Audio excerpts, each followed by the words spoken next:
So let's start learning about Excel. First we'll discuss about basic Excel and then we'll go for advanced Excel. So understand what is Excel all about. So it is an electronic spreadsheet application developed by Microsoft in the year of 1985, and after that so many development happened in Excel. We'll discuss in detail as well. So I told one term called spreadsheet. So what is spreadsheet all about? So any software contain data in rows and columns is called spreadsheet. There are so many other spreadsheet applications are, like you can go for Google Sheets, we have LibreCalc, we have OpenOffice, WPS Office, but Excel you can say you cannot compare with anyone other you can say spreadsheet. According to market survey, more than 80% user using in the field of spreadsheet, they are using Excel. According to the CEO of Microsoft, they says that more than 700 million people use Excel around the world, and according to him, he says that he cannot imagine a world without Excel. Right now, if you go for any industry, any sector, all data will be maintained in Excel itself, because this is the core. As well as according to the profile what we are discussing here, as a data analyst or as a business analyst, Excel is the core subject.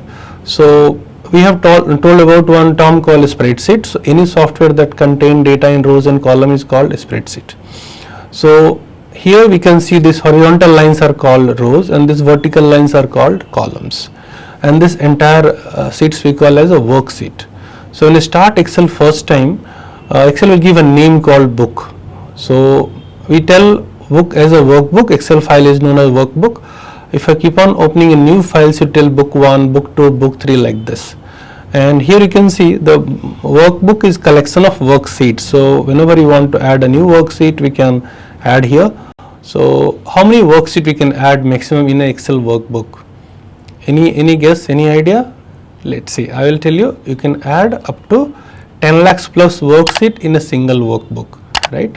So actually that is not required, but just for awareness, I told you we can add up to 10 lakhs plus worksheet in a single workbook, right? And as per as row and column concern, here see this 1, 2, 3, 4 numerical values are called rows and these alphabets are called column here. So maximum how many row and column we have in this application we can see here. So just you can press one shortcut, we have control and down arrow key, you can see here you can add up to 10 lakhs 48,576 number of rows we can add in a single worksheet, and the columns will be alphabet. So what will the last column name? You can go here and press control right arrow key and you can see this is my last column we have.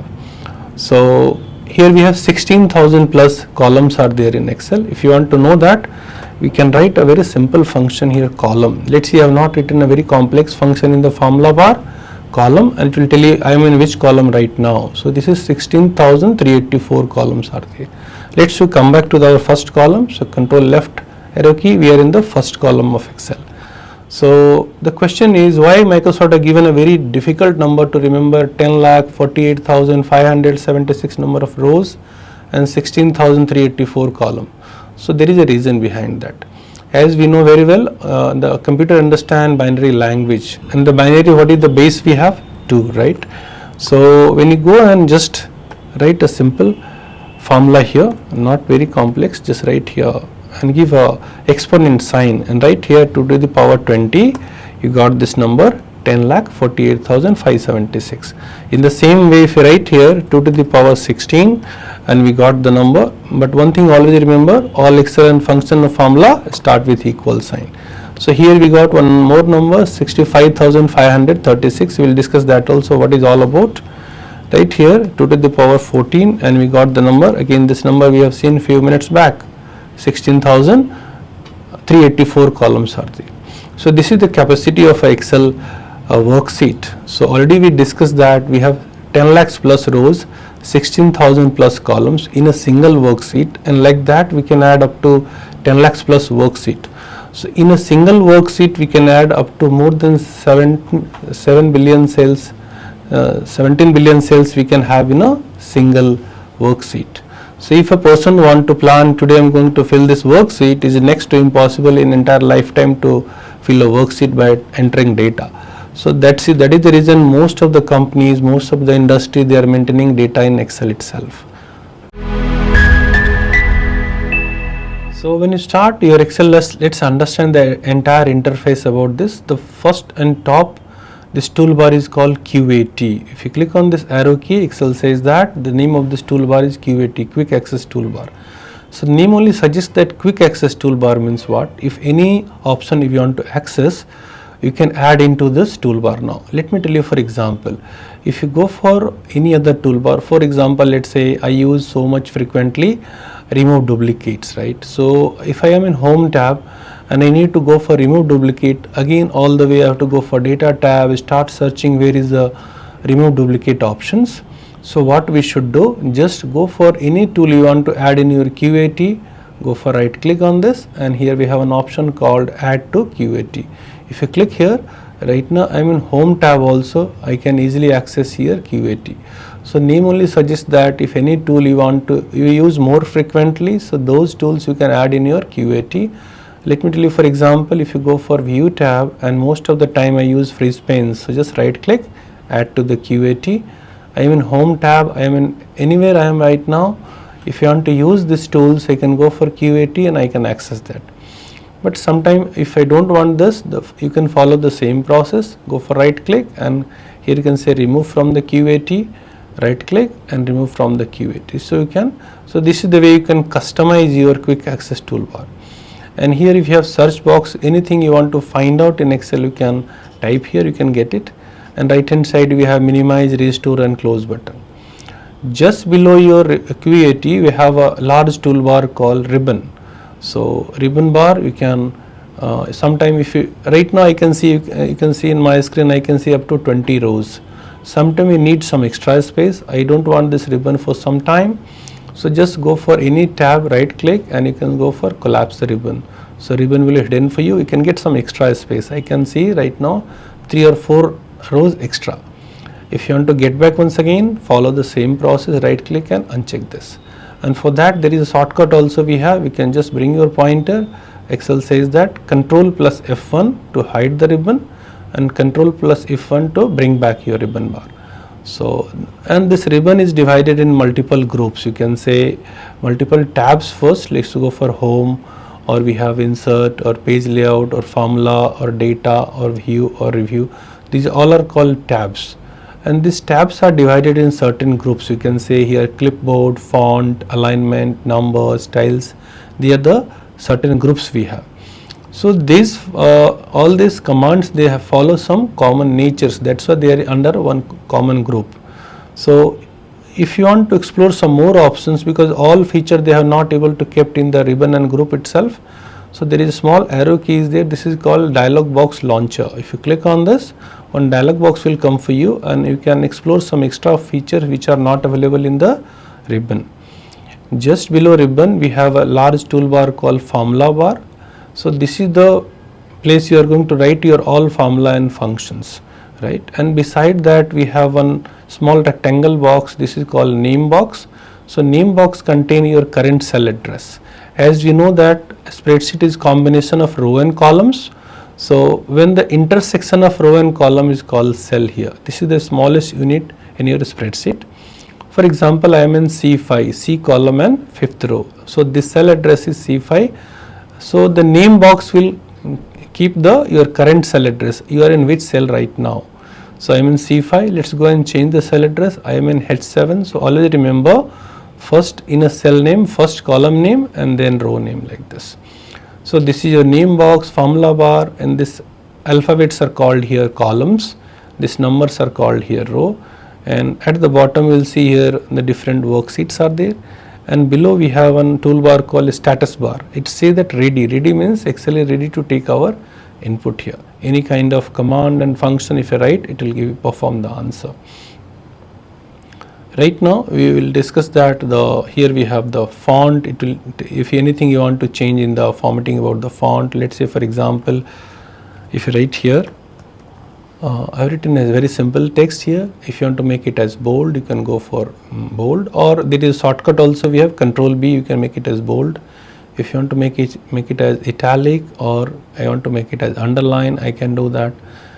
There is a small arrow key is there. If you want to go for double underline, you can do that one as well. And any point of time, if you don't want this, you can just again you can press the same button and you'll get back your original data itself. So this the cells are a combination of grid lines, right? So sometimes you don't want this grid lines, so you can go for view tab, and here we have an option called grid lines. So your worksheet is exactly same to same, the cell address, everything is fine, but the grid lines are not there. You want to get back here, you can again, you should be in the same tab, view tab, and you can click on this grid lines, you get back all the your grid lines is back here. So sometime why I told you to remove grid lines and all, if you want to create one dashboard or report, you don't want to display this grid lines, you can off and you can on this, or maybe if you don't want formula bar for some time, or if you don't want the headers, you can remove that. If you don't want this ribbon, you can collapse the ribbon. So your worksheet look like a very plain page. You can create your dashboard and report for your analysis and all. Let's come back here. I want to get back all this feature. So go for view tab, and again you can get back formula bar, get back your grid lines and header as well. So this is all about your interface here.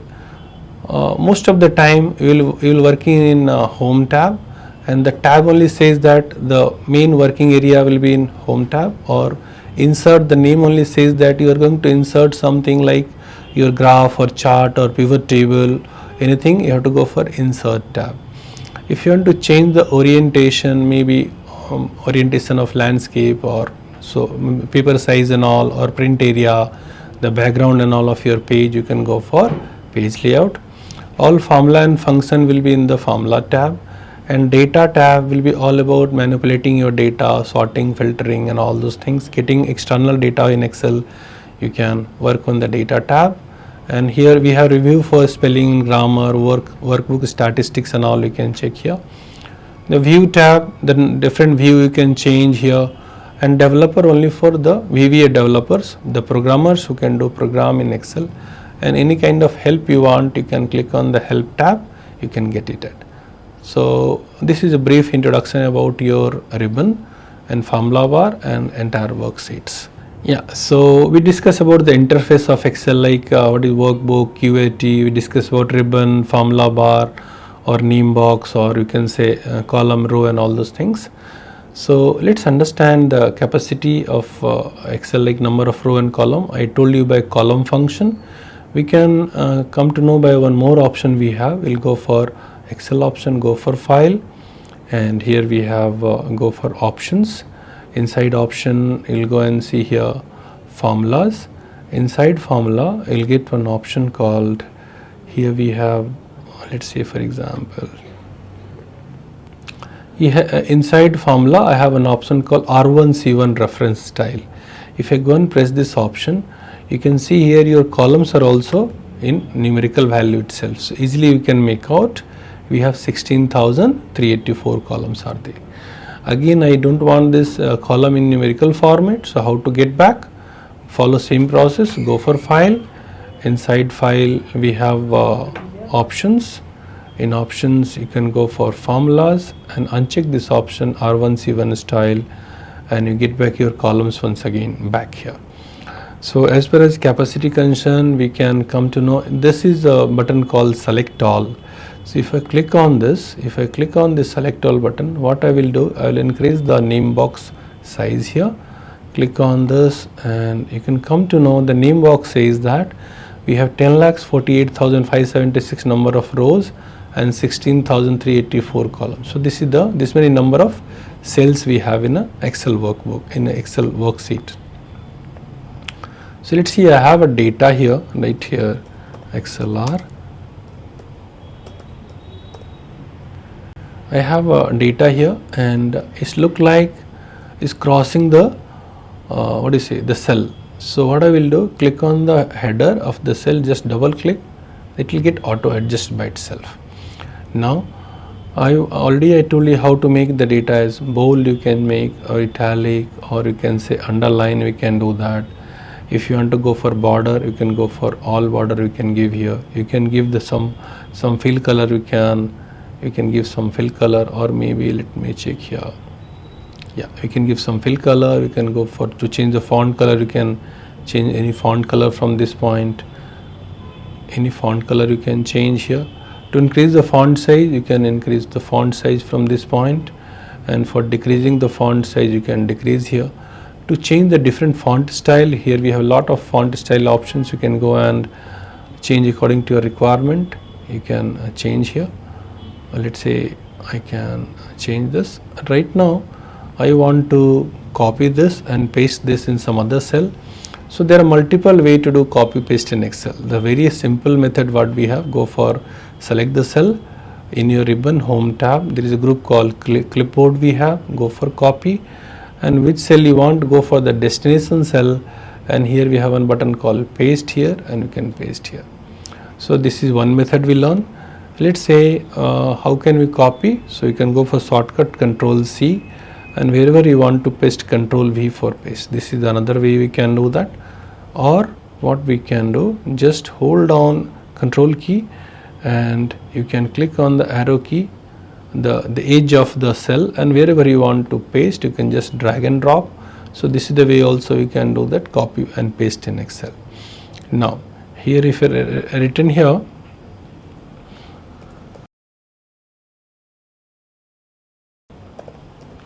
I have written here one cell ExcelR solution. I want the same formatting what I have done here for ExcelR EdTech in this. So simply we have one button called Format Painter. What it will do, like to look at the particular selection you can apply, and that looks other content in the document. So just you can click on this once, and wherever you want to apply, just click on that. The same format is Format Painter, copy the formatting, not the content. Okay, and any point of time if you don't want, so go in a blank cell without any formatting, click on Format Painter and click here. Again you get back your data original way. Now so we discuss about the clipboard group, we discuss about the font group here. Let's see what is say that about alignment. So now here we have I can go for, let's say, increase the column height here. So you can go for center, is coming the center of the cell, or you go on the top of the cell. So here we have their total 6, you can say alignments are their top, middle and bottom we have, and again we have left, center and right. So if you go for the, already I am in left alignment. So what we can do, let's come to the bottom right now and go for the center alignment and right alignment and left alignment. So this is the way you can change the alignment of the cell.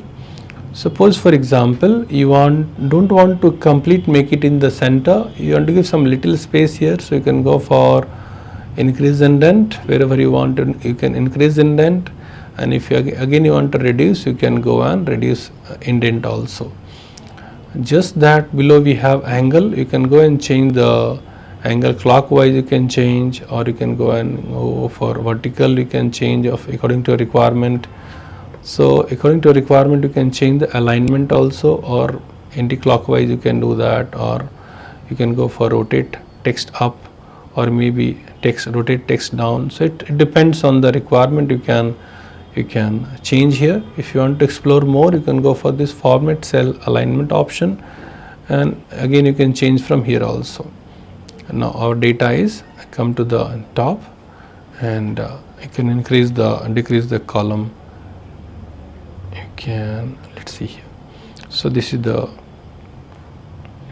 now what we can do for suppose I have data in multiple cells, we can go for margin center as well and merge the, suppose I want to make a large cell for some heading and all. So you can select multiple cells and go for margin center. So it is one cell right now, we can give some header and all, and if you go for unmerge, again you get back your data like this how it was earlier, right? So let's see here, if I am going to write here,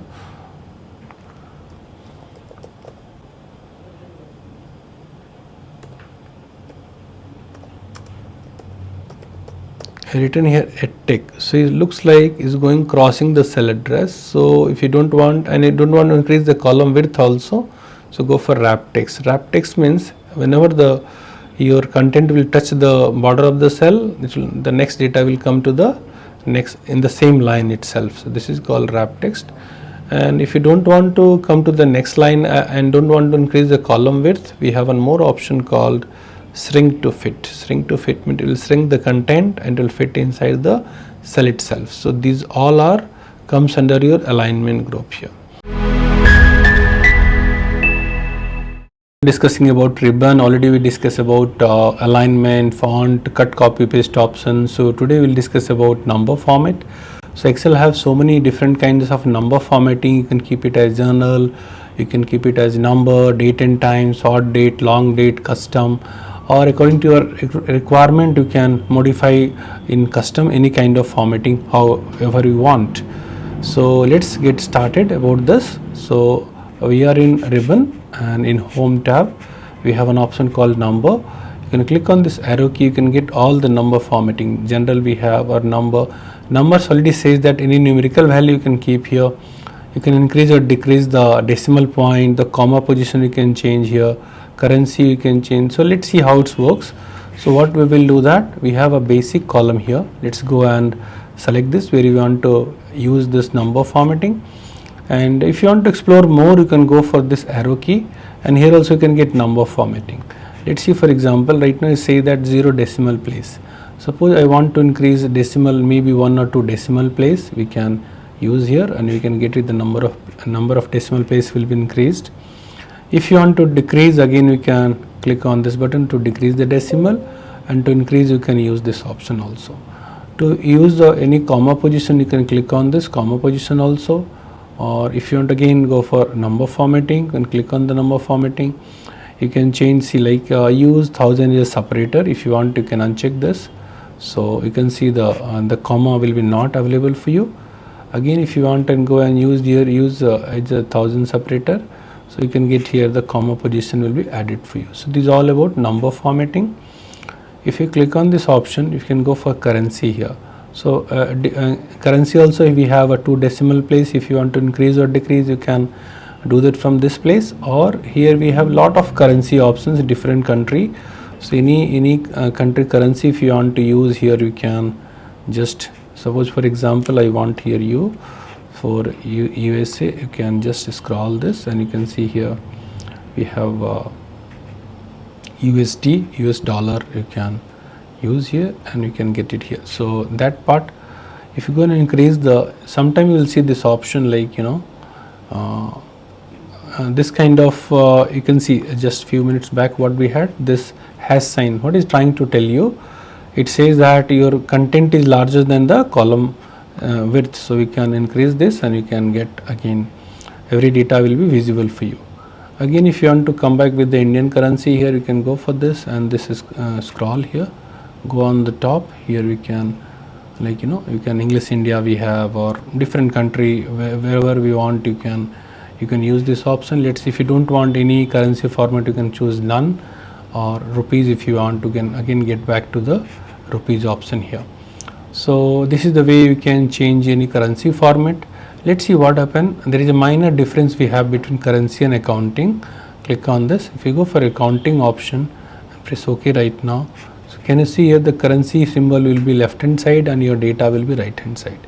So if you want to represent data in this fashion, go for accounting, or if you want the currency symbol should be next to that, so you can use currency format itself. Then you can go for here, let's say go for date. If you have any date column you can go for date and time also. Also according to the situation you can select date format. We have how you want, long date or short date. If in different location also we have a different kind of date formatting you can select from here. We have a different calendar option also, we can select according to your requirement, time also as well. So one thing remember, Excel always, even date also, Excel understand date as a number. So as for display you are displaying as a date, but behind the screen Excel understand as a number. So let me tell you for example here, if I write today's date, let's say, or how to get today's date, there is a shortcut we have, control semicolon you can press, I got the today's date. So the date formatting we have here like this. If you want to understand what is the value of this date, so you can go for this, You can go for this and click on general here. See, the value is 45,544. So how this number has come? So let me tell you, Excel calendar start from 1900. You can just write here. I have written here this date 11/1900. I want to know the value of this, so you can go here and say general. So Excel says that this is the day 1 in Excel calendar. So from that day, today's this many days has passed already. So any point of time you want to change the formatting, you can go here and say short date, or if you want long date also, you can go and you can click on this long date also, you can customize here. For time also same thing. Let's see, for example, I can write here Control-Shift: to getting time here. Right now I want to change the time format. So here you can see custom right now. Click on this, go for time, and time also have a lot of different format how you want here. 24-hour clock you want, or 12-hour clock you want. According to your requirement, you can just go and select this, and your time will be displaying in that fashion itself. If you want to explore more about formatting, you can click on this arrow key and go for here custom. And custom, we have a lot of styles are there for formatting. Let me tell you one tricks here what we can do that with formatting. Suppose for example you have a data, let's say here I'm written here ExcelR, and I don't want it should visible for the any audience. So you can press here, there is shortcut also we have, press Ctrl+1, you can get here format cell, right? So go for custom here, and custom what we can do, just in this type box you type 3 times semicolon, 3 times, and press OK right now. Once you do that, see this cell have a data but is not visible. If you go and see here in the formula bar, it is visible for you, but if you go for cell address, it is not visible. So what I have done, I have changed the formatting. So what we come to know, if you any cell you have a formatting with the 3 semicolon sign, means it will be hidden data, it will not visible for you. Let's go and delete this and press OK right now. Again your data is back. So these are the things you can do that in number formatting. And let me delete this part right now. And this part, styles have a lot of things to discuss, like conditional formatting or format as a table, cell style. So all these topics we will discuss in detail in upcoming videos, right? So let's see here, we are going to discuss about cells. What is cells all about? So for example, right now I have a data here, and on the top I want to insert a blank row. So what we can do, just go for insert, and what we have is this option called insert row. One extra row got added. In the same way, if you want to insert a column, so you can go here and press here insert column, and one column got added. And here if you go and say, if you want to, right now I have only one worksheet. So if you want to insert a new worksheet, you can click on this, we got a new worksheet as well, right? So we learn here how to insert a row, how to insert a column, and how to insert a cell. Cell, how you can insert, suppose I am in a location and I want to go for a blank cell here, click on insert and press OK right now, and you can see here a blank cell got added here. According to that, the row got shifted right hand side. I don't want this, you can go for Ctrl+Z, again you can get back the data. So there is a shortcut also, we have to add the insert row. You can press Alt-IR to insert a row and Alt-IC to insert column. You can use this also.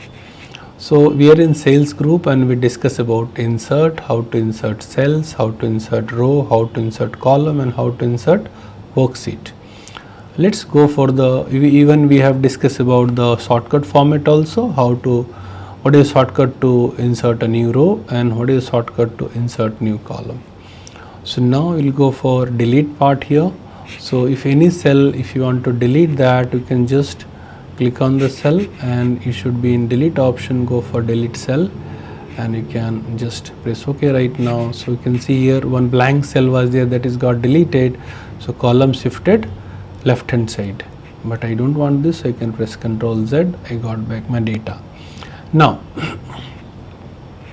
if I want to delete this blank row on the top, what we have, so go to that row and here we have an option called delete row option we have, right? You can go for delete row and the rows got deleted.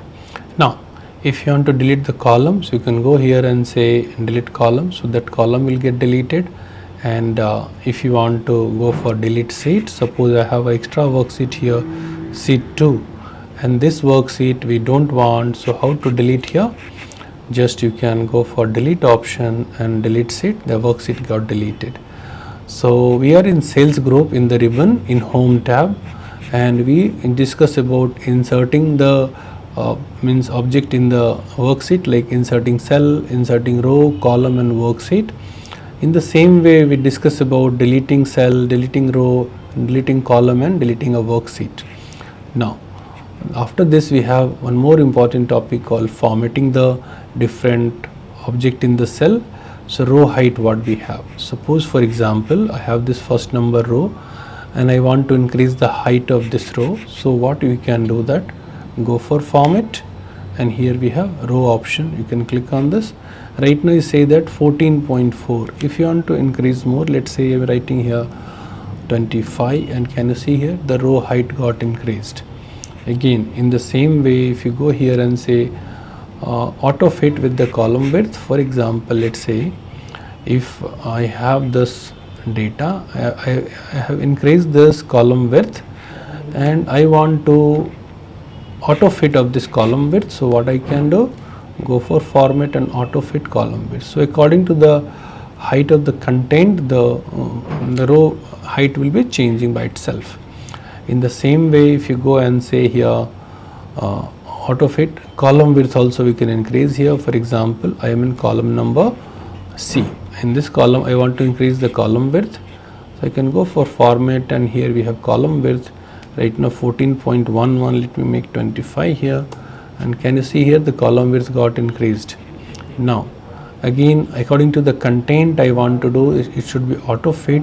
So go here and the option what we have called auto fit column width, if you click here, according to the data the column will fit by itself. Now so we discuss about row height and auto fit for row height, column and column width. We should know what is the default width we have, so you can click on this, you can come to know. Remember standard column width will be 8.11 itself. According to the requirement you can change. Now let's go here and hide, and we'll go for visibility option here. For example, let's see I'm in row number 2 and I want to hide this row. So what I can do, go for format, and here we have an option hide row.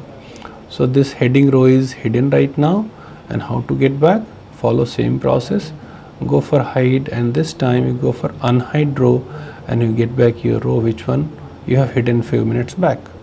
Now we can go for, here we have suppose for example hide column. So I'm in column number B, and for time being I don't want this column. So what I can do, I can go for hide, and here we have hide columns. So you can see here the B number column is hidden right now, and how to get back, again you can go for unhide column and you can get back your hidden column as well. Right now we are in this visibility option. Here we learn about hide row and hide column and unhide row and unhide column. Right now we have only one worksheet, so we cannot hide that. So what I will do, I will add one new worksheet. So right now we have two worksheet. For example, I want here sheet number 1 should be hidden for some time. So you can go for this option called hide, and what I want to hide this time, hide sheet. So sheet number 1 is hidden right now.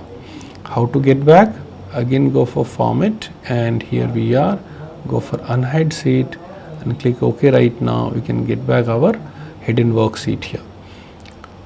Next option we have here, organizing sheets, means in the format option in cell group, how to rename worksheet. So you can just click on this, and whatever name you want you can give your worksheet name, and you can see here the worksheet name got changed right now.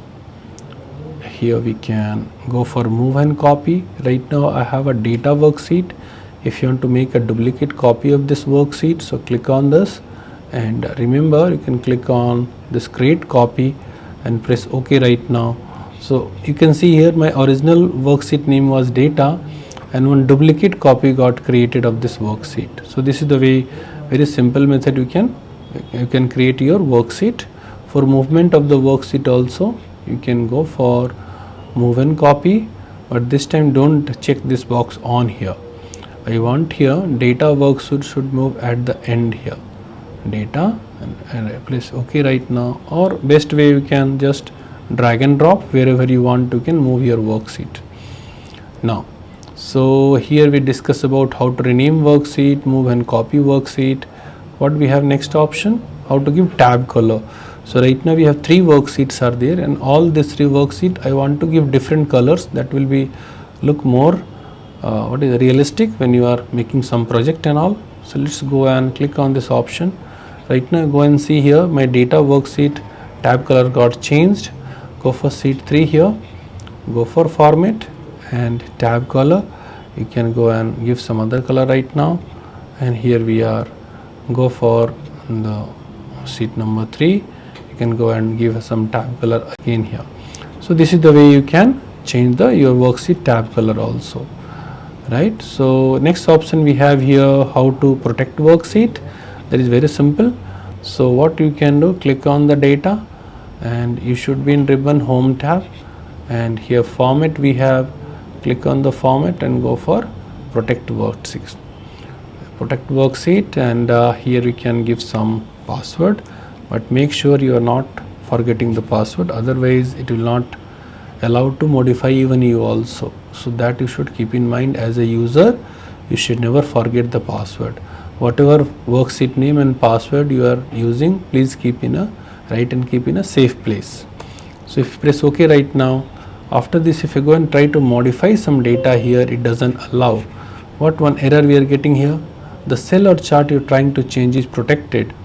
To unprotect, you can unprotect the worksheet. For that you require password. So remember, if you are not supplying right password, you will be not able to edit this worksheet.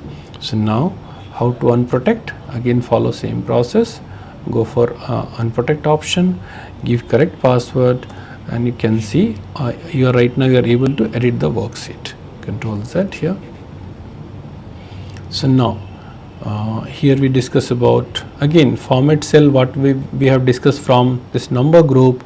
The same formatting you can do that by this format also, format cell we have the same window we can get it.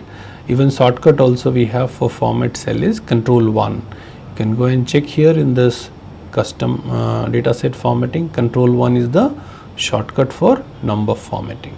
So these are the basic things we discuss about the cells inside the ribbon home tab. Let's we can go and discuss about the editing part here. The first option we have Autosum. What do you mean by Autosum? Like we have some data, and if you want to go, do the total of this data without writing any function and formula, so we have a shortcut called Alt equal sign. Just press Alt equal sign and press enter. The formula will be written by Excel itself. You can go and check what formula written on behalf of us. So you can write here formula text and you can check here. So actually this formula we have not written, I have not written this, it is written by Excel itself. For that there is a shortcut, we should know Alt equal sign. If you bring your pointer here, it says that automatically add of your total will appear after the selected cells, means you should be next to the data, then only you will be able to do Autosum. And the shortcut is very much important. You can use Alt equal sign, right? So not only sum, you can use other function as well. Just very few, you can just go for this small arrow key and you can see here sum, average, count, max, mean. These are the most famous aggregate function in Excel. So those things you can do without writing formula by yourself. So what you should do, click at the bottom, press Alt equal sign, and here it is there for you. If you want to go for average, you can click on this and hit enter. If you want to maximum, just you can click on this and go for max value. You can press enter right now. So here with the help of Autosum, we are not writing any formula and function, that is written by Excel itself. So these are the major function you can do that with the help of Autosum: sum, average, count, max and mean, right? Count means it will count the numerical value itself. Let me show you that also. So we should press here alt equal sign and press enter, and we can go and change the function this time to count and press enter right now. So we come to know total 20 records we have in this data set. So we discuss about the sales group as well as we discuss about Autosum, right? Yeah, so in Autosum we discuss about what is how to do sum, average, max, mean, count function with the help of shortcut alt equal sign. And in the same group, in editing group, we are going to discuss about fill, what is left fill or right fill or custom fill, how to do that. Let's see one by one, right? So let's go for just below Autosum, you'll get one option called fill. It says that down, right, up, left and series, and inside that only we have flash fill also. So let me tell you how the right works. For example, let's say I have a data let's say I have a data, and I'll control C and I can paste somewhere else. Let's go for a blank worksheet and I can paste there, control V for paste. Right now this data I want to fill right hand side till how much I want. So just select this data, blank cells, and press control R. When you press control R, the same data got repeated right hand side. You can use shortcut also, or just you can block the cell wherever you want to use this right function. Just click on fill and go for right. So whatever data was there, that is filled right hand side. In the same way, suppose I have to fill this data down also, how much I want, I can block the cell and press the shortcut called control D. The same data will get repeated down. Otherwise you can you can block the cell and again follow the ribbon, go for fill, and inside that we have fill down here, and we can get the data right now. You can see the shortcut also they have mentioned very well. Click on this, go for down, and see right hand side there is a shortcut. We have control down, control D, and for right we have control R. But here one thing remember, for up and left we don't have any shortcut here like control R and control D, because already all of you know, maybe you are aware with control U for underline, right? So it will not work here. So let's see what I'm trying to tell. Let me clear this part. So select this data, which one I don't want to keep here, go for clear right now. And here I have this data I want to fill up, so you can block the cell, and there is no shortcut for control U like this. You can click on up, the same data will filled upward as well. Even what we have the next option, go for this. Here we have down, right, up and left. Left means, let's see, for example, I have this data here and I can just drag anywhere wherever I want here. I can block the cell how much I want to fill right left hand side, and then go for here we have left option, the same data will get filled also. So this is a very good option, like something you want to get repeated or you want to make duplicate something. So no need to go and copy paste something like this. Just you can press control D for down, R for right, and if you want for left you can go for ribbon and you can do that. So these are the four very handy options we have available here in the ribbon home tab: down, right, up and left. There only we have an option called series also. So let's say what is a series option we have. So series option again we will discuss in detail.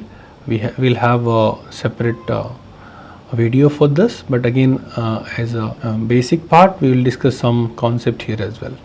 Let's say if there are four options will be there, you can go for this and say here go for series here, this option called fill series. You can see here linear we have growth and date and autofill, and you can create custom list also. So linear means what? Linear means addition, and growth means multiplication, and date and autofill. Date also we have four different units are there: day, month, year and weekday. And autofill also we can, according to the requirement, some predefined auto list Microsoft are given, you can use that also, or you can create your own list also, is fine. So let's see how linear works. Let me write the heading here also, linear, and the formatting I will make it as bold little bit. I can increase the font size, not necessary, but just for, if you write here 1, okay, and then when I just write here two numbers, and you can select both and you can drag down, you can see here a series has come by itself. So otherwise, if you want to do by ribbon also, write here 1 and you can block the cell how much you want and go for fill option. Inside fill you'll get here option called series, and what to select here, linear, because we want addition. Step value is 1 and already we have blocked the cell, so stop value is not required here. You can click OK right now and we got the data here. It's very useful when you are creating one series. For example, let's say if you have to generate suppose 10,000 numbers, for example, here write here serial number, and if you write here 1 and I have to generate here 10,000 data, so just go for fill and here we have series, click on this linear, step value is 1, stop value how much we want, you can mention here, but make sure you are not crossing the row limit of Excel and press OK right now, and within a second you come to know your 10,000 data got generated. So sometime very useful option this fill series you can use here. Let's say one more example here. Let's say if I have here even number, suppose let me copy and paste this formatting here. So I want from 2 to 100 how many even numbers only I want one series. So which is the first even number we have? 2, right? So right here 2, go for fill and go for series option, go for linear, but here one option you should remember, give here step value 2 and stop value how much I told here 100, and output I want in one column, so you should mention column itself. Press OK right now and within a second you can got your all 2 to 100 all the even numbers are generated for you. In the same way, if you want to generate odd number series, just I am copying the format painter and applying here. Now which is the first odd number we have here? 1. You should be there, go for fill and inside that we have series, but here also again you should give step value 2 and stop value 100. It's your choice, and output I want in column basis, so you can click here and from 1 to 100 all the odd numbers are available for you. So linear means addition and growth means multiplication. So let's go for growth. What we can do that? Growth means multiplication. Before going ahead, let me tell you one tricks also. So let me delete this part right now. Write here linear and just write here 1, and then we can drag this part. What we got? The data got copied, but I want here fill series. So there is small arrow key will be there. Go for fill series and you got your data. No need to go for ribbon and all those things. You can work faster in this way also. So go for growth right now. When you go for growth means, let's say for example I want here 2 and this series should be multiplied by 3 or 4 at your choice. Block the cell where you want to apply this feature, go for fill series and here we can go for growth and multiply by 3 here. Stop value not required because already we selected the cell. Press OK right now and here you can see the multiplication table we have here. So linear means addition and growth means multiplication. Let's go for day part here, day, month, year, and here we have weekday. So there are 4 units are there for dates. Here we can let's see here, if you go for copy and format painter and apply here. Now let me write here 1/1/2024 and we can just control R. Just now we learn here to fill the data right hand side. Now what we will do, let's see here what we can do. Just go and drag this data right now. What we got, the days are changing, month and year is same only, right? You can go and see here the days are changing and month and year is same only. For month what I should do, again you can double click here, go for this arrow key and this time we'll select here fill month. So see here all the months are changing right now. In some occasion I want day and month should be same, year should be changed. Just double click, go for this arrow key and this time select here year, and here you can see only years are changing, day and month are exactly same to same. So different units of date units have a different purpose. For example, you have to keep a track record of yearly basis. Day and month should be same and year should be changing. Like for example, let's say somebody date of birth, or so those things you can use year options. Or month means when you have to pay your EMI and all, so see, the month should be changing, day should be never change, on the EMI date will be same only. Or some activity you have to do day to day, so you can go for day also. Weekday means what? Monday to Friday itself. You can select here, go for this arrow key and select here weekdays itself. So you can see here after 5th of January is telling you 8th of January. So where is 6th and 7th? So those are weekdays, right? And those are weekends. So weekends it will be not considering here. So depends on the situation, you can use all this date units as well. Now, so after this here we have when you go for series, we learn about linear growth, date, and what is the autofill. Autofill means here we can write any weekday. For example, let's say I written here sun, and here you can go and drag this. I'm getting all the weekdays. You can write here if full format means, that also is fine here. You can go and drag this part. We can getting all the weekdays here. If you go for right here months also, and we can just drag this, we are getting all the months.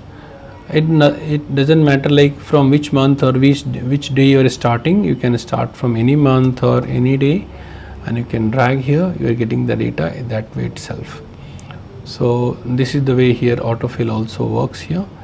And more about autofill, custom list and all, we'll have a separate session in our upcoming videos. You can follow that. Let's see what we have next. Here we learn about fill series. Here we have down, right, left and up, and series also we learn linear, growth, date, autofill. And date also we had 4 units, day, month, year and weekday. So hope so. Is it clear? Now we'll go for flash fill option. Flash fill means a kind of, you can say, a small AI we have in Excel. Like you give without writing any function and formula, you give 1 or 2 examples and Excel will follow you. It is a very interesting tool, started in Excel 2013 onwards. Before previous version it will not work for you, but let's say what we will do that here. For example, here I have some employee's name. Let me Control C and I can paste here. I will give you this.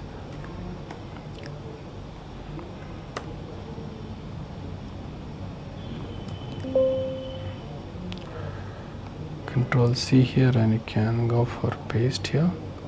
Now here I have employee full name, and from there I want to extract their first name and last name. So right here first name and last name, right, last name. And here what we can do, let's see here, just right here first name JP, come to the next cell and press Control E. You can see here all the employee first names are in this B column. In the same way, if you write here Kumar and go for the next cell and press Control E, all these employees. So flash fill means you can give a trend and pattern, and Excel will follow you. For that also in detail we'll have a separate full length video for learning flash fill itself. So here we have a flash fill option. If you can read the tooltip also, what it says that automatically fill the values, enter a couple of examples you want output, and keep the active cell in your columns you want to be filled. So remember one thing, flash fill advantage and disadvantage. Flash fill, if you have a large data set, you have to give more examples. Otherwise flash fill may predict the wrong output as well. And second thing, flash fill, if you have maybe sometime if you are not giving more examples, it may do wrong prediction, and it is not live. Like if you have a function based any output, if you make any changes in the source, the output will change by itself. But flash fill is not dynamic. We can say function will be dynamic. but sometimes very much handy, and the shortcut for flash fill is Control E. You can work in flash fill with the help of home tab also, or we have in the same thing we have in data tab also flash fill, both are same thing itself. So here we discuss about, and see, sometime if it is not work for you, you can go for file, and here we have an option called options. You can go for advanced, and in advanced also you can see here, you'll have see here automatically flash fill. If this option is not activated, maybe flash fill will not work properly automatically. So this one you should remember that. Okay. Now, so here we discuss about, we are in editing group, we discuss about Autosum, we discuss about fill, and let's go for clear part right now. So what's clear all about? Let's say I have this data, and here I make it as bold, italic, or underline, or maybe I given here font size bit more. I change the font style also here. So in this data set, if you go for make it as blue color, so in this cell number B1 I have done a lot of formattings, and I want to clear only formatting part. I don't want to delete the data. Let's see what we can do that.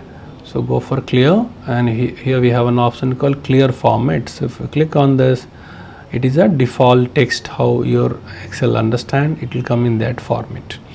So clear format will clear the formatting, not the content. And let's say if you want to press Control Z, and if you want to clear only the, you can say the content. So let's see, I clear the content right now, but when you go and try to enter some other data, the formatting is still there. So that part also you should understand. Let's say here, suppose I want to clear everything, formatting or maybe content or even any link also, everything should get deleted. So you can go for clear all. Right now when you go and try to enter data, it will tell you like normal default text formatting, nothing else. So clear option, again it's very much important option. Sometime you want to clear everything, content, formatting, link, everything, you can go for this. If you want to clear only formatting, you can go for clear format. If you want to clear only content but formatting you don't want to delete, so you can go for clear content here. And hyperlink means when you are connecting this file with some other file or some other worksheet, so the link the shortcut will be Control K. So if you have some hyperlink, if you want to delete only the hyperlink part, you can click on this hyperlink option. Or in your worksheet you have some comment or notes, if you want to delete only comments or notes, you can work on that also. So here we have all those things about your formatting, clearing part itself. Sort and filter. Sort and filter, again arranging your data in ascending and descending order, and filter means from a huge data, if you want to create a subset of your data, you can go for filter part. Again sort and filter, you can work from home tab or you can work from data tab as well. Here we have a separate group for that, sort and filter. For that we have a separate video, sort and filter, right? And here we have option called find and replace. This is a very interesting option. Let's say for example, in my data I want to go and find out wherever Delhi city is there, I want to find out that itself. So you can go for find. Shortcut also we have Control F right here, whatever you want to find out, and you can go for find next. It will see here first Delhi is finding, here you can go for find next, and wherever you want to replace with find Delhi with some other name, you can go for find all. So here you say that these are the cells in Excel find it Delhi for you, and if you want to go and replace Delhi with new Delhi, let's say for example right here, you can write here and press here replace all. Here you can go for replace all. So you can see Excel says that all done, we have made 3 replacement for you. So in a large data set, something you want to make changes, you can go for find and replace. This find shortcut will be Control F and replace will be Control H. You can work on this also.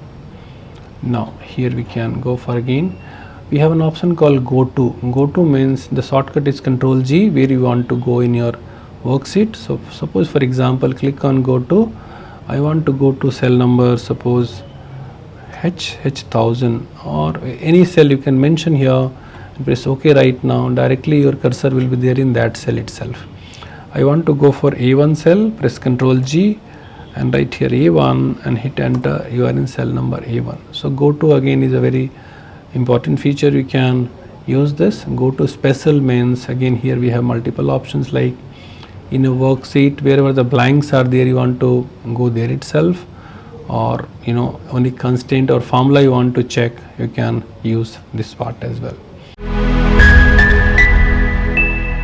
So already we discussed about how to copy paste data. Let's see once again, and there are multiple way to copy data, copy paste and cut paste in Excel. So let's have a quick how we can do that. The easiest way what we have, we can select the data, go for home tab, copy and paste wherever you want. You can go for paste option, right? We have done that. Or another way what we can do, you can select this data, press Ctrl C, and wherever you want you can go and paste. Let's select this data first, Ctrl C for copy, and you can go to destination cell and paste here. You can copy paste the data, and this is also another way. Or what we can do that, select the data and you can right click on this, go for copy and come to the destination cell, right click and you can paste here. This is the way also we can do that. Or one more way what we can do, we can just drag and drop method. Select this data right now, which one you want to copy, hold down Control key and then come to the edge of this data, and wherever you want to paste this you can drop there. So there are multiple way you can do copy paste, but we are going to discuss a special kind of paste called paste special. Let's see how it is differ from the normal copy paste. So I have a data set in a column and it is in vertical data in column wise. I want to transpose this data. Let's see, I have a simple question also based on this. Transpose a column data in horizontal format or row wise you can say. So I can select this data and go for copy, and wherever you want to paste, go for destination cell and you'll go for paste. Inside that you'll get an option called paste special. The shortcut is Ctrl Alt V. So you can click on this, and here we have the paste special dialog box. There are multiple options are there. We'll discuss all one by one. So here we have an option called transpose. You can click on and press OK right now. The data in horizontal format right now. So what we have done, we had a data set in A column and we transpose in C1 in horizontal format. Let's see one more example here. The row number transpose 16th row data in vertical format. How can we do that? So you can go for row number 16 here, and how to select the entire data, you can go for Ctrl A and let's see here. So I have a data set, I can press here Ctrl A, you can select the data, copy, Ctrl C, and wherever you want to transpose, go to the destination cell, again go for paste special dialog box, and here we can say click on transpose and press OK right now. So this A16 data was in horizontal format and we transpose in vertical format. So what transpose will do that, if you have a data in horizontal format, or you can say row wise, if you transpose it will go to column wise or vice versa. Alright, so this is the option we learn here in the paste special called transpose, right? So let's understand one more topic we have under paste special called paste link. Paste link means what? Let's see here, we'll go for this worksheet. If I go and select this data, Ctrl C, and I can paste in another cell, Ctrl V, and whenever you go and change the data set here, anything, if you go and change the data here in my A column, but the destination cell data doesn't change right now. But what we want here, whenever we have data in A column, if you go and paste in the destination cell, the value should change by itself. So let's see how can we do that. So again we can select this data, go for copy, go for destination cell, go for paste special once again, and this time you will go for paste link. So when you click on paste link, what happens, everything get copied, but exactly formatting style doesn't copy it. So how to copy the formatting style? We can just click on the cell which one you want to copy formatting style. you should be in home tab. There is one option we have format pane tab. You can click on this, and wherever you want to apply, you can click the formatting got copied here. If you want to apply this formatting multiple location, you should double click on format painter and apply in multiple location as well. Now if you go and change here,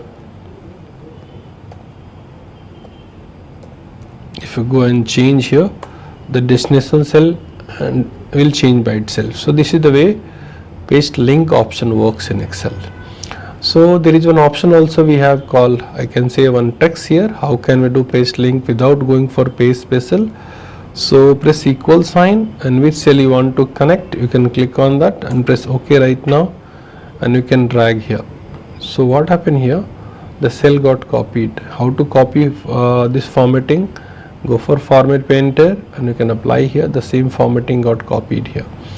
So this one we have done by paste link, and this one we have done by equal sign. If you go and change here into the source and press enter, you can see the data getting changed in the both places. So we learn in paste special what is transpose, how to transpose data vertical to horizontal or horizontal to vertical, or row wise to column wise or column wise to row wise.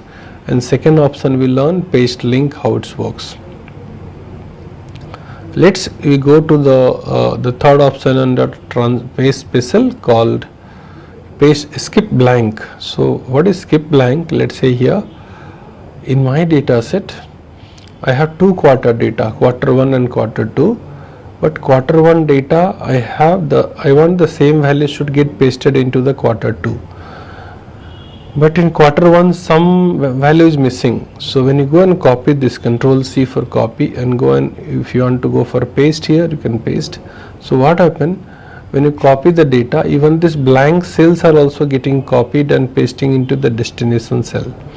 But what we want, I want when you copy a data and paste in the destination cell, this blank cell should not get copied. So for that what we will do, let's see. So we can select this data, go for copy, Control C, come to the destination cell, go for paste special, and inside that we have an option called skip blank. When you go for skip blank, you can see here it is not copying the blank cells in the destination cell. So this is the way you can work on a blank cell option. Let's go for the next option that under paste special called paste special operation. So paste special operation, what it will do, I have a data in A column and I want the same data should get repeated till F column. So either I can go for copy paste or I can use the paste special operation. I can go for fill right option. So I can select this entire data, block the data till what you want this data should be copied, and press Control R. Control R means the same data will get filled right hand side. Let's see the shortcut how it works. You can select this data, go for home tab, and we have an option called fill, and inside that will go for right. The shortcut what it says that Control R, fill right hand side. You can do like this. Once again, if you go and delete this data, and if you have some data in the second row I want should get copied till down, so you can press here Control D.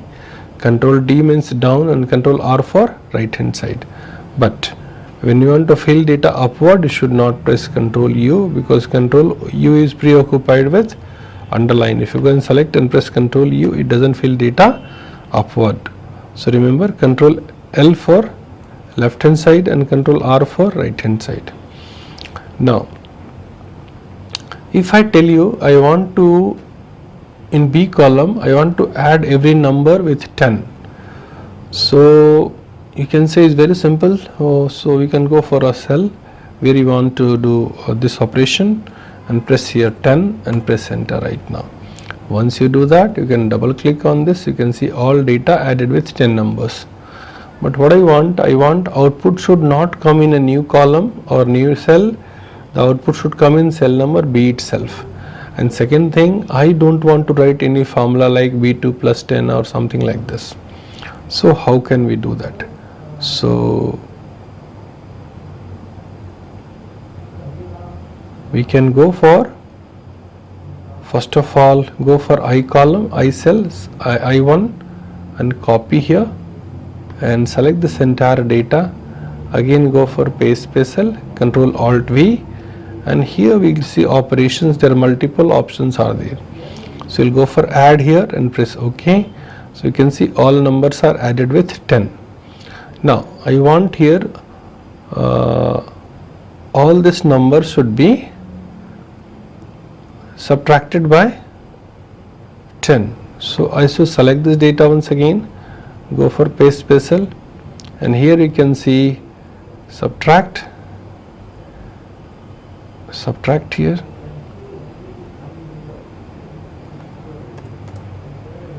So all number you can see is subtracted by 10. Now I once again I want to multiply all this number by 10. So you should copy first, Control C for this 10 value, go for multiply, go for paste cell, and here we can go for multiply. All numbers are multiplied by 10, and for divide also again you can go for paste cell and divide by 10.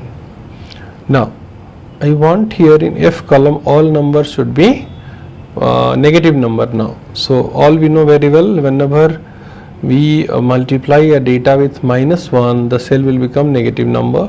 So I'll go for J1, Control C for copy. We can go and block the cell, Control Alt V, and here go and multiply by, you can multiply by -1. So all number become negative number right now. If I tell you I want to convert all this number again positive, so if you go and again paste, so minus will become plus right now. So you can go and paste once again, and all this number will become positive number. So here till now we have discussed in paste cell. Go for paste cell, we discuss about transpose, we discuss about paste link, skip blank, and all the operations. Let's see here what we can do more. So sometime what happen, if you want in a cell you want to give some comment here. Comment in the sense you want to put some note here. For example, let's say I have here one in this cell, 63 is the highest number in this data set. So I want to add one comment. So there are multiple ways to do add comment here. The simplest way, you can go for right click on this, and here we have an option called new note, and you can add here one comment here. Let's say for example I can bring this, I want to give one comment here.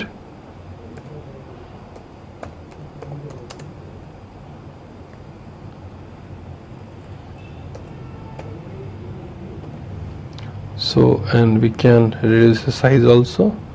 So here we can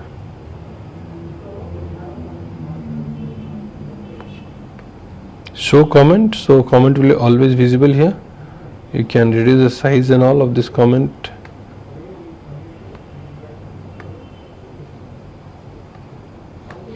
So this is one way. You can go for right click and insert comment, or what we can do, you can go for review tab, and here also we have notes, and go for new comment and write here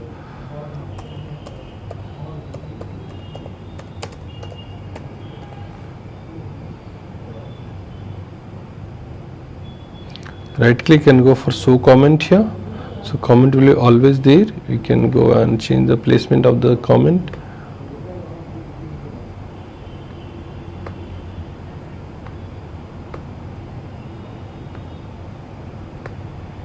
Yeah, so we have two comment right now. See, for example, any point of time I want to delete comment or I want to print comment. So if you want to delete here, you can go and click here delete, it will get deleted. To get deleted, Control Z, I don't want to delete, so I'll get back here once again. And if you want to hide comment, you can right click and go for hide comment. So only red color indicator will be there.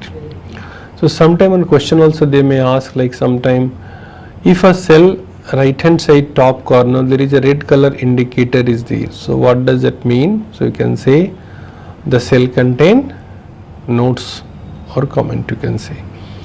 So right now we have a comment here. One more thing, let's see, I want to display again. So go for show comment, is always visible here.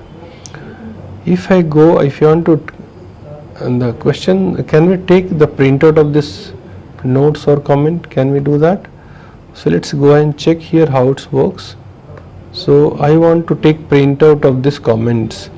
So what I will do, go for file, and here we have print, and go for print preview. If you go for print preview, here we can see the value is there, but the data is there, but the notes or comment is not visible here. It is not displaying it to print. But if you want to print the comment also, so what we can do, we can go for page layout, and here we have a small arrow key. You can click on this and go for sheets here, and here it says that comment and notes none. So you can go and say you can print here as display on the worksheet only, like that how you can do, and go for print preview. So in that case you can see comment notes also is getting printed. But what is happening right now in our case, behind the comment or notes any data is not there. But if you have some data, the comment and notes will hide that. So what we want comment and notes at the bottom of this page. So again we have to go and change the setting here. How to change? So you can go for page layout and click on this options and go for sheets, and inside that we can say at the end of the sheet. If you go for at the end of the sheet means here we can, right now this page nothing is there. When you go for the next page, here is displaying here in cell number F3 I have some comment minimum value, and cell number 8 also we have maximum value. So this is the way you can print the comment also. Right now we are discussing page special, how it's worked there. So I have a comment in notes in this cell number F3, and I want to copy paste only this comment. So go for this home tab, copy, come to the destination cell where you want to apply, and go for paste special once again, Control Alt V, and this time you're going to select here comment and notes, press OK right now. So can you see here, whatever notes I had in or comments we had in cell number F3 got copied in cell number F12 also. So even this also, it will help you to copy paste the notes itself. Now sometime what happen, if you have a blank cell, or maybe I have a data and I want to copy paste, let's say for example Control C here, and I can go for some other cell. Right now I am here, cell number M1. So this data when I have copied here, let me go and apply here some border, and so here you can go for all border and value also. So I want to copy this data, let's go for copy, Control C, but I don't want to copy the border here. So go for the destination cell, and here you can go for paste special, and one option says that all except border. If you click on this, everything will get copied, but the border is not there. Maybe sometime it will require. Okay, and what we can do that in paste special, let's see here, select this data, go for copy, come to the destination cell, and here we can column width also you can copy. For example, let's say I have a this column number M. I want to copy the same width of this column. How much is this? You can go for format, column width. It one we have 16.7. The same, and if you go for this cell number R1 or S1, and go and check once again column width. Here we have 8.1. Now what I want to copy this width somewhere else. So select this data, go for copy, come to the destination cell wherever you want to paste, go for paste special, and inside paste special we can discuss here column width and press OK right now. And you can see here is nothing copying, is copying the width only. Right now I will tell you one function that, or let's see, for example, I have this value and I want here all this number should be multiplied by 10. So I can write here this one multiply by 10 or multiply by 10 or 210. Let's go for 10 itself. So I will change this part to 10. Right now when you go and double click, it works fine. I want to copy this value, go for Control C and paste somewhere else. It doesn't work because the reference is not working. So because this cell contain formula, so sometime if you want to copy the value that contain formula and functions, you can select the data, go for copy, go to the destination cell, and here we can go for paste special, and this time select here value, paste as value and press OK right now. So this is the way we can copy paste as value also. So these are the things we can discuss in paste special options. Let's see, we can understand what are things we learn here in the paste special. It will be available in home tab. We discuss here, what is transpose and paste link and skip blank, all these operations we discuss, comments and notes. You can copy as formula, as value, you can copy everything except border, you can copy weight here also. And here we have one more option, value and number format. For example, let's see, I have this value here and this cell I want to do some formatting in the sense I will go for, let's give here, I will give here rupees symbol and decimal place 2. I can go and make some more changes here. You can click on this, and if you want here you can change also. Now what I want, when you go for normal pasting here, go and select this data, and here you can go for copy, and after this if you go for paste here, Control V for paste is pasting here. But what is happening, what is not pasting here, you can see is, let's see here, for example, normal paste. So when you go for this normal, we have some, let's see, for once again one more example I will give you. So what we can do, I have some number, let me go and clear formatting first. So what we will do, I have some number, and this number I want to do some formatting also. So this number I want to go and do some formatting options. Okay, and this formatting I want to copy paste this data somewhere else. So I can make it as more options, like make it as bold, italic or underline.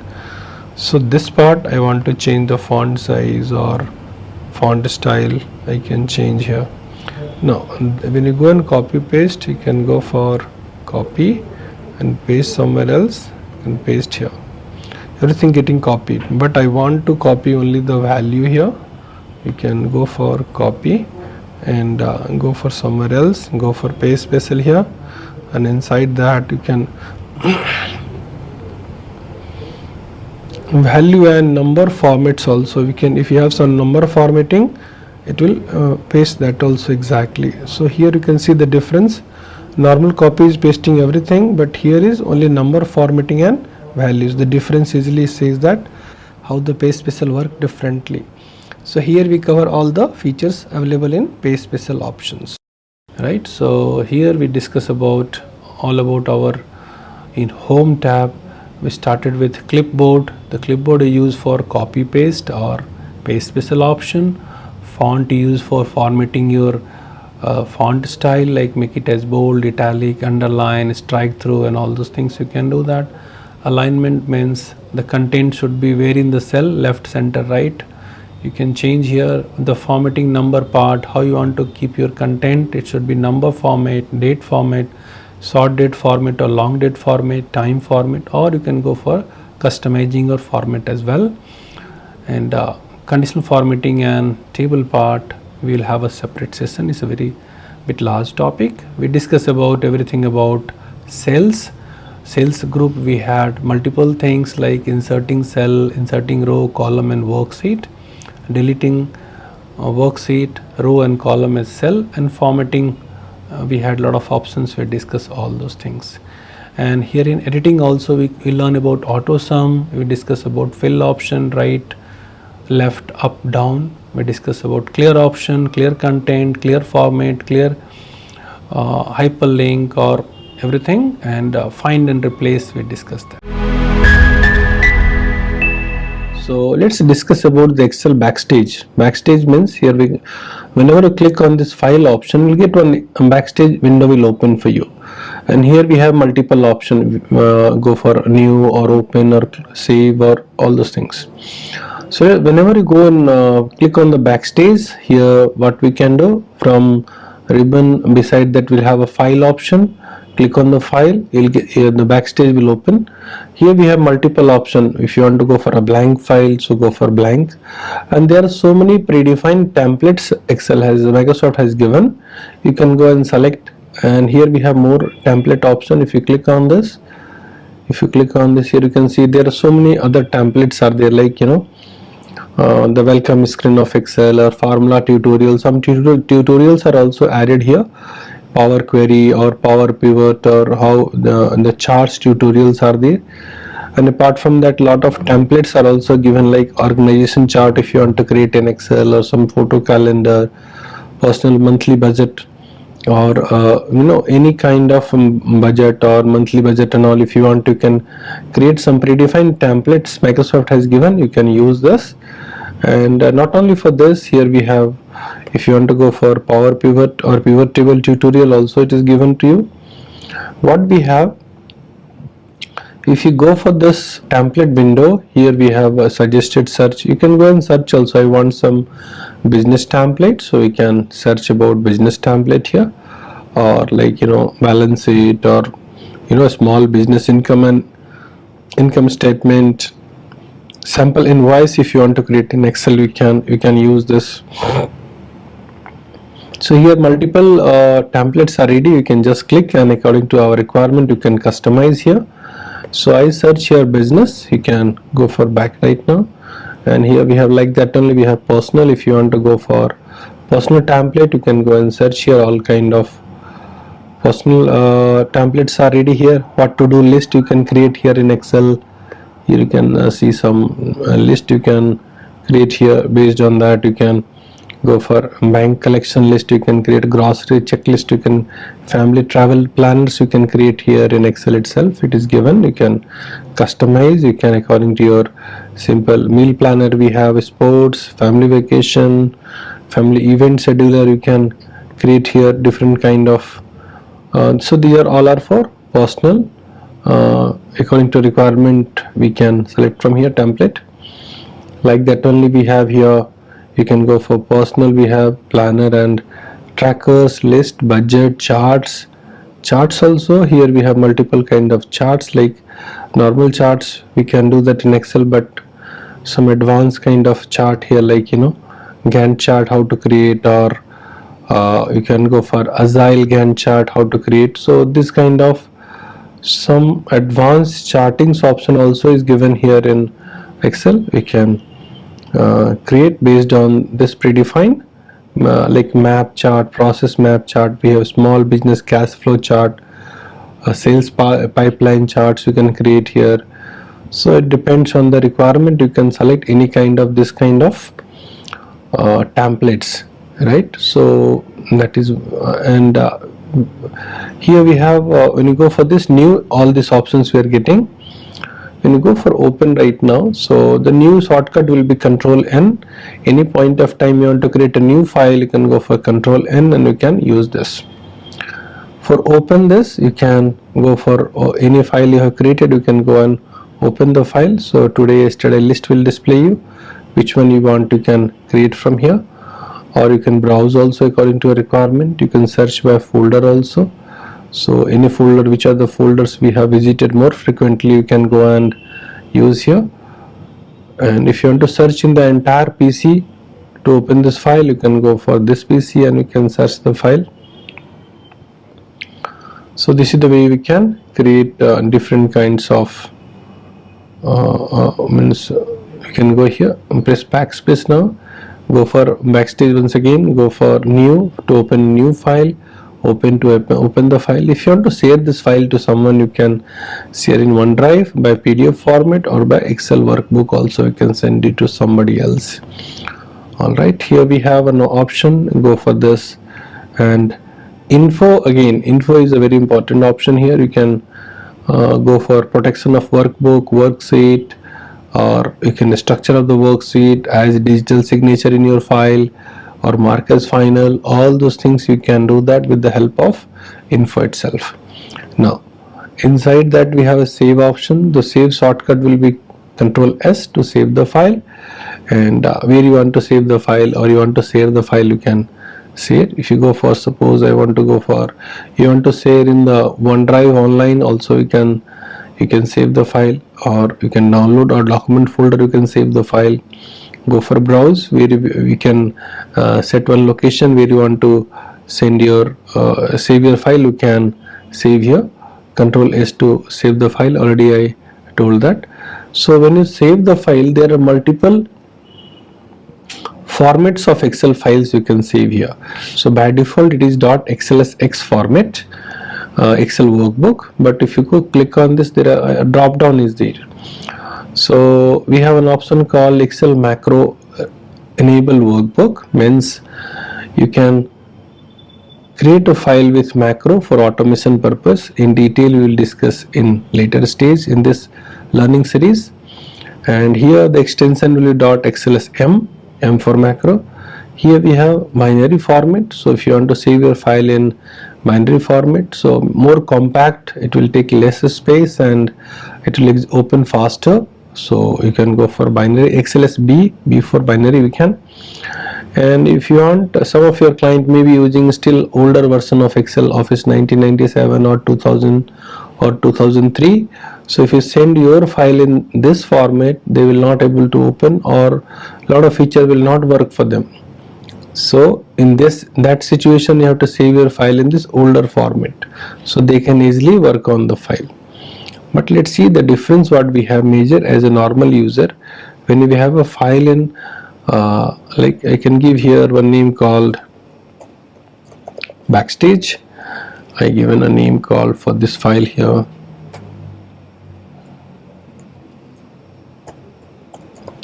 and here we can save the file in which format? .xlsx format, right? So if you go and save this file in desktop Excel backstage, and we know very well, already I told, like in control down arrow key for the last row. So last row we have 1048 576, and last column we have here XFD, and the last column number is 16,384. We can do that by column function, so 16,384. So this file we have in which format? .xlsx format, means the extended version we have. So here we have 16,000 plus columns and 10 lakhs plus rows. But if this file is saved in this format, go for save as. Save as means one file already I have saved, again I want to save in another name or maybe another extension. We can go by save as option. The function shortcut will be F12. So here you can go for browse option, backstage, and I can give a name called, I give it a name called old. So here we can save this. Let's go for desktop, and this time I will go and save in this format, Office 97 2003 format here. Now if you press OK, and once you do that OK, you can file, go and save the file and close the file.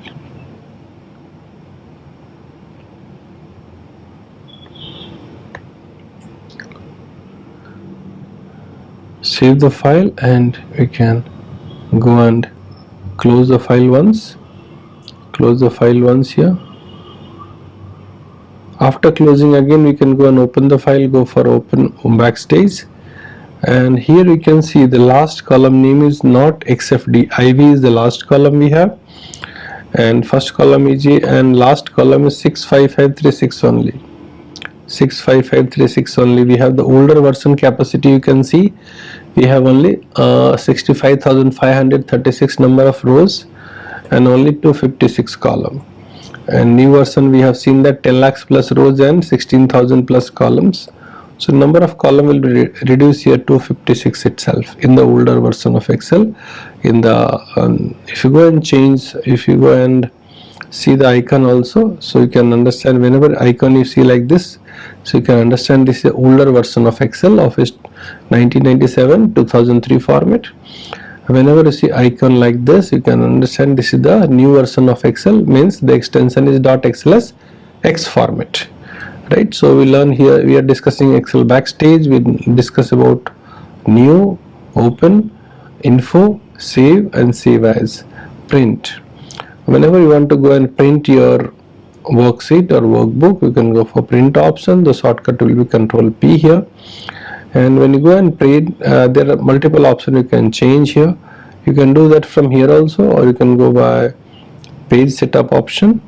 Inside page setup, you can see here there are two kinds of orientation page we have. One is portrait and one is landscape. Portrait means you can see the preview, the length is more and width is less.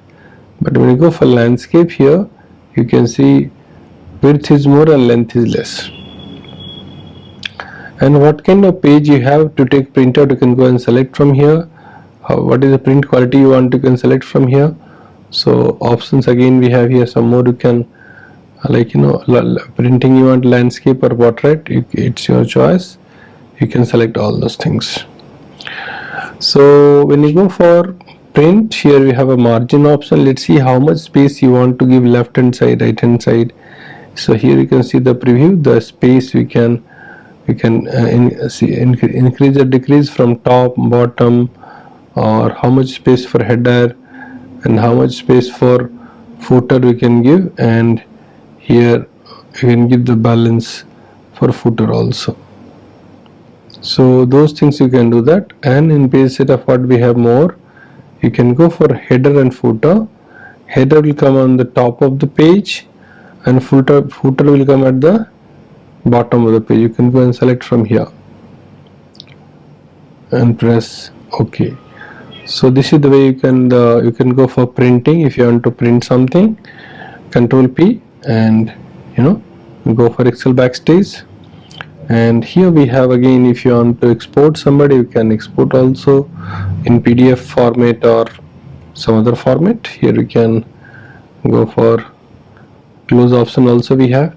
Account will tell you which version Excel you are using, what is the, so here you can go for account, about my Excel, and you can understand what is the license number or what is the session ID and how much bit operating system it is, MS Office, everything it will come here by itself.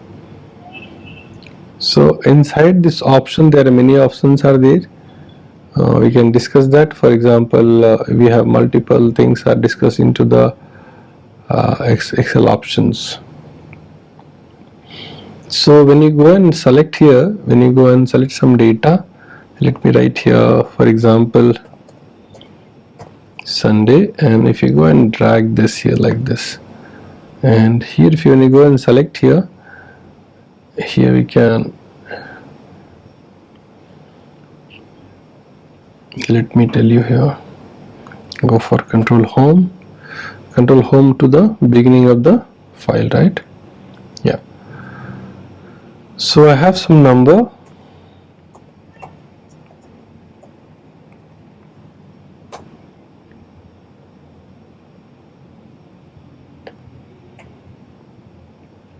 So here we can go and select this data, and you can go here, go for options. There are many things you can activate. Here you can, whenever you want here, for example, this ribbon should get collapsed, the ribbon automatically, so you can go and you can click on this option here.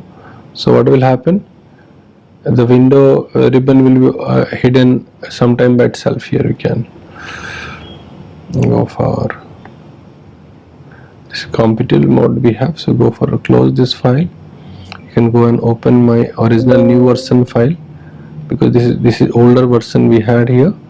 So go for this new version. Here we can go for file, options. In options we have here, you can go and collapse the ribbon automatically. What it says that make only tab names will shown when you make the windows small here. So when you go and make it as windows small, so you can see here right now tabs are not visible, only like ribbon, only tabs are visible, the entire ribbon is not visible. And here you can maximize, it will come back by itself. So if you want to bring back this this option, go for options, uncheck this option here. Now here we can, whenever you go and press enter, the value in the, here one more option we have, row and columns are telling you both are in numerical only, and number we have column wise and row wise. I want to change the reference sometime, so you can go here in options and go for formulas, and here we have R1C1 reference style. You can click OK. Right now you can see here even columns also coming in number itself. And how to get back, go for options, and here you can say, here you can go and uncheck this R1C1 reference. Again you can see here your alphabets are back here, it is not there for you. So here we have multiple options in Excel. We discuss about backstage, new, open, share, or info, save. In save again we have multiple options you can try. When you go for this, save as, how to save in the old format, or how to, if you want to save your file in PDF, you can go for PDF also option we have. If you want to save your file in CSV, you can go for CSV option also, you can do that, comma separated value. If you are sending this file to maybe LibreCalc user, so they can go for open document ODS format, open document spreadsheet. So it depends on the user how you want to use your workbook. You can save from here itself. And in backstage we have options, accounts. You can go for options and check which option you are not able, you don't want to do. You can deactivate who is the user of this, you can change here. You can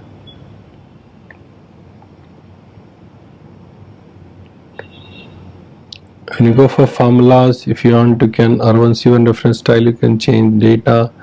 You can go for proofing option for autocorrect, save, language and all you can change from here. Go for advanced. Generally when you press enter, I want the data and the cursor should come downward, but you can change the order also if you want. For example, let's say when you're writing here some value and pressing enter, the cursor is going downward. If you want to change this for some time, you can go for options, and here we can go for advanced, and inside advanced here you can go and change here which direction enter you want. You can change of your choice. Here only you can go for customize ribbon. You can customize ribbon anything. If you want to, can activate and deactivate. Suppose here I have a developer tab, I don't want, so I can untick this, so it is not there for me. Here we can go for options once again, and inside this you can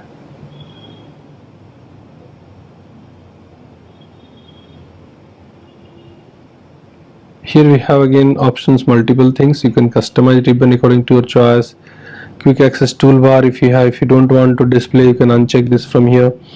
So right now you can see quick access toolbar is not there, and if you want to bring back, go for options, and here we can go for quick access toolbar. You can activate here, and I want here always display below or above. I can say it should display below the ribbon, so we can untick also, it will come here. So that's wrap up our Excel introduction and navigation inside the Excel. We learn about page special as well as file naming system in Excel. We learn about fill series and all.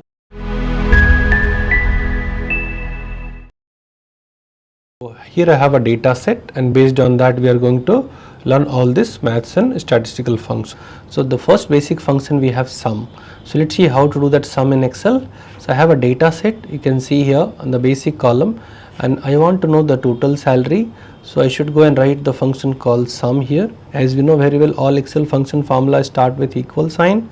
So I give an equal sign and sum, and then we can select the entire range. Range is what? G2 to G21. You can select this data and then you can close the bracket. We got the answer. And to know this formula in cell number J4, what function I written, I can go for K4 and write one function called formula text. So formula text, what it will do, in a particular cell what formula I written, it will display in the text format. So if you go and click here, we got the total salary of this company. Let me write the text also before that. So sum function we learn here is very simple. The equal sign, write sum and give your entire data set, the range, which one you want to do summation, and you can close the bracket, you get the answer. In the same way, if you want to know the average salary of this company, so we can write another function called average. So as already we discussed that Excel function start with equal, so write here equal sign average, and here we have average function. You can select this entire data set and close the bracket.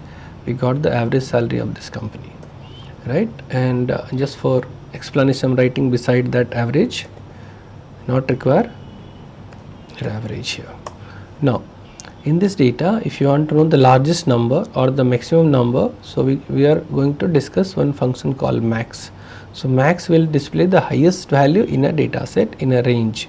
So the function start with equal sign max, and we can select this entire data and we can close the bracket. We got the highest salary in this company, what we have, 16,250 rupees, and for that what function we have mentioned here, max. Now we come to know the highest salary. So let's see how to get the minimum salary in this data set. So write here equal sign and the function name is min, and we can select this entire data set from G2 to G21 and we can close the bracket.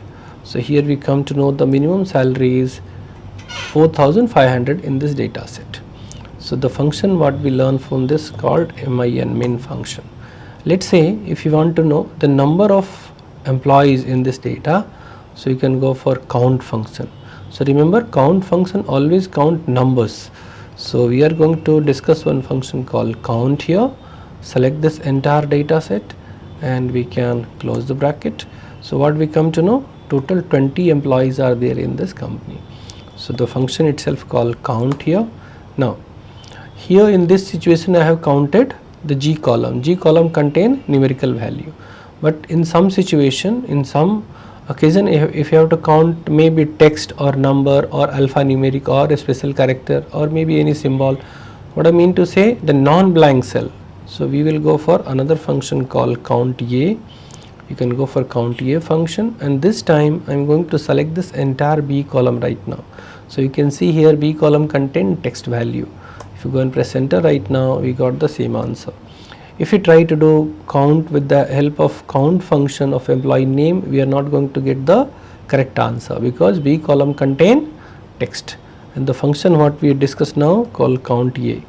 So what we come to know, count A will count everything, number, text, alphanumeric, special character, including space bar as well, but count will count only numbers. Except number, it will ignore that.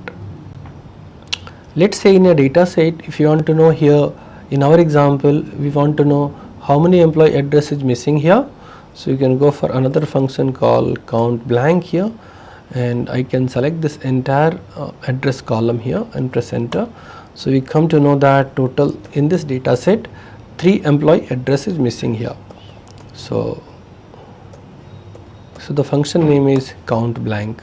So these are more frequently used functions. We discussed till now sum for total, average for the average value, average sales in average basic salary in this data set, the highest salary, the minimum salary, the total number of employees, with the help of their name, and count blank. We are going to discuss now with advanced functions like if condition. So let's read this question now and then we can understand. Right now I want to know the total salary of the employees working in training department. So here total salary we know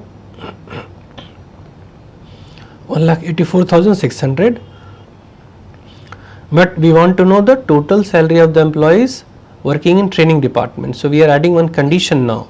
So let's see how it works. So we are going to learn a new function called SUMIF. Let's see how it works. So we are going to discuss right now SUMIF function. So we know very well all functions start with equal sign SUMIF. So here we can follow the first criteria is range, first argument is range, the second is criteria, and third is sum range. So now my range is, I want to know department, training department. So training is located in which column? Department column. So that will be called my range here, and my condition is training. So you can write here training, and I can just press enter right now, but here we have one sum range also. What should be the total? So remember, sum range should be always a numerical column. So in our data set, what is numerical column? We have basic salary. So you can select this and close the bracket right now, and we come to know here, let's see the formula. We can come to know that the company total salary we have 184,600, but the employees working in training department, their total salary is 58,750. So here we have done sum with the help of one condition, right? In the same way, if you go and check the next question, what it says that what is the total salary of the employees working in training department. So we know very well the total average salary of this company is 9230, but we want to know average with one condition. Which condition? The department should be training. So let's see how it works. We can write here the function average if, right, because we have one condition here. So right here average if, you can go for average if here. A range means we are going for training department. So first of all we should select the entire department.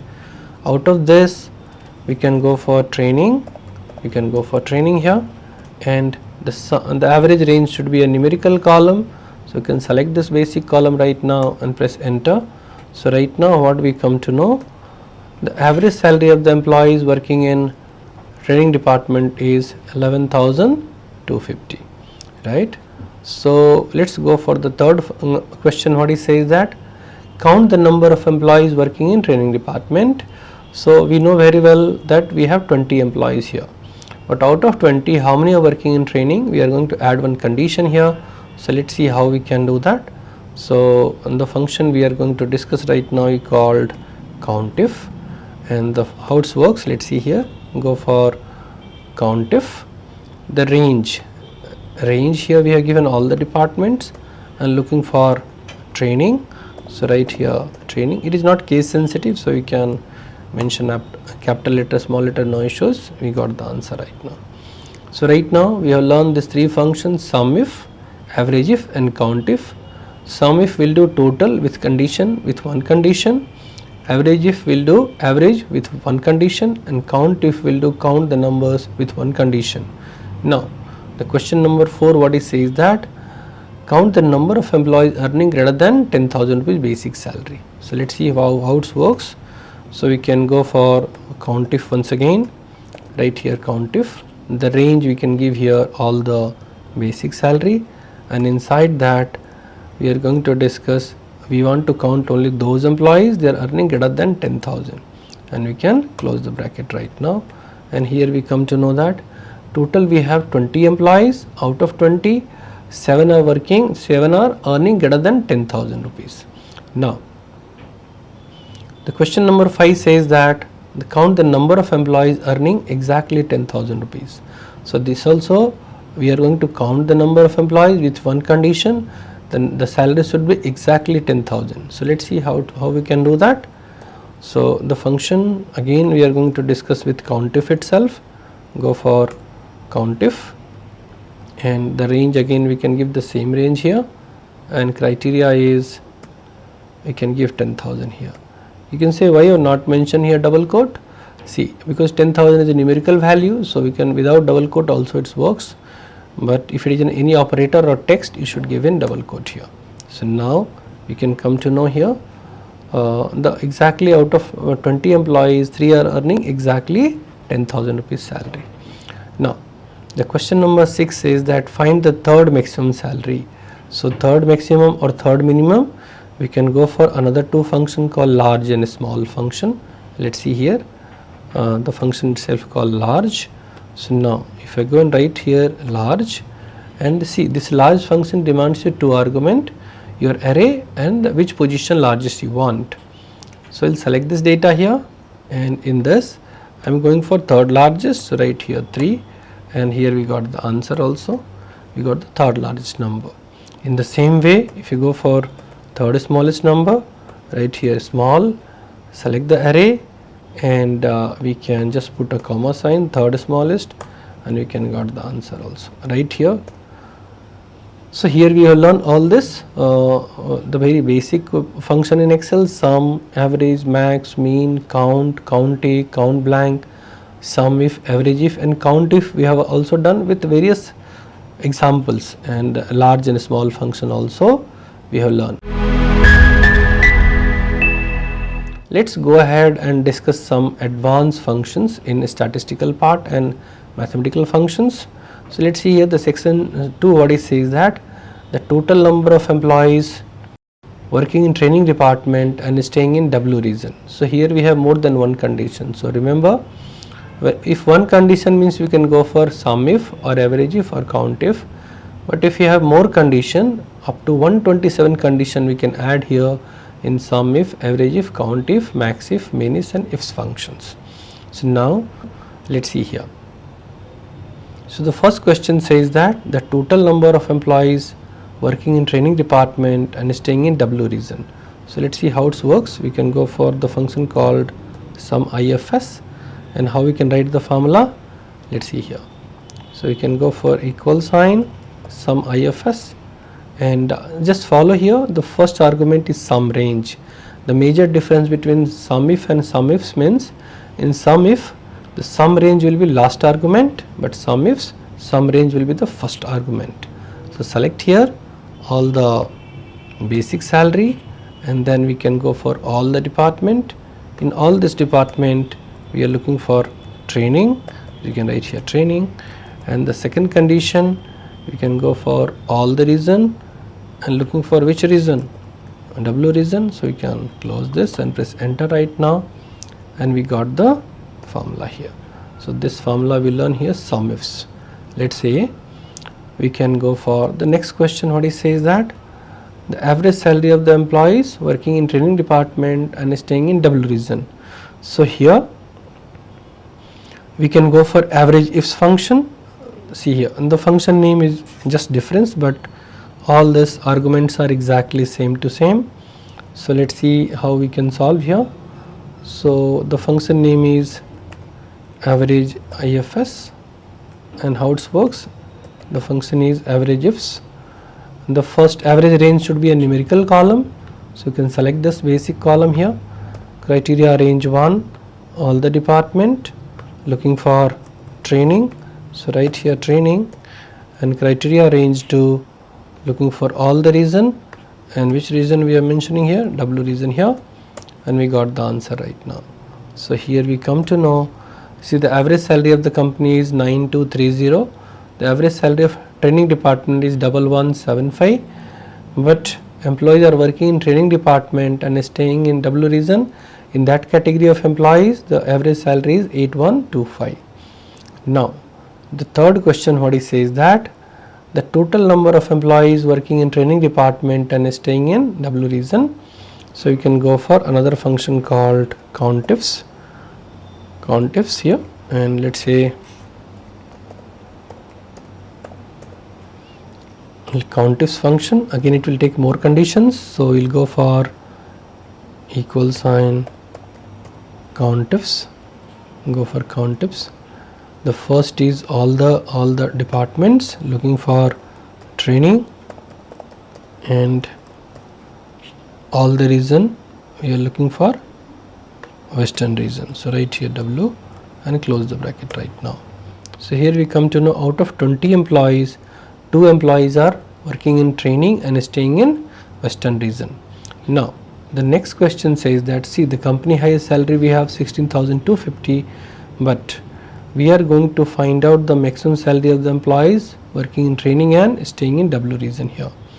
So how we can do that? We have a function called max IFS.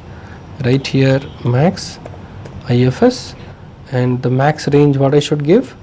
Max range should be a numerical column. Remember this, like sum if and average ifs. So this is my max range. Criteria range 1, we can give all the department, and right here training, and criteria range 2, we can give all the regions and looking for Western region here. Let's say here we should close the bracket. So now we can close the bracket right now. We got the answer here. So what we come to know? The maximum salary is 16,250, but the employees those are working in training department and staying in W region, in that category the maximum salary is 10,000 itself. Now the next question what it says that the minimum salary we have 4,500, but this time we want to find out the minimum salary of the employees with condition. So what condition we have? Employees are working in training department and staying in W region. So we'll go for the function called minifs, and the function how it works, let's see here, right here minifs, go for minifs here. The min range should be a numerical column, like same like maxif or sumif. Criteria range 1, all the department, and you can write here training, and criteria range 2, I can go and write all the region and looking for W region. Close the bracket, press enter right now. So what we come to know? The employees those are working in training department and staying in W region, in that category of employees the minimum salary is 6250. So we solve all this section 2, all the first 5 questions. What it says that the 6th question says that here we have more than 2 conditions. Here we have 3 conditions. Employees are working in R&D department, staying in South region and from Bangalore city. So how can we do that? Let's go for once again sumifs, sumifs function. Let's see how we can solve this problem. So right here sumifs, go for sumifs. Sum range should be my basic column. Criteria range 1, you can go and select here all the department, in that we are searching for R&D. Criteria range 2, selecting all the region, in that we are looking for South region, and criteria range 3, we are looking for all the city, and we are going for Bangalore city here. So we have 3 conditions right now, and all are satisfying here. So this is the way here also sumifs works. With this example we are trying to discuss, it takes more than 2 conditions, so it can take up to 127 conditions. Now the last question what it says that here, so the total number of employees earning greater than 8,000 but less than 12,000. So again we will go for sumifs function once again, and how it works, let's see here. So you can go for sumifs. Sum range should be all the basic column. Criteria range 1, again we can select this data, and in this data what we want, greater than 8,000, and the second criteria range again we will select the same column itself, and this time we will give here less than 12,000. You can close the bracket and press enter right now, and here we can come to know the answer as well.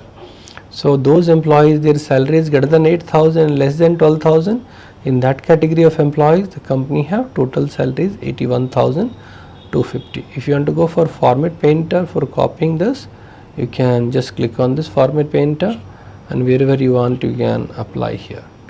So all these are also maintaining as the same format here.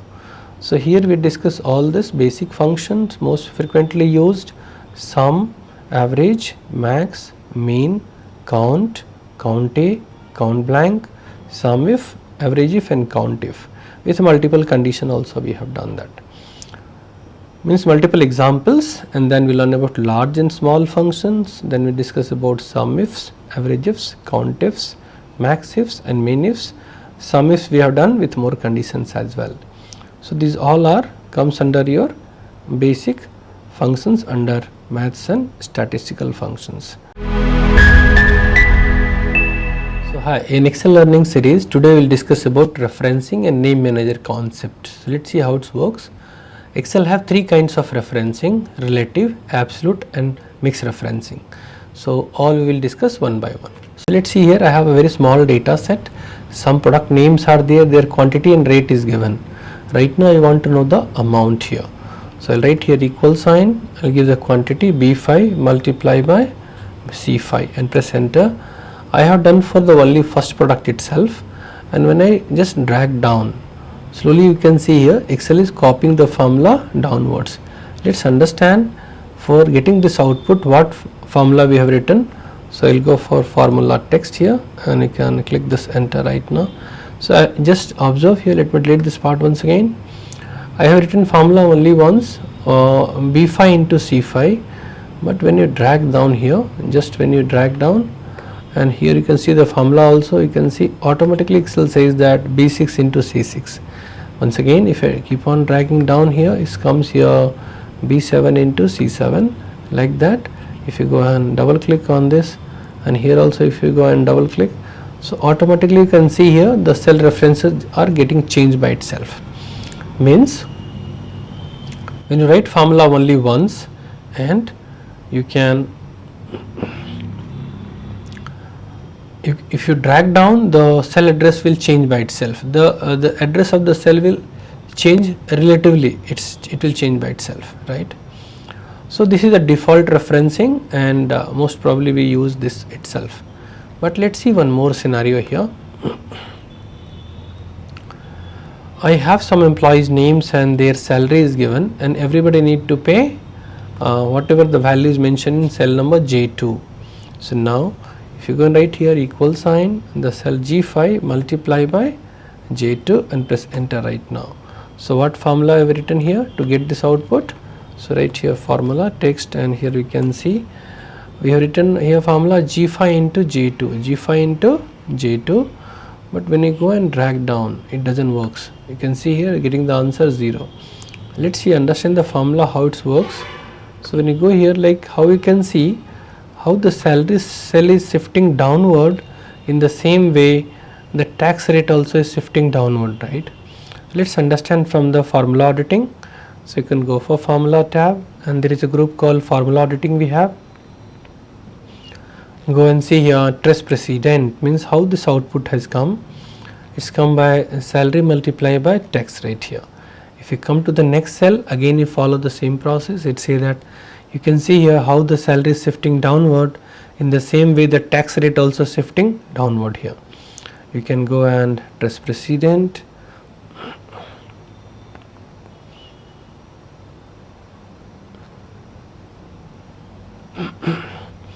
So you can see here how the salary cell is shifting downward, in the same way the tax rate also shifting downward here. So but see, the column is not a problem, all data is taking from J column itself, but here row are shifting downward. So remember, whenever you drag down, the row will shift downward. When you drag right hand side, the column will shift right hand side. So how to overcome this problem? So what we can do that, in a cell what you want to freeze or what you want to lock, before that we should put a dollar sign here. So we'll go for formula bar, and we know that in cell number J2, 2 is the row, and we should lock the row itself. So the symbol we have dollar sign, we can use a dollar sign, and right now if you go and double click on this, it works perfectly fine. You can see here in the formula the G5 G6 means the salary is changing, but the tax rate already taking from row number 2 itself. Let's go and understand by trace precedent how it works.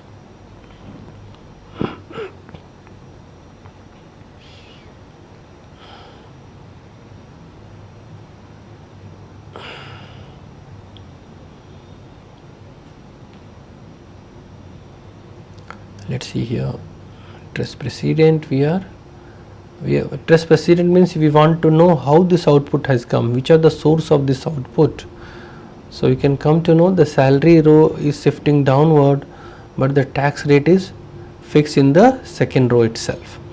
So this is an example of absolute referencing. Here the salaries, you can say relative is changing the position, but the second row is not changing the position because it is locked by the help of dollar sign. Let's see one more example. You'll get crystal clear idea how it works. So here you can see the same table I have transposed here, means I have rotated that. So here you can see right now I'll write the function here, salary multiply by tax rate J2, and we got the answer. But again we can drag right hand side, again we are not getting the correct output. Let's see how it's, why we are not getting the correct output here. Click on the trace precedent and we can see here this time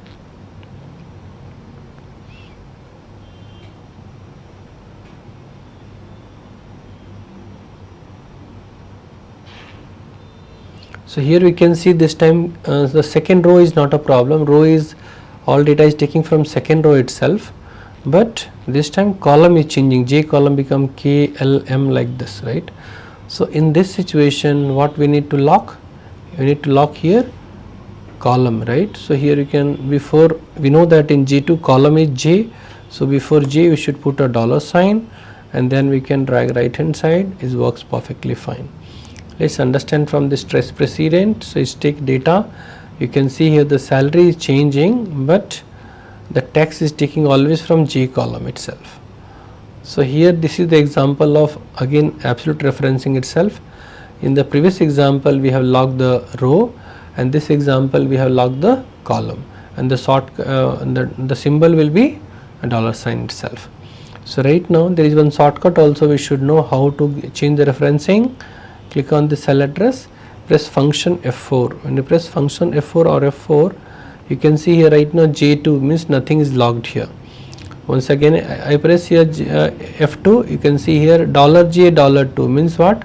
In this one column also is logged and row also is logged.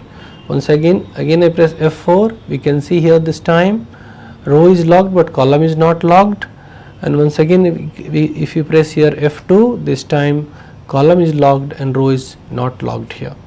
So here we have discussed about absolute referencing as well as relative referencing with two examples. Let's go for mixed referencing.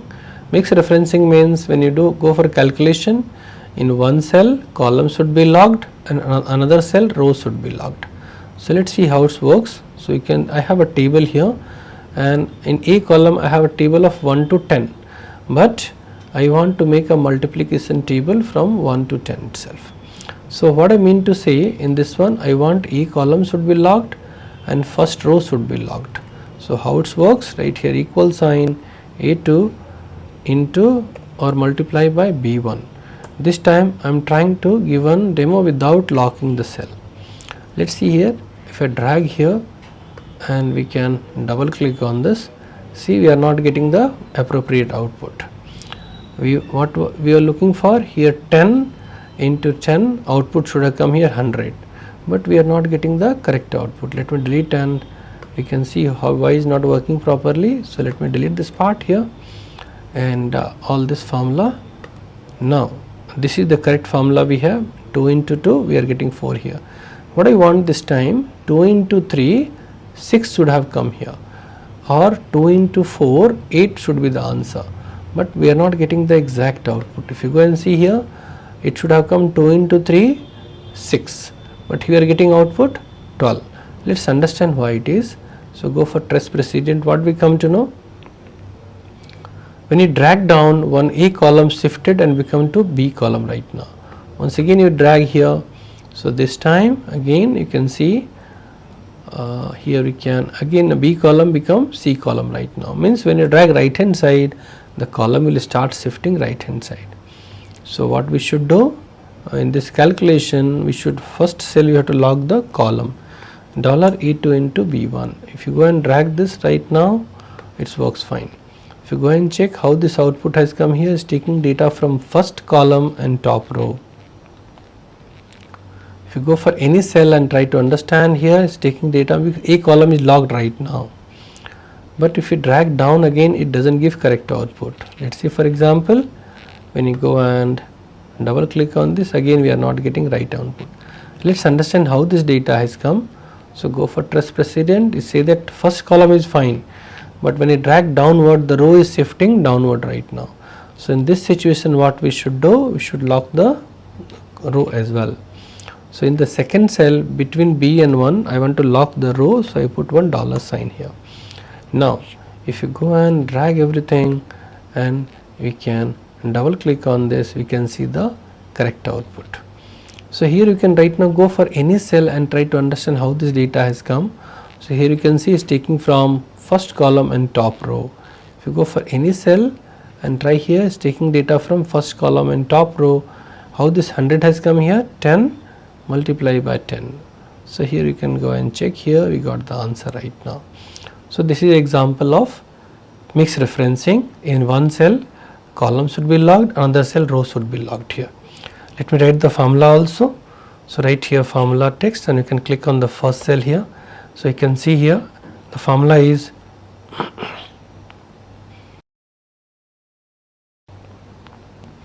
$A2 into B$1. So here in $A2 means column is logged and B$1 means row is logged here. So this is an example of, you can say, mixed referencing.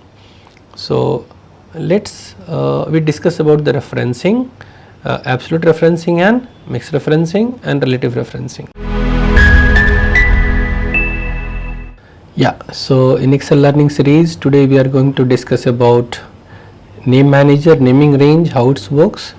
So let's see, first understand what is name manager and what is naming range in Excel. So we should go for formula tab and there is a group is called define names. Inside that, if you click this, just bring your pointer on the name manager. What it says that Control F3 is the shortcut for name manager, and the tooltip what it says that the name manager will help you to create name, edit name, delete names and find all the names in this workbook. Again the second paragraph what is discussed that names can be used in a formula as a substitute for cell reference, and the last part, see one example also they have given, like instead of selecting C20 to C30 always, you can go and define one name called my cells and any point of time you can call that name itself, right? So let's see in practical how it works. So I have a data set in B column and I want to do the apply this some very basic function on this. So the very traditional way how we can do that, right here equals sign sum. We can select this data set and press enter. Right now we got the answer. Let me write the formula here, formula text, and we got the answer as well. For average, same process, right here average. For max,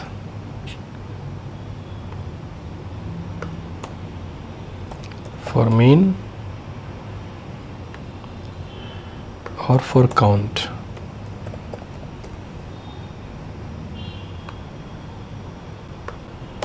Right now you can go and check what formula I've written for this.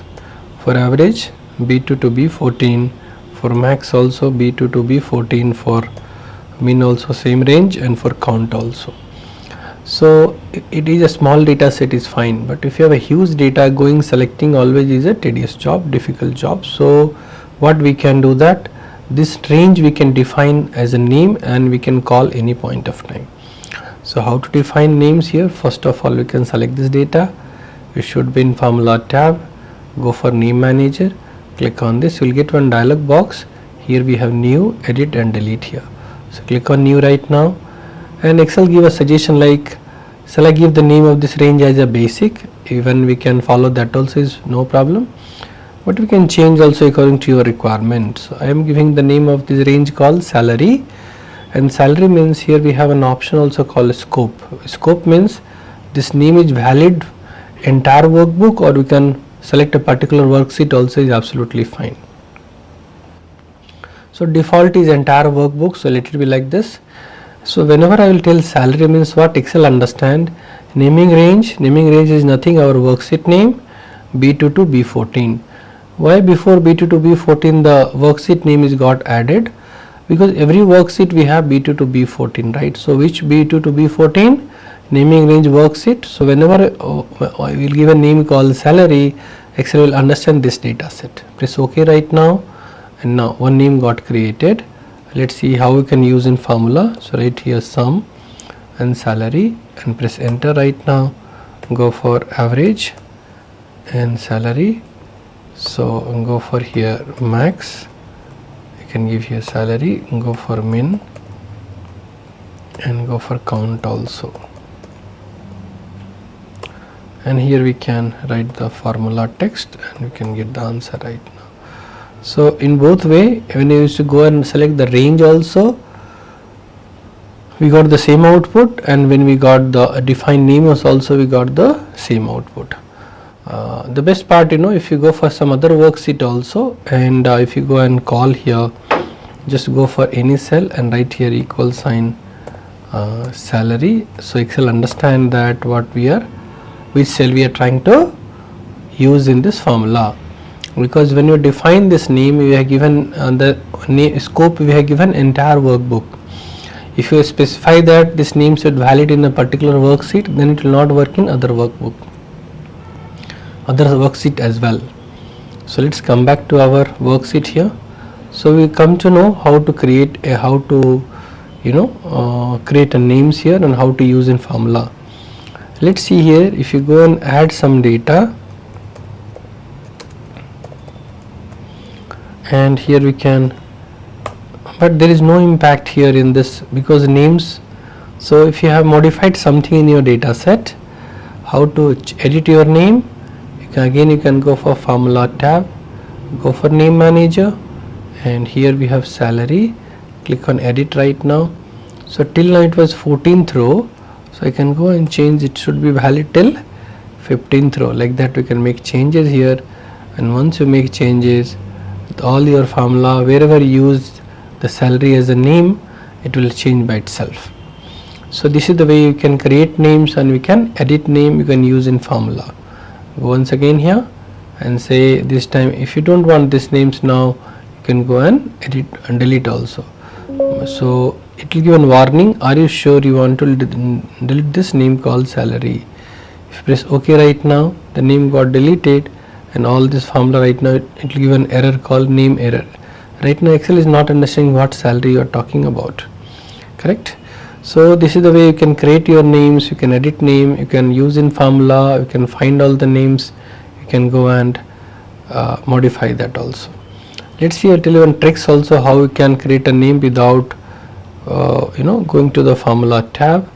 So let's see here, we are in home tab, and from here itself we want to create the names here.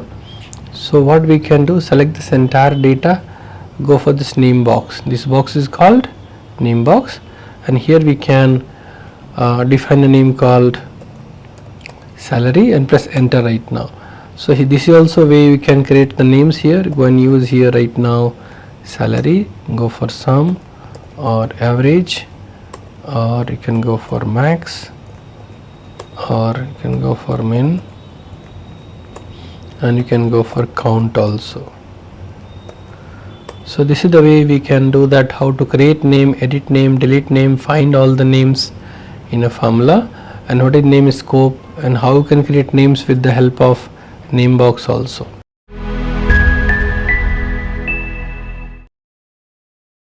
Let's go and deep dive in learning about the subtotal functions, aggregate function, and data consolidation from different workbook as well as same workbook. We'll discuss about how to copy visual cells in Excel. Get started. So I have a data set here, and I want to do subtotal of this data. Let's see here. Total is very simple. We know we can write here some function, and we can select the data. We got the total here.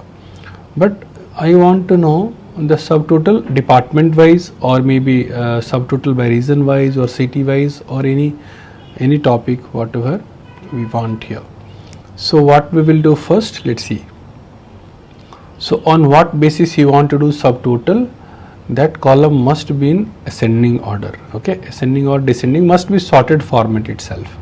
So click on the header, go for data tab, and here we have an option called A to Z and Z to A. Ascending descending topic in details we will discuss in upcoming videos. So go for here ascending order or descending order is very simple. So no need to select the data, just click on the header and A to Z or Z to A you can select according to a requirement. So I have selected reason column ascending order. Right now I want to do subtotal. So what I should do, go for data tab, and there is a group we have called outlines. In this outlines we have an option called subtotal. So click on this subtotal, and here we have multiple options. So what column I have sorted out, maybe in this case we have arranged a reason column in ascending order, so you can go for, so you should select this one reason column, right? And you can change the function also if you want. Maybe some situation you want not only sum, average, max, mean, count, any function if you want to, you can use here. And on, because what should be the total, add subtotal for add subtotal to. So we have basic column is the numerical column we have in our data set. So we'll go for basic and press OK right now. And once we have completed, you can see here left hand side we have 3 outlines are there. Grand total of the company, how much we have, we come to know. And here we have the subtotal part is the second option you can see here. East, north, south, west is the means per region how much company is spending, we come to know. And the third part we have here, you can go and click here, this is called entire details. So this is the way we can add here subtotal. Let's see here, I want data in subtotal but I don't want this outlines. So what I should do, go for data tab, and here we have ungroup and click here clear outlines. So what we can see, the ungrouping part is done. Right now data in subtotal format, but we cannot see these outlines. Again, if you want to get back this outlines, what I should do, go for data tab once again, and here we have go for group, and you can say here auto outlines. If you go for auto outlines, all this outlines are again come back. Right now I don't want this subtotal, and I want to get back my original data. So what I should do, go for data tab and go for subtotal, and you can click here at the bottom we have an option called remove all. You can get back all your data. So this is one way we can do that. Let me arrange the data in employee code once again. A to Z, my data is original data we got. Let's see one more example. So this time what I will do, I will arrange the data department column in ascending order, and we want to do subtotal based on department itself. So click on the department, arrange the data in ascending order. You can see here accounts, marketing, operation, R&D and training. And if you want to go for descending order, you can see here training, R&D, operation, marketing and accounts. So let's see here, we'll arrange the data in ascending order by department wise. So here you can see all the department we have. So this example we will go and discuss about how to do subtotal based on department. So I have arranged the department column in ascending order. You should be in data tab, go for subtotal, and this time we will select here which column we have arranged here, department. So we'll arrange a department column, some function is fine. You can go and click here basic and press OK right now. And here you can go for 1 means grand total we have, 2 means subtotal, and 3 means entire details. So let's go for second option here, and we got the which department company how much is spending without writing any formula and all, we got it everything. So let's here we can clear this option. Again the same process how we can clear the outlines. We can go for subtotal, go for outline group. Here we have in our data tab, the group name is outlines, and inside that we have a ungroup. Go and clear outlines. So again data in subtotal basis department wise, but the outlines are not there. And how to get back, you can go for group and you can say auto outlines, everything will back for you. If you don't want this subtotal, you can go for subtotal option again, and you can click here clear and all data is back right now. So this is we learn subtotal with the help of tool, subtotal tool. It is available in data tab, outline groups, subtotal, group and ungroup option. Here we have, suppose sometime you want to hide if you have a large data set, so I don't want to hide that. So how to group? For example, let's say address and city I don't want, or region I don't want for some time. So instead of hiding, I can go for group, and you can say here auto outlines. So right now, okay, here we have, let's go for example, let's go for row wise, select some rows, and you can go for, here we have any group is there, we can clear first, or let me go and click here group, and here you can go and click here. So this lines after 4th row we have 13th row, so we have group this, and whenever you want you can ungroup this, and if you don't want this lines you can go for clear outlines. In the same way, let me go, and once we can close this file, don't save the file here again, let me open this file here once again, go for, we have this data, and I want here to select certain columns and go for group, and you can say here, okay, here certain for this, go for group, and you can see here group this. So you can go and group these columns, and any point of time you don't want, you can go for ungroup. So this is the way you can go for grouping and ungrouping also. Instead of hiding, unhiding something, you can group certain columns or certain row, go here group, and you can say here group. So you got grouped right now. After A you can get C column, and if you want to ungroup, again we can go for ungroup, and you can say here clear outlines. The shortcut also is given for grouping. What we can do, shift alt right arrow key, and for ungrouping you can say shift alt left arrow key. So here the shortcuts are there. Let's see, for example, right now I want to tell you how the subtotal function works. This one we discuss about how to do subtotal tools in the data tab, outlines group, subtotal or ungroup or grouping, all those things. Let's see, for example, how the subtotal function works. I will write here some function. Here we can write here some function, and we can select the data. We got the answer. Let me write the formula text for you, and this is the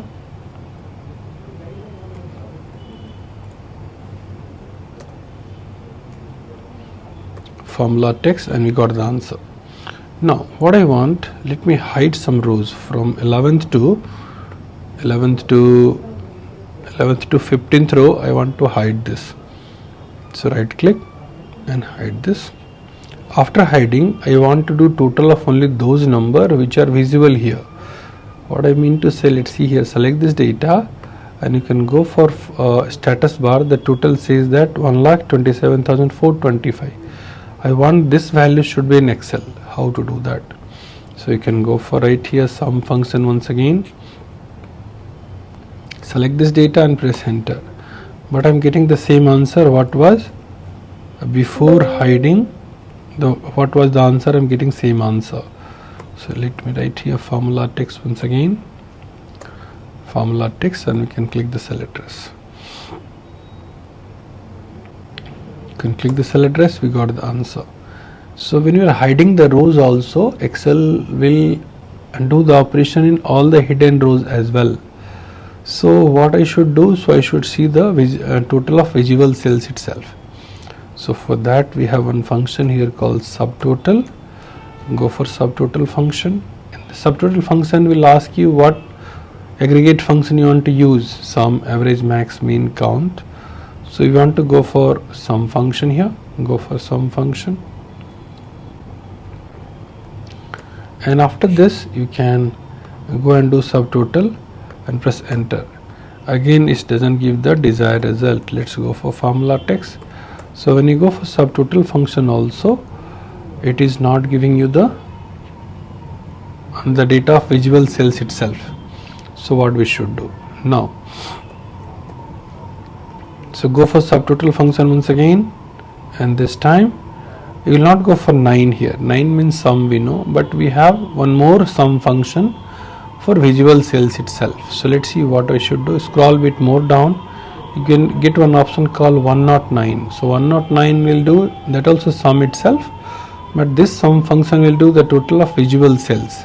So click on this, and after this you can go and select the entire data and press enter. We got the desired result here. Right here formula text, and here you can see we got the data G2 to G29, but inside G2 to G29 range, which are the cells are visible, we got answer for that only. So this is the way subtotal function works.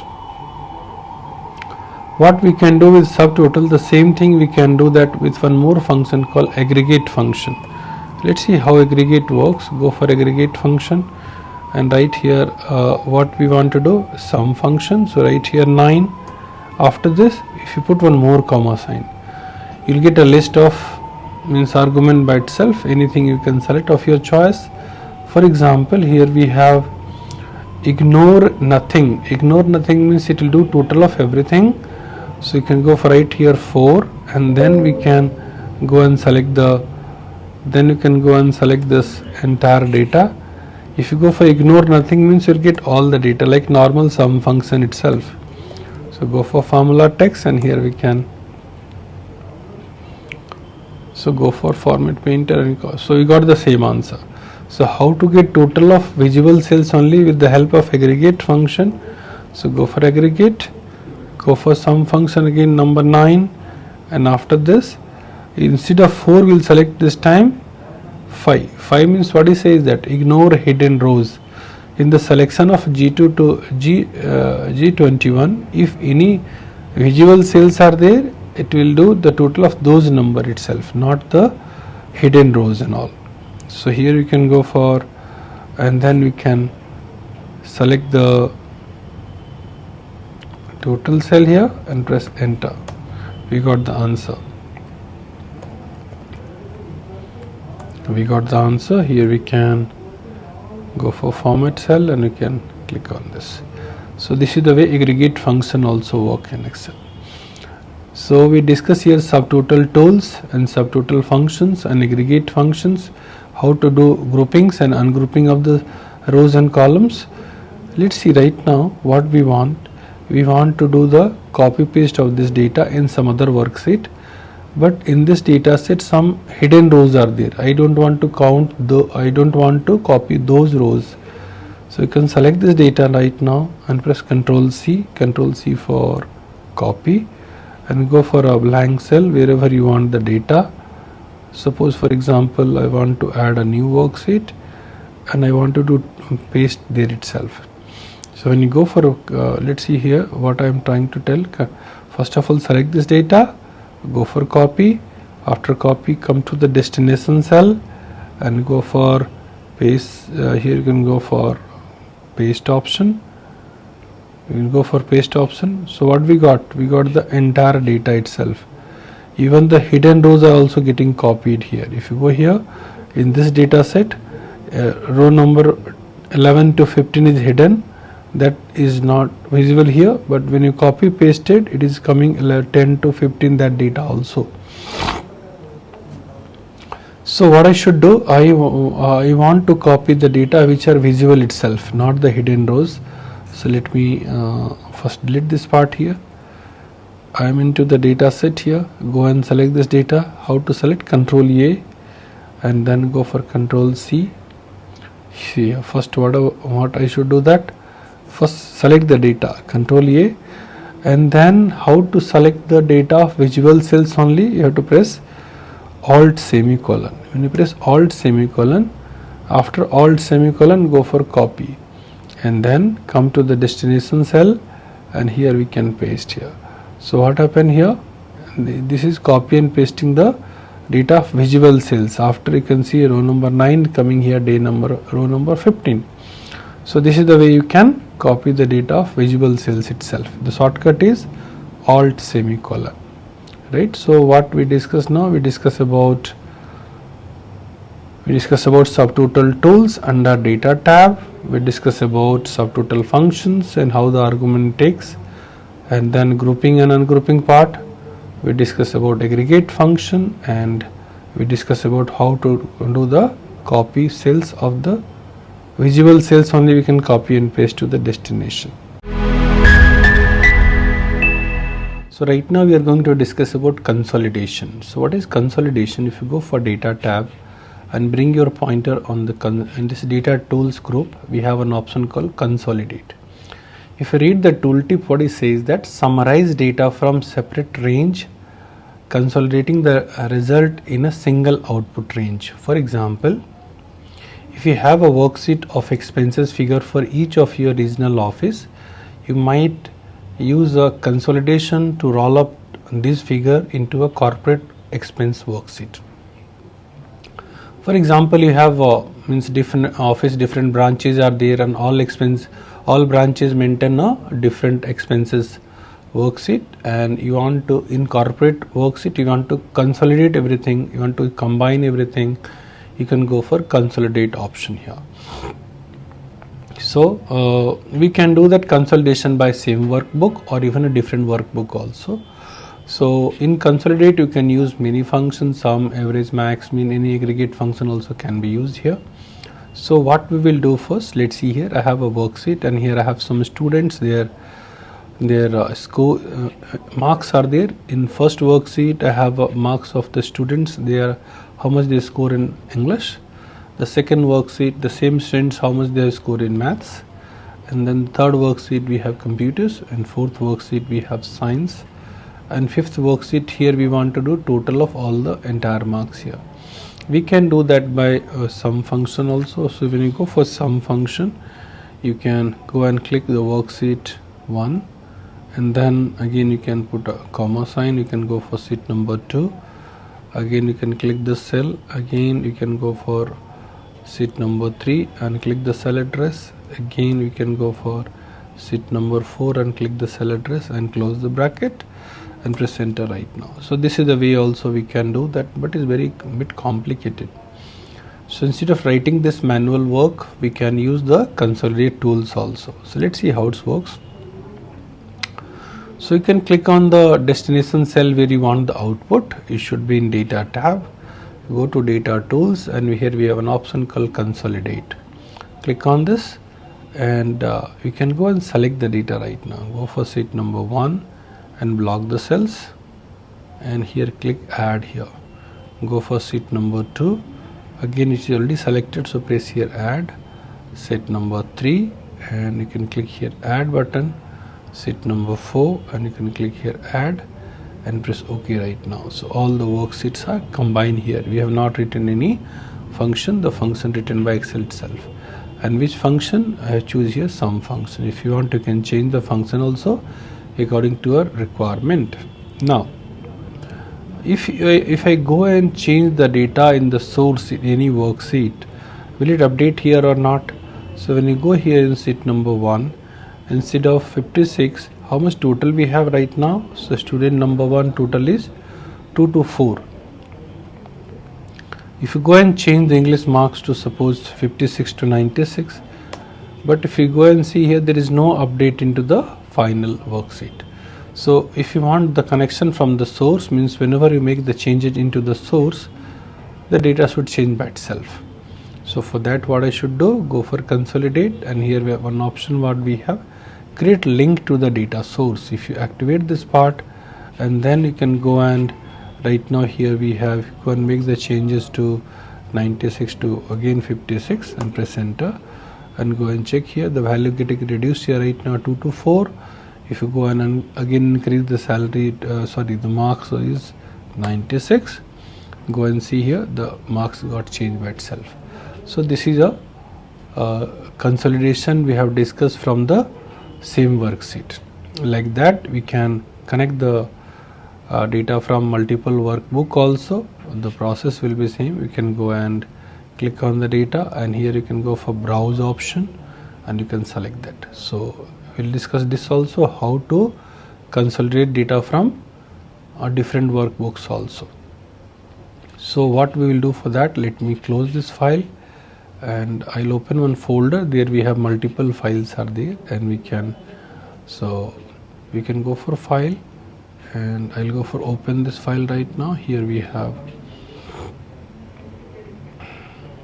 not this, go for close this, open this file, go for file, you can go for open and browse here. You can select here on the file what we have, go for desktop.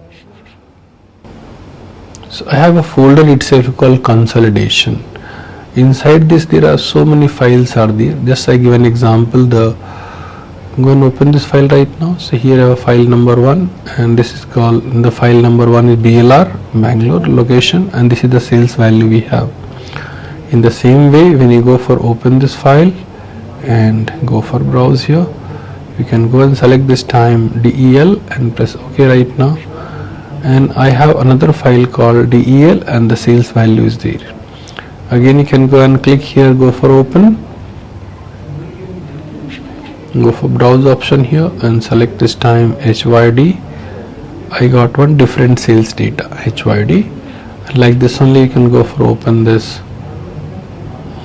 go for open this HYD, we open, and the last what we have, go for open here, browse, and you can select here MUM. So right now if you can see here there are total 4 files are open, and I want here the final should be there, and go for open once again this time and go for browse, and here you can see here all 4 files are there. All those 4 files output I want in a new workbook. So what I should do, I can go for open the file here, this file MUM, I can go for save as in the same folder, go for save as here and write here total, and press save right now, and here we can delete this part here. So I have total 4 files in this workbook and I want to join everything. So go for open right now, browse, you can see here there are 4 files are there. I want to join everything in total workbook. So what I should do, here we can, let's open the BLR file, and this sales amount I can select here, and I define one name I had defined here called data. How to define? You can select this and click on this name box and press enter. So the BLR file I have a range called data. In the same way you can, right now you can close this file. So I have total file, okay, let it be like this. You can go for MUM file here. In MUM also if you go and see here this data set, I have given a name called data. You can give different name also, is absolutely fine, but learning will be easy if you give the same name also. So go and close this file as well. Now if you go and see here BLR and go for HYD, in HYD also if you see the sales amount, I given a name called data. You can close this, and the last file name what we have here, go for, we discuss about DEL, okay, go for DEL file, select this, and what name is defined here, data itself. So right now how all 4 files, how we want to combine, we can see here. So click on the destination cell where you want the output, go for data tab, go for consolidate, click on browse, and here we can select our first file, and after selecting, what we should do, at the in the file path name, after this name I can, what was the range I want to join here, data, just add here. So this is my first file. Now I can go for browse once again, and this time I will go for DEL, the file already we got everything. Go at the end right now here in this file and write here the data, that name only we have given here. So these 2 files got connected now. Yeah, DEL, and let's go and remove this. Click on this browse once again, go for HYD, and here we can at the end of this file right here on data and click add, and the last file what we have here, go for browse and click here MUM. At the end of this browse option you can go and write the option called data and press enter. So here you can see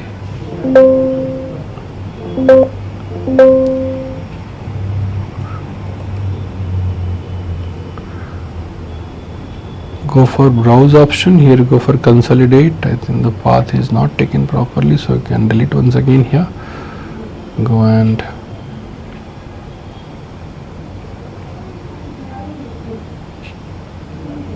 so browse option, we can just select the file name where it is BLR, and after this selection at the end of this data we can write here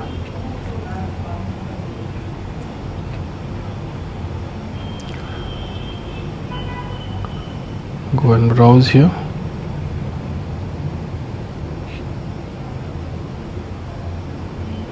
and after this write the name whatever we have defined data and press add. In the same way, once we have done this, we can go for the second file, the same process. We can go for browse once again and select the second file here, click on this option here, last of this file right here, and data, and press enter. Press enter. Two files are got connected. Let's see here once again here. So for Delhi and Bangalore, the third file what we have here, you can go for HYD and click on this arrow key here. At the end you can write here data and press enter. You can add here. So here HYD also got added. The last file we have here, we can go for MUM, click on this arrow key. At the last you can give here name called data, and we can press enter. You can add and press OK right now. So all four files are connected with the help of consolidation. And here also what we can do, if you want to connect with the source, there may be different location also, but any changes happening in any worksheet, I can here create link to the source, so it will get updated right now. So we have, if you go and see here what this number has come all about, so you can click here OK right now, and you can see the different files are getting here. So this is the way you can go and consolidate the different data from the different worksheet. You can consolidate data from the different workbook with the help of consolidate option.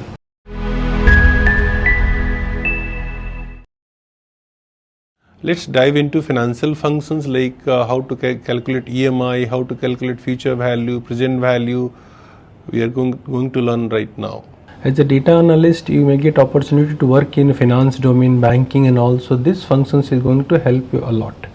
So we'll discuss some very basic function in financials. So let's see, we will learn from scenario based itself. So the first one question what we have here, we'll try to solve with Excel. So very simple question we have here. Mr. Ajay purchased one Hero Honda Charisma of rupees 95,000 rupees by taking a loan from ICICI Bank and repayable in 5 years monthly wise. You have to calculate the EMI. So this kind of functions what we are going to explore, not only for your professional career as well as personal life also, you can use these functions. So let's plot this question in Excel how it works. So the loan amount how much we have here, 95,000, and rate what is given, bank is charging here 8.5%. Let me go and here 8.5%. Let me scroll this window right now. So here you can see the rate we have here 8.5%, right, and payable in 5 years. So the rate is 8.5%. We can 8.5%, and time is for 5 years. 5 years.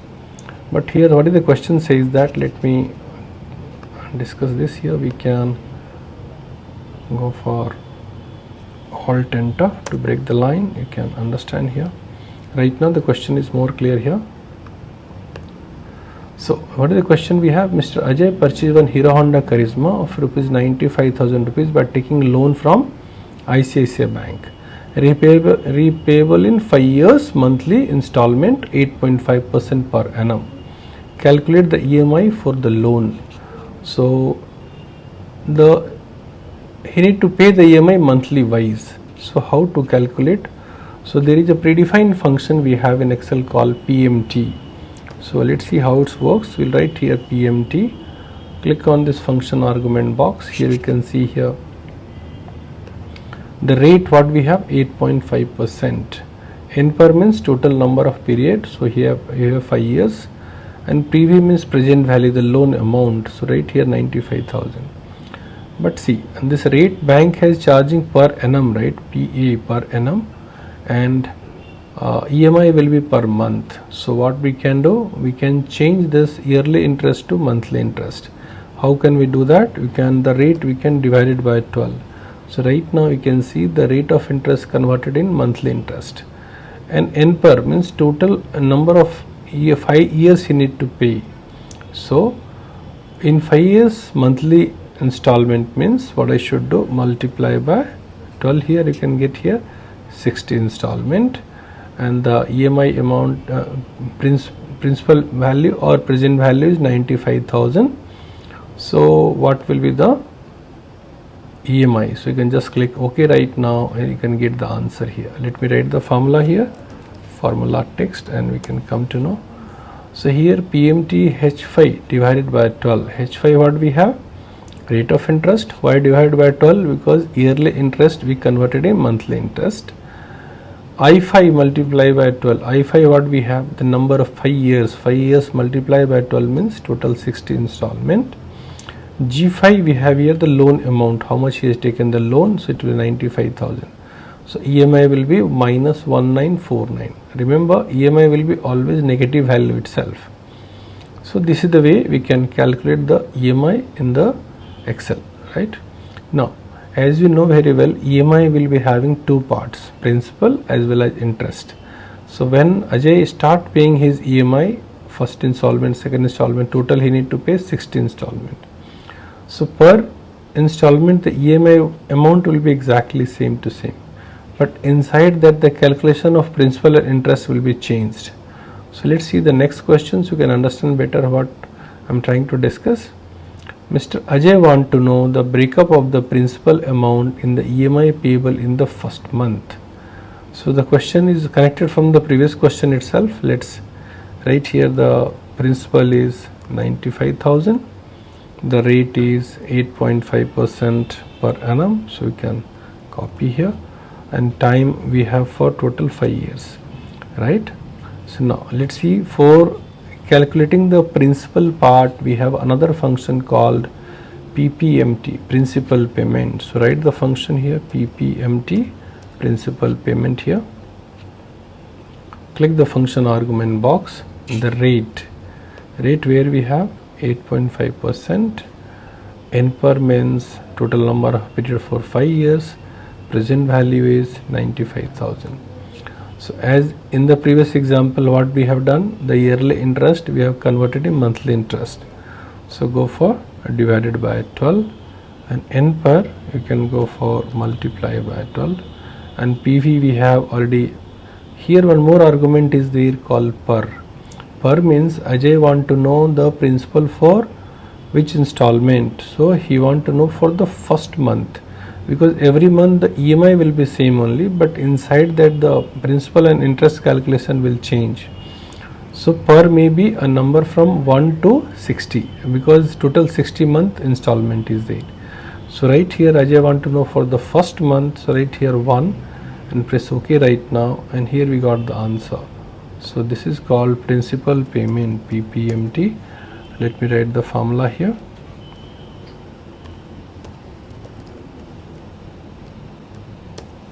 And here we come to know this is the principal part. So we know very well EMI is the combination of principal and interest. So his EMI is minus 1949. Out of this, in first month he paid 1276 as a principal amount, and remaining amount is interest, right? So how to calculate the interest part? That is very simple. We can just subtract that. You can go for this one plus, if I go for this part, I got here, okay, so negative value, so it should be minus. Both have the same symbol, so you can go for minus sign itself, this much minus. So the interest part will be, let me write the formula here.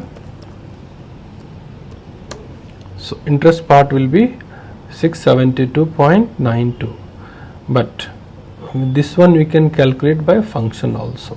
So let's see how we can do by function this one, interest part. So we can go for the next concept, next question. What it says that? It says that Ajay want to know the breakup of the interest amount in the EMI payable for the first month right now. So we calculated here the total EMI is 1949. We calculated the principal part 1276, but we calculated the interest part with the help of subtraction method. But how can we do that by function? So let's see here. For example, we'll go and explore the next function called IPMT interest payment. IPMT interest payment. Let's plot the question here. So this part exactly same to same. So you can go for Control C and Control V here, and we are going to calculate the interest part. So for that we are going to learn a new function called IPMT. IPMT here. Go for function argument box. Very similar like your principal payment function itself.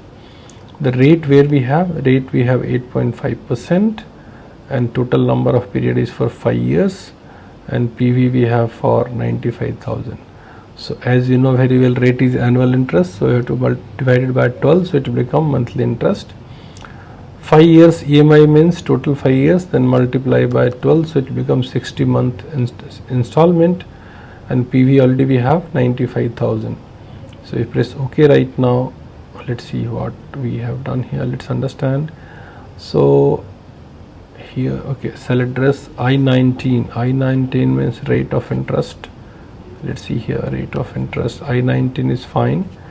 Per we have missing. So per means for which month? I want to know for the first month. So you should, because all are mandatory arguments, because you should not skip this. So per means I want to know for the first month. So that one was missing, so answer we are not getting. Right now all of you can see here we can see we got the exact what we have done by calculation method. The same thing we have done by the interest IPMT method right now. If you go and add both, you will get the EMI part. So EMI is all about combination of principal and interest. You can see here how much we have, 1949 is the total EMI. How to check here? We can just add both number, go for any cell here, and if you go and this one plus if you go for this one, both we got the same answer whatever we have calculated our EMI. So we come to know how to calculate EMI and how to extract the principal amount and how to extract the interest amount with the help of Excel functions. We discussed till now what is PMT function and what is PPMT. PMT stands for payment, PPMT stands for principal payment, and IPMT stands for interest payment. Now we can go for the next question here. What it says that, let's see here. So Miss Meenakshi has a fixed deposit of rupees 25,000 in HDFC Bank for 5 years, on which interest will be given by bank 8.5% per annum, right? Calculate the maturity value for Meenakshi. So right now plot the question in Excel here, 250000. The rate we have here 8.25% and time is for 5 years. But here one thing remember, whenever you go for deposit, in the previous example we had loan, so loan should be in positive value and EMI will be in negative, but here we have deposit means the principal amount should be negative, so future value will be positive. So when you are depositing the money, it should be in negative, so minus 25,000. So after 5 years how much he is going to get? So let's see here. So you can go for future value function equals sign future value, go for function argument box. The rate where we have here, we have 8.25% interest, NPR means total for 5 years, and PMT we should skip that, we should give here PV. So you can say when we can give PMT. If you have a recurring deposit means you can go for PMT, but our question says that it is a fixed deposit, so I am going for PV means present value, because it is a annual interest bank is going to offer and there is no per month anything required, so no need to rate divide by 12 and NPR should be multiplied by 12. Just rate of interest, number of period and principal amount, that's all. We can get the answer here 37,160. Here you can see the answer, and here we are. Go for write the formula, and here you can get the answer right now. So we calculated the future value, and let's see here the next question what it says that. So this one for fixed deposit, the question says, so fixed deposit nothing to divide or multiply. Let's see the next question what it says that Miss Rita is having an option going for RD. RD means what? Recurring deposit, in which amount payable per month is 1,200 rupees, interest is 7.5% per annum, and the period for the deposit will be 5 years.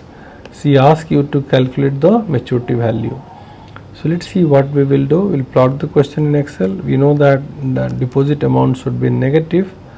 The rate we have 7.5%, and time we have for 5 years. We need to calculate the future value. So for 5 years, right? So go once again the same function what we already discussed, future value, but here the treatment will be different. Let's understand, because it is a RD account, recurring deposit. So rate of interest 7.5, total number of period for 5 years, PV for PV no, because it is recurring deposit, so we'll go for PMT, payment, and it is a monthly rate of interest. So she is depositing per month wise. So whenever you go for RD account, rate should be divided by 12, NPR means total in 5 years how much EMI, how much RD per month she is going to pay, total how many number of installments, you can go for multiply by 12. So you can see here total 60 installments is going to pay to the bank. So after 5 years how much is going to get, you can see here the 87,000. Let's go and write the formula here, formula text, and you can see here this is the formula what we have. So this is the way we calculated how to calculate future value in the fixed deposit and how to calculate the future value in recurring deposit. The major difference we have, when you go for recurring deposit, the rate should be divided by 12 and period number of periods should be multiplied by 12. But when you go for fixed deposit, nothing to do all those things. Now go for the next question what it says that Mr. Amit want to invest in a plan where he will invest 1,560 quarterly for 10 years. So we know that in 1 year we have 4 quarters. So 10 years means we will have 40 quarters. To get the maturity of rupees 95,000, he wants that after 10 years this amount should become 95,000. He want to calculate the rate of interest in the plan of the investment. So here we have the present value is 1560 for how many years? For 10 years. Future value 95000, and rate we need to calculate, right? Rate we need to calculate. To calculating the rate, we should go for rate function, go for function argument box here, NPR, total number of period 10 years, but we have seen in the question it is mentioned that quarterly, so 10 years multiply by 4, so total 40 installment Ajay will be paying, and the principal amount we have 1560. I can go for this one, should be minus, and future value how much he want? 95,000. And what will be the rate of interest? You can click OK right now, and we got the answer. This is the rate of interest. Let me write the formula here.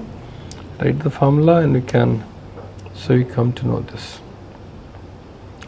Now, so the next question is connected from this only, so you can go for, before opting for the plan, the rate calculated above, we have calculated 10.8192%. The same period and same maturity value, Amit want to know the present value of the investments. Actually, we already know the present value 1560, but right now we want to do reverse calculation, means have we created, generated the right rate of interest or not. So time, we know that time we have for 10 years, future value already it is predefined 95,000, you can copy paste from here, and the rate of interest also you can control C, but control V doesn't work here, so you can go for paste as value, and after this you go for PV, how to calculate. So you'll go for the function called PV, click on the function argument box, the rate we have calculated just now, the rate we have calculated here, and number of period we have means for 10 year multiply by 4 means 40 installment, and PMT we have to, PMT is not required here, future value he wants 95,000 should be there. So see here we have done this reverse calculation right now and we got the answer 1560, that was the question here. So with this present value we calculate rate of interest, and from this rate of interest we have calculated the P present value, so it is exactly same to same, is working fine. Now, so till now we have done PMT function for the EMI, PPMT means principal part in the EMI, IPMT means interest part in the EMI. Then we discuss about future value, every function for future value in two methods we discuss, one for how to calculate for fixed deposit and how to calculate for recurring deposit. After that we calculated the rate of interest, how to calculate with the help of rate function, and whatever we have calculated rate of interest, based on that we have done the reverse calculation and calculated the present value. So these all are, let's see one more function how it works. So read this, what it says that the question just, so Miss Asa want to go for a RD scheme in a bank, recurring deposit, amount of 1525 per month means RD account, right? Whereas the interest bank is offering her 7.5% per annum. Find the number of installments she has to pay to get the maturity value 51,000. Also calculate the number of years as well. So let's plot the question here. So we know that deposit amount should be negative, so right here 25. The rate how much is 7.5%, and future value how much she wants here 51,000. So total number of installment how to calculate. So you can go for n per function, go for n per, and function argument box here, rate we can calculate, present value, future value, present value, PMT how much she is going to pay per month, we can see here 15. So this is the year PMT amount 1525, and PMT or PV, any one option is sufficient to calculation. Go for future value how much you want, 51,000. And one more thing, the rate whatever is given, it is per annum, right? Rate is 7% per annum, so you have to make monthly interest, so divided by 12. So if you do that, we got this answer total, how many installment, 30 installment. So within 30 installment, if she pay 1525, it will become 51,000. What formula we use, you can see here with the help of formula text, and we can press enter. So this one we have done by n per function. The question says that also calculate the number of years. So we know that if you have 30 installment means divided by 12, we can come to know, make it as a whole number, So go for decimal part, we can reduce this, and here we got the answer. Let me write the formula also, right here formula text, and we can. So if she want to deposit per month 1525 for with the rate of interest 7.5%, and she want, if her goal is to get 51,000, so she need to pay 30 installment, and 2.5 years she need to pay the EMI, so she can reach her goal. So these all are the major the financial function in Excel, the day-to-day activity people can use for their professional job as well as their personal job also. About how to calculate EMI, we can go for principal PMT function, go for calculation of principal part, we can go for PPMT. For interest calculation, you can go for IPMT. For future value, maturity value, you can go for FV function, and for recurring deposit also future value, you can go for FV function itself. Then how to calculate the rate of interest from an investment, and you can say how to get the total number of installment we calculated with the NPER function. So these all comes under financial function of Excel. So that we are going to discuss one concept called goal seek. What is goal seek? You can go to the data tab in the ribbon, and here we have an option called what if analysis. If you go and bring your pointer inside and click on this, just bring your pointer on goal seek, what it says that find the right input for the value you want. So let's see what does it mean. For example, let's see here, one person want to deposit rupees 65,000 in the bank, and let's see, for example, bank is offering 7.5% interest, 7.5% interest, and he want to deposit for 5 years. So he want to know from you how much I will get after 5 years.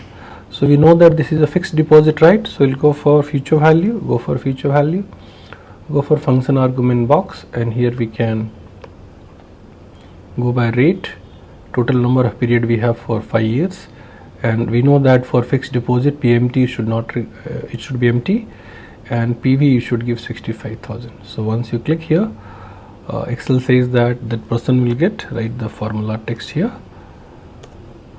formula text, and this person get 93,315 rupees and some change here, but his goal is to reach 1 lakh rupees, right?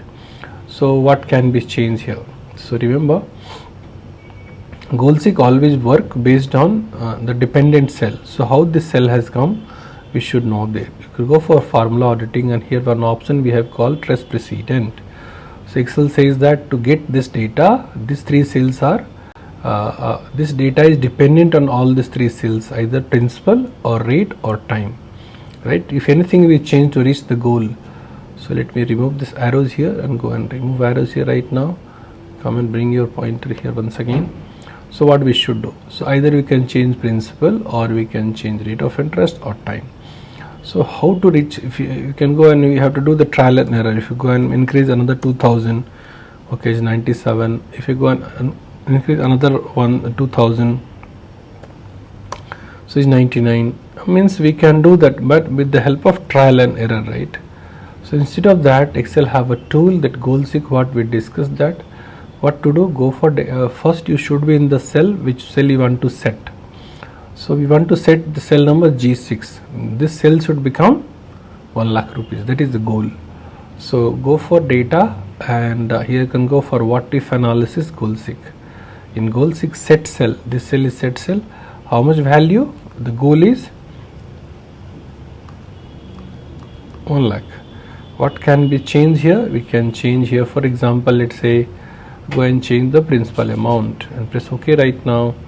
So Excel says that if this person investing instead of 65,000, if he invests 69,655 rupees and some change, means with the same principal and same time it will become 1 lakh rupees.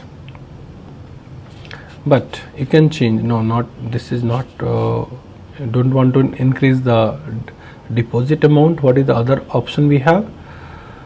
So once again we'll go for data, and here we have what if analysis and go for goal seek, and this time the goal is same only 1 lakh. What can be changed? Let's try with the rate of interest and press OK right now. So here you can see instead of 65,000 is fine, but instead of 7.5%, if rate is 9%, with the same 5 years this person can reach 1 lakh rupees his goal. But again, what is the third option we have? So again we can go for data, and here we have what if analysis and goal seek, and set cell is fine. Remember, always set cell must have a formula. If you simply type means it doesn't work. The set cell must be a dependent cell. The value, how much is the goal?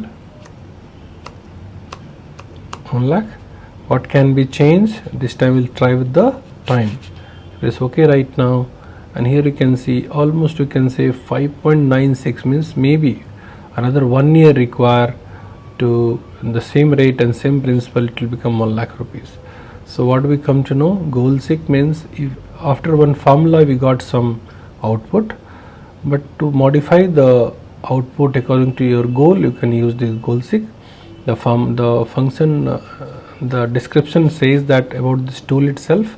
You can read here, you say that find the right input for the value you want.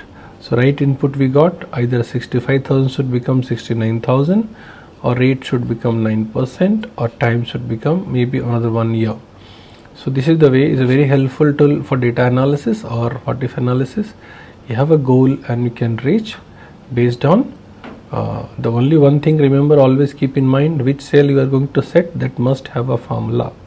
So we discuss about financial functions, how to calculate principal part or EMI or interest part. Let's see how to calculate the entire EMI table with the help of these financial functions. So let's see one situation here. One person has taken loan per month. This is the loan amount we have, principal amount, and bank is charging 11% interest, and he need to pay the entire amount with interest within 5 years. So he want to know total how much, means total EMI table, how to calculate in Excel. We'll see here right now. So EMI, how to calculate, we know very well. Go for PMT function, and here we can go for rate. Rate we have 11% divided by 12, we know very well. N per means total we have 5 years, and monthly interest, monthly EMI, so total 12 month, and PV we have for 50,000 rupees, 5 lakhs, right? So how to lock this cell? You can just always remember, when you are going for this concept, the cell should be locked here. So just you can press your function F4. When you press function F4, your cell will be locked here by itself. Rate, when you drag down, the rate should not come downward. In the same way, regarding referencing concept in detail video we will have in upcoming session as well. So here you go for N per, again you can press here function F4, we can lock this, and PV also you can press function F4. So the cell will be locked from both side $sign, okay? And then we can double click on this, so it works because EMI we know very well, per month will be same amount itself till here 60 installment. So here you can see here per month we have 60 installment, all the same amount itself. Let's see how to calculate the out of this 10,871, how much he paid principal in first installment and how much he paid interest in the first installment. So we'll go for another function called PPMT. PPMT stands for, already we have discussed in our previous video, like how you can go through that financial topic video, so for more clarity. So rate we have here 11%, and N per we have for 5 years, PV we have for 50,000 we have given here, 5 lakhs, right? Rate it should be divided by 12, and N per should be multiplied by 12, because total we have 60 installment. And always remember, this cell should be logged here. So you can give $2 sign, PV also is fine here. Now but per we have given in the cell address A4, and remember per should not be logged here. Right now when you double click on this, you can see here slowly your principal out of 10,871, 6287 is the principal amount, and what is the interest amount we'll see here. Slowly all of you know how we start repaying the loan. Can you see the last installment company has out of 10,871, 10,772 is the principal itself, means interest is very minimal in the last installment. So how to go for interest payment? Right here IPMT function and go for function argument box. Rate we have given, N per means 5 and PV means 5 lakhs, whatever you given here. Rate should be divided by 12 and rate should be logged here, and N per should be logged here.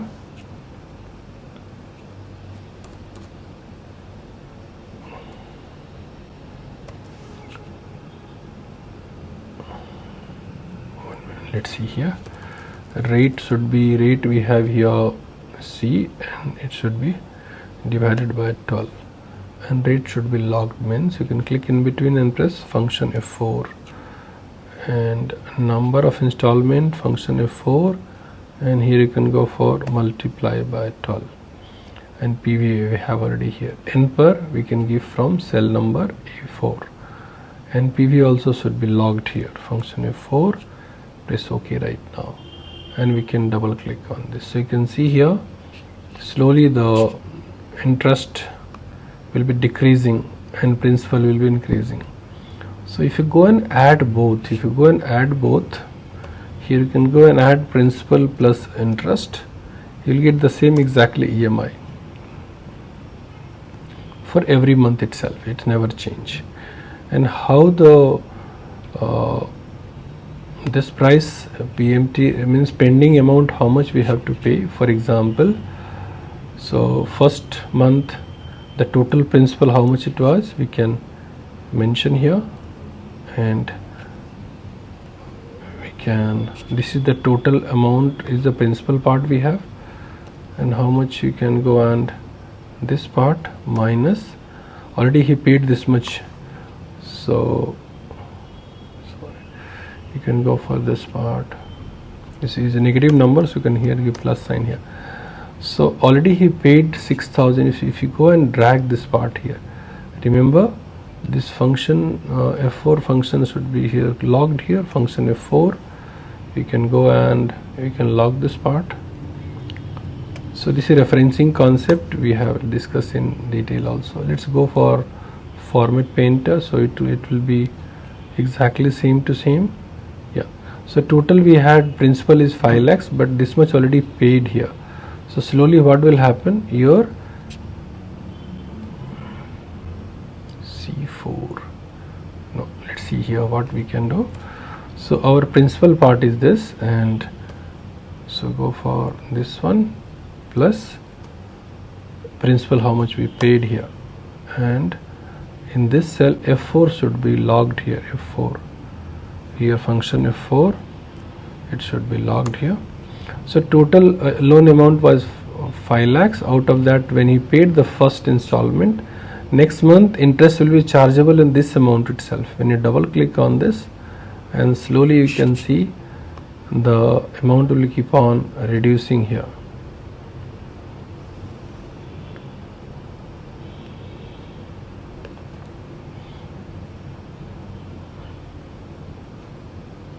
Here the first month we had total principal is this. Once you start repaying this amount, so next month install EMI is this itself. Again, let's see here once again we can, the referencing part is, so when you go for this minus this value, okay, sorry, it should be plus, right? It should be plus itself, okay. So it should not log that. So when you go for double click on this, slowly you can see the amount is keep on reducing, and at the last it should be, you can see the exactly how much we have to pay it should match with your data. So this is the way you are start reducing your, so first when loan was this much, when you paid first installment in the principal part, so next month interest will be there in this principal amount, and every month the principal is keep on reducing. If the principal is reducing means interest will be reducing, right? Yeah. So this is the way you can calculate your EMI part in your Excel. Okay. So with that we cover about financial functions like how to calculate EMI, present value, future value and all. Let's learn about some new function in Excel comes under Office 365, like how filter function works, sort function, sort by, unique and sequence functions we are going to discuss now. So in this series a lot of new functions we are going to discuss today. The number one we are going to discuss about unique function. Unique function is like what we have done in Excel, like remove duplicates kind of thing. You can get the unique data itself. So let's see, for example, I can go and write here a function called unique.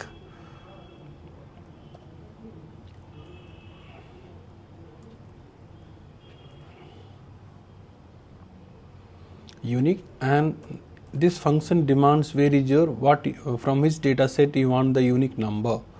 So we can go and select here any data set. For example, I want all the regions columns are present unique data itself. So I can go and close the data and hit enter. So you can see here in this all the region column, E column, I got unique data is west, north, south, east itself. Now I'll go for any other column. For example, this time I want all the unique data departments, unique departments. So let me copy the header here, not compulsory, but for understanding we can write here, paste here department, and I want here all the unique departments. So you can write here the function called unique, and we can select the data set here, which one you want to make unique data, and you can press enter. So you can get here all the unique departments: marketing, accounts, R&D, training and operation. Let's see, go and delete this part right now. And for this both function, what formula is there, you can check here. The formula is here, formula text, and you can click the cell address. We got the answer also, unique E2 to E21. Or for the n column, how I got the unique, you can write here again formula text. Formula text is a function that will tell you in a cell what formula is entered. So you can go and check here, unique function, we have done that. So let me go and delete this part right now. Here we can go for classical ribbon here, and we can go for clear all. The data got deleted. Now what we can do, suppose this entire data also maybe some duplicates are there, we can select here, Control C, and I can paste here. So in this data set some duplicate records are there, and I want to find out unique record. So you can write here unique, you can write here unique, and then we can select the data set. For example, let's say A22 till last, we can, how much data we have, we can select here and close the bracket right now and press enter. So in this data is giving you only the unique record, only is the output. Here you can see, if you go and check here, you will have the more data. You can see here 27 records are telling in the count function, but if you go and check on this column, it says that only 20 records are there, right? So you can understand unique function. Let's copy the header also, you can understand better. You can go for Control C, and you can go for paste here, Control V. So from a huge data set, if you, and remember function is always dynamic, so that is the way you let me write the formula here. What formula written for this? Right here, formula text, and we can click the cell address right now and press enter, and we got this unique function. Let's go for rand function. Rand function work even in the older version of Excel. What is the use of rand function? Suppose you want to generate some random number between 0 and 1. So you can write here rand, and just this is a volatile function, so no need to give any volatile function, means it will change automatically, means whenever any changes happen in the Excel. So let's see here, I have written this RAND, and we can drag how much you want this random number. and see here, if you go for formula text here, formula text, and you can go and select the cell address. This is the function we written here. But why I told the term called volatile function, see here right now, when you go for, if you go and do something in Excel, just press enter right now and it will change by itself. Some value will change by itself. Getting it? So it is a random functions, right? I don't want this data should be random, it should be a fixed data.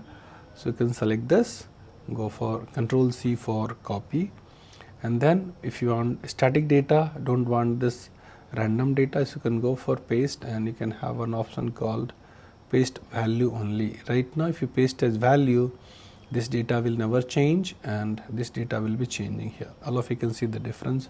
You can see the difference also here. Whenever if I do something here, this data is changing, random data, but this will never change. So this is the way rand function works. There is always give you output between 0 and 1. Now let me delete this part. Sometime may be handy if you want to generate some data, random data in between, so you can go through that. And one more function has come called rand between. Rand between, how it works, you write here the rand between function, and it will ask you give me the lower limit and upper limit, bottom and top. Suppose for example I want data minimum should be 10 and maximum should be 99. And press enter and we can get the data. Remember, when I am trying, I am getting a different number. When you will try, you will get a different number, because it works on CPU status.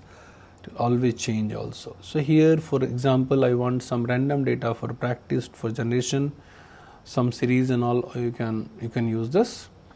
Now this is also a volatile function. If you go and do something in Excel, it will change by itself. But I want to, this data should be static, not random, so you can Control C, and after Control C you can go for paste special. We know the shortcut also very well, Alt Control V, and here we can see, select this data, Control C, and wherever you want to paste as value, go for paste special, value, the shortcut Shift, Control Shift V for value only. You can go and paste here. Now this data will change, rand between, but this data never change. So this is static data also. So we learn two function, one is rand function and one is rand between function. Rand function always, it will not take any argument like now function, today function, rand function. These are volatile functions, doesn't take any argument. Rand between function, it will take some argument from bottom and top. You can give some range and you can generate some number and for your usage. But let's say if we have one more improved function has come now in the new version of Excel called rand array. Go for rand array function here, go for rand array, and we can, not rand between, you can go for rand array function. We can double click on this, and in this rand array what we can do, this function asks you how many rows random data you want here. So I'm telling I want 10 rows random data, and I want data how many columns. I want here 2 columns data I want here. Then what will be the minimum number? I want a minimum number should be 10 and maximum number should be 99. And one more argument you can use here, you want the random data should be a whole number or decimal part. So put a comma sign here. Excel says that you want integer means the whole number without any decimal, so you can choose here true. If you want decimal number, you can go for false. So it's your choice. Go and press enter right now. So what we have done, we have told Excel that I want data in 10 rows. So from current selected rows, it will go for 10 row. 2 columns is going for J and K column. The first number should be 10 and the maximum number should be 99, and true means I want integer. So I got this data. Now if you go once again here, right here, rand array, go for rand array function, double click on this, and here we can row number 10 and column number, suppose I want here same like column number 2 column I want. You can change also 10, 20, 30 rows and 30 columns as your choice. And here we can say minimum should be suppose 10 and maximum should be 90. But this time I want here decimal value itself. So go for decimal value. Can you see here we got all the data with decimal value. So this is the way this rand array function comes. So let me write the formula here. The formula is formula text. You can go and check what function I have written here to get this output. So we got here rand array, the 10 rows, 2 columns, data start from 10, last should be 90, and I want here decimal values of false. If you go for here also formula text, and you can go and click this data and press enter. In this case you can get 10 row, 2 column, data start from 10, maximum should be 99, and true means here I got the whole number. So this is the way this function works. So in this worksheet we discuss about rand function, rand between, and rand array. Okay, let's see one function called here sequence function, how it works. So let me go and add here one new worksheet. So you can go for right click and go for insert here, how to insert worksheet. So I have let's see, I want to generate here some serial number. Okay, go for serial number, and in this I want here one serial number 1 to 100. So I can write here sequence function right here, go for sequence.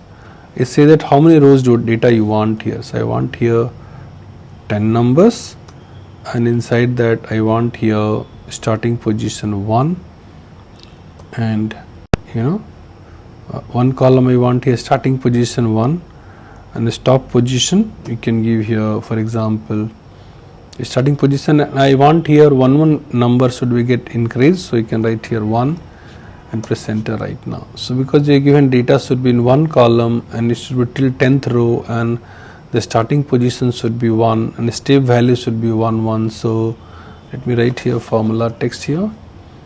So here you can go and check. So this is also a formula.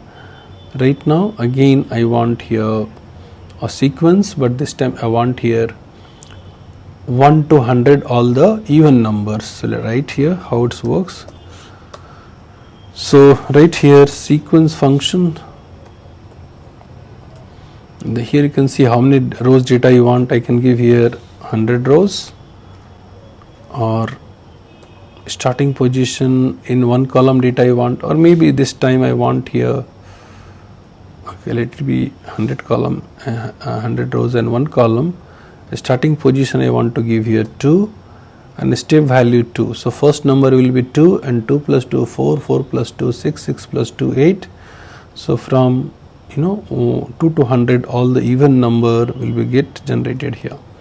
You can press enter right now, and you can see here first number is 2 and the last number will be here. You can say last number, because I given 100 rows, so 2 to number gap is there, so it will go till 100 rows here. So 100 rows means you can see here the 200 data is there.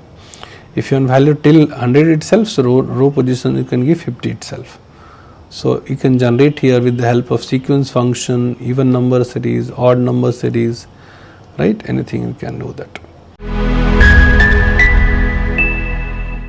Now we'll go for another function called text split, a very interesting function here. Let me delete first and show you how it works. So here we can, let's see, I have employee first name and first name full name. From this data I want to split in first name and last name.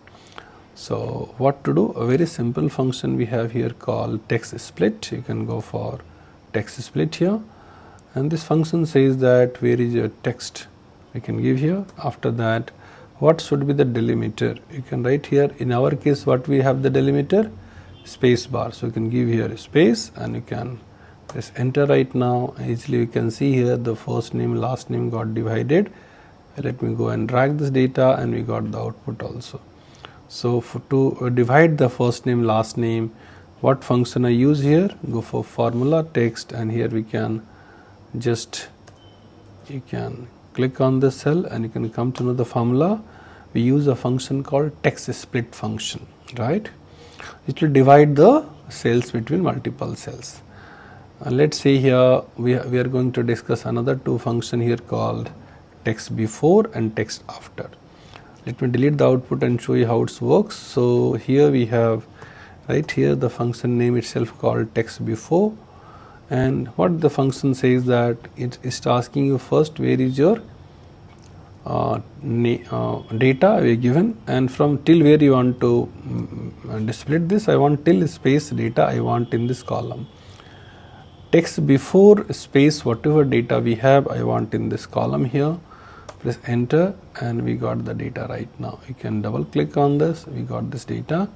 All data we got from, let me write the formula for you. Here we have formula text and you can click the cell address. So function itself called text before. Now what we have, so we learn here text split and text before. Let's go and a new function we will discuss right now called text after. So right here the function called text after, double click on this, my data we have here, and I want data after space. So here you can give here space bar and you can double click on this and we got the data right now, and double here you can extract this and you can go and see the formula what I've written here. So you can go for this function called text after. So we discuss here three function, like we have a data in full in a cell, how to divide in multiple columns. We can do that. The function called text split. If you have a data set and you want to fetch the data before a certain delimiter, we have space, comma, semicolon, hash, whatever it is. You can write here text before cell address and give the delimiter, and before that data it will fetch and give it to you. Text after, just you can say opposite of text before, means you can give some delimiter until after that only data you want, so you can get that also.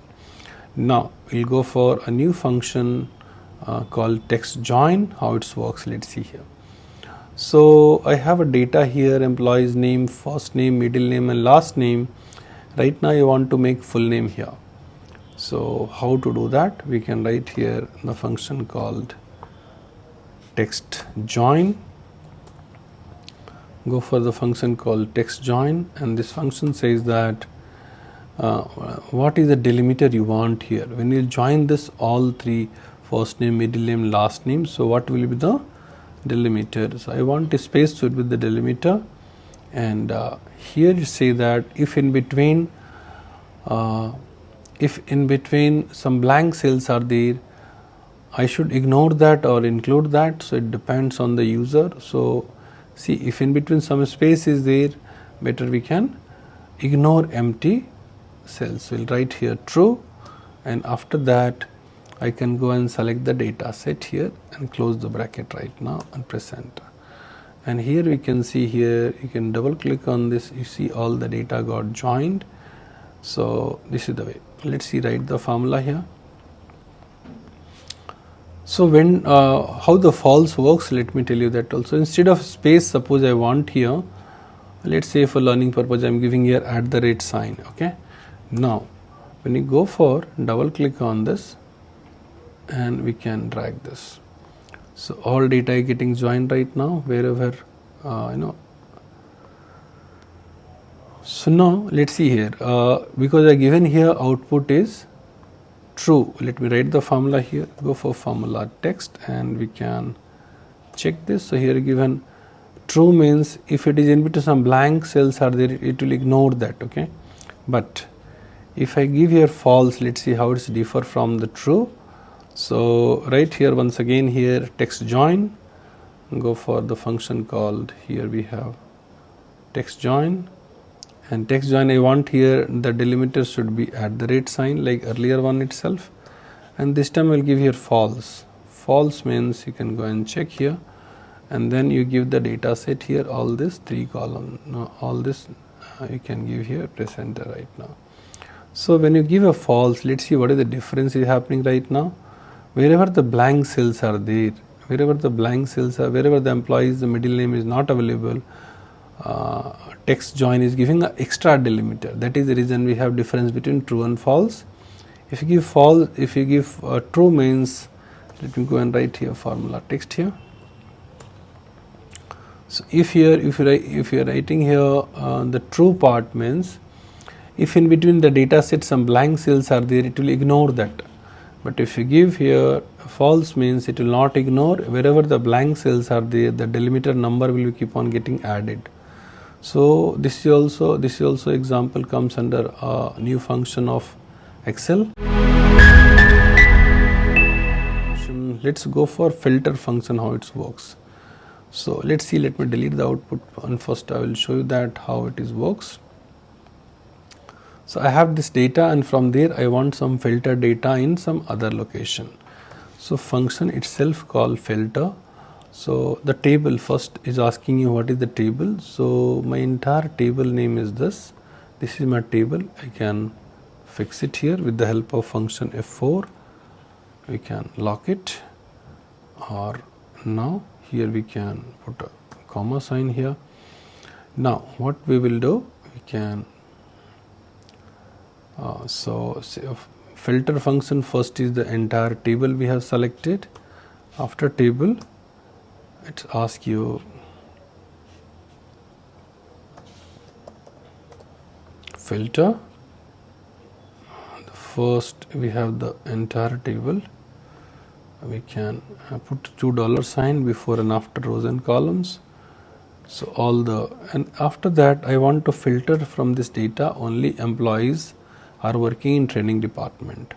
So I can select this entire data this time. We can fix it, function F4, and press here equal sign right here, training, and we can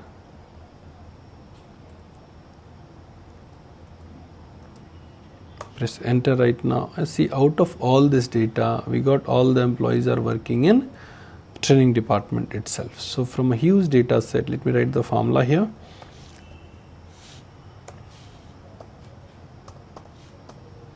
Go for formula text, and we can click the cell address right now. So this is the way you can filter the data according to your criteria. So this is also an advanced function we have in Excel, filter function. Let's learn one new function called choose rows. So choose rows function, how it works, let's see here. So I have this data, and in this data I want to take only some particular rows in some other location. So heading I will copy here. Let's see, write the formula here. I am telling here the function itself called here choose rows.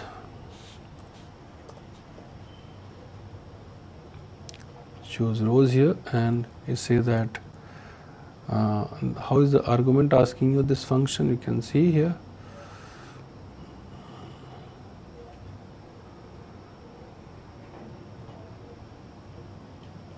So see once again, first of all let's select this entire data. This is my entire data we have, and you can fix it here. From this data, which are the rows you want in the destination? I want here, for example, let's see, I want here row number 5, and row number 10, and row number, let's say for example 15. In certain situation I can press enter right now, and only those data I got here, row number 5, 10 and 15. So this is the way here. Let me write the formula here, right here, formula text, and you can click the cell address right now. So choose rows means from a huge data set, some particular rows you want to fetch in some other location. You can use this function called choose function, choose rows. Go for choose column, how it works. For example, let's say I have this data set. Let me go and write here from this, I want here employees name and their department. I want in some other location, control C, headers, and you can paste somewhere else. Header is not compulsory, but it will help you to understand your data. Now I can write here, go for choose calls, you can go for choose columns, and first of all you have to give the entire table. In this entire table you can fix it here, F4, and in this entire table I want here which are the columns we have, employee name and departments. Name is second column and department is fifth column. So right here second and fifth columns I want here. You can go and press enter right now, and here you can get here employee number, second column and fifth column, you got it. So these are the some situation may demands, like in a huge data set you want to take some particular columns, you can go for choose columns. If you want to get some data from top some rows, you can go for choose rows functions.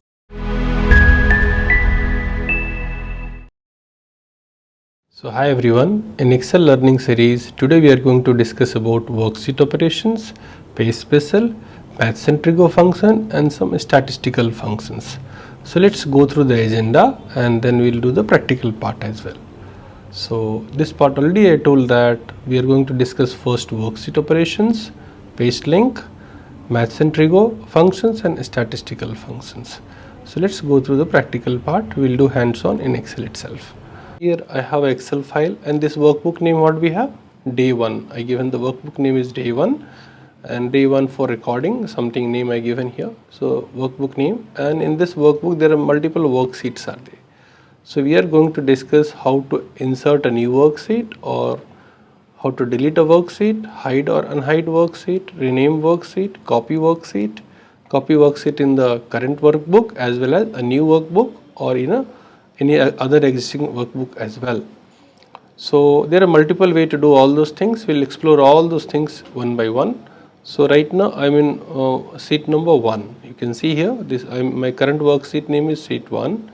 If you want to go and insert a new worksheet, so the most simplest way what we have, you can just right click and go for insert. When you click on insert, you will get one more dialog box here. You can select the first option and press OK right now, and we got a new worksheet here. My previous worksheet name was sheet 1, and after inserting I got a new worksheet called sheet 3 or sheet 2 according to the sequence it will come here. So this is method number 1 we learn here, right click method. The one more method what we have, you can see this plus sign what we have. If you bring your pointer, you see that insert worksheet. So if I click here, a new worksheet got added.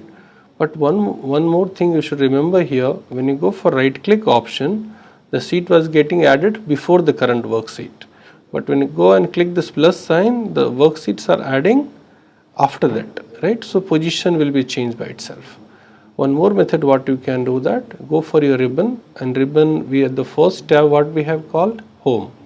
In home you will see one group called sales we have, and in sales you can see one tab we have here called insert, and go and you can see one option called insert worksheet. So this is the way also we can add a new worksheet here. So you can see here a new worksheet got added. Or there is a shortcut also you should remember how to add a new worksheet. Can you see here? The shortcut what we have, Shift F11 key. The Shift F11 is used for inserting a new worksheet in your current workbook. So we learn a total 4 methods. Either you can go for right click, you can go for insert, or you can go for this plus sign, or in home tab there is an option we have called insert. We can click, and what we want to insert here, worksheet. So you can do that. Or number 4, you can go for Shift F11 shortcut and you can add a new worksheet. So there are 4 methods we learn how to insert a worksheet in a workbook. The next topic what we can go and discuss here, how to rename a worksheet. So again for renaming also multiple ways there. The simplest method what we have, we can just go for double click a worksheet and you can give any name here, and I given a name called, can you see here the name got changed, sheet 1 become here ExcelR, right? So this is one method you can do that, double click and type the new name whatever you want. Another method what you can do that, again you can go for right click in the active worksheet which one you want to rename here, and you can see here the rename option we have. You can click on the rename and type here any other name you can by your keyboard, and you can get the worksheet name got changed here. So, or the third method what we can do that, right now what is my worksheet name, sheet 4, right? So I want to rename this. So you can go for ribbon here, home tab, and inside we have an option called format. Click on the format. You'll see one more option here, organize sheets, the subheading what they are given, and inside we have another option called rename sheet. You can click here also and you can give another name called here.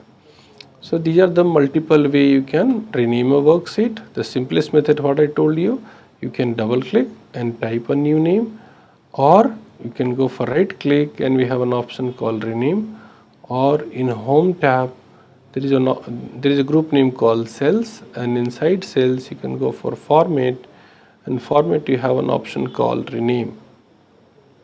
So there are the multiple way you can rename your worksheet. Now suppose I want to hide this worksheet, so see how it is. You can go for right click and you have one option, you can see here hide worksheet. So this is the way you can hide your worksheet. And how to get back, again go for home tab, and in home tab again the format what we have done with format rename will go here itself, and here you can see one category called visibility we have. Click on hide, and what we are going to hide right now, sheets, right? So click on this and this worksheet got hidden right now. And again how to unhide, there are multiple way to do that. The simplest method what we have, go for right click, and you can see just below hide we have an option called unhide. You can click on this, Excel asks you which worksheet you want to unhide. You can click and you can get back once again. Yeah, so already we learned how to hide or unhide worksheets. Let's go for the next topic here. We are going to discuss right now how to copy worksheets. So again, copy worksheet, there are multiple way to do that. We'll discuss all one by one. So very simplest method what we have, we can go for your any worksheet you want to copy, hold on control key and you can drag and drop wherever you want. Let's see here, I'm just hold on control key and drag and drop. You will see a duplicate copy of this worksheet got created. This is, you can say, the method number one. Or what we can do that, you can go for right click and you see one option called move and copy.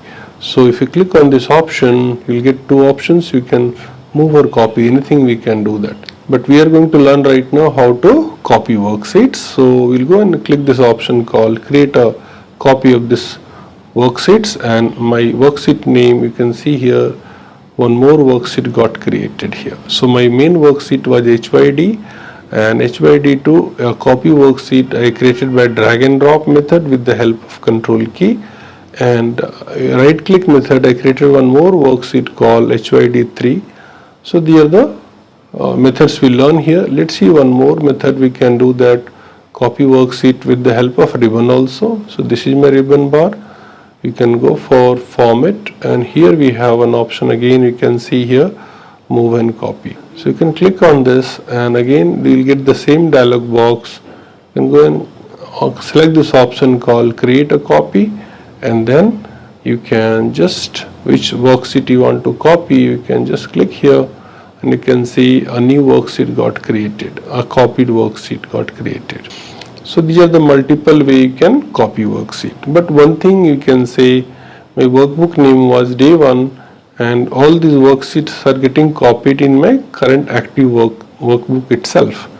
But some situation I want to copy this worksheet in a new workbook. So that also is very simple. We can go for right click once again and go for move and copy. Inside this dialog box, select this option called create a copy, and then you can see here what it says that where you want to copy this worksheets, to which book you want to copy. So I don't want to copy in my current workbook, so you can go for this small arrow key and it says that you want to copy in a new workbook. So you can click on this and press OK right now. So you can see here a new workbook got created and my copy data came here itself. So these are the multiple way we can copy your worksheet. Now, so in worksheet operations, till now we learn how to insert worksheet, how to rename worksheet, how to hide or unhide worksheets, and then we learn how to copy worksheet in the current workbook as well as a new workbook as also. Now we'll go and discuss about, let me close this new workbook which one you have just now created. We can go for file and here we have an option called close. You can go and close this. I don't want to save this file, so I can say no here, and that file got closed here. So how to copy worksheet. Let's see here, next option we are going to learn in worksheet operation how to delete worksheet. So very simple method what we have, we can go for right click again here, right click, and you'll see the same dialog box we got once again, and this time we'll go for delete. So you can see here this worksheet got deleted. This is the method number 1. Or what we can do that, go for ribbon, in ribbon home tab. In home tab, where to go? In sales group we have an option called delete, and Excel says that what do you want to delete here. So in our example we want to delete here worksheet, so you can click on this and the worksheet got deleted. So one thing you remember that whenever deleting worksheets you will never get back here. For example, I have this workbook name called data. This worksheet name is BLR and inside one data is there. If you want to delete this worksheet, you can go for right click and here we have an option called delete. But this time we will see here one warning has come. Have you seen that the previous worksheet I used to delete, there is nothing warning, but this worksheet when I am going to delete here, one warning is there. Microsoft Excel will permanent delete this worksheet. Do you want to continue? But you can say why previous time when we was deleting the worksheet there is no, you can say there is no warning, but this time why Excel is giving warning before deleting this. So remember this, once you delete a worksheet you cannot get back Control Z. Excel will delete permanently. Correct? See, generally you have some data, if you go and delete, you can press Ctrl Z, you can get back. If you deleted a workbook, you can go for recycle bin, you can go and restore, you can get back. But if you delete a worksheet, you will not get back. That's why Excel says that it will give you permanently delete this sheet. Do you want to continue? So if you press here delete means it is gone right now. After that, if you keep on pressing Ctrl Z, nothing going to happen here. So this is the method number 1, how to delete a worksheet. You can go for right click. So when you have a blank worksheet and if you want to delete, there is no warning you are going to get it. But when the worksheet contains some data, Excel will give you some warning, that you should remember. And if you press Ctrl Z also, you are not going to get the worksheet again. That's why before deleting a worksheet you should be very much careful. So we learned the first method, right click, you can go for delete worksheet. This is method number 1. Or you can go for home tab and sales group. There is an option we have delete, and what we want to delete here? Delete sheet. You can go and see that worksheet got deleted. So now we learn here there are 2 methods to delete the worksheet. Either you can go for right click and go for delete, or you can go for ribbon and go and delete sheet. You can do that. Right? Now there is one shortcut also we have. Let me write here Alt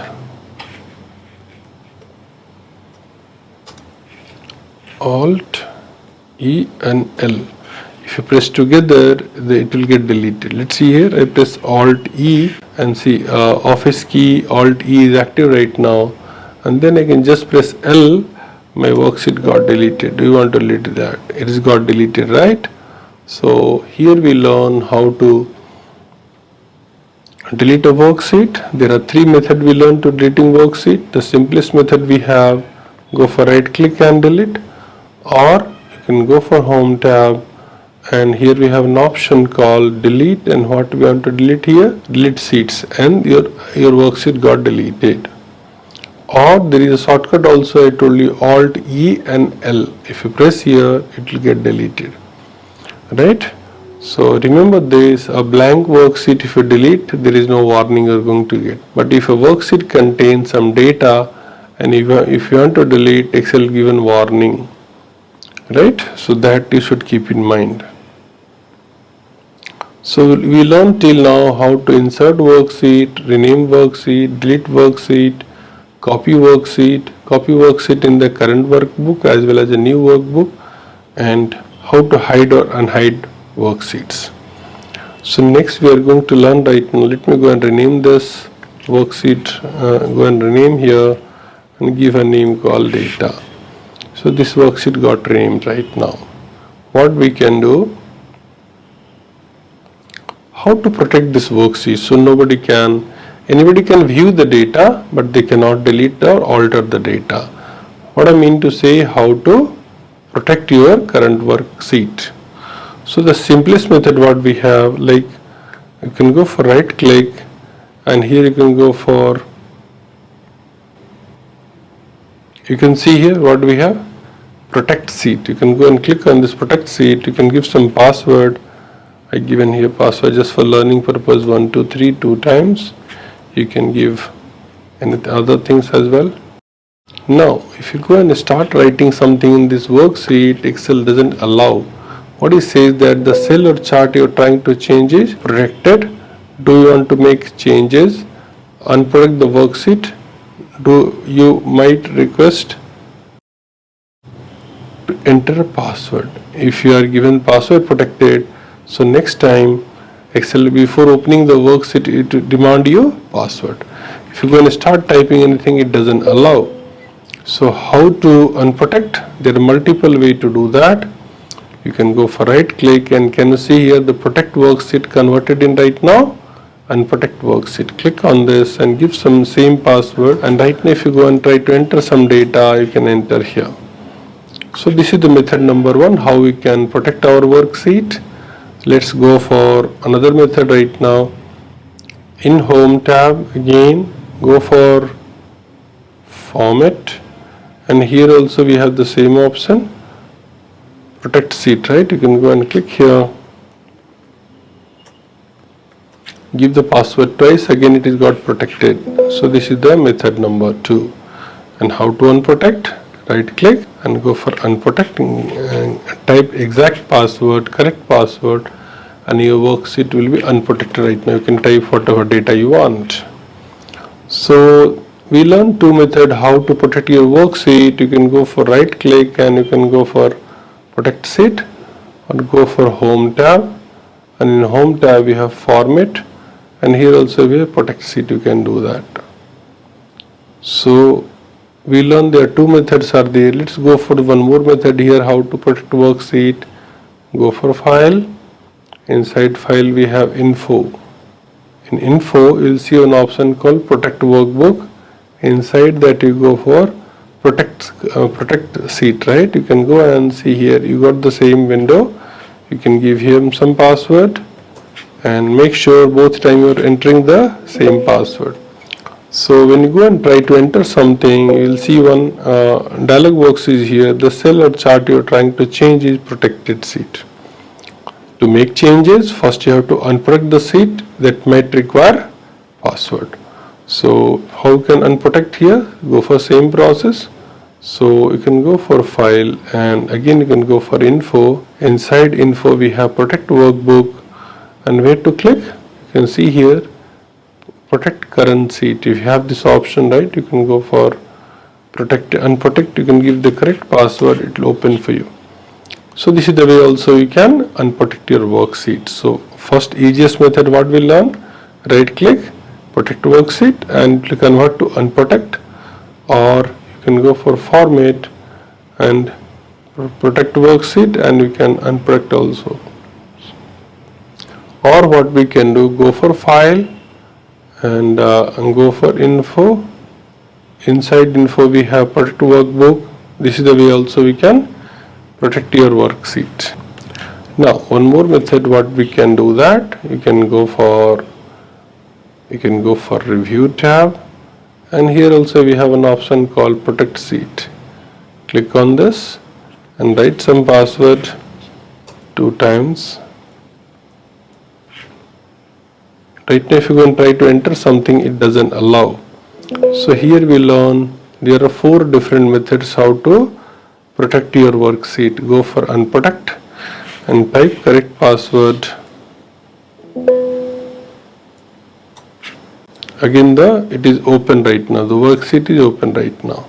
So there are the multiple way we can protect our worksheet. So what we learned till now in this worksheet operations, how to insert worksheet, rename worksheet, delete worksheet, move and copy worksheet, right, and hide and unhide our worksheets. Now how to give tab color here? So go for tab color, you can go and select any color of your choice. If you go and change here, right click, go for tab color, you can change whatever color you want, or you can go for home tab, and in home tab again you can see here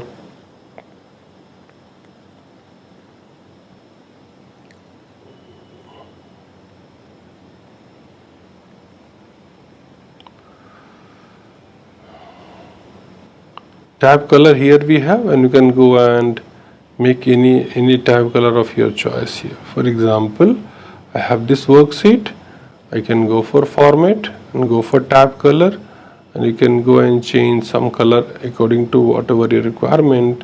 So every worksheet tab color you can change here. Right click, go for tab color, make some changes, or go for ribbon and ribbon home tab itself, go for format, and you can go for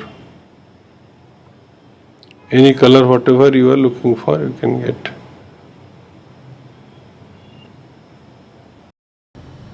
So till now in worksheet operation we learn how to insert a worksheet, rename worksheet, copy worksheet, hide or unhide worksheet, protect worksheet, and how to give different tab color as well.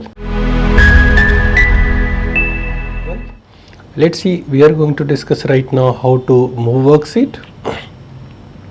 So very simple method what we have, moving worksheet, you can just drag and drop wherever you want, you can place that, and you can change the position of your current worksheet. You can see here, for example, let's say I want to put in between here data worksheet, or I want to put in between maths and trigo and some product, it's my choice. So one method we have drag and drop, wherever you want you can drop here. Or second method we have go for right click, and inside right click we have an option here called, just now few minutes back we learned copy worksheet, we will go there itself, and this time we will not check this option called create a copy, because we want to move the worksheet right now. So move the selected worksheet, where you want to move that, you can select, for example, you can move to the beginning or move to the end. You can go and select here, I want to move this data worksheet to the end part right now, it is moving to the end. You can go for right click once again, go for move and copy, and again you get this move and copy dialog box here. You can right now you can drag and drop here, move to the end we have, or move to near transpose, or wherever you want you can move to near paste link, you can click here, so the data will come to near paste link in between. You can do this method also, or what we can do, you can go for format in your ribbon, and here also we have the same option, move and copy. You can click on this, and I want here this selected worksheet should move to the end of this, so you can click on this and the data will be there at the end. So better you can go for drag and drop, or if you are very comfortable with ribbon, you can go for ribbon home format, and here we have move and copy. You can go by this method also, or right click, absolutely you can move your worksheet.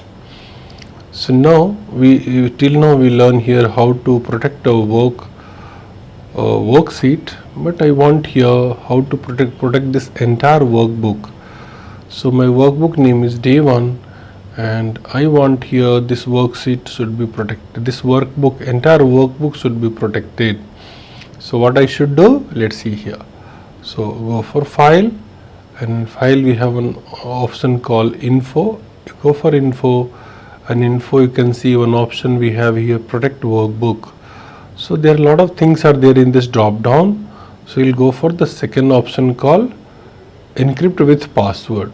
If you read the tooltip, what it says that require a password to open this workbook. If you click on this, you'll get one warning here. Can you see here?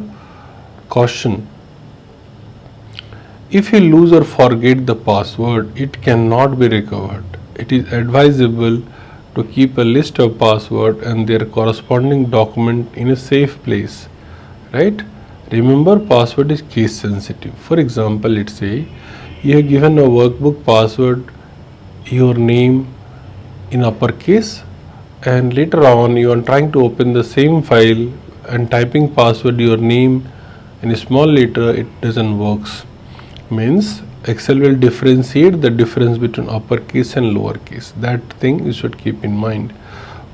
So it is always recommended to keep a file names and remember that password is case sensitive. That part already I explained here.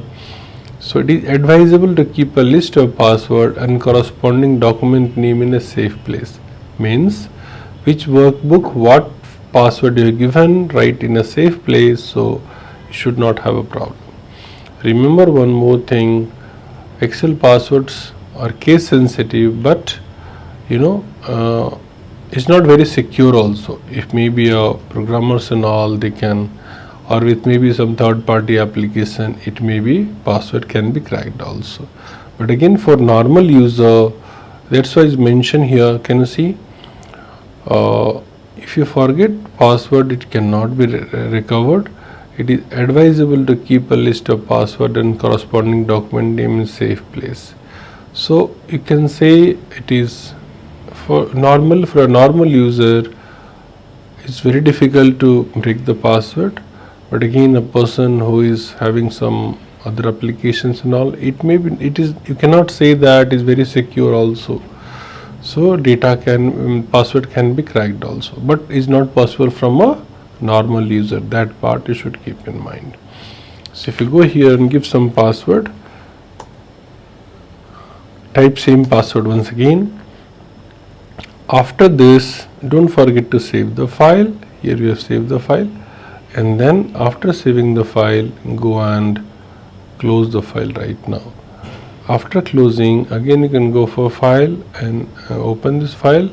It doesn't open, it require one password. So give any whatever password you have supplied, you can press enter correctly, and it works perfectly fine. Now later on, if you don't want this password for your workbook called D1 whatever in my case, follow same process. Go for file, info, inside info where to go, encrypt with password. If you click on this and see here the password what I given, is it displaying here. So what I can do, I can just remove this, press OK and save the file. After this, you can go and close the file, and then once again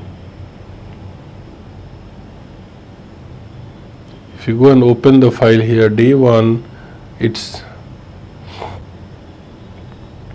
let's see once again, right now if you go for file, info, password, encrypt with password I have removed, so next time password not required.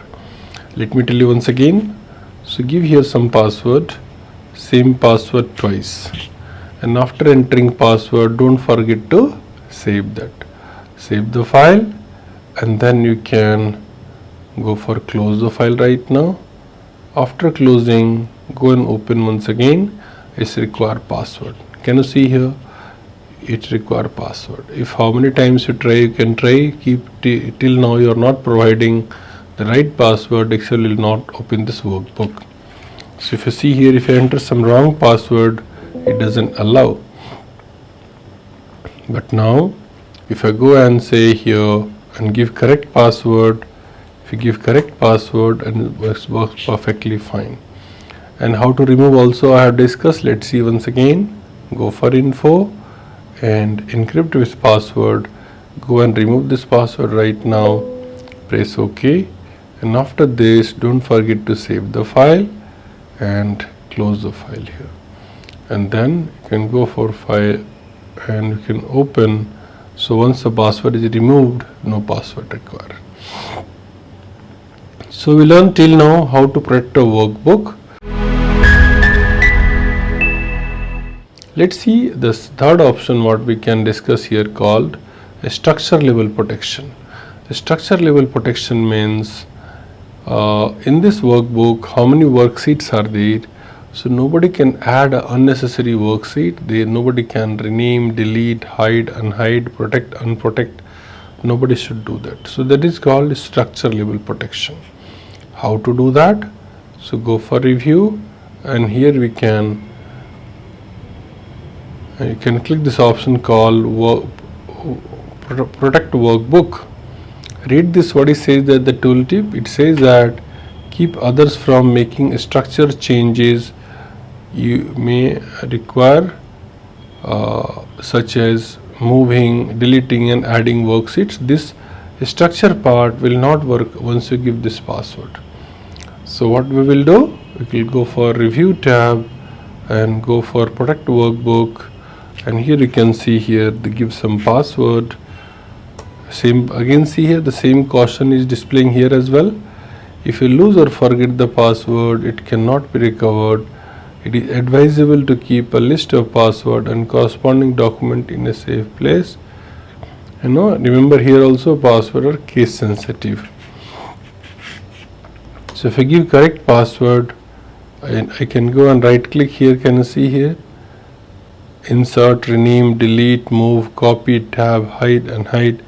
Everything is not active right now. And how to make again active? You should go and remove the password. So go for review tab once again, and here we have protect workbook, supply correct password, and you can see here right now you can go for right click in your worksheet names. All features are active right now. So this is the way we can do the structure level protection also. And one of the major topic here in security and password we have called partial protection. Partial protection means some part of the worksheet will be open and other part of the worksheet will be protected. So now let's see, for example, I have a small data set. I want here in this data set, in A column A1 to A11, whatever data is here nobody can modify, and other part of the worksheet should be open. So let's see how to do that. So you can go for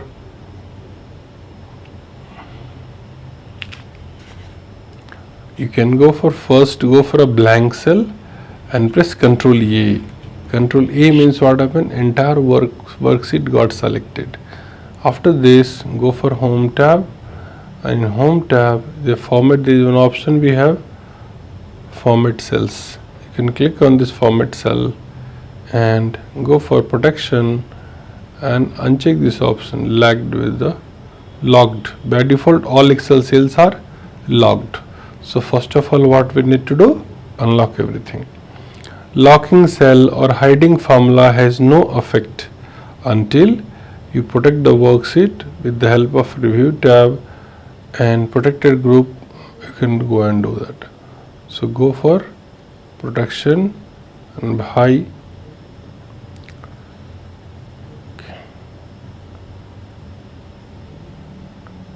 So in partial protection we are discussing how to do partial protection in Excel. Some part of the cell should be locked and other part of the entire worksheet should be open here. So that is called partial protection.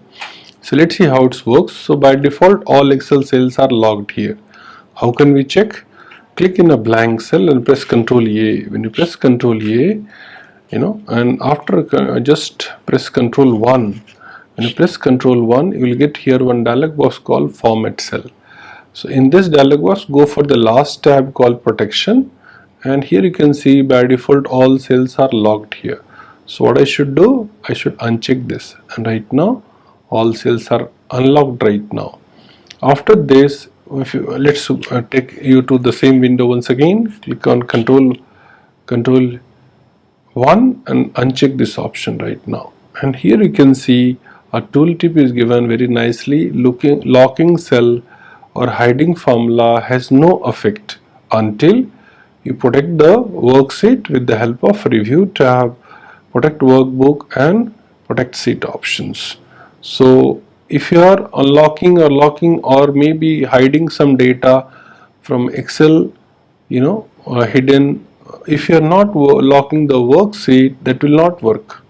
So now what we will do, see here. So first of all you can go for this button called select all, and after select all you can go for home tab, and here we have an option called format, and you can go for format cell. And format cell, click on the last tab called protection, and here we can see logged is there, right? I can go for unlock first. So what I did, entire worksheet is open right now. After that, what I want this part should be protected. So what I should do, just select this part itself. Only the data part we can select here, and go once again for this format cell. So what is shortcut we learn for format cell? Control 1. So after control 1, format cell dialog box will be there. We can go for the last worksheet called protection, and here we have this part should be logged. Remember which part you want to secure, which part you want it should be means not editable, that must be logged here.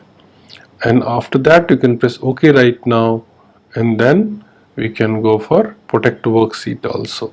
So go for review, and here we have protect worksheet, give some password twice, and right now you can see here, although it is a protected worksheet, but I can enter the data because I unlock this, right? But which part is not editable, which one we have logged here. So this data is, if you go and try to enter something here, is not. What is the error message? Say that the cell or chart you're trying to change is protected, and to make unchange, first you need to unprotect, right? So you can see here which of the cells are logged, that is not allowing you to enter or modify the data. But once you are outside from the locked scope, you can enter the data whatever you want. So this concept called partial protection, some part of the worksheet will be logged and some part of the worksheet will be editable or open, we can say. Let me close this file once and show you one more concept here. So we can go for again here. So we are in this. So we learned till now how to protect worksheet, how to protect workbook, structure level, how to protect that, and as well as partial protection also. So these all are part of security and password options also. Now we can do that here. So the locking concept also we can do that here itself. Let's see one more concept here. We are in this file, and for example I want to hide some data. So what I should do, let's go for this data worksheet, and I should have some data here. Let's say for example I written here ExcelR solutions, right? Sorry.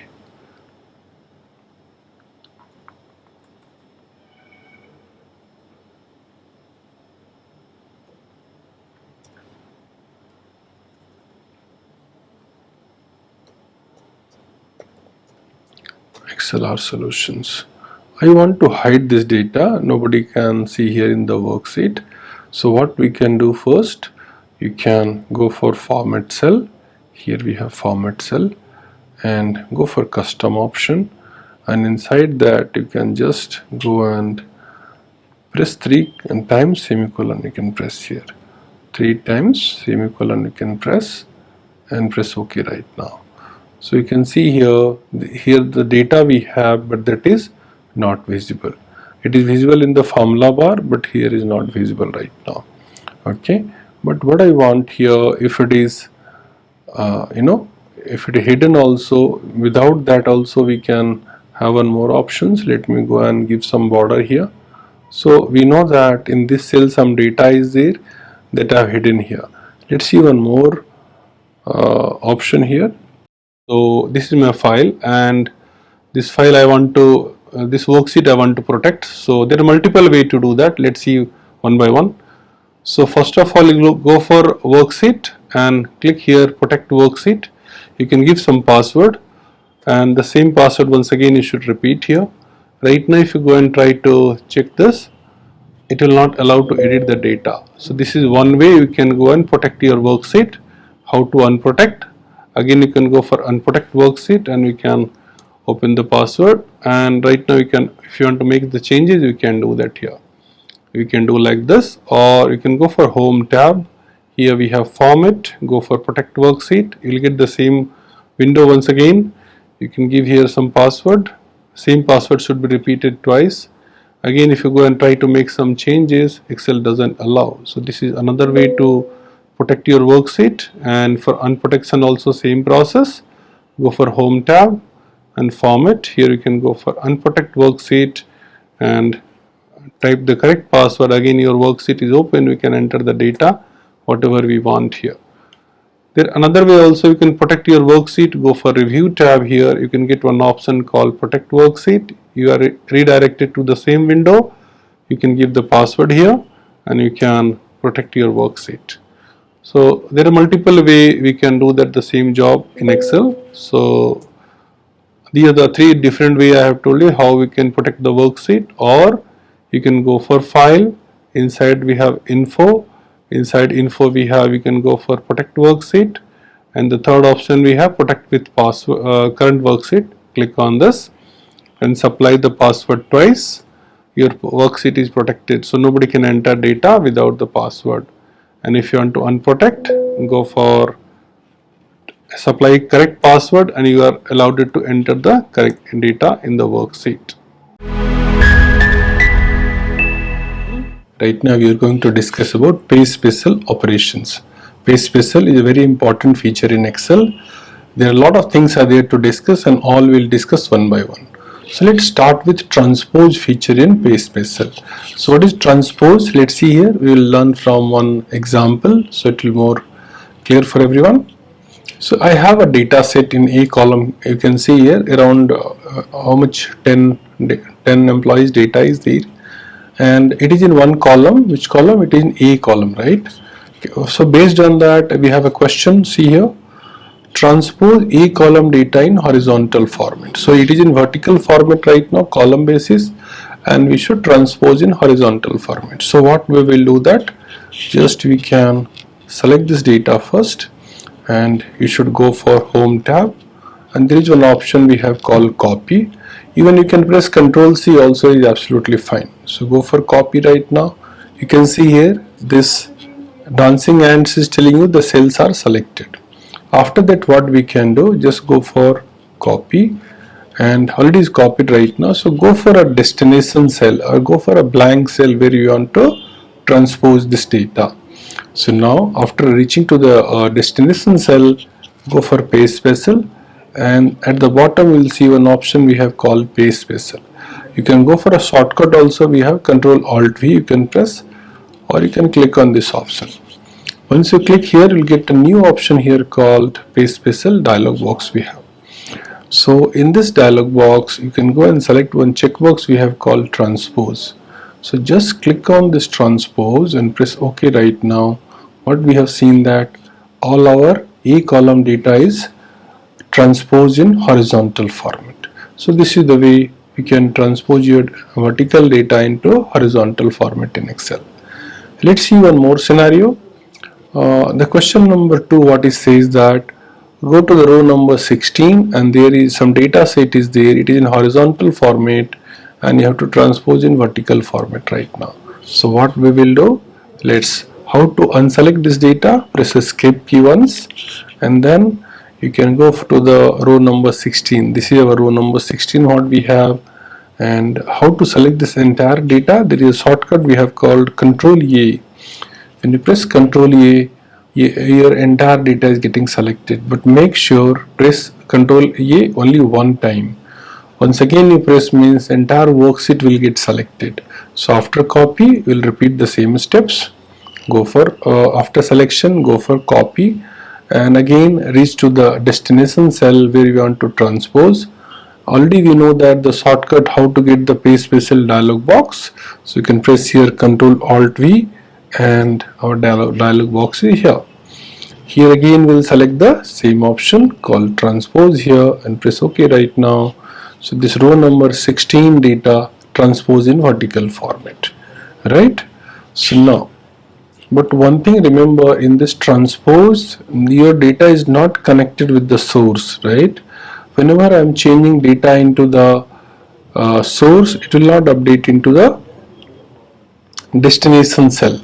Let's see, let's have a look. We can go for try here. If you go and change here something, if you go and change here, but can you see there is no data got updated into the destination cell. So how can we transpose the data, like dynamic transpose, how we can do that? This is one function we have in Excel. So remember, when you want to go for dynamic transpose, use the transpose function, or you simply want to transpose the data, you can go by transpose tool itself from the base special operations. Now let's see how the transpose function works here. So I'll write here transpose, the function name itself called transpose, and this function demands you give me one array. So now I can select this entire data and you can just close the bracket and press enter right now. So what we have seen that see again the data got transposed in horizontal format, but let's see here you can go and make some changes. I'm making changes in the source, and can you see here, because it is done by a transpose function, so you have a live connection with the, or you can say you are always connected with the source. So remember, if you go for base special options, you'll not get dynamic transpose, but if you go by a function, you have a dynamic transpose. Let me write the formula also, what formula I've written here. So I'll go for formula text, and this is the function what I use for the dynamic transpose. But one more thing, this feature works in the new version of Excel because you are using the latest version of Excel, so the transpose function works perfectly.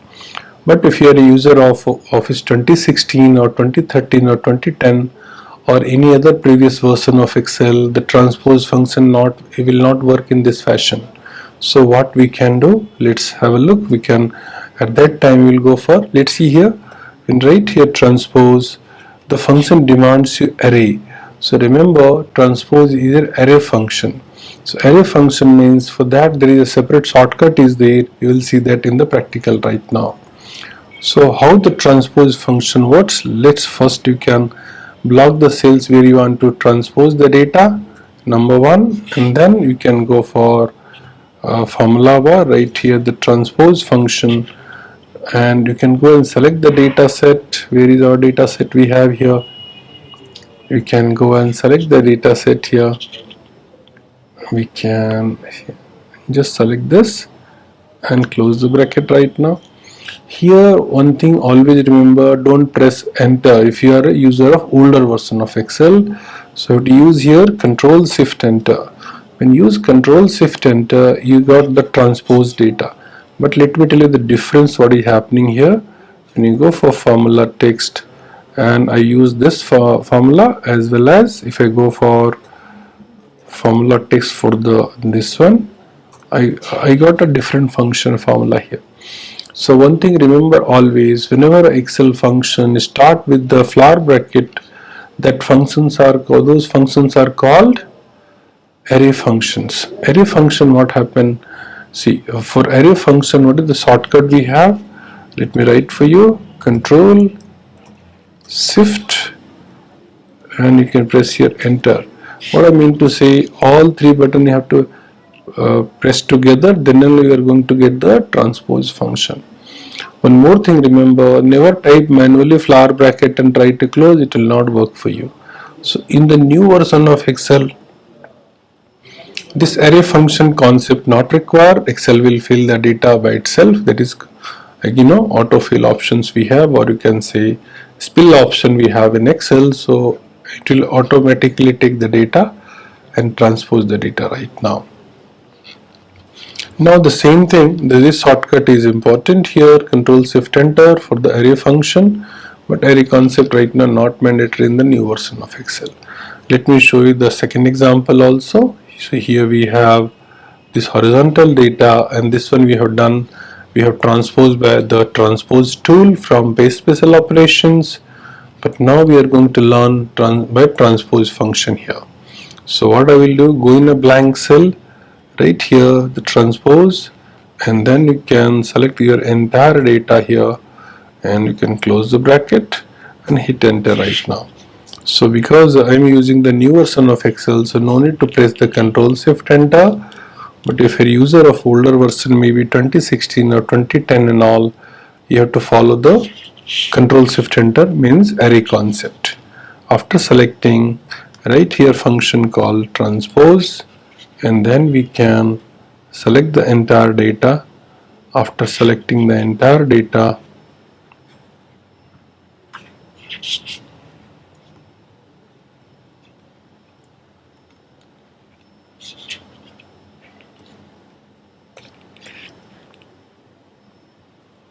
transpose, you can go and select the entire data once again, and let's see once again here.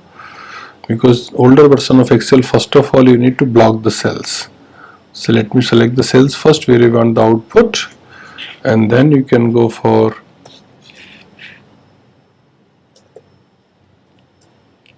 transpose and select this entire data till now how much you want to transpose here, and after this you can close the bracket, and already all of you in the shortcut Control Shift Enter, and can you see here the data got transposed by itself here.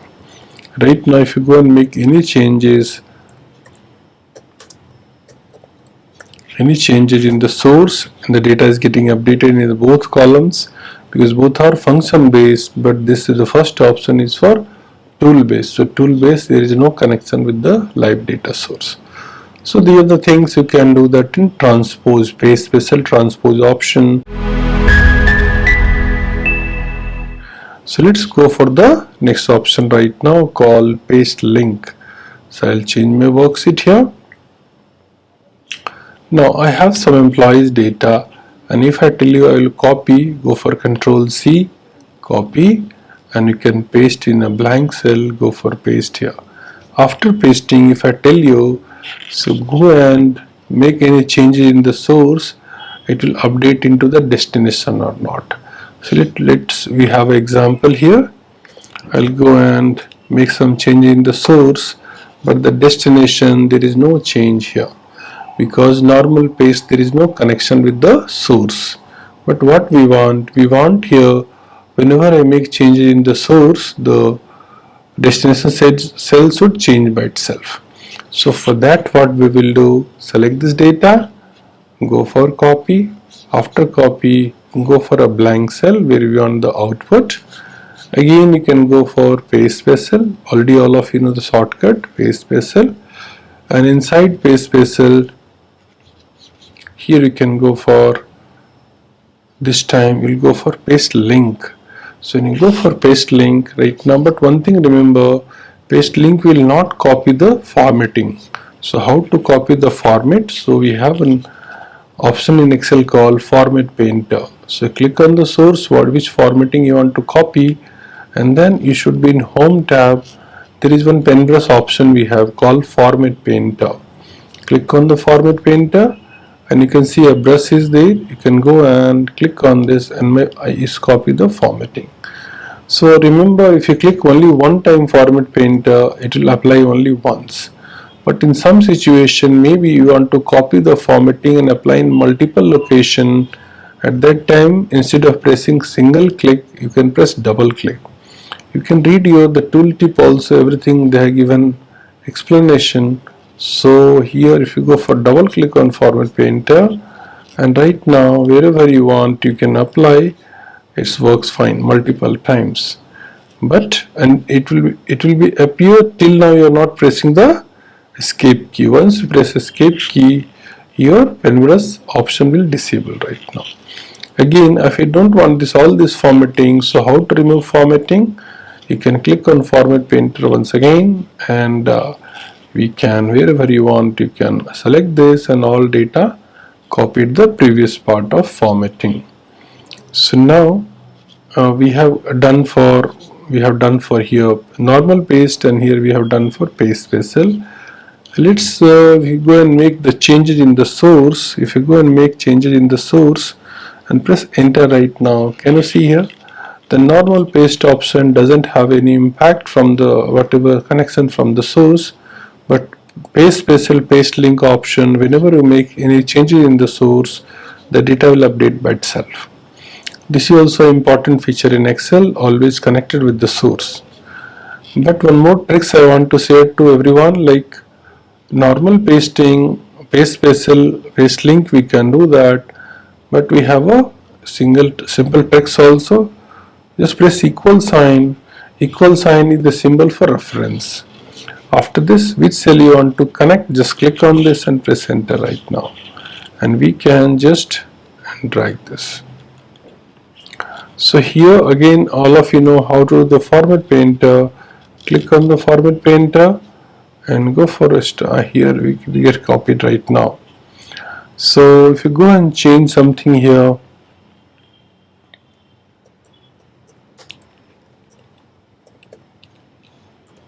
you make any changes in the source, you can see here we have done this one by paste link option, and this one you have done by equal operator. Both will work exactly same to same. So here we learn one option, how the paste special paste link option work in Excel. So we are discussing about paste special option in Excel, and we first will learn about transpose option, and second we learn about paste link option. So let's go for the next option in paste special operations.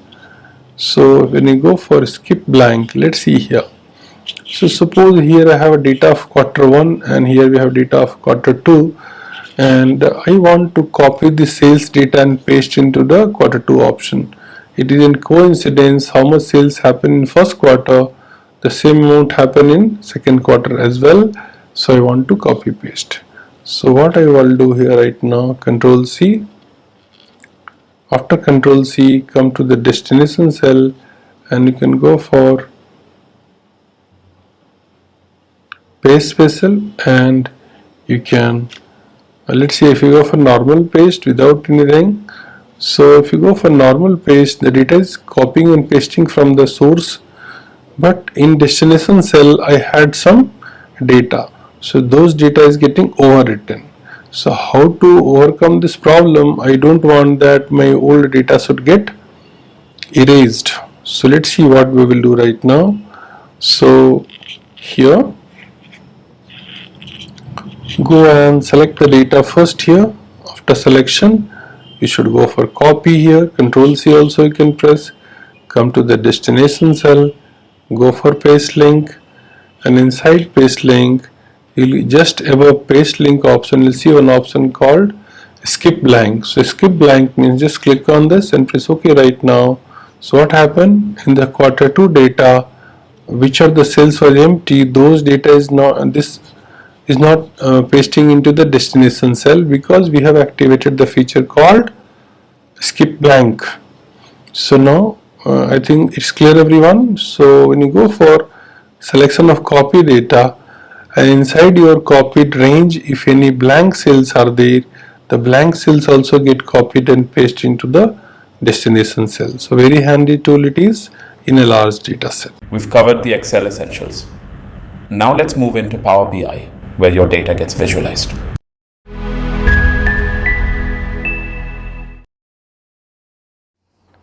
Let's get started with the topic for today, and that is for the introduction of Power BI as well as the installation of Power BI on our system. So we all know what is data visualization. So data can come in so many different forms, that is in the form of text or in numerics, or as well as in Boolean form, which is true and false, and in many more different formats like as well dates. And if I were to understand my data directly through the tables, it would be quite a Herculean task. So it's better to transform them into certain pictures like in the form of charts and graphs and get a better insight from the data. So here we are with the tool of Power BI, which we are going to learn in this topic, and we will also understand how data visualization can help us to analyze our data much better than when it is in the table. So in this topic, we are going to learn on what is data visualization in a little depth. We will then learn what is Power BI. We will also learn about the E2E development. Then we will go ahead and install the Power BI, and then understand the background as well as the interface of Power BI. We will also run a small checklist for a perfect installation before the actual installation of the Power BI, and we will do some of the formatting and setting so that the Power BI can run perfectly on your system. We will then also go ahead and understand the difference between what is the Power BI desktop and the Power Query. So this will be the agenda for this topic. Let us get a quick view of what is Power BI. So it is a data visualization and business intelligence tool. So it can help us to convert the data coming in from different sources and different types into charts and graphs. These tables could be coming from different sources, like maybe from an Excel file, maybe from the web, or maybe it could be in a text format, or it can also be in a SPSS format, or maybe in a JSON file, and many more. Now all of this data carry a lot of information.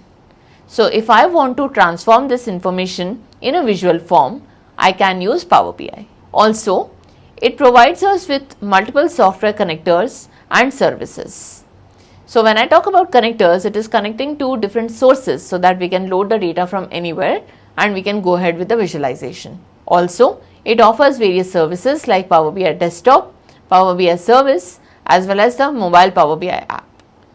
So, no matter where we are, from any device, it is possible for me to create as well as interpret the charts and the dashboards created by Power BI. We will also talk about what is a dashboard in a while. Also, we can see that these set of services can be used by different business users to consume the data in the form of visuals and business reports. Let us know a little more about what is a Power BI desktop, and then we'll go ahead with the installation. So your Power BI desktop is a visual data exploration and reporting tool which we can install on our desktop system and we can go ahead and use it. It is a freely downloadable 32 or 64-bit desktop application which optimizes for use with the Power BI service. Also, your Power BI desktop integrates pretty well with Microsoft technologies like the Excel add-ins, Power Query, Power Pivot, and Power View. And it can enable us in multiple ways to transform the schema and data. That means your data schema could be of any form, and if I were to transform that into any type of format, then I can do that with the help of Power BI. Also, it is updated on a monthly basis. Let's look at a small checklist which can enable a smooth Power BI installation. Firstly, we should have Windows 8.1 or Windows Server or later, or .NET 4.6.2 or later. We may have a Microsoft Edge browser, or maybe even a Google would be fine. A Google Chrome could be better. Memory RAM should be at least 2 GB available, with 4 GB or more recommended. So if you have an 8 GB or a 16 GB RAM, that could make Power BI run much smoother and faster. Also, the display should be at least 1440 by 900 or 1600 by 900, which is required. And the CPU should be 1 GHz and a 64-bit processor, which is better recommended. So these are some of the prerequisites that you can go through, and once you have ensured all of these, we can now go ahead and install the Power BI. So let's get started with installation. Alright, so for the purpose of installation, we will open a Google Chrome and let's go ahead and type Power BI desktop download, and let's go to the first link out here. Now, when you land at this page, you can go ahead and click on the download after selecting the language, or you can also check for the which type of file you need to download right here. So when I click on download here, it will allow me the option to select whether we want a simple Power BI desktop for 32-bit or we want a 64-bit. So let's load the 64-bit and click on download. So as soon as you do that, your download process is started, and you can see that on the top right corner. And once the download has been done, we will then open the file and just click on the instructions so that we are able to download the same. So let's wait until the download happens. Alright, So now you can see that the file has been downloaded. Let's go to our downloads. So here is my file. I will click on the file.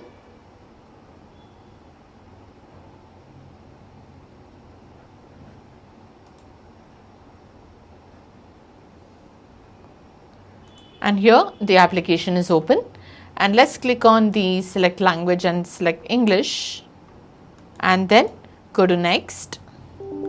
It will give you an option to make changes to the device, so we will click on yes.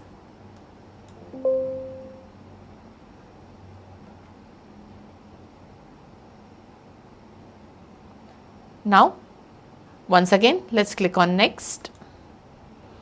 Let's accept the terms and conditions. Go to next. This is the location where our Power BI desktop will be installed. So let's go to next and install. Now you can see that the installation process has been started. So once it has been installed, we will open the Power BI and look for the interface. For now, let's have a quick understanding of what is an E2E development. So E2E, which stands for end to end, is the process wherein we try to ingest the data.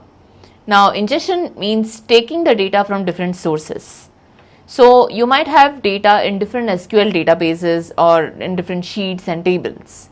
So once we have ingested the data into the system, we will now transform the data.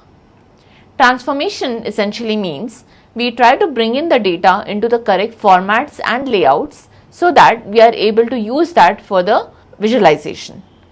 So sometimes you might as well want to do some kind of data cleaning, like maybe handle the missing values or maybe look at for any outliers or any kind of other repair in the data which may seem necessary, and that is also a part of your transformation. Then we go in for data modeling. Now when I speak of data modeling, as you can see the icon here, it brings together the data from different sources into a single schema, which means once you have your data loaded from different sources, like maybe a different Excel file or a different text file or something, you might want to bring it to a single platform, a single table, so that it becomes easier for you to connect the data and try to visualize the same on our chart. So for that we have to do the data modeling and also try and understand what are the common fields or the commonalities between the tables so that we are able to join them. So the data joins is a part of data modeling. Next, we will also do the designing. That means once we have created our charts and graphs, we might want to also apply some formatting and try to bring them into a proper visual. And finally, we might want to even share and collaborate. So all of these steps can be done on our Power BI desktop, but when it comes to the sharing purpose, then we need the premium. So this is our end-to-end development. Here I have a sample dashboard. As you can see, this dashboard is for the purpose of HR or human resources, wherein we are trying to generate entire insight on what are the total number of employees, how many are male, how many are female, also what is the number of active workers, and also distance wise which of the employees are closer, which of them are very far, and based on the different levels in the organization as well as the years of service. Also we have information on which of these employees are due for promotion and which of them are not. Now as you can see, this dashboard gives us a quick insight on the status of our human resources. Likewise, I might have a dashboard for the sales purpose and many more. With the help of this, you can have a quick understanding on what is a dashboard, which means that we are trying to bring in some of the vital information in a single page so that it becomes easier for us to make certain decisions. Now, based on the total number of employees that I have in my company, I might be able to understand the strength of the company and whether I would need more employees or not. I can also be able to understand the gender distribution of my company, as well as how much percentage of the employees are quite experienced and the ones which are pretty new. So this information could be quite useful for a human resource manager in order to manage the human resources. So now that I have opened the Power BI on my system, let us go ahead and see the interface.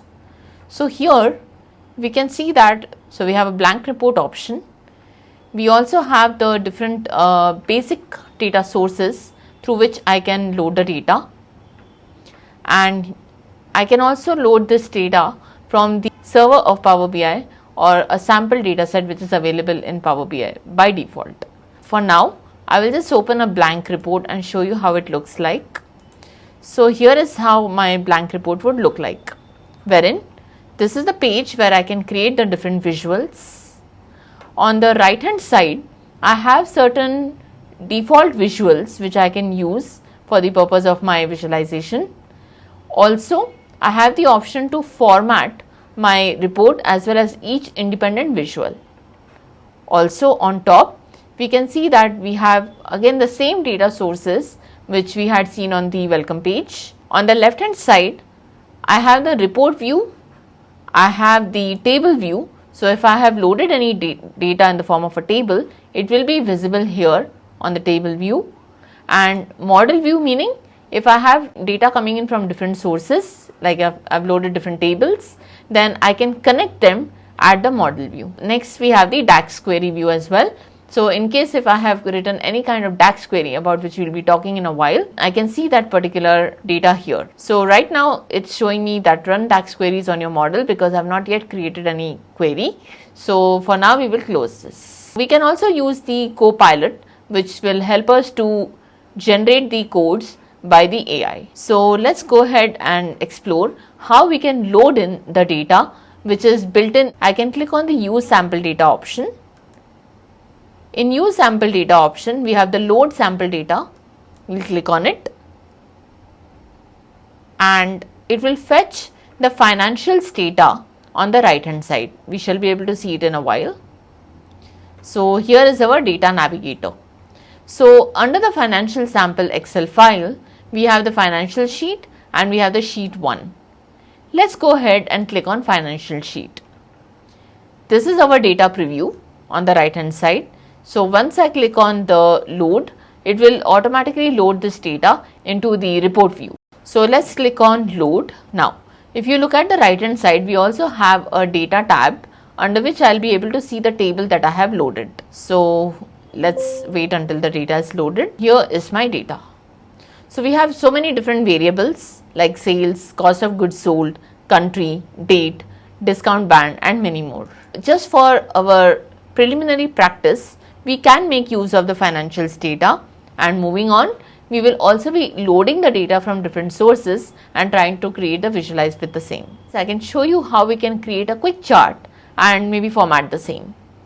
So let's click on a stacked bar chart. So the moment I click on a stacked bar chart, it will create a placeholder in the report view for the stacked bar chart. Now, if I just expand a little bit, here this is my placeholder, and the reason why it is showing a blank stack chart is because we have not selected any data for the same.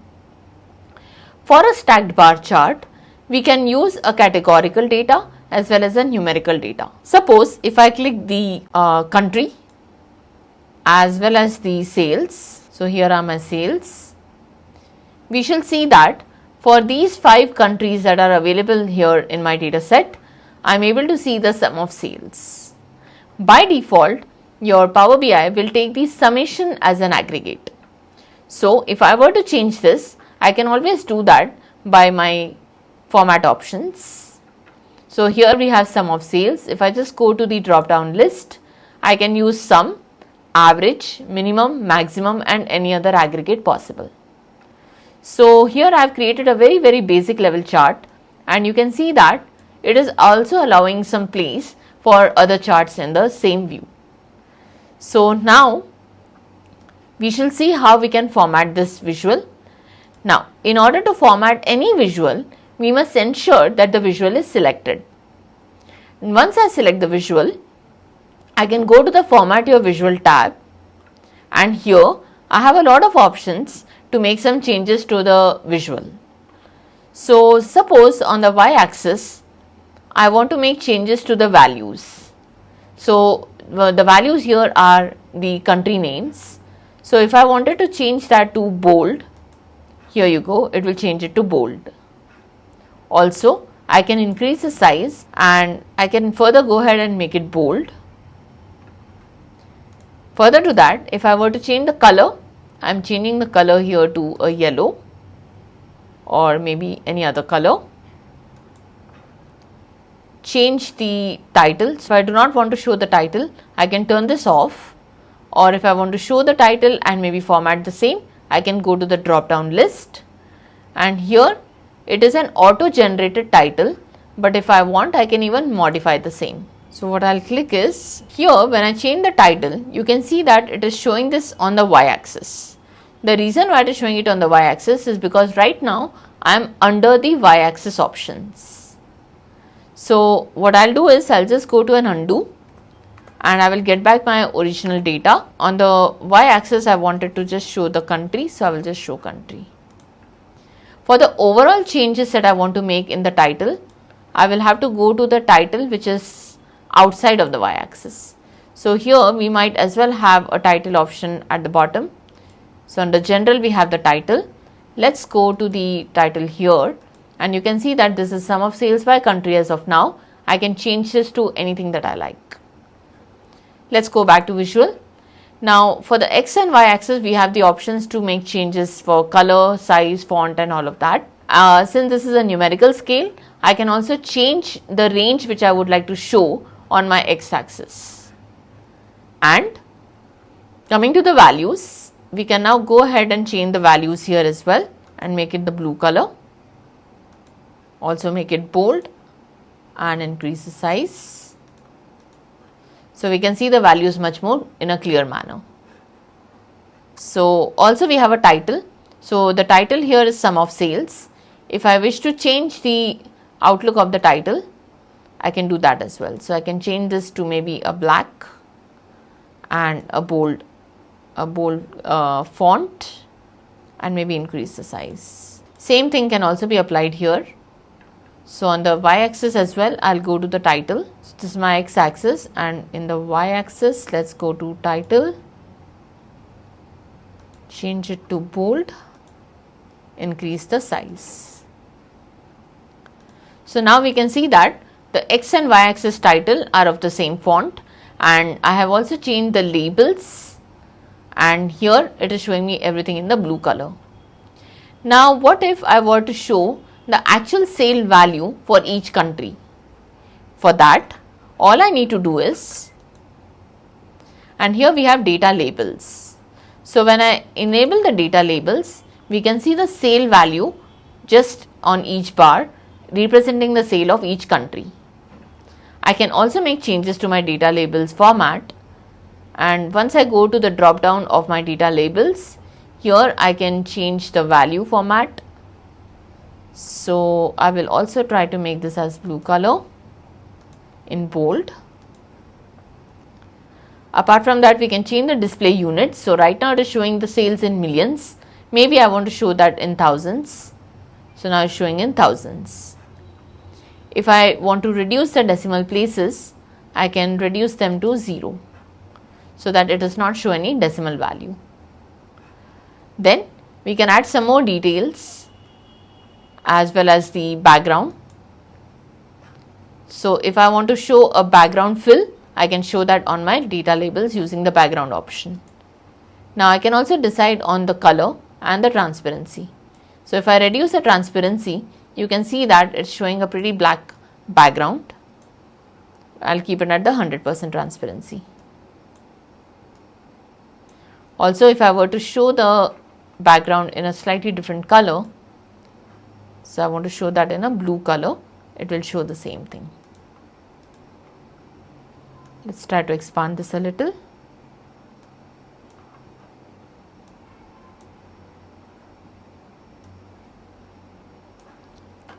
So, these are the labels. Further to that, I can also change some of the other effects, like if I were to add a visual border. So, here is my visual border, and also add the shadow. So, this particular visual now will have a slight shadow, and we can apply the same kind of effect on the other visuals as well in the same view.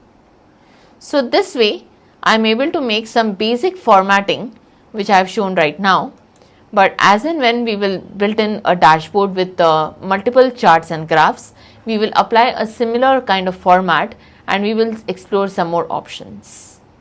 So now I will also create a copy of this chart.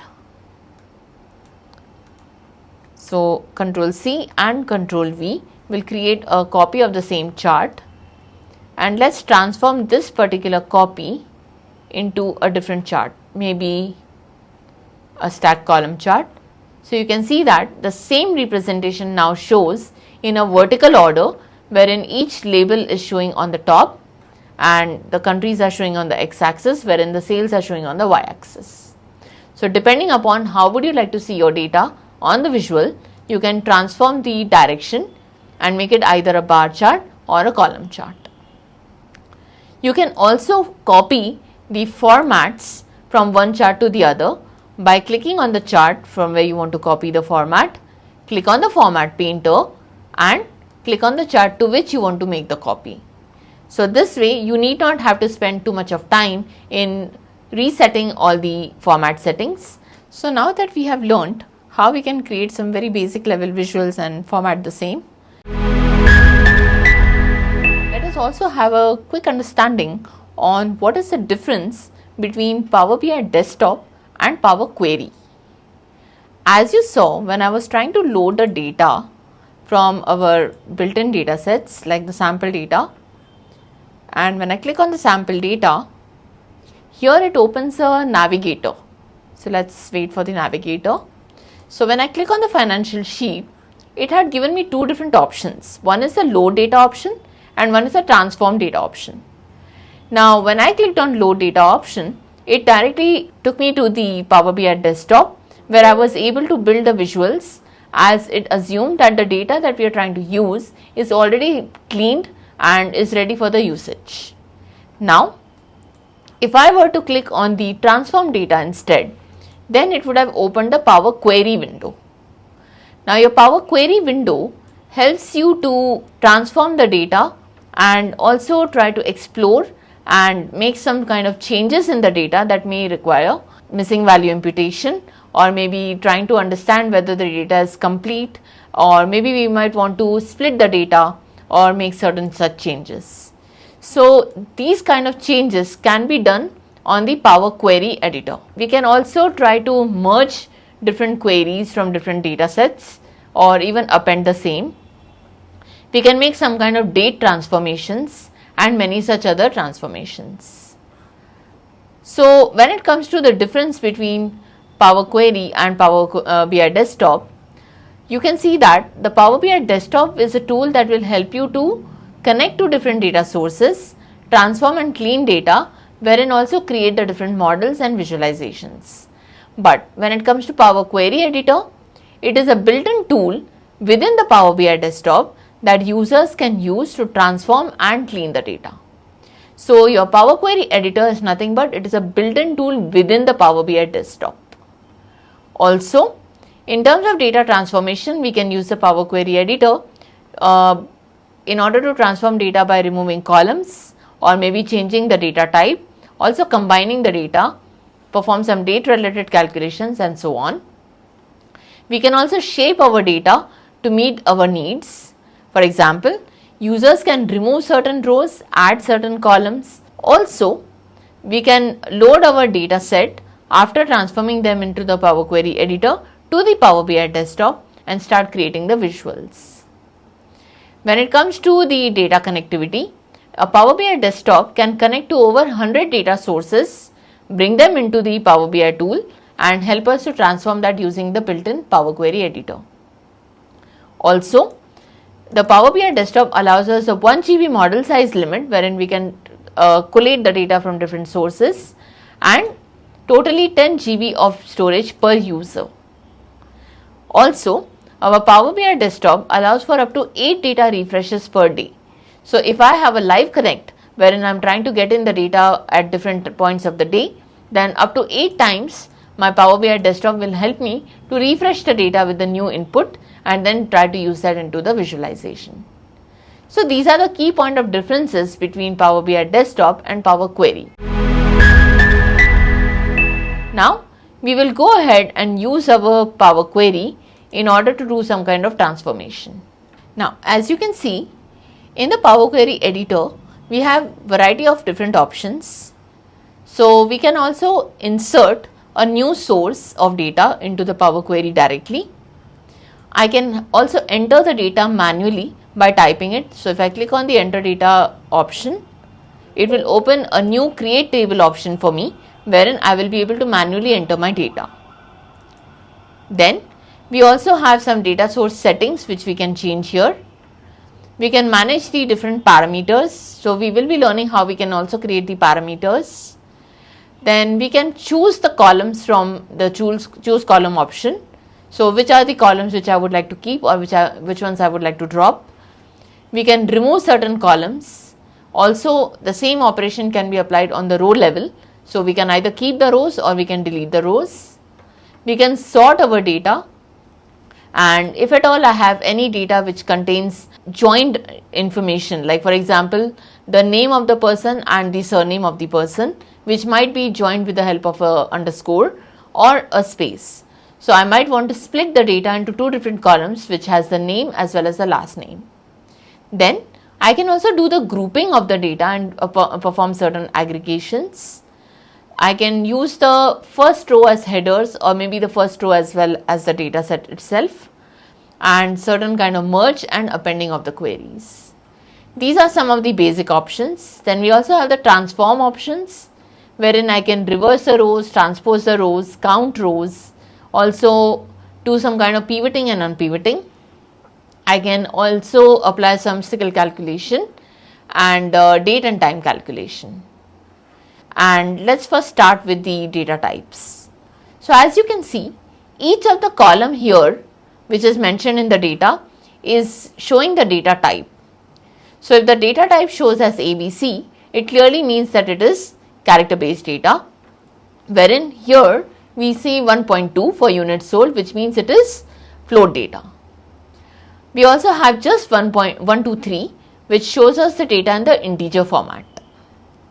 Next, we have a lot of different columns and each of them have the symbol as either 1.2 or maybe 123, but here we have a date column as well. So as you can see, here we can see a different symbol which is of a calendar, and it clearly represents that this data is of the date type. Apart from that, we have the month name and we have the year, which I could have also extracted with the help of my date column. Now,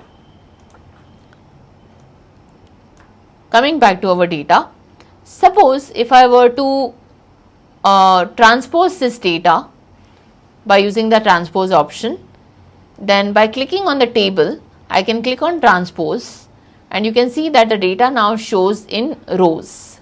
So my headers are now going to show in the row wise and all my data is now showing in a row level.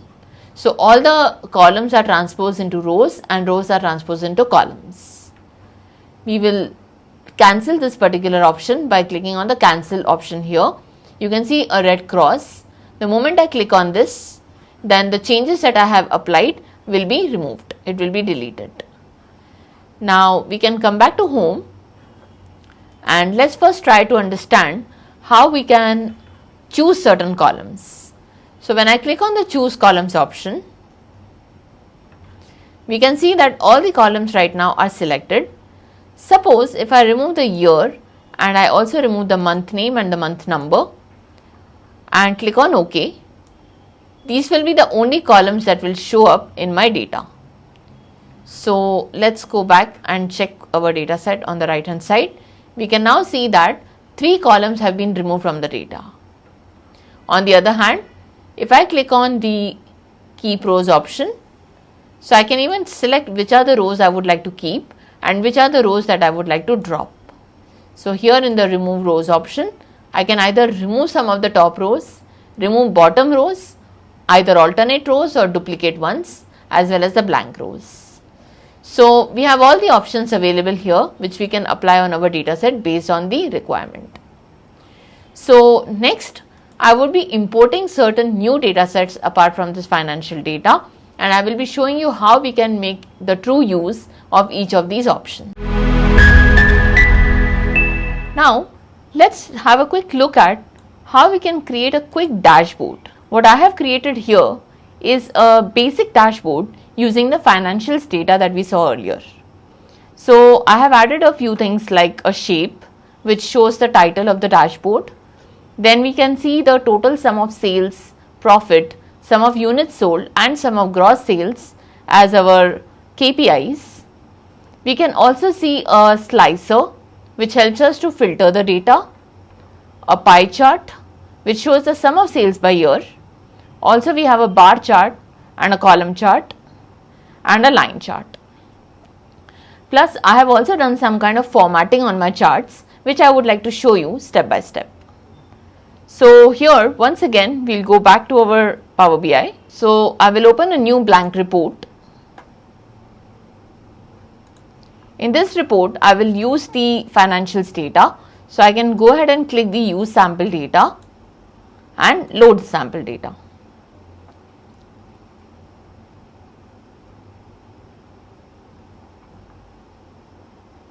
Now, as soon as the navigator opens, since we do not want to make any sort of changes to our data, we do not need any kind of transformations and we are all set to create our graphs, we will directly click on the financial sheet. Make sure that is enabled and go to the load option.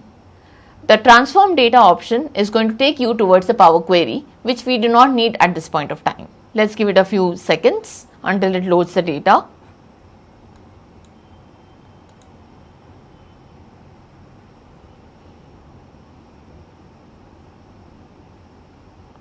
There, so 700 rows have been loaded and we can see this data on the right hand side.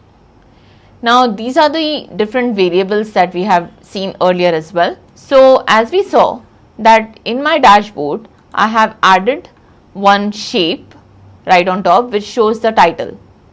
To add the shape, all we need to do is, let's go to the Power BI dashboard and here we have the insert option. Under the insert option, we have the shapes, we have text box, we have buttons, we have image, and we will look at each of these later on. For now, we can click on shape. So in shape, I would like to click the rounded rectangle. So here my rounded rectangle has been created. Let's try to make it wider and suitable for the title. So I will right click on this and here you can see that we are seeing two options, group and summarize. But since this is just a shape, we will not be using that options at this point of time. Rather, let's go ahead and format our shape. So under shape, when I click on the drop down, you can see that it is showing a rounded rectangle. And if I want to adjust to what extent I want to round off the corners, I can select it with this percentage. And now coming to the rotation, I would not want to rotate the rectangle. Let's go to style. Now here it shows the color is blue. Maybe we will create a different color. Let's take yellow. So we have created a yellow color and we will keep it transparent. Right. Now I will go to the border and I will give it a dark brown border. And right under that we have the text option. So now I need to write the text here, for which I need to enable the text and let's click the text. So this is our financials dashboard. So you can see that whatever I type here, it reflects on my dashboard. I will increase the size just to see how it looks. This size seems good and let's make it bold. Also let's change the font. So here I've changed the font and I will give it a horizontal center alignment and vertical alignment. Also we can change the font color and make it a dark brown. So here I've changed the font color as well. Now coming to the action, as of now we haven't learned what is action. So let's keep it blank. So we have changed the formatting, and now I will also add a shadow, and let's make it glow as well. So for the glow we will have to again align the color. Alright, so here we have created the title. So in order to remove the visual, I will just click on the visual. I will click on these points here and remove. So it has been removed. Now I will just shift my slicer at the bottom, and here let's add a new visual.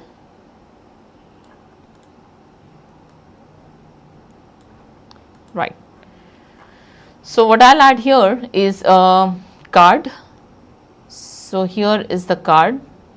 We also have something called as a multi-row card or a KPI, and we have something like card new as well. So I'll click on card new. So here we have a card new wherein I can add multiple values. So on my card new, I would like to show sales. It is showing sales. Then I would like to also show the profit, and let's show the units sold. So 3 items is what I'm showing here. Now if I try to make it longer this way, I can also make it adjust to vertical stacking rather than horizontal stacking. So maybe we can do that in the settings. So in layout, instead of a single row, I will make it single column so that it shows vertically stacked, as you can see here, and I can adjust the sizes of my visuals accordingly.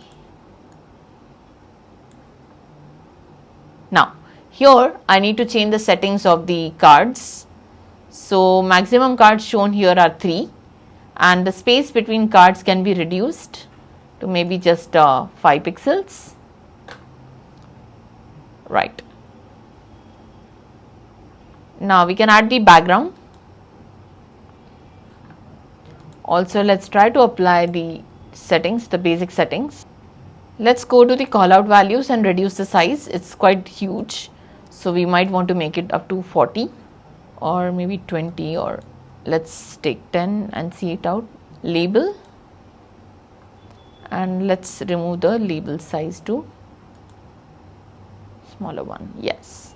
So here we have some quick details on what is the total sum of sales, total sum of profit, and total sum of units sold. Callout values are the values that you can see here in numerics. So I can change the settings and change the color as well. I'm giving a different color, and maybe I want to show this in the center. So you can see that it's in the center. Okay. Coming to the background color, let's give it a light background color as well, this way. Okay. Now coming to title in the general tab. For title, I do not want to give any kind of divider, so I'll remove the divider, and the same will be applied here as well.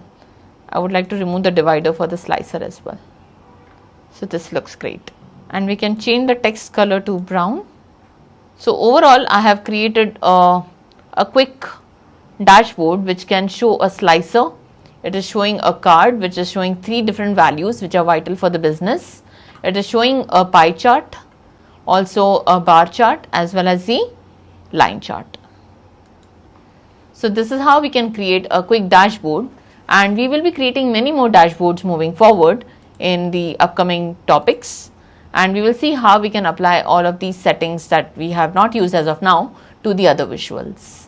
We will explore each one of them and many more features that Power BI can offer. So now, since I have created one visual, I can copy the same format on the other visuals that I will be building on the same dashboard. So let's go ahead and now create another visual. So the next visual I would like to create a column chart. So let's create a simple column chart for now. So it has created a placeholder for the column chart. Let's adjust the space. So I would like to shift this a little more to the left so that I can create some space for the column chart.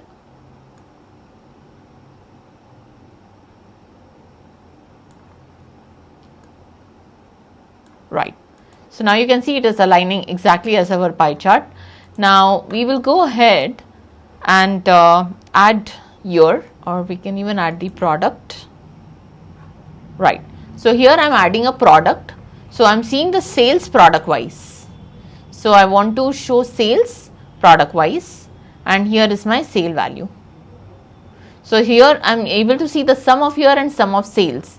So I would like to disable here because sum of year does not make sense. So this is pretty good. Now here we are trying to see the product on the x-axis and the value of the sale on the y-axis by the height of the bar, and this completely looks with a different theme.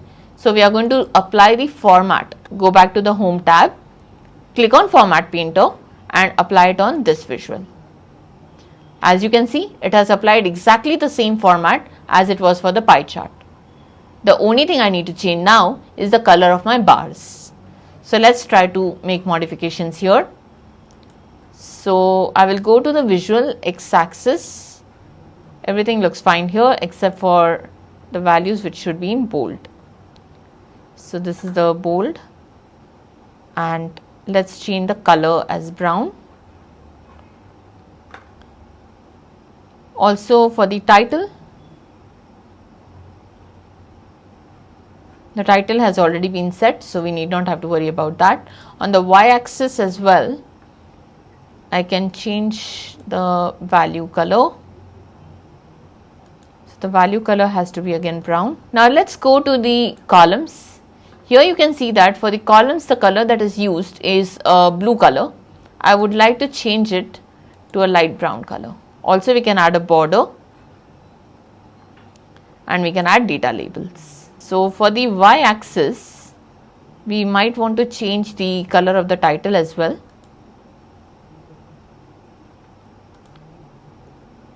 And make it as a brown color. So now this exactly matches the pie chart and we are following the correct theme. Now we'll go ahead and create another chart, and this time I would like to create a line chart. So let's create a line chart. So in this line chart I can show month wise sales. So here on the x-axis I would like to show month, and on the y-axis I will show sales. So I can even drag the sales here to the y-axis and you can see the sales are showing. So let me deselect March and deselect the year as well so that it shows the entire line perfectly. Now we will also copy the format on the line chart. So the title has already been formatted. All I need to do now is format the rest of the parameters. Yeah, so this is good. And let's change the color of the line. So I'll come back to my line chart, go to format. All of the other items are perfectly good. I would like to also show my labels on each and every pointer. So these are the labels that is already showing in the brown color. And on the lines, instead of the color blue, I would like to show brown. So this is the brown color. On the y-axis for the title, we have a black color for now. We'll change that as well.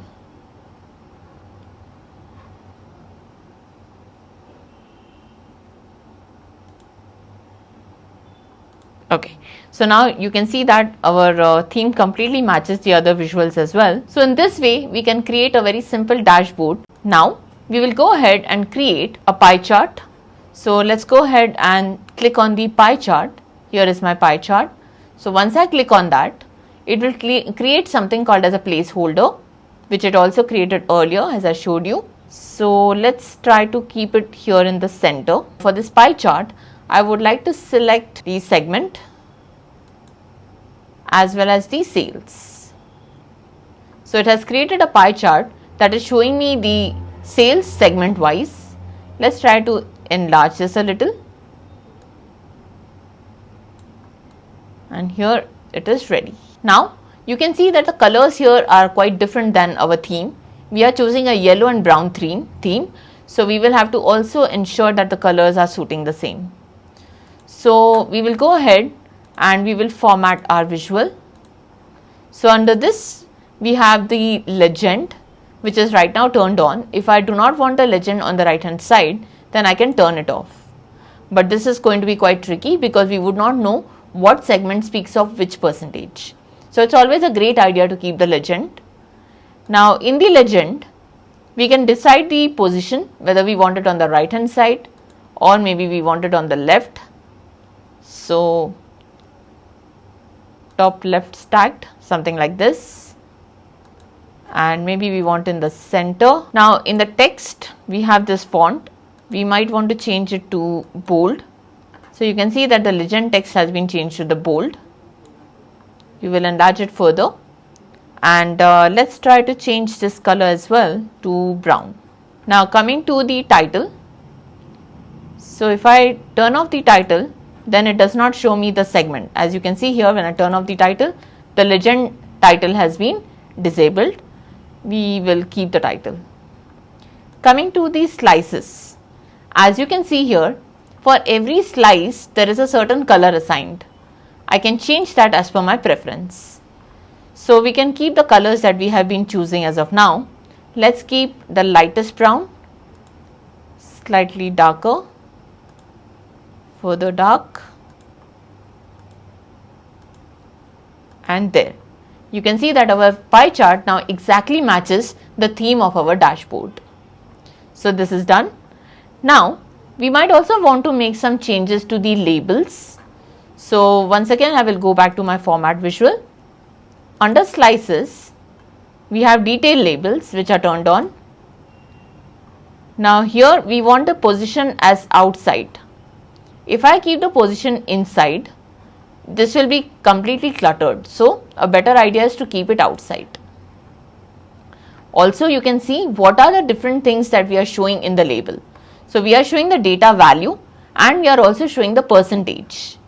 So I have a choice to decide whether I want to show only the category or only the data value or the percentage of the total, the category and the percentage or category as a value. So all of these options are available and we can decide exactly what we need to put as a label. Now given that we are already having a legend here, right, we need not have to put the category in the label. But if I remove the legend and if I put it here as a label, that would probably help me save some space. So maybe that's a great idea. So what I can do is I can perhaps remove my legend, and here I will take all detail labels so that it shows me the category, the value as well as percentage right on the pie chart. And now we do not need this. So what we are going to do is go back to legend and turn it off. So now our pie chart is self-explanatory and we can clearly see what exactly is represented by each of the pie. So I can enlarge this furthermore so that we can see all the labels. So next we are going to go ahead and for the values, let us try to see what kind of display unit we need to keep it here. So right now it is choosing the millions. It is showing my sales value in millions. Maybe I would like to show it in thousands. So here is my thousands, or maybe we can also show it in billions. But million seems to be the best as the value is in 6 digits. So that's going to be fine. And coming to the percentages, we can also decide how many decimal places do I need to show in the percentage. Let's for now keep it as 0 for both, so that we do not see any decimal places. We are only seeing the value and the exact rounded percentage. So this is great. Now I might want to even change the font of my values. So the font should be in bold, maybe a slightly smaller size, and let's keep the color as brown. So now our pie chart is ready. Let's also go ahead and change the title, settings for the title. So I will come back to format. Here we'll go to general. In general, you can see that we have the title. If I turn off the title, we do not see what exactly is this pie chart trying to talk about. So we'll keep our title and let's give a quick background color for the title. So you can see that a background color has been added. Let's match it to our title color. So you can see that it is exactly matching the title color now. We can change certain more things. We can add a subtitle. If I want to keep a divider would separate the title from the visual. So I can keep a dark brown divider as well. Maybe a slightly solid line with a slight more thickness.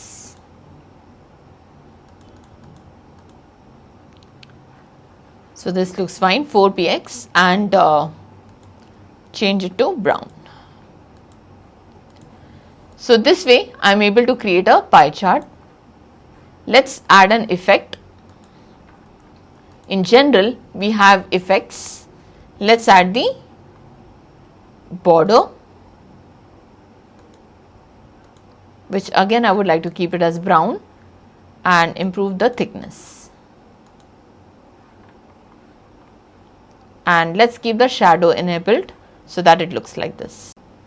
Now we will create another slicer. So we are going to go to the slicer, and in slicer let's go ahead to the date column. Under date column we can have a date hierarchy which shows us the year, the quarter, the month and the day. So if I click on month, it shows me January, February, March, April. So basically I can filter my data based on any month. So if I want to see only the January sales segment wise and product wise, here I have clicked the January month, for February, March and so on. So I am able to filter my data using the slicer. I am adding a quick slicer here on the left hand side, and these are the months. So let's adjust the height according to the slicer.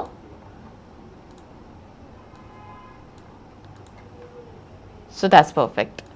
Now I would like to apply a similar format. So I will click on the pie chart, go to format painter and put that on my slicer as well. Now at the bottom I can add one more slicer. So I'm adding another slicer, and here on this slicer maybe we can go ahead with the year.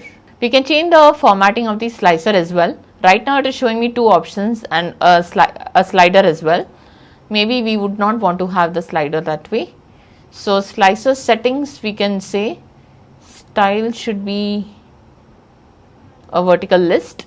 When I say vertical list, it will give me a list like this. So when I have deselected month, you can see that it is showing 2 years here, 2013 and 2014. So the data here is only related to 2013 and 14.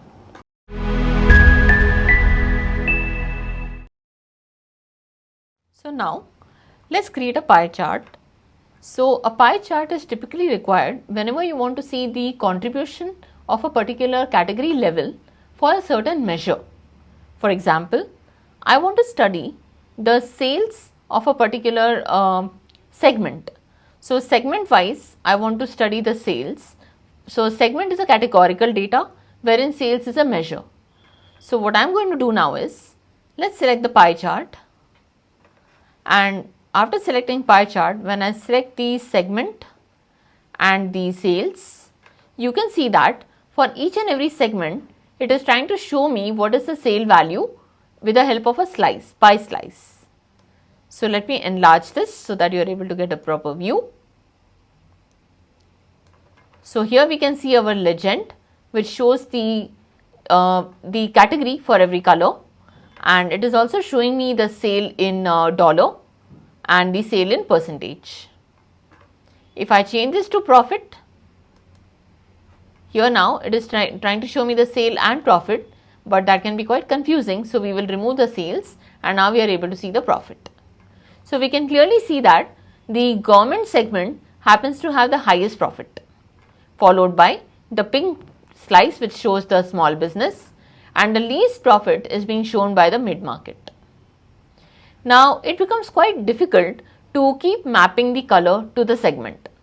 So to make things simpler, I would like to remove the legend and rather show the every segment on the label itself. So for that purpose, I will go to the format visual and I will remove the legend. Also in the detail labels drop down list, the label contains only the data value and the percentage for now, but I would like to select all detail labels. So when I select that, we can see the name of the segment followed by the value and the percentage, all the three details together. So now I will also go ahead and change the font of this particular data. So when I change the font, let's say I change the color. So now everything shows in the pink color, and I will also increase the size. So here we have increased the size, and the next thing we can do is we can make it a bold color, a bold data. So now we can see all the labels in gold. Simultaneously, if I want to change the colors of the slices, I can do that by going to the slices here. We have the slices option. So here I have 5 different segments. I would like to select some shade of a specific color. Let's say I take pink. For the next category, I will take a darker pink. And that's all. So we can see all the variations in the same chart. So we can also give any other color theme as per the requirement. So I can even make it alternate color, maybe this way.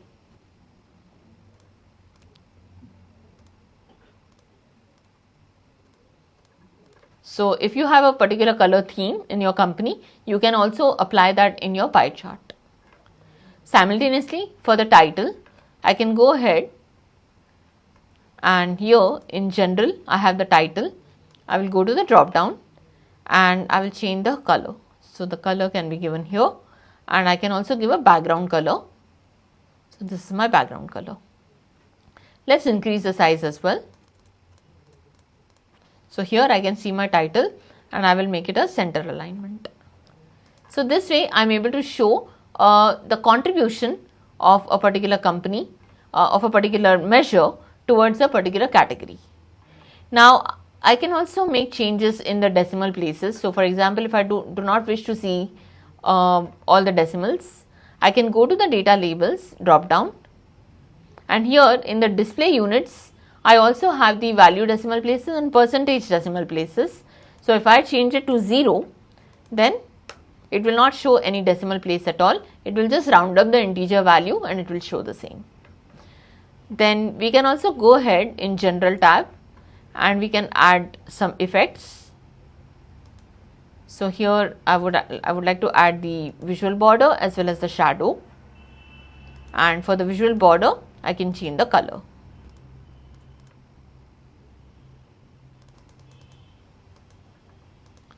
So the rounded corners have been created, and it is also showing this in a slightly thicker border.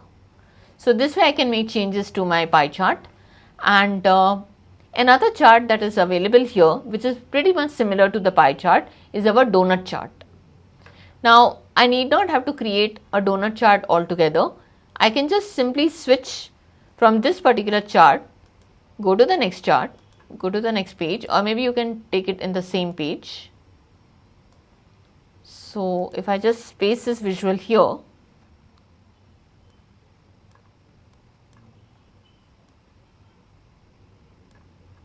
and for this visual I would just change it to a donut chart, so you can see the difference.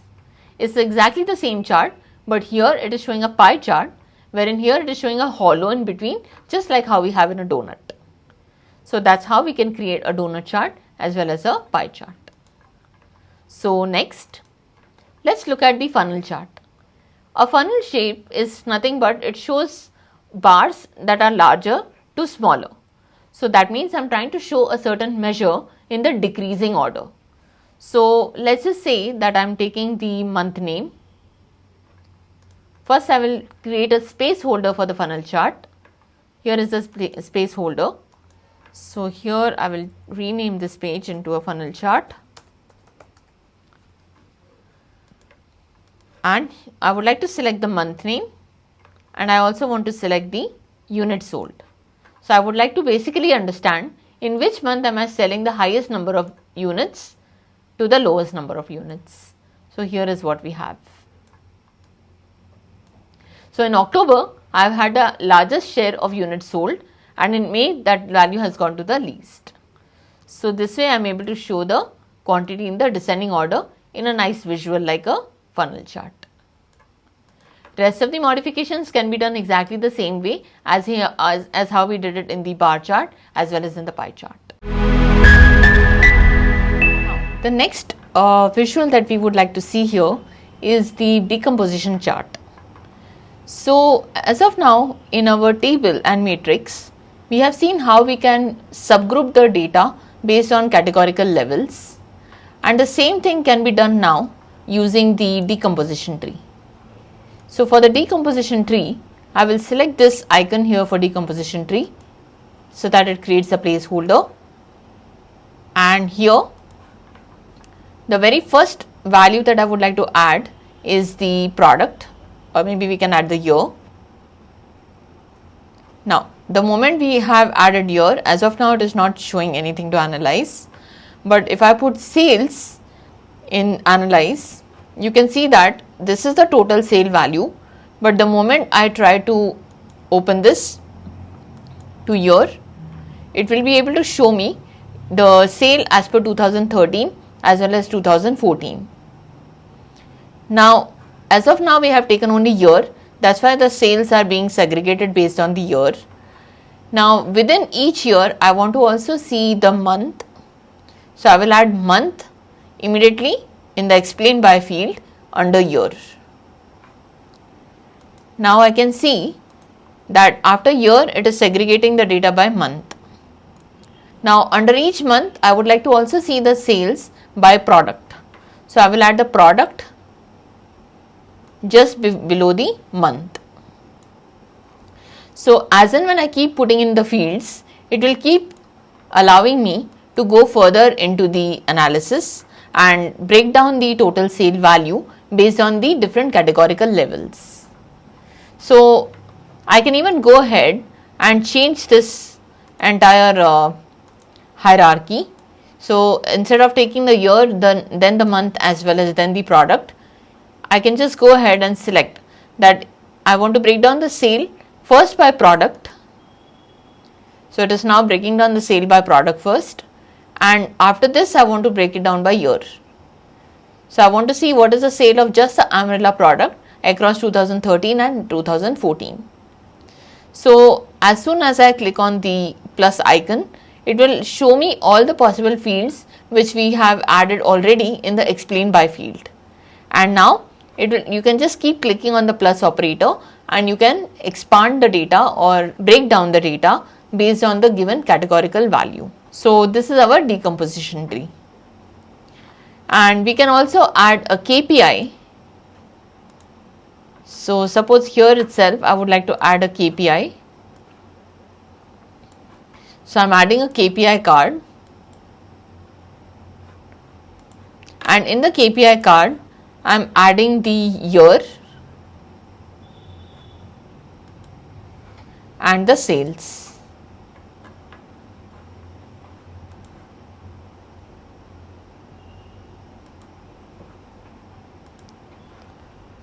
So instead of this year, we will take the year from the hierarchy. We can either take year or we can even take the month. So month and sales.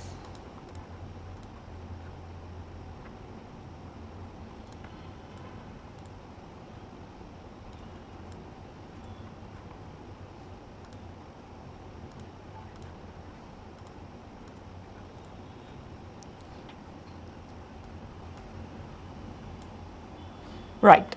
So as you can see, currently it is showing me the sum of sales by date, wherein here the date is nothing but all the dates that are available in the data. Instead of this, suppose if I add the month in the trend axis, now it is telling me the sale as per each month, and in center it is showing me the total sales in the entire data. So beyond this, I can always change the header. So I can go to the format your visual, and here for the call out value I can change the font, increase the size. Also I can go to the icon, and icon can be increased. We can add a trend axis as well. So as of now we cannot add the trend axis because that's a very simple KPI. We will have to add some more details onto that. And coming to the target label, suppose this is changed to brown, and currently it is showing me the December month. So that is the latest month in this data. So it is showing me December, but this need not be necessary. So we can also add different icons and we can show whether the sale has increased or decreased for every upcoming month. So beyond this, we can go to title and we can change the background color.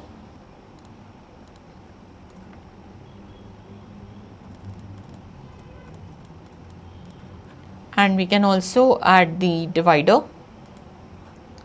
and rest of the effects can be added accordingly. So let's add the shadow. So this way I can show a small KPI that is telling me about the sales trend with the help of a area chart. This is something like an area chart that we have discussed earlier as well, and right now it is being shown in the KPI card. So we are done pretty much with all the basic visuals that we can utilize in our presentations, and some of the advanced level visuals we will be doing in the upcoming sessions. So for now we have completed all the different visuals and try to figure out where we can apply each one of them. I will also be showing you how we can create maps and how we can also add in some data and clean the data and then utilize them in the appropriate chart. So this is all for now, and now we will go to the next topic. So now we will add the labels to our area chart. So while I keep my area chart selected, I can go to format visual, and here if I add the data labels, you can see that it is showing me the exact sale value for every month. Same thing can be applied here as well. I will add the data labels and it is showing me the sale value for each and every segment and month. Now we will do some formatting for the labels. So when I go to the labels, I can also go ahead and change the font. So let's increase the size and change the font to bold. Also we can change the color, and I can apply the same format here as well, but before that I would like to also change the background color of the header. So here I will add a light background color. Also let's add a divider. So suppose if I have formatted one of my visual and I would like to copy the same format onto another visual, I can just select this chart, go to Format Painter and apply this. So you can see that a similar formatting has been done also for the other chart. So this saves my time, and you can apply formats to not only the charts which are on the current page but also on any other page. So here we have created our line chart, area chart, as well as we have created a stacked area chart, and the third chart I would like to show is the stacked chart. So stacked area chart, so let me place it here. This is not just a stacked chart, but it is a 100% stacked chart, which means that the total of all the percentages are supposed to sum up to 100. So this is my 100% stacked area chart, wherein what I am going to do is I will copy the same area chart which is here, the stacked area chart which is here. I will copy that, paste it onto the other page. Let's enlarge this, and while this chart is selected, let's click on 100% stacked chart. So as you can see that the percentages will always sum up to 100% if I try to look at it vertically. So for every segment, month wise, I am able to see the contribution of every segment. So that is the difference between a normal stacked area chart and a 100% stacked area chart. So next, let us also look at the ribbon chart. So if I again copy the similar chart, a similar chart which is here, let me copy that to the ribbon chart sheet. So this is what I have here, and while this chart is selected, if I click on the ribbon chart, you can see that it is showing me the values in the form of a ribbon. So these are all colored ribbons that we can see, and they are able to show us the segment wise and month wise sales across the entire time period. We can change the color for the labels as well. So I can just select the segment, and now I can change the color. So here, as you can see that one by one I will be changing the color, and you shall be able to see the same here. So this color has been changed. For every segment I can choose my own color and show the ribbon chart. Now I can also show a border for the ribbon. So if I click on border, you can see a thin border has been created, for which we can change the color as well. And coming to columns, so we need not have the columns. On X axis we can show the values in bold. So here we have the bold labels. Let's also increase the size, and the same for Y axis.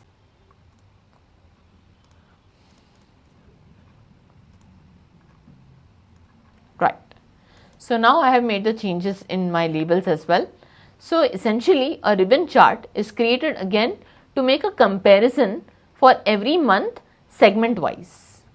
So these are just simple attractive visuals which you can use in your presentation just to improve their aesthetic value. On the other hand, a similar information can also be expressed by a very simple line chart or a bar chart.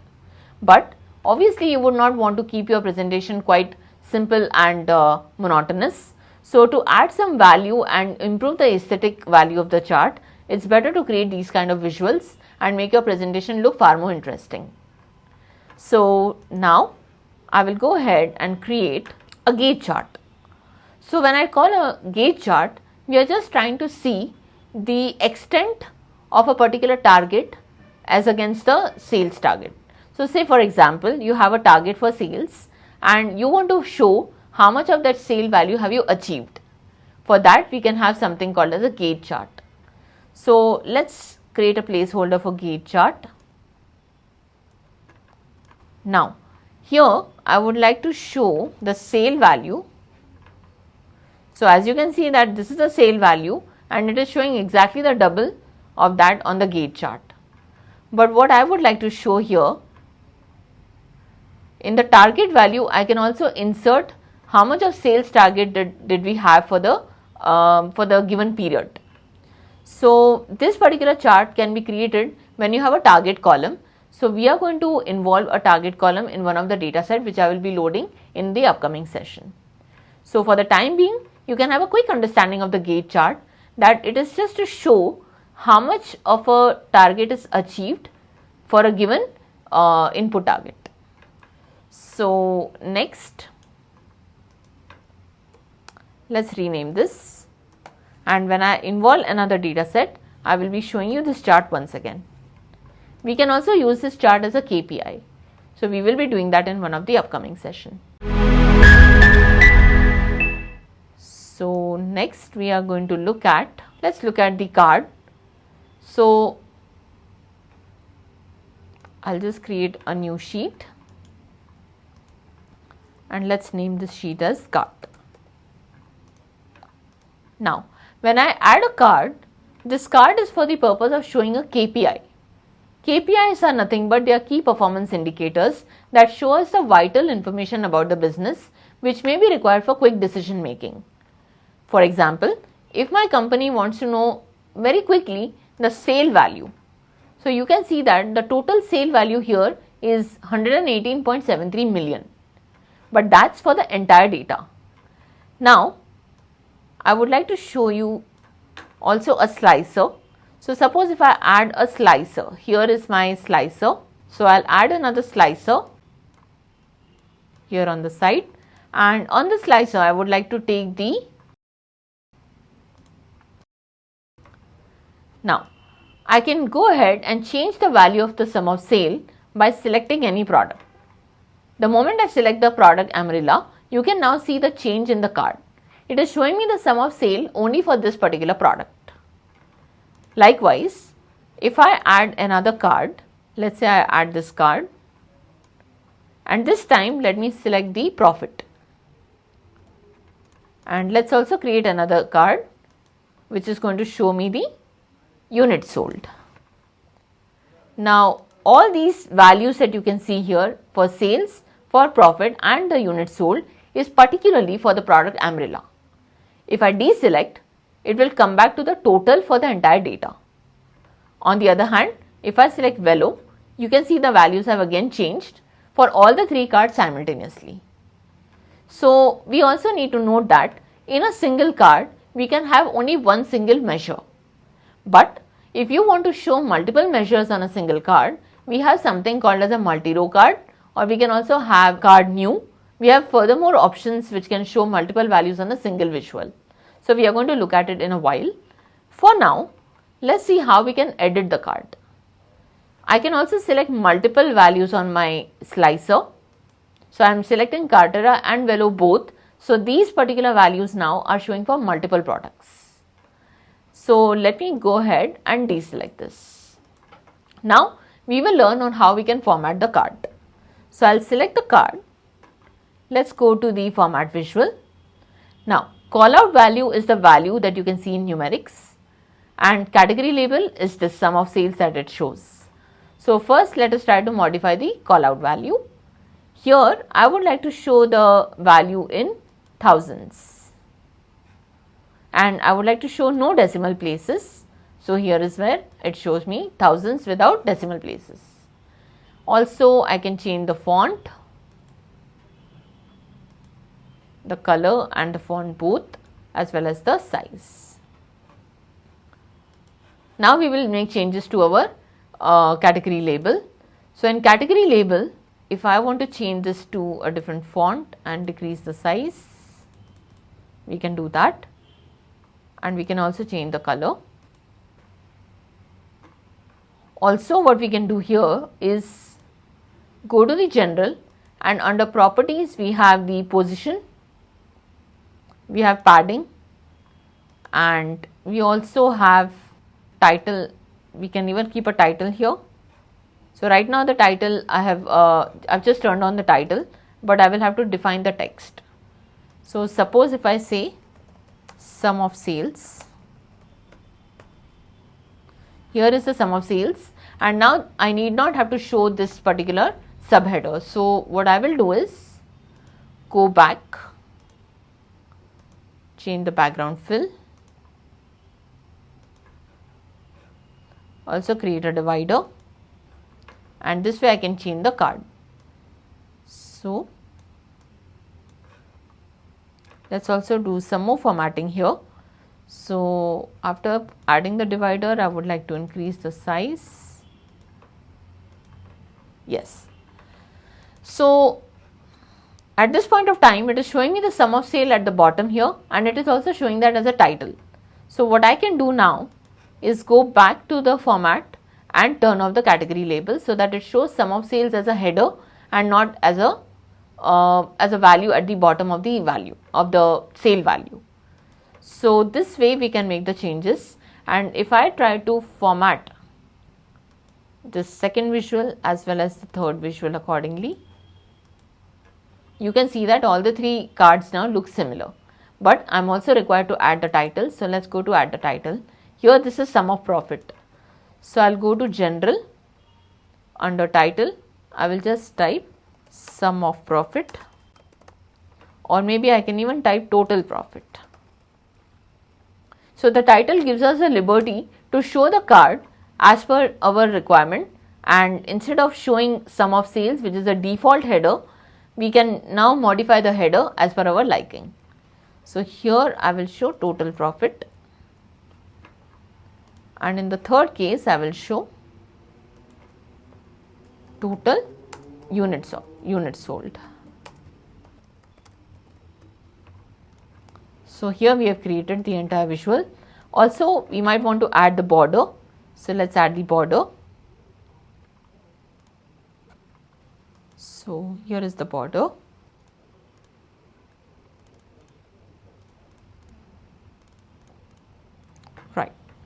So now you can see that the border has been created, which I will like to format for the others as well. I would like to copy the format to the other visuals as well. So this way I can create as many cards as I need on my dashboard. Now I will also go ahead and show you how I could have inserted all these three values in a single card, in a single visual. So for that, let me place this in the center, the slicer in the center.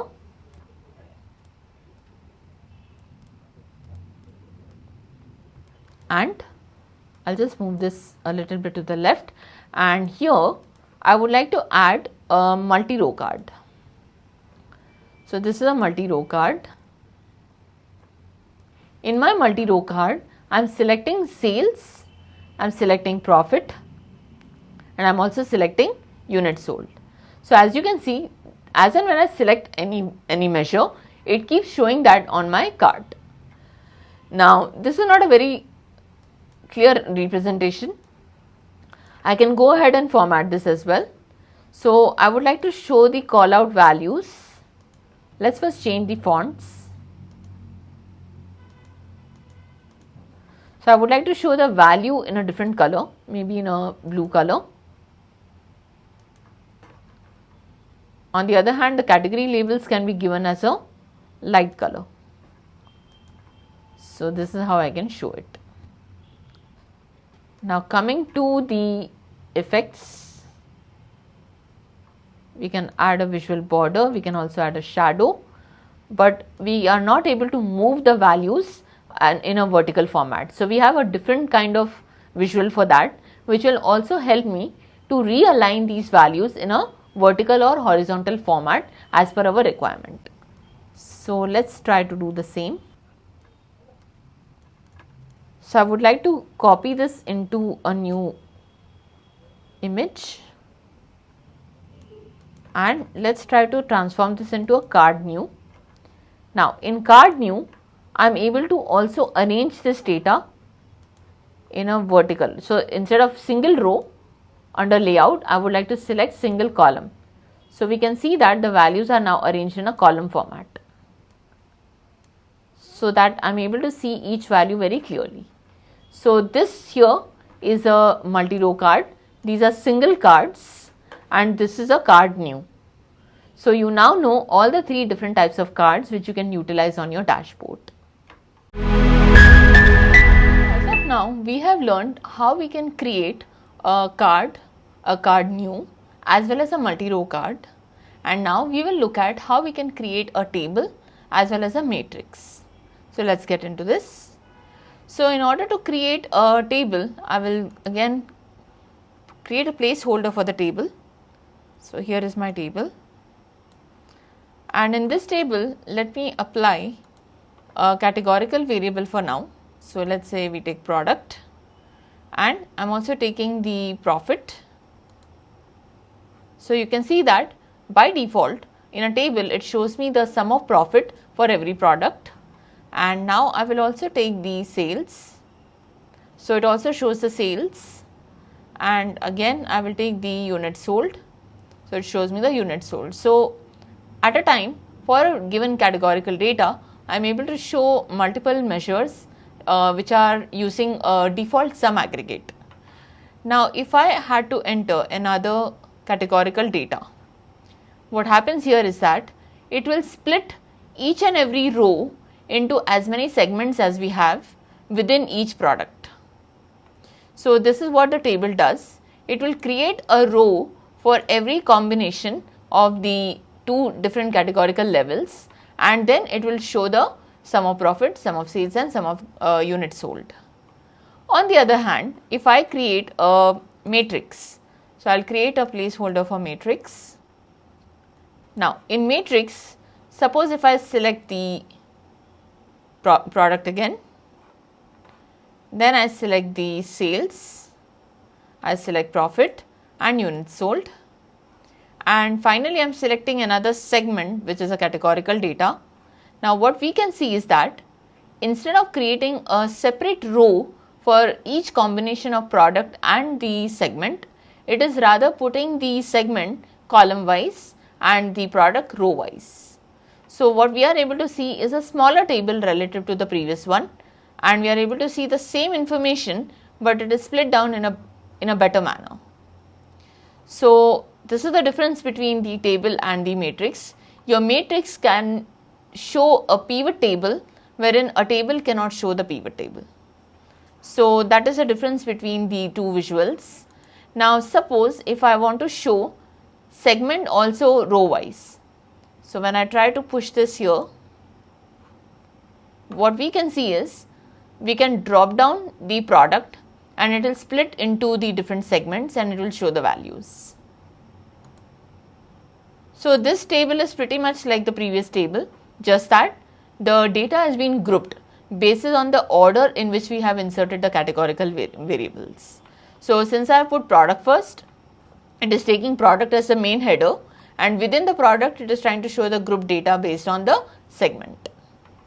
So based on the requirement, we are able to decide whether we want to show a very simple table with only one categorical variable and multiple measures, or we want to group the data based on two categorical variables and show multiple measures.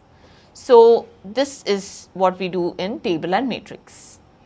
Rest of it, we can always change the formats. We can format it by going to the format your visual.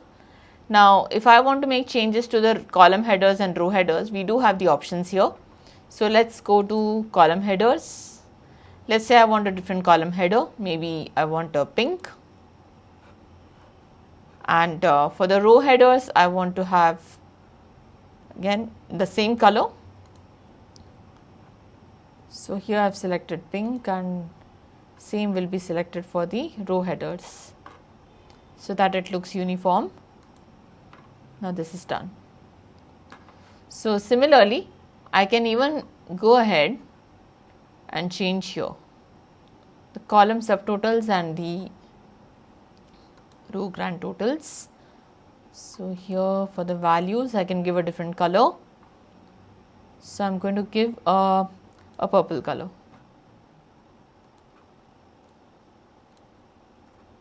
Right. So let's change the other items as well. Now coming to the row subtotals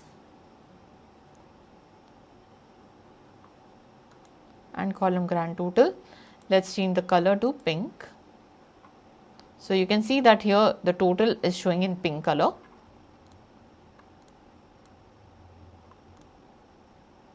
So I want to show a background color as well. So I am showing a background color of blue. So maybe this can be changed as well using the function. So font color. The data bars, this is the data bar. It is trying to show me the value in terms of bars, but we'll turn this off. Icons, we can even insert icons which represent either a growth or a downfall, and we can insert a web URL. So we will learn about this in detail in the upcoming sessions. So right now I would like to close this down. So this is how I can format my table. Let's close all of these windows and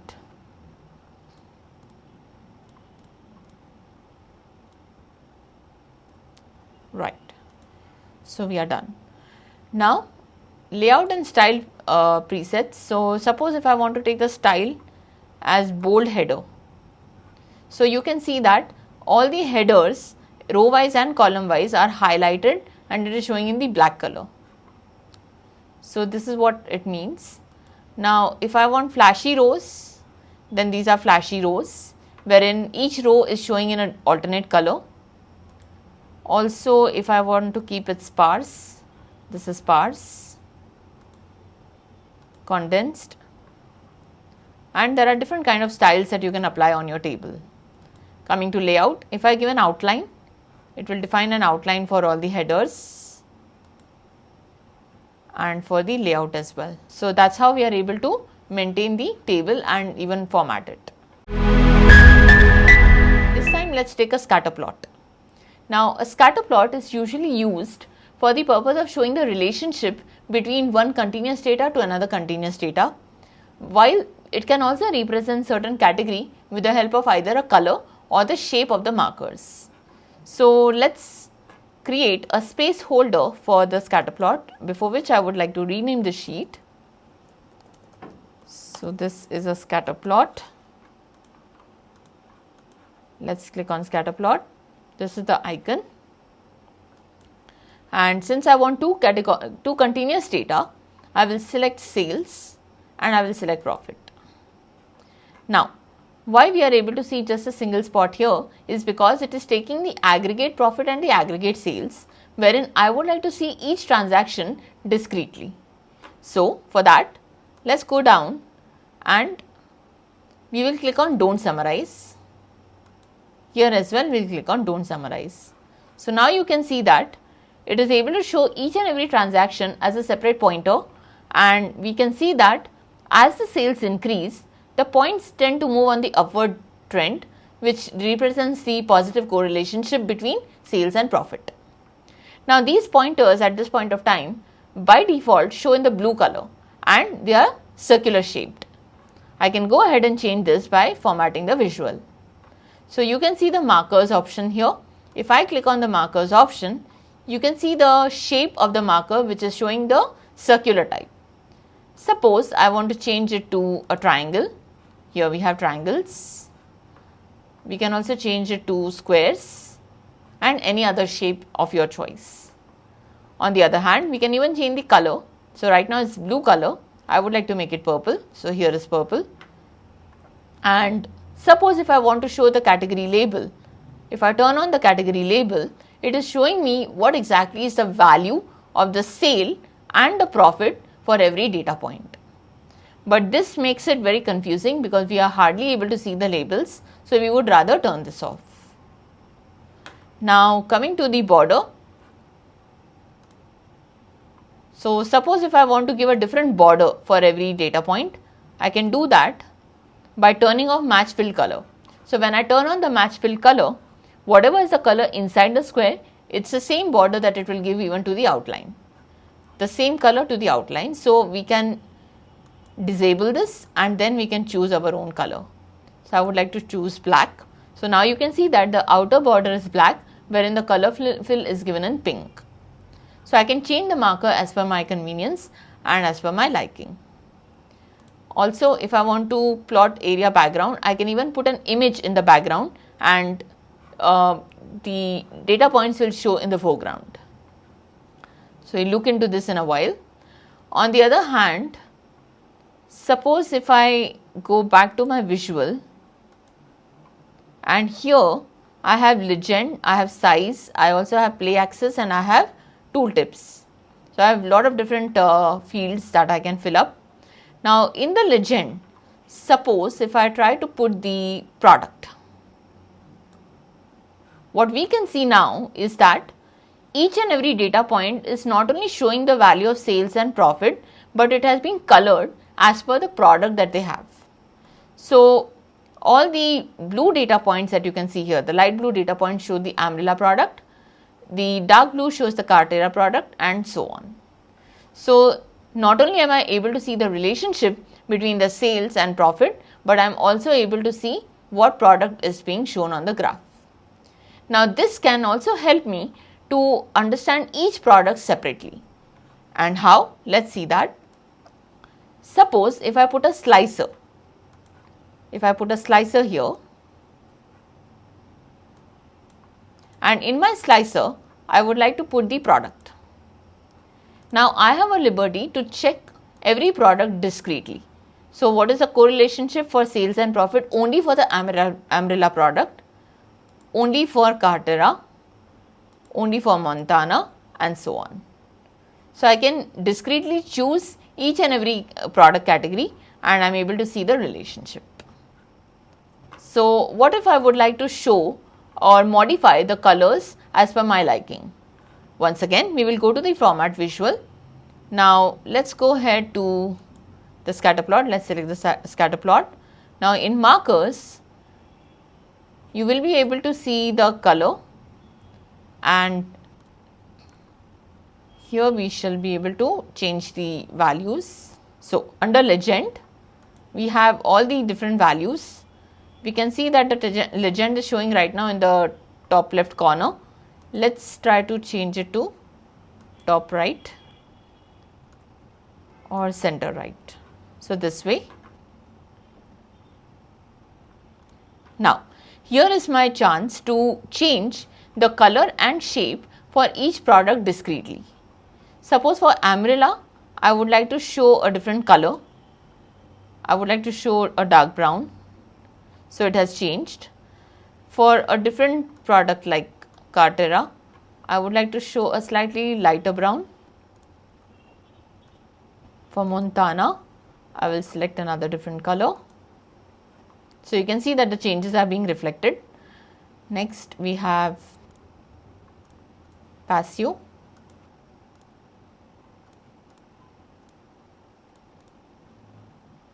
And finally we have VTT. So I am able to align the colors of the scatter plot points as per the theme that the company follows. So not only that, but I am able to also change the shape. So suppose in the visual, if I go to the scatter plot and instead of changing just the color, I would like to change the marker as well. So for each product, I can change the marker and I can define a different marker while keeping the color the same or maybe a different color for each marker. So that's absolutely the analyst choice, whether they want to change the color as per product or whether they want to change the shape as per product. So that's how we can define our scatter plot. Now we can also add in a few more items to the scatter plot. Like suppose if I want to add a different range, I can define the range instead of keeping it to auto. So when I keep the range in automatic mode, then it will take the minimum value of the sale and maximum value of the sale and define the scale on the graph accordingly. So next, suppose I want to change the values on the x-axis, that is a 0.0 mm, 0.0 m, 0.2 m. I would like to change all of that, so I can change it by using this option, and you can see that the colors have been changed. You can also increase the size to make them look much bold, and we can change the font. So automatically we will be able to see the values in a much bolder manner. So that's how we can create our simple scatter plot. Moving forward, we will also be adding a trend line and we will be able to discuss a few more things in the scatter plot, and for now we will move to the next chart. So now let's go ahead and build a tree map. A tree map is typically used if you want to granulate multiple categorical variables and show a certain measure with the help of the shapes and sizes. So in a tree map, typically the shape is either a rectangle or a square. So what we are going to do now is, I'll just create a placeholder for the tree map. So that's the tree map. I'll just enlarge it here, and let's select year. Let's also select segment because that's another categorical variable, and now I will select the sales. So at this point of time, we can see that it is showing me each and every category just once. That's because the year has been summed up. Now that quite obviously is a flaw, because year is supposed to be treated as a categorical data.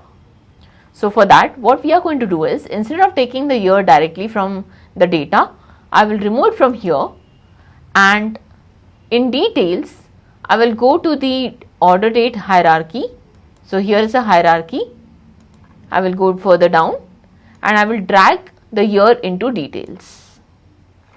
Now we can see that for 2003 and 2013 and 2014, separately it is trying to show me the sales of each segment. So I have government 2 times, I have small business twice, I have enterprise twice, and so on.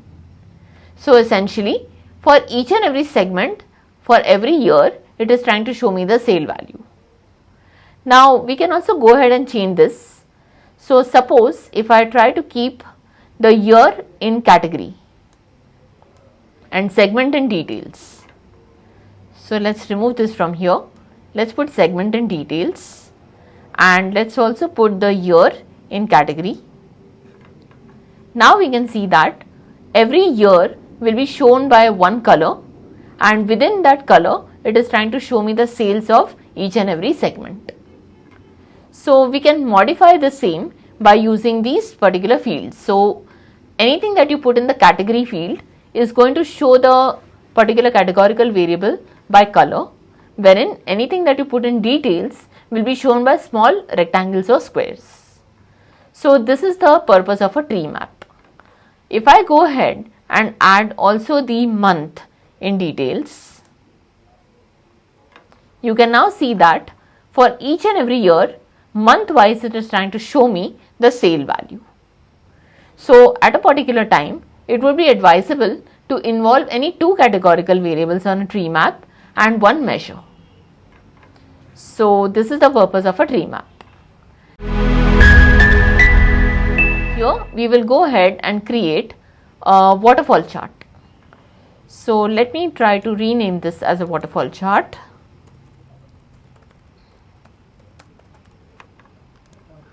And I will create a placeholder. So it has created a placeholder for the waterfall chart, and I would like to show month wise profit in this chart. And since we call it a waterfall chart, the shape is pretty much like a waterfall. So I will select the month and I will select the profit. So as you can see that we are able to see the value of the profit in the incremental order. So from the least profit to the maximum profit, I am able to see all the months. So from January to February, February to March, whatever is the difference value in the profit is what I am able to see in my waterfall chart. This way I can also show any other categorical variables which have got multi-level in them. So if at all your categorical variables have only 3 to 4 levels, then a waterfall chart may not look that great. But when you have more than 5 or 6 levels, then your waterfall chart looks a lot more attractive. And now let's create something called as a stacked area chart. Also, we will create a simple area chart. So I will create both these area charts in the same field, in the same sheet. So let's name this as area chart. So I will first pull up the simple area chart as a placeholder, and now let me create also a stacked area chart.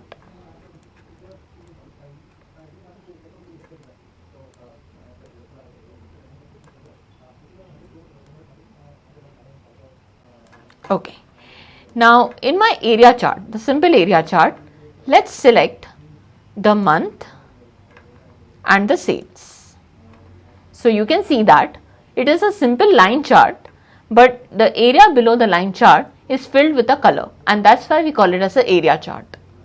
On the other hand, in my stacked area chart, I can do multiple categorical levels. So I can take month, I can also take segment, and I can take sales. So it is going to create a stacked area chart wherein each and every color chain that you can see represents a segment, wherein the line represents our month.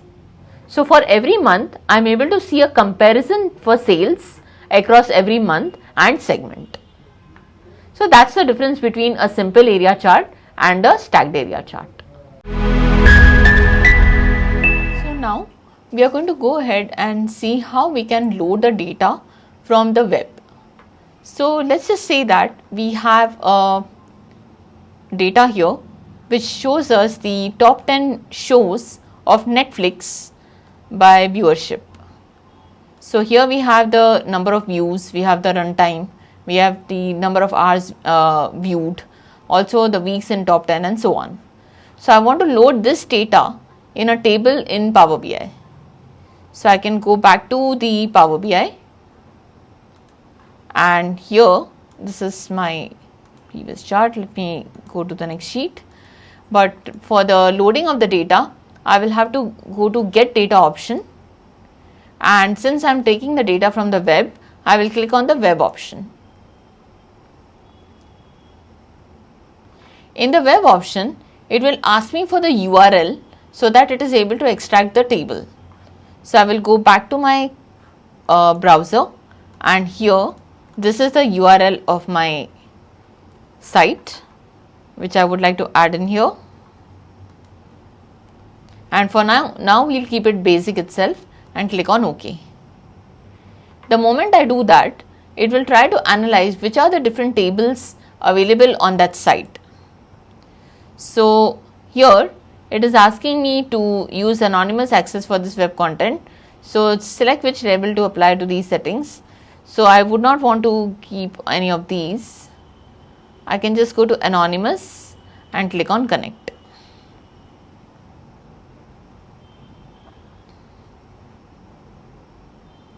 Now it's trying to develop a connection between the site and Power BI, and it is going to extract all the tables and show that in the navigation bar. So let's wait for it.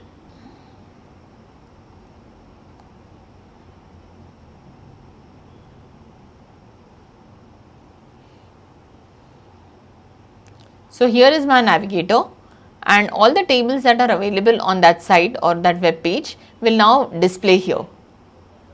So let's try to see what tables we have. So this is my table 1, and this is precisely the data that I wanted to extract. So we can take this one. Let's look at what we have in table 2.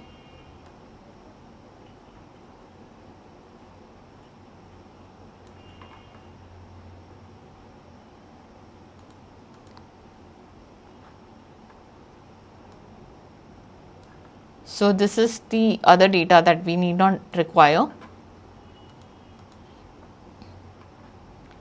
The number of views, runtime and viewership. So we have this data as well.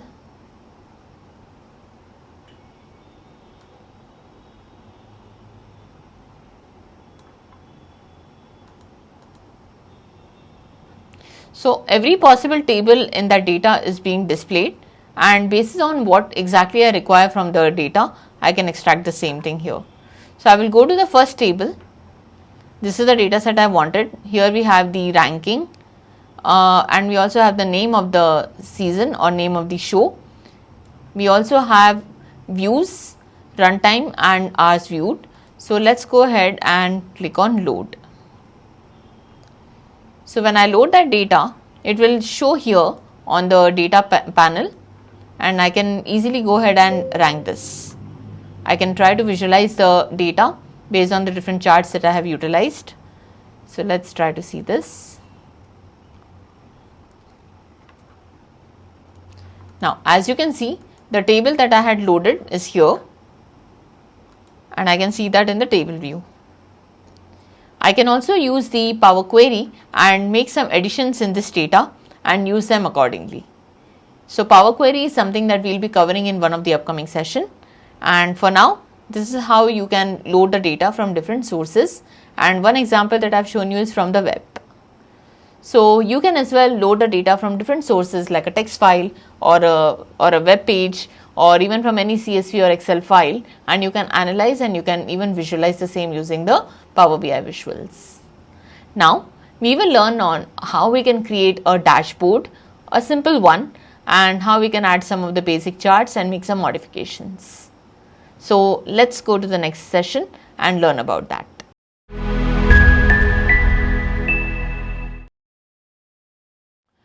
As of now, what we have learnt is how we can install the Power BI on our system, also how we can load a simple data and create some visualizations. Also we have learnt about the different visualizations that are default in the Power BI, and now we are going to go ahead and learn how we can create a simple dashboard using the sample financials data, which is a built-in data set in the Power BI.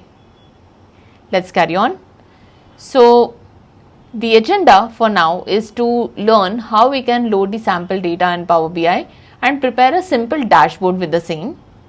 Also within that, we are going to load the map in Power BI and learn the different usages of the map visual in different variations. Followed by that, we have already discussed about the scatter plot, but now we are going to go ahead and learn about how we can add the play axis as well as how we can add the parameters in our scatter plot. So let's get started with the same.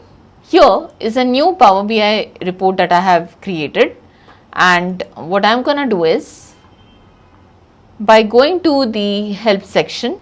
So here in the help section we will be able to get the examples wherein we have the sample data, and in sample data when I click on the load sample data, it allows me to open the financials data set, which is a built-in data set in Power BI. So if I just click on the sheet, the financial sheet, and click on load, it will automatically load the same in the Power BI desktop version. And if at all I want to make any kind of transformations, I can always click on the transform data, and that would open a Power Query window which will help us to make the modifications. But for now we are not going to make any modifications. So I have already loaded the data set. We will just go ahead and learn how to use it. So this is the data set I have loaded, and it has already shown all the data types of the different variables which we can utilize here on our dashboard. Let's also think of a theme for a color. Suppose if I want to create my entire report based on a certain color theme, we may have to plan that in advance so that all the visuals follow the similar format. So let's try to keep a color combination like maybe orange and green.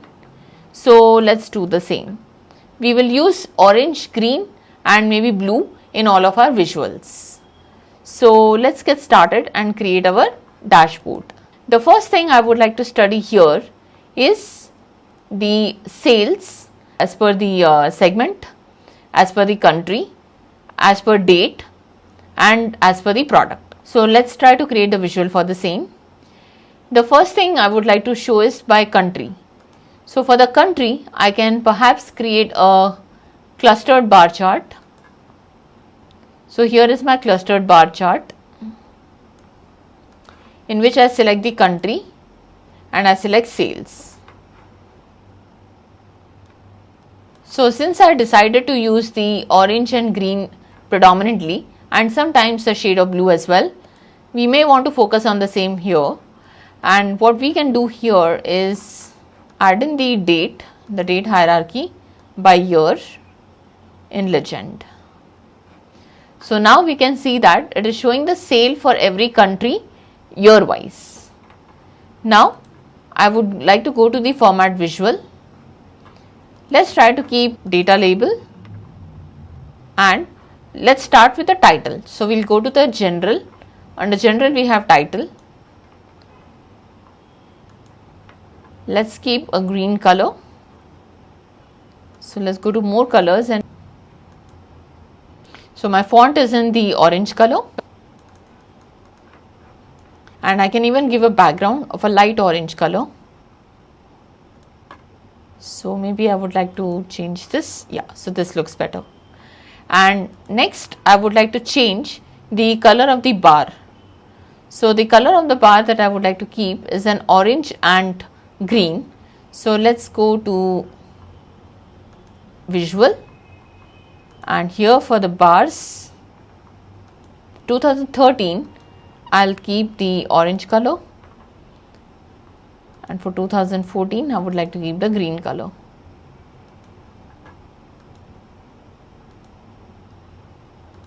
Yes, so this is the chart that I've created. Also we would like to change the headers. So we'll go to the x-axis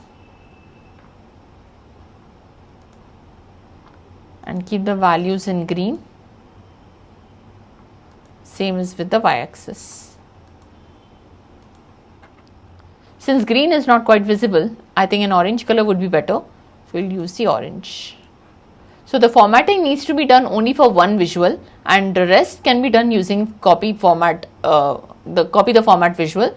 So we need not have to format the entire visual every time we build a new one. We can directly copy the format using the format painter option, which is available in the home tab. So let's try to create a proper format so that we need not have to go back into it. So let's also change the color here, make it bold, and that's ready. Now coming to the data labels, we might want to change the color here as well. So here is our visual. Now coming to the label of sum of sales and country, let's go back to x-axis. The title has to be in orange.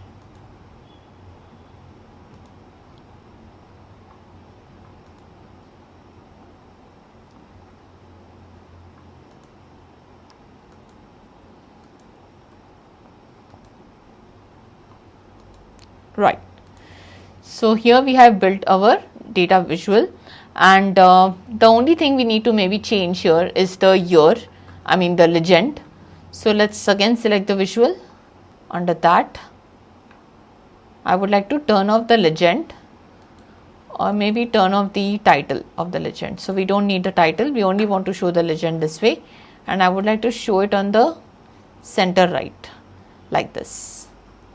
So let's also add an effect of shadow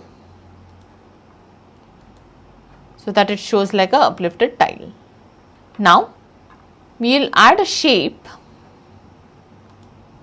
We'll insert a shape in which we will be showing the title.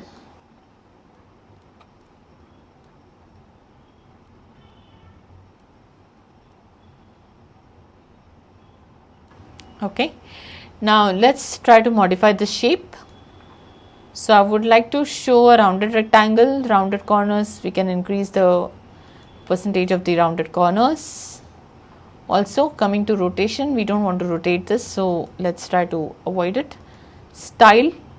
In style we have the color. Let's keep a light color which matches the color of the background of each visual, and we can keep a border. Also we can go ahead and add the text. So this is a sales dashboard. We'll increase the size of the font and use the color orange. So this is created. Now here as well I would like to make some changes, maybe add a divider.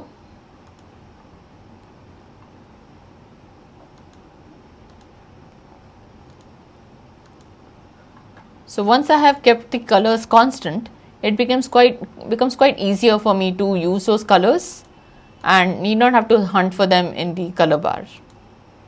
So this is perfect. Right. Now what we can do is we can create another visual, and this time I would like to show the sales by month, and that too I would like to show the months of year 2013 and 14 separately. So for this I'll be using the line chart. So here is my line chart.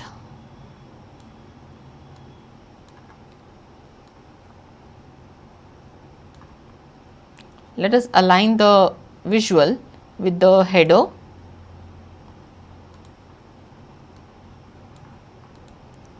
Okay. Now in this line chart I will add the year, the month and sales. So we can see that it is showing the year 2013 and 2014 as a single line. But I can also show this in two different lines, where in legend I would like to add the year. Now you can see that it is showing a different line for both the years. So we are showing the sum of sales by year 2013 and 2014.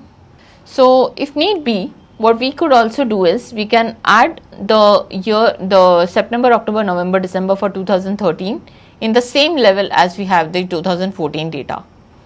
And for that, here in my secondary y-axis, I can also add the profit. Right. So now, given that we have built the line chart which shows the sales across the time period of 2013 and 2014, what I will be doing is, by selecting the visual, I am copying the format by using the format painter, and I will apply this on this chart. So now you can see that exactly the same color theme, exactly the same colors for the title have been utilized even here. So we can also make few more changes, like add a boundary. So here I would like to add, yes, so we have the visual border. Let's add a visual border as well and increase the width. Right, now we are going to copy this format. So here we have the visual border.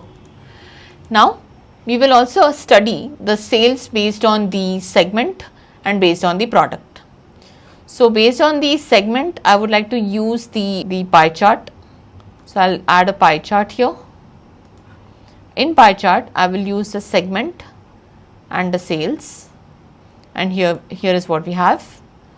Now I would like to modify this pie chart because the colors don't seem to match our theme. So we will change the colors as per our requirement. Firstly, let's try to add the default colors. So we have added the default settings of the format, and now let's try to decrease the size and align the chart. So what we can do now is go ahead and change the colors. So we'll go to the format visual, we'll go to slices, and here let's try to take some of the colors of green. So I will take the lightest green, slightly darker one,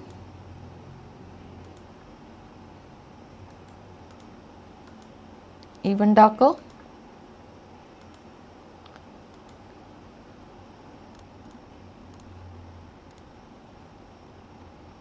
here we can take orange and slightly darker orange. Right. So what we are trying to show is the lightest green is basically the highest contribution, and as we go downward to the lower contributions, it is changing the color to either orange or red. So it is still aligned with our color theme.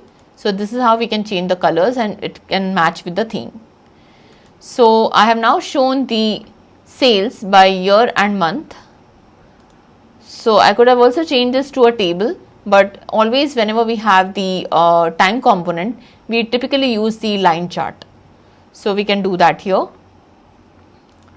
And if I want to study the year 2013 and 2014 separately, then I can also add a legend, or rather a slicer, which can help me to switch between the different years. So for now I will leave it as it is, and now I will add my third visual. So the third visual here that I would like to add, let's say a small table. Okay, so this time instead of segment I would like to add product, and I would like to show product wise sales. Maybe change it to a donut chart. So this is the donut chart. We will go ahead and apply the formatting and change the colors as well. So format the visual.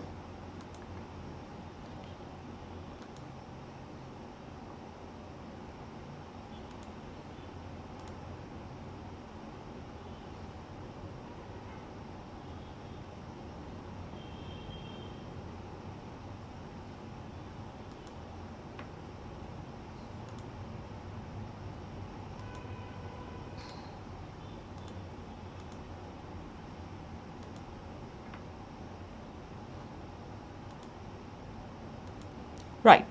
So these are the colors I have assigned, which pretty much matches to the theme, and now our dashboard is ready. We can also add the different KPIs, but due to the limitation in space constraint, we are now adding only these 4 visuals and creating a dashboard. But the main aim to show this dashboard was to show you how we can align the colors as well as the information that we would like to show to the theme of our company. So this is how we can create a simple dashboard. Moving forward, I would like to also show you how we can add some more charts with maybe a different dashboard.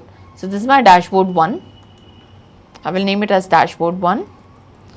But later we will create another dashboard which will be a combination of sales and profit across the different categorical data, and we will also be learning the scatter plot with the play axis. So for that we need a different dashboard. So that's what we are going to create next. Now I'll create another sheet which is for my dashboard 2.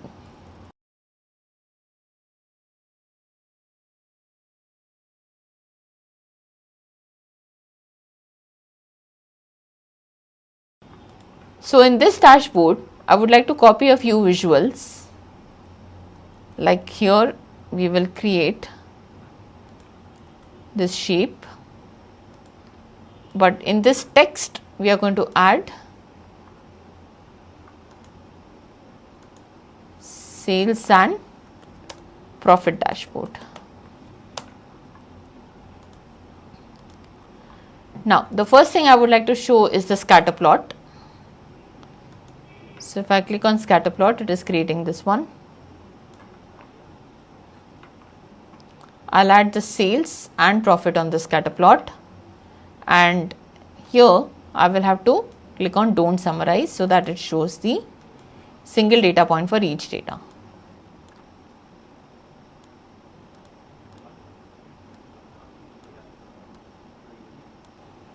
Now I would like to show the points in a different color.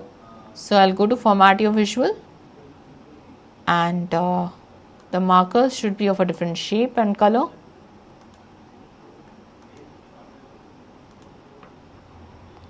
Let's also copy the format.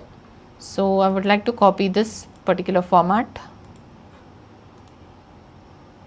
and paste it on this dashboard. So our title is ready, and let us also go ahead. So given that the color has changed once again, let's try to rebuild it. So markers are of the color orange. So right now this is a simple chart which is showing me the relationship between sales and profit, but let's try to add a few more elements into this scatter plot and make it look alive. So what we have created as of now is a scatter plot that shows the relationship between the sales and profit, and I have also changed the colors of the markers, and as we all know, we have learned it earlier that we can also change the marker. So if I come to formatting the visual and come to the markers here, I can even change the marker to a different shape. So let's put a diamond. Now to make further modifications in this chart, I come back to the building visual page, and here I will be adding the country to legend.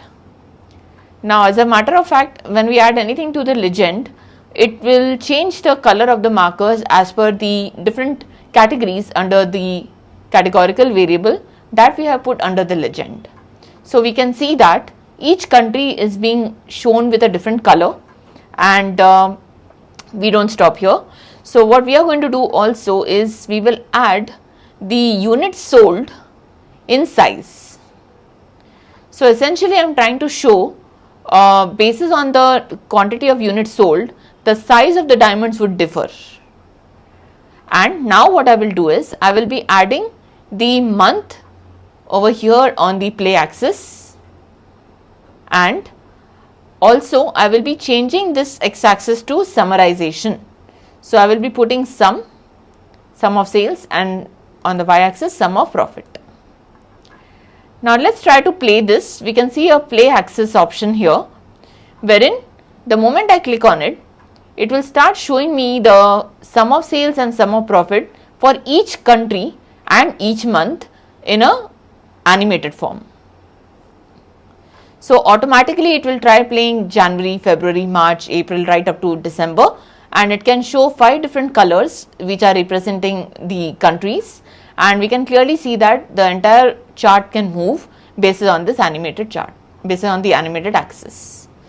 So this is how we created the play axis. Let us add another page, and here in this page I can show a third dashboard. So this is my dashboard 3, and in this dashboard I would like to show the relationship between sales and profit and involve the different dimensions as well as other values in our charts. So for that, once again I would like to draw the shape here, put that into the dashboard 3, and let's try to change the text. So here I would like to add the text as sales and profit dashboard. Now I would like to see the sales of each and every product month wise. So for that, what I can do here is I can create a clustered bar chart. If I try to move this and make it a clustered column chart, what we can see here is, okay, so let me try to put product on the x-axis, and let's say we put sales in the y-axis. So now we have this product. So we can see the sum of sales by product for the different we can see the sum of sales of each product by the bar chart. And now instead of showing just the sales, I would like to show sales and profit both for every product. So what I need to do for that is I will have to add the profit on the y-axis so that it can show me a bar chart, and we can make an easy comparison between the sales and profit. Also, let's try to change the entire theme. So I will change this to the format that we had already built, and there we have. So with the help of this chart, I am able to show the comparison of the sales and profit for each and every product.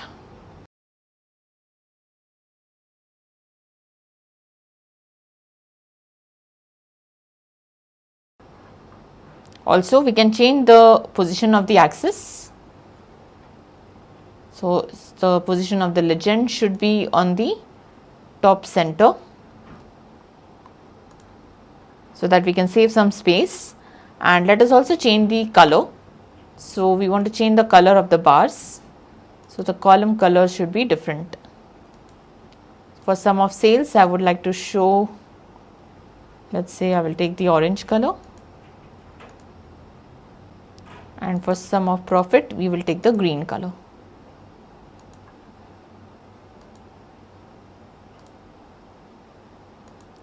So here our chart is ready with the necessary theme. Now we will create one more chart here, and in this one I would like to show the month-wise analysis of sales and profit. So for that we can either build a tree map or we can build an area chart. So let's build a stacked area chart, and in this stacked area chart I would like to put the month on the x-axis. On the y-axis we will put the sales, and we will also put the profit, so that it shows the stacked bar chart. And now let's try to copy the theme, and there we go. So now we can as well see the comparison of the sales and profit by each and every month. So let's try to distance the graph a little bit.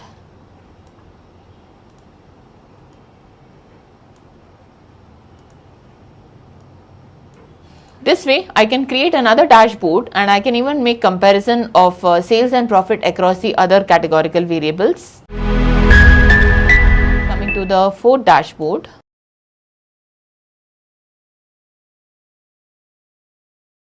So suppose I add a tree map, and in this tree map what I would like to do is, in the categorical variable I would like to put the segment, and I would like to put the sales in values. So we are able to see the sum of sales by segment, and suppose if I also put the profit. So now we are able to see the share of sales and profit within each segment. But what I want to do is, I want to show the sales with one color and the profit with another color while creating a boundary across every segment square. So what we can do is, let's format our visual, and here let's go to colors.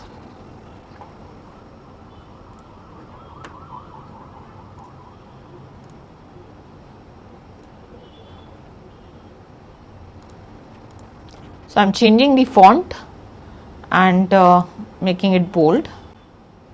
As well, I'm trying to increase the size of the overall chart.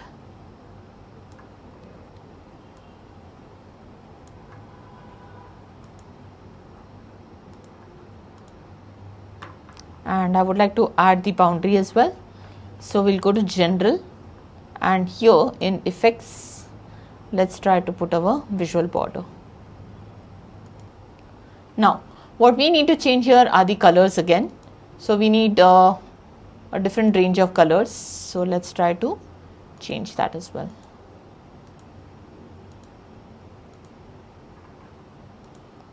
So here my chart is ready, and we are able to clearly see the sum of sales and sum of profit for every segment. And let's now try to make some more changes to the headers.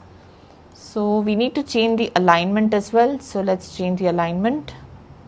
For the data labels, I would like to change the alignment. So the display units should be millions, and the decimal places should be 0. Also for categorical variables, we want to show bold, and yeah, so this is good. Right, now let's go to general and change some of the settings here as well, just to show the visual in a much better manner. Shadow, we have already added the shadow. The visual border has been added. Let's make it rounded, and let's make the color as green and increase the pixel size. Right, so this is perfect, and we can clearly see the total sales and profit value. And let's also add our title here. So I will add the same title that I created for the previous dashboard.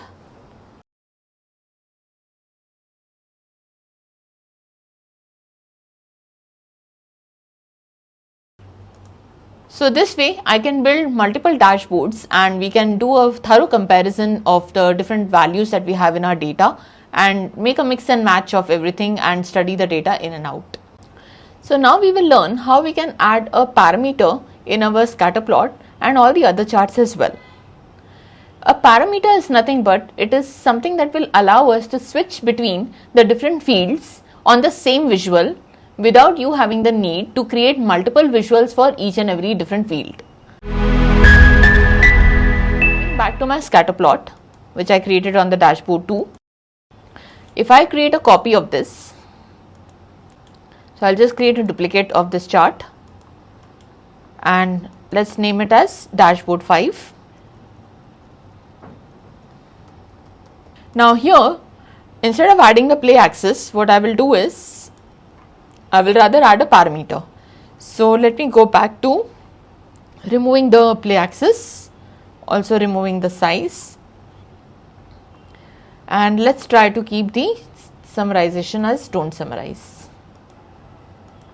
Right, now what we are going to do is we'll add a parameter so that the colors can be changed as per either the country or the segment, or as per the let's say month, or any other categorical field that we have in our data. So what we can do here is we can go to modeling, and we can go to add parameter, new parameter, and here I would like to add fields.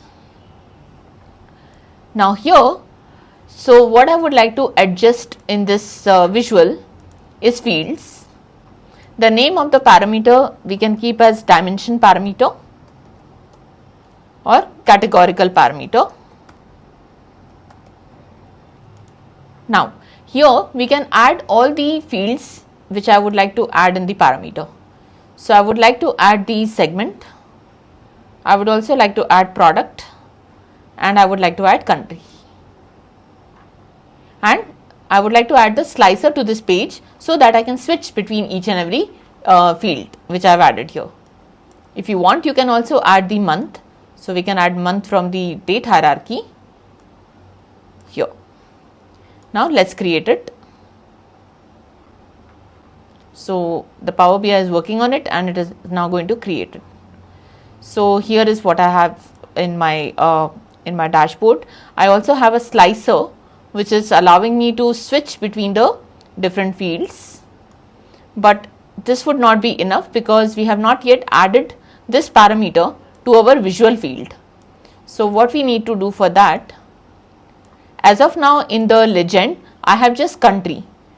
I will remove this and I will rather put the categorical parameter in the legend. So this is what I need to put in the legend. And now we can see that the moment I select segment, here it is showing me the graph as per segment. If I select product, our scatter plot is now colored based on the product. If I select country, it will show country, and month, so it will show month. So that is how I can add the parameter. Let me also format the parameter by clicking on the format painter and adding the same to the categorical parameter.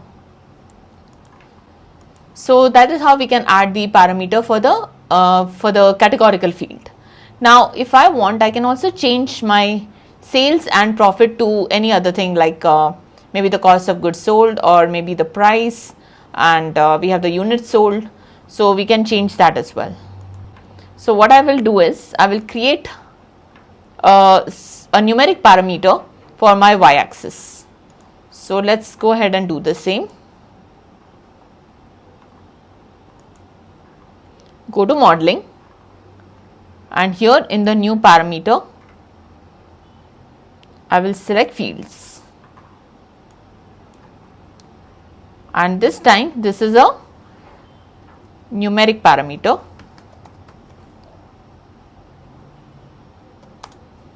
And from my financials data, I would like to add the units sold,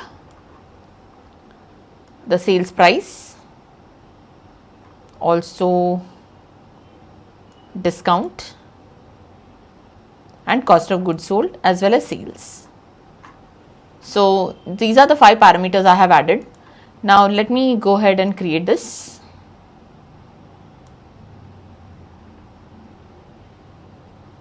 So you can see that a new parameter has been created, and we can also see the slicer for the same.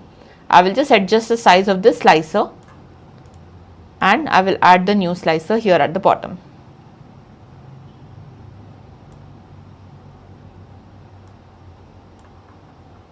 Let us also apply the format, and let's add this parameter. This is the numerical parameter, and instead of the profit on the y-axis, let us add this numerical parameter. Now let's watch. So here I want to see the segment wise relationship between the sales and units sold. So this is the sales and units sold. As you can see, we have very high units sold for very minimal sale values, and this is a very unique kind of relationship that we can see for the segment category. So next we'll see the sales price, sales versus sales price. So this seems like categorical data. Now coming to discounts, as you can see that as the discounts are increasing, the sales are also increasing, right? So we might want to even switch this particular chart, and instead of keeping the numerical parameter in the y-axis, I will rather bring the sales on y-axis and put the numerical data on the x-axis, numerical parameter. So this will help me to study the sales even better. So we are able to understand the impact of each of the numerical data on my sales. So now we can check it out. So coming to units sold, as the units sold are increasing, we can see the sale value is also increasing, and it seems to be the highest for the government and the small business segment. When it comes to the enterprise and channel partners, somehow the sales happen to be a little lower, and the least sales happen to be for the purple shade, which shows the mid-market. So this is how I am able to study it. Now when I check the sales price, the sales are the highest when the price is on the higher side. Coming to discounts, as my discounts are increasing, the sales are also increasing, which seems quite logical. Cost of goods sold, there is a direct correlation. So as the cost of goods sold are increasing, the sales are also increasing, and this is a sales to sale combination, so this will not make sense for now. But we can always use this particular parameter for any other visual as well. So let's go ahead and create another chart now. Let's say we take a pie chart. So here I have a pie chart, and I will also take a bar chart.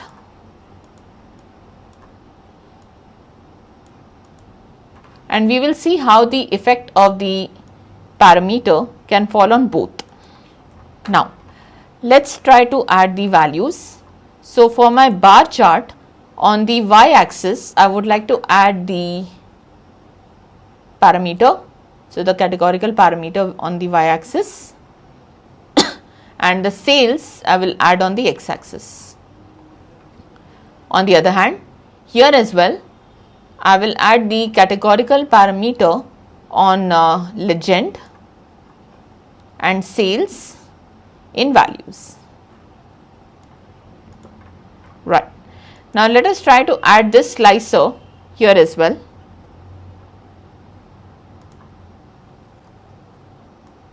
So the moment I try to copy the slicer, you can see that it will show sync visuals, which means that if I make any sort of changes here, it will also reflect on my dashboard file, because the same slicer occurs on both the sides, on both the dashboards. So I will click on sync, and I will also get the numerical parameter.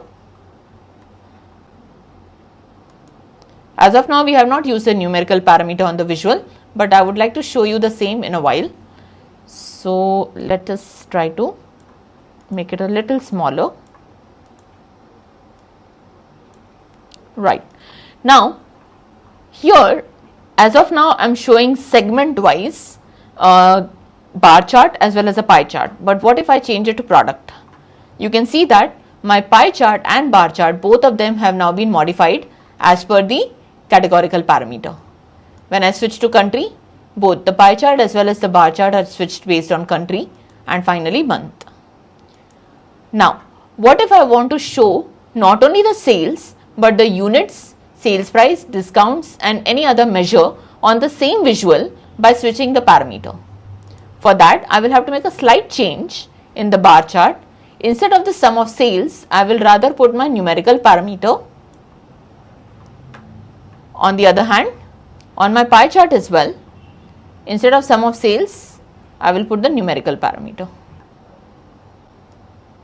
So if I want to automatically change this measure parameter into a summation, then we will have to write a quick measure for that, which we will be covering in the DAX commands. For now, let's go ahead and keep just the sales value so that we are able to see our chart. So there we go.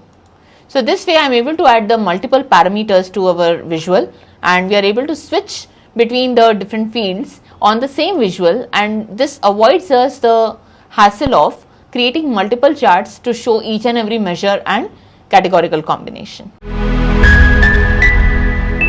Now we are going to go ahead and create the map that will help us to understand the sales not only based on the other categorical variables but also geographically.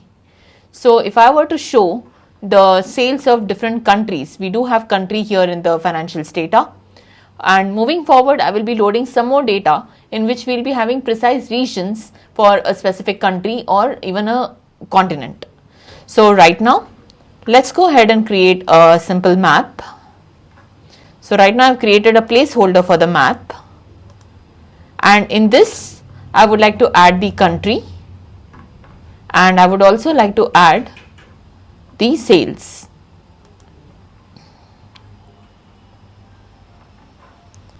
So now you can see that it is showing me the different countries, and the value of the sale is being shown by the bubbles. So right now we are showing this bubble size based on the sum of sales value, and the smaller the bubble size, that means the sale is lower, the larger the bubble size, that means the sale is larger.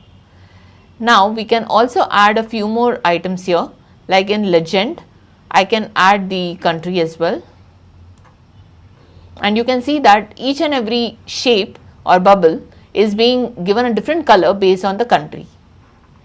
What if I remove this and instead put a month? Now we can see a pie chart on every shape, and we are able to see for every country month-wise sales. So given that we have too many months, we might not be able to interpret this pie chart very clearly. So let's remove this, and rather we can add the segment in legend. So we can clearly see that in all of the countries, the highest of sales can be achieved by the pink and orange category, which shows government and small business. So we can also change these values, and in the legend I can define the colors. So I want to show the bubble colors in a different scheme. So we will add our own personalized colors. So let's add the colors as per our requirement.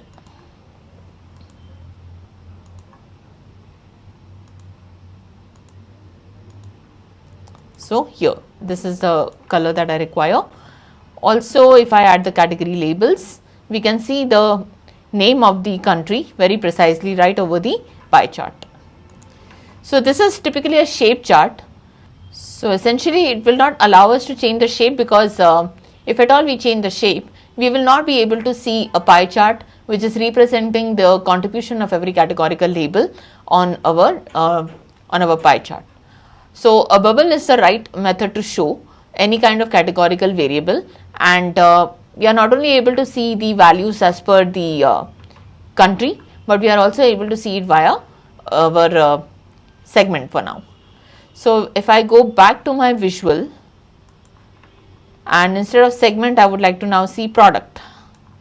So I can change this, and I can see the distribution as per any categorical variable. Therefore, it can also be a great idea to add the categorical variable here on the legend, so that I can switch between any of the values, for which I need to also bring my categorical parameter slicer here on my dashboard, and I will sync it. Now I can see the values by segment, I can see the values by product, by country, by month. So this way I am able to modify the map and the shape on the map based on the parameter. We can also create something called as a filled map. So if I click on the filled map option here, and again we select the country, now it is going to show me that region filled with a separate color.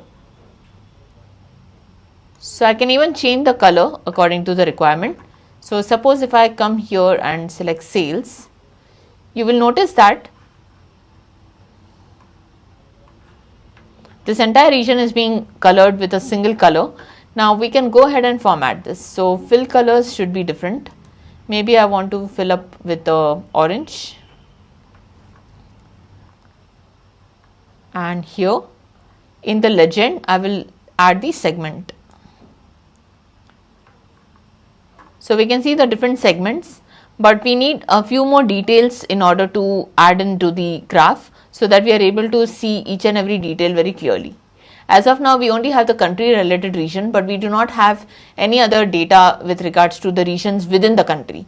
And that's exactly why we can see just a single standard blue color. But like I said, in the upcoming session, we will be adding some more data, which will be having very precise details about each region or state within a country, and that will help us to understand the field map in a much more clear manner.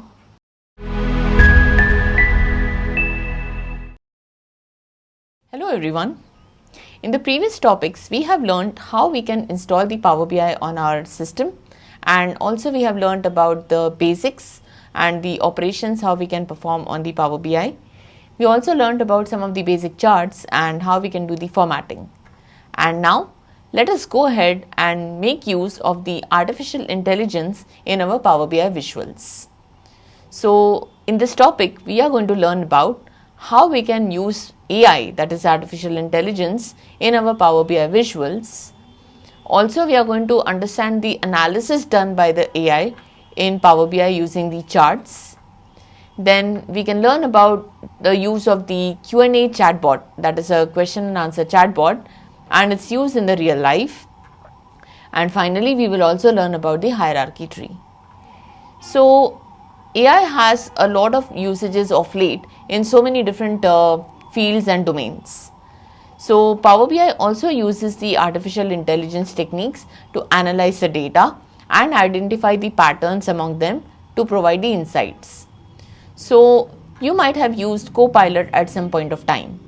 So what does a Copilot do?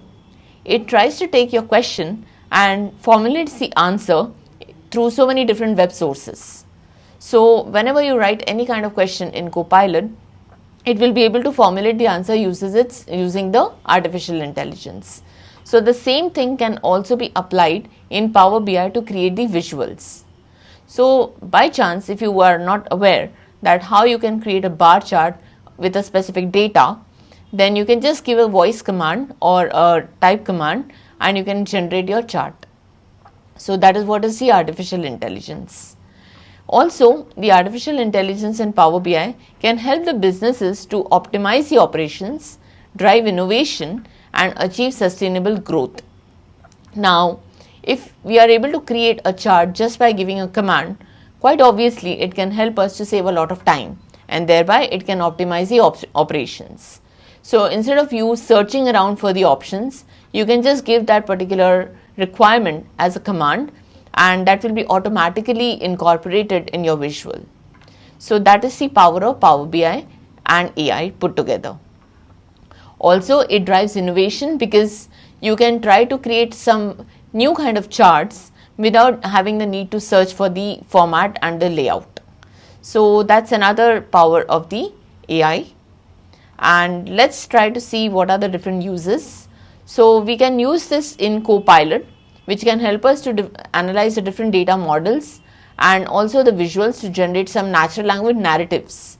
Now, a narrative is nothing but it is a brief description given by the Power BI for a particular visual.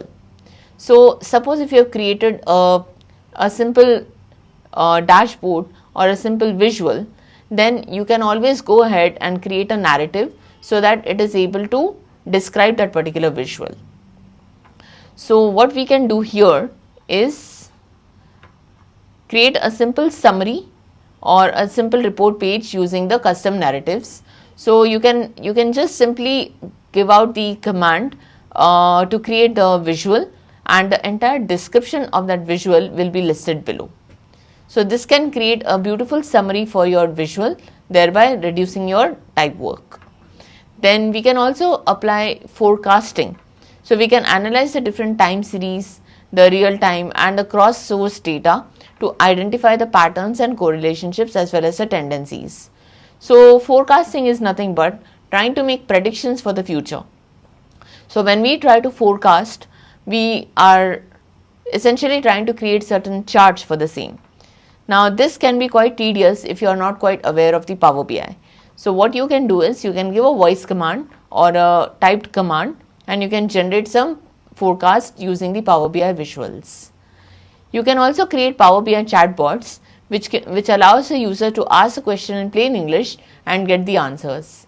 So tomorrow, even if you want to create a dashboard which has some visuals based on the input command, you can always create that using the Power BI chatbot.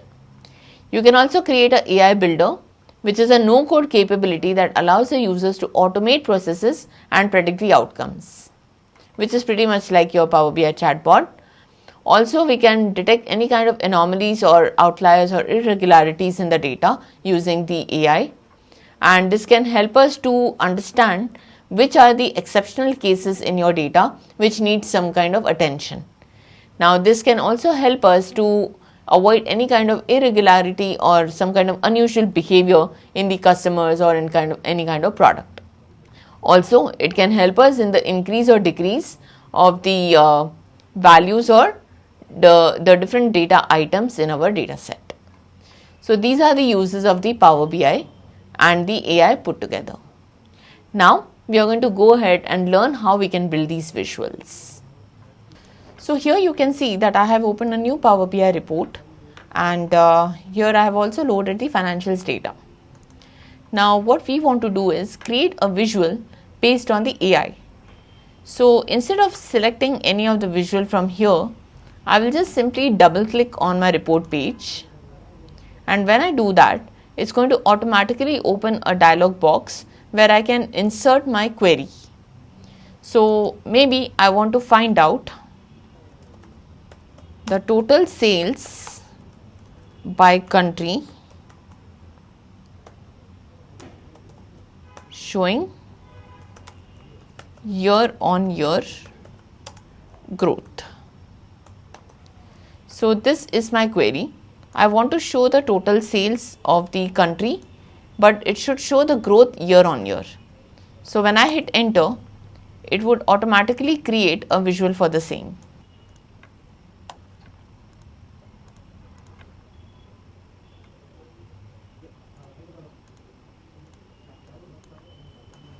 Yes, so here is the data. Now what we are going to do now here, let's try to create another question.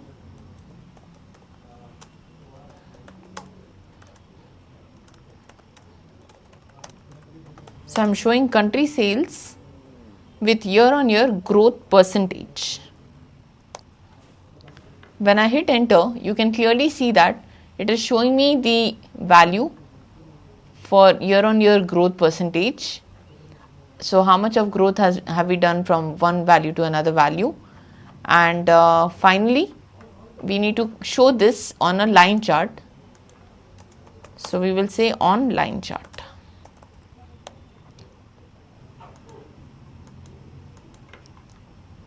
So given that this particular data has got only 2 years, that's the reason why we are seeing the data points in this manner.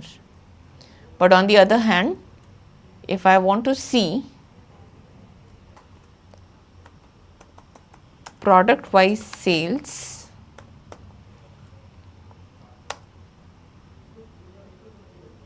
comparing countries on bar chart.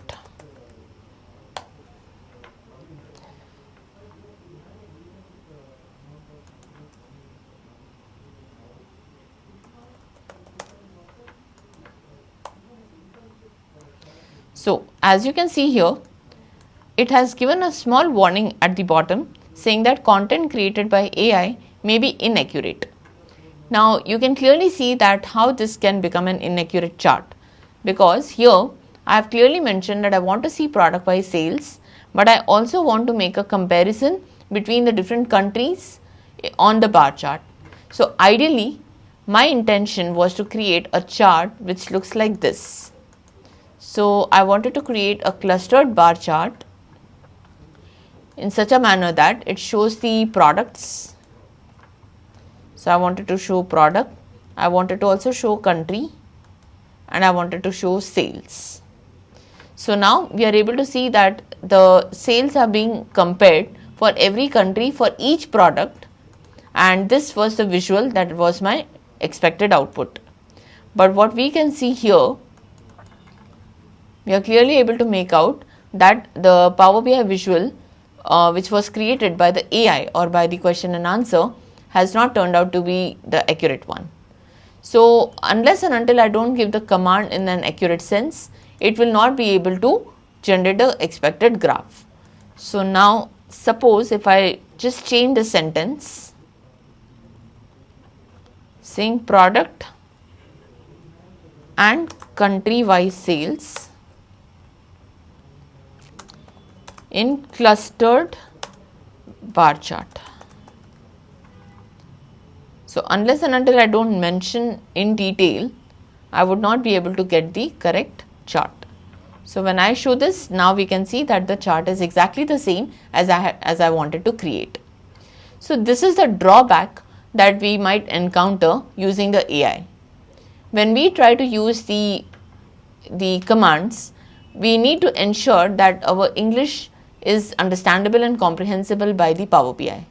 If we give the command in a sense which is not understood by the artificial intelligence, then we may get an output which may not be appropriate. So now we are going to create another dashboard, and in this dashboard, the first thing first I would like to do is create a chart, product wise sales on pie chart. So we have created the chart which looks here, and we can clearly see that it is showing a pie chart showing all the products. Now what I want to also do is I want to use all the color theme from pink, the pink family. So showing all shades of pink for each product.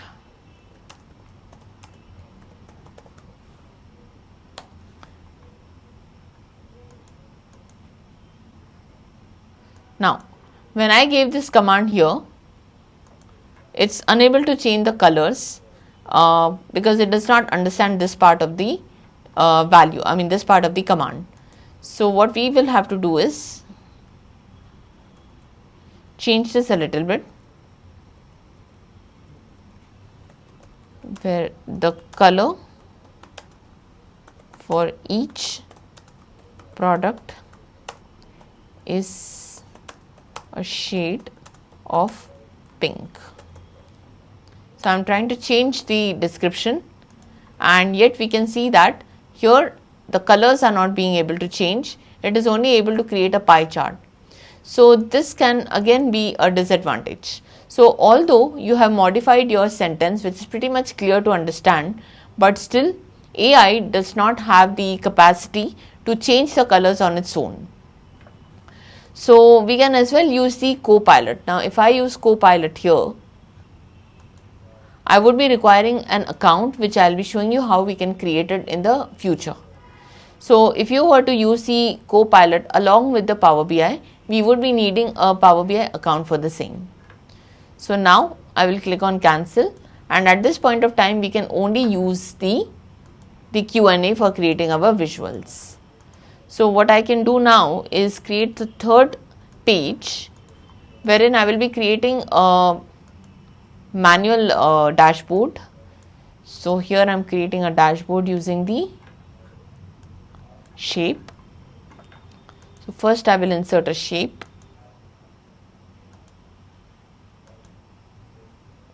In this shape I will mention the title of the dashboard.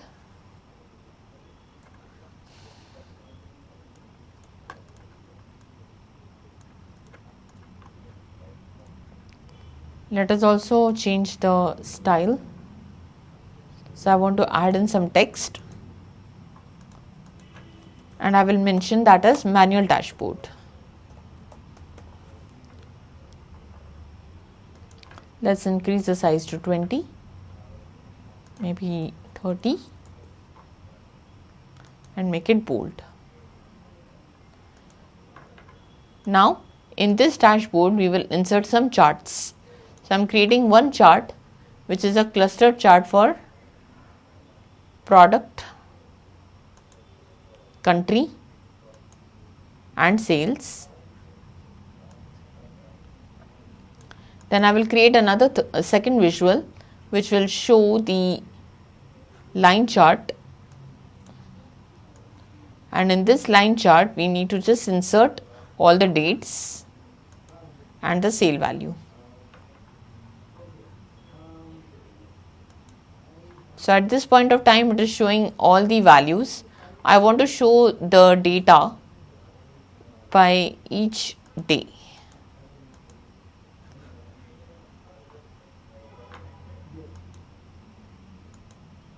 or we can even take the month. So month wise I am able to see my data. And next we are creating one more visual, let's say a pie chart. In the pie chart I would like to show segment wise details, so segment and sales.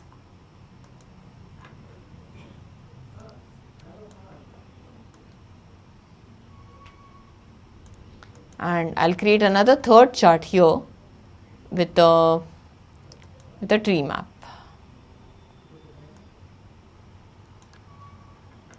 In the tree map, I would like to show year, month and sales.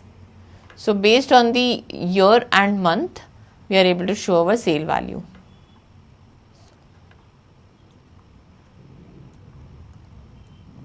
Alright, so this is how we are able to show the sale values in different charts. Now this particular dashboard was created on a manual basis. To create a similar dashboard using the AI, we might have to give the commands in a different manner. So what I am going to do is, again I will insert a Q&A, and here I can mention add a shape with text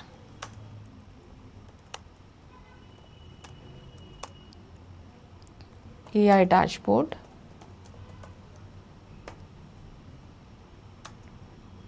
in font size 30.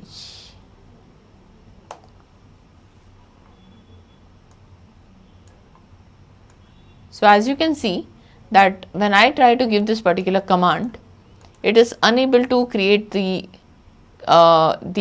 image because it says that we did not understand the question. So what we can do is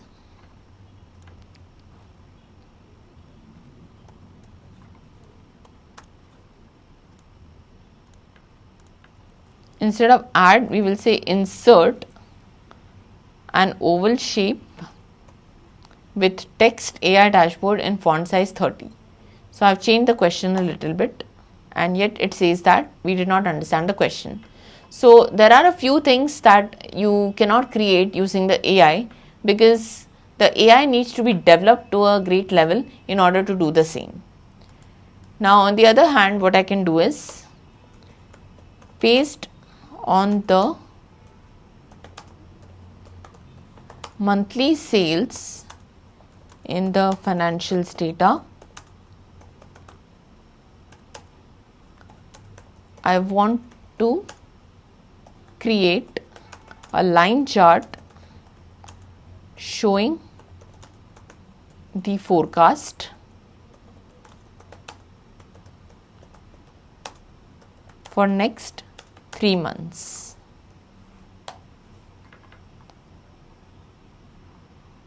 Now it's trying to create the table.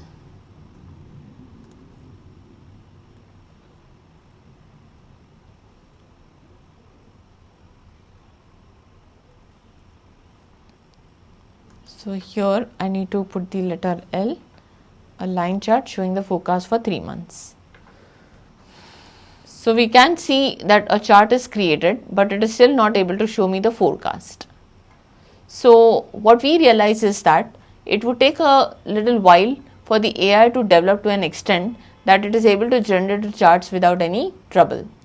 But when you use the Copilot, Copilot can clearly help you to even create the charts without much hindrances, and it will also be able to help us to make forecasts and some kind of narratives. So now I will close this particular page as well as this one. And what I would like to do is go back to my manual chart, and for this particular chart I want to create a narrative.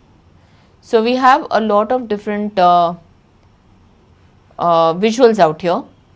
When I create this particular visual and I select it, right on that I can insert a narrative. So you can see this narrative, choose a narrative type. So here I want to show the Copilot narrative. So for Copilot I need to again log in. And if I use the custom narrative,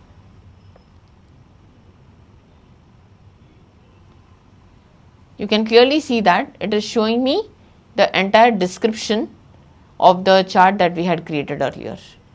And now we can always go ahead and modify the same. So let's go back.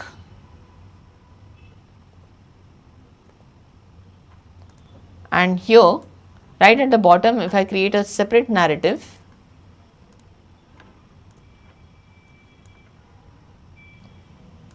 we can see all of these details, and these are all customizable. So suppose if you want to change the narrative a little bit and give a slightly more detailed information about your charts, you can always do that because it allows you to edit that particular narrative. The basic narrative will always be based on the visuals that you have created.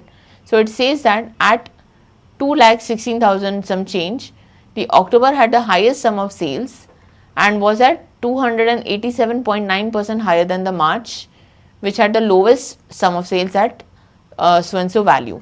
So basis on the chart, whatever is the key point, whatever learnings the AI is able to generate, it is able to put that in the direct narrative. And now if I want, I can always add in some more details which I feel is of significance. So this is what is the meaning of a narrative. Now this can also be generated using the Copilot, wherein I can mention each and every detail for each and every chart.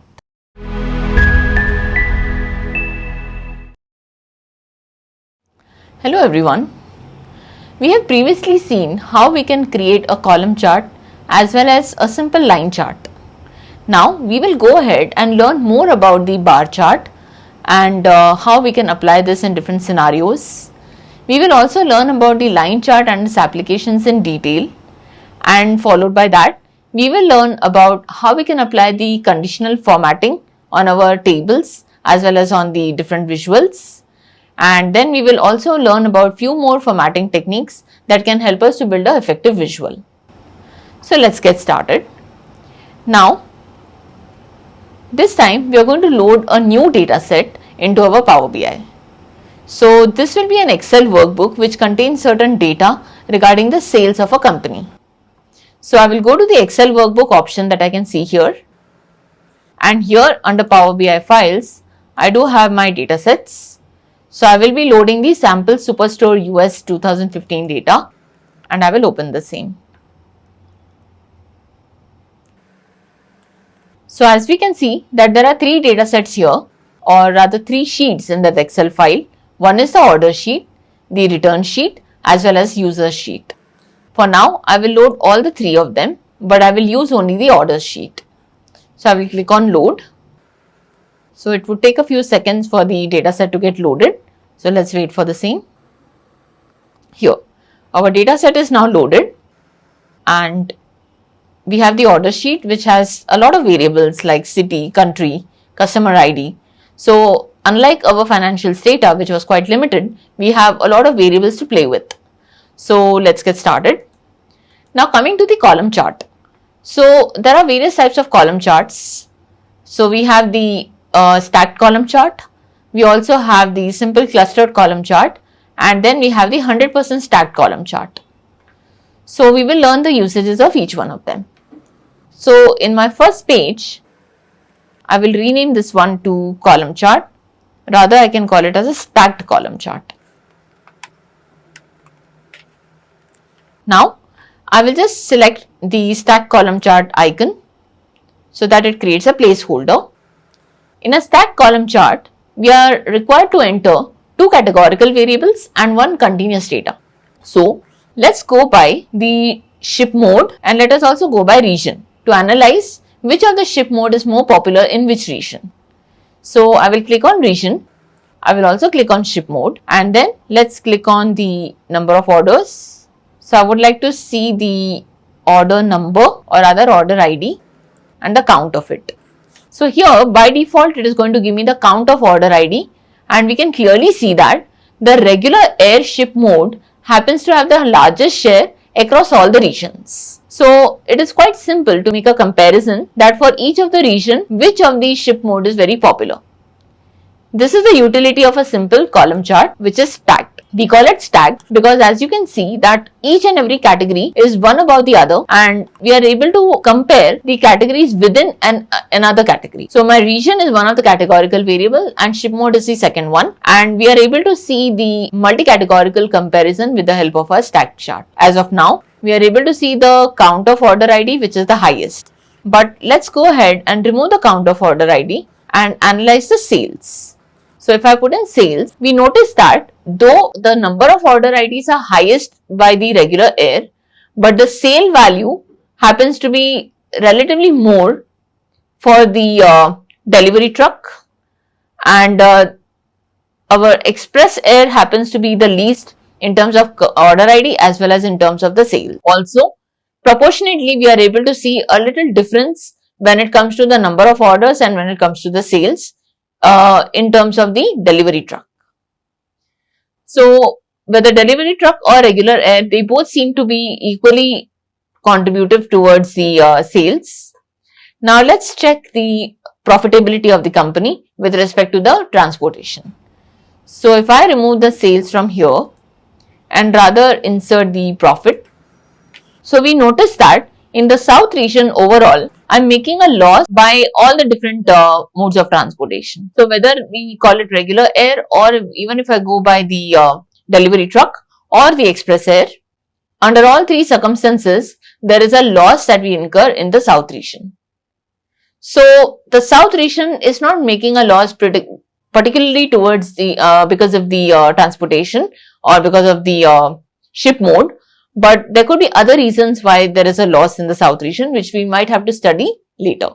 But when it comes to the central region, we can see that we are making the highest profit by the regular air, and the same case seems to be in the east region. Wherein, when it comes to the west region, we can see that the delivery truck seems to be more profitable in terms of the ship mode. So this is the analysis I'm trying to do between two categorical variables and multiple dimensions. Now, I will go ahead. And also I would like to study the discounts. So when it comes to discounts, through the regular air, we are having the highest discounts. And when it comes to the delivery truck, we have the moderate or mid-level amount of discounts. And the least discounts are offered by express air.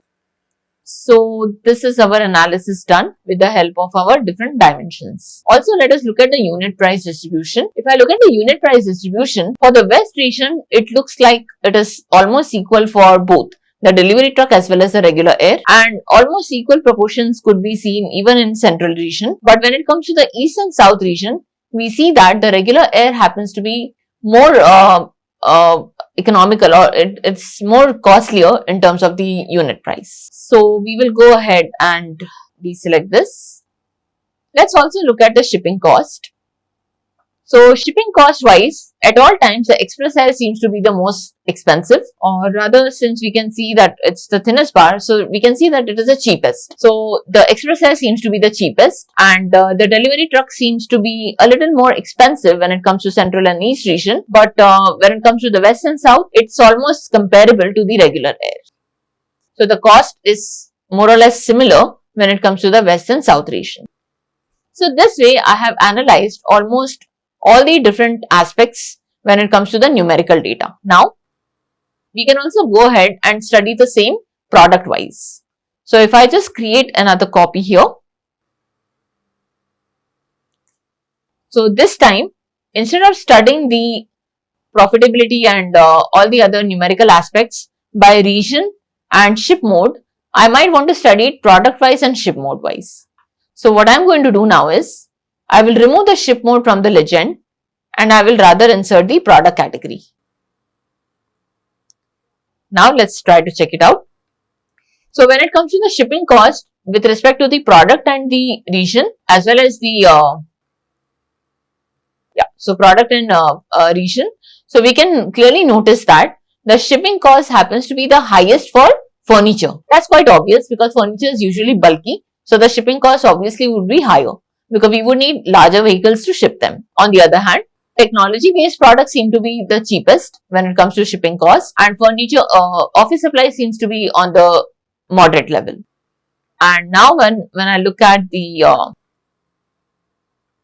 product wise and ship mode wise,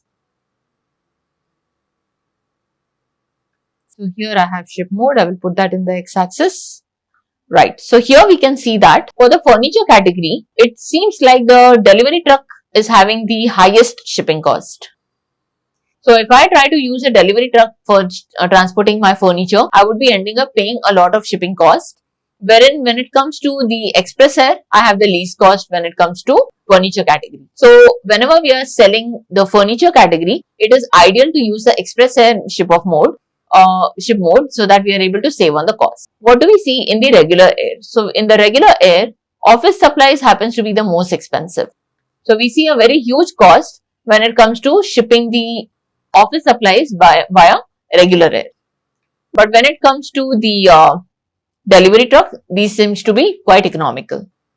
So we need to understand what is more economical for the company with the help of these charts. Now, I would like to remove the sum of shipping costs and rather put sales. So here we notice that the sum of sales happens to be almost equal for our technology as well as office supplies in the regular airship mode. When it comes to delivery truck, we have got the highest sales for furniture and the least sales for office supplies. And the sales for the office supplies and furniture are more or less comparable when it comes to express air. So we have made an optimal use of the column chart, and I can also apply parameters in order to modify this. So what I can do here is go to the modeling tab and add a new parameter. Let's add fields. Under fields, I will just name this as dimension parameter. And from the orders data set, I would like to drag the order priority, customer segment, as well as the product category. Let's add the product container, product subcategory, region, ship mode, and that's all. So these are the different categorical variables that I can notice here, which I would like to study in a cross-categorical manner. So now, given that we have added this, we are also going to add a slicer to this particular page so that it helps us to toggle. So here is my slicer. So I will put my slicer on the top left corner and I would like to reduce the size of this chart.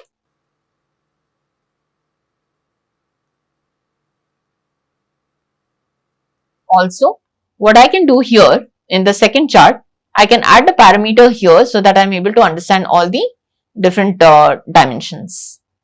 So I will go ahead and change my second visual where I have the ship mode currently on the x-axis and I need to study all the different categorical variables here. So here is my dimension parameter and I will exchange this with the legend. So now I can try to understand each and every categorical data with respect to the sum of sales. So let's try to get an idea about the order priority. So when we look at the order priority, we have 5 different categories under that. We have critical, we have high, low, medium and not specified. So for the regular air, we see that pretty much all the different categorical all the different order priorities are on an equal basis for this particular ship mode, that is the regular air. And we see almost a similar pattern even for delivery truck and express air. So what we can realize here is that the order priority and the ship mode are not exactly correlated. Now coming to the customer segment. In terms of customer segment, we see the highest amount of sales made by the corporate segment using the regular air. For express air, we see almost equal distribution for all the different segments. For the delivery truck as well, we see a very high level of corporate segment. So this way, I am able to do a cross-categorical verification. We have already seen how to create and interpret the stacked column chart. We will now go ahead and create the clustered column chart. So in the clustered column chart, I would like to add the placeholder first. So let's add this placeholder. And here we will add again the region and we will add the product category. Let's also add sales for now so that we can make a comparison. So what I notice here is that the sales of the category furniture happens to be the highest as compared to the West, Central and South region, and higher than that seems to be the technology category. And when it comes to East region, this technology category seems to be the least. Also, when it comes to the office supplies, it's least in terms of West, Central and South region. But in terms of the East region, we are selling highest of office supplies. So what we are trying to do here is that we are still making a comparison, but not within a certain category, but within a certain category across the three different categories, we are trying to just see which one is the highest or the lowest. So a similar interpretation can also be done with the stack column chart, but there are times wherein we might want to make a inter-categorical comparison, but not within the category comparison. So at that point of time, we are going to use the clustered column chart. In more or less general sense, we can say that our clustered column chart and stack column chart represent more or less same information. But what we are trying to do here is a clear comparison of the categories rather than understanding the proportion of the categories. So let's try to create another chart here. So by removing sales and adding profit, I'm even trying to figure out the profit levels. Now, when it comes to profit, the East region seems to be in a loss when it comes to furniture, and the South region happens to face a loss in terms of office supplies and technology category. All the others are showing a profit, with office supplies being most profitable in the East region and least profitable in the West region. Not only can I use the multiple categorical data and a single dimension on clustered chart, but I can also go ahead, create another visual of clustered column chart, wherein I'm trying to understand multiple dimensions across a certain category. Like suppose if I want to know region wise or rather product wise sales. So here are my sales. Now in the y-axis I see sum of sales. In the same y-axis I will also add sum of profit. So I can see two bars. Then I will add the quantity. So here is my quantity ordered. And I will also add the unit price. So let's see unit price. And let's see discount,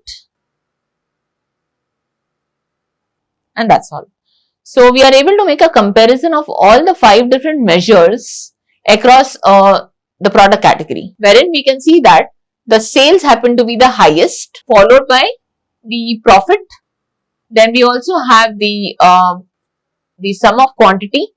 The sum of quantity happens to be the highest in office supplies, and in terms of technology, we have 6,488 units. In terms of furniture, we have 5,429. So, furniture seems to be the least in terms of quantity ordered. The sum of unit price as well as the sum of profit, they are quite comparable when it comes to the furniture category. Wherein in technology category, we can see that the sum of unit price is higher than the sum of profit. Now, let's try to compare the sum of unit price across the 3 categories. So that is the highest when it comes to technology. So technological products seem to be the most expensive, and office supplies seem to be the least. That's quite obvious to us. And furniture is in the mid-level. And this way we are able to compare not only the categories of a certain categorical variable clustered within another category, but for one single categorical variable, we are able to see the comparison of different measures using our clustered column chart. Now here as well, it is possible for me to apply the parameter. So what I will do is, I will just carry this chart to the next sheet and I will name this as clustered column chart with parameter. So let's expand this a little, and I will also carry the filter here or the slicer. So Let me carry the slicer to the next page. So I'll carry it here.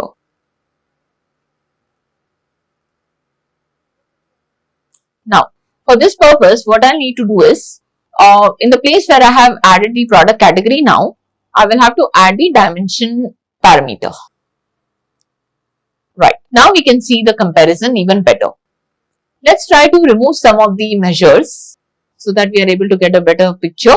So I would like to take only sales, profit, quantity and maybe discount. So I'll remove the unit price and this is correct. So suppose if I go to the order priority. In terms of order priority, we notice that the sum of sales happens to be the highest for critical and it is the least for high. So high priority sales are the least and critical priorities is the highest. Also, we have just moderate amount of sales for not specified, low and medium. So now coming to the next measure, that is sum of profit. When it comes to not specified, we can see the highest sum of profit and the least sum of profit happens to be for the medium category for the order priority. Now, if you study this customer segment wise, again we have highest sales for corporate and the least sales happen to be for the small business. And in terms of the profit, we are at the highest profit for small business, the least profit made by the consumer segment. So now I will go to product category. Product category wise, we are most profitable in office supplies, but the highest sales that we are making is in technology. Also, the sum of profit here happens to be greater for the office supplies. So the orange value here is actually the sum of quantity ordered. So quantity ordered as well as profit both seem to be the highest for office supplies. Now product container. In product container, we see the small box, jumbo drum, jumbo box and such kind of categories. So this is related to the packaging. Packaging wise, I've got the highest sales in small box. The least sales happen to be in the wrap bag. The highest profit is also with small box. So is the case of highest quantity. Rest of the values are ignorable. Now, product subcategory wise, we are making the highest sale in office machines and the least sale happens to be in the rubber bands. Highest profit is the binders and binder accessories. So coming to region wise, in region, East region happens to be the highest in terms of sales as well as profit. The South region tends to make a loss when it comes to the profit value. So it shows the negative profit value, which is a loss, and rest of the values can be ignored. And ship mode wise, finally we see that highest profit is made by the regular air. Also, the highest sales have been made in the regular air. So this way, just one single chart is helping me to do a thorough analysis across each of the measure across all the categorical variables. So we can also change the colors and with the help of colors, we are able to figure out which of the sales are the highest and which are the lowest. So for that, we will have to apply some kind of conditional formatting, which I will be showing you in the next few minutes. So this is our clustered column chart with parameter. Let's go to the next page. Here, I would like to show you the 100% stacked column chart.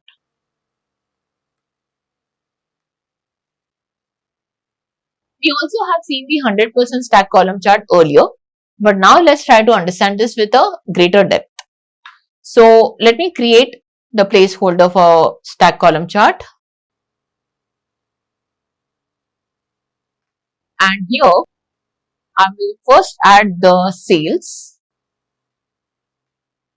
Let me also add the product. So let's do a thorough product analysis. So here, I would like to have the product on the x-axis and on the y-axis, I would like to see sum of sales, but in legend, I would like to add my dimension parameter. So when I do this, what's going to happen is I will be able to see the proportions out of 100% for each of the categories within another category. For this, I need to also fetch my slicer. So I will put the slicer on this chart as well. And to have more thorough and clear understanding, it would be ideal to show the percentages which will be done through labels. So I will just add or select this visual and I will enable my data label. So I can clearly see the percentages and that will help me to make a thorough analysis. Now, what we notice here is that when it comes to the technology category, the highest sales are done by the orange category, which is the low priority. When it comes to furniture, the highest is in the blue region, which is critical region, and in office supplies, the highest value is shown by the pink region, which specifies not specified. So this is my analysis for the order priority. Now let's go to customer segment. In customer segment, we are clearly noticing that the blue category, that is our corporate segment, has got the highest sales across all the three product categories. The least sales happen to be for the violet region, which shows small business. But when it comes to the office supplies, the least sales are done by the blue region, which is consumer. So when I see these percentages, it becomes very clear and easier for us to make the comparison of contribution. Likewise, if I look at product category wise, since we already have product category on the x-axis, it would not be fair for me to select this one because it will obviously show 100%. Now, product container wise, we can see that for the office supplies, the highest amount of containers will be naturally the small box because office supplies are quite smaller in size. So this is the best packaging. But when it comes to furniture, we have almost an equal proportion for jumbo box as well as the jumbo drum. Since furniture is a little bulky item, then these are going to be the best packaging methods. And for technology, the pink region, that is the large box, this seems to have the highest sales. So let's go to the region. In region, we see that the highest sales for office supplies have been made in the east region. Also, when it comes to the east region, it is highest in terms of not only just office supplies, but also furniture and technology. So coming to ship mode, we see that the highest ship mode used is the regular air when it comes to office supplies. That takes the highest share of sales. The highest share of sales in furniture category is for the delivery truck. So most of the furniture is going by the delivery truck. And when it comes to technology, we have highest for regular air and that is followed by highest in delivery truck. So we have now done a thorough analysis of all these categorical variables across certain measures. Let us now go ahead and learn about the line chart. Alright, so now that we have learnt about the column charts, we will now go on to the line chart. And first, let's try to understand what exactly is a line chart and why do we use it. You must have seen a lot of sales trends, or even when you look at a chart which shows the stock prices of a company, it's a line chart. The reason why it is best represented by a line chart is because we are trying to understand a certain measure across a timeline. So whenever we say timeline, the best chart available for that is a line chart. So across each and every unit of time, whether it is a second or a minute or a day or even an hour or let's say even in years, we are able to clearly represent how the trend has been or how the flow of the data has been across that time. What we want to do here is, I'll create a simple line chart here. This is my line chart. Since we said that we need to involve a time component, let's go into the order date, which will obviously be a date hierarchy. Under the date hierarchy, I would like to first select the year and I will also go ahead and select the sales. I notice here is that it is adding the sum of sales and this data is only for 2015. So it doesn't make sense for me to add the year, rather we should go ahead with month. So I will remove year and I will rather put month. Now we can see that the data here shows from January to August. Why is it that I am not able to see the remaining months? That's simply because in this data, we have transactions only which are related to January to August. Since we do not have any transactions from September month onwards, that's why we are not able to see that in the chart. Now, in this chart, we can clearly see that in January, my sales have been satisfactorily higher. It has gone up a little more in February, did down a little in March. In April, it has gone further up. Then May, June, July, it has been declining. So January and February seems to be like a season period where we have the highest sales. And when it comes to the month of May, June and July, that's the off-season time. So that's the reason why I might see the dip in sales. Now, if I would like to look at the profitability wise, we see a low profit in January to March where we actually had the highest sales. But from March to July, when my sales actually saw a decline, my profit seems to be on the higher side. So that's the magic that happens when we try to understand the different dimensions across the timeline. Not only are we able to figure out the sales trend, but we are also able to find out vis-a-vis the sales trend how the profits have been. Now, what if I would like to add multiple lines on the same chart? So I will add the sales. I will also add profit. I can see the profit line. And the profit line is clearly telling us that though the sales are dropping here, the profit is on the high side. And now when I add the quantity, I notice that the quantity has been more or less equal across all these times. So this is how we can make a comparison of multiple values. But on the other hand, there could be times wherein I might want to also figure out what are the sales across a certain dimensional data. So if I have something in the legend here, like if I add the region in the legend, I can see the multiple lines, each one representing the central, east, south and west region.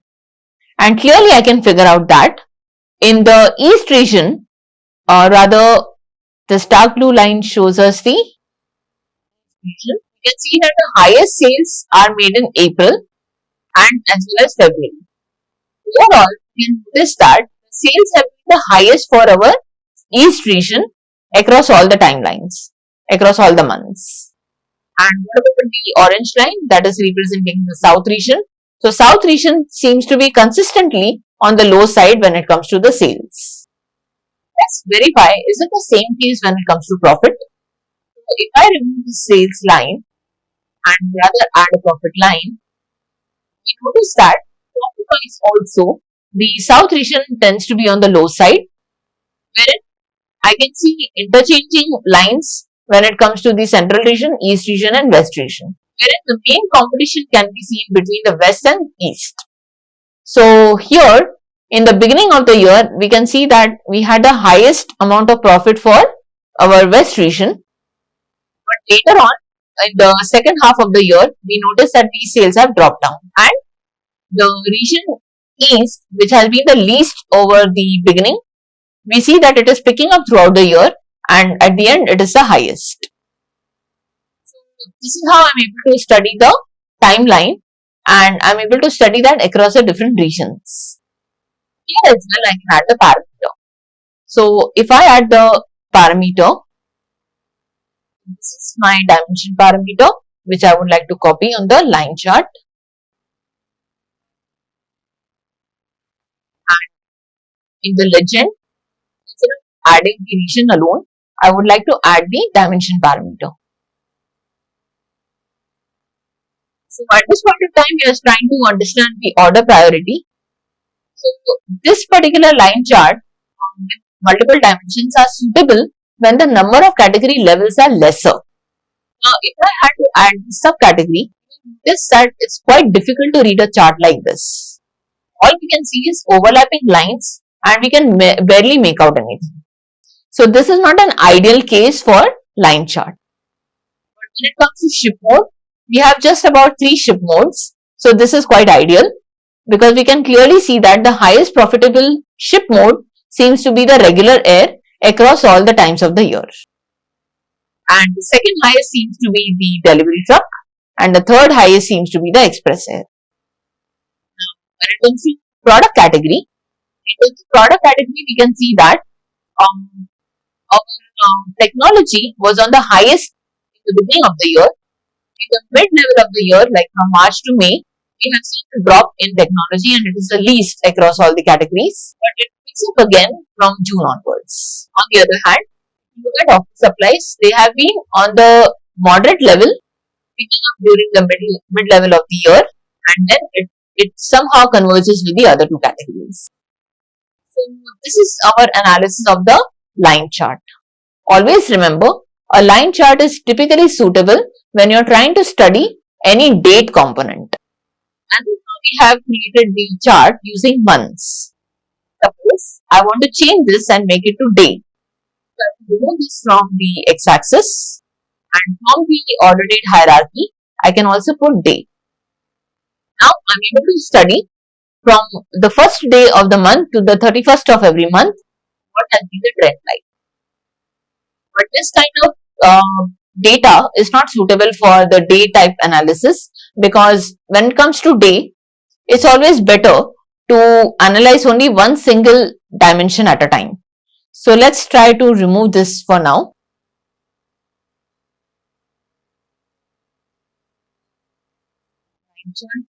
Let me name this as month-wise.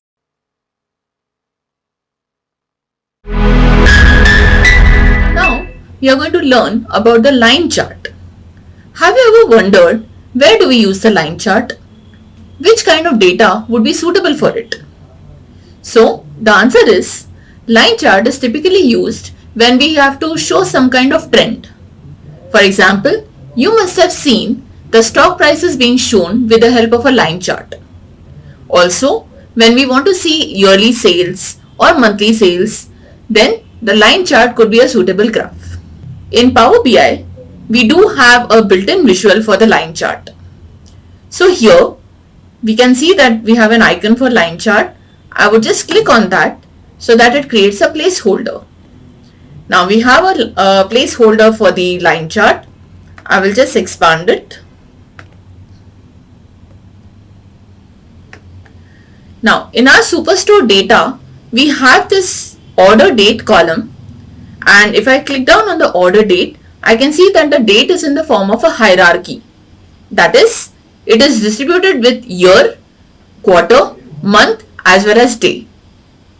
We do not have the time component, else we would have also had hours, minutes and seconds. Right now, we will go ahead with just the 4 date components. Now, in order to add the date component, I would just click on the year for now, and I will also select sales. Now you can see that it is showing the yearly sales. We can see that the sales have dipped a little from 2020 to 2021, but thereafter we can see a sharp incline in the sales. Now instead of sales, if I want to see the monthly data, instead of yearly data, we are trying to see the monthly data. So we will now deselect the year and we will instead select month. So here are the monthly sales. Now here we can also see that we had 4 years in the data. Which were the 4 years? Let's try to analyze. So here we had the year 2020, 2021, 2022 and 2023. So if I try to deselect the year and select month, I can see that it is showing me the sales for January, February, March, etc. until December. But here is a thing to wonder. Which year are we talking about? Is it the year 2020 or is it the year 2023? We are not pretty sure about that. So given that here our month is being taken as a category, it is nothing but it is a total of all the 4 years of sales for the month of January. Also, the sales that you can see here for February, March and so on are nothing but a sum total for all the 4 years. So this is what we can show with the help of our date hierarchy.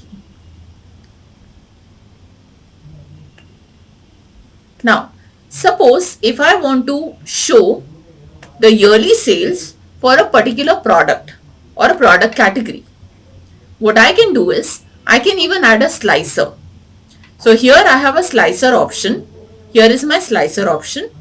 I will deselect my current chart come to the empty space and add a slicer. Here I will add the product, or let's say we have the product category in our data. So here is our product category. We will add that on the field.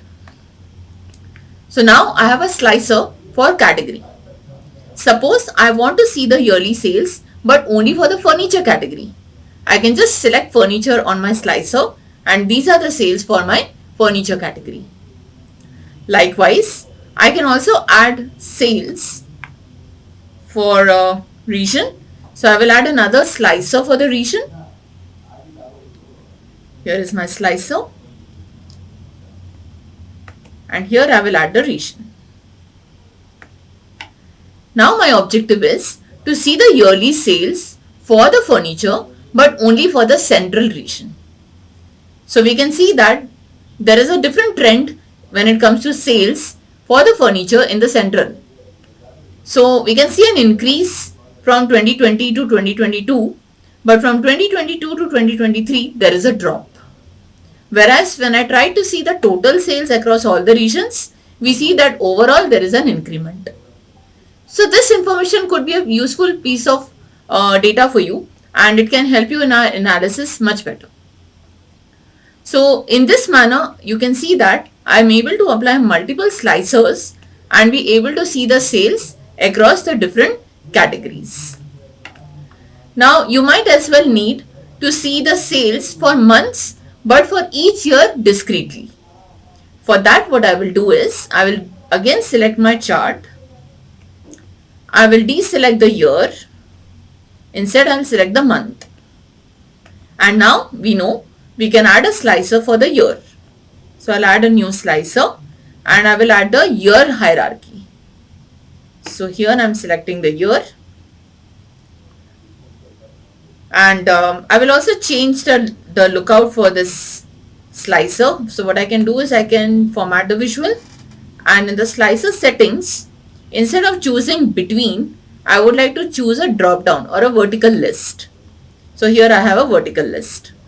Now I want to see only the sales of 2022. So these are the monthly sales of 2022.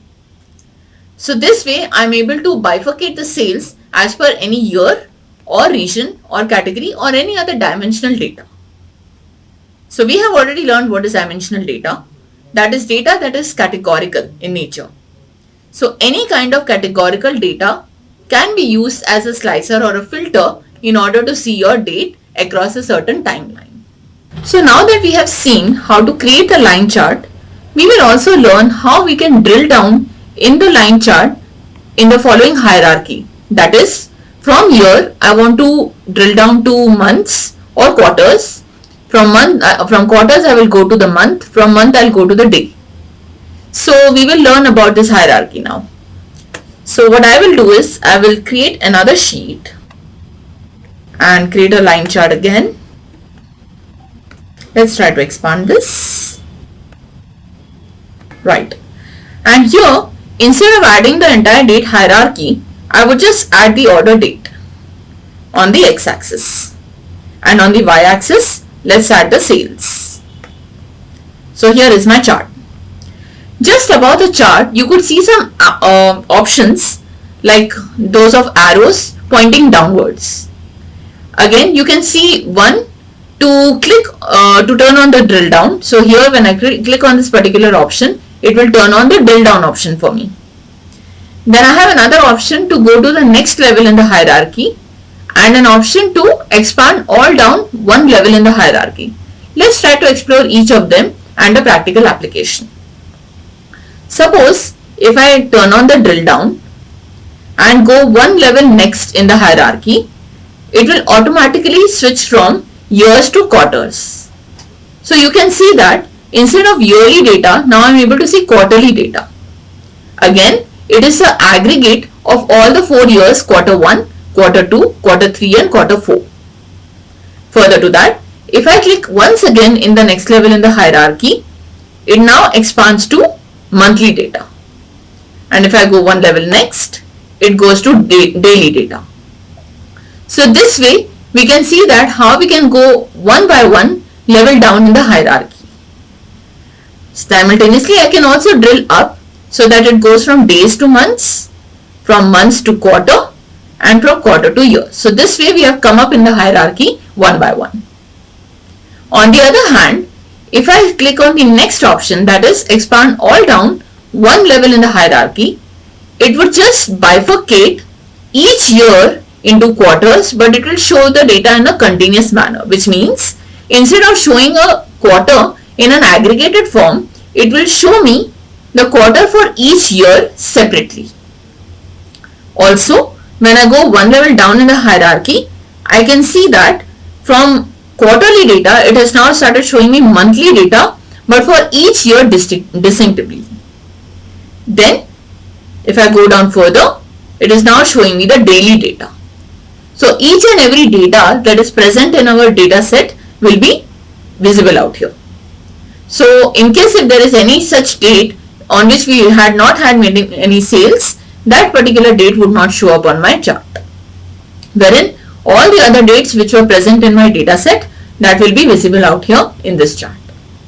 So in this way, when I have anything in the hierarchical form, I can drill down and drill up, and since date is a natural hierarchy which is understood by Power BI, we are able to do this directly without actually creating the hierarchy. So that's about the line chart.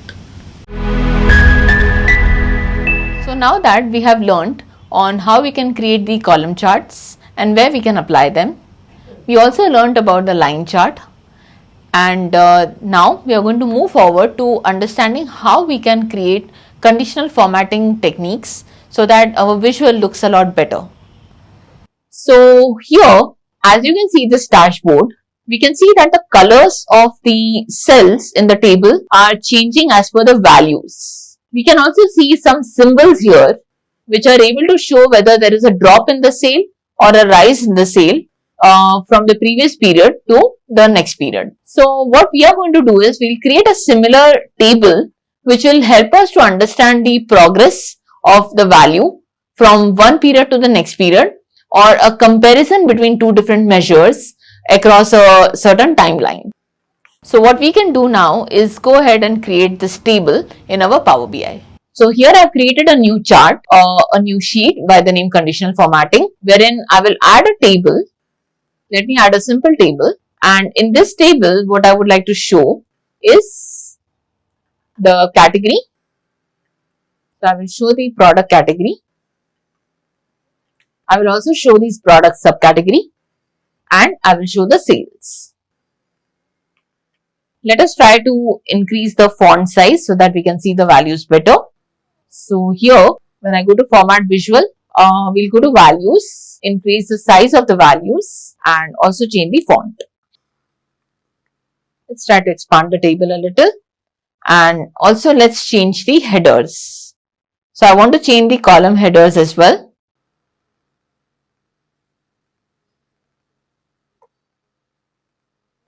Right. And let's change the column header to a pink color, wherein the values could be of a different color. Let's try to change it to yellow. We'll keep the background color white. Alternate text color also white.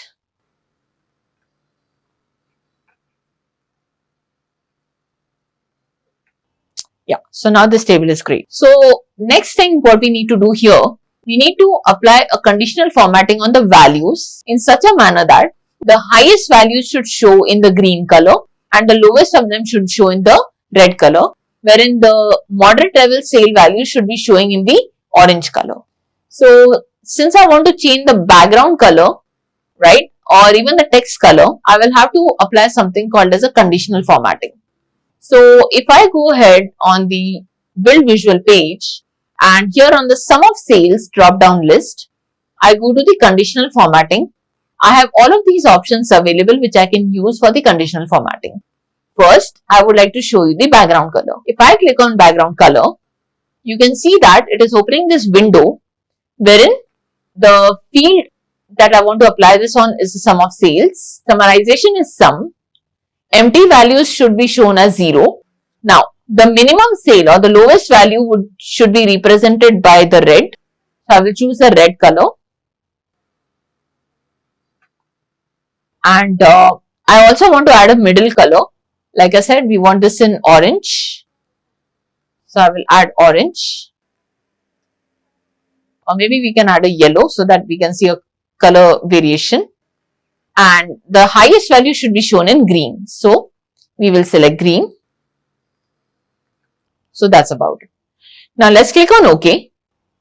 And we notice that we have applied the conditional formatting successfully, where the highest value is highlighted by the green color, which is for the office machines in technology category and for the chairs and chair mats in furniture category.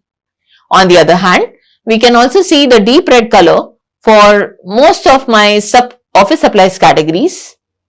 So most of them are having the lowest sales, and moderate sales can be seen in storage and organization, in binders and binder accessories, and a little higher in tables.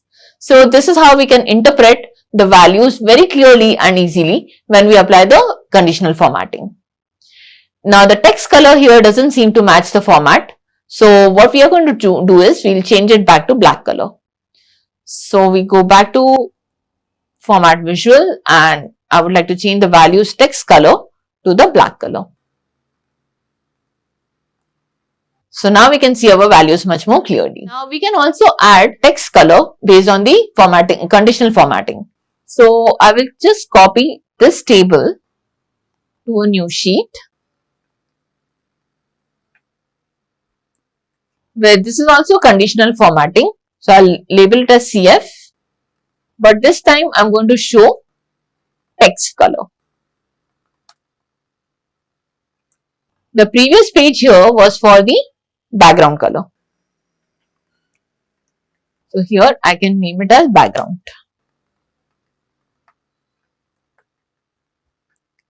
Now let's go to the next sheet. In text color, preferably I should avoid the background color here. So what I'll do is I will go back to sum of sales, and under conditional formatting, instead of background color, I would rather choose the font color. Now under font color, the lowest value should be in the red color. I want to show the middle color as well, which should be blue, and the highest value should be green. Now let's click on OK, and here my font color has changed. But as we can see that it is coinciding with the background color, so we might want to remove the background formatting. So let's go back to sum of sales, go to conditional formatting, and I would like to remove the background color. Now we can see that here the formatting has been done as per the value of the sales, but it is the font of the text which is changing its color and not the background. So we have completed this part. Now in the next chart, I would like to create a different table.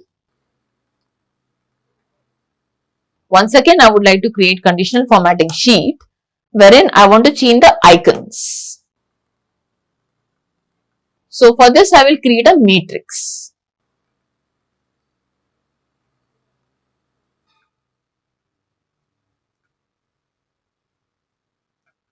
Now in this table or a matrix, if I select month, I select the product subcategory. Let's interchange this. I would like to show this in columns, category in rows, and months in column. Right. And I want to show the sales value. There we go.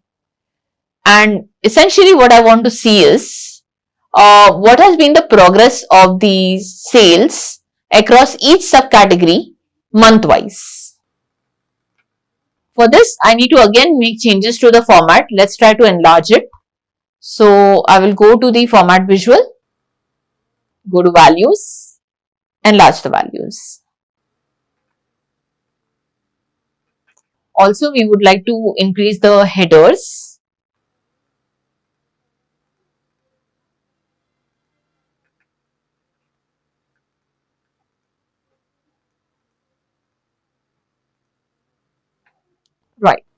So now our values are clearly visible to us. Next, what we are going to do here, in the sum of sales, I will add the conditional formatting.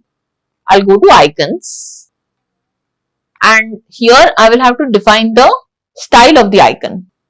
Also, the icon layout should be on sum of sales and it should apply on values only. The icon layout is on the left of the data.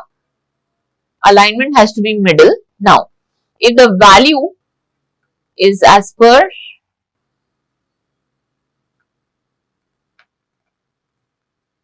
the percentage. So let's try to see 0 to 33% as a down arrow. From 33 to 67%, I would like to show the right arrow, and here I will show the up arrow. For 67 to 100%, click on OK, and we can see the icon. So basically, whatever sale value is between the 0 to 33rd percentile, it will show as a down arrow. From 33rd to 67 percentile will show a right arrow, and greater than 67 percentile will show the up arrow. So this becomes quite simpler when we try to analyze something across a certain month, right? So what we are going to do here, maybe this can be done in a KPI card as well. So I will be showing this one to you in the KPI card. So we have also added another type of formatting, that is with the icons, and you can also add multiple type of formatting here. So suppose I want to change the background color as well, and I want to show the icons. So let's go again to sum of sales, apply the conditional formatting for background color. Here my summarization has to happen by profit.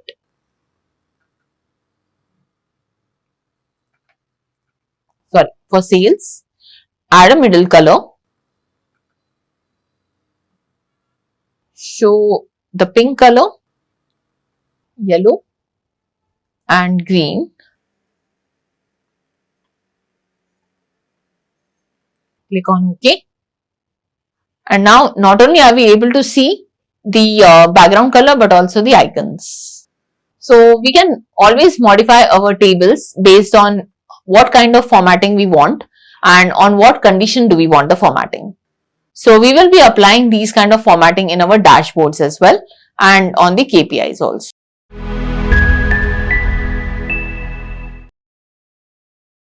Hello everyone.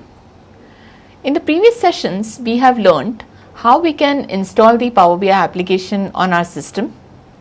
We further went on to learning about the basic charts, the actual application of Power BI in organizations. Also, we learned some of the charts along with the formatting and how we can change the colors, sizes, and we also learned a little bit about the conditional formatting. Now, in this session, we are going to learn about the Power Query Editor. In Power Query Editor, we get an opportunity to clean the data, which means if at all I have received any data which requires a lot of modifications so that it is useful for our analysis, then in that case we might require the Power Query Editor to do the same. Like sometimes we may not have the header, or even if you have the header, it may be in the wrong spelling, or maybe we would have a completely wrong header. On the other hand, we might as well have data which is in a single column which we might want to split into different columns. So we do have the split option by delimiter. We also can add the columns as per our requirement or delete the columns. And finally, we can also append or merge queries from different data sets. So this is going to be the task for this session. We are going to learn about the Power Query in detail. So for this, I will now open a new Power BI book. Once our Power Query is open, we can now load the data set that we would require for learning the Power Query. So I will go ahead to the Excel workbook where I have my data. So once I click on Excel workbook, it will allow me to browse through the files. So I will go to the Power BI files right here, and amongst this we will go ahead and select the Power Query option. So once I open this data, it will open all the different pages which are available in that file. So let's wait for it. So here is where I have all my data set. Now what I would like to do here, the first thing first would be to load the data set. So we will go ahead and select our data which we would be requiring.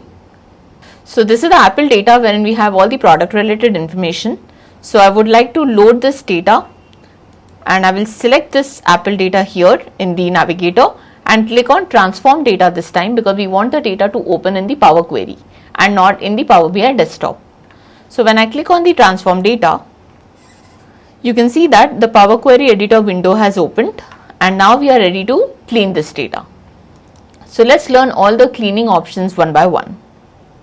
As of now, what you can see is that we do have the headers which can be seen on top.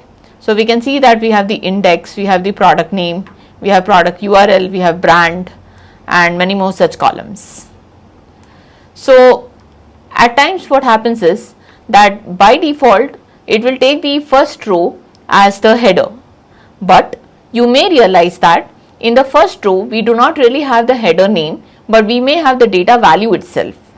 In that case, we would not want to keep the first row as the header, rather we want to keep it as a data. So for that purpose, what we can do is we have the option of use first row as headers. Now when I click on this option, there are two options available within this. One is that use first row as headers, which is by default selected. The second one is use headers as first row. So as I told you that in the default setting, usually the first row of the data is taken as a header by default. So if I do not want that option to work out, then I will click on this option wherein the header should be the first row. But then in this case, I would have to define my headers. So as such, in the data set we would not be having the headers. That is the reason why we have chosen this as the data row. So now by clicking on this option, clicking on the column name, I will be able to change the name. So here the editor has opened, and now we can make changes to the column name as required. So based on whatever data we can see under that column, it is possible for me to rename the column. Now I will go back to the previous option because that's the appropriate option for this data. Later we will also be looking at another data set wherein the header may not be available at all. So maybe we can check on it right now. So if I look at the recent sources and open the Power Query, let me look for a data when we do not have headers at all. Right. So currently our data is complete, so we need not have to worry about it. So what I can do is I can rather show a data set in the same file. So this is the data set. Now here in this data itself, what I would like to do is I would create a new sheet. So I will just enable the editing, and let's name it as example 4. So what I would like to do here, I will just define the values at random. So I can use the rand between function, and let me choose values from 1 to 20 in this column.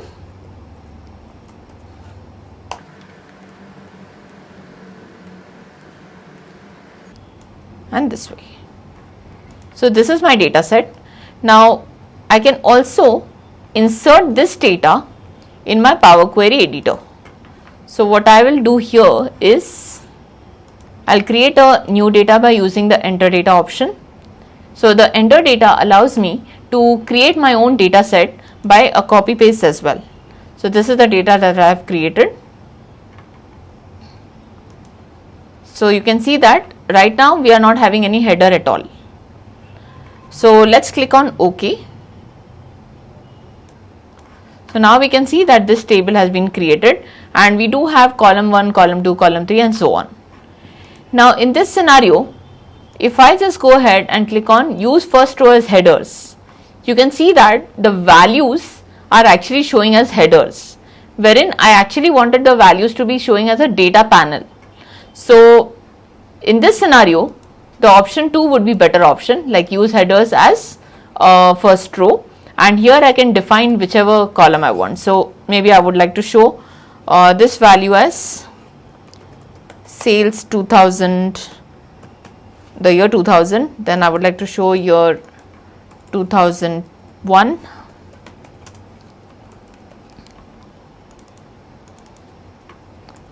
sales 2002, and so on. So based on whatever data it is, we can just redefine our column headings, and this is how we can use this particular option of use first row as headers.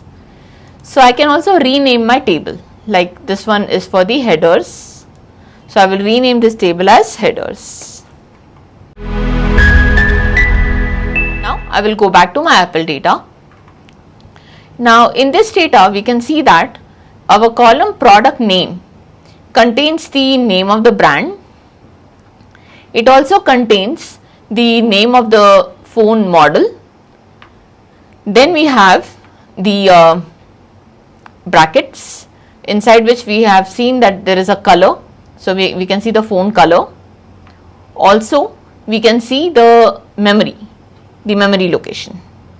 So what we need to do here, we need to separate this information into multiple columns, wherein I would like to show the model, then I would like to show the color, and finally I want to show the memory.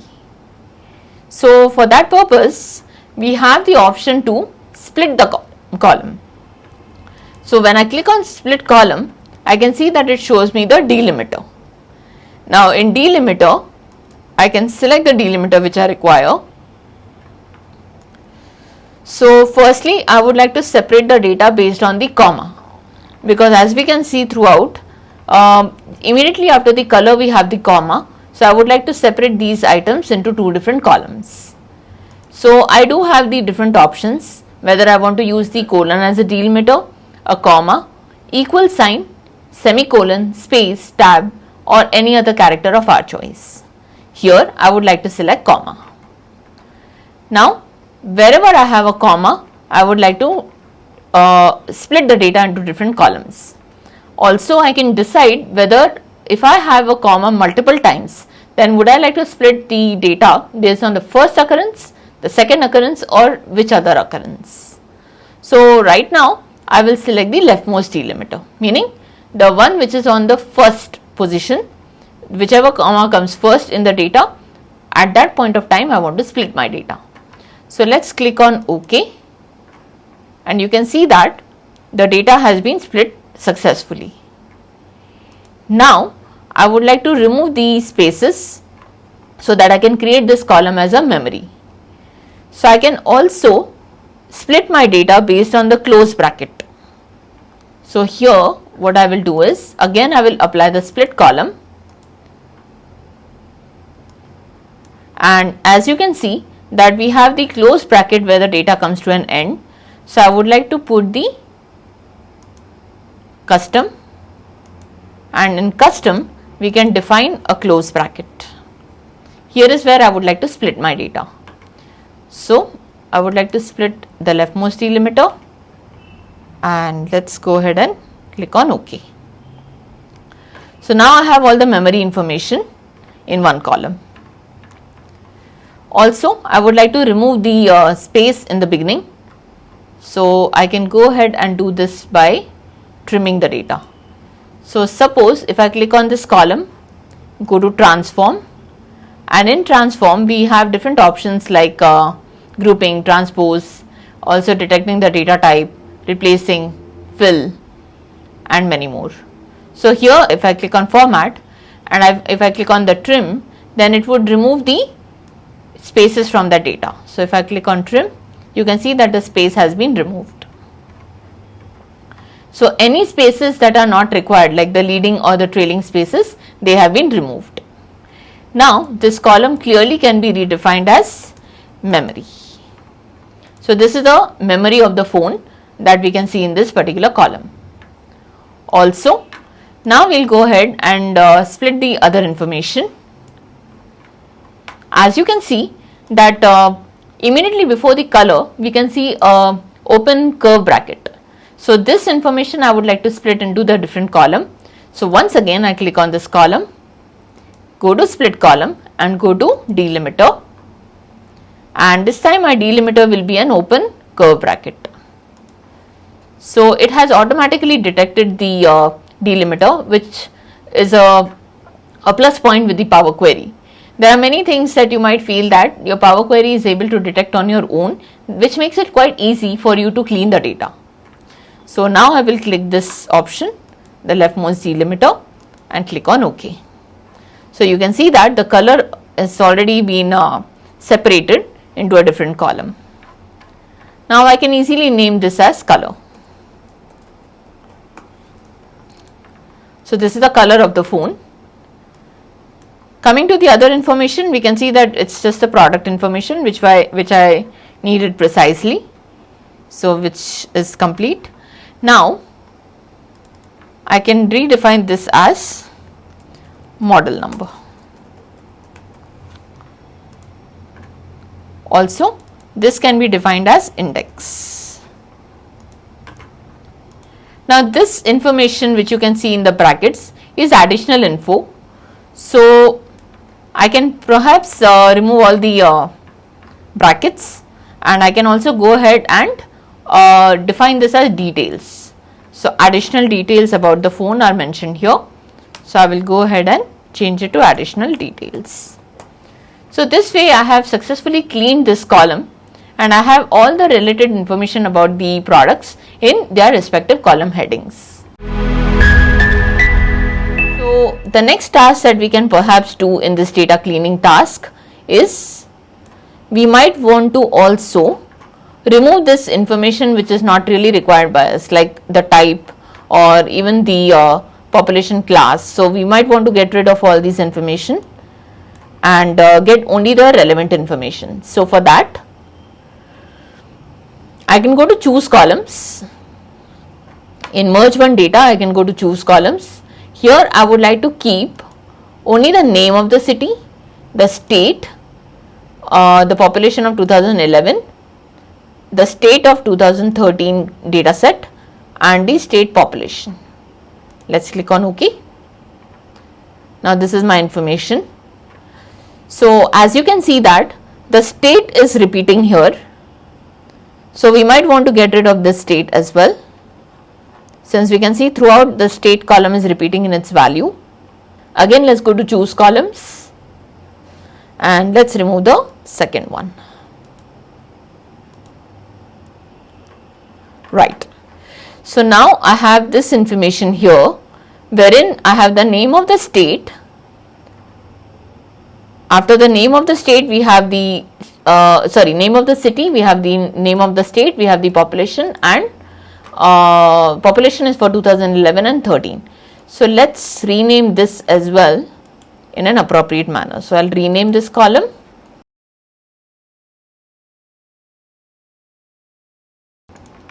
So now this looks like a standardized data.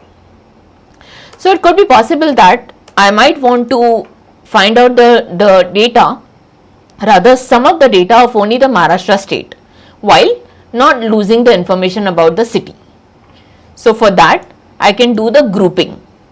So I can go to home. In home I will be having the group by option. This is my group by option. In group by I will have to first create the duplicate. So I will create a duplicate of this data. So this is my merged data. Let's rename this as population data merged.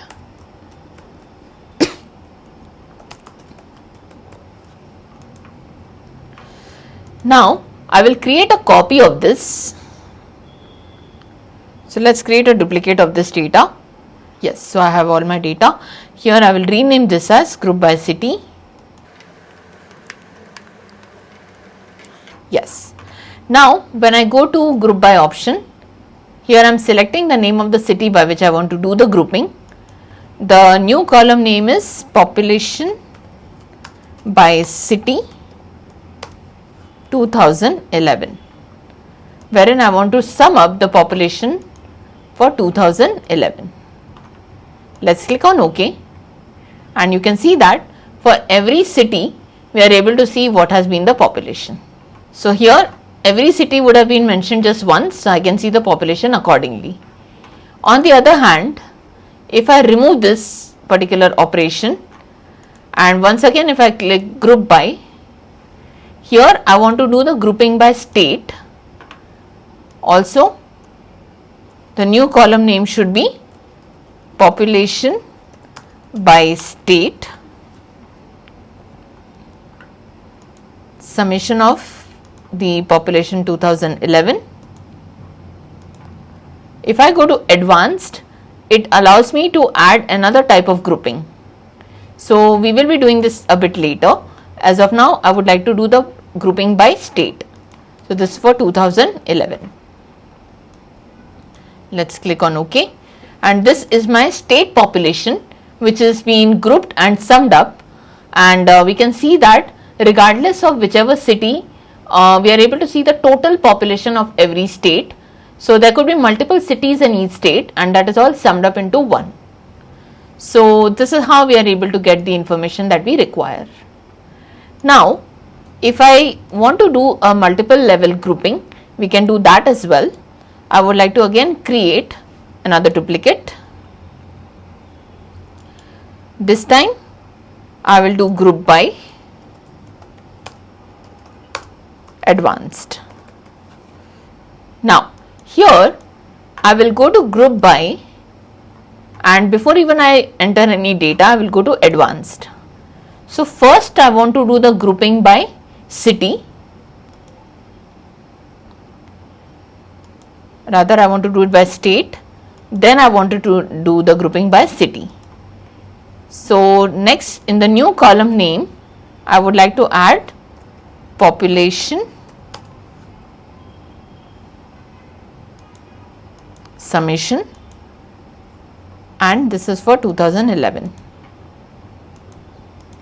Also, if I add an aggregation, this is for 2011, this is for 2013, which is again a summation, but this time I am taking the second column. Let's click on OK. Now you can see that the data has been first grouped by the state, then within each state it is showing me the respective cities. Also, we are able to see the total population. Now if I want, I can arrange this data in the ascending order so that we can see all the states together. So I will arrange it in the ascending order. So we can see all the cities and states in the proper order. So this is how I am able to see the information. Now this type of grouping is quite suitable when you have multi-level values, and maybe in one single value or in one single column the values are repetitive, wherein in the other column the value may not repeat as much. So at that point of time we can do such grouping and we can get our aggregates. This is something that I would be exploring in one of the other data set. So now we are going to get some more data. Let's go to recent sources and Power Query. So here let's go to financials, and in financials I will click on OK so that I can show you the grouping. Now we have the financials data. What I want to do is I want to first group the data by the country, and within each country I want to also group the data by product. So after doing the grouping, I want to see the summation of the units sold, I want to see summation of sales and profit. So I will go to group by, go to advanced. Here first I want to do the grouping by country, and then I want to do the grouping by product. The new column name here for the first aggregate should be total sales, where I am doing a summation for sales column. I am adding another aggregate. Here I will be taking total profit, where I am summing up the profit column. I will add another aggregation with the total units sold.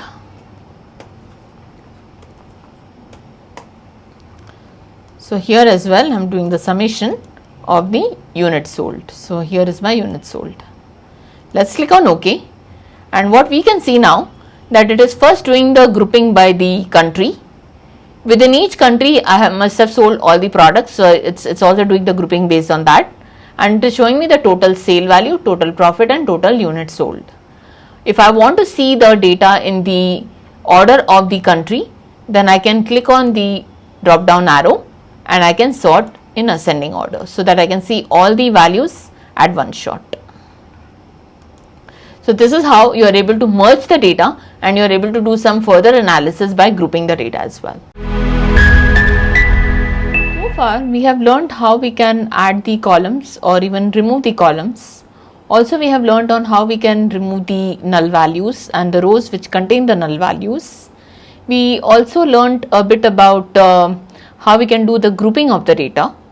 And now let's go ahead to learn about the arithmetic operations. So here in my Power Query file which I have loaded, I have the data sets for addition, we have the divide, we also have multiplication, and here I have subtraction. So I'll be loading this data. So I'll go to transform data so that it opens in the Power Query. So here I have my Power Query window, and we can see that all the 4 data sets that I had loaded are already visible here. Now let's go to the addition. Here I have the sales of 4 different quarters. Now my manager may require the sales to be summed up into a single column. So row wise I want to add up all the sales so that it shows quarter 1 plus quarter 2 plus quarter 3 and quarter 4. So for this purpose I will have to apply the arithmetic calculation. So here in add column I will be going to the mathematical operations which we can see here. Under standard we have some basic operation. So if I go to add, it will open a new window wherein I shall be able to add all the values. So I want to add the values in a column. So I'm adding the quarter 2.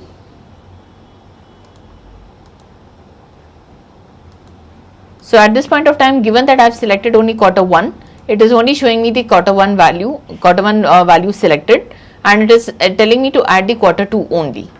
Now I want to add all 4 together, so I will have to select all the 4 columns, quarter 1, quarter 2, quarter 3 and quarter 4. Then I will go to standard, the add function, and you can see that it has added all the 4 values together into the 5th column. So I can rename this as total. So this way I have been able to add all the different columns. Now if I want, I can also add a single value to a certain column. Suppose to this total I want to add an additional 100 rupees. So I will select the column total, go to standard, go to add, and here I have the option to select either a single value or the values from a column. So if I just add 100 here and click on OK, you will notice that each of the value in this column only has been added to 100. So either I can add multiple column values or I can even add a single value to all the values in one single column. So this is how we can perform the addition. Now we'll go to the subtraction. So here as we can see, on a monthly basis I have my earnings and I have the expenses data. So if I subtract the expenses from earnings, then I will be able to get the profit. So let's go ahead and create a new column. So here I'll create a new column. So it is the earnings from which I want to subtract the expenses. So I will select earnings on which I want to apply the subtract. Here again I want to subtract the values in a column. So I will select this, and automatically it is fishing out the column that needs to be subtracted, that is expenses. Let's click on OK, and here I have got the differences. Now I can define this as profit. Here as well it is possible for me to subtract a single value. So from profit, suppose I want to subtract a standard value which may be a fixed expense. So what we can do here is select the column of profit or maybe we can name this as gross profit, and from the gross profit I will deduct another fixed expenses. Go to subtract. In subtract I will go to value, and I want to subtract a fixed expense of 500. So click on OK, and I can now name this as net profit. So this is how we can do the subtraction. Let's go to multiplication. Here we can see that for every product I have the price per unit, and I also have the quantity. What I want to find out is total summation that I have paid for each of the product. So it's the price and the quantity which I would like to multiply. So I have selected both these columns, and now coming to standard, when I click on multiply, you can see that the values have been multiplied, and here I have my total bill amount. Just like in addition and subtraction, it is also possible to multiply a column with a single value. Now I would like to go to subtraction, divide. In divide we have the ordered quantity and we have the delivered quantity. So what I want to find out is the percentage of how much is being delivered out of the order placed. So I want to find out the percentage that out of the order that is being placed, how much of it has been delivered. So I will have to naturally divide the delivered value by ordered. So I will click on delivered, go to standard, go to divide, and this delivered column has to be divided by the column ordered. Now click on OK, and I have got these percentages, but it is showing me out of 1. So I will have to multiply this column into 100. So again, this is my proportion delivered, and I will also create another column for multiply, where this time I want to multiply this column with a single value, that is 100. So you can see these percentages. So we can rename this column as percentage delivered. So using these arithmetic operations, you can perform a variety of different data cleaning tasks. You can also create additional columns which can give you some information which you might use in your graphs. So I will now go ahead and load the orders data, and in that orders data we will perform certain calculations. So here I have loaded the orders data set, which contains some numerical columns. So we have the sales, we have quantity, we have the discount in terms of percentage, and we also have the profit. Now based on this information, I might have the need to calculate the MRP, or the maximum retail price of the product. So I will have to make use of these columns for the same purpose.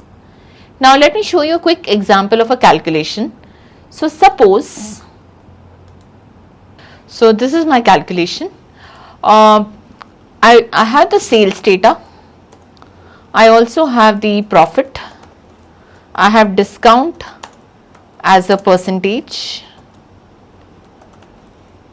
okay, and I have the quantity. Now if I want to calculate the MRP value of the products or the transaction, what I will have to do is I will have to make use of the sales and the discount percentage. So whatever may be the MRP value, the MRP value is going to be nothing but the sales value plus the discount that we have offered, but in dollars. Now since we do not have this information, we actually have the discount percentage, and discount is a percentage, as in it is nothing but it is a MRP value multiplied by the discount percentage, that is going to give me the discount in dollars. So if I just happen to take MRP multiplied by the discount column, That's what will give me the actual MRP value. So the MRP is nothing but it is a sales plus MRP multiplied by the discount column. So here, as you can see that we do not have the information here. The MRP value is not available with us, but we do have the sales value. So I would just take the MRP multiplied by discount on the other side of my equal to sign. So MRP minus MRP multiplied by discount will give me my sales value. I will just align this together so that it becomes easier to understand. Let me also expand this. So this is the equation that we have developed. Now the next step will be to bring out the values which are common. So MRP is a common value, I will bring it out, and it will be 1 minus the discount, where here discount is the percentage, and this is equivalent to my sales. So ultimately MRP is nothing but it is the sales value divided by 1 minus the discount. That's our calculation. Now with the help of this equation I can easily calculate the MRP value, for which I will have to write a new column. I'll have to write a new calculation. So what I want to do firstly is I want to calculate a new column wherein from 1 I want to subtract the discount percentage. So let's go ahead and create it. Before which I would like to also create a duplicate of the orders data. So we'll create a duplicate of the orders data, wherein in this data set I would like to keep only those columns which I require for my calculation. So I will deselect everything else, keep sales, quantity, discount and profit. So now my data is focused. Here what I would like to do is I would like to subtract the discount from 1. So what we can do is we can add a new column.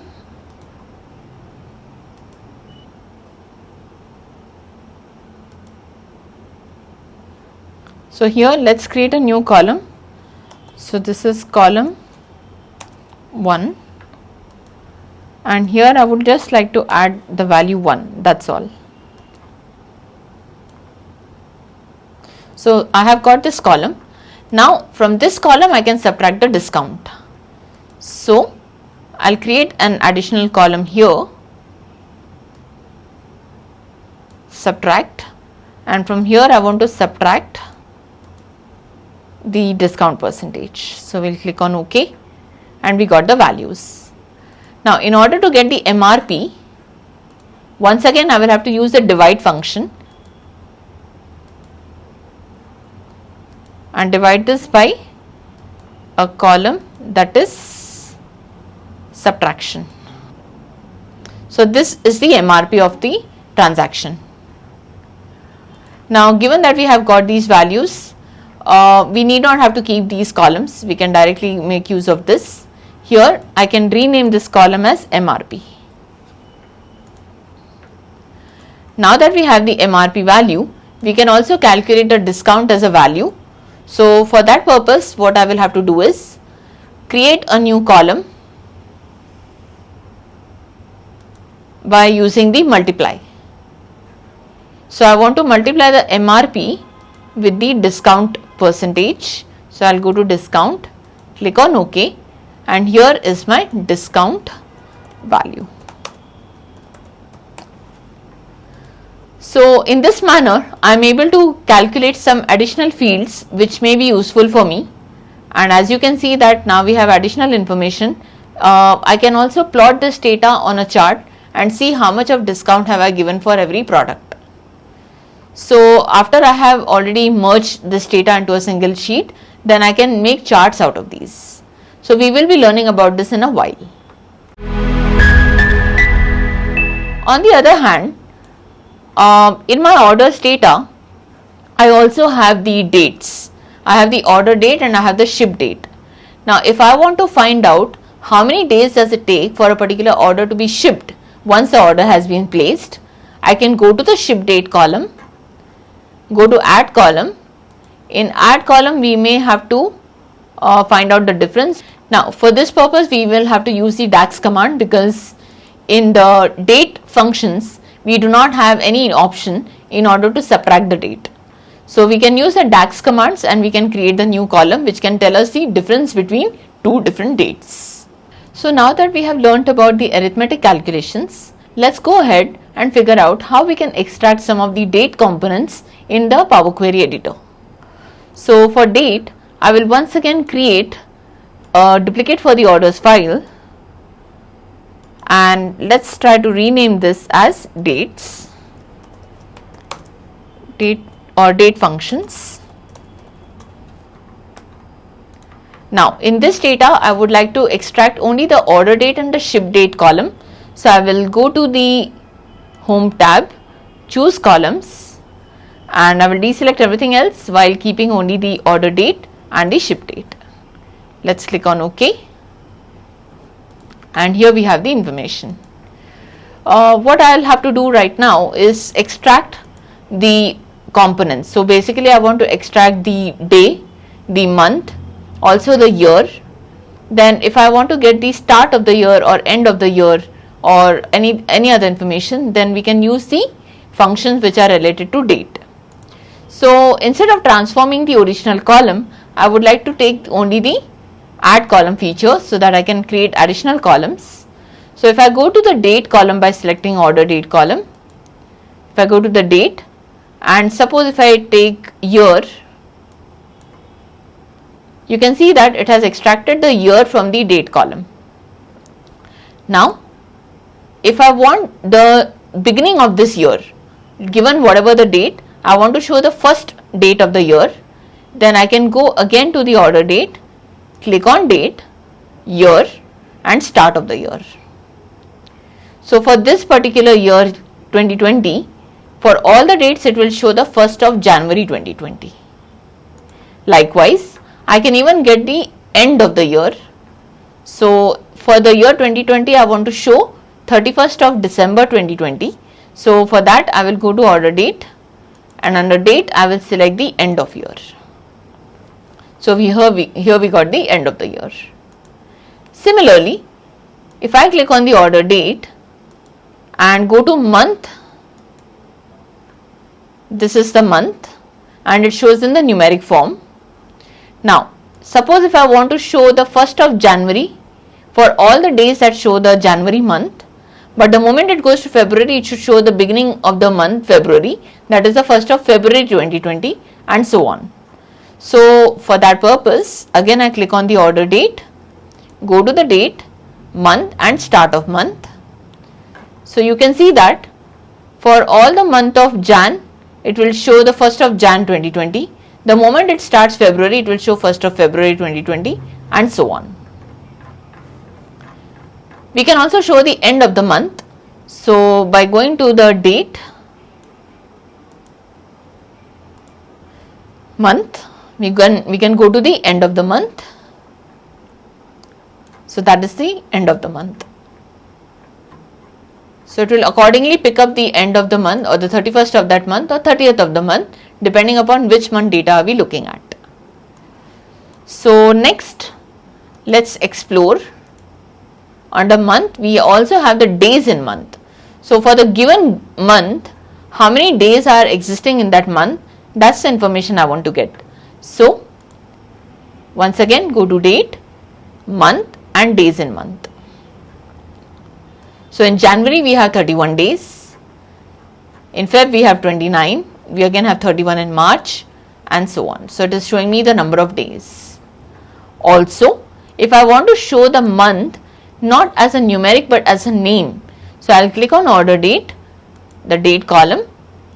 Under month we have the name of month. So you can see that the month is showing as January, February, March, and so on. So these are the month related functions. Now once again I click on order date. Under date we also have the quarter. So the quarter of the year here depends upon whether the month is January to March, so that is quarter 1.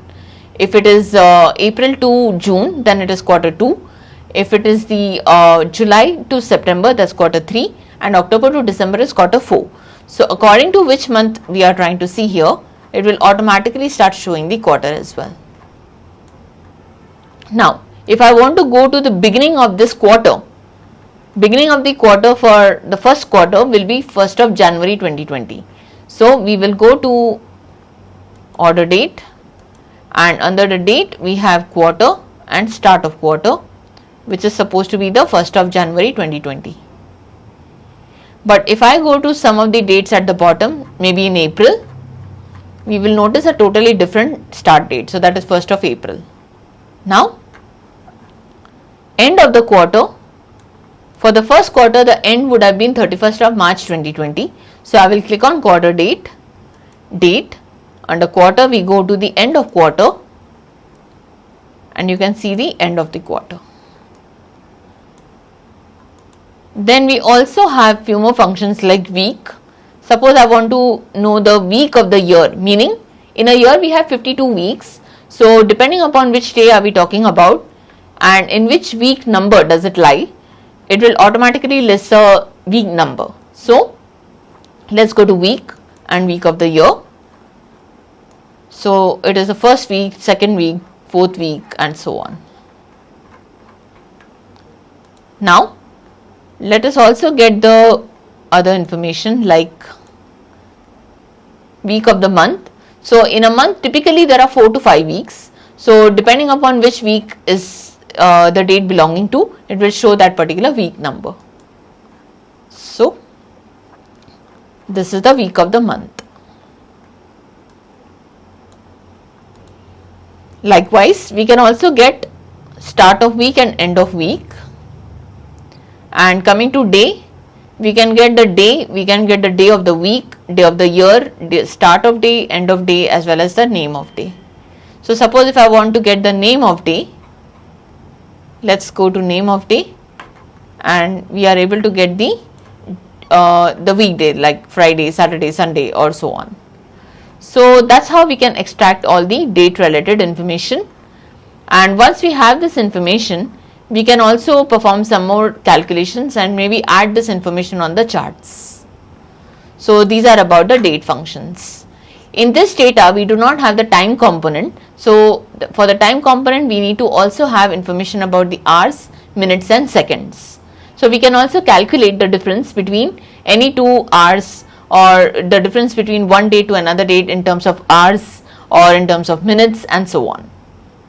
So that's something that we can learn about the date functions. Now I can also show you how we can append multiple data sets which are in a exactly same layout. So let's just say that I will load this data set once again. So I'm trying to take the recent sources wherein in the Power Query file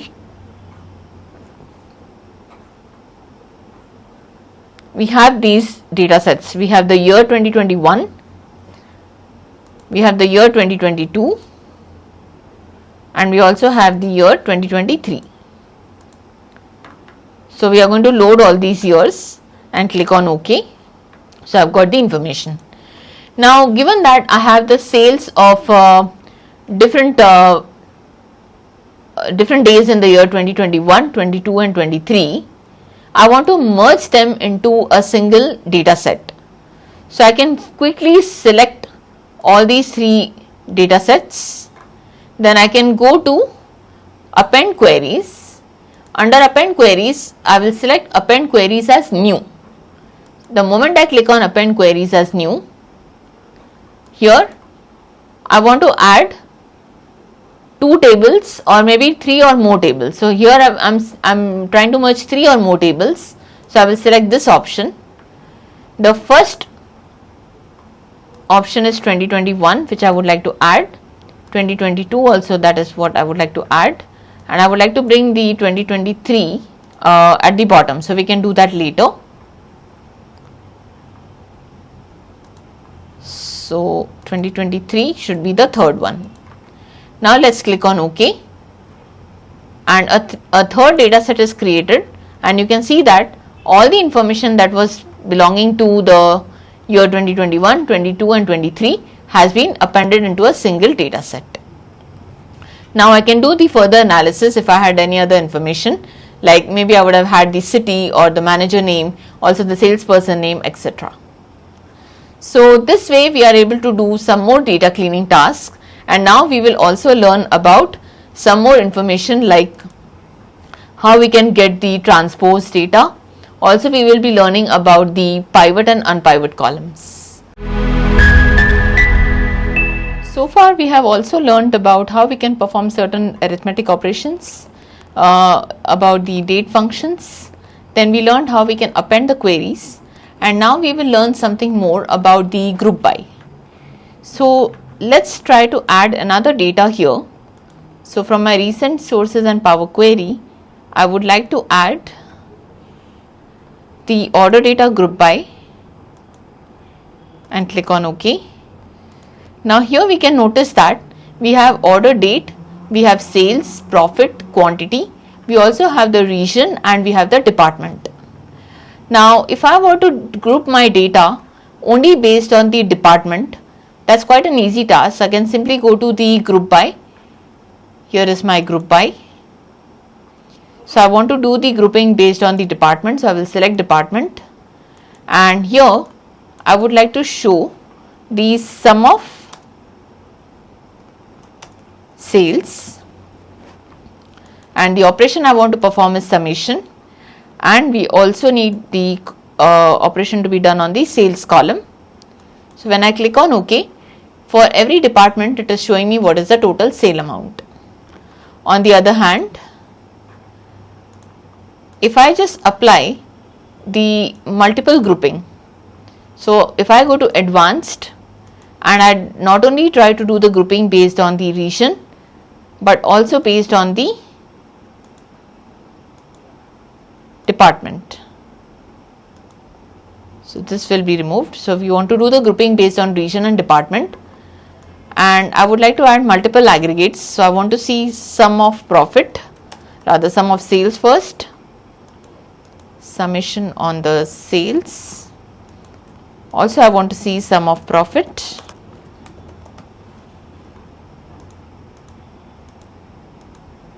and finally we have the quantity, so we will take summation of quantity as well.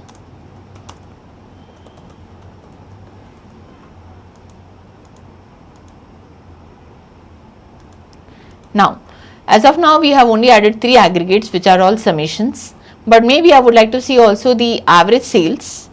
So I will add average sales. So here I will apply the average aggregate on sales, and I want to see average profit. So average profit, here I have average on profit. So there are totally 5 aggregates that I have added, and there are different aggregates that we have added, not just the summation but also the average. So let's click on OK now, and we can see the sum of sales for every region and department. We see the sum of profit, the quantity, average sales and average profit. So the group by function allows me to add how much ever aggregations that I need on group data. Next we would like to also see how we can do the pivoting and unpivoting of columns. So here I have another data set in the Power Query.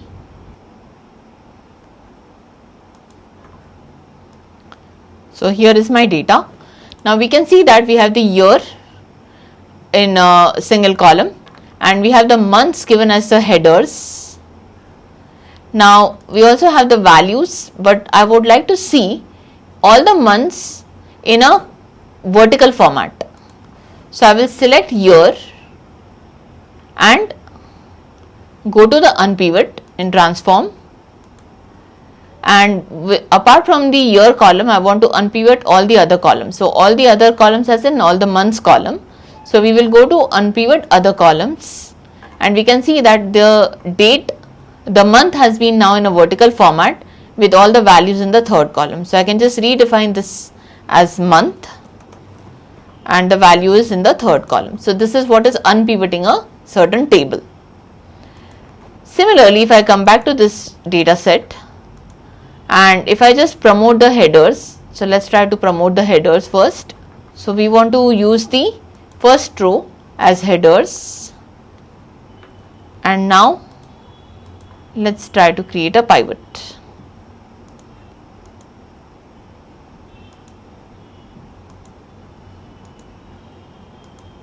So you can see that it is showing the month in rows, the year in columns, and all the values are respectively displayed, because this time what I have done is I have promoted the headers, and now your Power Query exactly knows how to arrange the data while keeping something in rows and the other categorical column in columns.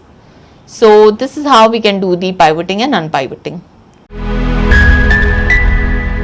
Now I will also be sharing some exercises that we can do to do the cleaning of the data. So let's try to load the data set. So I'll go to a new source here, and that's an Excel workbook. So I'll go to connect,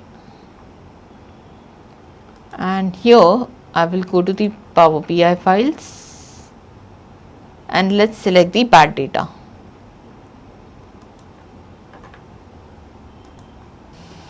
So we have 3 different examples in the bad data. Let's try to solve them. So let's go to example 1. We can see that we have the location, and location is in a single column. We have month in columns and some data.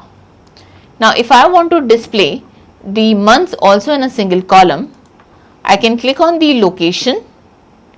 In location, I can go to the transform and unpivot other columns. So you can see that the month is now showing in a single column and all the values are displayed on the side. So I can redefine this as the month.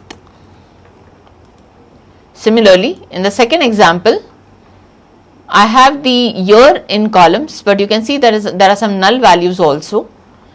In the second row, I have the month name, and I have the city in one of the columns. Now the first task that I need to do here is we will have to transpose this data so that we can see the year in a single column.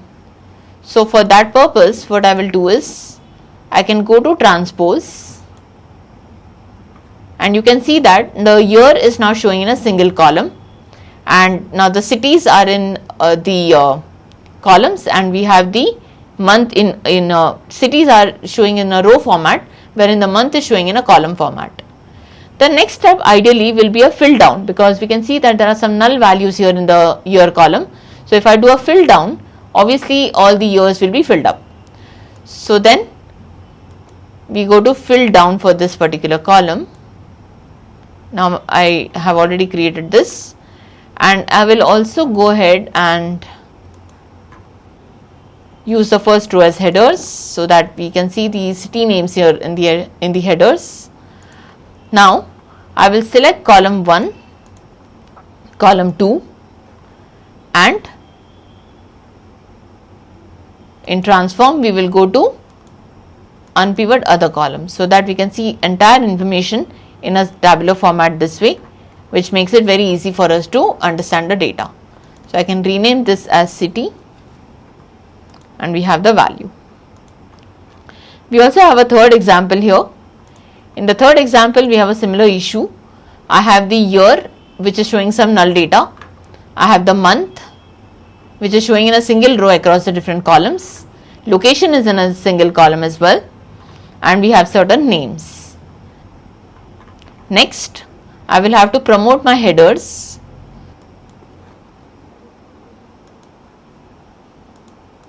So here I am trying to keep only this single header. Let's transpose it again. Right. So now I have year, I have name. So this time it will be easier for me to promote this data. So we can use first row as the headers this time. Now keep your column 1 and name as selected. Go to transform and go to unpivot other columns so that you have on entire data in a single column. So we have the column 1 which contains the year, we have column 2 which contains the month, we have the attribute, which is the name, and we have the value. So in this way, I am able to do the pivoting and unpivoting of the data and transform that into a format which might be required by my manager. So now it's time that we build one master data, and with the help of that data, after doing all of the cleaning, we are going to add those additional columns and the cleaning part that we have done into the dashboard. So what I'm going to do here, I have the orders data set. So I would like to open this in the query window. So here this is my Power Query editor. So what I will do now is I will go to the new sources, and here I have the sample superstores data. Let's try to open the same, and under the sample superstore data we have orders data. Let's click on OK. Right, so here I have the orders data. Now what I would do here is I would just rename this data as final data, and I will also go ahead and choose the columns that I would require for my visualization. So let's select just order ID, order date, ship date. Let's keep ship mode. We'll also keep the customer ID so that we can get the count of customers. Segment, let's leave aside the city and keep the state. Region, let's take the product category and subcategory. We shall also take sales, quantity, discount and profit. So these are the columns I would typically use for my analysis. So I would like to keep them. Let's click on OK. Now what we can do next is we can go ahead and create the column for MRP. So for that purpose, I will have to add a column, and here my column would have the value. So this is a custom column I'm trying to create here, and in this column I would just like to have the value 1 so that I can create the discount in the dollars. So let's click on OK. Now this column is created. Now this column will help me out to create the discount column in dollars, as well as we will create the MRP column. So first we will have to create MRP, and then only we can calculate the discount over it. So we are going to go and let's try to calculate add column. On add column, I will add the standard subtract. So that's because I would like to subtract the column of discount from 1. So we are going to go to discount, click on OK. Here we got the discount percentage. So we have subtracted this from 1, and now I need to divide this by the standard by the sales value. So that will be my MRP value. So once again, let's go to add column and divide. So here we are going to divide the sales. So we have already taken the sale column. Here we are taking the sale column. On the sale column, I will apply the divide function, and I shall divide this by the new column that I have created here by the name subtraction. So this is my column header. I will just select it from use values columns. So this is the column. Let's click on OK. Now to be clear about this column, let's try to rename this. This column is 1 minus the discount. So I will name it this way so that I'm clear about the values that are inside that column. So here is what I have as 1 minus discount. So this is my column header. Now given that I have got the MRP, I will also go ahead and rename this column, and this is my MRP column. Now given that I have the MRP, I can also go ahead and calculate the discount in dollars. So we are going to select the MRP column, go to standard, and this time I want to multiply. So here let's use MRP multiplied by values in a column, that is discount. So this is my discount in dollars. So let's rename this as discount in value, or rather we can even call it as dollars. So the previous discount column is the discount in percentage. So I will rename this column as discount as percentage.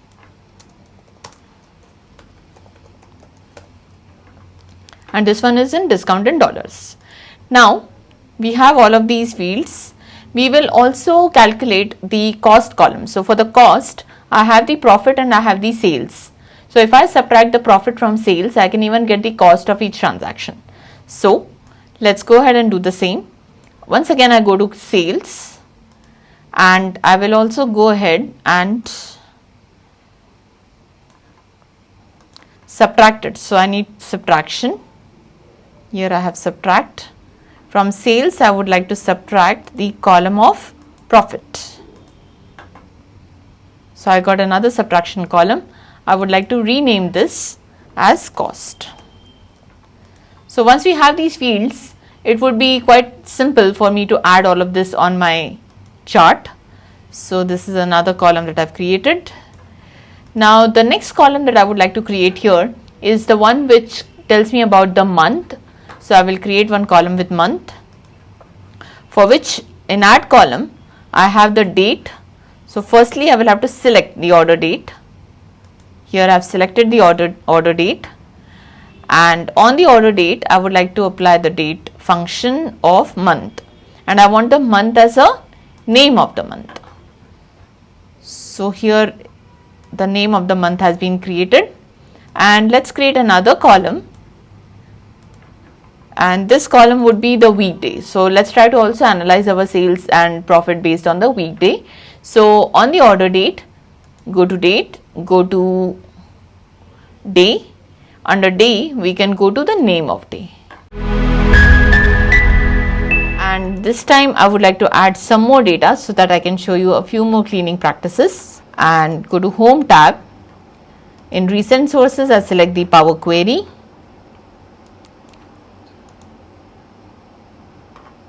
So we have the state population and we have population 2011. Let's add both this data. So you can see that in population 2011, I have just the state, the name of the state, and I have the population information for 2013. And coming to the 2011 population, I have the name of the city, I also have the state, and followed by that I have the population and I have population class. So what I want to do is I want to merge these two data sets into a single table, and I would like to do that with a common column, that is state. So let's add both of these into the Power Query. Click on OK. So we can see that our data has been loaded. This is the 2011 data and this is my 2013 data. So what I would like to do now is merge both of these data into a single column. So we have state, which is a common column, and this is a column that will help me to do the loading of the data, merging of the data. So what we can do is we will select this particular data set, then we will go to merge queries. Let's select both. Let's go to merge queries and we'll go to merge queries as new. We have merge queries and we also have merge queries as new. So let me give you a quick differentiation between the two. If I select only merge queries, my original data of population 2011 will be affected, which means that the new data set that I am trying to merge will merge on this original data. So at points when I want the original data with myself, I will not be able to have it. Rather, when I do a merge queries as new, it will keep the original data sets intact and it will create a third data set with the merged data. So this happens to be a favorable option so that we maintain our original data sets. So let's click on merge queries as new. Now here I have already selected the population 2011, which is showing me here. in this 2011 population, I want to merge the state population 2013. And I will also have to select which column is the common column for me to do the merging. So I will select state in both the cases. Since this is the common column, we will select both the columns. And the join kind that I would like to do is the left outer. So if I take a left outer join, then it is going to take all the entries from the population 2011 regardless of whether the state repeats or does not repeat. So it's going to repeat all the rows from 2011 and it will also add in the information from 2013 data. So there will be lesser chances that I lose any data because we can see that in this data set, that is 2011, there could be times wherein the state is repeating. The reason why it is repeating is because there are certain multiple cities belonging to a single state. So if I do not want to lose that information, this would be a fair deal. So I will take a left outer join and this selection will match 1215 rows from the first table. Let's click on OK. You can see that a new data set is now created and here we have the 2013 information, but it shows us as the table. It is not really giving me the information to view it. So I will have to click on this icon here in the header and here I will have to select all, like the state as well as population 2013. I'll have to select both the columns and let it be as expand. So let's click on OK and now I have my information. So here I have the state and here I have my information. You've covered the essentials of Power BI. Now let's step into Tableau and explore a different way of working with data.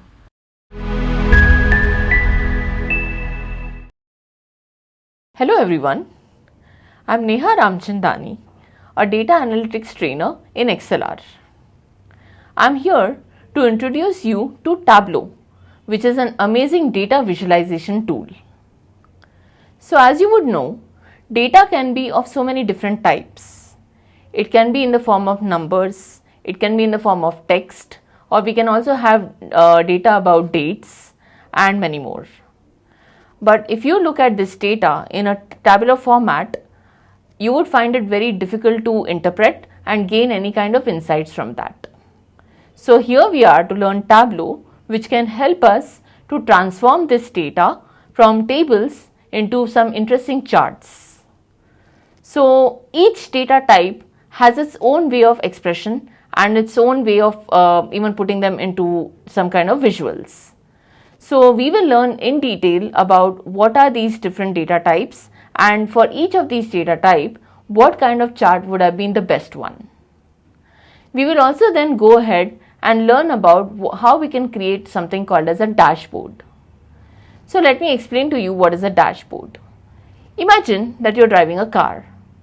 Right in front of your car, you would see a dashboard which can display some details about the speed of the car, the fuel status, and also the engine temperature, the rounds per minute, and many more such details.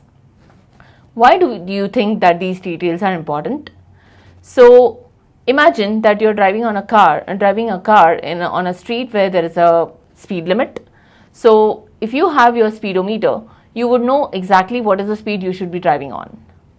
Then if you are driving to a particular destination, you would also know how much of fuel is required for you to reach out to that destination and whether there is enough fuel in your car or not. So such kind of details can enhance a smooth driving experience for the driver. Likewise, even in a company, the manager of the company would like to have a quick sight into what are the different information about the company, like sales, profit, also the quantity being sold, then what are the different products and what is the inventory level amongst them, which are the customers which are on the top in terms of sales and profit, and many more such important details. So when we try to express all of this information into a single page, into a single view, it becomes quite easier for the manager to take important business decisions in a very immediate basis. So here we are to learn Tableau in order to transform this data into visuals and then bring together all those visuals in the form of a dashboard so that we can draw some immediate insights from them. So we are going to learn about how we can create a basic chart like a line chart, a bar chart, a histogram, also a pie chart and many more. Then we will move on to creating charts with some additional flavors like colors, sizes as well as the labels, and also we are going to learn how we can apply filters on our visuals which can help us to bring only the relevant data on the visual. And then I will also be covering on something very interesting, that is feature engineering, and that is going to help us to create some additional variables which may be from the existing data, and this can be done with the help of field calculations. So these are the topics that we are going to learn in this video. So let's get into the understanding of what is data visualization. Imagine you have loads and loads of data which is arranged in the form of a table. It would be quite a difficult task for us to understand that data or derive any kind of patterns in that data. So in order to get those insights or to get a better understanding of this data, it would be a great idea to transform this data into a visual.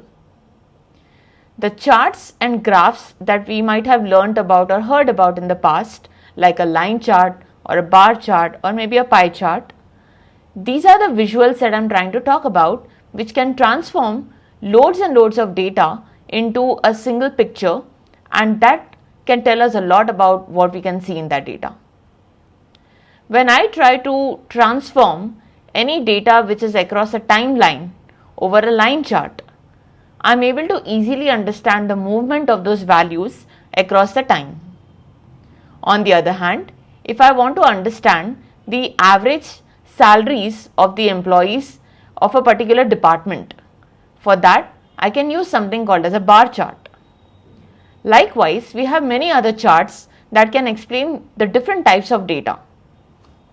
As we all know that data comes in different flavors. We can have data which is numeric, we can have data that is in the form of strings, also the data which is in the form of Boolean and many more. So for each of this data type, we have a respective chart that can get us the best meaning from this data. For this purpose, we have the Tableau, which is a visualization tool, and this is the tool that will help us to transform the data. Also, we can perform certain cleaning tasks for the data, like handle certain missing values or maybe even create some more additional variables. Once we do this task, then we can use this data in order to create our visualization. So there are quite a few visuals which are built in Tableau, but the advantage is that we can also create some additional visuals which can derive much more meaning from the data. Also, it helps us to increase or have a better aesthetic value for the visuals. We will now learn what is Tableau and what are its advantages. We will then go on to understand what are the different Tableau products and the Tableau file extensions. Unlike a simple Excel file, Tableau has multiple file extensions. So we will learn in detail about it. Then we will move on to understanding what types of data does Tableau understand, and ideally what data types should I use in which kind of chart. Then we will also understand about an important concept about what is dimensions and what are measures. And then we will go ahead to understand the aggregation concept. Moving forward, I will also be covering Tableau public installation step by step so that you know exactly how you need to download your Tableau software, and then we will go ahead with the data source overview, wherein we will see what is a Tableau interface and how exactly I can derive any option that I need. I will also conclude this topic with a small explanation on what is live versus extracted data. So let's carry on. So Tableau, like I already mentioned, is a data visualization and business intelligence tool that enables users to connect, visualize and share data in a highly interactive and intuitive way. So data can come in so many different sources, not just different types. We can have data in an Excel file, we can have data even in an SQL server. On the other hand, we can have JSON files, we can have data in the form of a web page. Now, in order to get this data into Tableau, we do have the different connectors which can help us to do this. After that, we will try to do some cleaning tasks or some data exploration tasks, and then we are going to go ahead with creating our different visuals and a dashboard, and we can also share our visuals with the other users. So it also helps us to quickly analyze and explore very large amounts of data which is quite complex. Also, the advantage is that it does not involve any coding. So even if you are phobic about coding, you need not worry about Tableau, since it is having a drag and drop interface without requiring any kind of programming skills. So if you have a quick idea on what is Microsoft Excel, you will also find Tableau quite simple. So Tableau also provides a wide range of chart types and visualization options like line charts, bar charts, maps, scatter plots and many more. We also have additional visuals in our course like our donut chart, lollipop chart, also the waterfall chart and many more. So I will be quickly taking you through all of these concepts, and I'm sure this learning is going to be quite effective. Now let's try to have a quick understanding on what are the different Tableau products which are available. The very first one I would like to start with is the Tableau Desktop Professional, wherein you need to install this software on your local system and also gain the license for it. Once you obtain the license, you are able to create different sheets and visualizations, also the dashboards on your local system. So whichever files that you're trying to create, all of which will be saved in the local system, can be shared with the other participants or other users with the help of your Tableau server. For the Tableau server, we need to again install this on our system, and then we can share and collaborate with the other users with our visuals.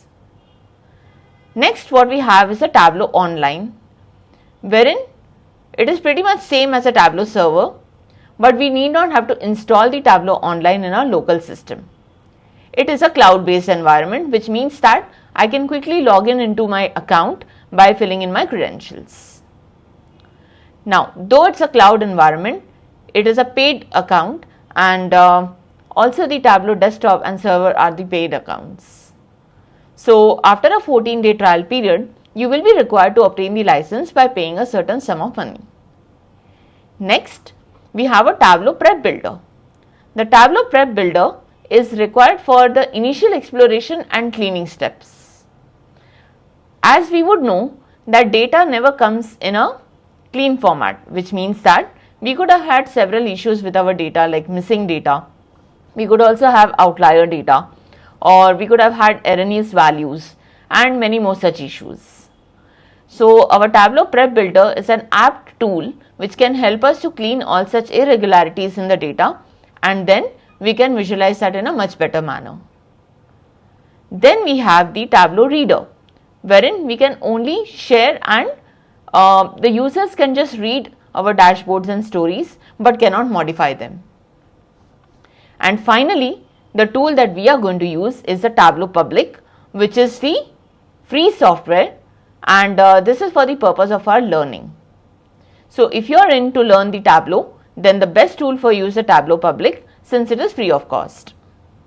So once you have installed the Tableau Public on your local system, you can go ahead, learn the different concepts, and you can also save your file on the cloud, and you can download them later for sharing purpose. Another advantage of Tableau Public is that you can use this forever once your account has been created. So once you create your account, you need not have to create any other account or have any such license termination. Once it is created, you can always use it at any point of time that you want.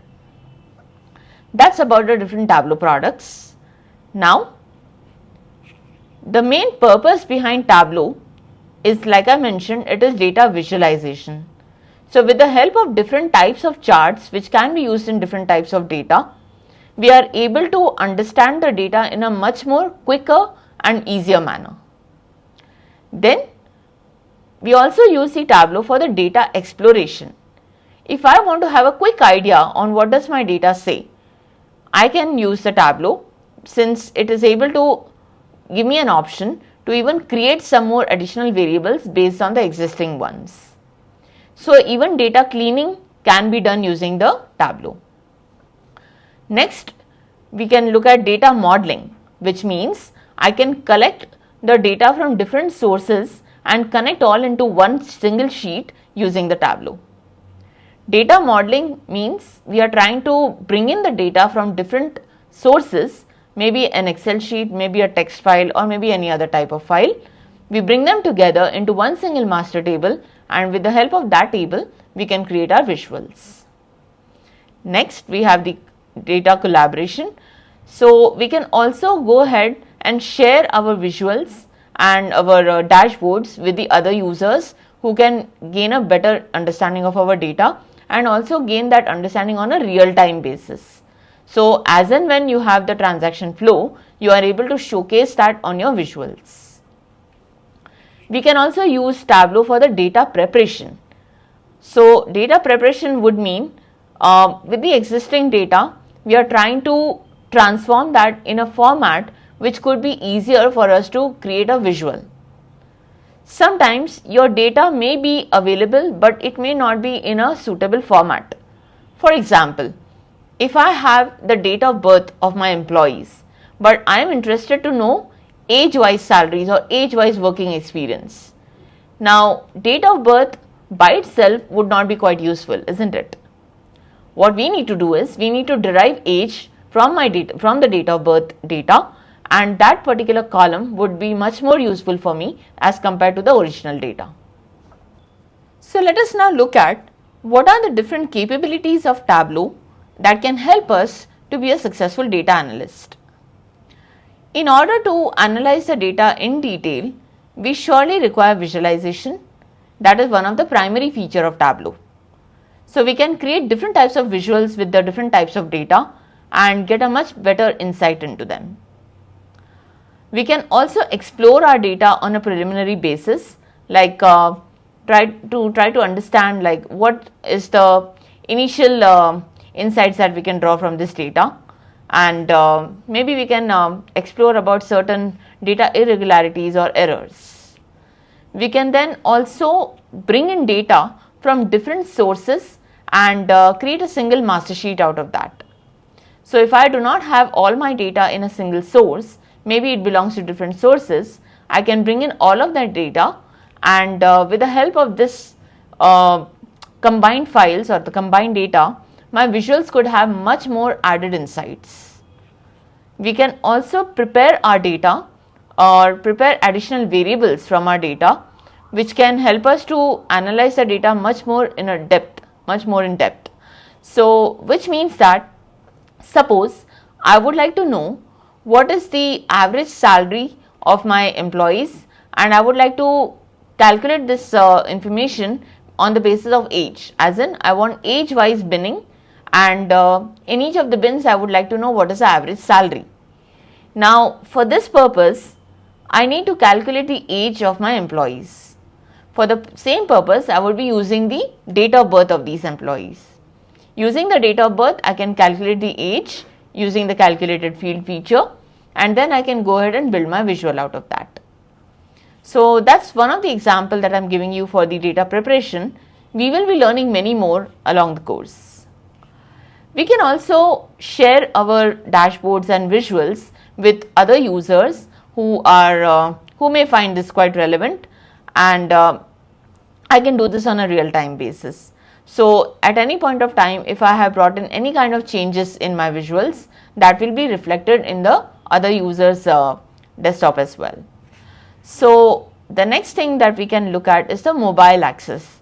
So Tableau also provides us with a mobile app on which we can view our visuals and dashboards, and we can also try to create some addition in that.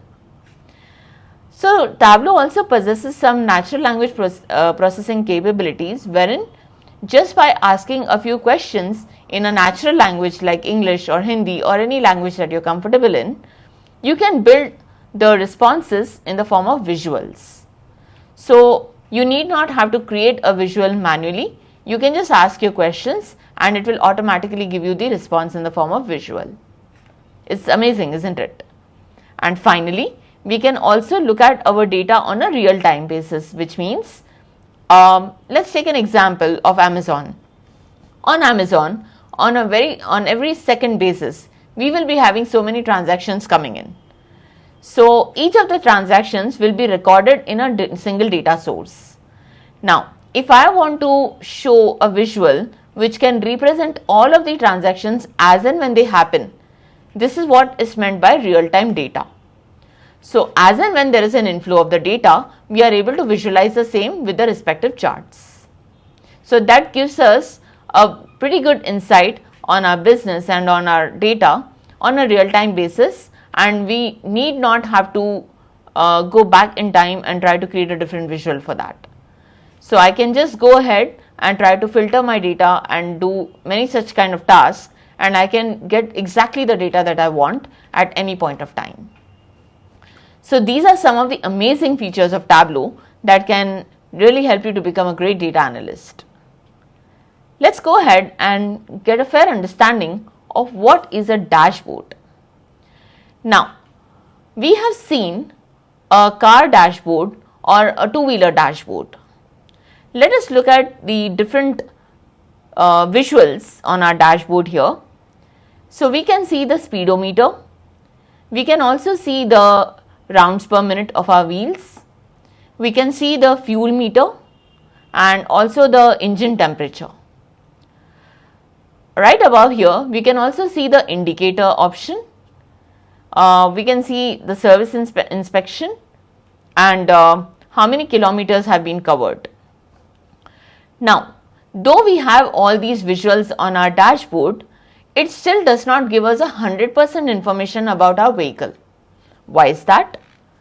Because these visuals that you can see on the dashboard will give you a very quick insight on your vehicle, which will help you to ride your vehicle.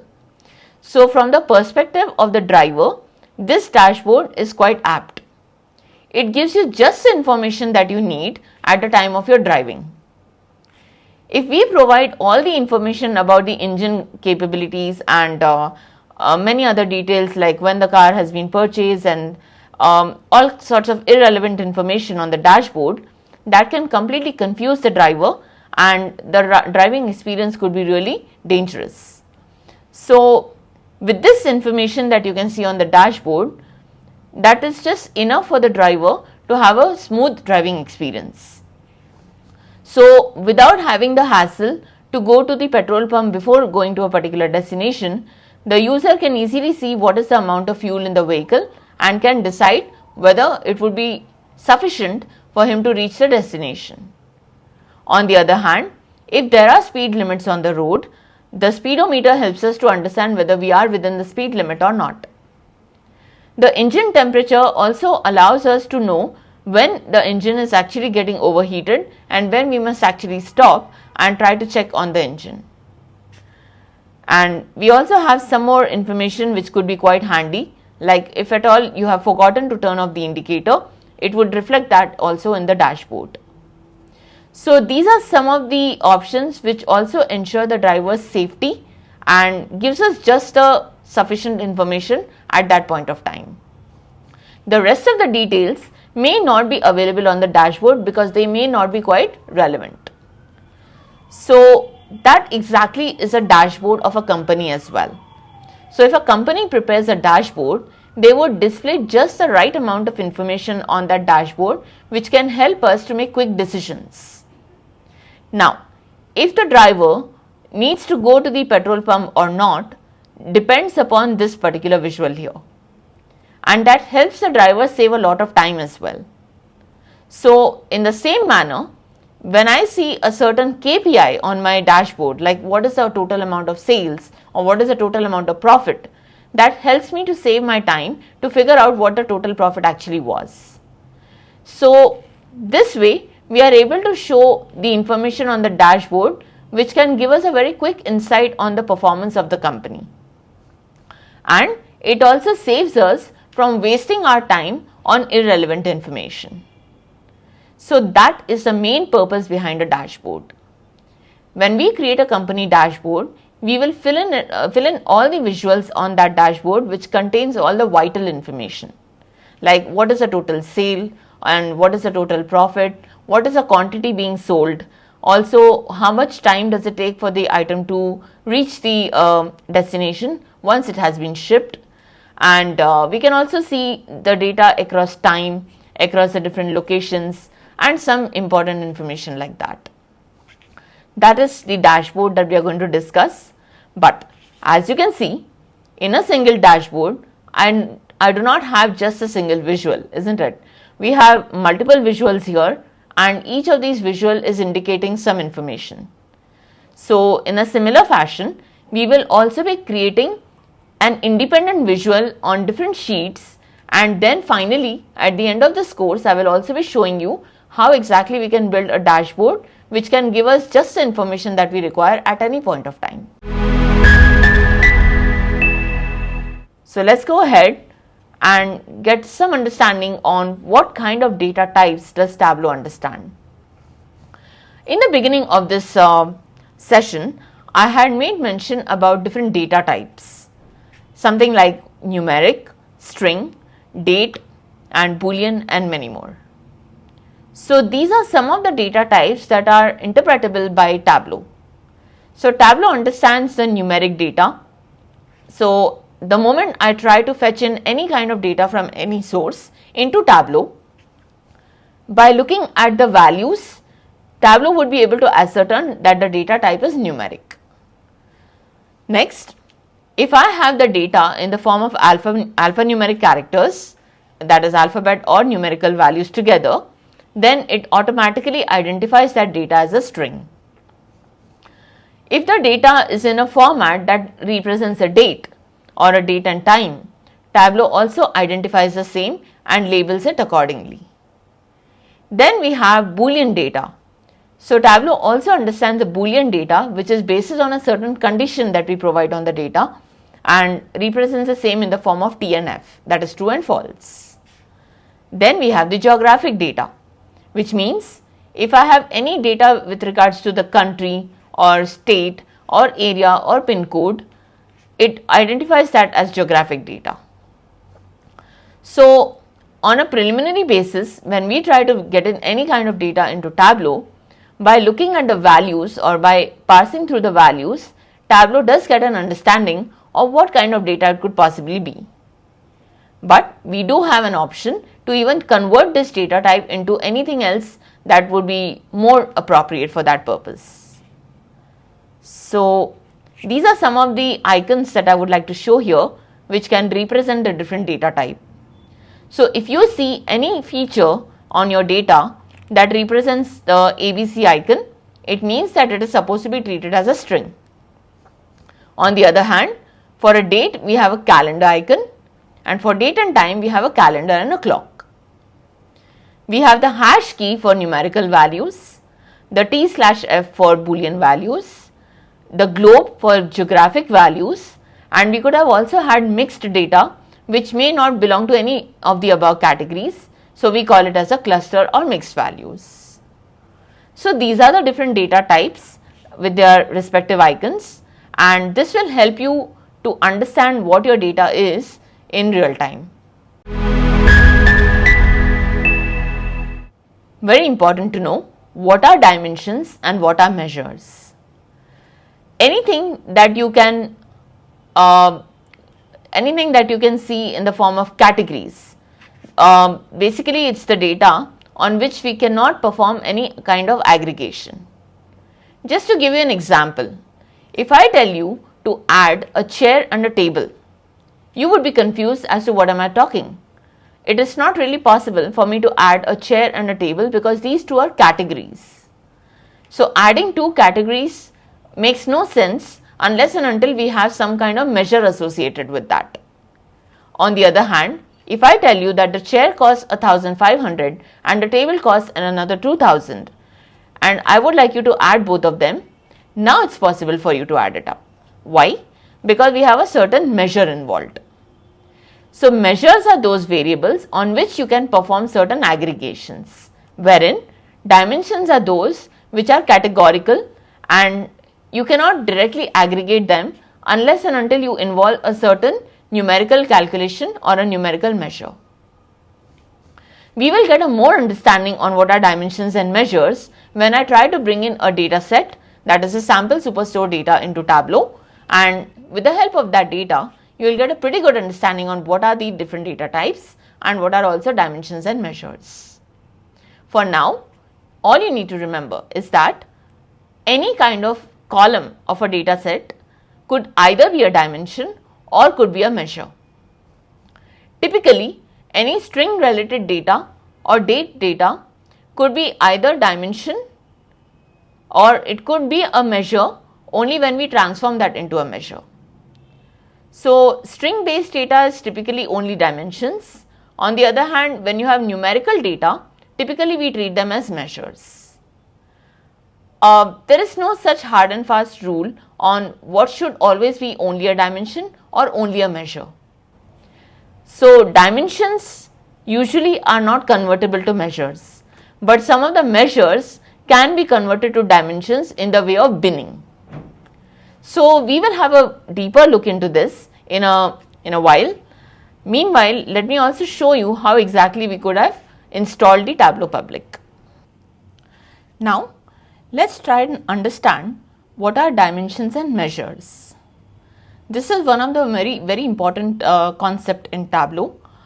To have a better understanding on dimensions and measures is pretty important, because in Tableau, whenever you're trying to create a visual, we need to know exactly which dimensions and which measures can create that visual. So right at the time when you decide to create a visual, it will be prompting you on how many dimensions or how many measures can be applied on that visual. So dimensions are those kind of data sets on which you cannot perform any kind of aggregation. To give you an example, suppose I tell you, you have a chair and you have a table and I would like you to add both of them. Now you would be quite puzzled, isn't it? How can I exactly add a chair and a table? They both are completely different items and there is nothing that you can really add in them. So the reason why you're not able to add them up is because both of them are a category. Adding two categories is not really possible unless and until there is some kind of numerical measure associated with them. On the other hand, if I tell you we have a chair that costs 1,500 and a table that is costing 2,500, and I would like to understand what is the sum total of both these items.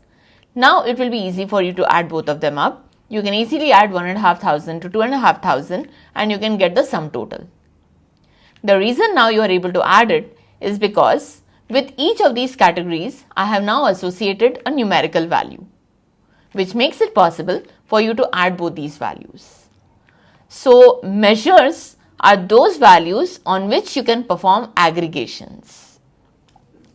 When I talk about dimensions, any data which is represented in the form of strings, alphanumeric data, they are typically dimensions. So it can also include any kind of geographical data, since even the names of states, countries, areas, they are also in the form of alphabets. On the other hand, you might now wonder, what if it's a pin code? A pin code could either be in the form of an integer or it could be alphanumeric. But is it going to make any sense for me to add any two pin codes? Not really, isn't it? Because it is nothing but it is a reference number for a particular area. So adding two different reference numbers would not really have any meaning. So even pin code would be treated as a dimension. On the other hand, if I talk about measures like sales, profit, quantity, or the number of days to ship, or even for that matter the number of transactions. These are items that can be aggregated upon. So I can perform the summation, average, I can find out its minimum value, maximum value, and so on. That's exactly what makes it a measure. So dimensions and measures are the crucial part of Tableau, which can enable you to create some meaningful visuals. So let us now go ahead and download the Tableau public version on our laptop. So for that purpose, I'm going to go to the site of Tableau. So I have tableau.com. So this link of tableau.com I have provided in the description box. The moment you click on the link, you will be directed to this page. Here, under the products, we need to go to the Tableau public. Once we click on the Tableau public, as you can see now, we have the option of go to Tableau public. Let's click on it. On the top left corner here, you can see the create option, under which we have the option of download Tableau desktop public edition. Like I mentioned earlier, the public edition is for the purpose of learning and it is free of cost. So we need not have to pay any amount of money, nor do we need any kind of license for this. So let's go ahead and click on it. Now, here you are required to fill in some credentials like your first name, your last name, your business email, and your country or region. Let's try to fill in the details. So I would fill in my details. Let's also give an email ID. Maybe I can just give an ID just for the purpose of demo, and I would select my country as India, and here we have the download the app option. So the moment I click on it, you can see that here we have a pop-up window which allows me to download either the version for Windows operating system or for the Mac operating system. Under Mac, we have another two options like Intel and Apple Silicon. Since we are using Windows, I would like to go ahead with Windows and click on it. The moment I click on Windows, you shall see that it will start the download. Here, on the top right corner, you will be able to see your downloads. Now, once the download completes, we will open up the file and we will go ahead and install the same. So now that we have already downloaded and installed our Tableau, let's go ahead and see how we can load our data. My data is in an Excel file. So out of the many options here that are available for the upload of various types of files, I'll go ahead and click on the Microsoft Excel option under connections, and after that I can select my file here from the window. So we are going to use the sample superstore data, which contains data of various types, the ones that we discussed just a while back. So let's go ahead and load the sample superstore data. The moment I select my file, it will take a few seconds and you can now see the canvas. So here we have the three different sheets that are available in the data, that is orders, people and returns. For the time being, I would like to use the order sheet. So I'm going to go ahead and click on that. So here is where my file has been loaded and I can see the various variables which are available in my data. We can see that we have the row ID, order ID, the order date, ship date and many more. Also, right above that, we can also see a few symbols. I'm sure you're quite familiar with these as of now because we have discussed that a while back. So anything that shows up in a hash key is certainly a numerical data. Anything that shows with the icon of ABC, like the ones you can see here, order ID, ship mode, ship date is date. We also have customer ID and customer name, and they have the similar icon. So all of these are nothing but character variables. We can see the order date and ship date with a calendar. So clearly it indicates the date. On the other hand, I have a few geographical columns, as you can see here. So we have country, region, we have city, we have state and province, and we also have the postal code. And by default, as you can see here, it shows as a geographical data. Now you might wonder, though these are given in alphabets, how is it that Tableau identifies them as geographical? So that's because the latitudes and longitudinal data has been fed into the Tableau beforehand. So the moment you install your Tableau, it comes with the default geographical locations which are identified by most of the different tools. So all of these states or countries or cities and even postal codes that are already identified and are defined, they have been already predefined in Tableau as well, so that the moment you feed in any data regarding country or city or any other geographical factors, then we can clearly see them as geographical symbol here, because the latitudes and longitudes information is already there in Tableau. So it allows us to even create the different types of maps. So not only do we have the data of US or Canada, but no matter whichever country that you select in your Tableau, you shall be able to see the data for that in the pre-built form. So that's the reason why we can see the geographical icons here. Now let's go ahead and explore some of the options in Tableau at the data source level. Let's understand what's a data source level. As you just saw that I have loaded my data, and it now shows me all the variables here along with the data types. This is the data source level, wherein I could have also added a few more sheets and would have combined them. So in the one of the next sessions, I would be also talking about how the data combining is done through different sources and different sheets. Right now, as well, in this data file, I have 3 different sheets and I could have loaded data from all of them.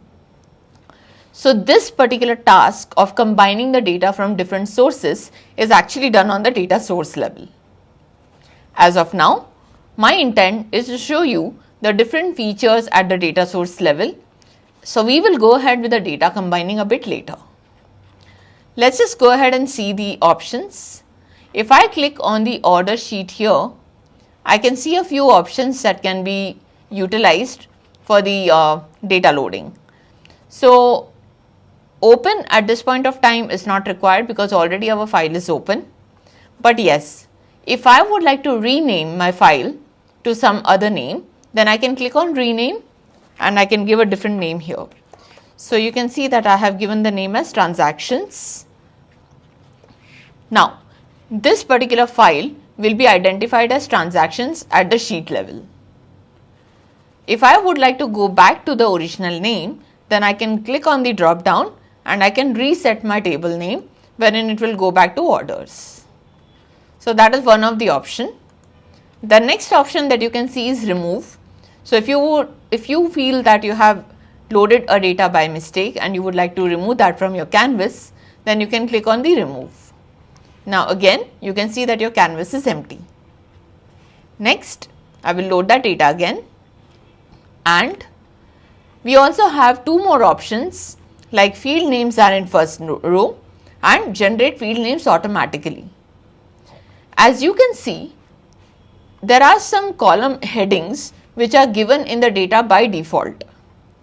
The reason why we have this here is because in the original Excel file, the data first row was actually the headers.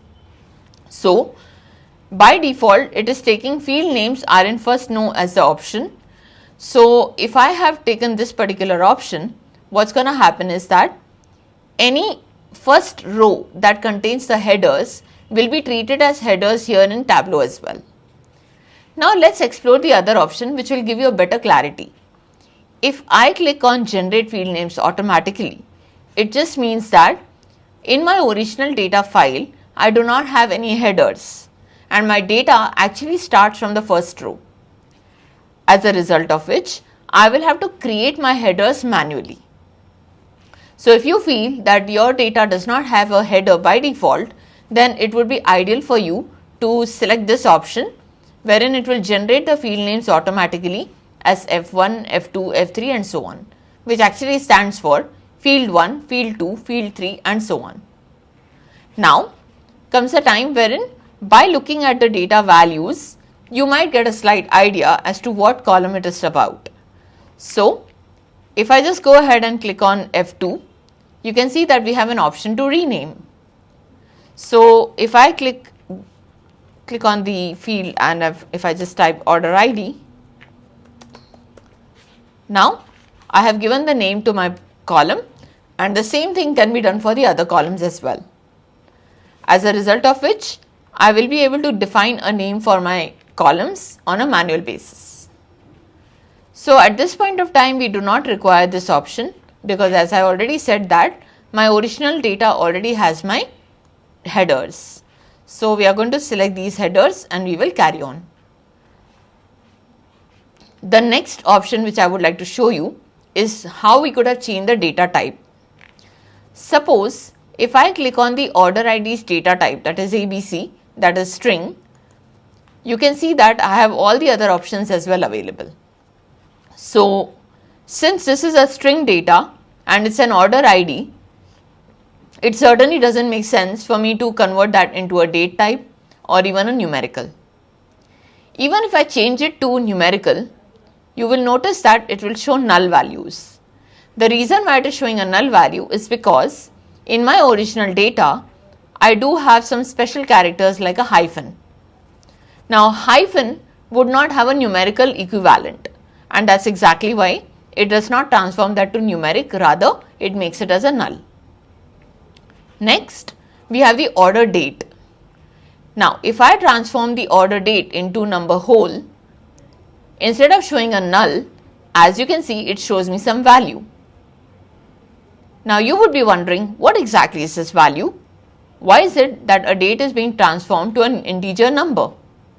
So that's because the default start date in any tool usually is the 1st of January 1900. So typically all the Microsoft tools, they usually start with the 1st of January 1900, and any date that comes after that is going to be nothing but the count of the days, or rather the index of the days which are after this particular base date. So the base date, as you should always remember, will be 1st of January 1900. So suppose if I talk about the 5th of Jan 1900, that would be index 5. So the value 43,833 that you can see here is nothing but it is the index of the date which is mentioned out here, that is 3rd of Jan 2020, starting from the 1st of January 1900. So all the other dates as well, if you transform them into numerical form, they are nothing but they are the indices. So on the second row, I had the date as 4th of January 2020, which is 43,834th index starting from 1st of Jan 1900. I hope you have got a clear understanding of this. So next, what we would like to explore is geographical data. So suppose if I transform any of these into text. So right now it is in the string form. What if I change it and make it date? You can see that it turns out to be null. So let me just go ahead and do this again. So we have null. So this would give you an idea that whenever we have any kind of data and if we are making a transformation in the data type, we must ensure that the transformation that we are looking forward to is a logical transformation. So suppose if there is a situation where you have the sales data which you can clearly see in numeric, but for some reason at the time of loading the data, it has loaded this data as a string. Now, if that is in the string form, it becomes difficult for us to calculate the different kind of fields based on the sales. So, if I want to make any kind of numerical calculations on this column, that would not be possible purely because the data has been identified as a character data type. And though you can see numerical values and decimal, you would be fully convinced that this is numerical data, but actually that is being treated as a character data.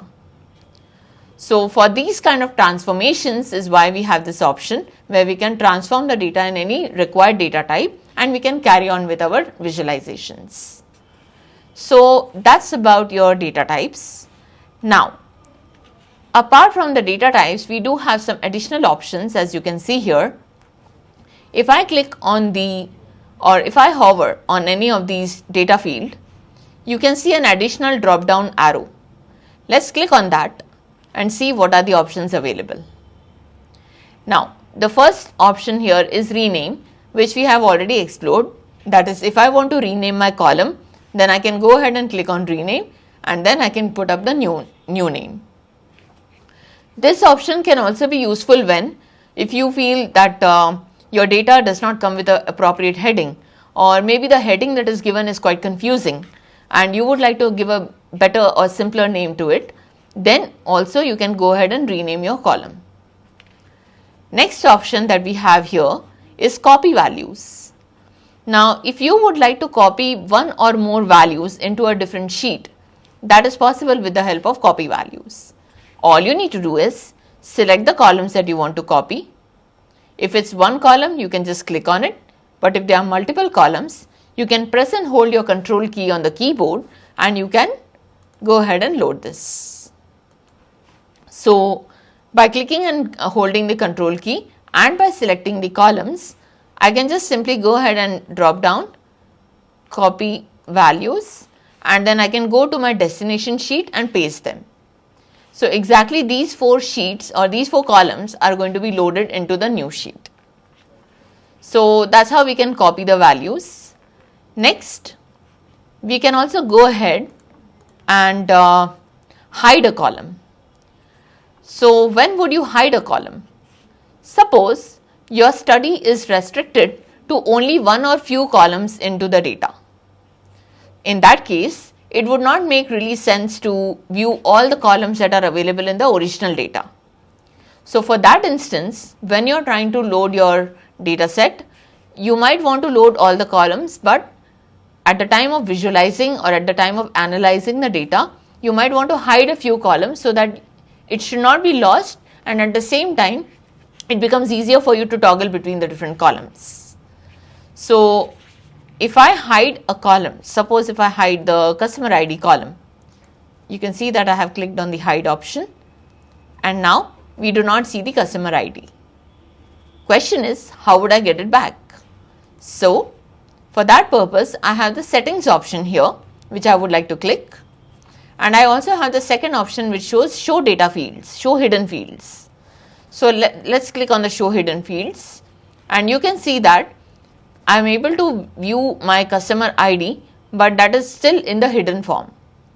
So, look at the other columns, they show as a normal font, but the column of customer ID shows in a slightly lighter font. So, in order to make it like any other variable, I would like to go ahead and unhide it. Now, all my columns are visible without any hidden column. So, in this manner, it is possible for me to hide some columns from the data so that I might want to use them later, but not at this point of time. So, next, let's go ahead and understand what are aliases. Sometimes you may feel that some of the values under a particular column may not be appropriate, or you might want to give some additional notes beyond that. For example, let's consider this particular order ID, that is US 2020 112326. If I want to make some changes here, I need to go to aliases. Let's remember this number. We'll go to aliases and under US 2020, As you can see that all the names or the order IDs are given in the ascending order. So if I want 2020, I will have to go right up, and here's my 2020. Let's expand this a little. Now, the order ID I am interested in is 112326. So I will have to go ahead and figure out that order ID. So here we have the 112 and we need 326. So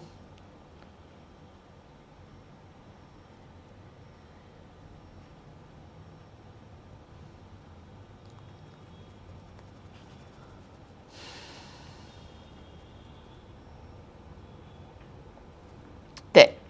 So this is my order ID that I was looking at.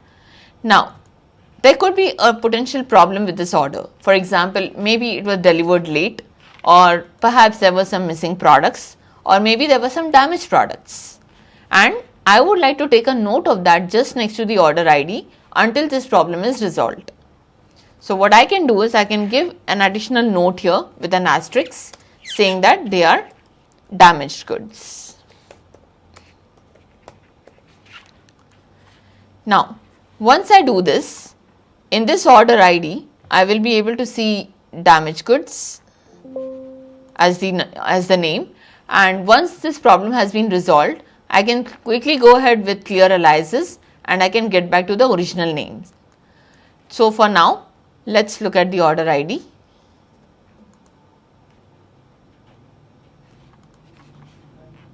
So if I go to aliases,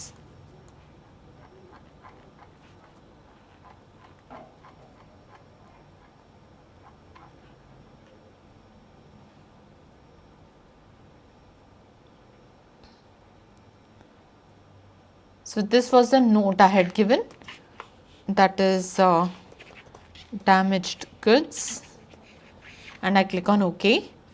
Now you can see that the new name has been given to the order ID. Now if I want to retrieve to the original name, all I need to do is click on the drop down and aliases, also clear the aliases so that we get back the original name.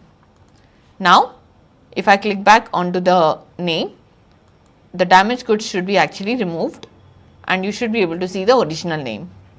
So let's go ahead and look into this. So here is what I have. Now I'll click back onto this name and I will clear my aliases. Click on OK and you shall see that the original name has been retrieved. So this is the reason why we use this option. Sometimes we might want to give some additional notes, or we might want to modify the entire value itself. So that's the reason why we use the aliases option. Now we also have create calculated field, create group, split and custom split. These kind of options are typically used when you have character based data or when it is categorical data. Suppose from this particular order ID, I would like to split the data into 3 different columns. Maybe I would want to have the country name, the year name and the actual ID number into 3 different columns. So I can go ahead and click on the split button, and the moment you do that, right at the end of your data, you can see that the column has been split into 3 different columns. One which has the US, one which has the year 2020 and finally the order number. So this way we can split the data into 3 different columns. Now what if you wanted only one part of the data? Maybe let's look at the customer ID. From the customer ID, I would like to have only the second part of the ID which comes after the hyphen. So I can click on my customer ID and click on the custom split. In custom split, I need to observe what my delimiter is. So I will click on hyphen, which is the expected delimiter here, and I would like to have the second part. So I will have to select last and 1. The moment I say last and 1, after the hyphen, the last part of the data is this part, the numerical part, and that will be obtained in the new column. So when I say OK and scroll to the right, you can see that the customer ID second part after the hyphen is now visible here. So this way we can split our data in so many different forms. Sometimes I may want the first few parts and sometimes I may need the last few parts. Depending upon which part of the data do you want to extract, it is possible to do so using the custom split. Please be watchful of the delimiter that is applied, because that's the one which is going to help you to split your data. You can also split the customer name as the first name and the last name. Let's go ahead and do that. So if I click on the customer name and give a custom split, I can just put a space and I would like to take all. So when I say OK, you can see that the first name and the last name is now in two different columns. There is yet another column which has been created with a blank, but that's only for the sake of those names which have three different parts. So they may have the first name, the second name and the third name, the last name. So for that purpose a new column has been created, but we can always take care of this by using the custom split. So these are some of the options that can be applied on the string based data. I would be discussing more about the calculated fields in one of the upcoming sessions, and we will also do the grouping of the data based on a certain defined criteria in one of the upcoming sessions. So for the time being, I would like to ignore these two options and would do it at an appropriate time. Also, let me show you what's describe. So when I click on describe of a particular column, it will give me the total number of unique values in that data and a few more details which you might require for your analysis. So you can see that a few top values from the data has been displayed, and it clearly tells that we are seeing 20 out of the total 5111 members, which means these are the number of unique values in that column. So under the column of order ID, I totally have 5111 unique values, unique order IDs. So that's the information that I get from the describe. So with this, we have now understood what exactly is the data source level and what kind of tasks we can do at the data source level. Now that we have a quick overview of the data source level and what are the different kind of analysis we can do through the data source level, let us now try and understand the difference between the live and extract connections in Tableau.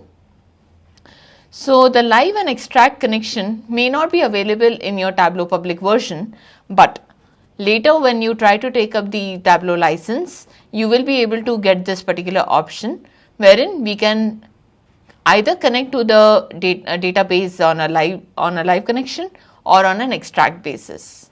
So let us try and understand the difference between what is live and extract.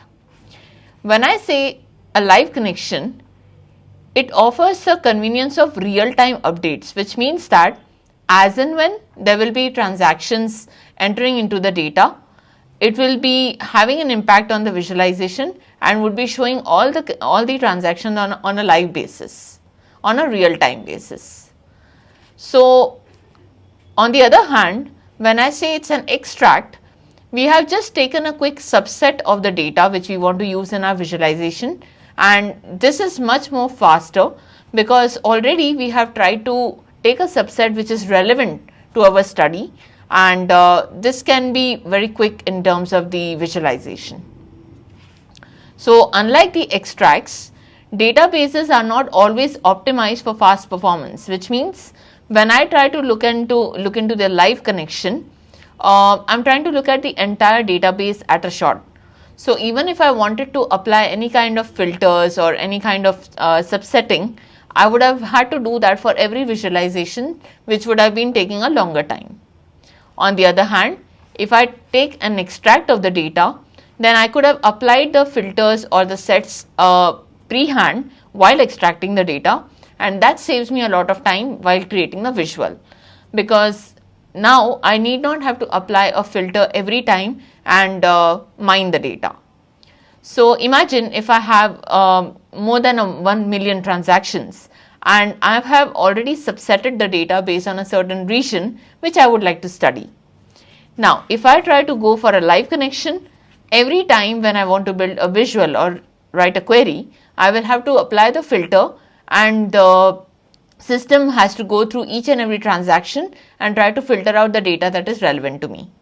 On the other hand, when I take an extract of that region, now already the filter has been applied and the extract has been generated. So we are now getting rid of one additional task of filtering the data, and that's the reason why an extract is much more faster. On the other hand, if you notice, there are more variables at play when we use a live connection. So at this point of time, when we take a live connection, we are making use of all the different variables which may or may not be relevant. Whereas when I take up an extract, I can subset the data not only row wise but also the column wise. So we may have only limited variables at play, and thereby optimizing the time. Your workbook speeds are affected by a variety of factors like the network speed, the traffic on the network, and any custom SQL. So when I look at the live connection, I'm essentially relying on the internet speed, because every transaction that is taking place is being entered into the data. So depending upon your internet speed, your data will get updated, and only then you can use it for your visualization. On the other hand, when I talk about an extract, it's like a snapshot of the data which is taken into your local system, and which can also be called as the on-premise system or on-premise database. So in that regard, you do not really need an internet connection to build your visual. So when you try to take an extract, things are much more faster, because your reliability is only on the local system and not on the entire internet speed. That's the basic difference between the live and extract.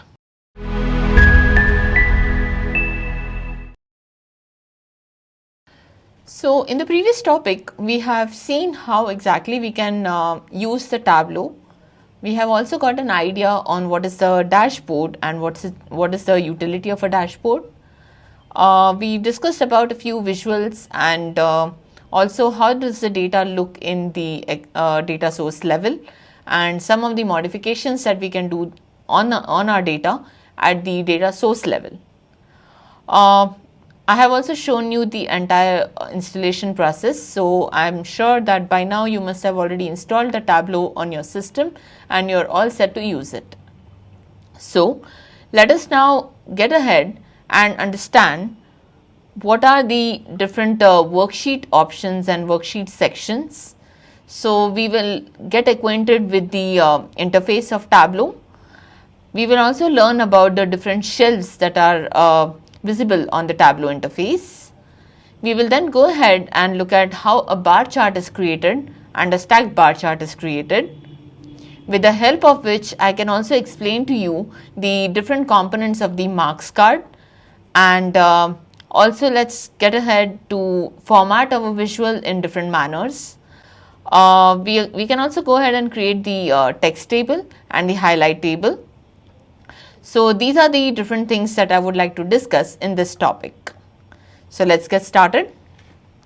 Now, in the previous topic, we have already loaded our data. So this is the data that I had shown you, the sample superstore data, which you can make, you can download that from the description box below. Once you have loaded your data in the Tableau, you can now go to the worksheet. So here is where we have our worksheet, and this is what we can see as our interface. So you can see all the variables of the data on the left hand side. So these are the columns that are available in my original data, and this is the data that I will be using in order to create my visuals.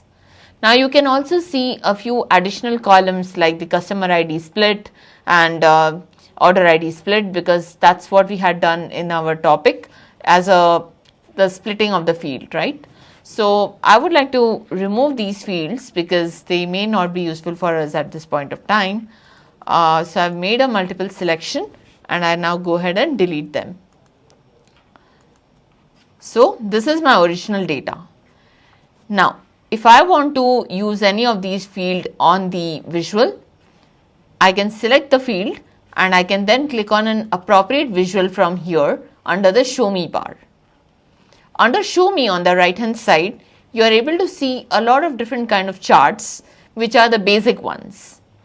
Now, if I want to create anything other than these charts, then we will have to create something called as a custom chart.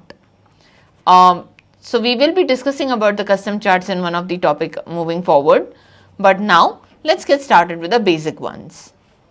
Also, you can see the column shelf and the row shelf. You can also see the canvas area, the mark shelf, filter shelf and pages shelf. So you can call them either as shelf or cards, and these are the ones which will help you to customize your visual. Now, what I would want to start with is the column shelf and the row shelf. Let's just say that you put up any of these fields, maybe a categorical field like category. If I put that on the columns, you can see that the arrangement of the data is in a column wise format, which means your data will be showing on the x-axis.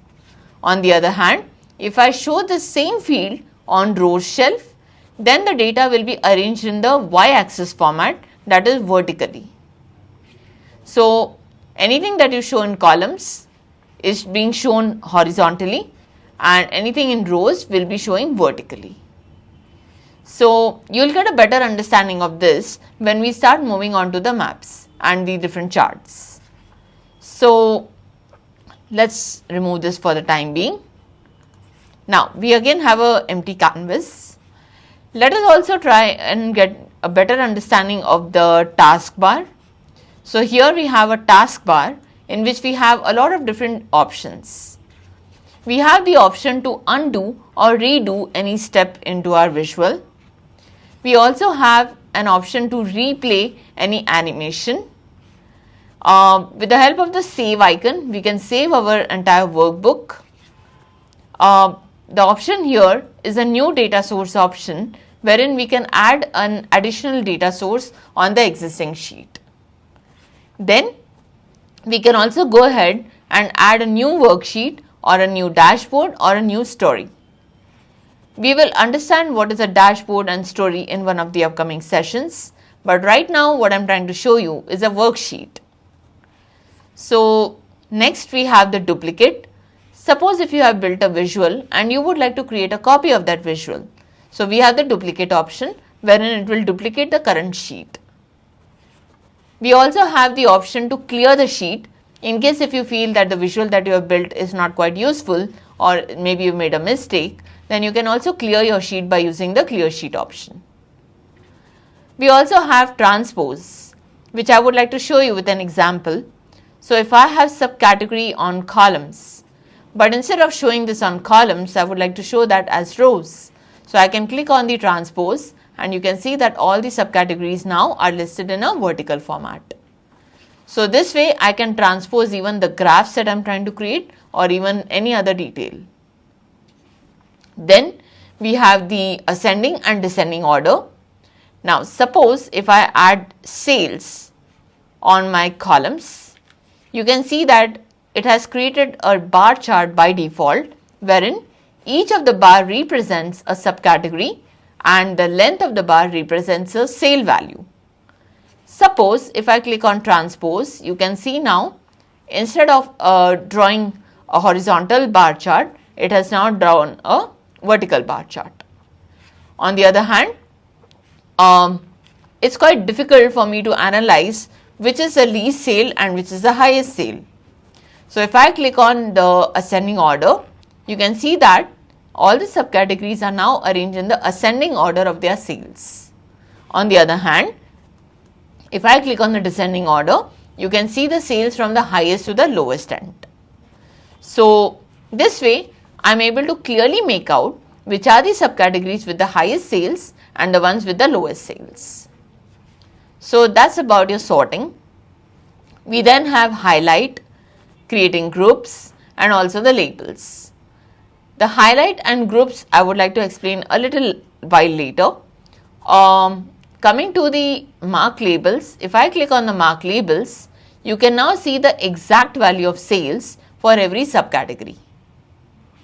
On the other hand, we also have fixing of axis option. So suppose if I want to fix my axis as the current one, I can click on this option and I can even scroll through the entire map. So this particular option is not suitable at this point of time because whatever I'm trying to show on my canvas perfectly fits into that. We will come back to this option at an appropriate time, wherein you will be able to zoom in and zoom out while keeping your axis as fixed. So we will come back to this a bit later. Coming to the view, so we can have our visual in the standard view, or if I select the fixed width option, what's going to happen is that it is going to fill up the entire canvas width-wise.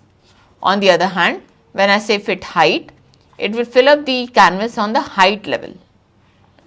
Also, when I take the entire view, it will optimize my canvas and it will show the entire visual covering the entire canvas. So that is the best view option that we have. So whenever you are trying to build any visual, make sure that it's in the entire view, unless otherwise required. So we also have the different cards under different shelves. So we might want to hide a few cards or maybe show a few cards. Now if I go ahead and click on the caption card, you can now see that a small note has been opened up here, wherein you can edit this caption and you can provide some additional notes.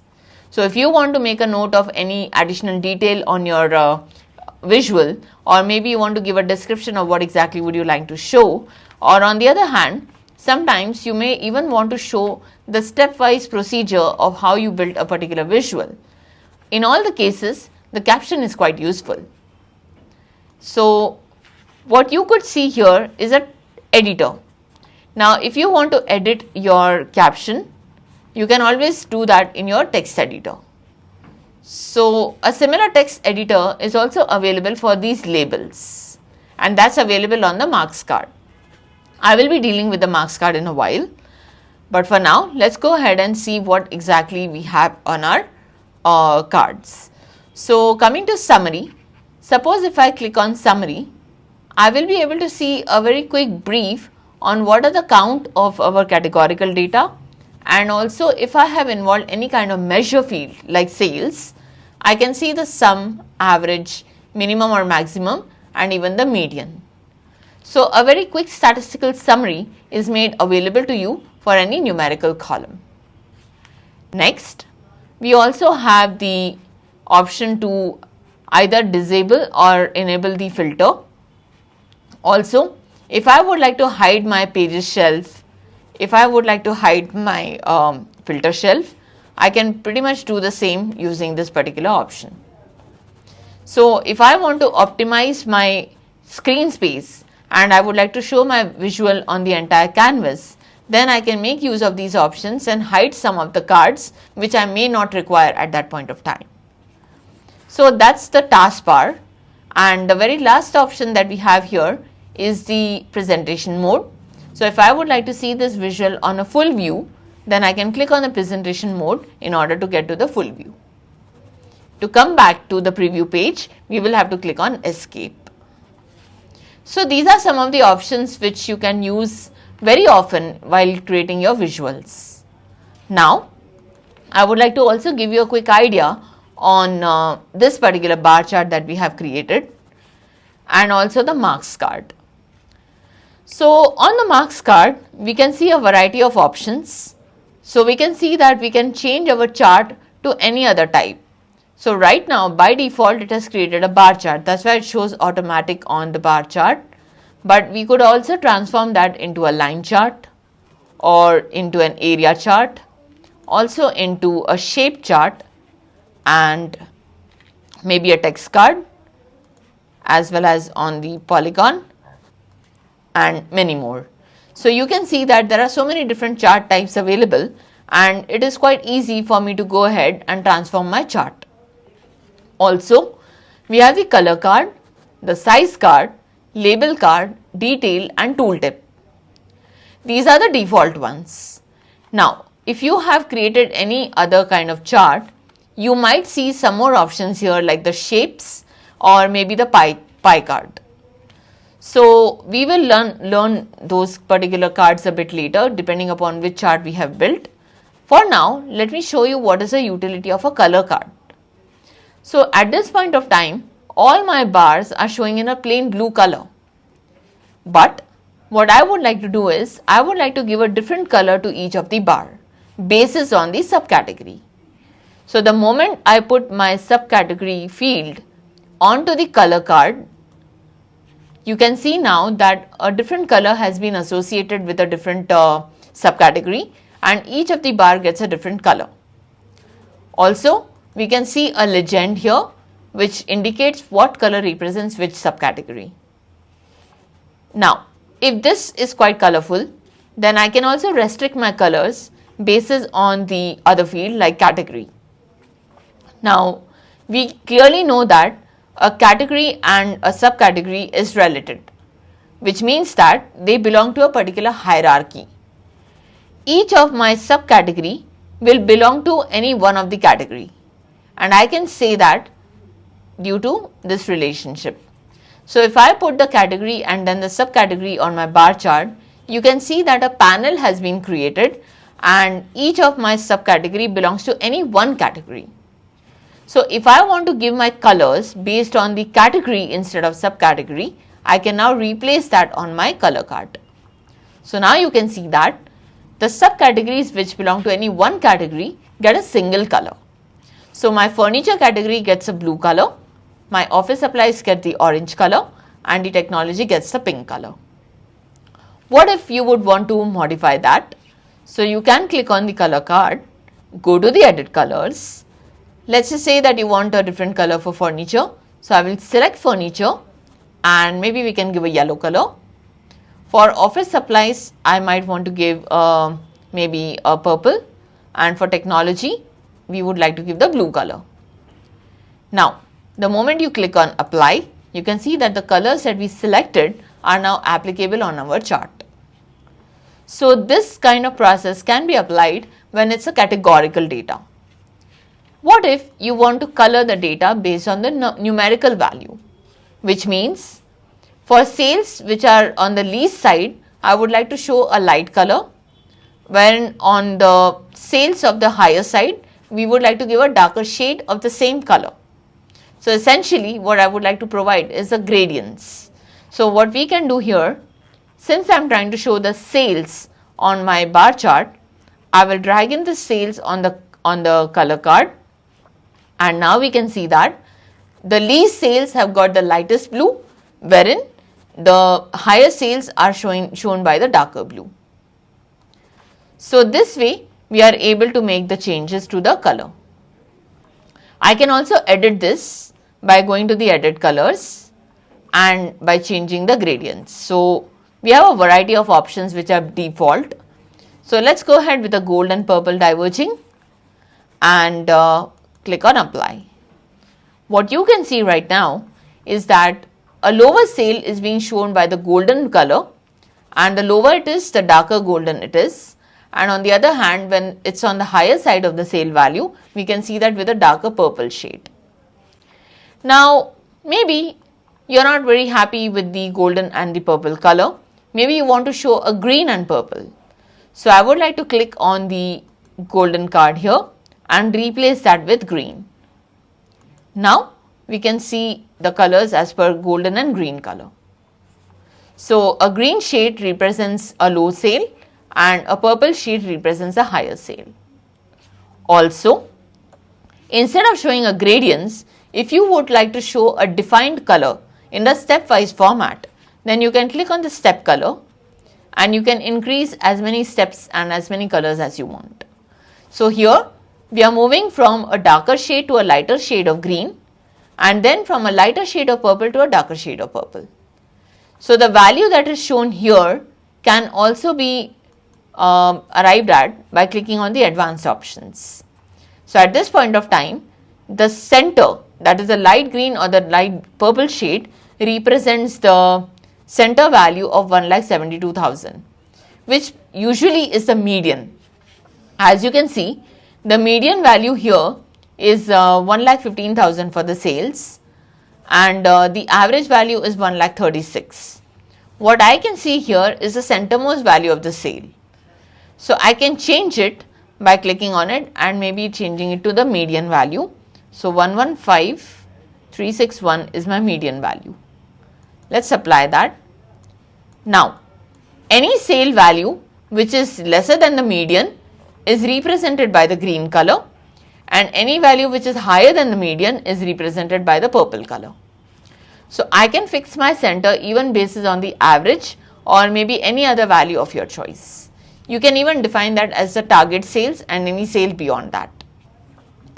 So that's about the color card. Now, I would like to also show you a few more options with maybe the profit value.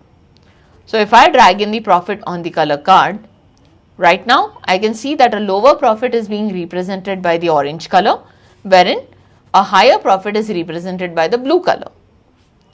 Suppose I want to make it as a setting where any subcategory which is into a loss should be shown with a red color, and anything which is in profit should show in the green color. So I can choose the red and green diverging. Also apply the step color and increase the steps.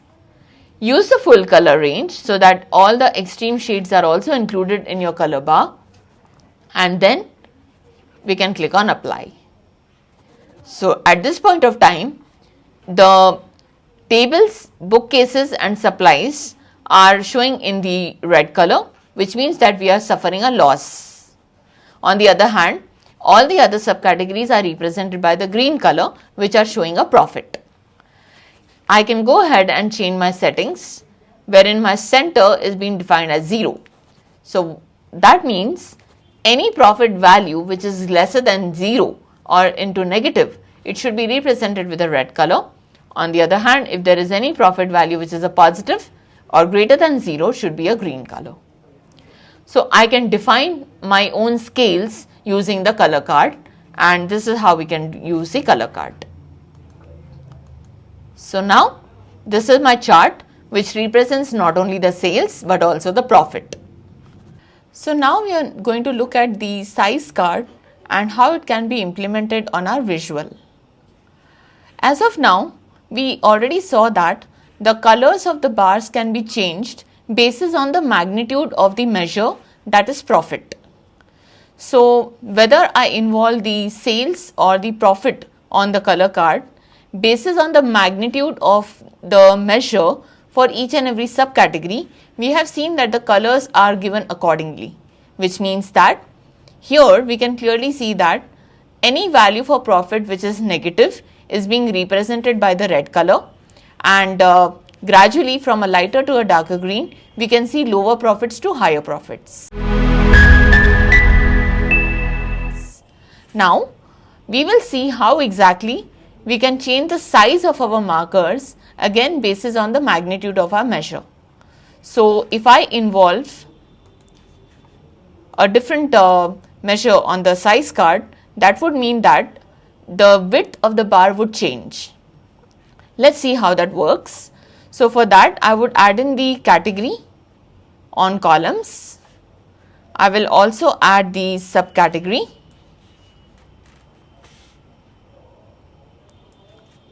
And then let's bring in the sales on rows. So this creates a bar chart. Let me also convert this into an entire view.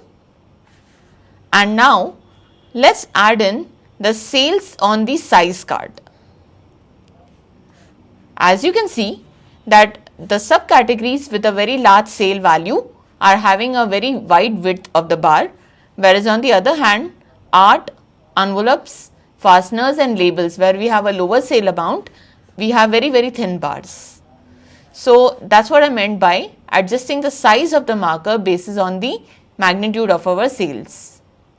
Given that a sale value cannot be negative, it would be an ideal thing to use on the size card, wherein in case of profit, there is a possibility that in certain subcategories we might have a negative profit. Therefore, having a a measure which can be a negative value on the size card may not give you an appropriate result, and we shall see that in the upcoming visuals. So for now, let's try to involve also the color card here. So if I bring in the profit on the color card and then arrange this in the descending order, now we have a very clear idea where are we making the maximum sales, and in those sales are we making a profit or not. So we can clearly see that under the furniture category, we do have the highest sales for chairs, followed by tables. But chairs being in the profitable category is acceptable. But when we see the tables, we clearly know that in tables we are making a loss. Though it is just the second highest in sales, yet we are ending up making a loss. So is the case with bookcases. But in case of the bookcases, we are having lower sales and we are having a loss. Wherein, surprisingly, in furnishings, we can see that though we are making a very low sale in furnishings, yet we are in the profitable range. On the other hand, in the office supplies, we can see that we are having a medium sale in storage, binders, appliances and paper, but yet all of them are in the profitable categories. And when it comes to technology, all the 4 subcategories in technology are in they are shaded blue, which represents that they are profitable. So this is how we can analyze the subcategory basis on sales as well as profit if I have involved the color card and the size card. Now, one point to note about the color and the size card is that any one measure or any one category can be involved in the color card or the size card. So if I have already the sum of profit on the color card, and if I drag the quantity on the color card, you will notice that there is a replacement. So profit will be removed from the color card, and only then it will involve the quantity. So simultaneously, it is not possible for me to add 2 different fields, whether both are dimensions or whether both are measures, yet it is not possible to involve both of them onto the color card. It will accept only and only one field, whether it is a dimension or whether it is a measure. So is the case with the size card. So it is not possible to show 2 different fields with the size card. We can at max show only one field with the size card. So this is the important point to note in this regard. And when it comes to the label card, detail card and tooltip card, we can have multiple fields on each of them. So now I will go ahead and show you how we can create something called as a size card.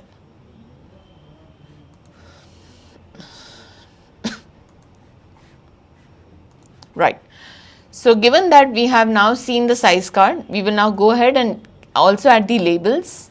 So I will add in the category, the subcategory, and then let's also add the sales.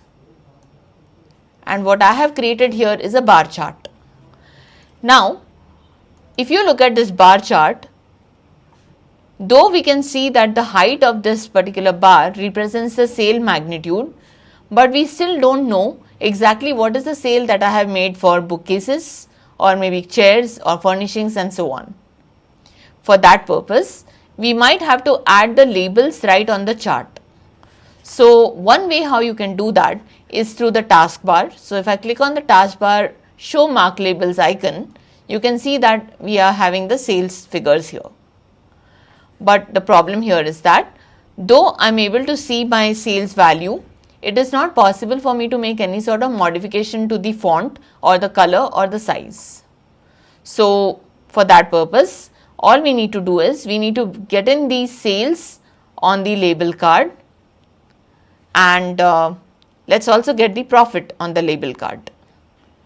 So now you can see that the value for sales and profit both are shown very clearly on our label.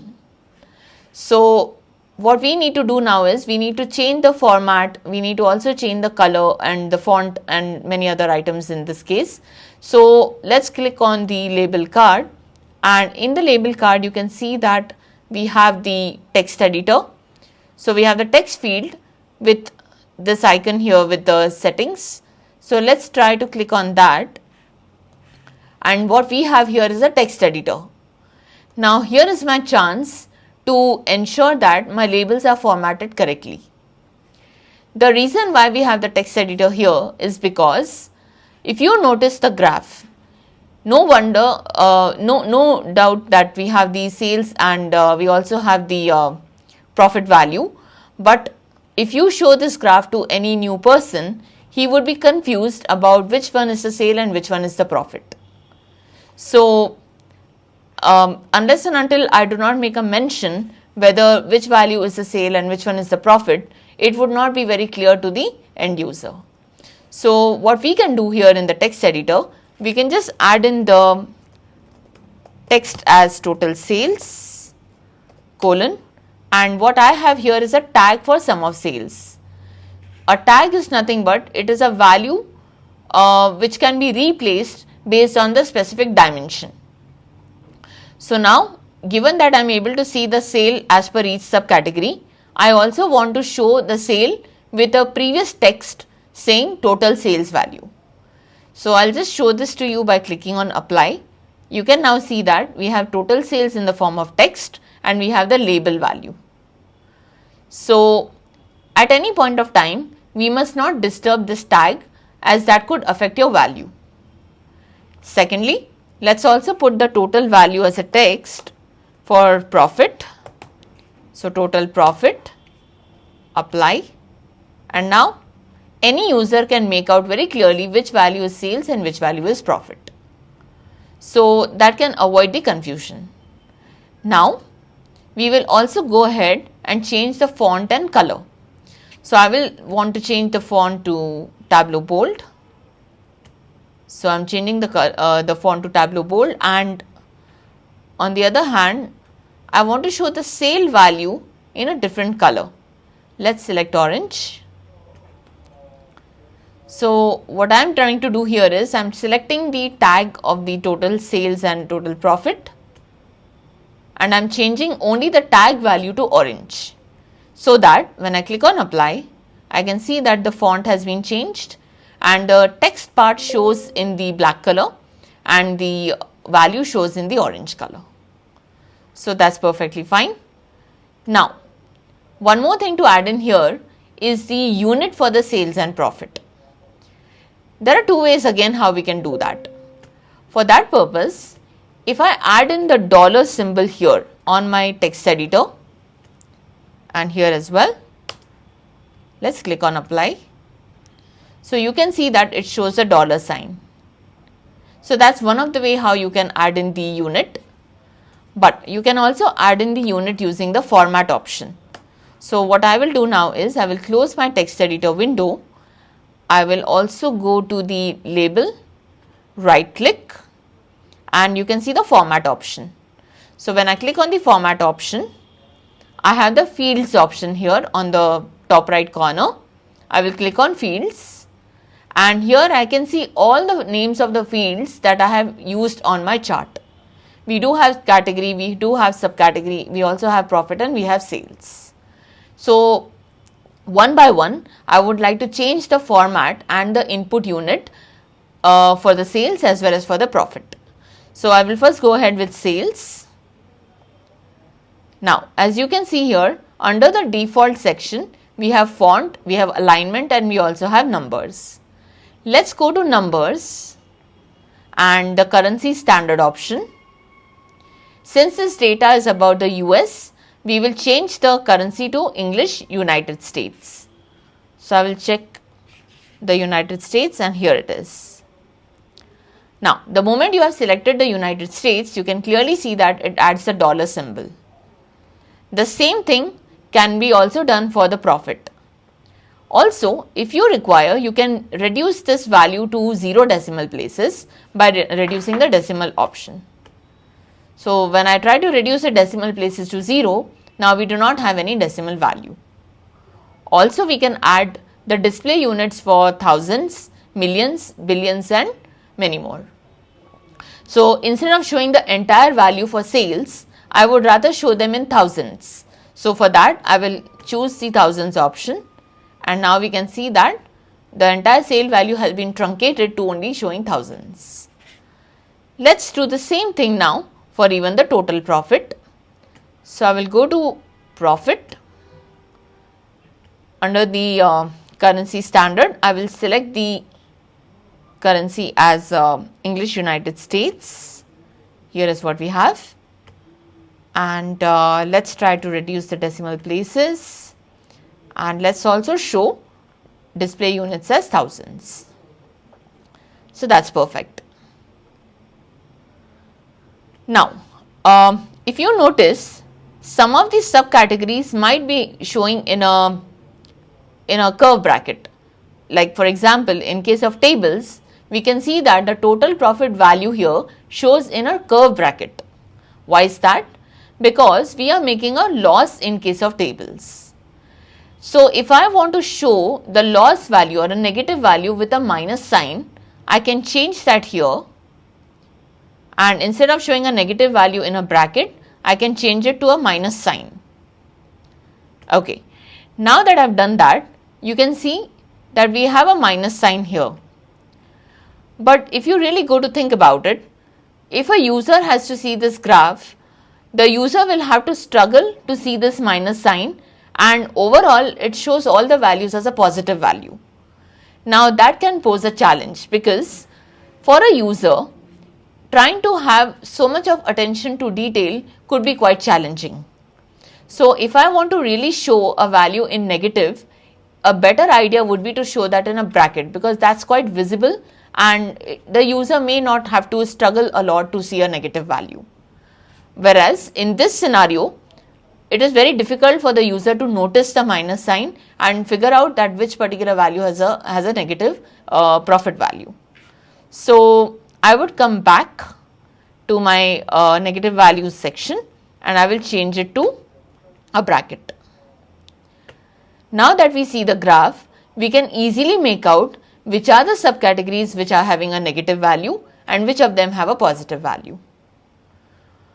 Another thing to always keep in mind whenever we are trying to build a visual is that your colors and the way you display the font should be such that it should be very convenient for the end user to interpret. If we try to use very bright colors or colors that can be very difficult for the eyes, then that can be a challenge for the end user, and the user may not have much interest in the graph. So application of soothing colors can be an added advantage. On the other hand, I have given you an example of how we can represent a negative value so that the end user may not have to struggle to see a negative value. So what I have done here, instead of using a minus sign, I am using a curve bracket which is much more prominent and much more clear. So these are things that we need to keep in mind, not only for this current visual but any visual in moving forward. So that's about the label card. Now we can also go ahead and change the alignments. Say for example, under the alignment section, if I try to change the vertical alignment to bottom, our labels are now showing at the bottom of the bar. If I change it to center, all the labels are in the middle of the bar, and then top, which is on top of the bar. Now when I try to move around to different kind of alignments, we can clearly notice that the top of the bar option seems to be the best one, because I am not trying to fit in the label inside the bar.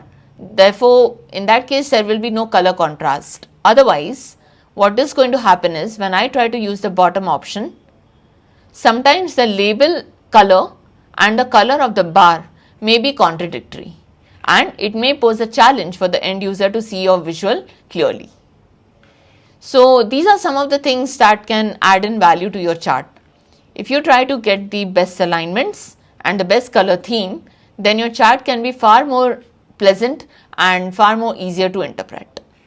So we'll go back to the top of the bar, and this is a perfect chart. So we can now add in colors as well to our bar. So maybe right now I'm showing the sales and profit. So let's add in the profit on the color card, and let's also try to change the theme. So here we will go ahead and we will give a red green diverging.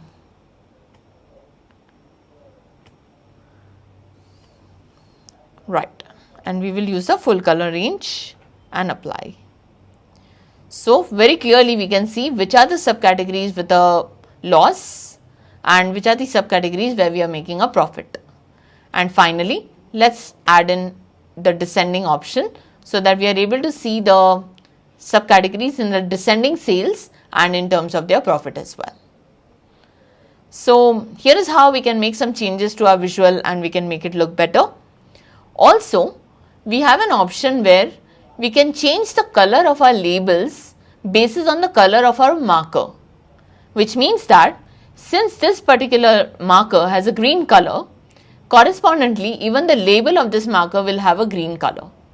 So for that, we can go to the label card. Under the font, we have an option to match mark color. If I use this option, you can notice that the label color is now exactly according to the label of the color of the bar. So that's how we can make the changes to the color.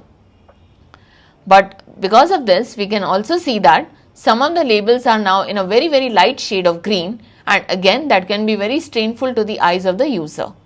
So we will go back and we will change our colors to what it was. So I'll go to automatic and that will fetch the colors back again. Now we can also go ahead and change the color of the tags of the sum of sales and sum of profit tag. That can be changed according to the color that we have used for the markers. So let's try and change that. Here I can use a red color. So I'll go ahead and use this.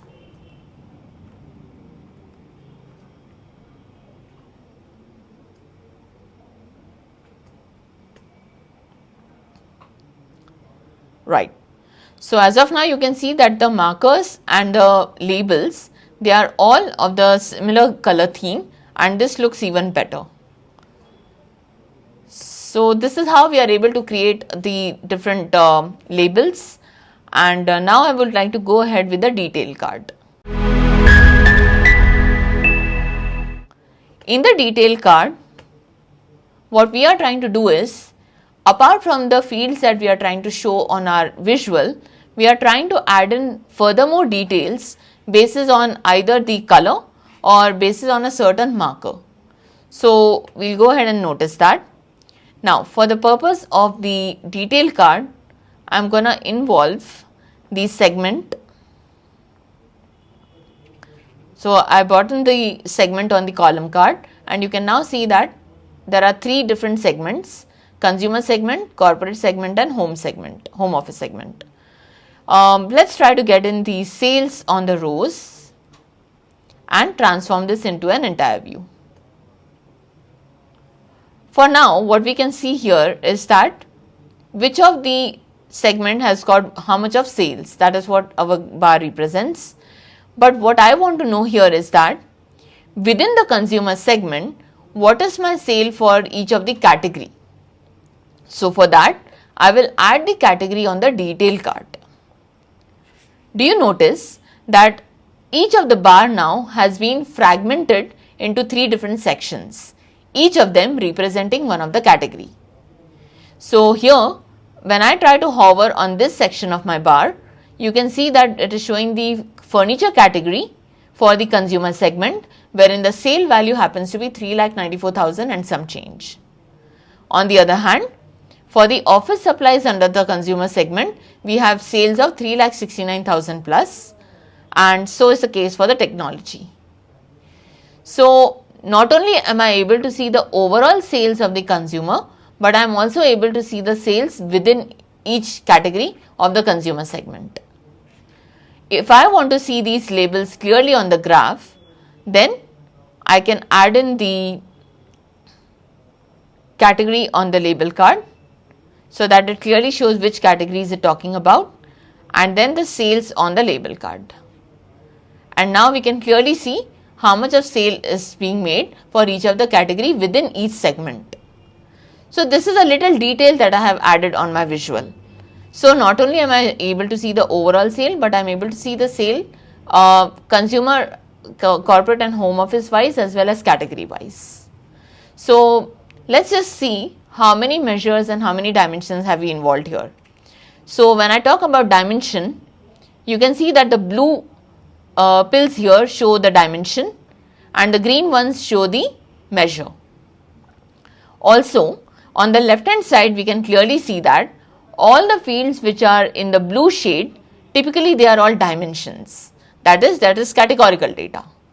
On the other hand, when you see the green colored shades or the green color fields, they are all nothing but they are measures. So when I try to drag in any of this field onto the visual, it will typically show either in a blue color or a green color, which will easily help you out to figure out whether it's a dimension or a measure. So bottom line, a blue shade represents the dimension and a green shade represents the measure. So what we have here are two different dimensions and we have one single measure, that is sales. So that is how we can interpret our graph, and that's how we can also add in the details. If I try to add in another field into the detail, like for example, if I add the region on the detail, what we notice now is that our graph has now been fragmented to so many different parts, and as you can also see, it's very difficult for the end user to actually figure out which segment represents which category or which measure. So such a graph is a very complicated one and not at all a desirable graph. So whenever we create a graph, we should involve details only which can be seen very clearly and very precisely. If you try to add in too many fields onto your graph, that can make it very complicated and the end user might not be comfortable reading your graph. So that's the reason why I would like to remove the region, and I will stick to keeping only the segment and the category. So this graph is quite an easy one to interpret, and just to add in a more flavor, what I am also doing is, instead of dividing the bar only by a certain line, I will add my category to the color card and each segment now shows with a different color. So here it would be furthermore easy for the user to interpret which slice of the bar represents which category. You can also see a legend on the right hand side which can represent the same. So that's the detail card that I was talking about, and finally now I will show you what is the tooltip. When I see a small dialog box which represents the category, segment and sales, that's when I hover on the bar. As you can see that the moment I hover on any section of the bar, there is a small dialog box that opens up, and that is nothing but a tooltip. So when I talk about a tooltip, it's basically a provision made to add in furthermore details which you don't want to show statically on a graph. Now at this point of time on my graph, things that are constant is the name of the category and the name of and the magnitude of the sales. That is what we are able to see very clearly on the graph. But if I want to add in furniture, the profit value for furniture, also the quantity for furniture and the discount for furniture, that will be too much of detailing on the graph. Let me show you an example. So here I will add in the profit on label.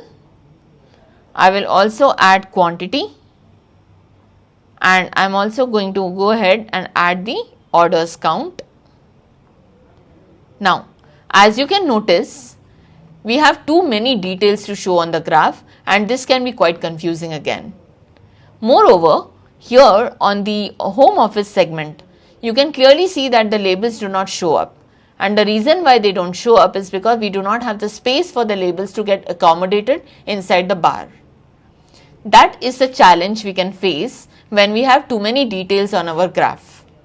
To avoid that, we have something called as a tooltip. So all the details that I have now added on the label card, you can see that it also shows up on the tooltip. So if the user wants to figure out the other details, it can be easily done with the help of tooltip rather than providing those details on the graph. So I will now go ahead, remove all these values from the graph, and instead of adding it to the label card, I will rather add them to the tooltip. So when I add profit to the tooltip, quantity on the tooltip, as well as the count of orders. Now, though I am not able to see all these details on the graph, still I can see them on my tooltip. So for any additional detail that you would like to add to your graph, you can always put them on the tooltip so that the tooltip does not look very crowded and your graph also looks pretty neat. So what if I want to make a change in the tooltip? So I will go ahead, click on the tooltip card, which will open up a text editor once again. So here I can make a change in the order in which all the details are mentioned. So let me go ahead. I'll put in the sales.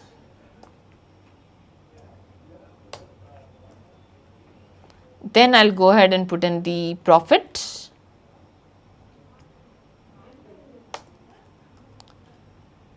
Then the quantity,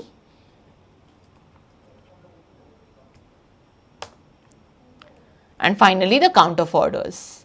So I am able to modify the order in which the details are mentioned into the tooltip. Not only that, but I can also change the color theme. So let me keep the color theme the same as our labels. So I will keep a black color for my text, a black for the text.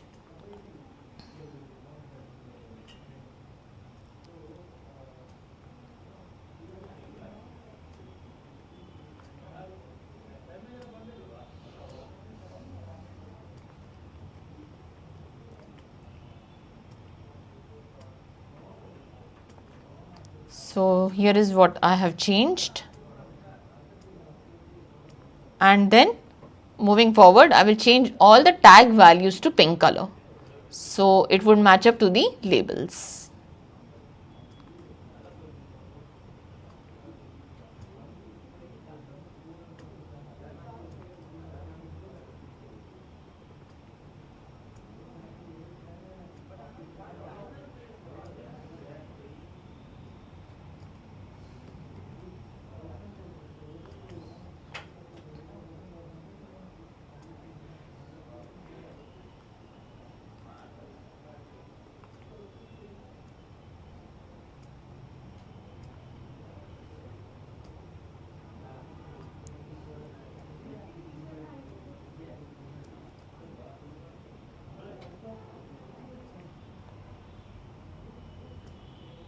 Alright, so as you can see now we have already changed the colors, and let's try to make it Tableau bold. So I will choose Tableau bold font, click on OK, and now let's look at our tooltip. So our tooltip now looks much better, and the color theme that I have provided for the tooltip labels are exactly the ones that match to the labels of our chart. So this is how we can make a change on our tooltip, and with that I have already completed the marks card with all those cards which are default. Now we have also the bar type, so we have the marker type, and that's something that we are going to explore moving forward with the different visuals. So apart from the color card, size card, label card, detail and tooltip, in certain visuals we might as well have a shape card or an angle card. Which of the visuals have those additional cards is something that I will be explaining to you moving forward. So now that we already have a quick idea on how we can use the marks card, we will now go ahead and try to explore all of these charts which are showing under the show me bar. So we can see that we have a table, we have a highlight and a heat map chart, we have maps as well, a pie chart and a tree map and many more. Now, you must have been aware of what is a pivot table. In a pivot table, we are able to involve multiple categorical data as well as measure data and create a cross-categorical analysis.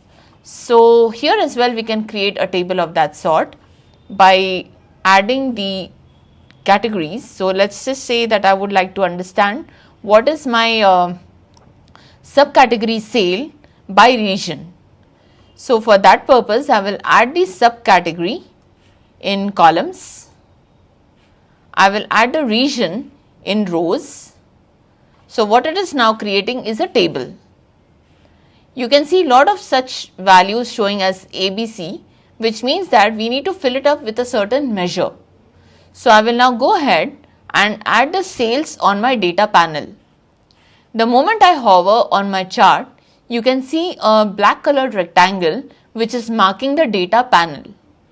When I drop my measure on the data panel, now I can clearly see what is my sale for the central region, for the east region, south region and west region for each and every subcategory.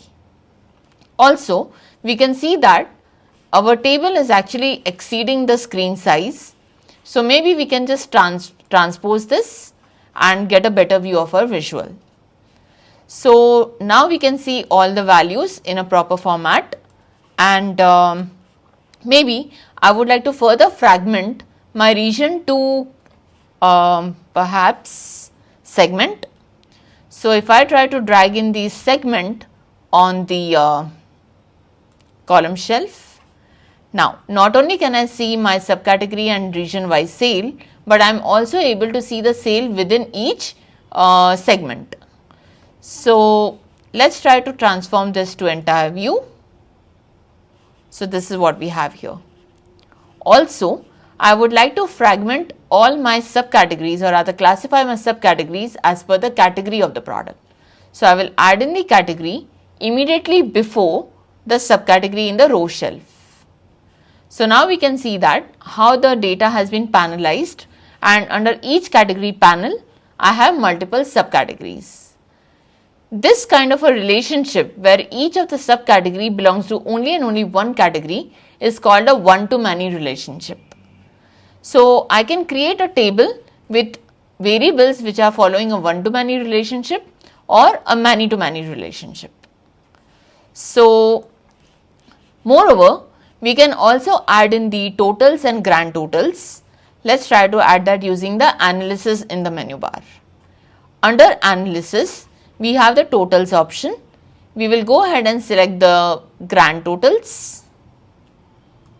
I have also added the column totals, and finally I will add all subtotals. So when I do that, I am able to get my total sale value for each panel, and I am also able to get the sale value for each and every cross-categorical dimension. So this is what is our text table. We can also do some kind of formatting, like if I go ahead in the format option and shading, I can give a different color for my grand totals. So maybe for grand totals I would like to add a gray color. Also for the headers. So as you can see now, all my grand totals are being shown in a gray color, and for my subtotals I will add a different kind of banding.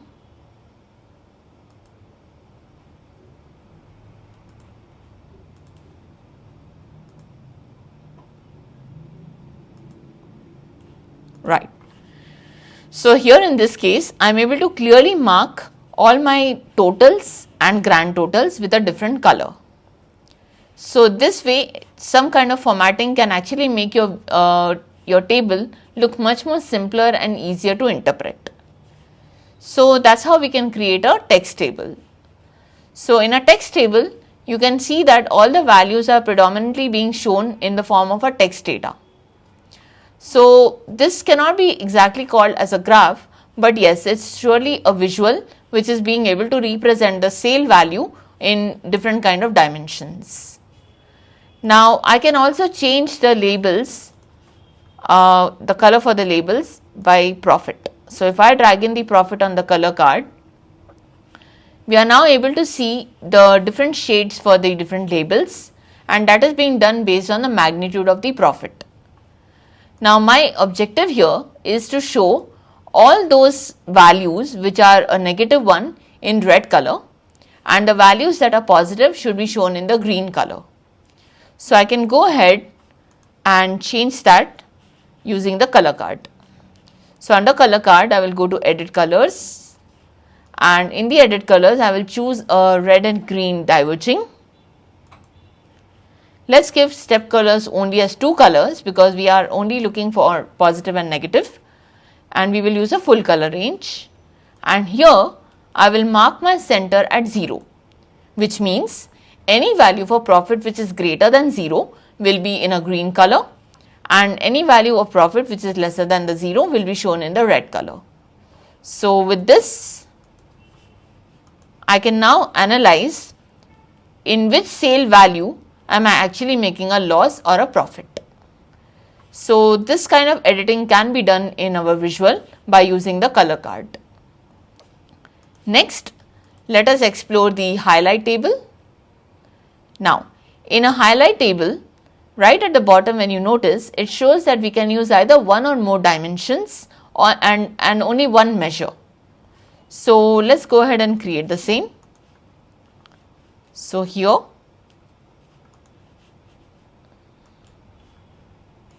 what we are going to use is a highlight table. What I have created previously is nothing but a text table.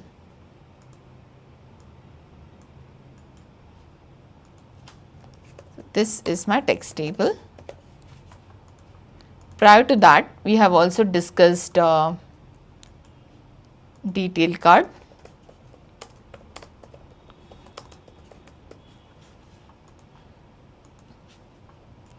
Here we have discussed the label card.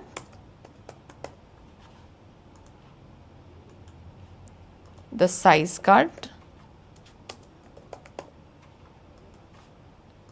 and a bar chart with color card. Coming to the highlight table, what I would like to select here is my category, region and sales. The moment I have selected the category, region and sales simultaneously using the control key on my keyboard, you can now notice that a few of the charts are now highlighted, rather enabled, which means that it is possible for me to create all of these enabled charts using the given dimensions and measures. So at any point of time, whenever we make a selection of the fields under the table shelf, it will be possible for me to know which kind of charts I can create with those kind of selections. Here, I can go ahead and select my highlight table, and it has created the table. This time we notice that there is a background color given to all my text. So this color is basically trying to show me the magnitude of the sales. Now, I can also make a change to the text label and a change to my background color. So let's go ahead and try to transform this into entire view. Let us also add in the subcategory in row shelf, and now I will go ahead with the color card, edit the color, and here we will change our color to diverging.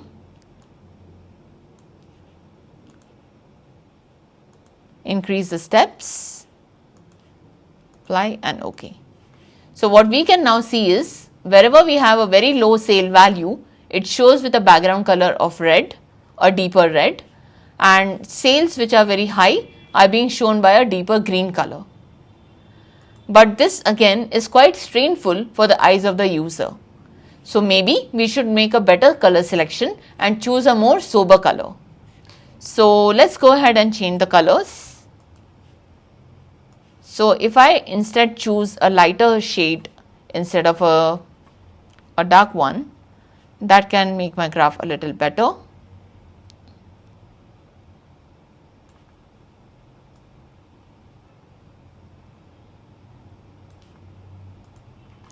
And here as well, I will choose a lighter green.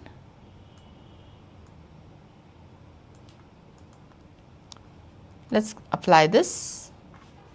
So this is what we get. Now, the reason why a change of color is not helping out much is because we have lot of such subcategories where we are ending up making a very low sale. So maybe we can change the color itself. Maybe we can use a yellow and a purple.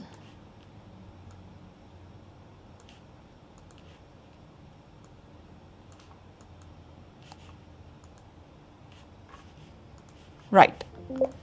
So by changing the colors, we are able to show a different shade card, and basis on the shades, we can show the lower magnitudes of sale and a higher magnitude of sale. But we are already showing the sale even in the form of a text. So a better idea here would be to add the profit on the color card, and here we can change the color to show a low profit and a high profit. So what I am doing here is, I will change this to gold and purple. Step color would be only 2, and I will use a full color range, apply and OK. So what we are seeing now, all of these sale values which are a profit are showing in the purple color, and the ones which are showing in negative, that is a loss, are in the golden color. So the text value shows the sales, wherein the color here shows the profit value. So this is a highlight table where I can represent one of the measure with the help of the text and the other measure with the help of a color. It is not possible for me to use a size card at this particular time because a highlight table cannot accommodate the size card. So now we can go ahead and create the heat map. Now for the purpose of a heat map, we can use one or more dimensions and more than one measures as well. So let's go ahead and use our category, subcategory and sales. Click on the heat map, and that's what we have as a heat map. Now what you can see here is that the size of our square is actually representing nothing but the magnitude of sales. So if I try to move this to an entire view, I can clearly see which are the subcategories with a higher sale and the ones with a lower sale. Now, as you have already seen earlier, when I have a measure which can show only positive values, it is a better idea to put that on the size card, and anything that can show as a negative value would be suitable for a color card. So further to that, I will also add in another dimension on the column so that what we can have is a cross-categorical analysis. Now we can see a fastener will have a very low sale no matter whatever may be the region, because the ticket size of a fastener itself is very low. They are very economical products, and that's the reason why we have very low sale value. On the other hand, we can see that in case of phones and in case of machines, the sale value seems to be very high. Okay, now coming to the region wise, if I notice the west region, I can see pretty big squares in the west region representing that we have the highest sale for most of the subcategory in the west region. On the other hand, the south region seems to have lower sales compared to all other regions in most of the subcategories. Now, as of now, we have done the sales analysis. Now, we'll go ahead and do the profit analysis. So, if I drag the profit on color card, we can see that each of the sale also shows me the profit amount. So, what I'm going to do is change this to a better color combination. We can use red green diverging again. Step color would be 2 and use full color range. So here I can clearly see which are the subcategories in which region that have a loss and the ones which have a profit. So this is how we can make a combination of the size card, the color card as well as the text labels, and we can show multiple analysis in a single visual. So as of now we have seen the text table, a highlight table and the heat map. So I will name this as a heat map.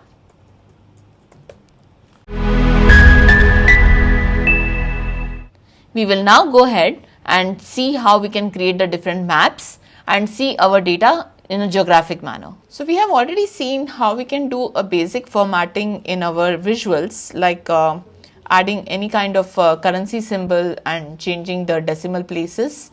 Also how we can change the units from thousands to millions and billions.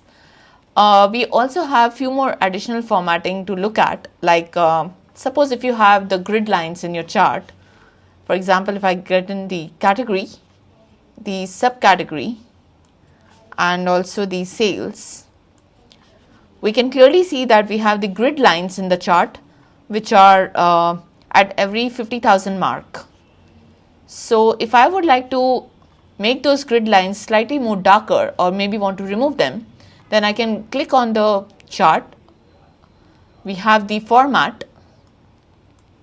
So in format we can go to the lines, and here in the grid lines at this point of time it shows none, but we will go ahead and create a solid grid line, maybe of the dark gray color. So as you can notice, we now have grid lines not only row wise but also column wise, and we are clearly able to see the values in those grid lines. So that's one of the ways how we can create it. We can change the color as per our preferences, or we can as well click on none and remove the grid lines completely. On the other hand, if I wish to create a grid line in the form of dashed lines or dotted lines, that's also possible with the help of the format option. We also have trend lines, reference lines, drop lines and many more, which we will be exploring at the correct visuals. So not every line would be available on every visual. So we have a lot of visuals to discuss moving forward, and each of these visuals will have any one of these kind of lines. So we will learn how to format them as and when we approach each and every visual. Also, I would like to show you the background fill. So in this particular sheet, the background fill is as a white color. If I want to change that to a different color, I can go to the background fill and select the color of my choice. So if I give a dark yellow or maybe a green, you can see that the background of my visual is filled up with the respective color. Now coming back to the tips that I had spoken about, for the background color as well, we must select a color which should not be very stressful for the eyes of the end user. So we will select a very light and sober color so that it should not hurt the eyes of the viewer. So this seems to be a sober color, and I think we can go ahead with that. Now if I want to fill up the background for only the panel with a different color, then I can do that by selecting the pane and selecting the color. So maybe I would like to give a completely different color or a white color for the panel and the pink color for our labels. So for my axis, I have a pink color, wherein for my data panel, I have a white color.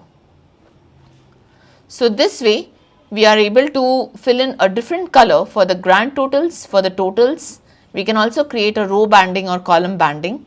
So suppose if I give a row banding of a gray color,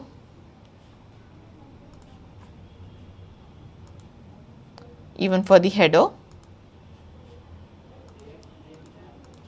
As of now, you notice that we do not have any sort of changes in our graph. The reason why we are not able to see those changes is because the row banding and column banding typically is used on a text table. So the bar chart is not an appropriate chart for this one. I would now go back to my text table. This is my text table, wherein I have already added the background fill for my totals. Now Let's go ahead and explore this with the background fill. I will duplicate the chart. In this duplicate chart, let's rename this as a text table formatting. Now, let me go ahead and remove the colors for the totals. Okay. Now, coming to what is a row banding.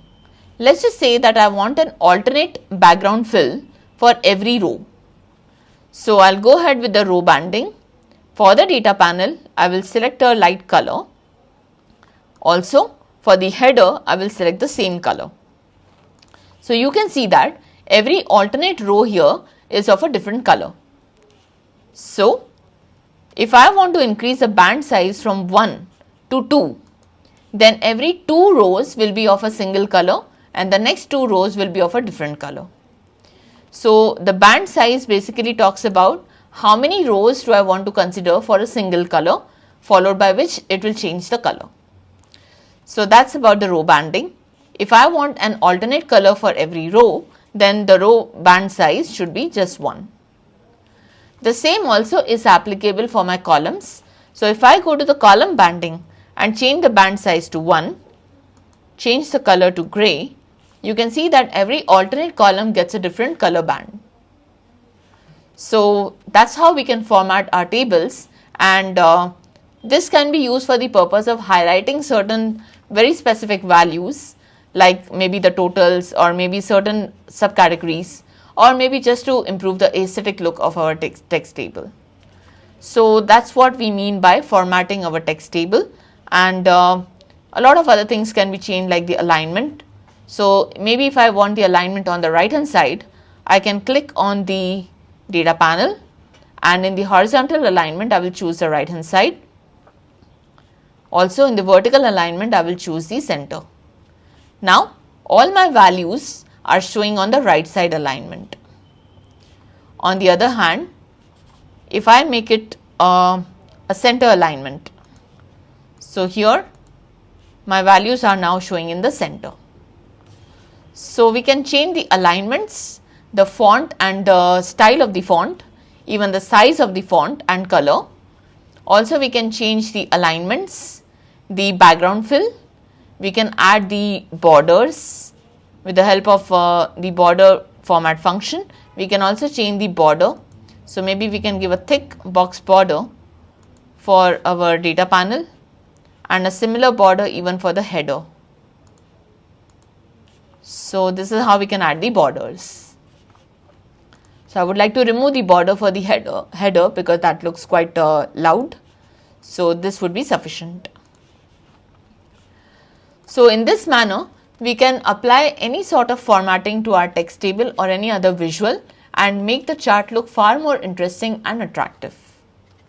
With that, we have now completed how to interpret the marks card, also how we can create a text table, a highlight table as well as a heat map. We have also learnt about the bar chart and a stacked bar chart. We then moved on to the maps and symbol maps. And finally, we also learnt about the line chart, wherein we are using the date as a measure as well as the date as a dimension. Now, I would like to proceed further and go ahead with the filters. So let us now go ahead and create the symbol map and the field map. So for the purpose of symbol map and field map, naturally we would require the geographical fields. So we do have a few geographical fields like the country, state, we have the postal code and city. So if I would like to have an understanding of my sales or profit distribution across the geographical areas, then we can use something called as a symbol map or a field map. In case of a symbol map, we have greater scope because we can use multiple measures and maybe 1 or 2 dimensions. But in case of a field map, it is possible to use only one single measure value. So let's now go ahead and create the same. So I would like to understand what is my sale magnitude across the different states. So for that purpose, let me select the country and region, I will also select the state, and then I can go ahead and select the sales value. Once I have selected the 3 fields, you can now notice that under the show me, we have the symbol map and the field map both enabled, which means now I can create these charts. So I will now go ahead and select the symbol map, and what it has generated now is a symbol map with the circle markers. These are all circle markers, and the size of the marker represents the magnitude of sales. So if you see very small markers, it indicates that the sales are very low, wherein we can see that in California and in New York, we have pretty large circles which indicates a higher sale value. I can also go to the size card and increase the overall size of the markers, and we can also add the profit on the color card, so that not only am I seeing the sales distribution with the help of size, but I am also able to see the profit distribution by color. Now, though we do see the labels for all the states, but they are quite light and hardly visible to us. So, what we are going to do for that is we will drag in the state on the label card. We will also add the sale and profit value on the tooltip. Since I have already involved my sales and profit on the size and color card, we need not have to add it again on the tooltip, because the moment I hover on any marker, we can see the country, we can see the state, and also the sales and profit value. So adding in the sale value and the profit value on my map could only mean I would clutter the map. So that should be avoided. So here we can now clearly see that in case of California and New York, we have pretty large sale values, and we are also in the profitable range. So we have a pretty dark blue color which represents a high profit value, and whereas we can see that in Texas and also in Pennsylvania and Ohio and many more states, we do have good amount of sales, but we are running in a loss. So this way I am able to analyze a geographical field and couple of measures based on the our symbol map. Now, if I would like to add in any further detail, it would only mean that we would be adding too many details on the graph, and that could be quite confusing. So we shall avoid that. Now, what we'll do next is create a symbol, a field map. Let's rename this as a symbol map.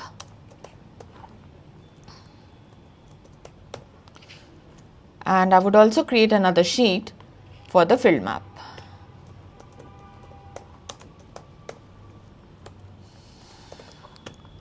So a field map, unlike your symbol map, will fill up the entire region of the state. Therefore, it would not be possible for me to involve the size card. Wherein in case of a symbol map, I was able to involve the size card because we were not filling up the entire state region. We were just trying to indicate the magnitude of any measure with the help of a certain shape. So changing the size of that shape is possible, but changing the size of the entire region would not be possible. So let's go ahead and again select our country, state, and this time I would like to have an understanding of the quantity sold. So I will select quantity. I will then go to the show me bar and I will select the field map. Now here we also have the legend, which indicates that a low quantity is represented by the blue color and a high quantity sold is represented by the dark blue color. So the highest quantity sold for any subcategories is across the California state, and all the other states show a pretty low quantity being sold. So let me also add in the labels for state. Now here, since I have added only one measure on the color card, even my tooltip would show only the country, state and quantity. So by default, as I had discussed earlier, a tooltip will show only those details which are already present on the color card, size card or label card. For any additional details that I would like to add into my map or the tooltip, I would have to add it separately on the tooltip card. So for all these states, as of now, I can see only the quantity sold, but if I would like to have additional details like sales and profit, I will have to drag it up onto the tooltip. So I'm adding sales and profit both, and I will also change the order in which the quantities are represented. So I would like to show my sales value first. So I cut it and paste it right after state. Then I would like to show the profit and then finally the quantity. So that's the correct order. I'll say OK. And now on my tooltip, I have a perfect understanding of what's the sale, the profit as well as the quantity. Quantity on the other hand is also represented by the color card. So in this way, I'm able to represent 3 different measures, one with a color card and 3 of them with the tooltip. So that's how we can also analyze a field map. Now, analyzing any other measure on the visual level is not possible on a field map because we cannot involve an important factor, that is a size card. So if you would like to have a cross measure analysis, then a symbol map would be appropriate. But on the other hand, if you wish to know only if you wish to analyze only one single measure, then your field map would be a more appropriate visual. So let's now go ahead to the next one.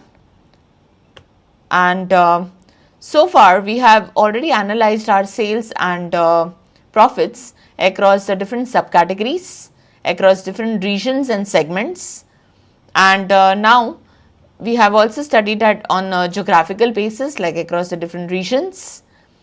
Now I would like to go ahead and study my sales and profit as per the timelines.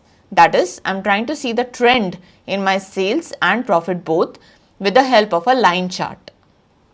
So typically we use a line chart only when we want to study a particular measure across a certain timeline. So for a trend analysis, your line chart is a perfect one. So now let's go ahead and involve the order date on the column shelf. As you notice, the moment I drag the order date on the column shelf, by default it would extract the year component of the order date. But if I want to change the year to months, I can go ahead and do that by clicking on the drop down list, and here we have year, quarter, month, day and more, and once again we have year, quarter, month, week number, day and more. Now I would like to dwell into this a bit later, but for the time being, if I want to switch from year to quarter or year to month, these are the options that are available to me. In the beginning of this module, we had also discussed something about the dimensions and measures and how exactly we would have an understanding of which field is which of the data type. Is it a dimension or is it a measure? Now, one wonderful part about the date related data is that you can either treat it as a dimension or you can also treat it as a measure.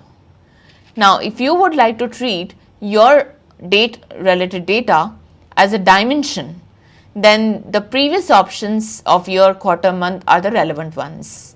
Wherein, if you want to transform your date data into a continuous form or in a measure, then in that case you will select the bottom options. So for now, let's try to explore the date as a dimension. So as you can see, right now the date shows in the blue colored pill, which indicates that it's a dimension. Even if I happen to switch from year to quarter, it's still blue in color, and when I switch to month, we now have the month related data. So as long as I'm in this upper section of the date components, they are all dimensions. But the moment I go ahead with year, quarter, month in the bottom section, then I'm treating the date not as a dimension but as a measure. So we will explore that. Right now, I would like to take the month, and I would also like to consider the sales on the row shelf. And what it creates by default this time is not a bar chart but a line chart. Earlier, when I tried to see the sales with the category and the subcategory, we had noticed that by default it had created a bar chart, because in case of a subcategory, it would not matter really if you put any sort of order of the subcategories. So even if I had the tables first or the binders first or maybe envelopes first, it would not really matter, because what we are trying to do is a comparative analysis between the different subcategories. But what we are doing right now is a comparison across a timeline. So in this situation, I would not be able to shuffle the months and put them onto my chart. So I would like to have January 1st followed by February and March and April and so on. So there is a particular order which we need to follow in case of a timeline, which is not mandatory when it comes to any categorical data. That's the reason why the moment I involve any dimension which is not a date, it would by default create something like a bar chart. But when I add a date onto my column shelf and another measure, then by default it would create a line chart. So now you have an understanding what helps the Tableau to understand by default which is the chart to be created. So at any point of time, whenever you involve any date, whether the order date or the ship date or maybe a delivery date, at all times you will notice that it will create something called as a line chart. Now I will transform this line chart into an entire view, and I will also add in the sales on my label card so that I am able to get a proper view of the sales. Also, if you notice, we had 4 different years data in our data set. So right from if I switch to year, we can see that we have data right from 2020 up to 2023. Now when I switch to months, it shows me January, February, March right up to December, but you would be wondering, which year are we talking about? Is it 2020? Is it 2021 or 2024? So since we do not know what exactly is the year, we can conclude that in this case I have not applied any filter, therefore it is basically talking about the January sales of all the 4 years collectively. So this value of 96,070 is nothing but it is the sale of January in 2020, 21, 22 and 23 collectively. So that's an aggregate sale that it is trying to show me across the different months. Now if I want to see all the 4 years separately, we can do that by adding the color card. So what I can do is I can add the year component of the order date on the color card.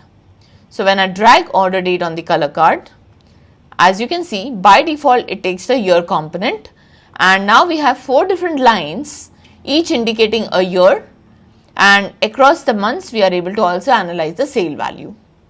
So this will give me a perfect idea as to in any particular year and any particular month what exactly has been my sale value and which year have I had the maximum sales in any given month. So this kind of analysis can be done using the line chart.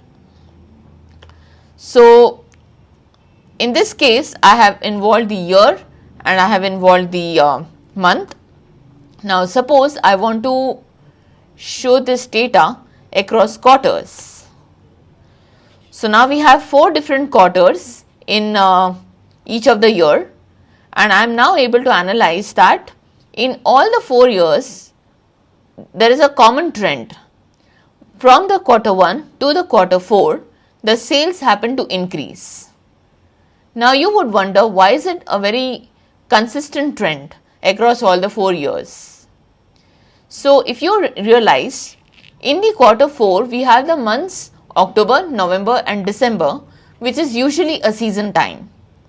So it's a Christmas time and a New Year's, because of which the sales might hike up, and that's the reason why right from quarter 1 to quarter 4 we can see a substantial increase in the sales across all the 4 years. So this kind of analysis can be done only when we have seen the data across a certain timeline in a specific order. If I had to change this order, then I would not get a very clear idea about the sales and the pattern of the sales across a certain timeline. So that's the main idea behind your line chart. Now let's go ahead and also explore this across a continuous timeline. So I will name this as date, or rather a line chart where your date is a dimension. So date as a dimension.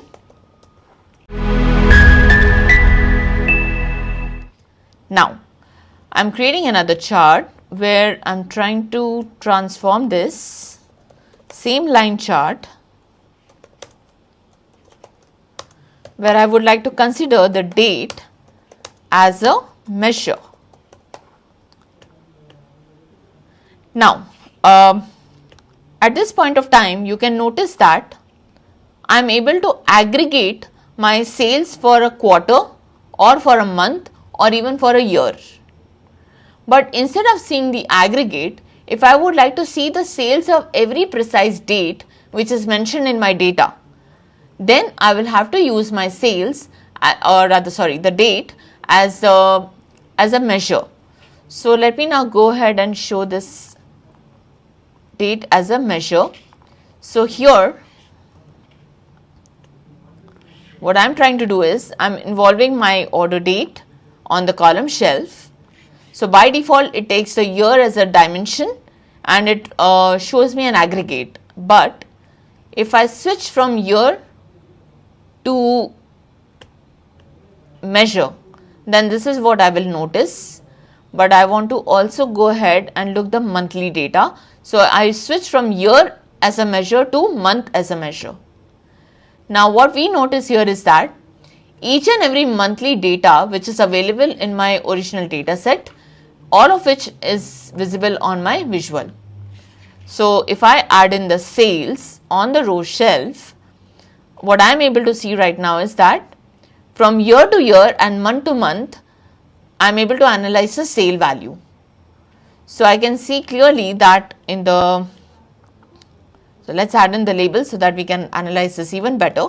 So I would add the order date on the label card and I would like to switch that to month as a measure. So now we can see each and every month precisely, and you can see that the data line is running exactly in the same order as and when there is a new year and a new month. So we will also add sales as a label. So what do we notice now is that from January 2020 to February 2020, I see a drop in the sales and I see a sudden hike in sales in the month of March 2020. So the data is in a chronological order and we can clearly see each and every month discretely onto my line chart. So this is when we can say that our date is in the measure form. So that's the reason why you can see the green color as well, because here I'm not treating the date as a dimension, but I'm treating it as a measure. So each and every date value basis on what you have selected here will be displayed to you. So if you select month, it will show each and every month which is available in the data. If you select quarter, then it will show you the quarters for every month, for every year throughout the line chart. Okay, we can also change this label to a quarter. So here you can see that we have the quarter 1 2020, quarter 2 2020 and so on. So once again I can notice that every time from January to December, that is from quarter 1 to quarter 4, we see an increase in the sales. The moment I go from 2020 to 2021 quarter 1, I can see a drop in the sales, which again increases until we reach the quarter 4. So in this way I am able to understand the data in the exact chronological order and not as an aggregate. So that is the significance of a line chart. So I can also try to understand the pattern maybe this way. So suppose I want to see the sales across a trend line, but for different regions or for different segments. Then I can add the segment on the color card, and now I have 3 different lines, each representing a segment. So not only am I able to see the sales across a timeline, but I am also able to see separate sale values for separate segments. So this can give me an analysis or a comparative analysis of these segments as to when we have the best performance for a segment and the worst performance for the same. So this is exactly how we can study the sales or maybe even profit across a timeline and across a dimension as well.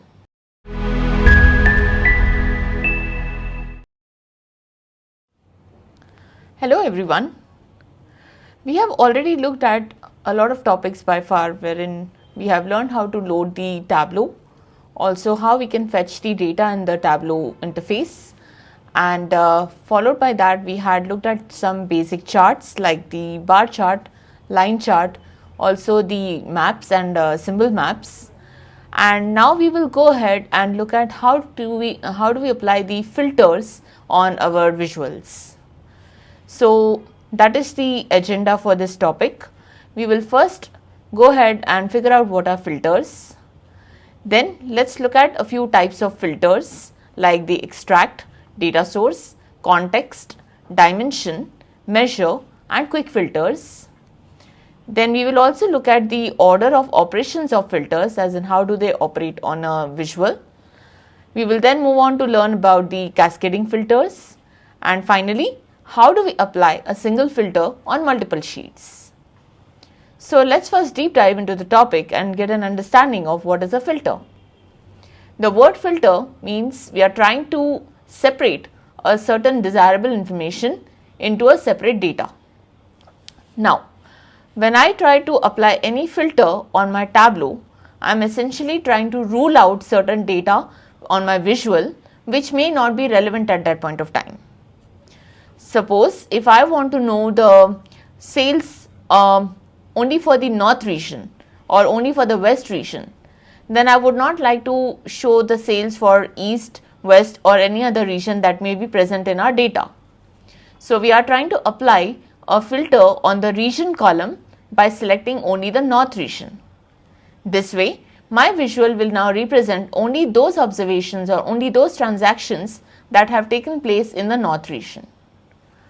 So Tableau lets you filter individual views or entire data sources based on either a dimension or a measure or based on certain set. We have not yet looked at the set or group, so we will do this topic in a upcoming session, but we can definitely learn about the dimension filter and measure filter. To give you a gist on the measure filter, a measure filter will apply a certain condition basis on a value.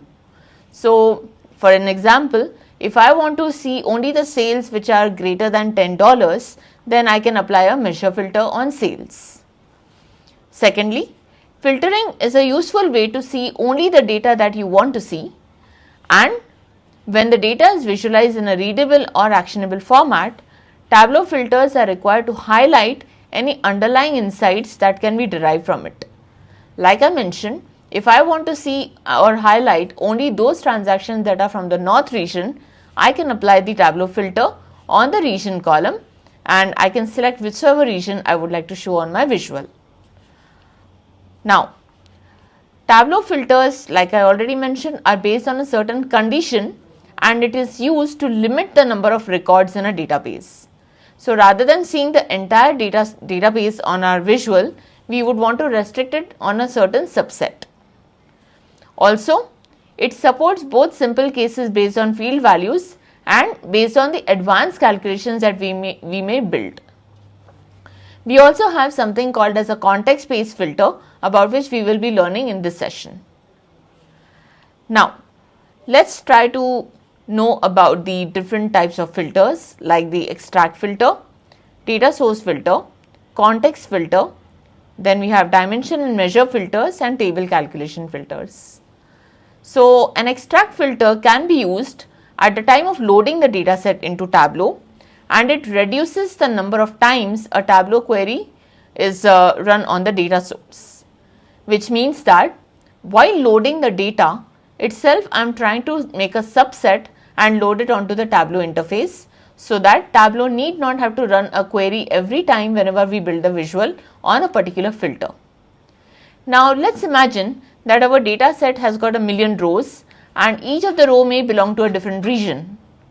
Now if I have to load the entire data set in the Tableau interface and build my visuals only on the north region, every time I will have to apply the north region filter, and that would mean Tableau will have to go through each and every row in my data and figure out and subset only those rows which have the north region.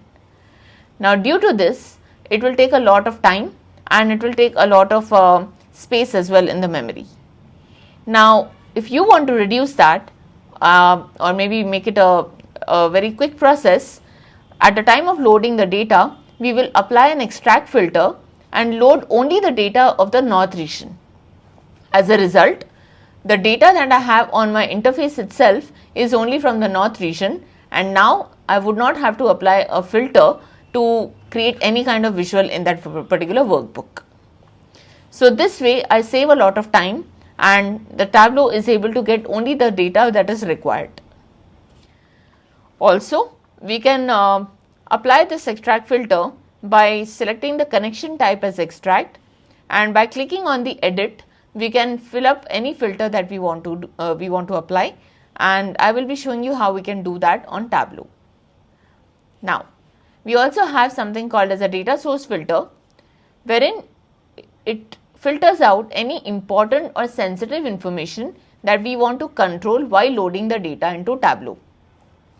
So if I have multiple departments or maybe multiple managers, each working in a different department, there is certain sensitive information of each department which I may not want to disclose to the other managers. In that case, depending upon which particular department is having an access to the data, I can apply the filter controls and show exactly the data that is relevant to the particular manager. This way, I can make sure that the data is discrete and it is also maintaining the privacy of the company. So this way we can apply the data source filter, and here we have the connection type on the Tableau interface. Now this particular facility is applicable only when we have the paid version of Tableau, that is a Tableau desktop. You might not see this particular feature on the Tableau public, but we can always learn about this by learning about the filters. So once you have got used to the Tableau filter window, then applying the connection live or connection extract would not be a challenge. Now let's look at what is a context filter. When I apply a context filter, I am basically trying to depend the result of one filter onto the other. Now let's just say that I am supposed to apply the north region filter, and my entire data now will be only showing up those transactions which are from the north region, no matter whichever subcategory I select or no matter which customer I select. Once I build the context filter based on a certain region or maybe based on a certain customer or product, all my future filters will rely completely on this given context filter. So moving forward, I would like to now show you these filters onto the Tableau. So let's get started. As you can see, I have already loaded my data set, that is sample superstore data, the link for which is already provided in the description box. You can always download the data and you can load it in Tableau. Now we do have a lot of dimensions and also a few measures. Let's try to get a better understanding of filters by actually applying that. Let's say that I want to filter my product based on a certain keyword. So I will build a visual by adding the product name on rows. Since I have plenty of product names which may exceed even 2000, so your Tableau is going to give you a warning message saying that whether we want to add all the members, that is all 2094 unique members, or I want to filter the data at this level and add it on my visual. We as such are going to apply a filter. So at this point of time, I would like to consider all my members. So here I have quite a lot of products, as you can notice, and certain products are also having a brand name before them, and there are other products which may have a certain product subcategory name, and many more. So let's just expand the folder, the column size. There.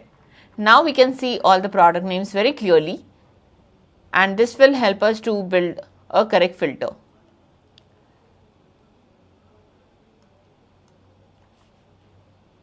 Okay.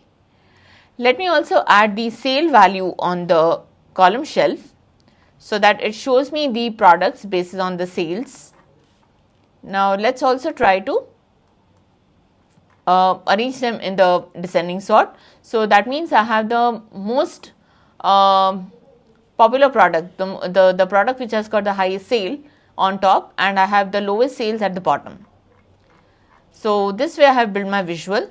Now I want to apply my filter on the product name. Therefore, I need to fetch the product name in the filter window. The moment I try to put it in the filter window, you can see that it has opened up a window which can help me to now apply my filters. So here I have 4 different tabs. I have a general tab, a wildcard, condition and top, and we are going to explore each of them in this current session. So coming to the general tab, let me go ahead with the select from list. Now here you can see that all the product names are mentioned here in the alphabetical order, and it also has a checkbox next to it. So if I want to select any type of product which is having a specific keyword, I will go ahead and choose the select from list. Now before I apply any filter, I will have to deselect all my product names. So let me click on none and deselect my product names, and then let us try to decide a criteria. So I am interested in only those products which are from the Samsung brand. So if I type Samsung and hit enter, you can see that it has separated all the Samsung related products in a different shade, in a different window. So now I have products which are not having a Samsung keyword, and then I have a set of products which are having a Samsung as a part of the product name. Now if I want to select only these products which have Samsung, I will select all, and now I have only those products selected which are relevant to my study. So I can go ahead and click on apply, and here you can see that we have only those products on our visual that have the Samsung as a keyword. Further to that, if I want to remove this filter, I can go ahead and remove this keyword from the field. Also select all and click on apply. As you can see here, now we do not have any condition and we have selected all the product names. There are totally 1849 product names, and that's what we can see here. So this way I can apply, and I can also remove a filter at select from list level. On the other hand, we also have custom value list, where I would not be able to see all the products, and I might also not get a checkbox. So I will have to select all the products on a manual basis. Suppose I go ahead and type Samsung again. Now I have only those products here which have the Samsung keyword, but even here I do not have the all or none button. So for that purpose I will have to make a manual selection. So I can select exactly those products which are required by me and click on apply, and there we go, we have only those products which are selected. So in a custom value list we have to make a completely manual selection, and we do not have anything here which can help me to select all the relevant products. Finally, we have, let's remove this filter, we'll clear the list and we will go ahead with use all. Now if I want to create another filter basis on a certain measure value or basis on a certain criteria, I will have to initially make sure that all the product names are selected, and only then we will go ahead with the further filter. So I would like to show you the wildcard now. In wildcard, also we are trying to select the products based on a keyword, and we have various conditions for that. So if I choose the contains keyword, suppose if I just type tables,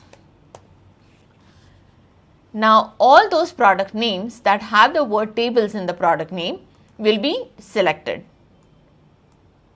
So when I say contain, the product name may contain this word, maybe as a first word, or maybe any other word in between or at the end. So the condition here says that it should contain the word tables, but where exactly in the product name should we have tables? There is no fixed criteria for that. But on the other hand, when I say it should start with tables, then I might not get any product name because no product name starts with tables. So maybe I can choose some other name. So if I choose phone, let's say if I want to see all the products with phone, so we do not have any product name that also starts with phone. So maybe we should try with a brand name. So I have a brand name Logitech. I will select Logitech and click on apply. Now we have all these product names here, as you can see, that starts with the word Logitech. Also, you need to keep in mind that the word that you try to fill in here is not case sensitive, which means that even if I have given a lowercase l, it would still accept the data. Now let's go ahead with ends with. Now if I choose the ends with criteria, all the product names that end with the word that I fill in here are going to be a part of your visual. This time I would select phone again and check if there is any product that ends with the word phone. When I click on apply, you can see that all of these names are ending with the word phone. If you would like to have a better view of the data, then we can widen this particular column, and here you are able to see all the different products which are ending with the word phone. This is also not case sensitive, and that's why you can see the phone with a capital P as well as with a lowercase p. Now let's go ahead and edit our filter, for which I need to right click on filter card on the product name and go ahead with the edit filter. Here I will now go ahead with the exactly matches. Exactly matches is case sensitive, therefore if I want to keep any value here in the match value, it should be exactly the same name as the product. So if I have any character or any special character missing in case of exactly matches, it would not be able to fetch the data. I will just take a very simple name here. Suppose I want to see only the product AT&T 1080 phone, then I will have to type the name exactly the way it is in the data. So AT&T space 1080 space and phone. The moment I click on apply, I can see exactly the product that I have filled in here. Now what if I remove a character? You can see that now my sheet is blank, which means that it would not accept even one character being missing, or even if one special character is not given in the field, then it would not select any data. So that's how we use the wildcard. So let us now go ahead and look at how we can apply the exclude options of wildcard. As much as we want to sometimes contain a certain word in a product name, we might want to exclude those words as well. So which means that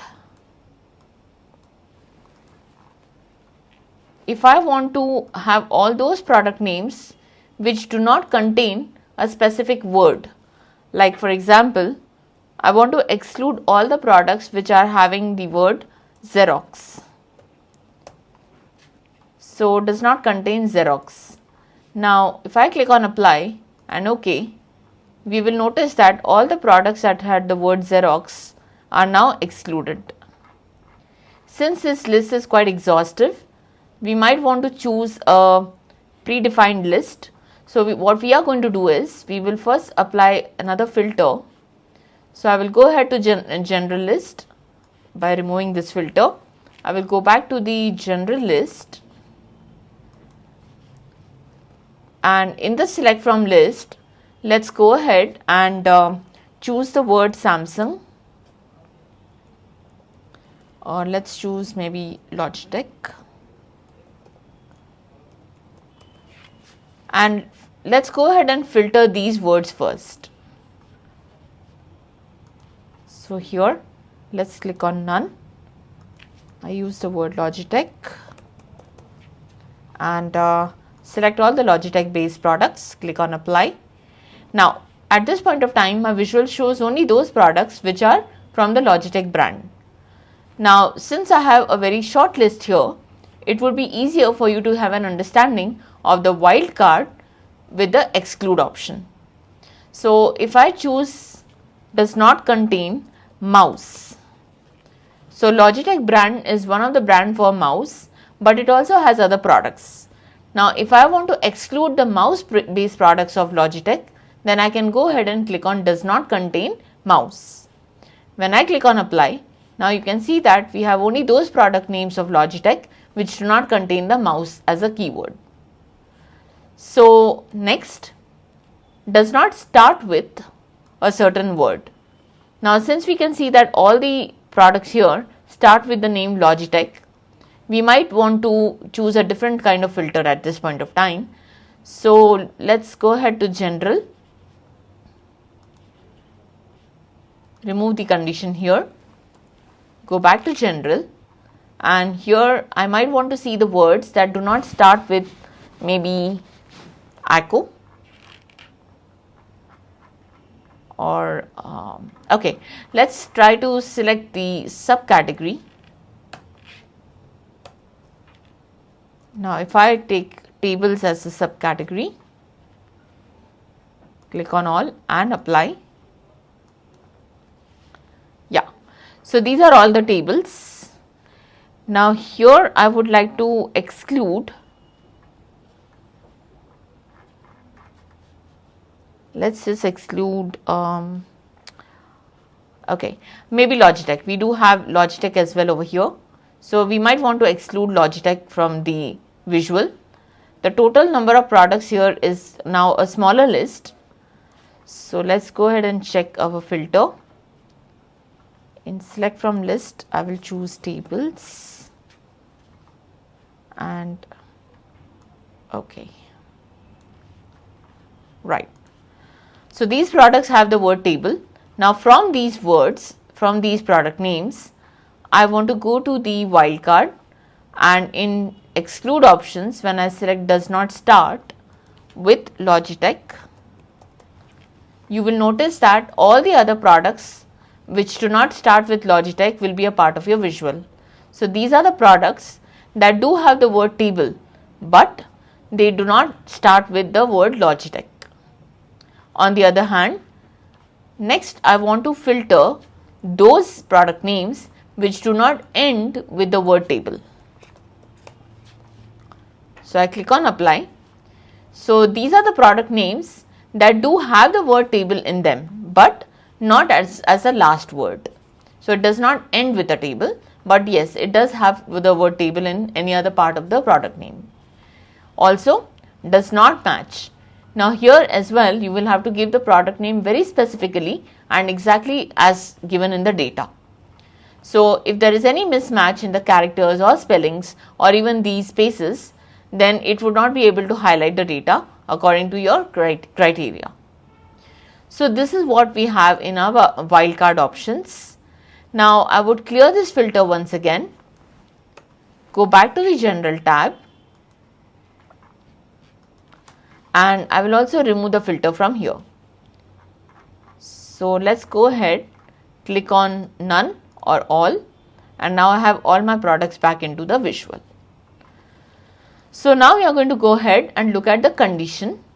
So when I try to filter any data based on a condition, I am basically trying to specify the condition on the measure that I have applied as per the dimension, which means that here I have applied two fields. One is a product name, which is a dimension, and I have also applied the sum of sales, which is a measure. Now, though I am using a dimension filter here, but I am trying to define the condition on the measure. So, I basically want to see all the product names where my sum of sale value is greater than 15,000. So, I would like to see all those product names where the sum of sales of those products are greater than 15,000. So, when I click on apply, here you go, we can see only those product names now where the sale value for them is greater than 15,000. On the other hand, I can also give a condition for lesser than maybe 10. So, these product names are such that the total sales that we have had is lesser than $10. So, this way we can apply the condition. Now, if I choose by field, I can apply at max only one condition.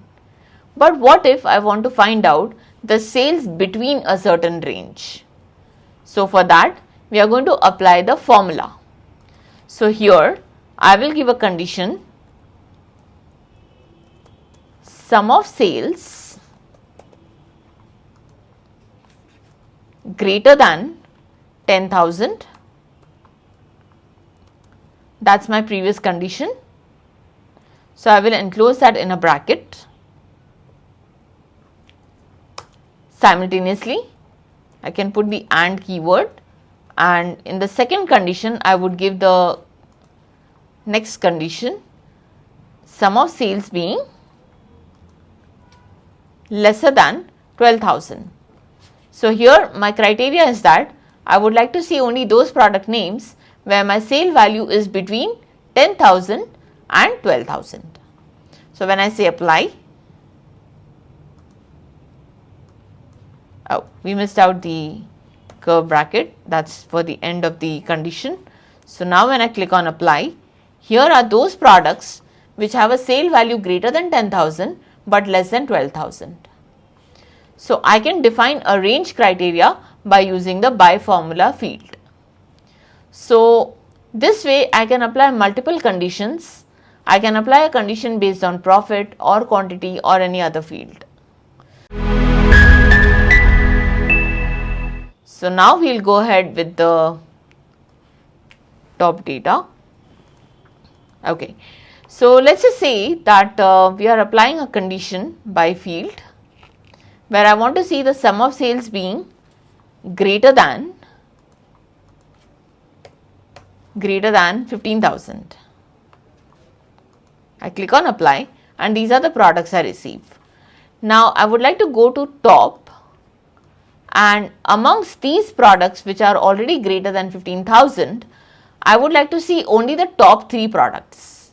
So, we are now applying multiple filters, one based on a certain criteria on the sales, and the second one is to see only the top few values, the top n values from this data. So, let us go to by field. Now, amongst this I want to see the top 3 values which have a sale value greater than 15,000. So, here when I click on apply, these are the top 3 products. On the other hand, I can also give a bottom 3 approach where it will tell me which are the least sales over and above $15,000.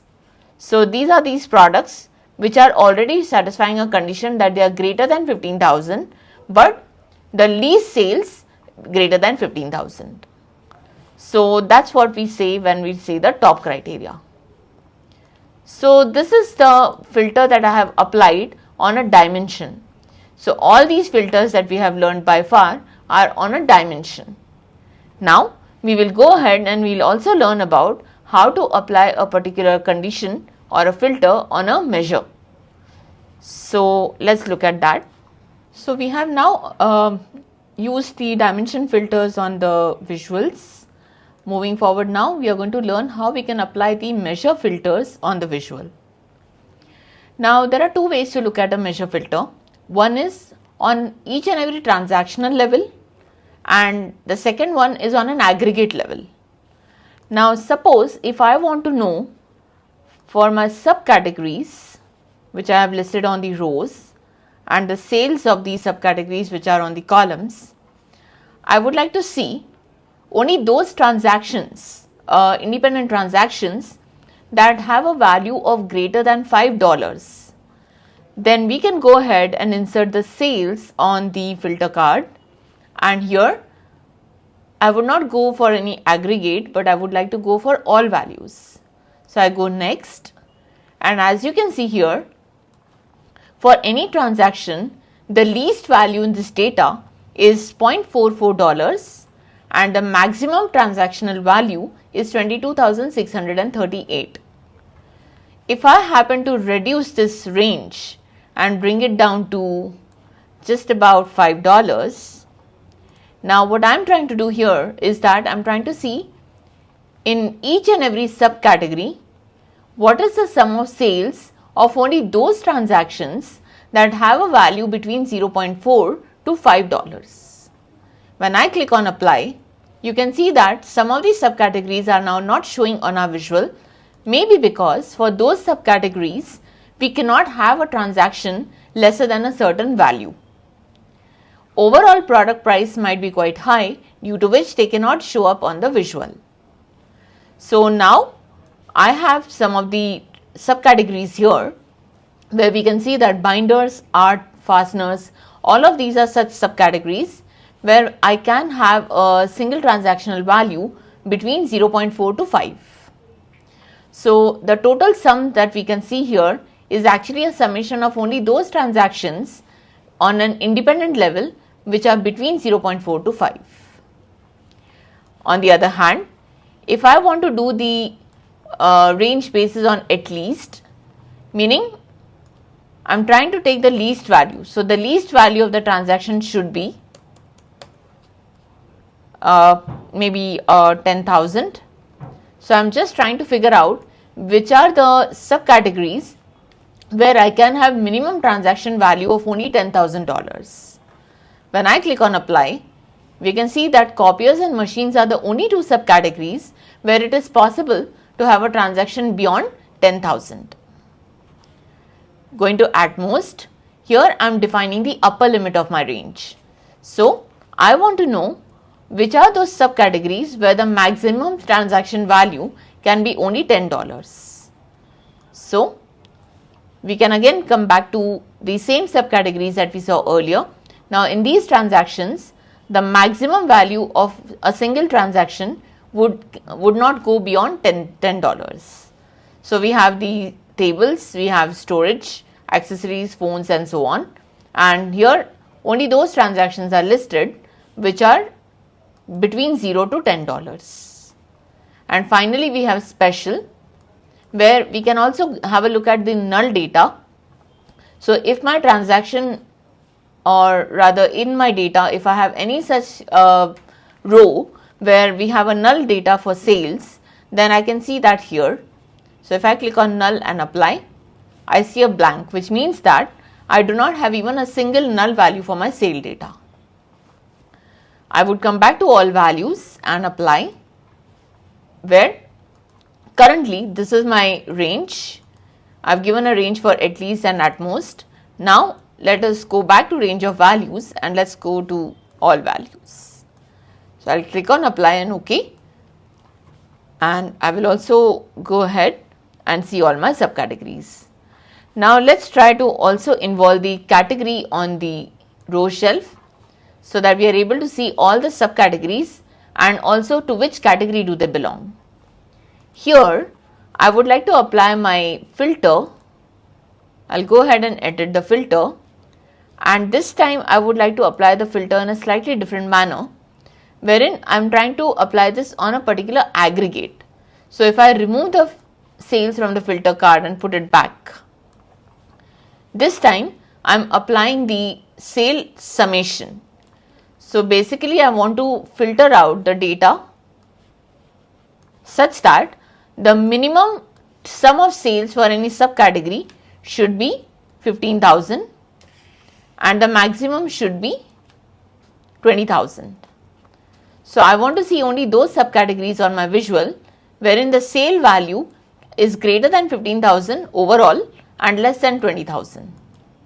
So there is only one such subcategory that we can see here where the sale is greater than 15,000 and a little lesser than 20,000. Let's now go ahead with a slightly wider range. So I would like to select 10,000 and 2 lakhs. So now I would want to see those subcategories wherein their sum of sales happen to be between 10,000 to 2 lakhs.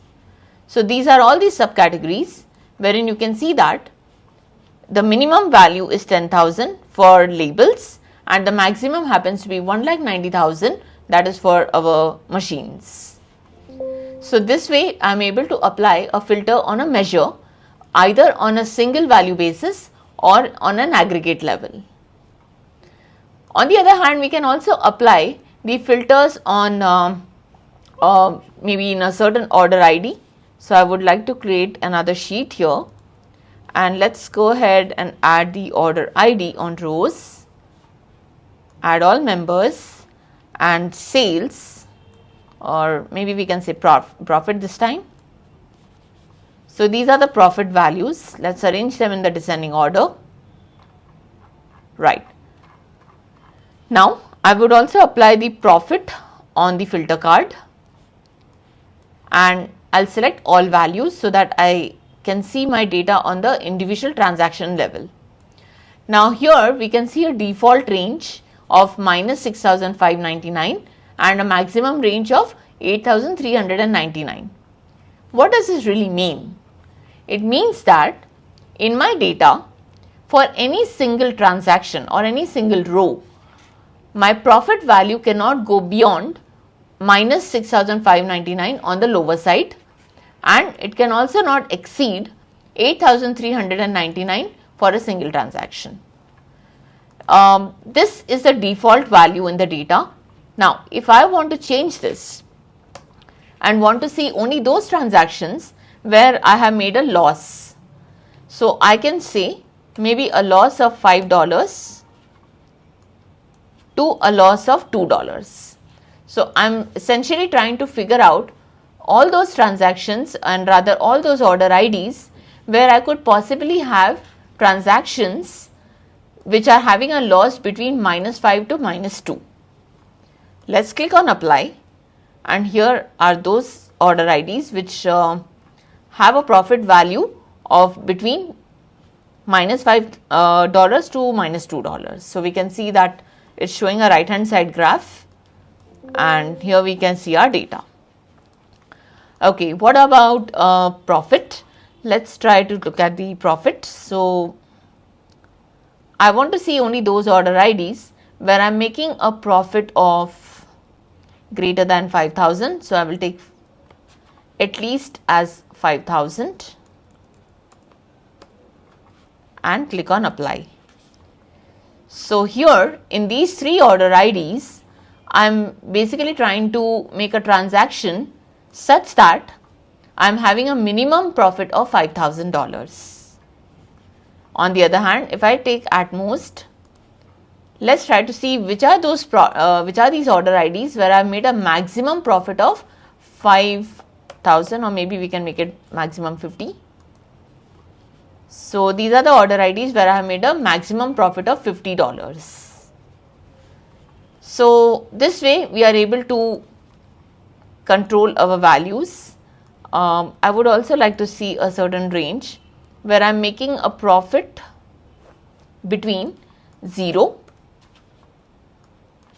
to 100. So all those order IDs where I have transactions such that I am making a profit only between 0 to $100. So these are those transactions and we can see that the profit value is anywhere between 0 to 100. So let's go ahead and explore the date related filters. So for that I will create another sheet and let me add in the order date on the columns and transpose this to, we'll transform this into a day in the continuous form. So here we are able to see each and every day in the data and the respective sales of that data. So this is what I have as my chart. Now what I want to do here is that I want to see the sales of a date range. So for that purpose I will add the order date on the filter card, and you will notice that a date filter will show a completely different type of window. So when I look at the range of dates and go to next, here I can select the range of dates as per my choice. So maybe I want to see the sales of 2023 July 15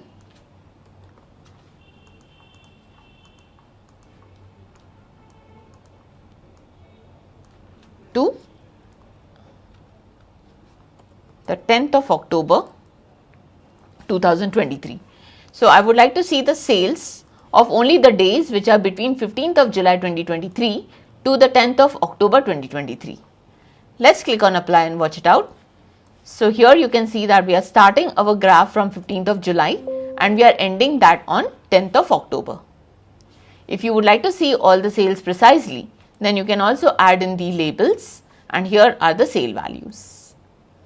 So this way I am able to apply the filter on a date as well. Now I would go ahead, edit my filter and select the starting range. So here, right from the beginning of this particular date that I feed in here, that is the 5th of October 2022 onwards. So it's going to pick the date from 5th of October 2022 and go right up till the end of the data.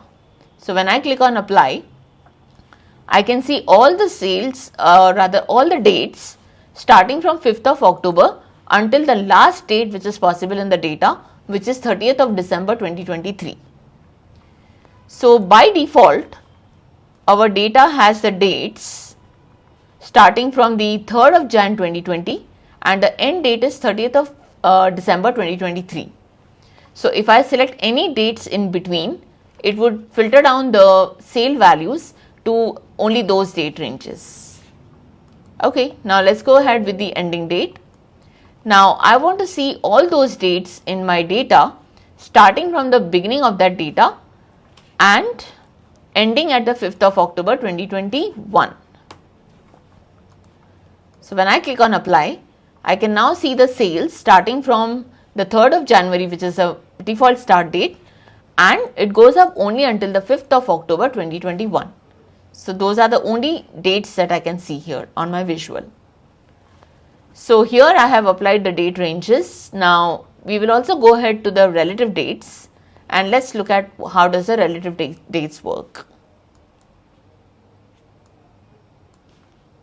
Let us now explore the relative dates feature in the date filter. As you can see the options, I have to filter maybe basis on a certain relative date or anchor relative date. So the default anchor relative date is always the current system date. So suppose if I change this anchor relative to the 1st of January,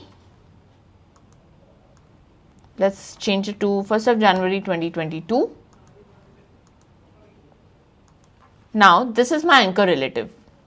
Now relative to the 1st of January 2022, if I want to see the sales of the days which are the next 3 days, which means that as compared to the 1st of January 2022, the next 3 days would include the 1st of Jan, 2nd of Jan and 3rd of Jan. So basically this is the date range that I would like to see on my visual. So here I have the sale value for 2nd of Jan and 3rd of Jan, but I do not have any value for 1st of Jan, which means that on this particular day I may not have any single transaction in my data. On the other hand, if I select next 20 days, so starting from the 1st of January 2022, I have the next 20 days. So it includes 1st of Jan to 18th of Jan, which again means that I do not have any sale transactions beyond 17th of Jan until this particular filter. So for these 20 days, these are the sale values that I can notice. Also, if I choose weeks, so I can also show the next 5 weeks starting from the 1st of January 2022. When I click on apply, these are the next 5 weeks right from this particular date. I can also choose to take the next 3 months or 5 months or maybe the next 5 quarters as well as the next 5 years. So similarly, I can also look at the last 3 days. So starting from the 1st of Jan 2022, the last 3 days would mean the 30th of December 2021, 31st of December 2021 and then 1st of January 2022. So these are the 3 dates that will be visible on my visual basis on my selection. If I choose months, then starting from the 1st of November right up to the 31st of December, 31st of January 2022, I am able to see all the data. So these are the dates which belong to this particular range. So given a certain anchor relative date, I can see my sales for the next 2 days or last 2 days. I can also see data for the next n number of weeks or maybe months and so on basis on the relative dates. So all I need to do is choose the correct anchor relative date, which is by default the date of the system, and once I have adjusted this date, I am able to fetch any kind of data provided that this kind of data is available in my data source. So that's what we meant by the date filters. Now I would like to go back to range of dates and select my entire data, come back to OK, and this is my visual. So these are the date filters that we have applied.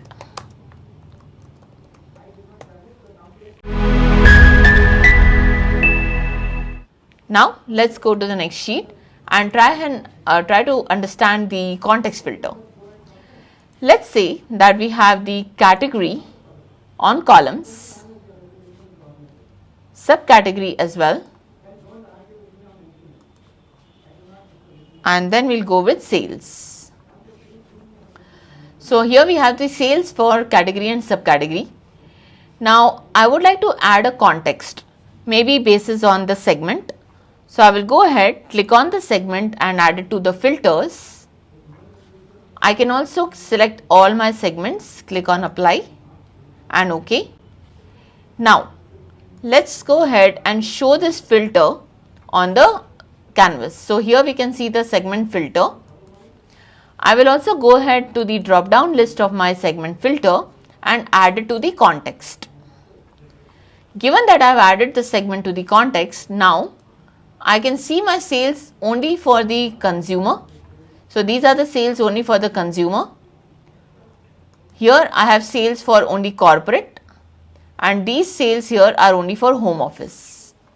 So what I am trying to do is I am trying to see the subcategory wise sales, but basis on a specific segment which I have added to my context. Likewise, I can also add all these values, but I can add region onto the context. So suppose if I add the region on quick filter, let's see the filter. This is my quick filter. Now I'll add this to my context, and suppose I want to see the sales of only the west region, and segment wise I want to I'm concerned only around the consumer segment. Now for each and every subcategory, the sales that I can see here are only for the west region and for the consumer segment. So this is how I apply a context filter. So as long as I have selected these particular values for my context, any sale that I want to see here will be basis on this context. Now let's go ahead and change this a little bit. Suppose I remove the category and subcategory, but I add in states. So now I can see my sales state wise, and these sales are only for the west region. So only those states which belong to the west region are now a part of my visual. On the other hand, if I select south, these states belong to the south region, but only to the consumer segment. So this way I am able to add a context filter, and I am able to apply these filters on any kind of visual and see exactly the data that I have selected here. We will now go ahead and learn about the cascading filter. So let's rename the sheet to context filter. So in a cascading filter, what I want to do is add the region.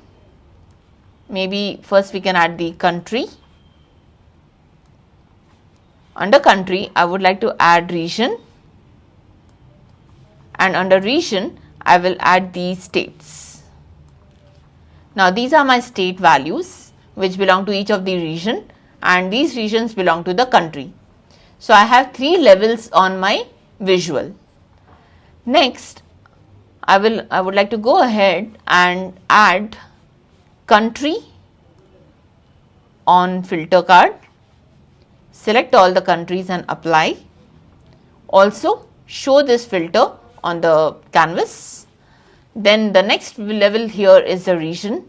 So region is added to the filters. Also click on apply and OK. Show the region filter, and finally we go to the state. Select all states and show the filter. So in this visual, I have involved the country, region and the state, and in terms of values, I add the sale value. Now, if you look at the level, this is forming a hierarchy. Under country, we have the regions, under regions, we have the states. So that's a hierarchy. Now, if I happen to deselect central, what we are seeing is on the visual, we do not have the central region at all. But when I look at the states, all my states are selected, and it has not deselected those states which belong to the central region. So it can be quite confusing for the user, because though all the states are selected here, yet I have deselected the central region. So that's a conflict. So to avoid this conflict, what I would want to do is, as soon as I deselect the central region, I also want to deselect all the states that belong to the central region. On the other hand, when I deselect Canada, I want to deselect all those states that belong to Canada. So for that purpose, we add something called as a cascading filter. For the cascading filter, I would like to take all but one levels of the hierarchy on the context. Since country and region are the topmost levels, I will add them into the context. Also the region to context. State, I can leave it as it is. And here on the right hand side, since country is the topmost in my context, I would like to go to the drop down list here, and I would like to show only those values which are in context. That is for my state and for the region, since they are the bottommost. So when I have to change the settings for the different fields, all but one for the bottom fields in the hierarchy, I will have to change the setting as all values in context. So even for the region, I will add it to all values in context, just so that my previous field has got a bearing on the next field in the hierarchy. Let's go ahead and explore this. Now, the moment I have deselected central, you will notice that the list of state and province has now shortened down, and it is showing me only those states which are to the east, south and the west region. So now we have avoided a confusion where if I deselect the central, I do not see the states that belong to the central region at all in my list. Also, if I deselect east, you can see that these are the only values in each region. So as of now, we have seen the context filter and how exactly we can use all the filters that can work as per the context filter. So now we are going to go ahead with the cascading filter, where we are applying the multiple context filters such that the effect of one filter is going to fall on the other. So for this purpose, I would like to use the country and region on rows. Also, I would like to show the region, and finally the states. I will also add in the sales on the columns, so that it shows me the sale value for every state, and post that I would like to add in all these three dimensions onto the filter card. So let's add in the country. Let's select all countries and apply the same. After that, I would add in the region on the filter card, select all regions and say OK, and finally the states. Let's select all states and OK. Now we can transform this into a quick filter by adding on to show filter. So I can see the country and region filter, also the region filter, as well as the state filter. Now that's my quick filter, which can allow me to access the data just by clicking or deselecting any value. Now what we need to do is we need to apply a cascading filter, which means that the moment I deselect Canada, not only should it deselect all the states which are in Canada from the visual, but it should also avoid showing those states in the filter. At this point of time, when I select Canada, it shows me all the states for Canada and US both. But when I deselect Canada, the only effect is that from the visual, all the states of Canada are removed, but the same still reflects on my state and province filter. To avoid this, we need to create a cascading filter. So since we can clearly see that our country, region and state are following a hierarchy, wherein each region could belong to any one of the country or any one of the country, as well as the state and province would also belong to any one of the region. So this creates a hierarchical structure wherein I would like to apply the context filter on the topmost hierarchies. So when we apply a context filter on all these different filters that we have added onto the visual, we can then have an impact on that on the filters that are showing on the right hand side. Let me show that to you. So I would like to add in country on the context. So I will click on the drop down of the filters of country, add it to the context. Also under region, we will add this to context, and finally on the right hand side, we will have to apply a certain change to the region and the state filters. So when I go to the region drop down, we can see an option here, all values in context. So when I select this option, it will only show me those categories which belong to this context. So next, I will also add the state and province to a setting where it must show only those values which are in context. Now we will see how this works. Now here, once I deselect Canada, we can clearly see that not only the states are removed from the visual for Canada, but they also do not show on the state and province filter. On the other hand, if I deselect United States, we have only a few states now on our filter which are clearly for Canada. On the other hand, if I deselect Central, it removes all those central region states which are belonging to this filter as well as from the visual. And this way, I can clearly show only those states on my filter which belong to the West region or the South region, or maybe just the Central region. So in this manner, we are able to apply the context filter as well as we can change our values to context such that it has one impact on the other.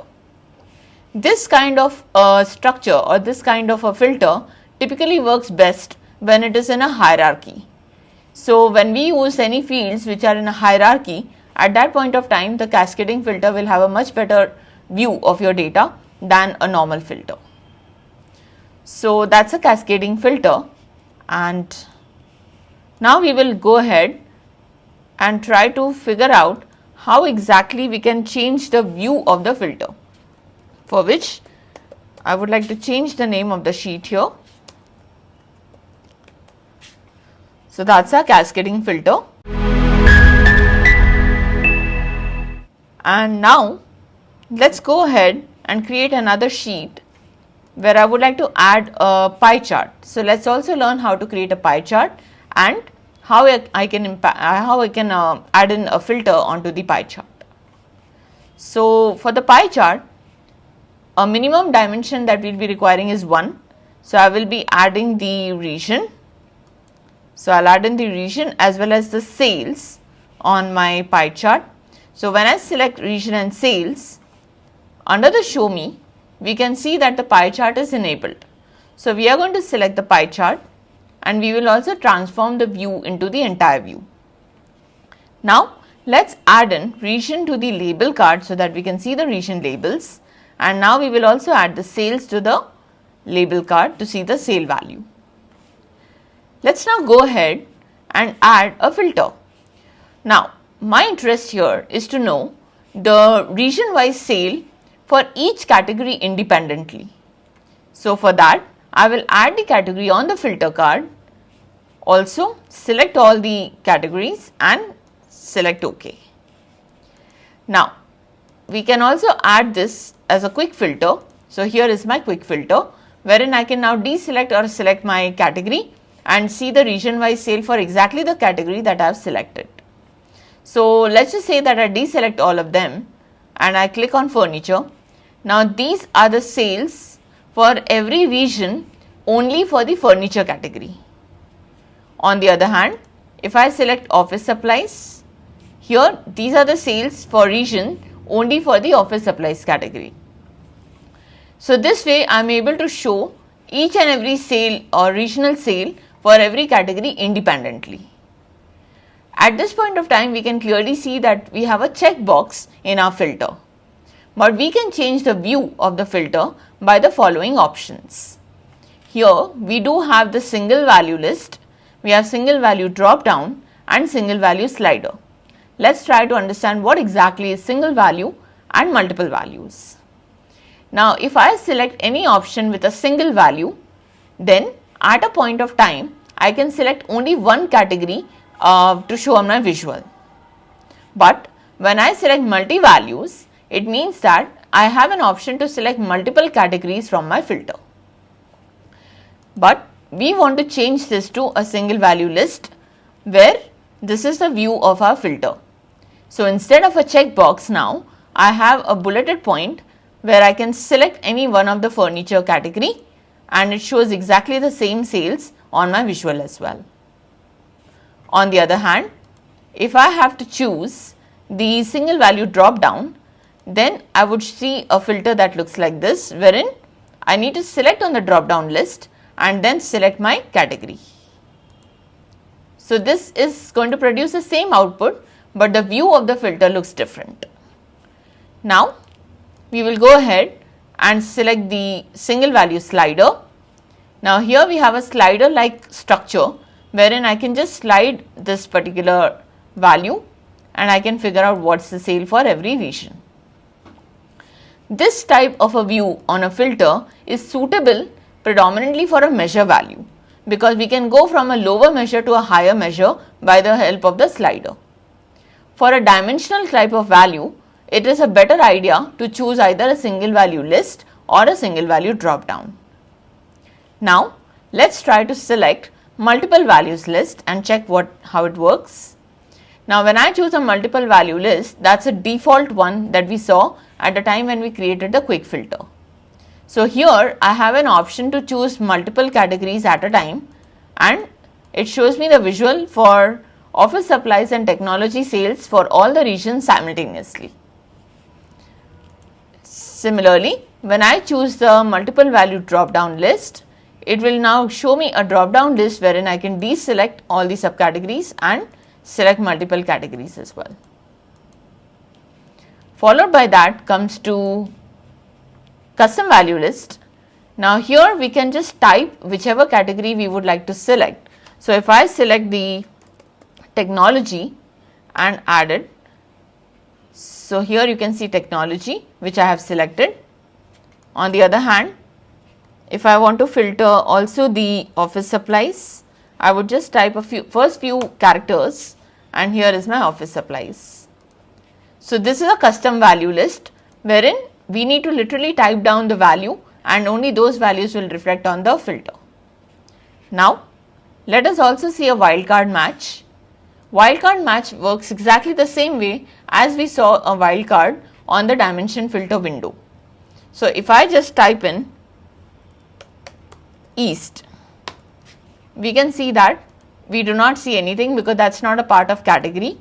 But on the other hand, suppose if I choose a single value list in category, but on the other hand I choose the product names on the filter card. Also we would like to show all the products, and okay. Let's also make a quick filter for this one, and I would change this to a wildcard match. Now I have a wildcard option right on my visual wherein I just need to type in the name. So suppose if I want to check all the products with Logitech, so we do not see anything for Logitech simply because it is furniture category that we have selected, and clearly under furniture category we would not have the Logitech brand because Logitech brand belongs to the technology category.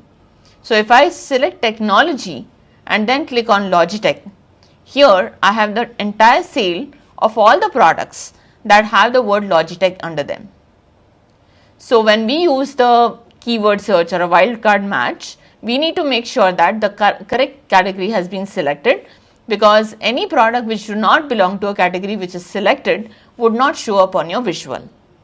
So that's the point of the wildcard match. Now let us go ahead, select all, and here we can see the sale of all the regions. We will also go ahead and check how we can apply this particular filter of category not only on the current sheet where we are trying to see the types of filter view. Here we have explored the different types of filter view.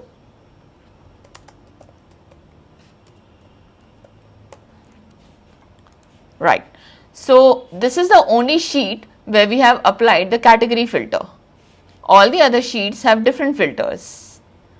Now my task is that the same filter which is currently showing on this particular sheet, I would like to apply the same filter on the other sheets as well without having to additionally add those filters on the independent sheet separately. So imagine if I have 10 different sheets, it would be quite a tedious task for me to add the filter on every sheet independently. So rather than that, what I can do here is I can go back to my sheet which has a respective filter which I would like to add to the other sheets. I can go to the drop down list of this filter, and here I have apply to worksheets option.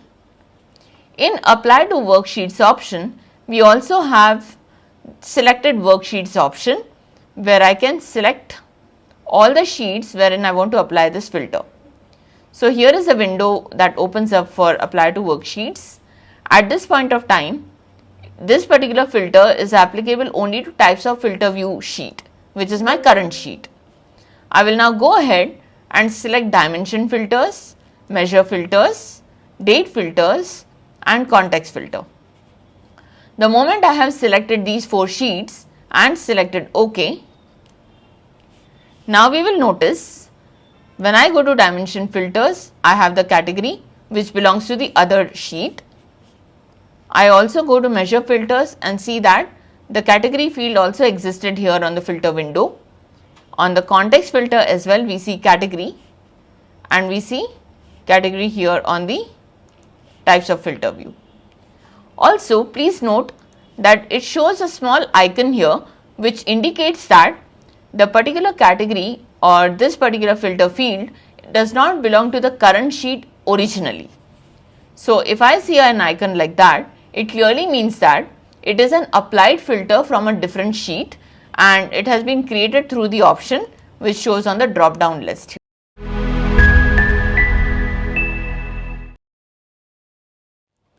Hello everyone. So as of now we have learned quite a lot of topics in Tableau, like how we can install the Tableau, how we can also learn how to load the data, and finally then we went on to creating some of the basic charts like a line chart, a bar chart, some maps and some text tables. We then moved on to the topic of filters, wherein we learned how to apply the different filters like a dimension filter or a measure filter on the visual. We also learned how we can create a pie chart, and now we are going to go ahead and learn how to create the different calculated fields and what is the real-time application of creating calculations on our Tableau visual. So that's the topic for the that is the agenda for this topic. So we will learn the need for calculations, also the different types of calculations like some basic calculation, the level of detail calculation and the table calculations. We then will move on to learning how we can create aggregate functions, logical functions, string based functions, Tableau calculation functions, as well as numerical and date functions. So let's first understand the need for calculation. A calculation is nothing but it is a kind of arithmetic or any kind of operator that we apply on our current fields to generate some additional insights from our data.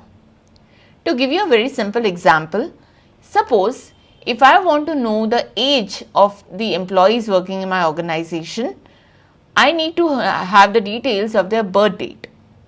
But if I have only the birth date, then extracting the age from that birth date becomes quite easier with the help of the calculation.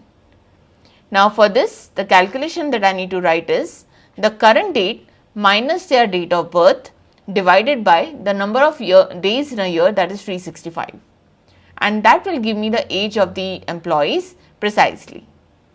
That's one of the calculation that I can apply on the date field or the birth date field of the employees to generate some additional insight, that is the age.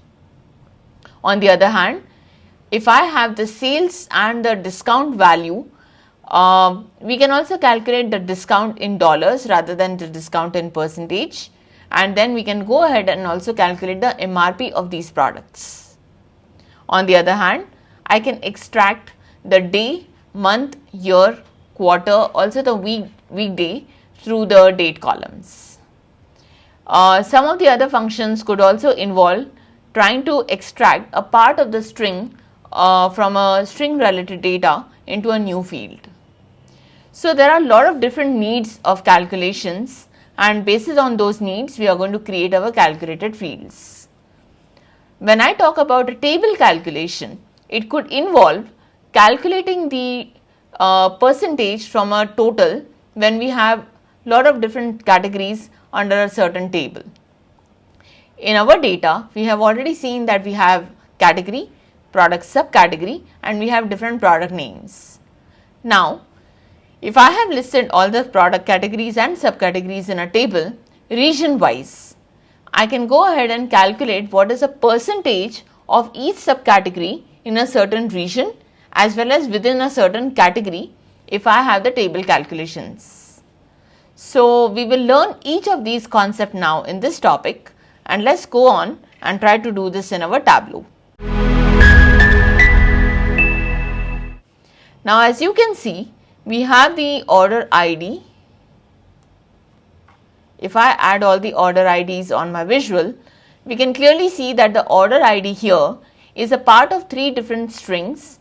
One is the name of the country, second is the year, and the third part here is the name is the number of the order.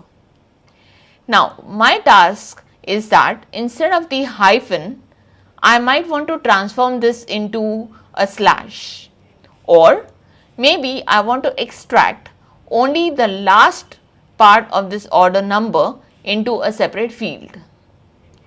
For both of the cases, I would have to use the string related calculations, which can help me extract only a part of the string into another column. So for this, I can go ahead on the order ID, click on the drop down, and here we can see that we have various options, but we need to create a calculated field. So we'll go to create calculated field here, and in this scenario I want to know the order number. So instead of order ID, I will create a new field now by the name order number, and from this order number or order ID, I want to extract only the third part which actually has the number. So let me go ahead and take the split function.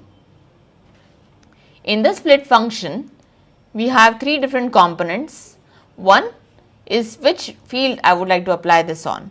So I want to apply this on the order ID, that's my string. Next, what is a delimiter which is a part of my original data? So the delimiter in my data is the hyphen, and then we have the token number, wherein in the token number we would like to mention which part of the string do I really require, which is separated by the hyphen. As you can see, the hyphen divides the data into three different parts.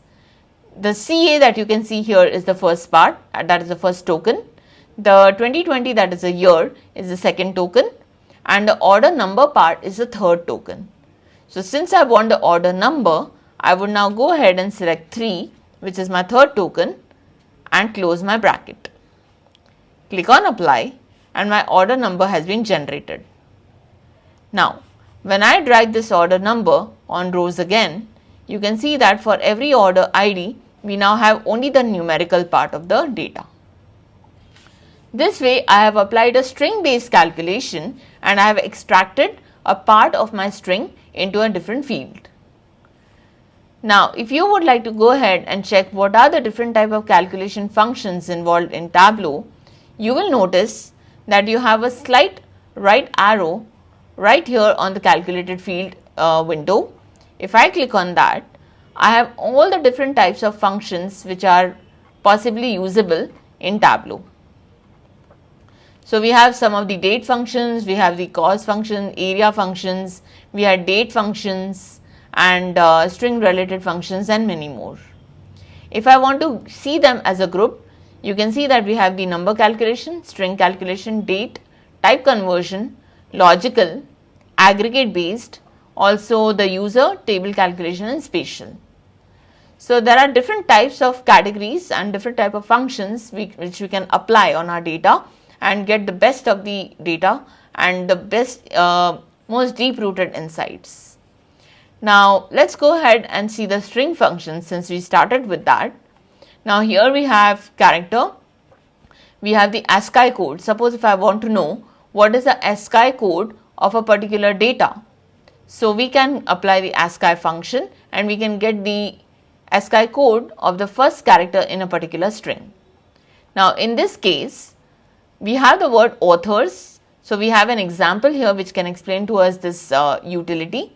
So if I am using the word authors, A is the first character of this particular string and the ASCII code of that particular value is 97. So that's the utility of ASCII. Then we also have contains. So if a particular string contains a particular set of characters, then it would return a true, else it will return a false. So this way we have many different functions which we are going to now use. We also have the left function to extract first few n number of characters from a string, and the right which can help me to extract the rightmost characters from a string. Then we also have the split function which we just used to extract a part of the string using a delimiter. So now we will go ahead and we will try to make some kind of replacement. Now suppose if I want to replace the hyphen with a slash, we can go ahead and do that by using this calculation. So let's go ahead with the split function here. So I would like to change this to order ID. So that's the name I would like to give for my new field, order ID. And for order ID, I can just mention edited. Now, in this case, we can clearly see that we have the first token separated by a hyphen, then we have the second token again separated with a hyphen, and then the third token. And I want to replace this with a slash. Therefore, let's split the first part of our string, which is the order ID. So here I select my string. Then my delimiter in the data is the hyphen. So I will have to choose the hyphen here. The third is the first token. The third parameter here is a token number. So I would like to select the first token. Now, this will extract the very first value from that particular order ID.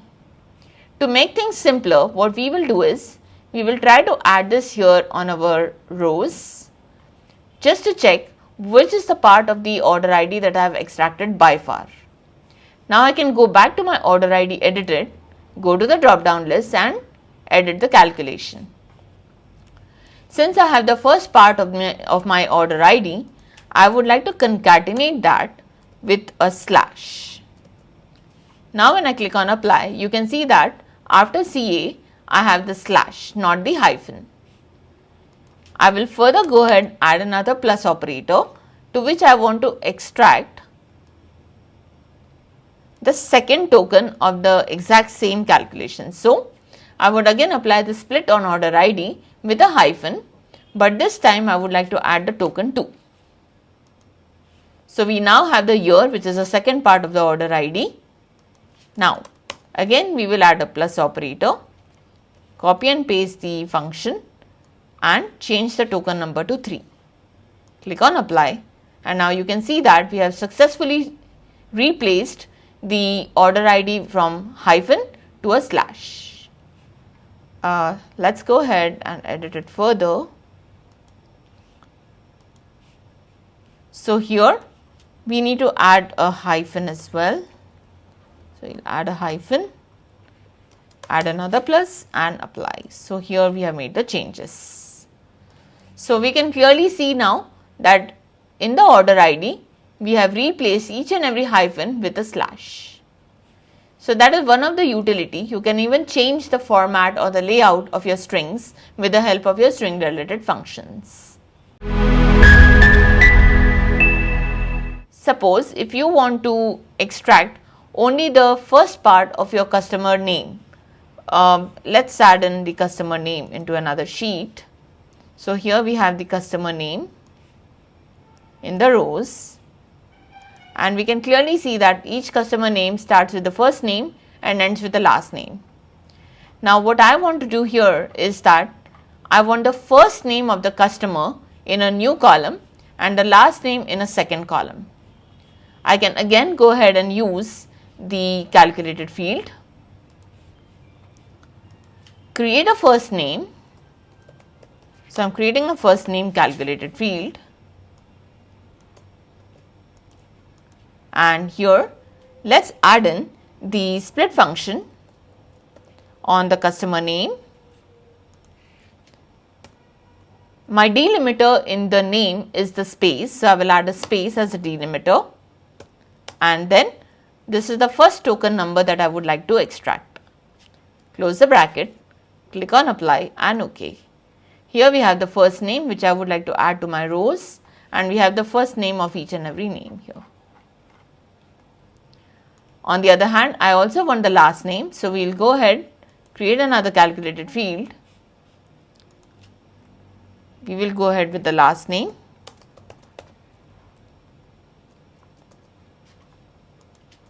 We again add the split function on customer name, choose the space as a delimiter and token number 2 in order to get the last name. So we now have the last name as well in a different column. So this way I am not only able to split my data using the split function on data source level, but I can also split my data later on a sheet level by using the calculated fields. Also, let's go ahead and explore a few more things out here using the calculated fields. Now we do have the ship mode, ship date, we have the segment. Now let's just say that from each and every name of the product, so we have the product name here, we'll add in the product name on a different sheet.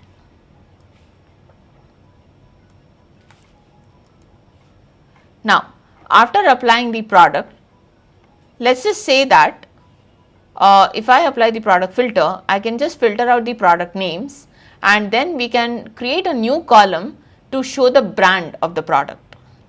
So we can clearly see that here we have the brands like Acco, we have brands like Acme, then we also have Advantis, we have Amazon, we have Apple, and we have AT and Avery and many more.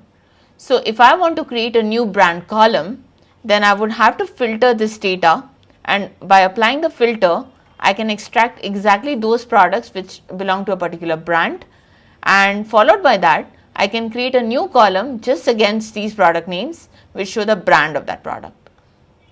Now one thing to note here is that the reason why we are applying filter is because the products need not always have their brand names as the initial name of the product.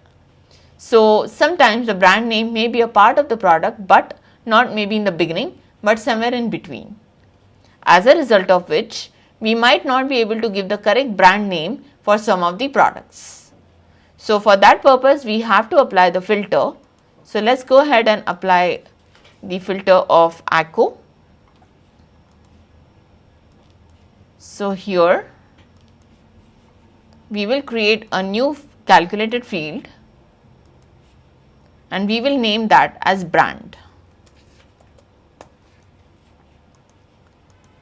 So in the brand field, we'll click on apply for now, and we'll go ahead and drag this in the rows.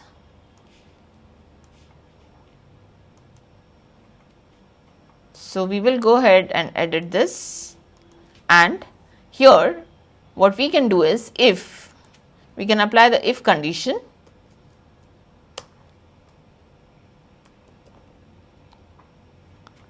we can also apply split on the product name.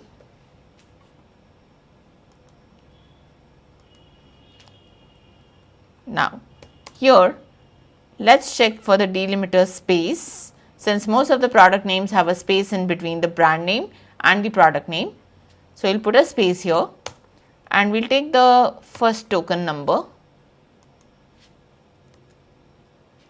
Now if that string is equal to 3m,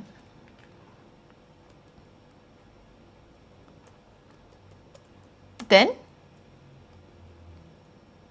in this brand name we want to give 3m.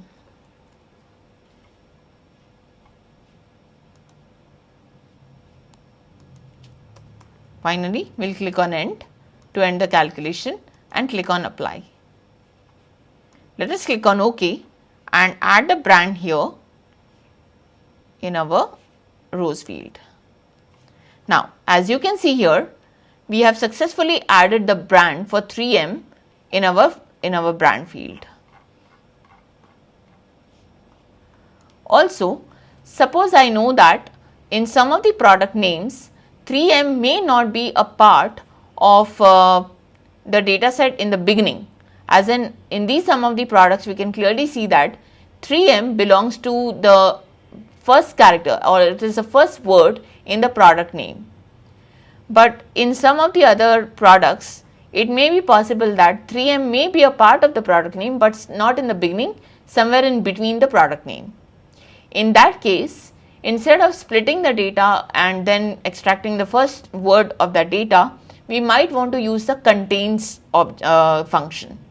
So what I can do instead, I can just change this product or change the calculated field, and instead of split, I might want to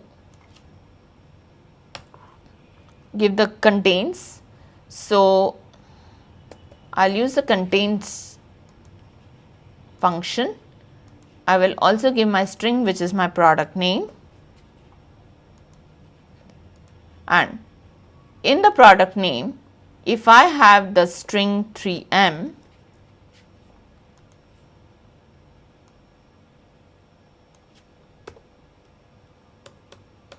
then in my brand name I should put the 3m, the value 3m. So this way I'm ensuring that not only does this the brand existed in the beginning, but it may as well exist in any part of my data. So if this is true,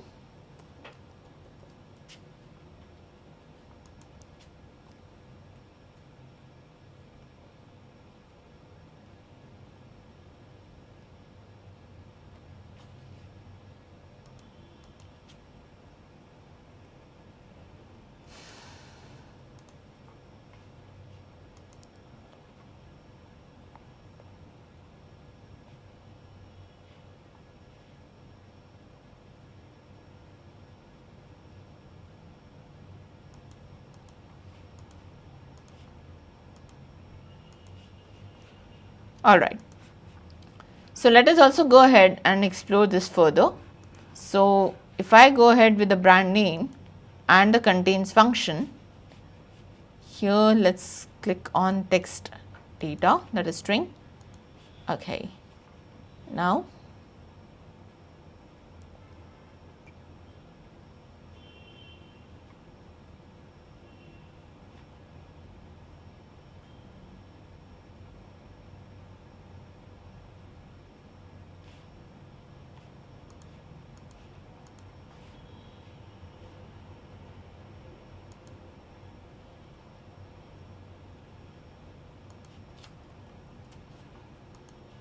yes.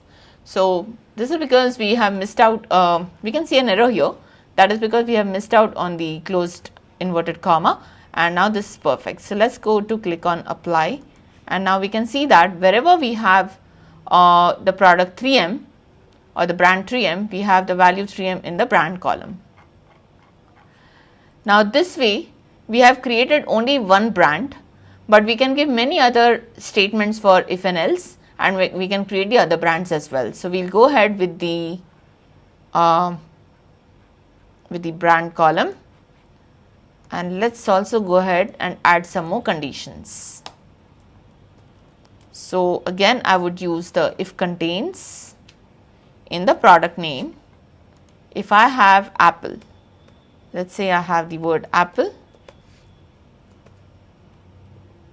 then I would like to have apple even in my brand column. So that's my second condition.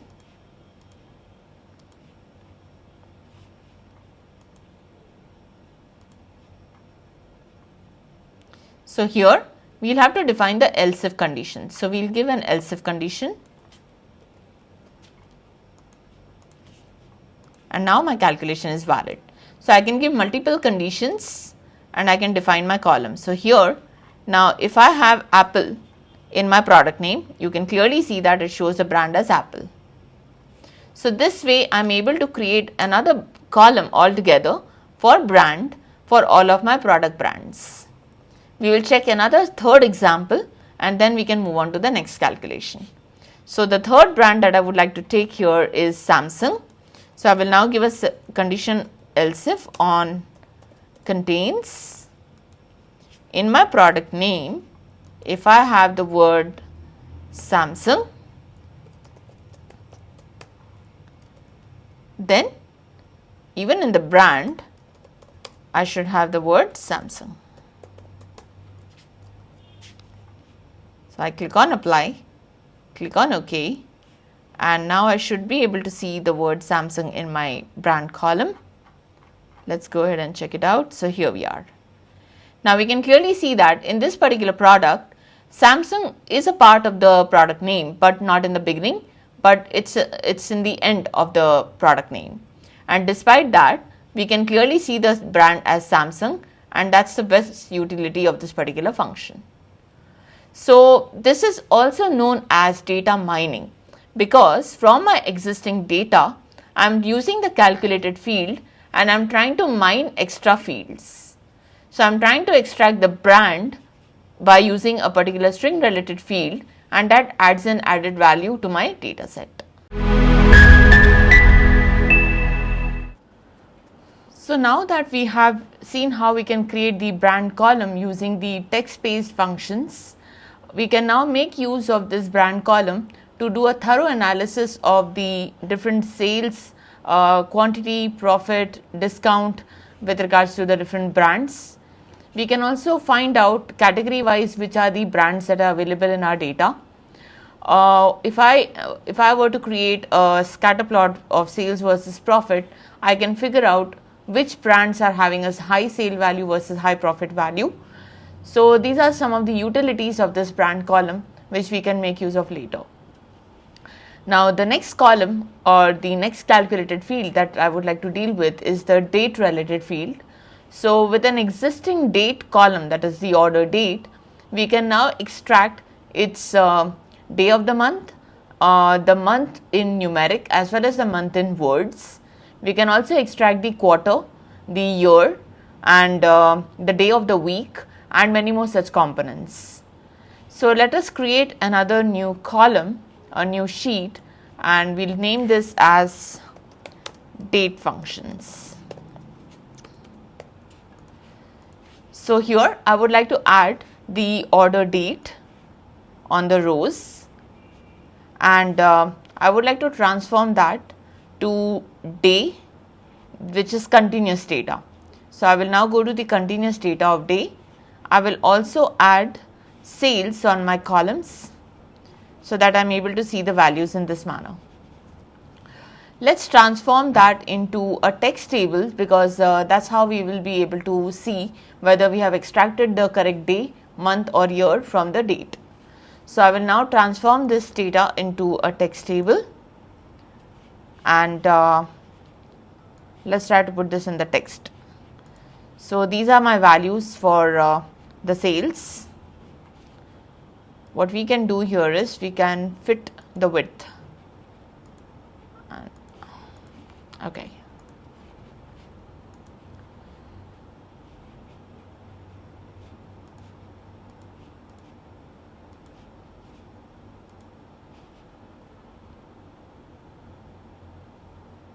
Okay.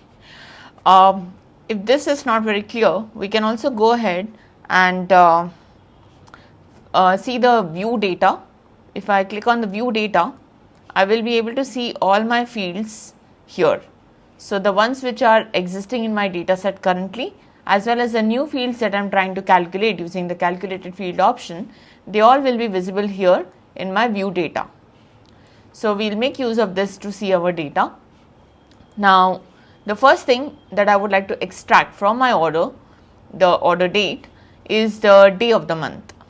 So for that purpose, I will go ahead with the calculated field, and let's go to the functions which are date related. Now here we have date add, date diff, date name, and many functions that you can notice. So with the help of these, we can extract the different components. So the first column that I would like to create is the order date day. So when I say order date day, it means that I am talking about the day of the month. So to extract that, I can give the day function. So it returns the day of the given date as an integer. So since this is the date which is used for the example, we can see that the date is 12th of April 2004. Therefore, the day that will be extracted will be 12, which is the day of the month. So if I give the day function on my order date, which is already identified as a date column, we can see that we will be able to extract the day. And once I click on apply and OK and fill in this into my rows, now I have the date column as well. So let me go ahead and reverse this. Or maybe we can go to the data view and have a look at our new column. So this is my order date. So the previous few rows have the date like 3, 4, we have 5th, and when I created the new column with the order date day, here is what I have. So I am able to clearly see my data in the view data option, and I can figure out whether the value that we have extracted is it the correct one or not. So we will also go ahead and make some changes here so that we are able to see the dates correctly on our table. So if I go ahead with a transpose and remove the sale value, we can also go ahead and change this to exact date. So now all the dates are supposed to be visible here in this form. So let's try to extract the year, put the year in columns.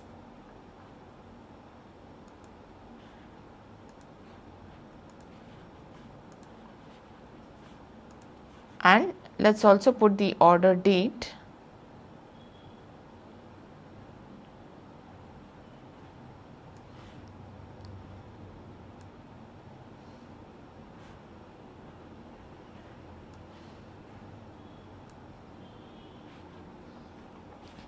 Okay.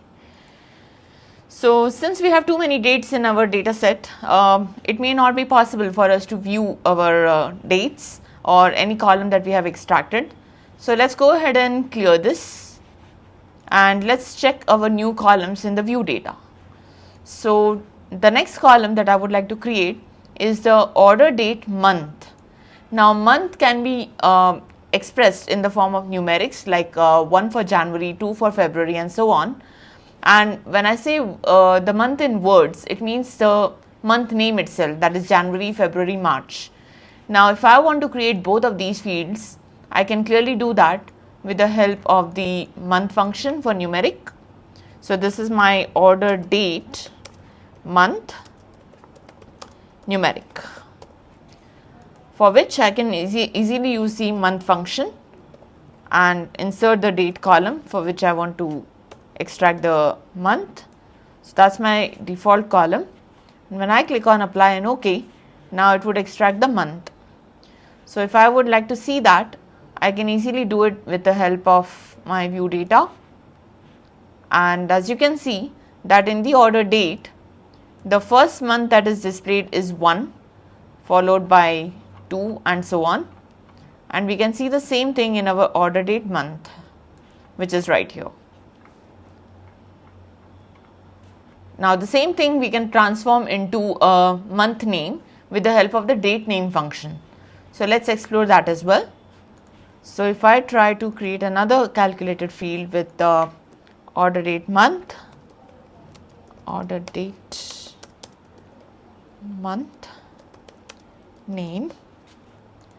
So with the help of date name function, we have the date name function. So it returns a part of the given date as a string.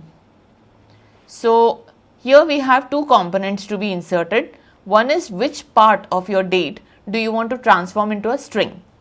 Since we want to transform the month into a string, we will have to define the word month in lowercase strictly inside the date part. So as you can see here, I have typed down month in lowercase inside a double inverted comma, and these things are to be noted quite vigilantly. Now we need to also select the column from which we want to extract the date. So here is what we have, and now when I click on OK and apply the column, we can see that the month name has been extracted, and in the view data we shall be able to see another additional column which shows us the month name, and here is where we have the month name.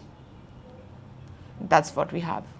So order date month name has extracted the month in words. So we can make use of this in our visual if we want to show any analysis through months.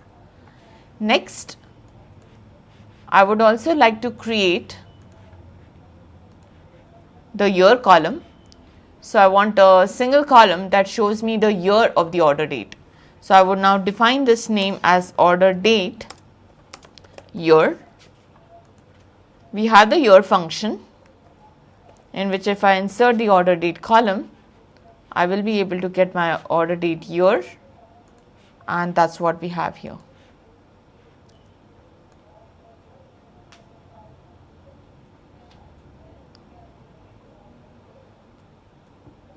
So here I have the order date year. Now if you notice, it considers this particular column as a numerical column, and because of which we have the comma. This can be changed by converting this particular column into a string. So what we would also do here is, we would go to the year column,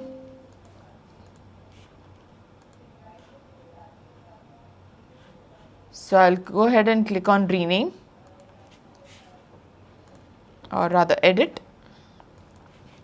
and on the year component I will now have to apply the string function. So when I click on the string function, what it does is, it will transform the year from numeric to string, so that we can avoid the comma that we were able to see in our data set. So now when I click on apply and OK, and now when I check my year column, it would avoid the comma because now it considers that as a string. So here is my year column. So that's what we have here. So now this is no longer a numeric data, it is rather a string. So we have been able to avoid the comma because we do not usually apply a comma in a year. So next I would like to create a column for extracting the day of the week. So I want to know on which day of the week was the order placed. So for that purpose, I will again create another calculated field. So this is my calculated field for order date, day of week. Now coming to the day of week, we can also represent the day of the week in numerics as well as in the name of the week. So that would be Monday, Tuesday, Wednesday. Wherein if I take it in the numeric form, then I can have any number between 1 to 7, since we have 7 days in a week. So let's try to extract both of these. So if I give the weekday function,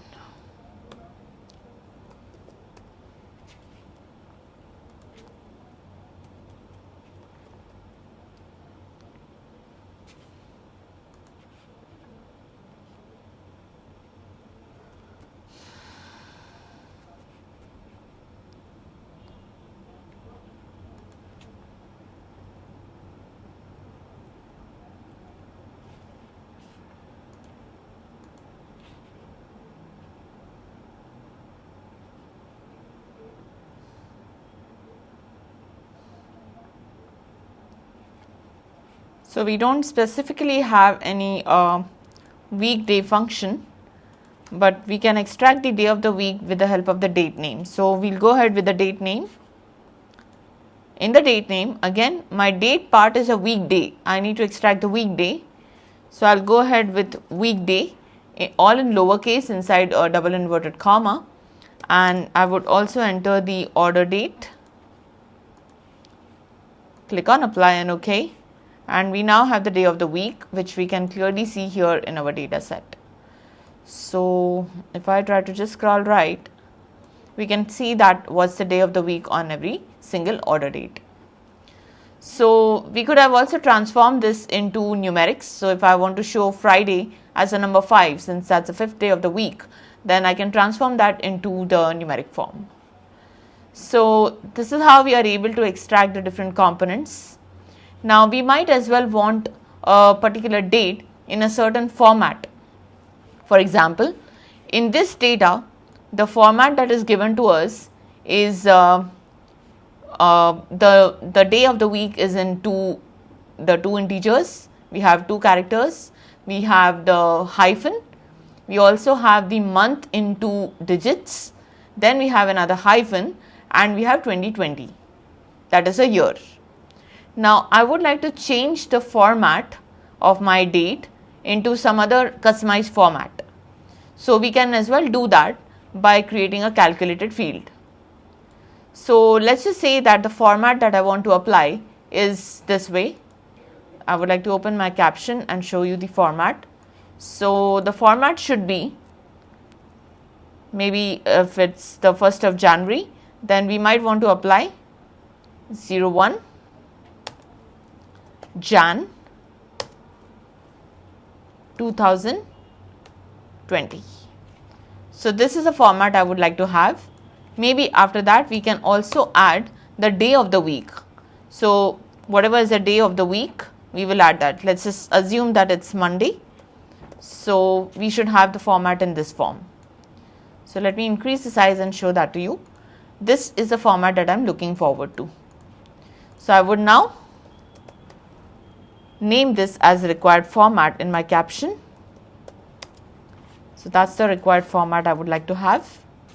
And we will now build this using the calculated field. So let's go ahead. We have already created a lot of different date related fields which can help us to acquire this kind of a format. So let's go ahead with the calculated field. Now we have the date, we have the order date, so we can get that part. In the order date, we already have the first two components or the first two characters as the order date day. So instead of taking the order date field which is actually created by us, it would avoid the 0 whenever we have a single digit for the day. So in that case, it would be a better idea to transform the date into a string first and extract only the first two characters out of it. So I can make use of date related functions as well as the string related functions to do this task. Now what I would do is, I would first apply the string function on my order date so that it transforms the order date into a string for this instance. And from here, I want my left two characters. So I would like to have two characters here from the left side. So if I give the character true,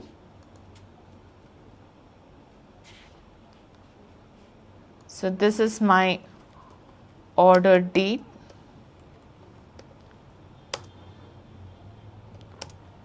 in two characters. So once I have created this, we can now go ahead and add a space. So after we have the month, rather the date in two characters, we need a space here. So I am applying a space as a string.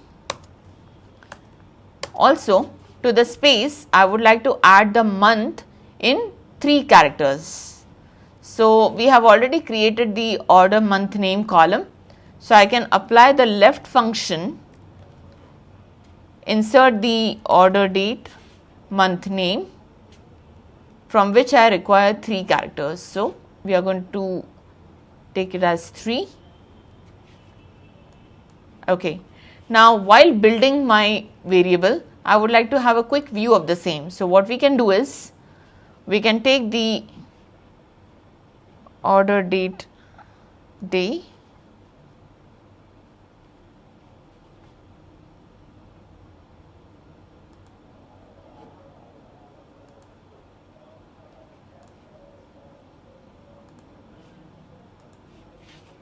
okay, so this is actually the customized format column, customized date format.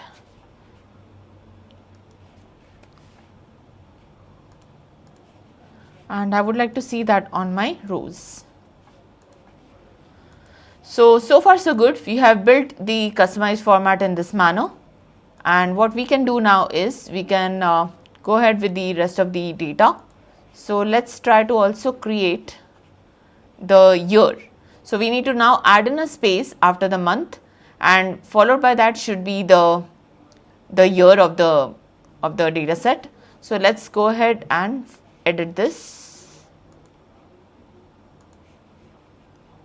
So after I apply the month, I need another space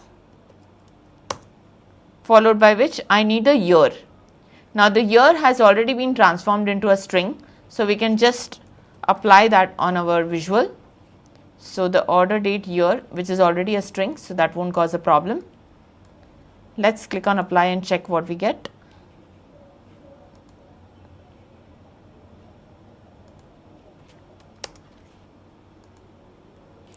Right, so we have the date, we have the space, then we have the month in 3 characters. We then also have the year. So far so good, we have been able to apply the correct values. Now to this I would like to apply a comma. So I would like to add a comma plus. So we have got the comma here.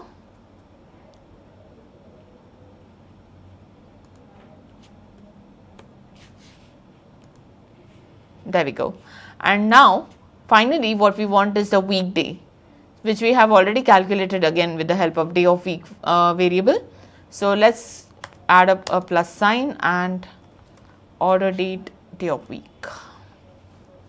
Now when I click on apply, I have got exactly the format that I require for my visuals. So with the help of the calculated fields, we can not only extract some date components, but we can also go ahead and customize the date formats as per our requirement.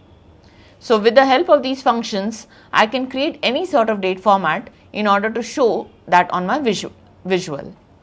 So since I have all of these dates available with me now, I can easily show my sales on each of these dates. So I clearly know whether it was a Friday or a Monday or a Saturday, and I also know what kind of sales have I made on each and every day. So these are all the possible dates in my data. If I just go ahead and add my sale value,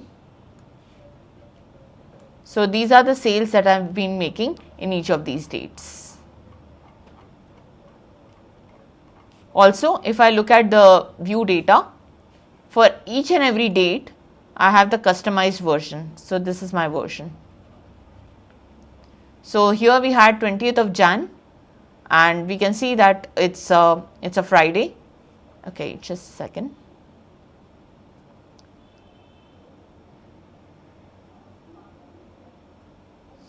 So here we have Jan. Okay.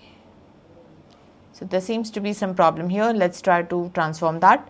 The date actually is 3rd, but it shows 20th. So maybe we need to correct this. So let's go ahead and edit our calculation. Let's check what's going wrong. Now if I transform my date into a string and take the left 2 characters, ideally it is supposed to show. Oh, okay. So the problem here is that my date originally shows the day part at the end. So that's what we have here.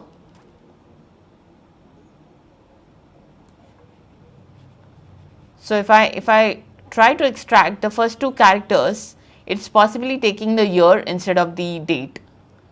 So we need to create a different field to extract the correct component of my date. Now if I transform my date into a string, let's see what exactly is the format that is given here. So if I go ahead, create a calculated field, and just to double check my values, I'm trying to transform stringed order date. So if I just apply the string function on my order date, let's see what the output looks like. So I'll click on apply and OK, and add in the date here. So what we have is we have the year as the first component, then the month, and then finally we have the day.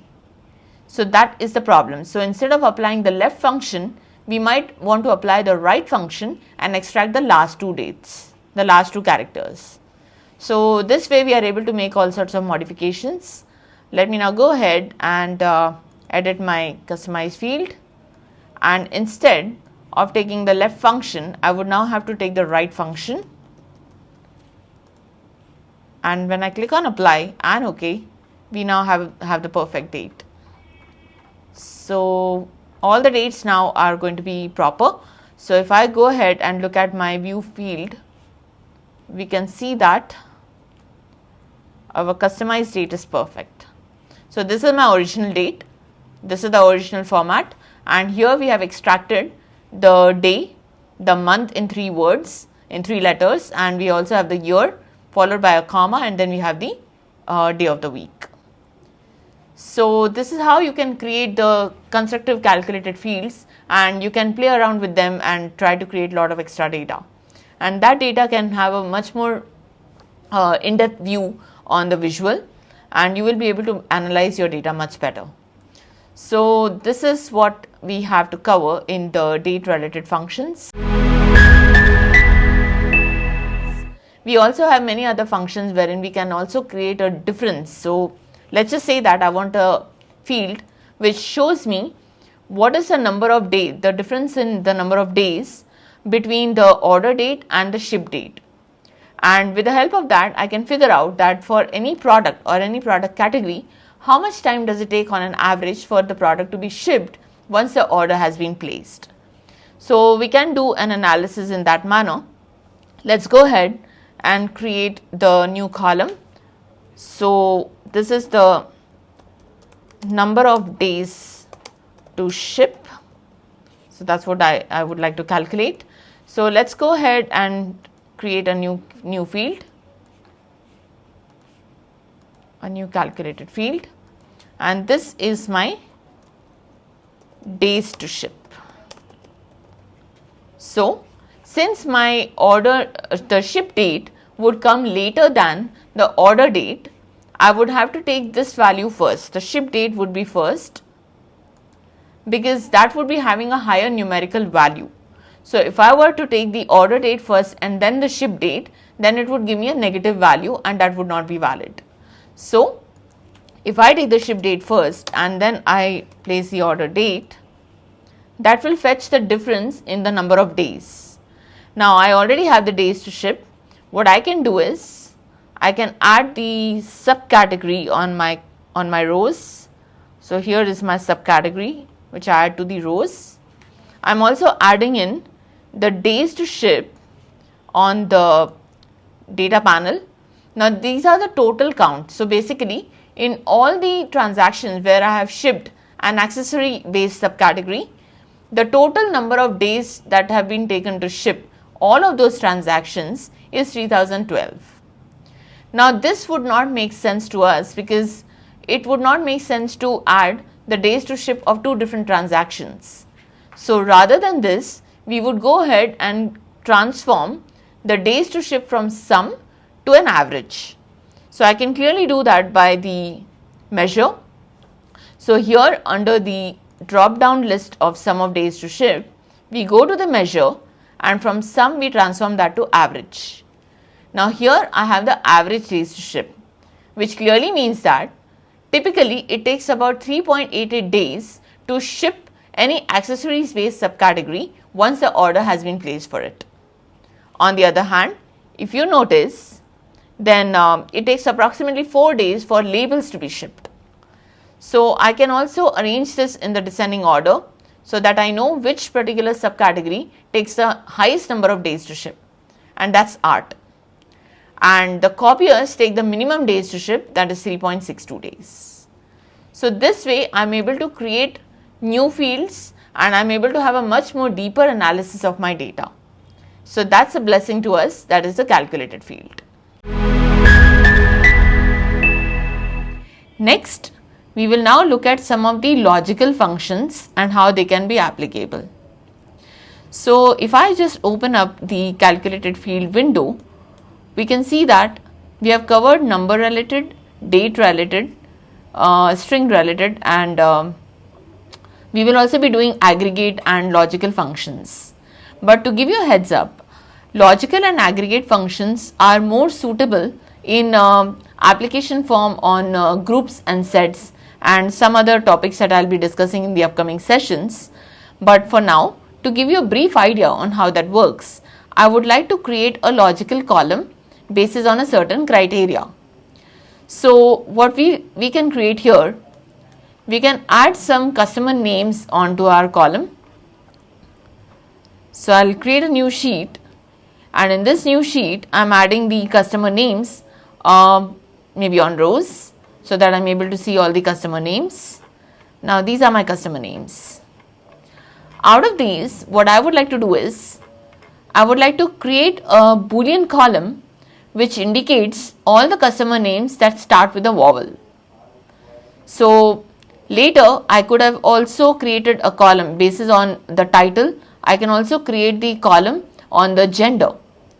Since we do not have any title given here for the customer, like we do not have Mr., Mrs. or Miss, we will not be able to create the gender column. But yes, we can create a logical column based on whether the name starts with a vowel or not. Once you have an idea on how we can create a Boolean column, we can also go ahead and create the column for gender or any other column by logical means. So let's go ahead and now create our calculation field. So here is my calculated field window. Now I would define the new name of the column as customer initial vowel.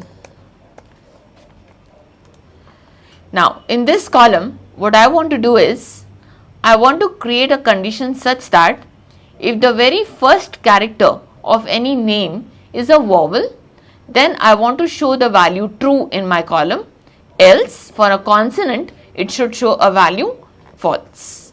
So for that I will have to create my condition. So my condition is if left of customer name first character. So when I say left customer name first character, it means that the very first character of the string, So if this equals A, the letter A, then true. Now since I am defining multiple conditions, I cannot start with if and end with an else statement. I will have to go ahead with else if condition. So else if is another logical condition. So when I give else if, it will now allow me to enter multiple conditions. I need multiple conditions because there are multiple vowels. So I need to write a separate condition for left of customer name character 1 being either A or E or O, U or I. So these are the 5 vowels and we will now go ahead with all of them. So in order to get the condition, I need not have to retype the entire condition over and over again. I can copy and paste the condition and just change the vowel. So after A comes E. Now I can again copy paste this entire statement, paste it on the next line, change the vowel. So A, E and I. Then we go with O and finally we go with U. Right. So now given that we have given our statements, we will also give the end statement.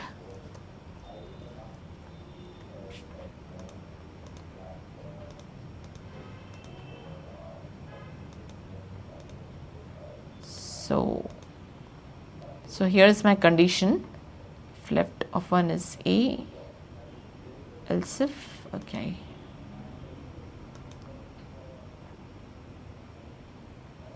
Alright. So since I have previously created a condition like that, it gives me an error saying that a field or logical table named customer initial vowel already exists. But this one is just for your reference. Not that the condition is false, not that the calculation has any errors, it's just that I am trying to create another condition. Now it shows that the calculation is valid, that just because I have changed the name of that. So now given that I have created a calculated field which is able to filter out all the names that start with a vowel, let's try to apply this and click on OK. Now when I drag this column on rows, we can clearly see that all the names that are starting with the A have the value true. The ones which do not have any vowel, it shows a null value. Now in order to avoid this null value, we can also go ahead and change this criteria. So I can define my condition in a manner that I can give an else statement. So if the name has anything that contains a vowel, that is A, E, I, O, U, then it should be true. Else, if it is none of the above, then we should have false. So we are giving the false condition. Now when I click on apply and OK, we can see that the names that do not start with a vowel, we can see the value false. And now I can quickly analyze. Let's rename this to customer name, vowel. Let's go ahead, create another sheet and figure out what's the count of the customers that start with A or I or E or O or U. So that starts with a vowel. So let's try to see the count. Now if I try to do that, we can go ahead with creating a bar chart. So if I select customer initial vowel, let us also go ahead and select customer names and create a bar chart.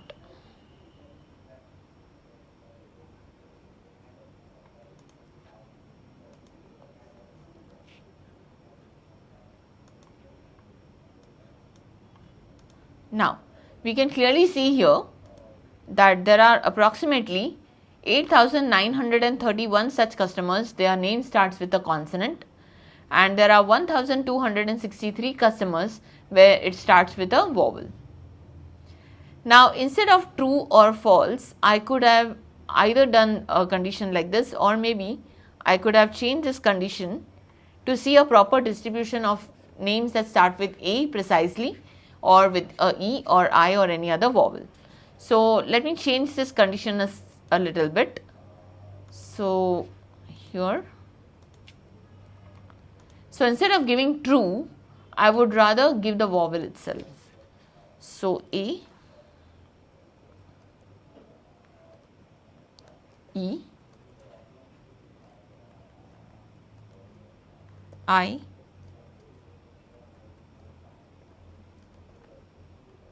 O,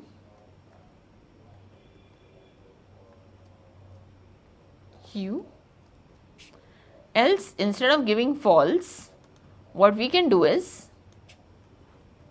we can say consonant.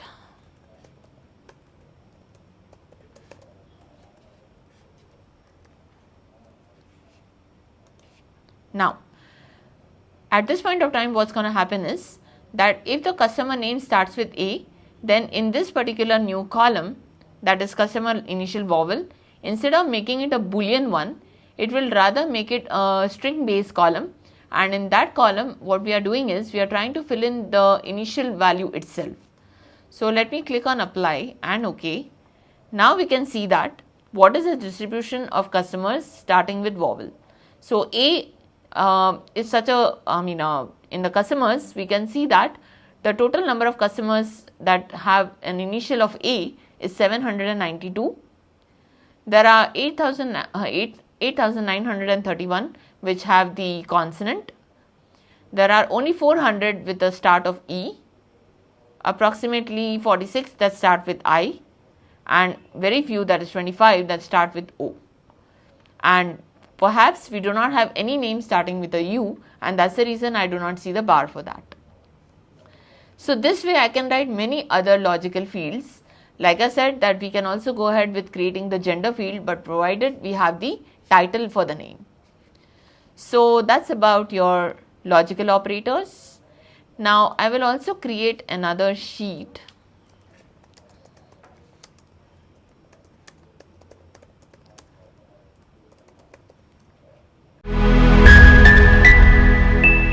So here in this sheet, I would like to define criteria or a condition on a certain aggregate. Now we all know what are aggregates. So anything like a sum or average, minimum, maximum, median, they are all aggregates because they are usually performed on multiple data. So in order to calculate an aggregate, I need more than one value. Now if I want to give a criteria such that any value that starts or rather it is greater than 50,000 but lesser than 80,000, that's a criteria that I mentioned, where the sum is my aggregate. So the aggregate functions are given for the purpose of creating certain filters, or you can say we can also create bins such that we are able to define a color for that. Now if I were to create a condition such that, let's go ahead with the calculated field and see the condition outright. What I am trying to do is I am trying to create a conditional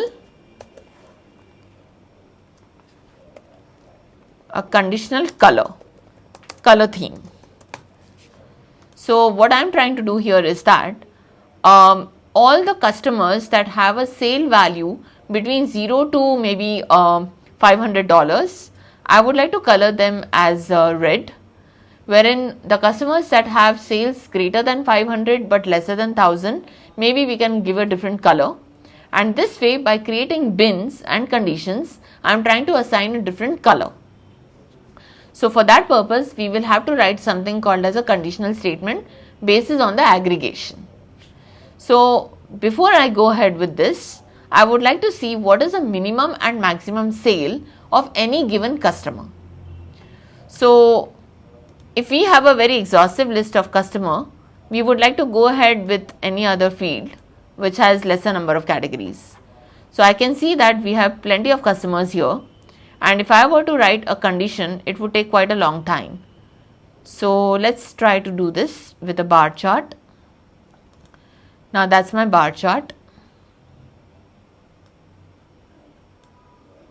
Right, and if I try to show this in a decreasing order, then my maximum sale happens to be $25,043, and let's see what's the minimum sale by any customer. We also have sales as low as 5. So if I were to create a condition, I can perhaps give a filter of or rather a bin interval of 5,000. Maybe we should go ahead with that. So let's try to create our calculated field. So here my condition is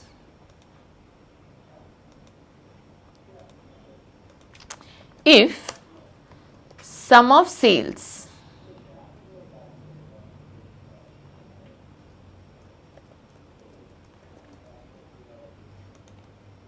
since I am showing sum of sales on my visual, I will have to give my criteria also on sum of sales. So if the sum of sales happen to be greater than or equal to 0, that's my first condition.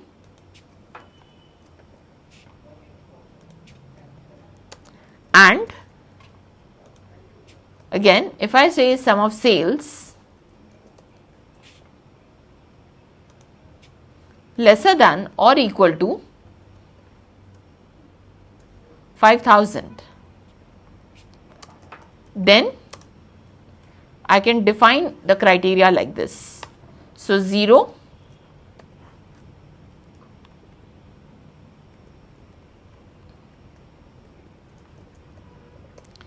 so this is the text I am trying to create, so then or equal to 5,000. So that is my label. This is the label I have generated. Now what I am also going to do is I will create another condition where I can give my next interval. So I can define the condition as else if, and I can continue using the same condition with just changing the values. So here, if the sum of sales is greater than or equal to, or maybe just greater than 5,000, since I have already defined my condition for lesser than or equal to 5,000, so anything greater than 5,000, we can give a different criteria. So if it is greater than 5,000 and lesser than or equal to 10,000, then that's my condition.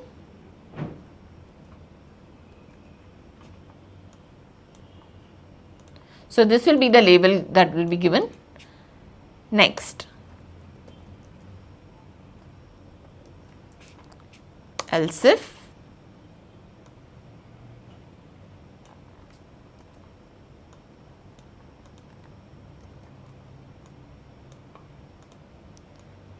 greater than 10,000 and lesser than or equal to 15,000,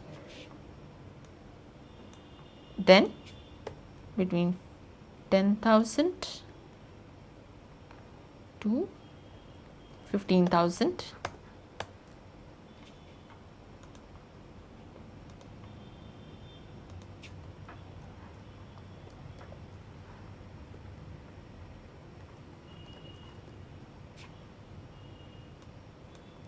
it's always a good practice to put your conditions in brackets, so then it's pretty clear.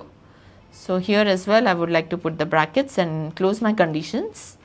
So these are my conditions by far. So I have defined a condition for 0 to 5,000, 5,000 to 10,000, 10,000 to 15,000. Now I would like to create my next condition. So here we have a small glitch, we can remove the equal to sign. So here, where sales are greater than 5,000 but lesser than or equal to 10 and greater than 10,000. So we need not have to put the equal to sign here. Now let's go ahead and repeat our condition.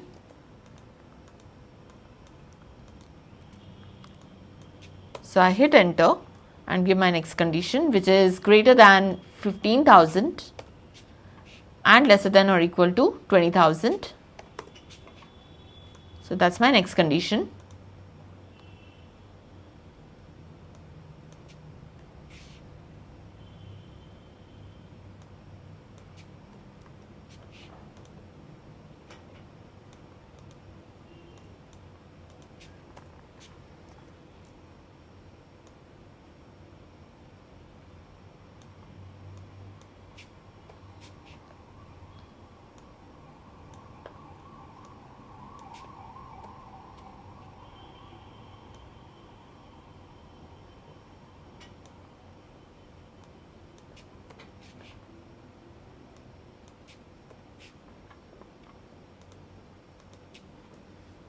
Okay, and finally we will create a last condition, else for any value that is greater than 25,000. Let's just give the condition that greater than 5,000. So I would just like to put that here.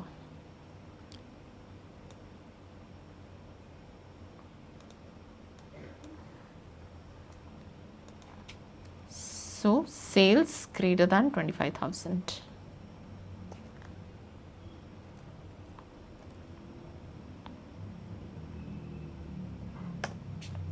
All right, perfect. So that's what we have here. And finally, we'll put an end to the condition. So by putting an end to the condition, we see that the okay, character 4. Let's see where's the error. Well.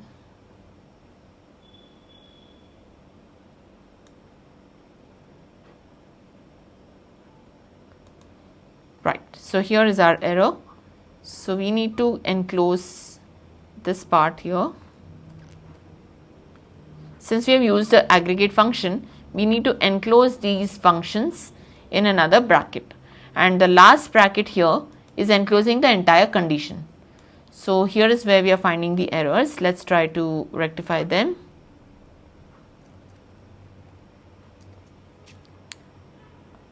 Okay, so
Alright, so we have now made all the rectifications and now we can see that the calculation is valid.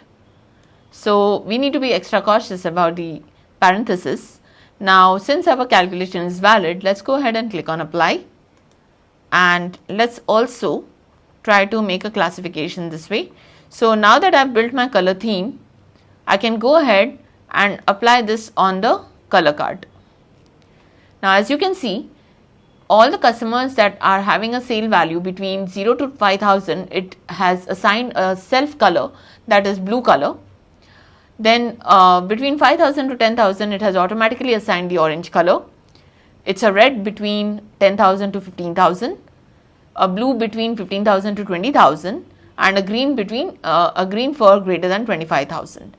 So this color theme has been given by default, and when I try to scroll up, I shall be able to see the colors in a different theme, and here we go. So right here we have a customer who has a sale value of 4,986, and that's the last customer I have, the highest customer within this range.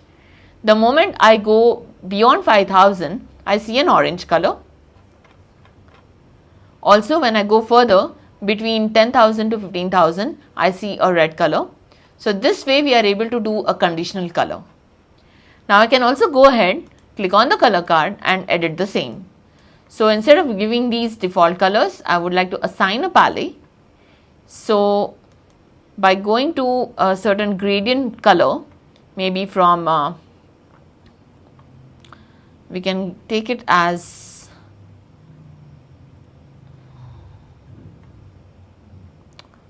red or green gold. Let's go with green gold.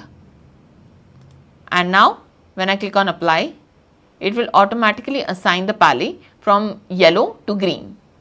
And when I click on apply, we can see that the sales that are the lowest, it shows in a yellow color, and from yellow it slowly it shows the gradients towards the dark green. So here is how we have been applying the colors, and now when I go ahead, I can see that all these values are showing in a yellow color because they are all within the range of 0 to 5,000. A similar criteria can also be applied on any other field. So let's say this is my conditional colors.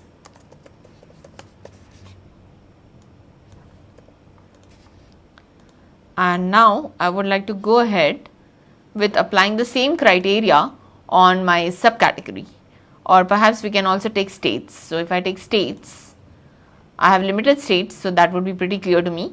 Now I also add the sum of sales and I apply the color condition theme on the color card. So we can clearly see which are the states between 0 to 5,000, 5,000 to 10,000 and so on with the help of the colors. Let's arrange it in the descending order, and here we can see the color theme. So that's how we can create the different colors based on a certain criteria by using the calculated fields. So we have also explored how we can apply logical functions as well as the aggregate functions. So instead of sum, I could have also applied a color condition on an average or between minimum to maximum and so on.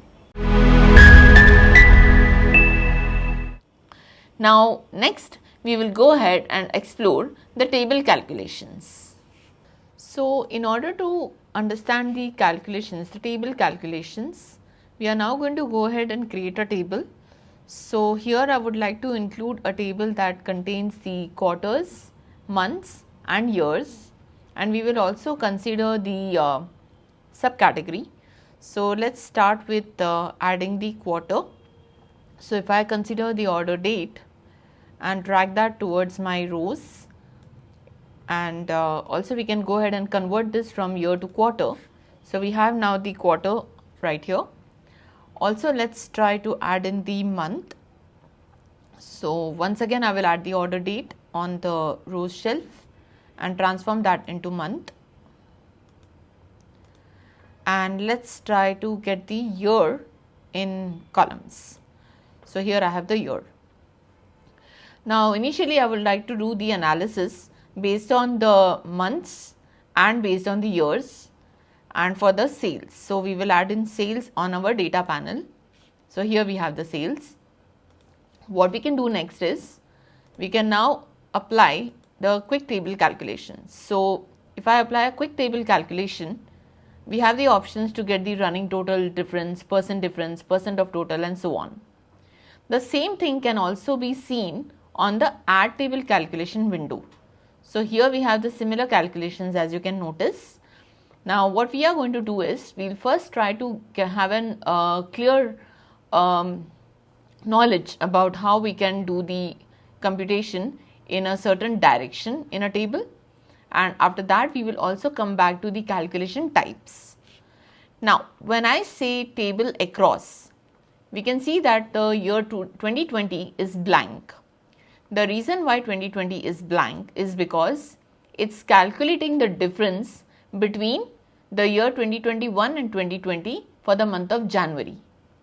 So essentially the value 3944 is nothing but it is the sale of January 2021 minus the sale of January 2020. Further to that, it has also calculated the value 368, which is nothing but the difference between January 2022 and January 2021. So when I take a table across calculation, it's calculating the difference of the subsequent value with the previous in the row wise direction.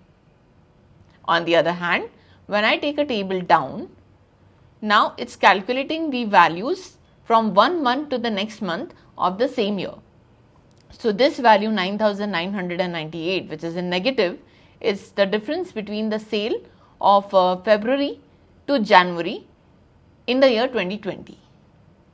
Followed by that, we can see that we have a positive value for March, which indicates that we have made a growth in sales by 52,414 from the February to the March month. Next, we have again seen a downfall. So from March to April, I see a negative value. So we have actually gone down in our sales.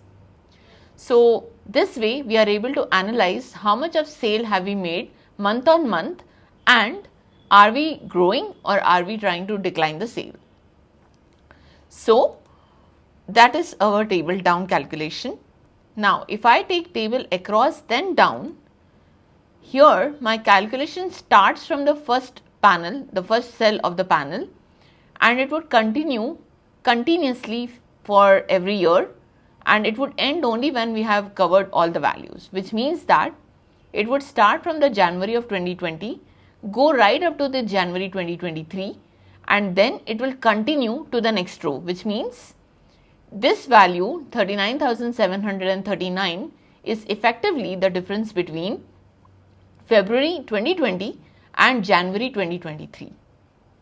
Now since it would not have any meaningful information to calculate the difference between the January of 2023 and February of 2020, it is an invalid calculation because we would never want to figure out what's the difference between these 2 months. They belong to completely different timelines, and that's why this particular calculation would not be a valid one for this particular table. Wherein, if you notice that there is a clear link between the value which is in the last cell of this row and the first cell of the next row. So if these two values are linked in any form, then your table across and down would have some sense. So we would now go ahead with the table down then across. Now when I say down then across, I am now calculating the difference from in the column wise format, in the column direction, and I am trying to continue that in the next column, which means that once I come to December, my next value is nothing but the difference between January 2021 and the December 2020. Now we all know that once our year 2020 is completed, we would obviously go to the January of the next year. So this totally makes sense because I can clearly see what is the growth progress from one month to the next month of the immediate next year. So from December to January, I can see that the sales have further dropped significantly. Finally, we come to this particular value here. So when I come to minus 440 and then I go to minus 56,702, again I can see that from from 2021 December to January 2022, we can see a further downfall in sales. So this is what is table down then across. Now since in this particular table, the last value of a column and the first value of the next column have a clear link. So therefore this particular calculation is quite valid and we can go ahead and continue with table down then across. We will now also try to understand the pane down. Now when I say pane down or panel down, it means that my calculation will start from the first value, but the moment the panel comes to an end, my calculation would also come to a stop. So we are able to see the sales of January and February as well as February and March, but for March and April, which belongs to the next quarter or the next panel, we do not have any value, because the moment it reached to the end of this panel for quarter 1, now the calculation has stopped and a new calculation has started from the next panel. Now this, at particular certain times, this may be useful to you, but if you want to know a continuous growth throughout the year, then panel down is not a valid calculation. On the other hand, if I say panel across and down, here I'm seeing that the calculation starts from the first cell, it goes across towards the row and it continues to the next row. But as soon as the panel comes to an end, the calculation would stop here. So here again, I'm actually having a value such that it is comparing the January of 2023 with the February of 2020, which again has no link. So again, our panel across and down or any calculation which is related to across and down would not be valid for this kind of a table.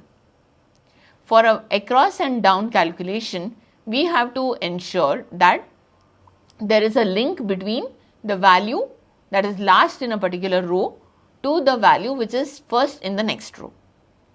So that's about your panel down and across and down.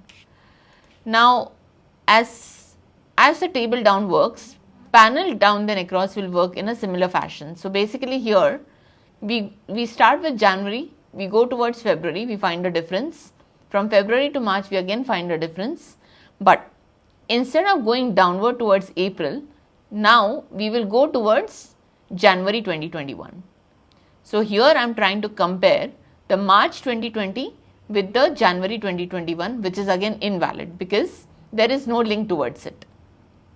So the only possible calculations that are valid are either table across or table down, or you can also have table down and across. Any other calculation here would be invalid because of the way the table has been framed. If I just transpose this table or maybe add the variables in a slightly different manner, then perhaps you could also apply the table across and down or panel across and down. It just depends upon which fields you have placed in which shelf. So once we have learnt about the Tableau, we would get a fair understanding of this, and the more you practice, the better it is. Now let's go towards understanding the calculation types. We have already seen how we can work on difference from. So now to understand the calculation type, I would like to consider the table down, since that's a valid calculation. Now if I go towards percent difference from, the percent difference from is nothing but the growth percentage from one month to the next month of the same year. So when I see a value of minus 69%, that is nothing but it is a difference between the sale of January and February in terms of percentage. So if I say that the value for February is minus 69%, all that means to say is that from January to February, I have gone down by 69% of the sales that I made in January. On the other hand, when I go from February to March, my sales have increased by 1160%, which means more than 10 times. So this is what is meant by percent difference from. So essentially it is nothing but the difference between the sale of both the months divided by the sale of the previous month into 100. Now likewise we also have percent from. So when I say percent from, it's the difference between the values, but it just tries to calculate the sale of February by the sale of January.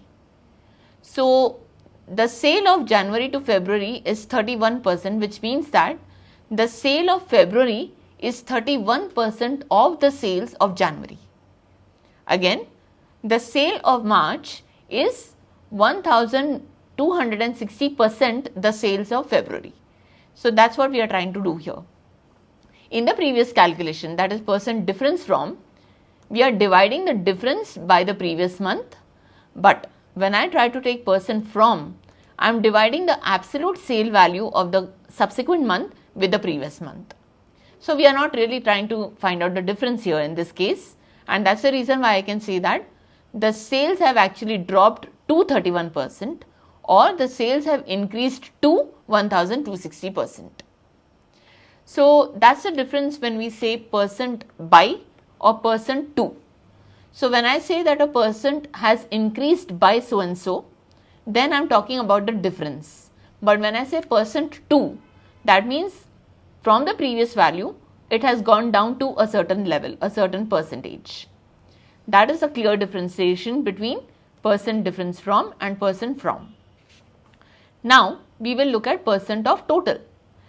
Now when I look at percent from total, that too in the table down direction, I need to also have my totals here.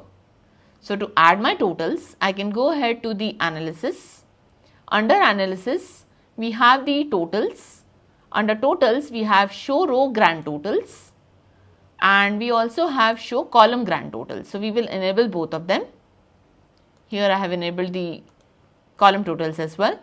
And let's for instance get the panel totals. So I again go to analysis, totals, and I am giving the option of add all subtotals. Now when I say add all subtotals, we can see that for every panel for the quarter, we can see the summation as a separate value. Alright, now let's try to get a better understanding of percent of total. So when I say percent of total in table down direction, it's just trying to calculate what percent is this value from the grand total. So grand total essentially here is the column total. So out of the total sales that we have made in 2020, the January sales forms only 2.94%. On the other hand, the sale of March is 11.52% of the total sales of year 2020. If I try to take the table across, then we are getting a value from the grand total row wise, which means that out of the total sales I have made in the January 2020, 21, 22 and 23 put together, the sale of 2020 alone is 15% or rather 15.11% of the total. Now, what makes a better sense? Shall we calculate table across or shall we calculate table down? Naturally, a table down would be a better calculation simply because we would rather want to find out what percentage of sales is each month from the total year. So this would be a more valid calculation and therefore I would go with this. Now we will also understand the rank. So when I call out rank, rank is nothing but it is the position of a particular value in a certain series. So if I have taken table down and rank, it means that I am able to see which particular month has got the highest sales, followed by which highest sales and so on. If I see that the rank here for the month of September is 1, it clearly indicates that in the month of September in year 2020, I have got the highest sales. Please mind that we would ignore the panel totals in this case. So for the time being, I would like to remove this so that we do not have any confusion. I would remove my subtotals. So now I can see the rank of only each and every month and we do not have the panel wise ranking. Now we can clearly see that September is the highest in terms of sales in 2020, followed by the second rank, that is for November. So November is the next highest sales, followed by December, and then we go right up to March. So depending upon the rank, we can clearly figure out what exactly is the sale value and what is the position of that sale value. For every year independently, it has calculated the rank, and more or less we can see that the highest sales have predominantly been made in either the third quarter or the fourth quarter, because the rank 1 happens to be in either third quarter or fourth quarter for all the 4 years that we have in our data. Next, we have the different type of ranking. So we have competition, we have modified competition, we have dense competition and unique competition. I would like to explain this in the caption. So I will now create a caption just for a clear understanding of this. Alright, so let's see what exactly is our competition. So how does it calculate competition? So this is my rank type competition, where it shows me the value 1, 2, 2 and 4. Let's have a better understanding on that. So when it says 1, 2, 2, 4, it clearly means that if I were to have a sale value of 45,000 and 40,000, another repeat of 40,000 and then maybe 35,000. Now, how exactly will it rank is this. Let's try to increase the size for this and apply. Okay, so since you can clearly see that 45,000 is the highest value, clearly it will take the rank 1.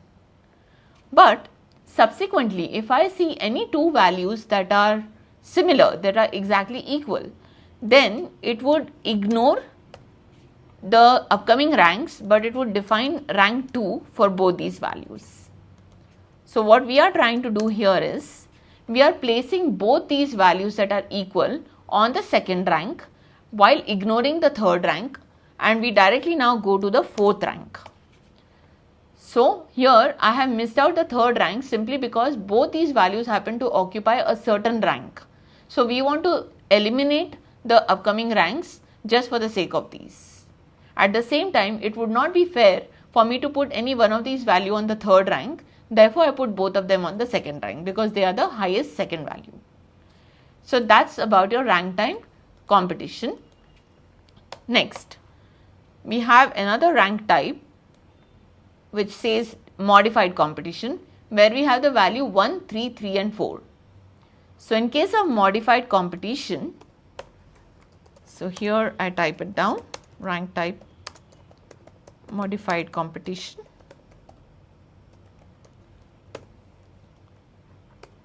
So here it shows the value 1, 2, 2 and 4, wherein in modified competition it shows value 1, 3, 3 and 4. Now this type of ranking is done in a different manner.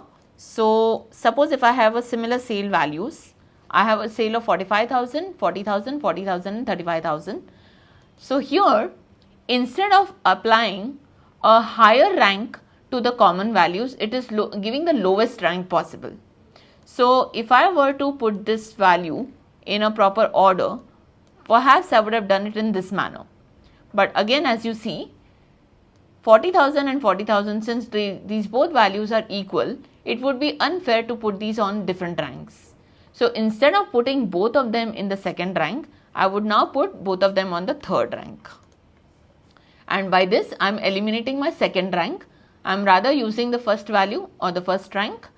I am using two values on the third rank, and the third highest value is put up on the fourth rank. So this is a more negative way of ranking, because both these values that are actually the second highest, still they get the third rank. So it would mean unfair to at least one of the values. Now we also have another type of ranking, which is dense ranking. Now in case of dense ranking, we are not eliminating any rank, and we are also ensuring that values that are equal fall on the same rank. So once again, if I show the competition that is dense, so I'll put a dense competition.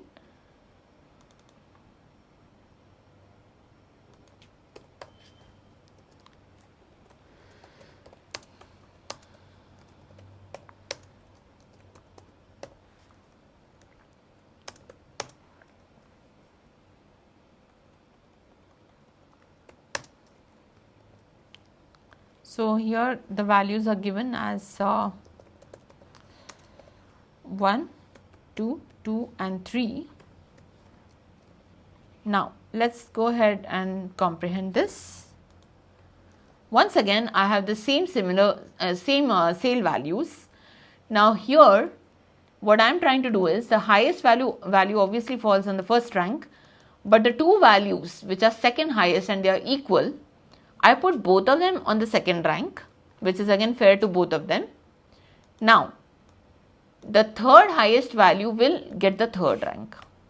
So depending upon the magnitude and how does it lie in the position in a series, we are going to give the rank accordingly, and we are now not eliminating any rank.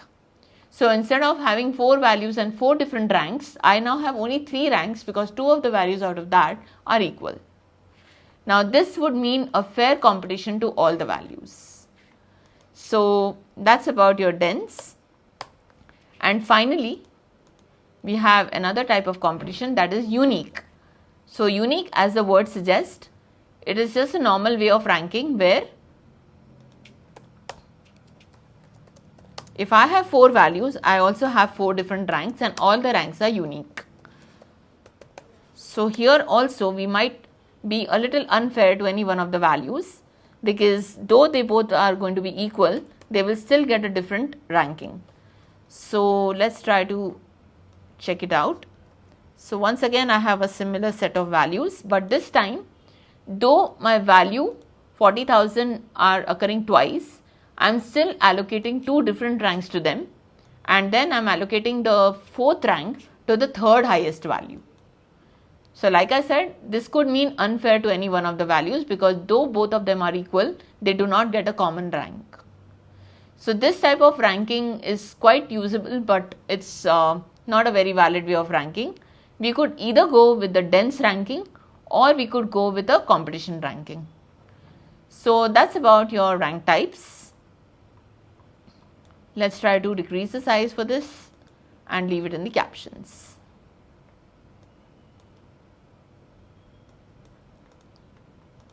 So that's my table calculation, and next I would like to show, maybe I can just repeat this table.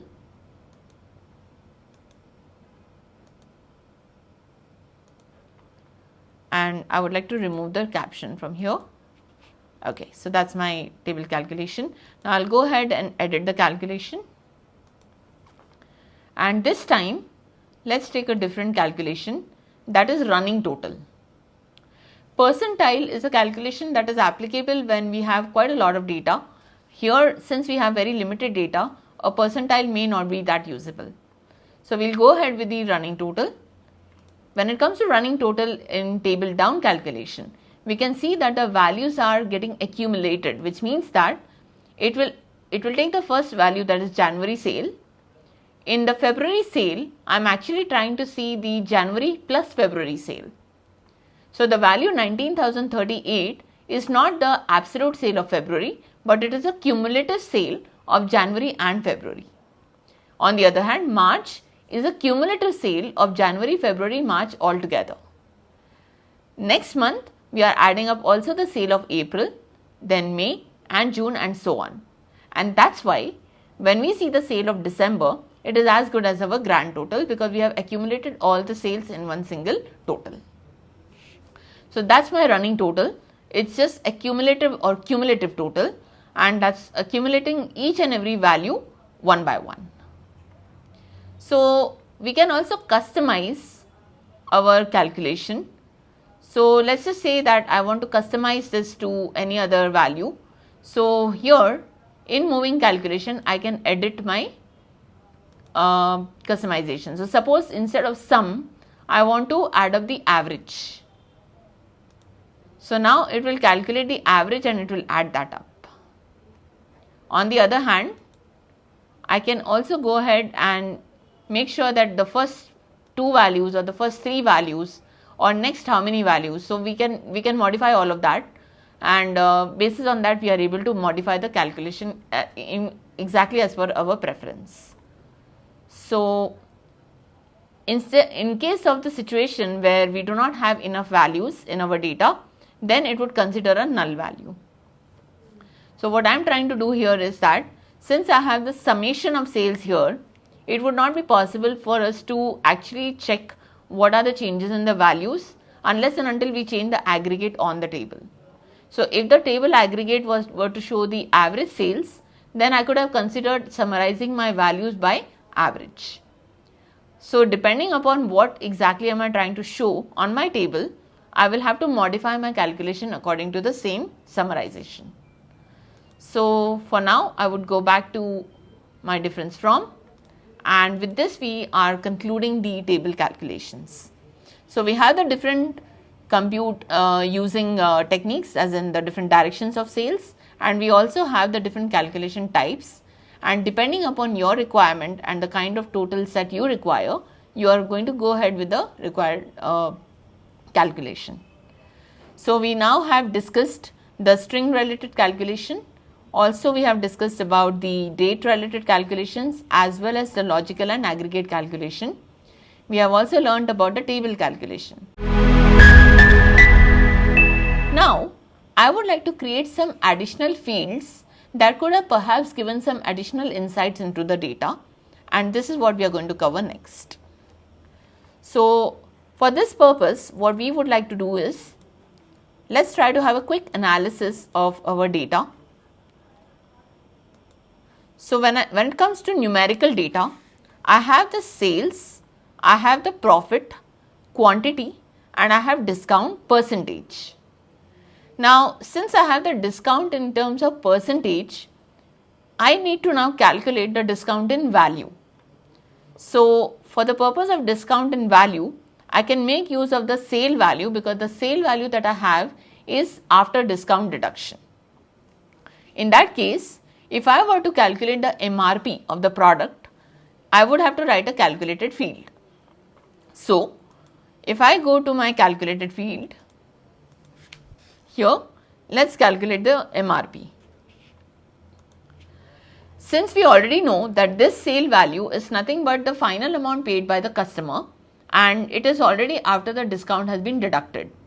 So in order to calculate the MRP value, I will have to consider the value of sales, and I would have to divide that by 1 minus the discount column, which is nothing but the discount of percentage. So when I calculate this value, I would be able to get the MRP, that is the maximum retail price of the product. So when I click on apply, I have the MRP value. Now let's go ahead and look at our view of the table. So as you can see here, I have the discount, or rather I have the MRP value here.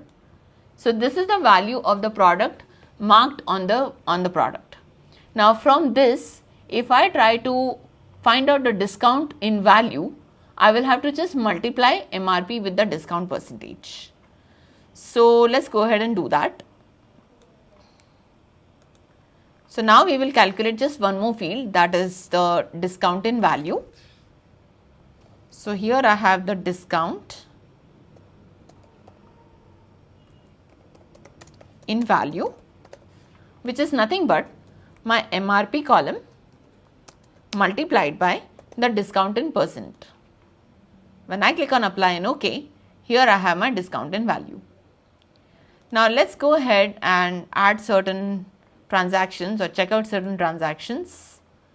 So if I look at the first transaction, I can see that my sale value is 16.45, which is nothing but it is the MRP of the product, that's 20.56, minus the discount in value, which is 4.11. If I take a difference of the MRP and discount in value, I am sure to get my value of sales. So sometimes we might have to generate certain numerical fields with the existing ones so that we can get a better insight on our data. So given that now I know what's the discount in value, I can also figure out, am I making any losses by giving extra discount for certain particular products. Also, I can check how much of discount has been given on an average of every region or maybe every state. We've covered Tableau, the visual side of things. Now with SQL, we go a level deeper into where that data actually lives.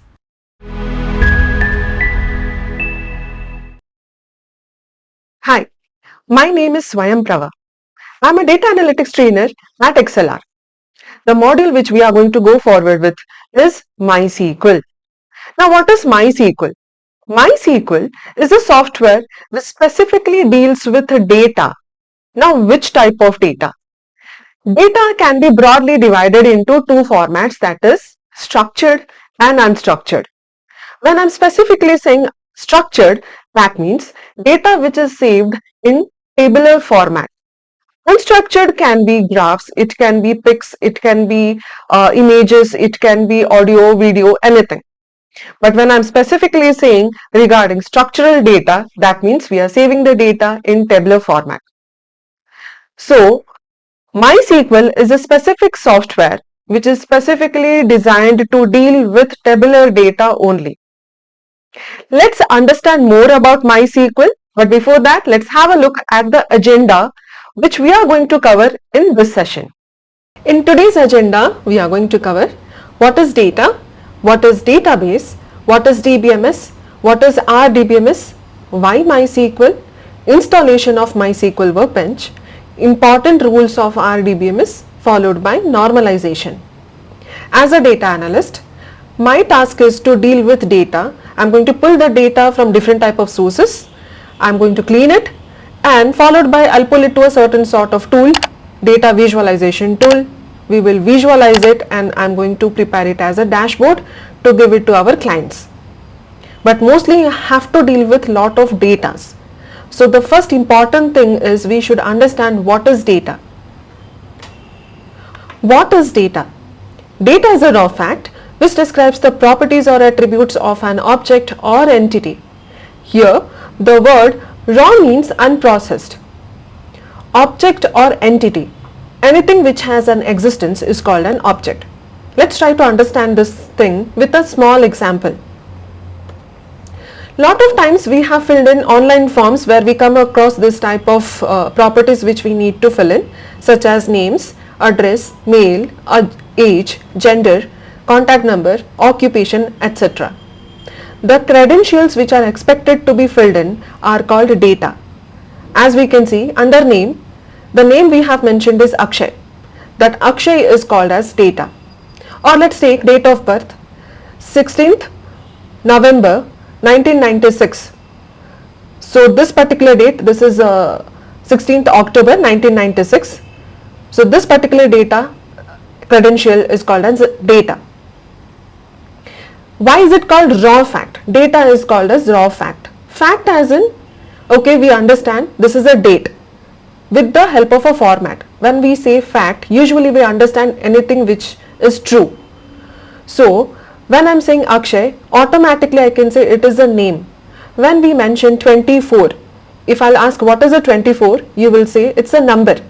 How do we know it's a number? Because we have studied it and it has been passed on to us by our ancestors.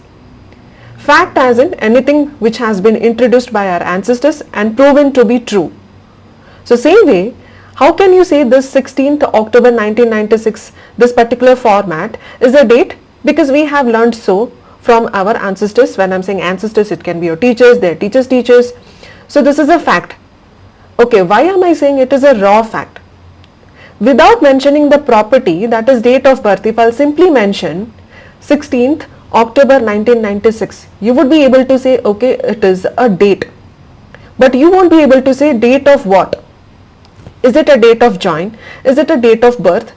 This date is related to what? So it is unprocessed. When I'm saying raw, for example, when we mention raw milk, raw vegetable, raw fruit, that means it is not processed. Same way, here when I mention Akshay, okay, it is a name, that is a fact. We know it's a name. Name related to what? Such way, we are not able to understand this particular data is related to what, or I can say, we are not getting any specific information. But when we relate this data along with the property with an object, for example, here we have taken a human.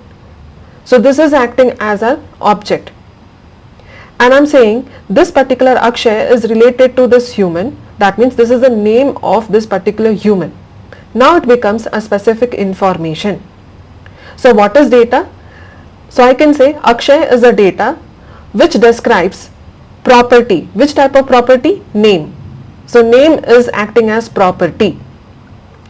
16th October 1996, it's a date of birth. So date of birth is going to act as a property. The alternate name of property is called attribute. Whenever we work on database, so we will make use of certain important terms such as data, attributes, fields. So we should know what is the alternate names and what do these particular terms mean. So when I am saying attributes, we should immediately understand it is nothing but properties. So as mentioned earlier, in the definition, data is a raw fact which describes properties of an object. So I can say Akshay, which is acting as a data, is describing the property. Which type of property? Name of an object. Of which object? Of a human. So do we think that only a human can act as an object? No. Even a cell phone can act as an object. The laptop which you are using can act as an object. So anything which has an existence can act an object, and each and every object has their own properties. So we understood what is a data. Now with a click of a button we are generating trillions of data. In future, if you need that particular data, we need a specific space to save them. So that specific space is called database. So let's understand what is database. A database is a structured collection of data that is stored and accessed in a computer system. So basically we understood what is data. Base as in location or a medium. So any medium which stores data in a systematic and organized manner is called database. Why exactly systematic and organized manner? Let's take an example of a library. So we always go to library and we see there are different section of shelves where we have different category of books stored. So if I will ask you to go and fetch me a geography book, you would directly go to a geography section and it is easy to fetch me that particular book. But assume there is a library where there is no such sections, separate sections. So all the books are kept in the one shelf and I am asking you to fetch me a geography book. It's not impossible, but it would take lot of time to fetch that specific book. Why? Because you are going to go through each and individual books to search this particular book belongs to which particular category. So it will take time. Same way, database is a physical medium where we are going to store data, but we are not going to dump. So basically we are going to store it in a systematic and organized manner. Why? So that whenever required in future, we will be able to fetch that data within a fraction of seconds. Okay, the basic operations performed on the database is called CRUD operation. When I am saying basic operations, what are the basic operations we can perform on a database? I can insert or create data. I can read or retrieve data which is already existing in the database. We can update or it should be modify. One second. So instead of delete, it should be modify.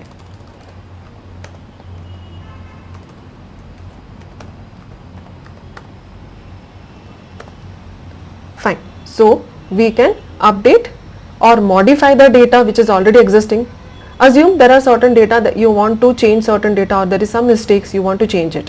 So we can update the data or we can modify the existing data in the database, followed by we can drop or delete the data. If there is any data which is no longer required, we can remove it. So what are the basic things? We can create or insert the data, we can read or retrieve the data, update or modify the data, and drop or delete. Logically, in diagrammatically, when we are mentioning this type of symbol, you should understand this is database. So the basic operation performed on the database is called CRUD operation. So C stands for create, R stands for read, U stands for update, and D stands for drop. So this is the basic operation which we can perform on a database. Now moving on, I said when we are going to store the data into database, it should be done in systematic manner. But database is just a physical space. If I am saying it should be maintained or it should be stored in a specific manner, there should be something who should be able to manage that specific database. And who is that? That is DBMS. Let's understand what is DBMS. What is DBMS? DBMS stands for Database Management System. It is a software that maintains and manages the databases. So basically you just simply understand database is a physical space where we are going to store data. Who is going to maintain that specific database? A software called Database Management System, which stands for DBMS. Now, when I'll give you, assume I'm going to give you 10 books to individual 3 people. There are 3 people and I'm going to give each one of them 10 books, same 10 books to each one of them, and I'm going to say to arrange them in whichever manner they want. It's not 100% true that these 3 people are going to arrange these books in the same manner. Some might arrange depending alphabetically, some might arrange depending on the thickness, some might arrange depending on the topics. So it depends people to people. Why am I saying this example? When we come across database, we should simply understand there are variety of databases available in industry depending on how you want to save your data. So we can see here there are list of databases available: hierarchical database, network database, relational database, object oriented database, graph database, ER model databases, document databases, NoSQL databases, and there are a lot more. These are the few of the lists which are mentioned here. So depending on how you want to save your data inside that particular database, there are different types of databases designed. As a data analyst, you are going to work on structural data. When I am saying structural, mostly you are going to deal with tabular data, and for such purpose we are going to save our data in relational database. So let's understand what is relational database. RDBMS, which is standing for Relational Database Management System. A relational database is a type of database that stores and organizes data in a structured way. Just now I mentioned, when I am saying structured, you should understand it is in tabular format. In a relational database, data is organized into one or more tables, each with a unique name and set of columns. You can see here on my screen there is a typical example of a table where we have the details of the customers. The horizontal lines which you can see, they form the rows, and the alternate name of rows are records or tuples. And the vertical lines which you can see, those are called columns, fields or attributes. Yes, attributes which we came across earlier, which is the alternate name of properties, it is nothing but columns. So when I am trying to enter any particular credential in our form online, that is for example name, phone number, email address, internally they will be saved as columns. Hence they are called as attributes, fields or columns. So we got a basic idea how does our table looks like, and what is RDBMS. In the name itself you can see we have DBMS. So basically RDBMS is nothing but it is also a type of DBMS software which maintains and manages the database, but RDBMS is specifically designed to deal with tabular data only. So let's have a look at some of the popular relational database management systems. We have Oracle, MySQL, Microsoft SQL Server, PostgreSQL and IBM DB2. So there are a lot of relational database management systems which are available in the industry.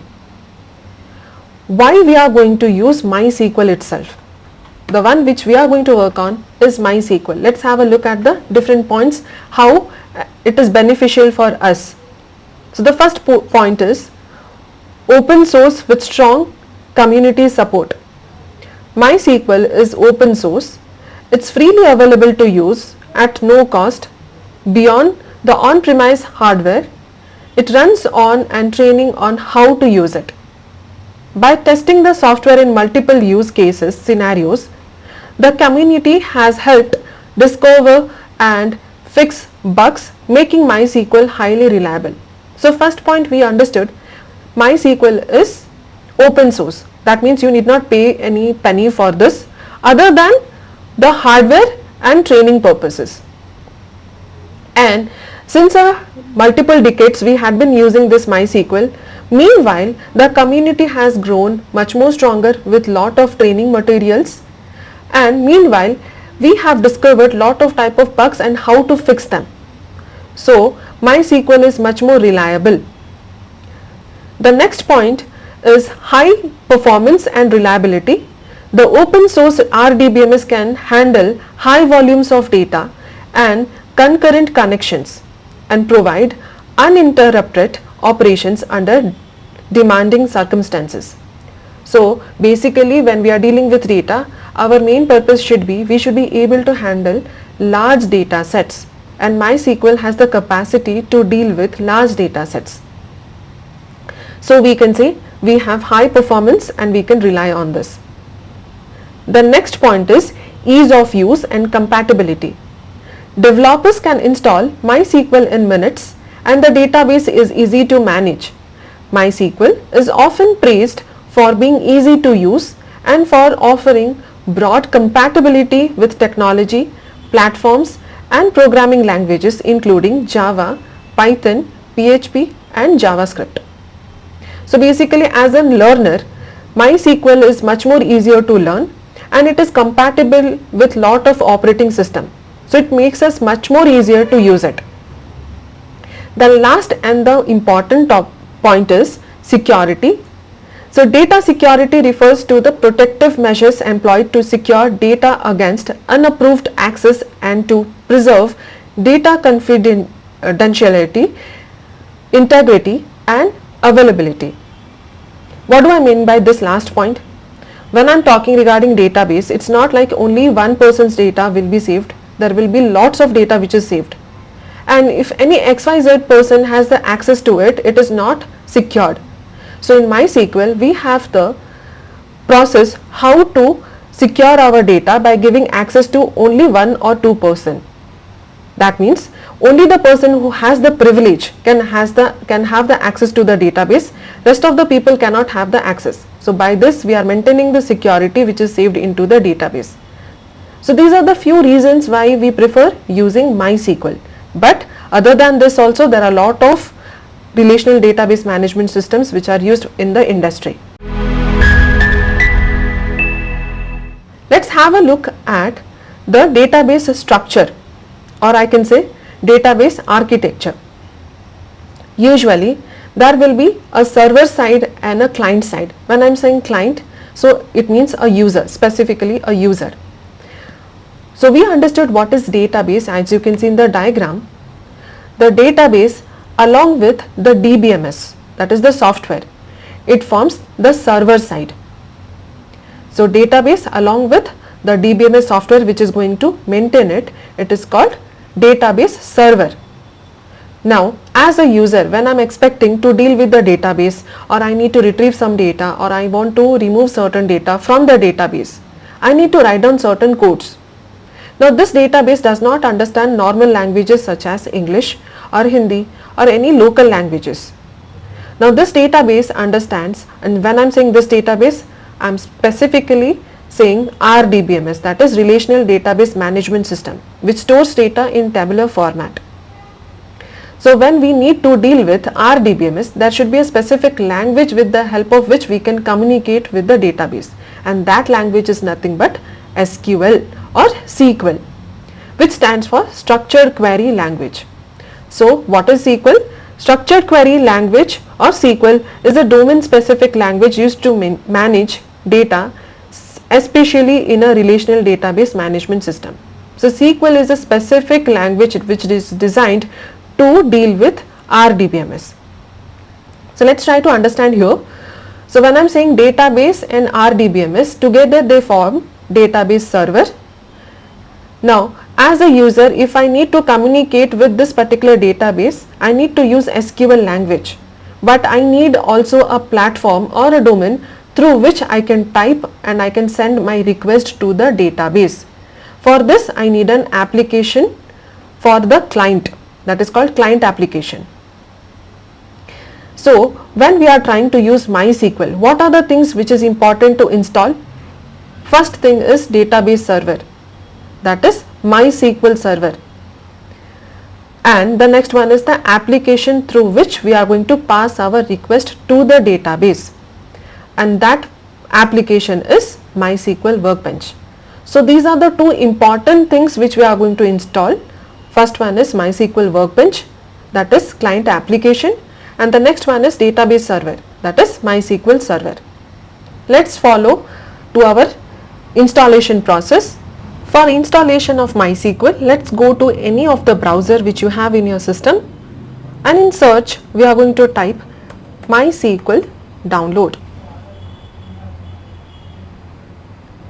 As soon as you do so, you will find an official website of MySQL and MySQL downloads. We will click on that.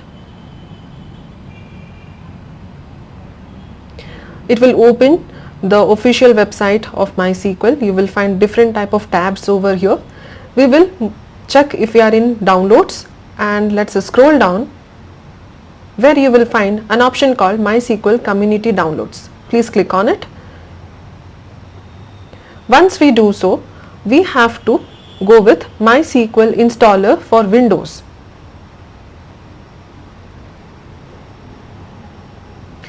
As soon as you do so, automatically it will give you two files to download. We need not download both. It will automatically give you the files with respective to the operating system which you are using, which one is compatible, and depending on the internet availability, it will give you two files. You can go with any one of the file, it is completely fine. I'll go with the first one. As soon as you click on download, there will be two options which is displayed, login or sign up. You need not click any one of these options, rather you have to click on no thanks, just start my download. As soon as you hit so, it will start downloading a setup file which is already done, and if it is done, then click on that setup file. If you are using office laptops, it might ask you to get permission from the admin, so you need to do so, or it might ask you to restart your system. Whenever it is asking you to restart, you can restart the system also. So once you click on the setup file, it might need a few seconds to open it.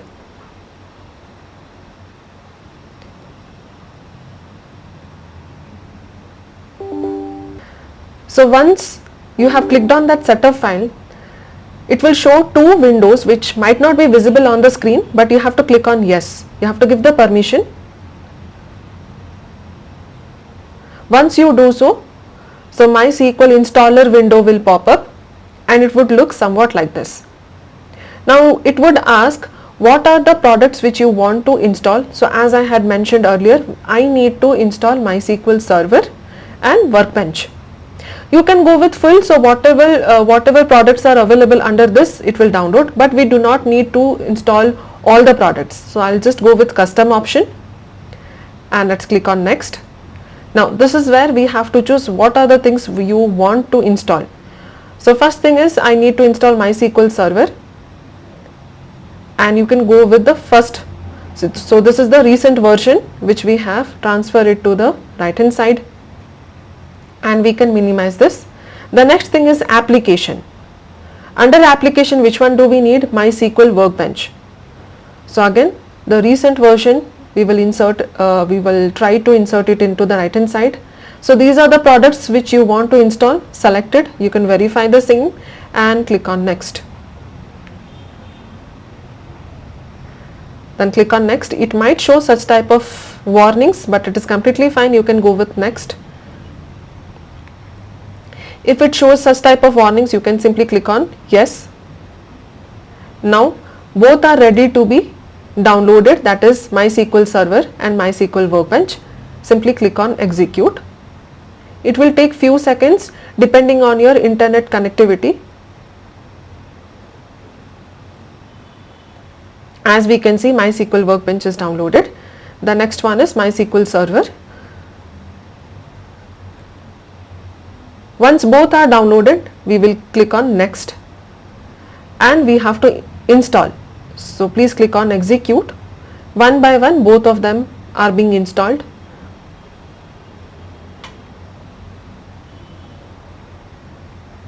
As mentioned earlier, depending on the speed of your internet, so it will take respective time to install both the products. MySQL Server installation is done. The next one is MySQL Workbench.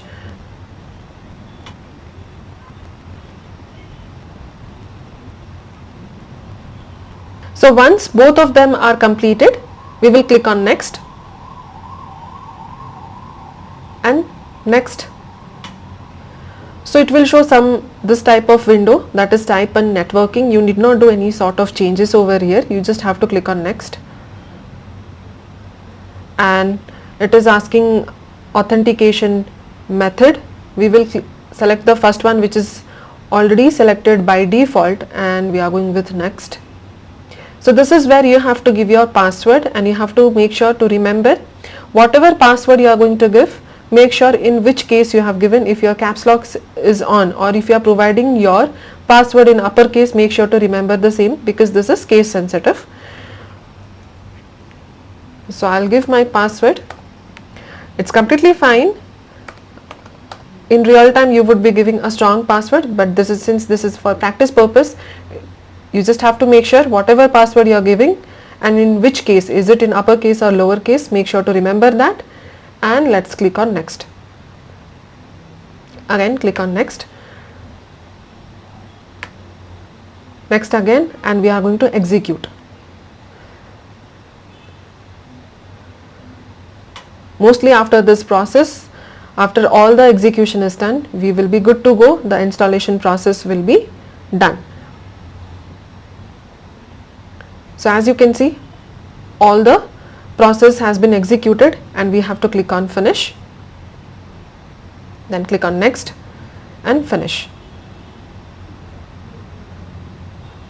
So our MySQL Workbench installation is completed, and automatically it will open. If it is not opening this particular application automatically, you can go to search option and you can simply type, and you can verify MySQL Workbench. You can see it will show somewhat like this, MySQL Workbench. You just have to type that. If it is present, then you can click on it and you can pin it to your taskbar, as I have done already. So you can see here, welcome to MySQL Workbench. So this is how it will look like. This is the start page. When you need to connect to the server, you have to click here. Once you click, and it will ask you to enter the password. To connect to the server, you have to click over there and you have to enter the password which you have given. If you want, if you are using it every day, you can save the password. You need not enter the password again and again.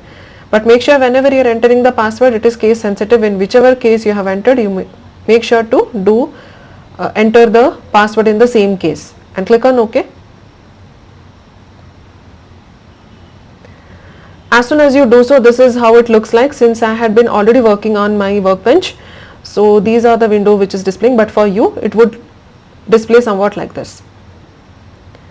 And I think for you all the three sections will be visible. So once you open your workbench, this is how it should look like. And for you at the right hand side, there are two sections. One is administration, one is schemas. For you initially it would be displayed administration. So there are multiple options which is not required as a data analyst point of view.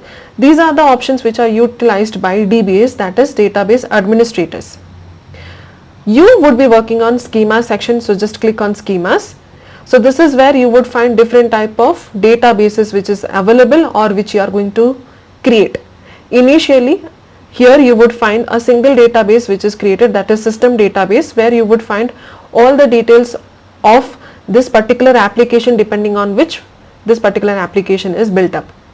So this is a default database which is already present.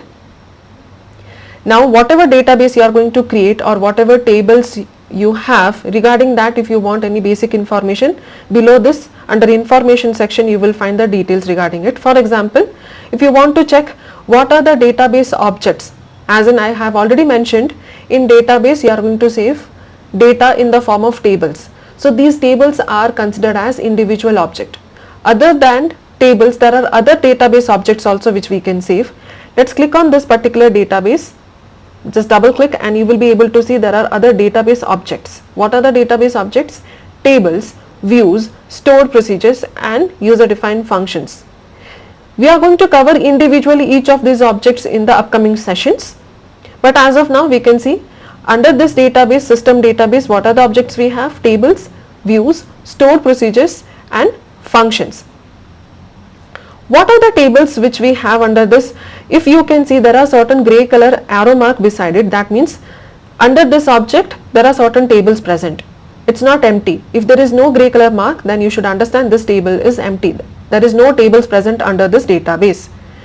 So if you need to verify what are the tables, you just double click on that and you can see the name of the table, that is system config.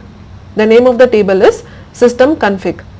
If you want to have a basic structure, if you just want to know what is the basic structure, just click on that particular table. Under information you will be able to see what are the basic structure. So these are the columns, that is variable, value, set time, set by. These are the basic columns. What are these? We will come across these particular thing again in the upcoming session. Since this is just an introductory session, I am making you know what are the different type of options where we can or which we are going to use in the upcoming sessions. So this is where we can find what are the tables you have. Similarly, if you want to check what are the views, just double click and you can see what are the views present under it. And we are going to use each and every objects. We are going to create our own table. We are going to create our own stored procedures, functions and views in the upcoming sessions. If you want to minimize, again just double click and it would be minimized. Now, while working, if you need to communicate with the database, so this is the forefront where you are going to write down your codes or you are going to send your request, and mostly you would be working on only this section, so I do not need this, so I am going to grade it out. So this is the section where we are going to work on. So if you want to introduce a new tab, I'll click on this. This icon says create a new SQL tab. So this is a space where we are going to write down our queries. You can maximize or you can minimize depending on your usage. So this is where we are going to work and we are going to write down our queries. Whatever queries you are going to write and you are going to execute, if it is executing fine or if there is any error, you can find it in action output. Under this section you would find how much time it is taking to execute that particular query, if it has successfully executed or not, if there is any error, the error message and everything you would find in this section. So this is how our SQL workbench looks like. To get you started with, let's start with the basic queries. Anyways, we are going to work on individual queries in the upcoming sessions, but let's get started. Currently we have only system database. Let's get started with our own database and we are going to create a database named as ExcelR. Now, the database which we are going to create is ExcelR. So we are going to create a database. So there are a few more things in the point of view of queries. When I am saying queries, that means you are going to request certain thing to your database. When you are starting anything with 2 hyphens, it is considered as a comment. It won't be considered as a query, it would be considered as a comment. When you are writing any particular query and later you are trying to see that particular query and you want to know this query is related to what, you want to give certain description regarding that particular query, so you can mention a comment. A comment is never executed, so you have to start it with 2 hyphens, and this is single line comment. When you move on to the next line, whatever you write, that is no longer considered as a comment, that is again considered as a query, and hence you can see it is already throwing error. So if you want to give any comment, please make sure to start with 2 hyphens followed by a space, and you can write down your description or a comment. So this is how we mention a single line comment. So what is the first thing we are going to do here is we are going to create a database. So to create a database, the syntax is, again I am mentioning the syntax. When I am saying syntax, syntax is nothing but a formula following which we are going to write down the query. Throughout SQL, we are going to follow certain rules or certain syntax. So to create a database, what is the basic syntax which we are going to use? It is create database name. So this is the basic syntax which we would be using to create our database. Now as you can see, this is the query, and at the end we have mentioned a symbol semicolon. What is the use of this particular symbol, that is semicolon? Semicolon means end of the statement or end of query. Now the compiler will understand, okay, the user's request is completed and we can execute this or run this particular query to get our result. So let's understand, every time this semicolon, whenever we are writing any sort of query, it should mandatorily end with a semicolon. So create database name followed by semicolon. So semicolon means end of the query. So let's try to create our first database. So create database, and the name of the database which we are going to give is ExcelR. Semicolon. So this is the name of the database which I am providing. Let's try to execute. So when you are trying to execute any single query, only one query, so you have to go with, there are two options here which we can see. There is a lightning option and there is a lightning option with cursor. So both of them have their own purposes. As of now I am not going to execute any one of them. So when you want to execute any single line of query, I have to go with the second lightning option with cursor, and when we are trying to execute multiple lines of query, you have to select those particular lines and you can go with the first lightning option. So anyways, we will understand this. As of now I did not execute. Let's write down what are the step-by-step process we are expecting to be executed. So this is the query to create a database. Now the next thing, after creating the database, you have to tell you are going to use which database. So when we are going to create this database, that particular database name will be reflected at left hand side under schema section. So there might be multiple database which we can create, but after creating the database, when you are working on specific table, you have to mention you are using which database. So in order to do so, the query to use a specific database is, the syntax is use database name. This is the syntax, use database name followed by semicolon. This is a query. After creating a database, if you want to work on a specific database, you have to always choose that database. Whenever you open your workbench, you have to, first thing is select the database on the top of which you are going to work on. So the syntax for this is use database name. So what is the query I need to execute? Use database name is ExcelR, which we have created previously. As of now I haven't executed, I am just writing down the queries one by one. Now if we execute this, the ExcelR database would be selected. Then the next thing what I am expecting is ExcelR database would be selected, but within that there is no table present. As we can see under system database, there are certain tables present, but in ExcelR database there would be no tables present. So we need to create our first table. So create table. We are going to create the table. What is the syntax for the same?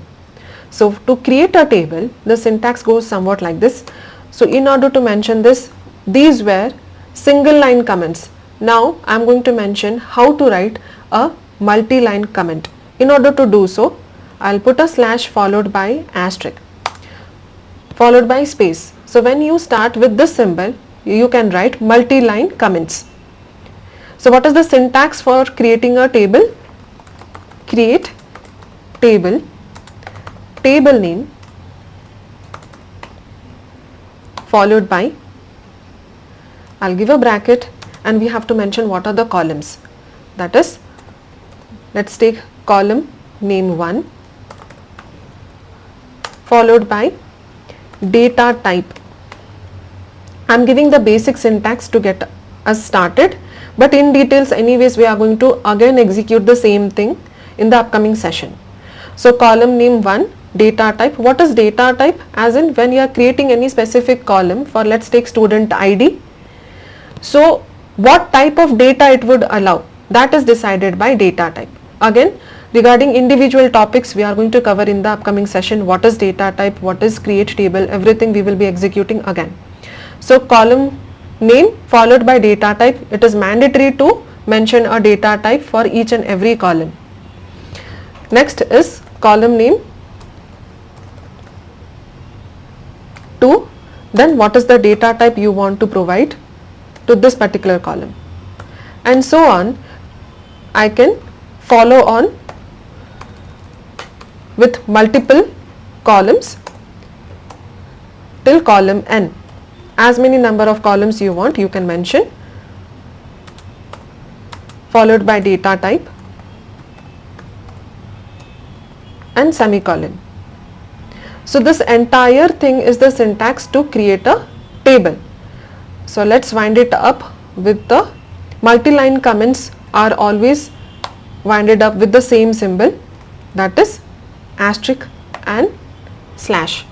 Only then the compiler will understand the comment has been completed. So this is how your multi-line comments starts with slash and a asterisk, and it should end with asterisk and a slash.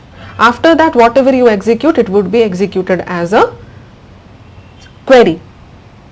So let's write down our first query to create a table. Let's assume we are going to create our first table, that is employee table. So let's take create table, table name, let's take employee, and the columns which we are going to introduce is, let's take employee ID.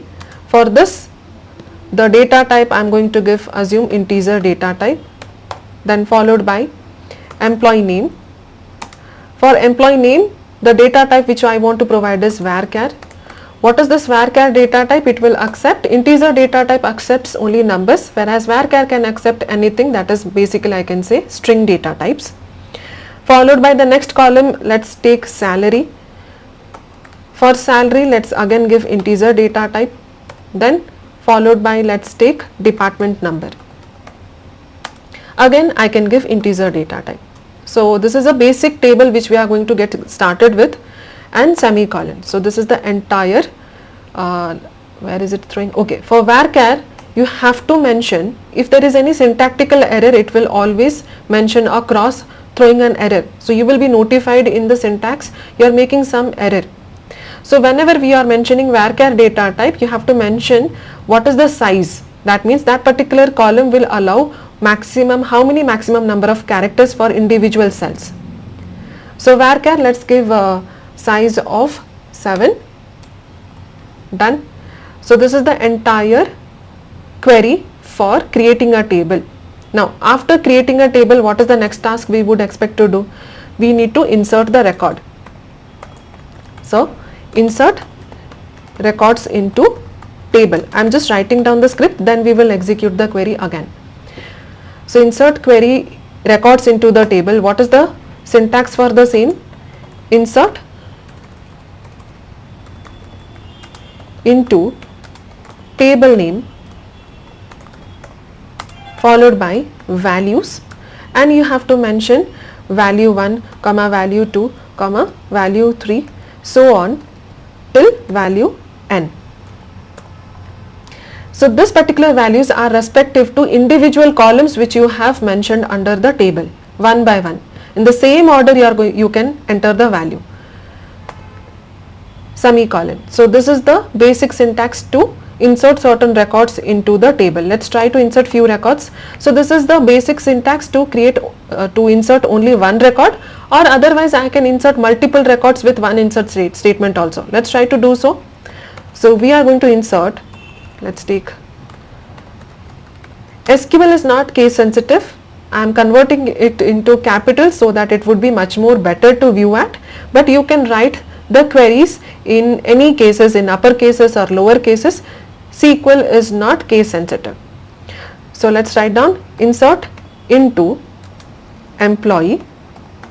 This is the name of the table. It should be followed by a statement called values. Then we have to enter the values. So the first column is employee ID. For that I'll give 1. The next one is ename. Whenever you are mentioning any varchar or any string data type, it should be mentioned within double quotes or single quotes. MySQL supports both double and single quotes. So make sure whenever you are entering any data which is string data type, you have to mention it within double or single quotes. Let's take our first name, that is Anita. Okay, the salary we will decide is as 100 and followed by the person is working in department 10. So this is the data regarding the first row in the table. Let's try to enter multiple rows in one single insert statement.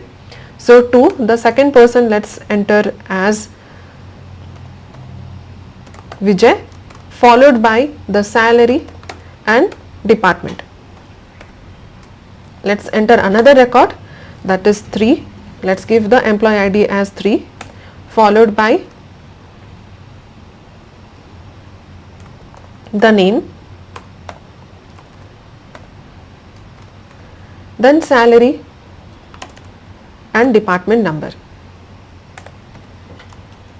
So this is the basic syntax to insert certain records into the table. So I did not execute a single query here in our script. I have just written down the script one by one. What is the step-by-step process we are expecting to do so? Why? Because I needed to tell you what is the difference between this first lightning option and the second lightning option. Now, when you are trying to execute a single query, you can go with the second lightning option, that is execute the statement under the keyboard cursor. Let's assume I am going to create our first database. I have written down the query already. I can keep my cursor here at the end, or you can keep your cursor anywhere around that particular query. So I'll keep my cursor at the end and I'm going to execute the same with the second lightning option. As soon as you have executed, under action output you can see it is throwing a message. It has successfully got executed. How did you know so? So it is showing a green color tick mark along with the query, and you can say how much time it is taking to execute the same. Since this is a very small query, it is showing only 0 seconds. So this is the complete information you will get to know when you are trying to execute any specific query. Now we cannot see any database created at the left hand side under schema section, but it got successfully created, right? How to verify if the database has been created? What we are going to do is we have to just refresh. After you refresh, you can see immediately ExcelR database is displayed. So we have now two databases, one is system database, another is ExcelR database. The next task what we are expecting to do is we have to use the ExcelR database. As of now, from both the database, system database is in bold. That means currently whatever table if you will execute, it will be created in system database. But we are expecting to create our table under ExcelR. So what is the first task every time we need to do is, whenever you open your workbench, make sure to use your database in which you are going to work on. So the syntax for that is use ExcelR. Now let's understand how this lightning symbol works. If I'll keep my cursor over here and I'm going to take the first lightning option. Now what it will do is, it will execute all the queries from the beginning till this query. So before this line number 6, how many queries are there? These are comments. Line number 1 and line number 2 and line number 5 are comments. These are not queries. So line number 3, whatever I have written, that is a query, and this is another query. So if I am keeping my cursor over here and I am trying to execute the queries with the first lightning option, what it will do is it will try to execute create database ExcelR along with use ExcelR. Let's try to do so. So what it did is, it is trying to execute use ExcelR. So the next thing which we need to do is, we have to select the ExcelR database. For that we are going to execute this particular query, but let's try to execute it with the help of first lightning option. The main purpose is to differentiate what is the purpose of first lightning option and what is the purpose of second lightning option. Now what happens when my cursor is here and I am trying to execute the query with the first lightning option, it will execute from the beginning. Before this particular query, whatever queries we had, it will execute all the queries till use ExcelR. So before use ExcelR, we had already executed create database ExcelR. we have to remember, once we have already created one database with the name ExcelR, I cannot create another database with the same name. The same rule follows with the table also. If I am trying to create a table employee and it is already created in the database, I cannot create the same table again with the same name. The structure can be same, but I cannot provide the same name. So when I am trying to execute the query with the first lightning option, let's try to execute the same. I'll keep my cursor here and I'm going to execute it. You can see very clearly it is throwing an error. What is the error it is showing? Can't create database ExcelR. Database already exists. Why is it show? Because when we go with the first lightning option, always it will try to execute from the beginning. Before this particular query, whatever queries you have from the beginning, it will try to execute. Now the problem is it is trying to execute from line number 3, that is create database ExcelR. Since it is throwing error, it is not able to move forward. Yes, so there is an error. What is it? Create database ExcelR. This particular query it is trying to execute, but we already have an ExcelR database, that's why it is not able to execute further. So what is the task we have to do? When you want a specific line to be executed, I have to always go with second lightning option with cursor. Let's try to execute again. Now it is successful. So it is not trying to execute the previous query, it is only trying to execute this particular query, that is use ExcelR, and simultaneously we can see this ExcelR database is in bold, that means it is selected. So now whatever task you want to perform, whatever table you want to create, you can create it under ExcelR. So another method to select the database is just to double click on that particular database, it is in bold. You can use this particular query, otherwise I can simply double click and it is selected. So now ExcelR database has been selected. Now let's have a look at the different objects, tables, views, stored procedures and functions. But in this case we do not have any gray arrow mark beside this. That means this particular database is completely empty. There is no tables present, there is no views present, there is no stored procedures, there is no functions. As we saw in case of system, beside tables we saw there is a arrow mark. So when we see these arrow marks, that means there are certain tables present, there are certain views present. But it is not the same for ExcelR database, the one which we just created. There is no tables present, there is no views, no stored procedures, no functions. So let's try to create our table, and I have already written down the syntax and the query also. So this is the complete syntax to create the table. This is a multi-line query, multi-line comment which I have written. Then I have followed it with the exact syntax to create the table. Now what is the task is, I'll just minimize this. This whole thing is one query. I have written it down in step-by-step manner because it makes it much more readable. This entire thing I can write it down in one single line, but I have written down in separate line to make it much more readable and to avoid any mistakes. So this entire thing is one single query. Now again, this entire thing is one single query.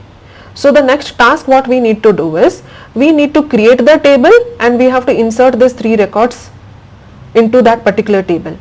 I can execute individual query one by one, or I can execute this entire query at once. So what I have to do is, I will select this entire query. When I am selecting this entire query, you need not worry, these 2 lines, that is 23 and 24, won't be executed because they are comments. Now I can go with first lightning option. So we have already selected the database and we have already created the database. I no longer need to execute those previous 2 queries. I just need to execute create and insert queries. So I'll select the respective queries which we need to execute, or you can just keep your cursor at the end of this create table. You can go with the second lightning option with cursor, it will execute only create table. Then you can move ahead with insert and you can separately execute it. But I would prefer, okay, I have already the queries, I'll just select the queries, the respective queries one by one which I need to execute, and I'll go with the first lightning option. Let's try to execute, and you can see both of them got executed at once. So let's try to refresh and check. You can see beside tables there is a arrow mark displayed, that means there is a tables present now. Double click on this and you can see the name of that particular table. On the top of it we have also included 3 records. how to verify if these particular records are included. So you can select that table name and you can see the basic information. What are the columns we have? Employee ID, employee name, salary and department number, and the same data types which you have allotted while you have created that. Now if you want to check what are the records present under it, just you can see when you hover your cursor, there are three options. The last one is to execute the table. So when you click on that last icon, it will display the entire table in a new tab. Let's try to click on that and you can see it is trying to open in the result grid the entire table. At the back end, this is the query which is running. You can write this particular query to get this table, which we will learn in the very next session.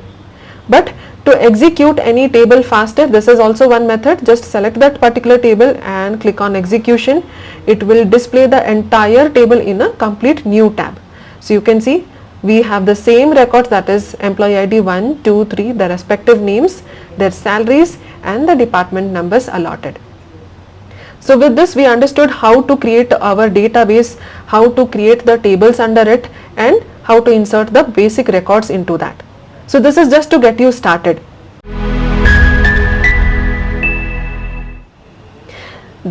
In order to use this MySQL Workbench, which is a relational database management system, there are certain rules which we need to follow. In the upcoming session, we will of course know how to use, we are going to work on different queries. But to get you started, we should know there are certain rules which we need to follow for our DBMS. Let's try to understand those rules. Important rules of RDBMS. The first rule says data entered in a cell should be single valued data. What do we mean by this? So let's have a look at our example.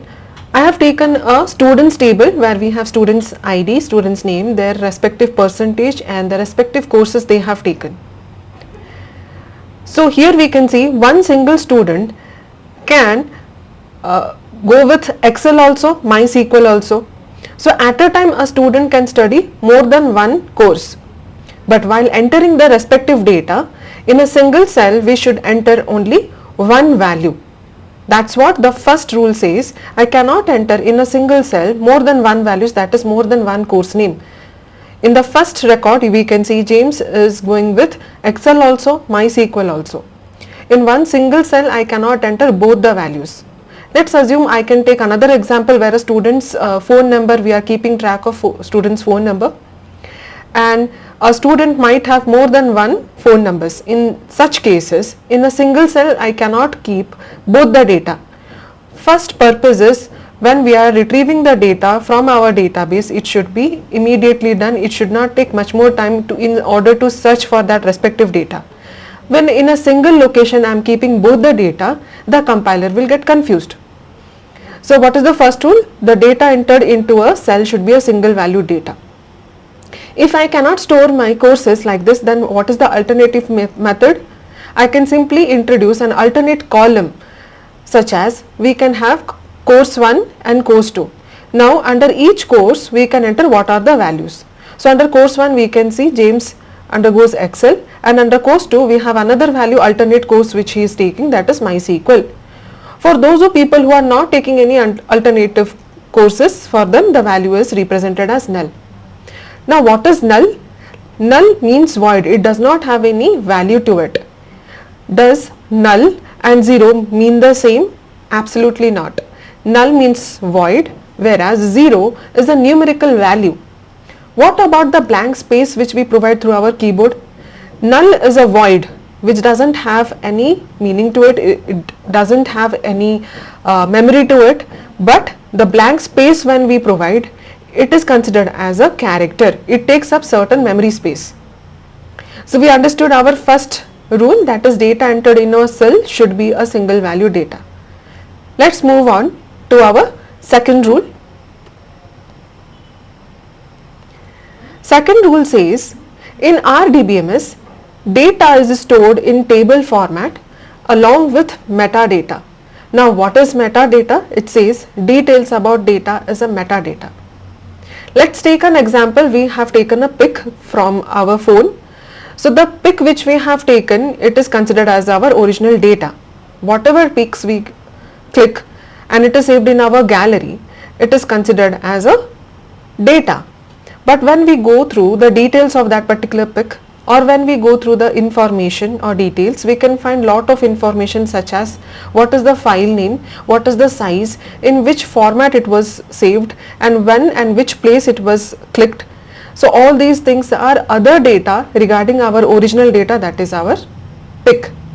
So the data which describes another data is called metadata. Now in case of relational database, we store data in the form of tables along with metadata. Let's assume I am going to store the details of all the students. Along with that, I am also storing the pics. So individual pics will be stored in a cell, but other than that, we are also storing the metadata, that is the details regarding all those particular pics. So with this we understood what is second rule of relational database. Let's move on to the third important rule of relational database. The third important rule says whenever required, we can connect tables using key attributes. In a database, it's not that only one table will be existing, there will be thousands of tables existing.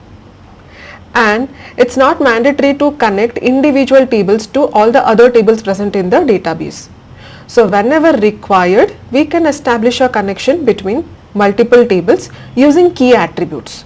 Now what is this key attributes? I am not going to emphasize on this particular term because that is the very next topic which we will be learning very soon.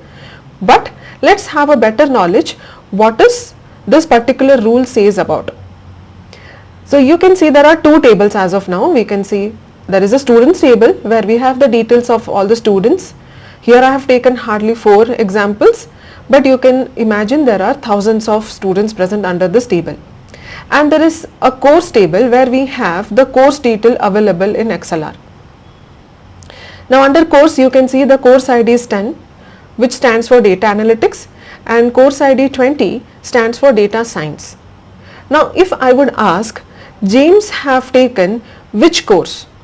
So this is difficult to explain because there is no connectivity between the two tables. There is no connection between students and course table. So if I am asking which is the course which James have taken, so in such type of situation it is very much difficult.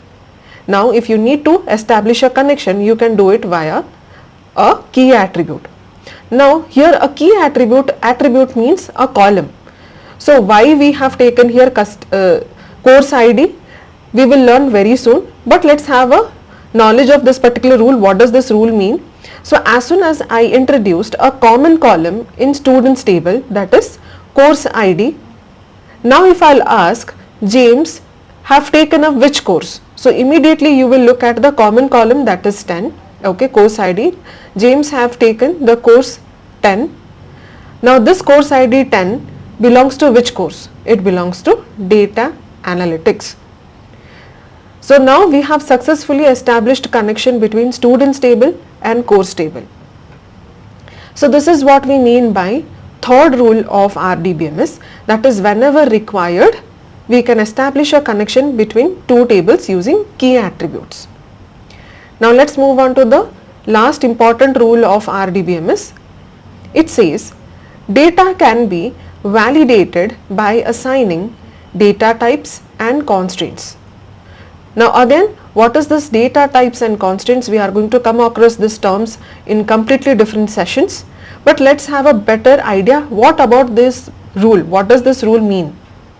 So a lot of times we have come across filling in online forms and it asks us to fill in name, our contact number, our address, mail and Aadhaar number and so on. So I have taken a small example of that and we have to click on submit. So you can see I have entered the name, contact number, address, Aadhaar number, and if I am trying to click on submit, will it accept? No, it won't accept. Why? The first thing, very clearly we can see there is a red color asterisk above email. So this particular type of criteria you must have come numerous times, which means if there is an asterisk here, automatically we would understand that means this particular field is mandatory. we have to give certain value. I cannot submit my form without entering the email address. So this is as per our business requirement, this email is mandatory field. I have to enter this value. If I enter the email address, then if I'll click on submit, do you think it will accept? No again. Why is it? So we can see Aadhaar number, there should be total 12 digits in Aadhaar number.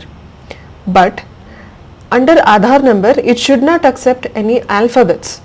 But in this case, I have entered certain alphabets also. So this particular Aadhaar number is not correct. So we must have to give a certain rule to this particular field, that this particular Aadhaar number field should not accept any alphabets, it should accept only digits. If we enter any alphabets by mistake, it should not accept the form, it should throw error. And this is done by, as we said, by assigning data types and constraints. So basically, what is data type? It will decide which type of data you are asking that particular field to accept. Will it accept only dates? Will it accept only characters? Or will it accept only numbers? That is decided by data types and constraints. Now let's assume I have removed all the alphabets from here and I want to go ahead and I'll click on submit. Now do you think it will accept the form? No again. So we can see there is a contact number here. Now the contact number should be exactly 10 digits, whereas here under contact number I have entered hardly 9 digits. Let's count 1, 2, 3, 4, 5. Yes, there are total 9 digits available. Now we have to make sure whenever a user is entering the contact number, it should be number first of all. On the top of it, it should be exactly 10 digits. If you are entering more than 10 digits or if you are entering less than 10 digits, it should throw error. So this is what do we mean by data validation. We are trying to check whatever data I am trying to enter. Now online form, whenever these credentials are entered, I have already explained from the beginning, these are called data and these are being saved at the backend in the database. So we have to make sure whatever data we are trying to store in the database, it should be correct. So we are validating via what? Via data types and constraints. What are data types? What are constraints? We are going to cover these topics in upcoming sessions. But we got a basic idea of all the 4 rules. Let's revise them. So the first rule says data entered in a cell should be single valued data. That means in a cell it should accept only one data, not more than one. Followed by the second one, in our DBMS we store data in the form of tables along with metadata.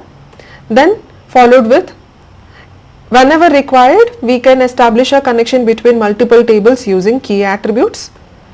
Now the last rule says we can validate. Validate means you are trying to verify or you are trying to check whatever data we are trying to store into the database, it is correct or not. Via what? By assigning data types and constraints. So these are the 4 important rules which would be required throughout SQL. Now the question arises, if we can store all the details in single table, then what is the need of storing in different tables? Let's have a look at the third rule. As I told, whenever required we can establish connection within the tables using key attributes. The question might arise, why in the first place we are storing this data in a course table separately? Why not to store all the details in a single table? As in students table itself we could store student ID, we can store student's name, we can store percentage, their course ID followed by course name, everything in one single table. So where exactly we are facing the problem? Let's try to understand with a small example. Here I have taken a table where we are going to store the details of all the employees. So in this particular table I have stored employee number, employee name, salary, the respective contact numbers, head of the department, department number, the respective department name and the location. So this is a very large table. Here I have taken only few columns. Assume there is mail address, there is what is the commission they are earning, what is the hire date. All these columns are also included. I have taken only few examples of the column. So assume everything I am going to store in a single table. What might be the problem which we might face? So observe, let's take an example. In this particular table, in the existing company we have 2000 employees and I am going to store their entire details. So if I am entering the employee numbers starting from 1, it will be starting from 1 to 2000. I am going to enter the employee number because there are total 2000 employees. So I will be storing the details of total 2000 employees in this particular table. Same way, when I am storing the names of the employees, we are going to store the names of 2000 employees. Then followed by whatever respective salary they are earning, I will enter those values. Then followed by the phone numbers and the head of the department. They are working in certain department. Who is the head of the department? We are entering that particular data. The details of which department number they are working and that department number belongs to which department and the location. So we understood the criteria. The entire table has total details of 2000 employees. Let's move on. Assume among these 2000 employees, 1500 employees are working in department 10. Now, rest of the employees, that is rest of the 500 employees are working in department 20. So it's not like all the employees would be working in the same department. So among 2000 employees, 1500 employees are working in department 10 and 500 in department 20.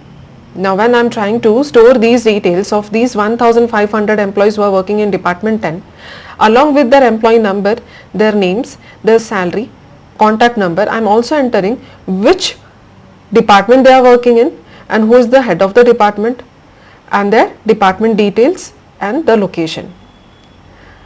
So observe, if there are total 1500 employees who are working in this particular company, how many times I would enter this details department 10 in this entire table? If there are total 1000 employees who are working in department 10, I would be entering this department 10, this particular value 1500 times for individual employees.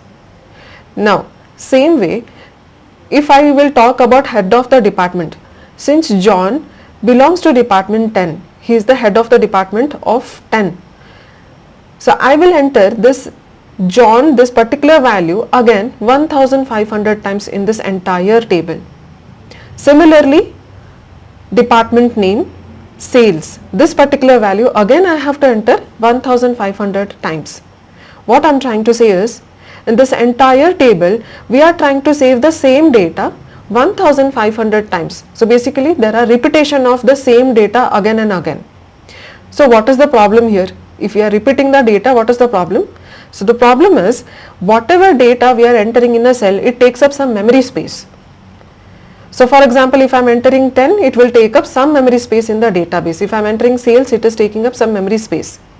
To save this same data 1500 times, I am unnecessarily occupying the same memory blocks or same memory space again and again, due to which there is unnecessary wastage of memory. We could have utilized those particular memory blocks to save some other data, but in order to save the same data now 1500 times unnecessarily, I am occupying the same memory blocks again and again, the same size of memory blocks 1500 times. So there is wastage of memory. So this is called redundancy. As you can see, sales I am highlighting. So I am entering sales multiple times here and it occupies the same memory space. If I look at the location, India, so this particular India, in the entire table it will repeat 2000 times because there are all the departments belongs to India itself and it will repeat 2000 times. So in such case, there is unnecessary wastage of memory to save the same data in the database. It is repeating. So this particular thing is called data redundancy. Now what does redundancy mean? Redundancy means having multiple copies of the same data in the database. When more data is created due to data redundancy, storage costs suddenly increases. Of course, whenever we are storing anything, so each memory blocks in the database costs us. So we have to make sure there is no wastage of memory. So this is one of the problem which we face when we are storing data in a very big table. Now assume there is a complete separate table, that is department table and employee table. In department table we have only head of the department, department number, department name and location. And there is an entire separate table, that is employee table, where we have the details of employees, that is employee number, employee name, salary and phone number. We do not have head of the department, department number, D name and location in employee table. So basically we are going to separate the two tables. Now how many times we would enter this details, that is the details of the departments existing. So I will enter department 10 only once. I will enter the sales department only once. We need not enter this data again and again. What about India? India I have to enter only twice, but it is better than writing 2000 times. So basically we cannot completely remove redundancy, but we can avoid redundancy or we can reduce redundancy as much as possible. So this is one of the problem which we face when we are maintaining data in a very large table. Let's have a look at the second problem which we face. Second problem is anomaly. What do I mean by anomaly here? These are the side effects which are caused during the DML operations. So what is this DML operations? We will come across this term again in the upcoming session. When I am saying DML operation means when you are trying to insert certain value into the database, you are trying to delete certain data which is already existing in the database, or you are trying to modify or update the data which is already existing in the database. So under DML operations, what are the operations we cover? Insertion, updation, deletion. So when we maintain a large data set having lot of columns in one single table and we are trying to insert certain values, we will find certain side effects over there. That is called insertion anomaly. That is the first type of anomaly, that is called insertion anomaly. And it says insertion anomaly refers to when one cannot insert a new tuple into a relationship due to lack of data. Tuple here means record, which I have already mentioned. So the alternate name of row or record is tuple. So when we are maintaining lot of columns in a single table and we are trying to insert the records into them, we might face side effects when we are trying to do so. Similarly, when we are maintaining such a large table, we might face problem while we are trying to delete certain records. So that is called deletion anomaly. The delete anomaly refers to the situation where the deletion of data results in the unintended loss of some other important data. Similarly, the last one is updation anomaly. The update anomaly is when an update of a single data value requires multiple rows of data to be updated. Let's try to understand individual anomaly with the help of our table. As you can see, this is the same table which I had taken earlier, employee table, and I have taken employee number, name, salary, phone number, head of the department, department number, D name and location, all in single table. So now assume there are already 2000 employees working. So we have already the details of 2000 employees. Assume today itself more 1000 employees got hired. So I need to enter these 1000 employees details into this table. So what might be the criteria here?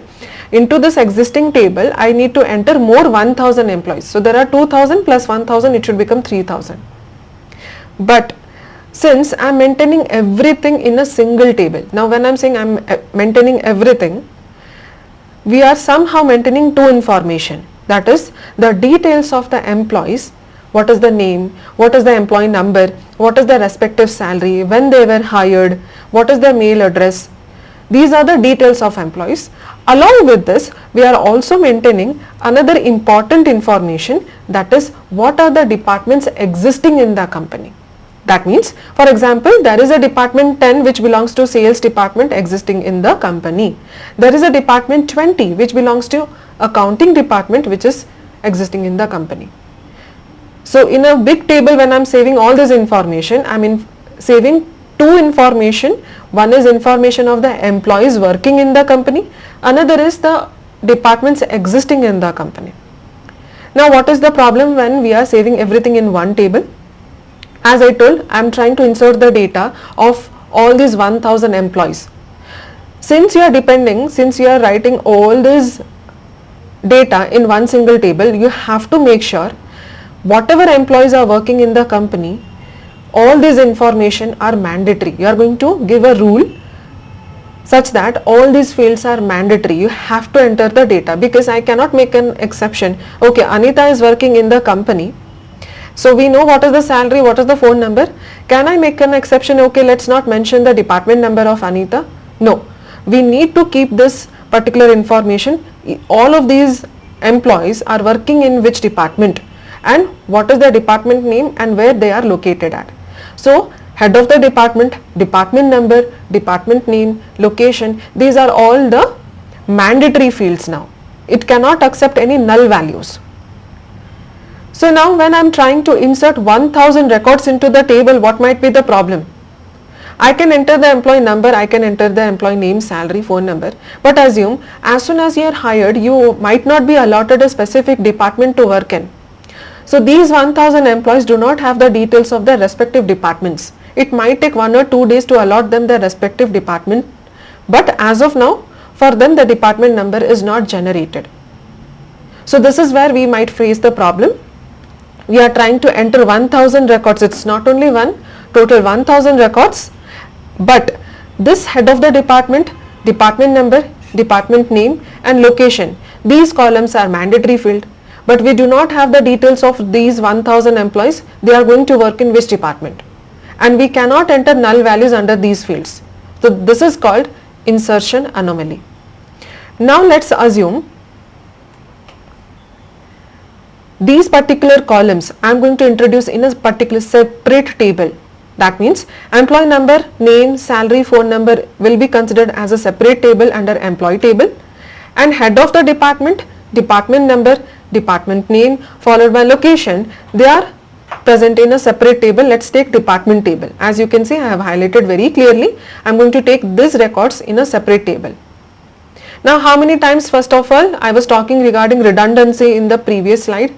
So you can see when I am maintaining a separate table, you need not enter this particular data 10, now 2000 times. You can just mention only once.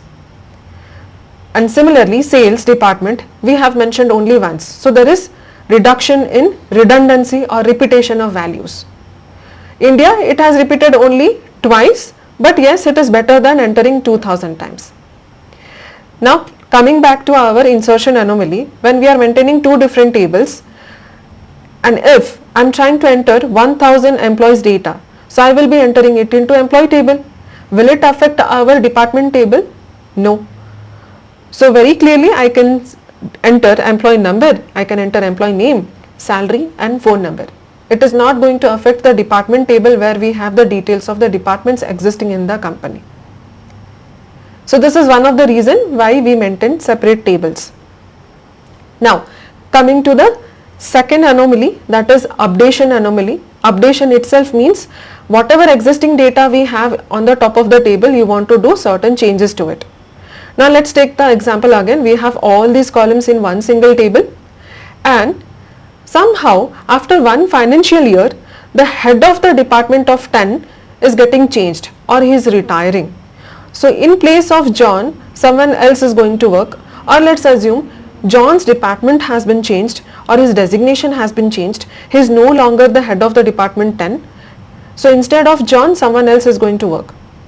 So when we are maintaining this entire table, and I need to update this fact that department 10's head of the department has been changed. So this information I am not only going to update once, I have to do it for entire table. So this is called updation anomaly. You are not going to do it only for once, you have to do it for multiple records now one by one. That's what we saw in the definition, you can see here. Updation anomaly, it says the update anomaly is when an update of a single data value requires multiple rows of data to be updated. Just because to change the head of the department 10, I have to do it multiple times now for the entire table. Now let's imagine we have a complete different table, that is department table, as you can see under the highlighted area. If you need to change this particular information, you have to do it only once. You need not do it multiple times. So I will do it only once. In this entire table we have only once, that is department 10 belongs to sales department and the head is John. If you need to update this fact, you need to do it only once. Now let's come to the last type of anomaly, that is deletion anomaly. What do I mean by deletion anomaly? So basically I told two information somehow indirectly I am saving in this large table. One is details of employees followed by details of the departments existing in the company. So when I say so, assume some of the employees of department 10 are being removed. Department 10 is existing, but the employees of department 10 are being removed. Since they are no longer going to work in the company, I don't need their data to be saved in this table. So I have to remove one by one all the details of the employees who are working in department 10. Meanwhile, when we are removing these details of department 10, along with the employee details, somehow we are removing the fact that in the company there exists a department 10 belonging to sales department located in India. This information also I am removing along with each and every employee details. So after we have removed or deleted all the records of employees working in department 10 and we look at our table, we won't find any information regarding department 10. That means there exists no department 10 in our company, which is not true. Now if I maintain a separate table, department table, where we have the details of head, department number, department name and location, and now we are attempting to delete the records of the people who are working in department 10 which is existing in employee table, do you think it will affect the department table? Of course not. We are deleting the records in employee table, but it is not removing the fact that in the company we have a department 10 belonging to sales department who is headed by John.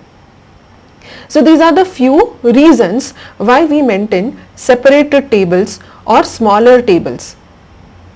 So first reason was to reduce redundancy, and the second reason was to avoid anomaly, that is DML anomalies, insertion anomaly, updation anomaly and deletion anomaly. So these are the three types of side effects we might face. So we are trying to avoid these type of side effects along with redundancy. Now how should we avoid it? In order to avoid redundancy and anomaly, we are going to follow a process called normalization. Now what is this normalization?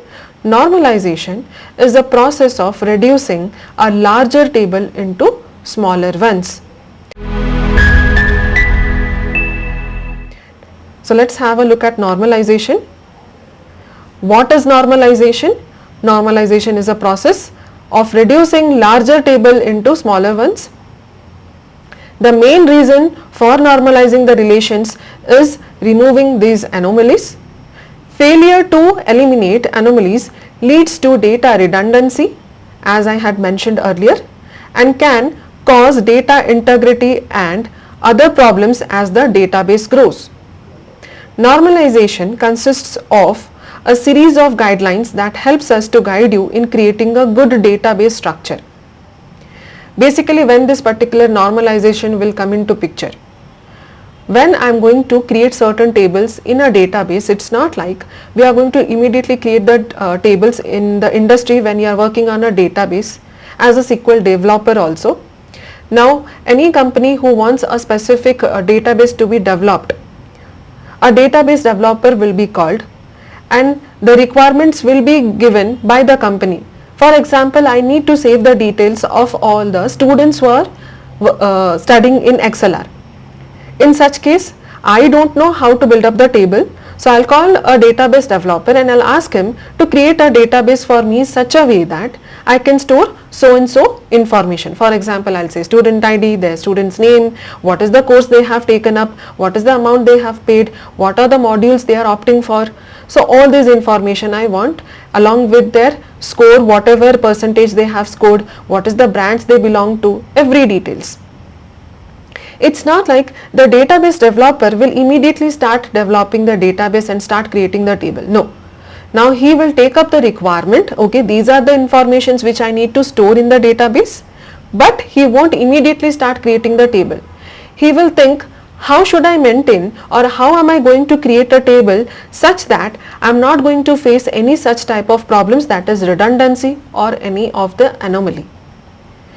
So meanwhile, he is trying to break down all the large table into smaller ones. This process of reducing a larger table into smaller ones is called normalization. Under normalization, we are going to cover three levels, mostly three levels of normal form. One is first normal form, second is second normal form, third normal form, and Boyce Codd normal form, which is called BCNF. But data scientists are already working on 4th NF, 5th NF, 6th NF, but the best normal form as of now has been achieved in 3rd normal form. What is this Boyce Codd normal form? It is nothing but an updated version of 3rd normal form, but the best normal form has been achieved at 3rd normal form. Before understanding what is normalization, we should understand a term called as functional dependency. Then we will come to how to normalize a table. What is functional dependency? Functional dependency is a concept that specifies the relationship between two sets of attributes. Here attributes means columns, where one attribute determines the value of another attribute. It is denoted as X determines Y, where the attribute set on the left side of the arrow, X is called determinant and Y is called the dependent. So basically I can see here X and Y are two different columns, and I have taken a small example. Let's take, in this case, X is date of birth whereas Y is age, and these are the two columns, separate columns, which is existing in our entire table. I have taken only two columns, but assume there are a lot of columns present. Now date of birth determines age, or I can say age is dependent or determined by date of birth. If I will change the date of birth, the age will also change. So basically I can say age is functionally dependent on date of birth. So this is called functional dependency.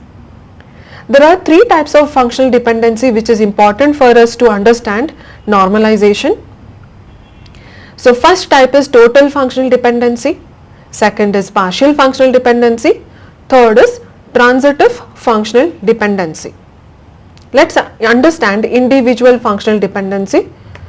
The first one was total functional dependency. What do we understand by this? If all the attributes in a relation, when I am saying relation, just understand table, entire columns present in a table. If all the attributes in a relation are determined by a single attribute, which is a key attribute, then there exists total functional dependency. If I'll give a small example to make you understand what is key attribute. Now if there are columns such as employee number, employee name, salary, then commission, among these columns I have taken employee number, name, salary, commission. Let's take hire date. Among all these four to five columns, which one is the column which specifically identifies one record from other? There might be two Akash in the same company, their name is same, somehow assume their salary is also same, but how should I identify one Akash from other? You would take the employee number. So in such case, employee number is going to act as your key attribute. So what does it say?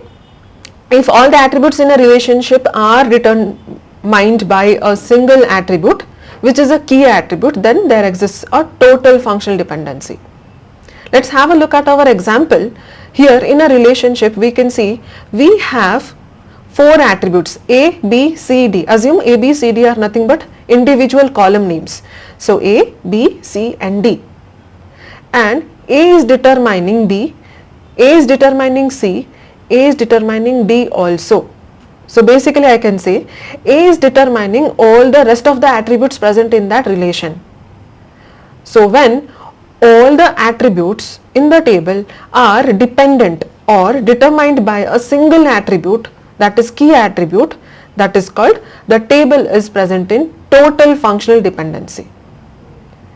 So here in this particular table or relation we can see B, C, D. All these three columns are dependent or determined by a single key attribute, that is A. So I can say this particular table is in total functional dependency. What is the importance of total functional dependency? When we have a table which is in total functional dependency, we won't have any anomaly and we won't have any redundancy, which is the thing which we want to avoid. We do not want any sort of anomalies to be executed, or there should not be any redundancy, so that we can save up as much as possible memories. So whenever we are going to build up a table or a database developer is attempting to build up a table, he should make sure whatever table he is trying to build up, the table should be in total functional dependency. Now let's move on to the second type of functional dependency, that is partial functional dependency. What is partial functional dependency? For a partial functional dependency to exist, there must be a composite key attribute. Now what do I mean by composite key attribute? In a table there is no single key attribute. There are two important key attributes which might determine other attributes. That is called composite key attribute. So one of the attribute in composite key relation determines another attribute separately, and this is known as partial functional dependency. Let's try to understand this composite key attribute with the help of a small example. And we are taking here a relation such that there are 4 columns A, B, C, D. But here there is no single key attribute. So we can see here A and B together they are determining C and D. Both of them are important equally, and A and B both are determining the rest of the attributes present in the table, whereas specifically B is determining C. A and B together they determine C and D. So I can say A is determining C also, A is determining D also, but B is specifically determining C. So this combination of A and B which determines other attributes is called composite key attribute. This type of situation when we face in a table, we have partial functional dependency. So what is the importance of partial functional dependency?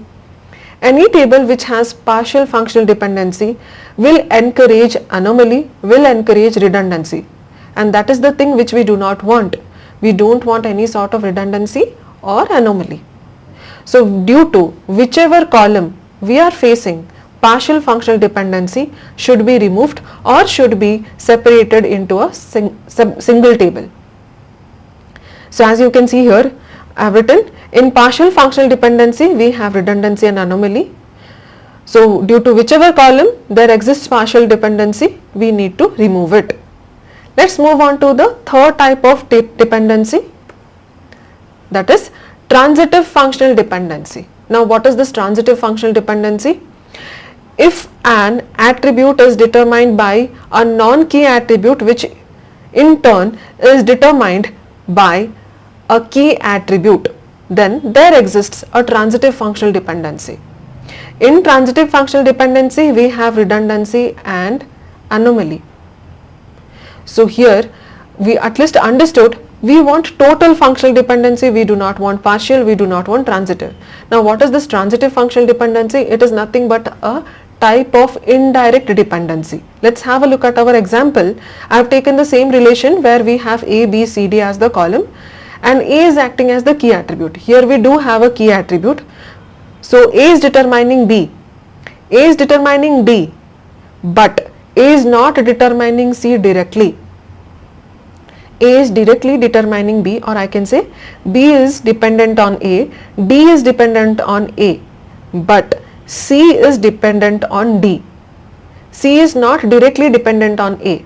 So very clearly we can see A is determining D, D is determining C. So indirectly I can say A is determining C. So this is called indirect dependency, and this type of dependency is called transitive functional dependency. Whichever table has transitive functional dependency will encourage anomaly and redundancy, which we are trying to avoid. So that particular column which introduces transitive functional dependency has to be removed from the table. So we understood three important type of dependency. One is total functional dependency, that is the one which we want in each and every table. We do not want partial functional dependency, neither transitive functional dependency. Now let's try to understand how to normalize our table with different levels of normalization form. So the first normal form, what are the important rules of first normal form, or how to bring our table to first normal form? It says a table is said to be in first normal form if it satisfies the following conditions.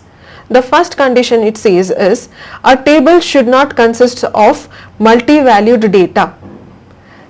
As per important rules of RDBMS, I have already told it as a first rule, that is a data entered into a cell should be single valued. So here also we can see the same rule, a table should not consist of multi-valued data. As you can see, I have taken an employee table where we have employee number, employee name and the respective contact number. So the first employee Anita, she has two contact numbers, but we cannot enter both the numbers in one single cell. A cell should have always single value data. The second rule of first NF says a table should not have duplicate or repeated values. When I am saying duplicate or repeated values, it doesn't mean only regarding a single column. It talks about the entire row. So let's assume you might ask, okay, if I cannot introduce this phone number, the alternate phone number of Anita in the same cell, can we introduce in a complete separate row? Of course not, because in a table we are saving the details of all the employees working in the company. I cannot provide, basically you are saying there are two employees with the same employee number, there cannot be any repetition of employee number. Hence I cannot introduce the same record with the same key attribute, that is employee number. I cannot enter employee 1 again in the same column. That means once you are entering this employee number again, you are saying there are two employees with same employee number. So this is also not correct. Instead, what should we do? I can simply introduce another alternate phone number column where I can enter all the alternate value for individual employees. So by this we are taking our table into first normal form. So now first normal form should not have any duplicate records, neither it should encourage any multi-valued data in a single cell. Let's move on to the second normal form. Second normal form, a table is said to be in second normal form if it satisfies the following condition. The first rule is the table should be in first normal form, and the second rule says the table should not have any partial functional dependency. Now already the table should follow all the rules of first normal form which we just covered. On the top of it we have to check the table should not have any partial functional dependency. What is this partial functional dependency? Just now we covered, which is determined, the other columns of the tables are determined by a composite attribute or a combination of attributes. So let's have a look at our example. I have taken a relation such that there is employee number, e-name, salary, department number, d-name and location. Assume these are all the requirements which we took. So these are all the columns in a complete one single table. But you can very clearly see here, in a company there might be two people with the same name, but they can be identified by employee number. So I can say employee name is dependent on employee number and employee's salary is dependent on employee number. But the departments which is existing in the company, it is not dependent on employee number. So I can say in this entire table there is no one key attribute. employee number and department number are equally important, but department number is not entirely dependent on employee number. Department number as in what are the departments existing in a company is not dependent on employee number of a person. But I can say the department name is dependent on what? Department number. The location of that particular department is dependent on the department number. So broadly I can say employee number and department number together they act as composite key attribute which determine the rest of the attributes present in the table, that is e-name, salary, d-name and location. But department number specifically determines what? It specifically determines d-name and location. So this is a classic example of partial functional dependency which we just covered, and I have already told a table which has partial functional dependency will encourage anomaly and redundancy, and that's the thing which we do not want. So what should we do? That particular column which encourages partial functional dependency has to be removed or has to be separated. So instead of creating a complete large table where we have all these attributes, now we are going to break it into two. So R1 relation has employee number, e-name and salary, whereas R2 will have department number, d-name and location. Now we can see in both the relation there is total functional dependency. So we can see in R1 e-name and salary both are dependent on employee number, whereas d-name and location in R2 are dependent in department number. Both the table have total functional dependency. So I can say our table is in second normal form. Let's try to understand what is the third normal form. A table is said to be in third normal form if it satisfies the following condition. A table should be in second normal form. A table should not have transitive functional dependency. We have already covered what is transitive functional dependency, that is your indirect dependency which we have in our table. So to get our table into third normal form, it should already follow all the rules of second normal form. Secondly, it should not have any transitive functional dependency. In the note very clearly it depicts if the table consists of transitive functional dependency, then the attributes responsible are removed from the table. Let's have a look at our example. I have taken a relation such that there is employee number, employee name, salary, PIN code, state and country. Here we have a single key attribute, that is nothing but employee number, which determines rest of the non-key attributes. So I can say employee number determines name, the respective salary and the respective PIN code in which the employee is stated at. But PIN code in turn can determine the state and country further. So I can say employee number indirectly determines the state and country. Employee number directly determines name, salary and PIN code, whereas PIN code determines the state and country.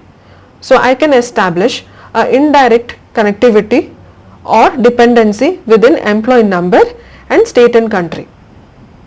So this type of functional dependency is called transitive functional dependency, and a table which has transitive functional dependency will have anomaly and redundancy. So how to avoid this? That particular column which encourages transitive functional dependency has to be separated. So very clearly I have separated this relation into two. R1 has employee number, e-name and salary. Relation 2 has PIN code, state and country. Now in both the table we have total functional dependency. So e-name and salary is totally dependent on employee number, whereas state and country are dependent on PIN code. So very clearly we can see our table is normalized and it is in third normal form. With this we understood how to normalize our table. What is the purpose? So purpose of normalization is to avoid any anomaly and redundancy. And what are the normal forms we have covered? First normal form, second normal form, third normal form. What are the rules of first normal form? First normal form, the table should not encourage any multi-valued data and there should not be any repeated values. Second normal form, it should already follow the rules of first normal form and it should not encourage any partial functional dependency.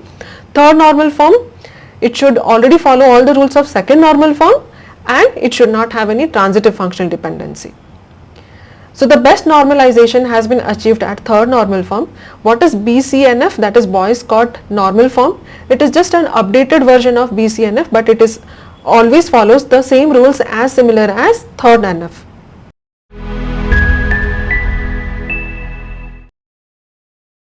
Hi, in the previous session we got a basic intro of MySQL, where we covered what is data, what is database, CRUD operation, DBMS, RDBMS, certain important rules of EF-Cod, where we understood lastly that to validate the data we can do so by constraints and data types, then followed by what is normalization.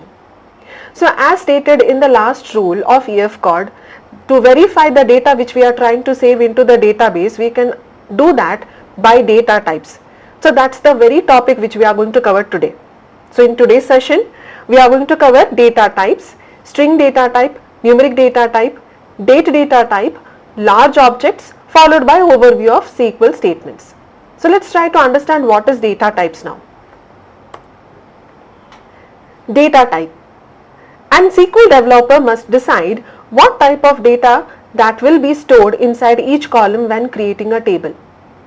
The data type is a guideline for SQL to understand what type of data is expected inside of each column, and is also identifies how SQL will interact with the stored data. In MySQL, there are broadly three main data types, that is string data type, numeric and date and time data type, as mentioned by our definition. So whenever we are trying to create a table and we have to insert certain data in order to save certain data into individual cells. Let's take an example. I am creating employee table and I need to save employee name, their phone number, their salary, their date of join. There are a variety of columns which I am going to create, and within those columns I need to save certain data.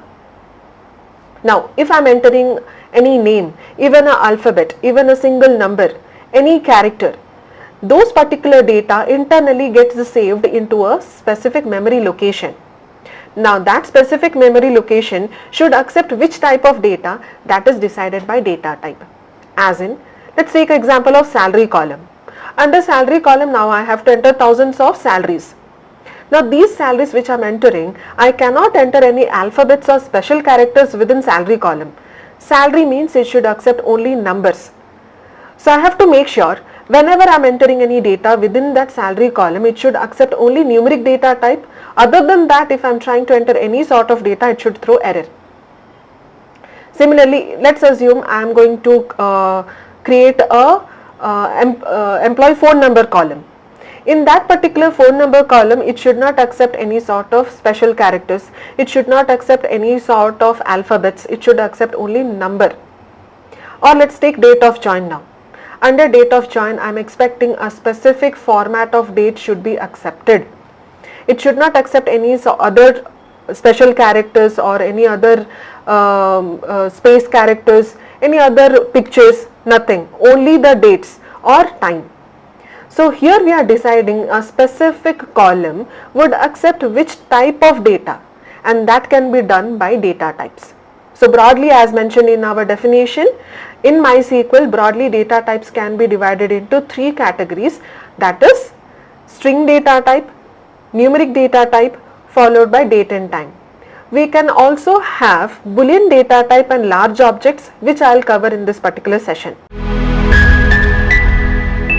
But let's start with string data type. Under string data type, there are a variety of subtypes.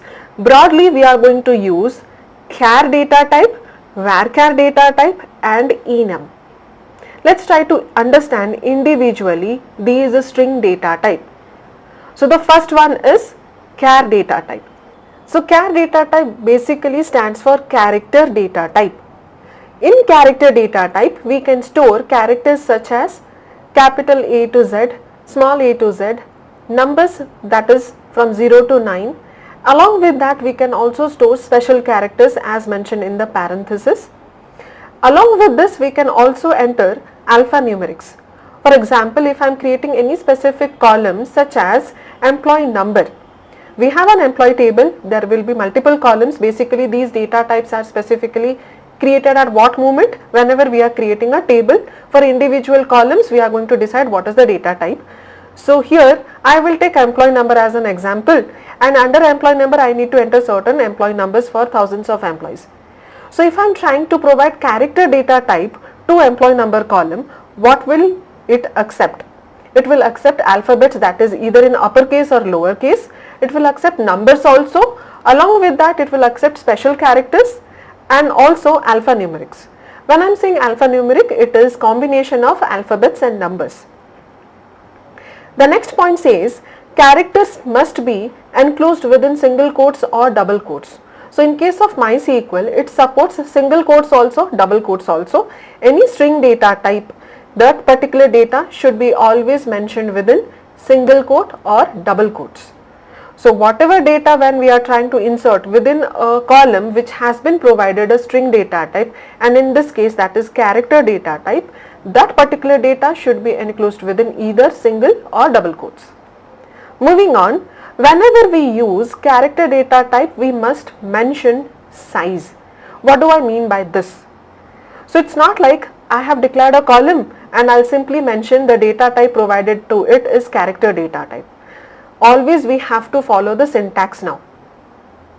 So what is the syntax? These are certain set of rules which we need to follow whenever we are trying to write certain sort of queries. Now if I need to provide a data type to a column, for that I will mention or I'll write down certain query. In that query I need to mention the data type, and whenever we are allotting a character data type to a specific column, I have to mention along with the data type name what is the size. So what is the necessity of the size now? Size, it is used to specify number of characters it can store. So let's take example of employee number itself. If I am going to give only character data type, it would throw error, as in, now how many memory blocks do you need for this specific column? The database is responsible to provide you the memory blocks in order to store data within that particular column. How many memory blocks do you need? It's not like I will just mention, okay, character data type is required, but how many memory blocks, that also has to be mentioned. Let's have a look at this with a small example. So for example, if I'm mentioning for employee number column, I have mentioned the data type is char of 6. So this is the syntax. Whenever we are mentioning any size for character data type, it should be mentioned within parenthesis. We have to always mention from now onwards whatever in the syntax, if it is mentioned within the parenthesis, that means it is mandatory. Anything within the syntax which is mentioned within square brackets, that is optional. We will come across this thing again in upcoming sessions. We are going to come across lot of type of syntaxes where we will come across different type of brackets. If it is a parenthesis, anything enclosed within this, that is mandatory. So here the size is 6. That means whenever we have to mention any data type using character data type, along with the name I have to mention the size, that is mandatory. And I have mentioned here 6. Now size, it can vary. Here for example purpose I have taken 6 as the size. So what will happen? Under employee number column now, whatever individual data we are going to enter into individual cells. Now each cell will be given how many memory blocks? It will be provided 6 memory blocks. Each cell for which we are trying to enter the data, it would be given 6 memory blocks. As we can see here also, we had been provided 6 memory blocks. Now we have to enter the data. So if I have entered here SQL, each particular memory block has been provided a specific character. The entire thing is a cell. This entire thing is a single cell. Let's not get confused. These are memory blocks. These are not individual cells. This is an entire cell under a column, and this particular cell has been divided into 6 memory blocks. So it is not only for this particular cell, the entire column, whatever value we are going to enter, individual cells would be every time divided or given 6 memory blocks. So into the 6 memory blocks I have entered only 3 characters. So how many are unused now? There are total 3 unused memory blocks, whereas there are 3 used memory blocks. Now the point to think about is what would happen to these 3 unused memory blocks. Since we are working on a database, each and every memory blocks cost us. So it is important for us to save the memory blocks now. So when I have provided char of 6, we are given 6 memory blocks, out of which I have utilized 3. It's on us if you want to utilize all the 6 memory blocks or if you want to use less than that. But can we use more than 6 memory blocks? No. The allotted space is only 6. So I can utilize complete 6 memory blocks or I can use less than that. But I cannot use more than 6 memory blocks for the same. That means I cannot enter a data which has 7 characters. I can enter only that specific data which has specifically 6 characters in it. So here for example I have entered 3 and there are 3 memory blocks. Whenever we provide a column with character data type, there is a small disadvantage, that is once we have provided the memory block, it is fixed. That means if there is any unused memory blocks, we cannot take it back to use it later for other data purpose. So what would happen to these 3 unused memory blocks? These are wasted. Why wasted? Because we could have used these unused memory blocks in order to save some other data in other cell. But once the memory blocks has been provided, that is 6 memory blocks, you have asked for 6 memory blocks, it has been provided by the database, now it is fixed in that particular column. Every cell you are going to move on to, every cell now it would be provided 6 memory blocks. It does not matter if you are using or not, the number of memory blocks are fixed. So now if I'll check how many characters or how many memory blocks are existing, even if you are not using those memory blocks, it will still show, it will having that specific cell location has 6 memory blocks. So these unused memory blocks are wasted. So in case of character data type, now the point says char follows fixed length memory allocation. What do I mean by fixed length memory allocation? That means once the memories has been allotted, you can ask for 6 memory blocks, you can ask for 10, you can ask for 100. Do we have any sort of restrictions? Yes. So you can see the point says the maximum number of characters it can store is 255 characters. So whenever we are providing character data type, in case of MySQL, maximum number of characters it will save is 255 characters. So a maximum size which we can ask for is 255.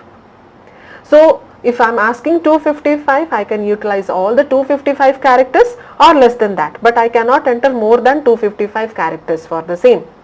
Now once you have asked for any number of memory blocks, it is fixed internally. There is no internal changes irrespective of the user if he is using the memory blocks or not. So the number of memory blocks you have asked for is fixed. So this is how char data type works. The basic disadvantage which we faced here is wastage of memory block. Why? Because once it is provided, it is fixed. In order to overcome this disadvantage, the next type of data type which we are going to cover is varchar data type.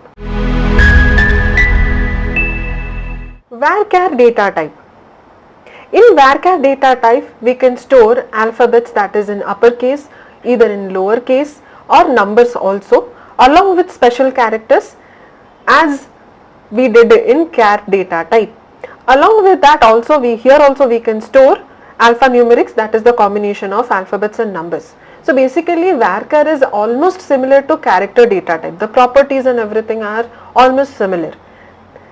So as in char data type, whatever characters were allowed in character data type, here in varchar also it will accept the same characters, that is all the alphabets along with the numbers, special characters and alphanumerics.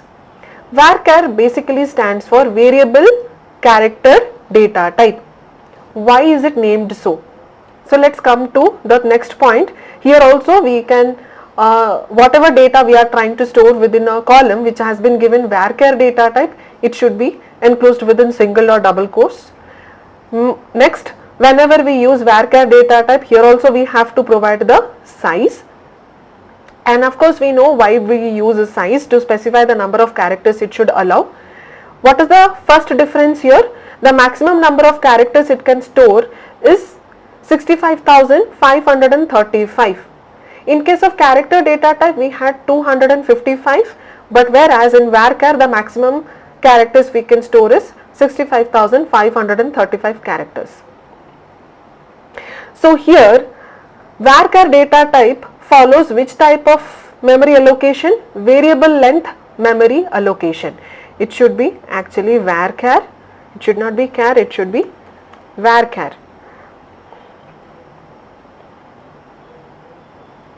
So varchar follows variable length memory allocation. What do I mean by this? So the disadvantage which we faced in case of character data type was there was wastage of memory. If there is a specific number of memory provided, it is fixed. If we are not using those specific memory location, those will be wasted, as in it is fixed. You cannot take it back to reuse it for other purpose. But to overcome this, we are going to move on to the varchar. So the example is, I have taken varchar of 6 over here. In case of varchar of 6, here also similarly it would be provided 6 memory blocks. Again, I have asked for 6 memory blocks, so it would be provided 6 now. So each data which I am trying to enter within a column which has been provided varchar of 6, every cell every time would be given 6 memory blocks.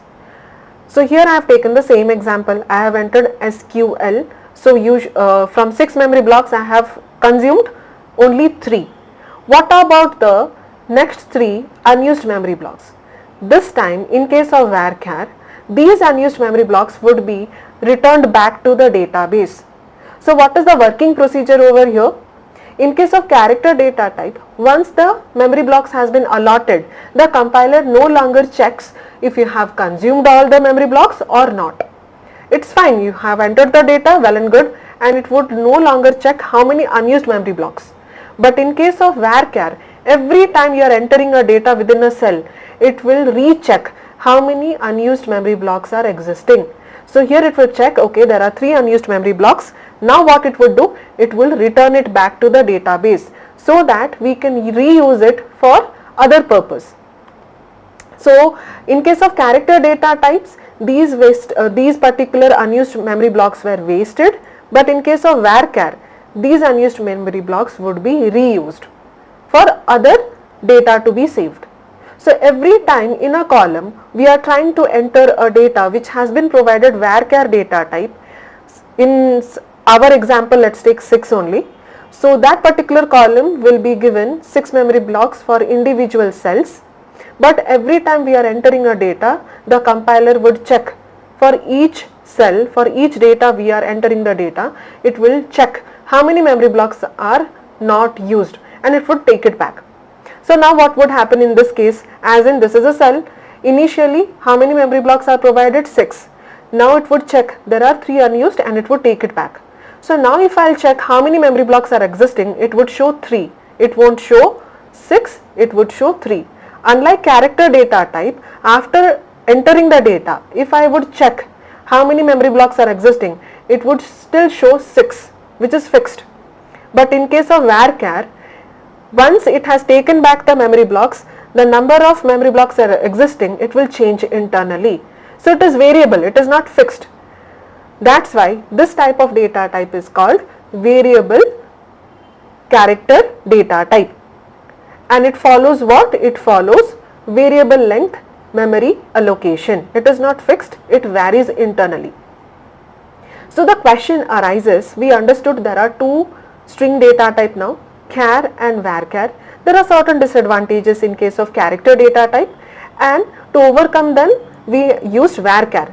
So is it that character data type is completely waste, we won't be using char data type? So what is the situation if we are trying to use character data type? When should we use character data type? Since character data type follows fixed length memory allocation, so we should specifically give this particular data type where we know the exact length of that specific column. Let's take an example of phone number.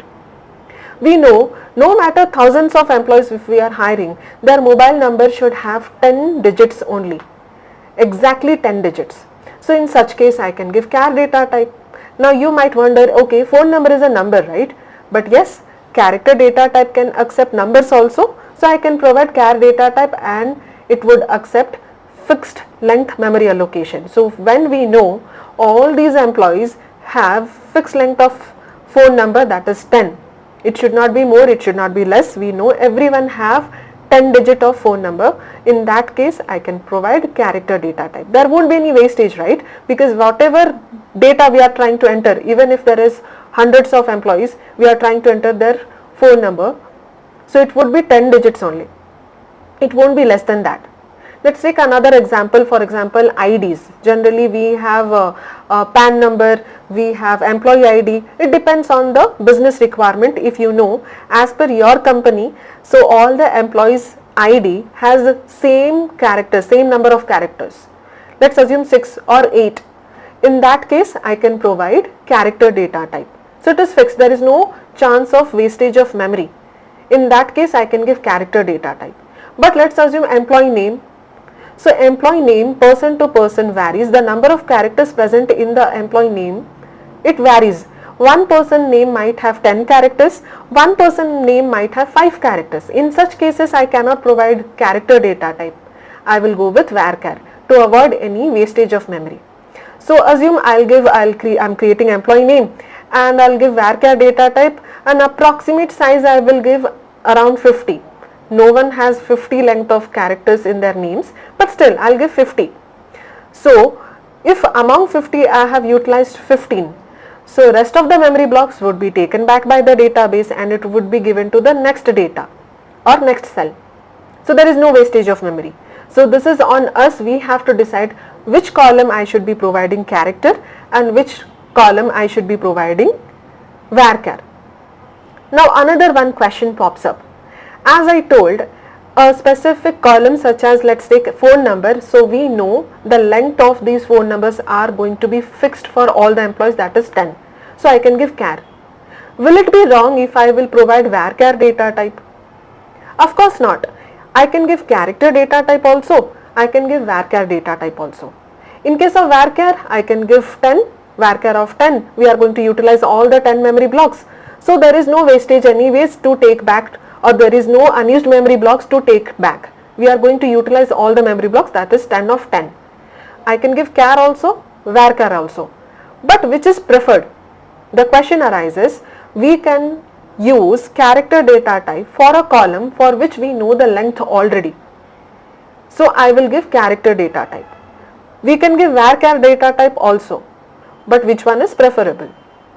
So in this case, the preferable is char data type. Why?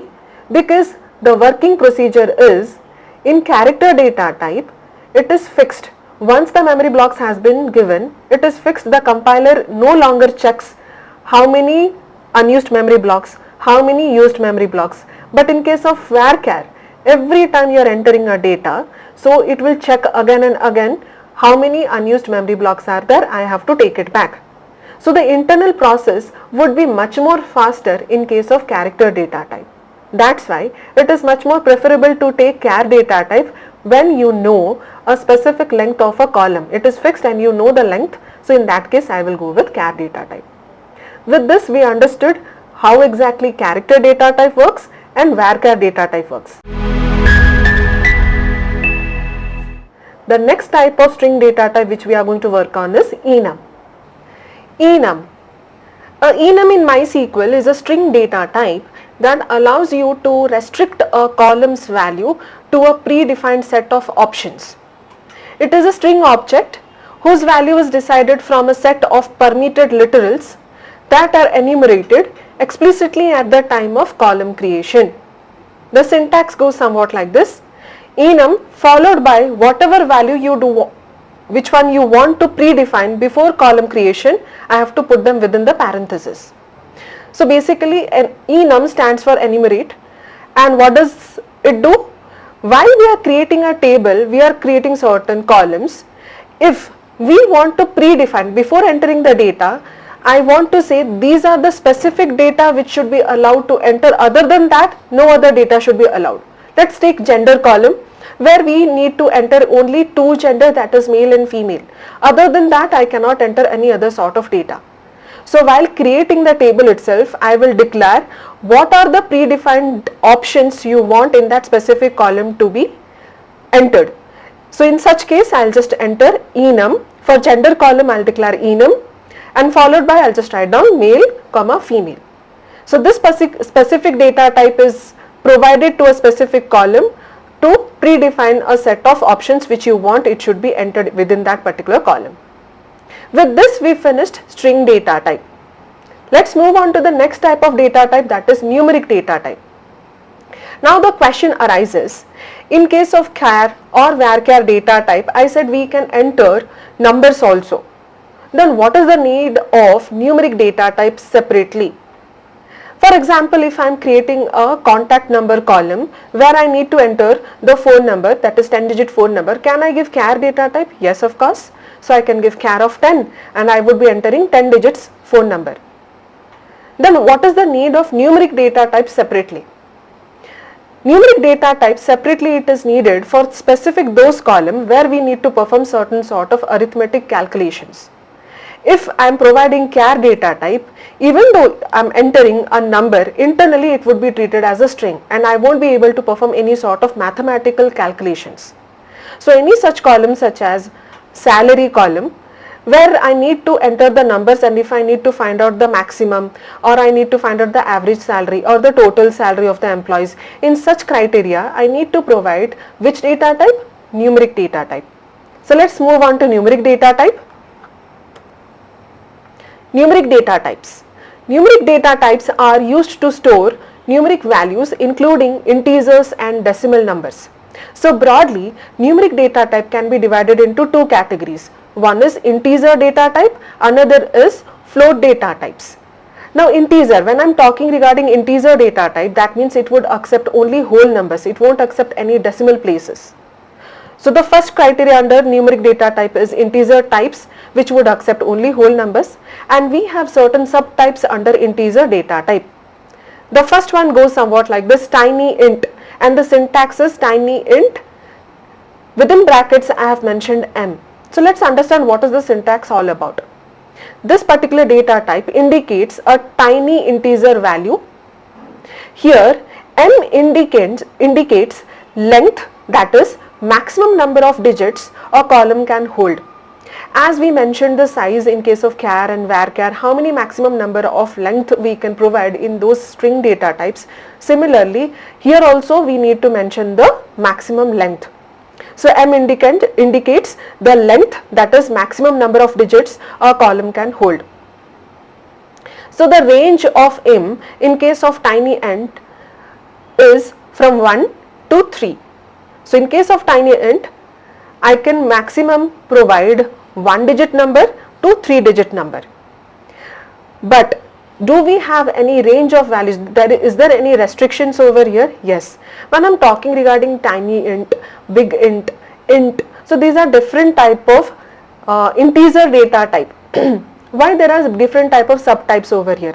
As we learnt in case of char data type, we had certain restrictions over there, that is what is the maximum length I can provide. Similarly, if we move on to varchar, there is the other maximum length which we have, that is there is more number of characters which we can provide in case of varchar as compared to character data type. Similarly, in case of numeric data types also, there are certain restrictions within what range of numbers I can enter within that column if a specific type of numeric data type has been provided to that column. In case of tiny int, the range varies from minus 128 to 127. So if I am providing a column tiny int data type, I can give a size ranging from 1 to 3. That means it will allow 1 digit number also, 2 digit number also, 3 digit number. Well and good. But within 3 digit number, what is the maximum range of numbers which we can provide? So it starts from minus 128 to 127. If it is signed, as in whenever we are providing a numeric data type along with decimal symbol, and numbers, I can provide positive or negative symbol also. So if you want to specifically give a value which is signed, that is you want to give positive or negative, in that case the range varies. So if the values are signed, then the range will start from minus 128 to 127. If it is unsigned, you do not want to provide any symbols over there, any magnitude, that is any direction to it, that is negative or positive. In that case, I have the range starting from 0 to 255. So this is what TinyInt stands for. Let's move on to the next subtype of numeric data type. The next one is small int. All the subtypes comes under integer data type, that is it will accept only whole numbers, it won't accept any decimal. So what is the small int? It indicates a small integer value. Here also m indicates the maximum length of digits of a column can holder. The range of m here varies as compared to TinyInt. In case of TinyInt, I said I can enter maximum of 3-digit number. But here in case of small int, the range of m is 1 to 5. That means I can enter 1-digit number, 2-digit number, 3-digit number, 4-digit number and maximum of 5-digit number. And what are the range of values which we can enter? So here the range of small int is starting from minus 32,768 to 32,767 if it is signed. Similarly, the respective range has been provided if the values are unsigned, that is starting from 0 to 65,535. So it depends on you if you want to provide a signed value or unsigned value. I have to declare this thing while creating the table itself. Let's move on to the next subtype under integer data type, that is medium int. So this indicates a medium integer value, and here also m indicates the length, that is maximum number of digits a column can hold, and the range of m here increases a bit. So starting from 1-digit number to 9-digit number I can enter. And what are the respective ranges? The ranges starts from minus 83,88,608 to 83,88,607, which is signed. And similarly, the respective range has been provided if it is unsigned.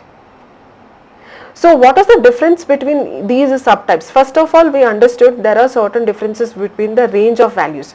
As we move from TinyInt to medium int, so we saw here the range of values, or we are able to enter the bigger values of numbers within that column. So our range increases. Similarly, the internal memory space allotted to these specific data types also increases. Let's move on to the next integer data type, that is int. We can call it, we can simply write int also, we can write down integer also. So it is a normal integer value, and here also we have m, which depicts the maximum length, and the range starts from one integer, that is 1-digit value, till 11 digits value. So I can enter maximum of 11 digits if I am providing integer data type to any specific column. Now moving on, here also we have given certain range if it is signed and unsigned. So respective values has been depicted over here. So this is all about integer. Let's move on to the next subtype of integer data type. The next one is big int. And here also the range of m is 1 to 20.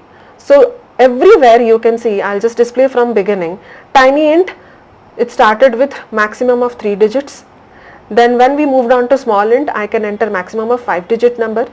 When we moved on to medium int, then it is now 9-digit number. Moving on to int, it is 11-digit number, and big int, it will allow 20-digit numbers to be entered within the specific column which has been given big int data type, and respective range if it is signed or unsigned has been provided. So these are certain subtypes under integer data type. Let's assume I want to provide a data type, that is numeric data type, which should allow decimal places.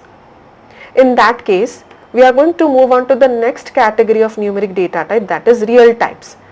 So numeric data types can be broadly divided into two categories, that is integer or real. Under real, we can have certain data types which would allow decimal places within the number. So the first subtype under this is float. The syntax goes somewhat like this: float m comma d. So let's understand what is here m and what is d. So float indicates a single precision floating point value. So basically you just understand float data type would allow decimal places to be entered. Here m indicates length, that is maximum number of digits a column can hold. So this indicates the precision, that means what are the maximum number of digits I can enter. Then here d indicates the maximum number of digits which is allowed after the floating point, or I can say after the decimal point. So if I am using a decimal point over here in the number, then what is the maximum number of decimal places which we can allow? That is depicted by d. So the range of m is starting from 1 to 23. So maximum of 23 digits I can enter if I am giving float. And what is the range of d? That means what is the maximum number of decimal places it would allow, starting from 1 to 7.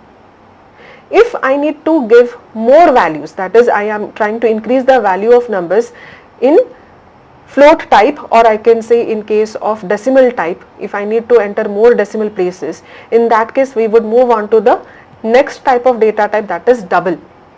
And here the syntax goes double of m comma d.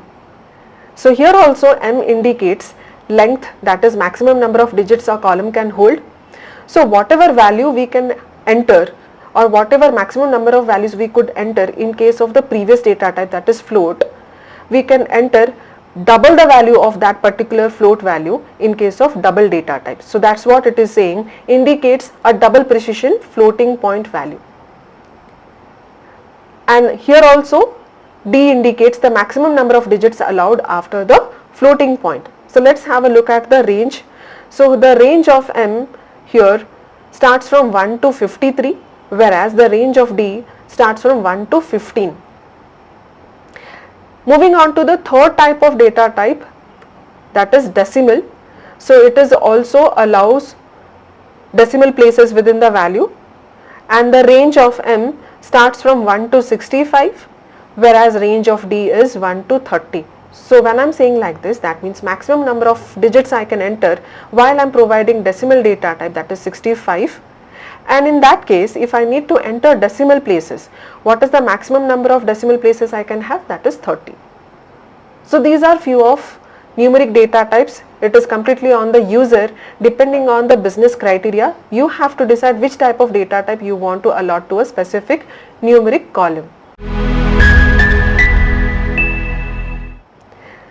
So let's move on to the next data type. So we have already covered string data type. The next one was numeric data type, and the third one which we are going to move on to is date and type data type. Date and time data type. These data types are essential for handling date and time related information accurately. So whenever we are trying to create a table, we might create a column which is related to either to a date or a time. For example, I'll enter date of birth, or let's say date of join. So within those columns, I'm expecting certain date and time to be entered. So depending on the criteria, there are few subtypes under date and time data types. Let's have a look at it. The first one is date data type. If you are providing date data type to a specific column, it would allow a default format of date which is mentioned, that is 4y hyphen double m hyphen double d. So this is the default format of MySQL. So if we are providing date data type, so it would allow the date to be entered within this particular default data. Now, do we have any range over here? If I am providing date data type to any column, there is certain restrictions. Within what date to what date we can enter a specific date within that particular column. So the range has been provided starting from January 1, 1000 till 9999 December 31st.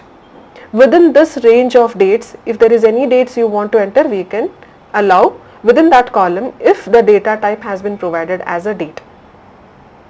The next data type is date time. If a specific column you want both date and time to be entered, in that case the data type provided is date time. So accordingly the default format has been provided, that is along with the date it would allow you to enter the time in hours, minutes and seconds.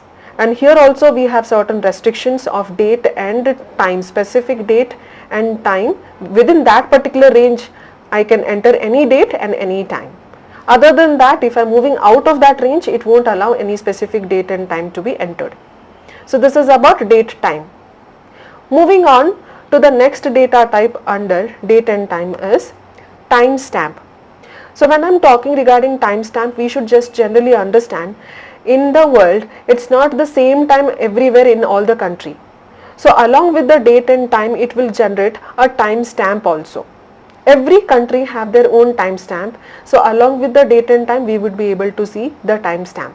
So for that purpose we will go with timestamp data type, and it says a timestamp between midnight January 1st 1970 and sometime in 2037.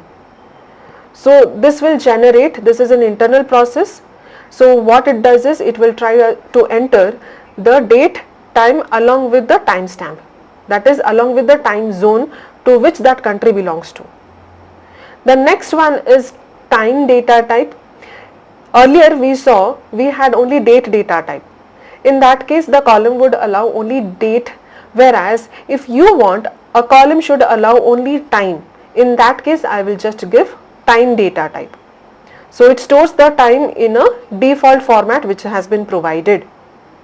And the last under date and time is year data type. What it does is it stores a year in a 2-digit or 4-digit format.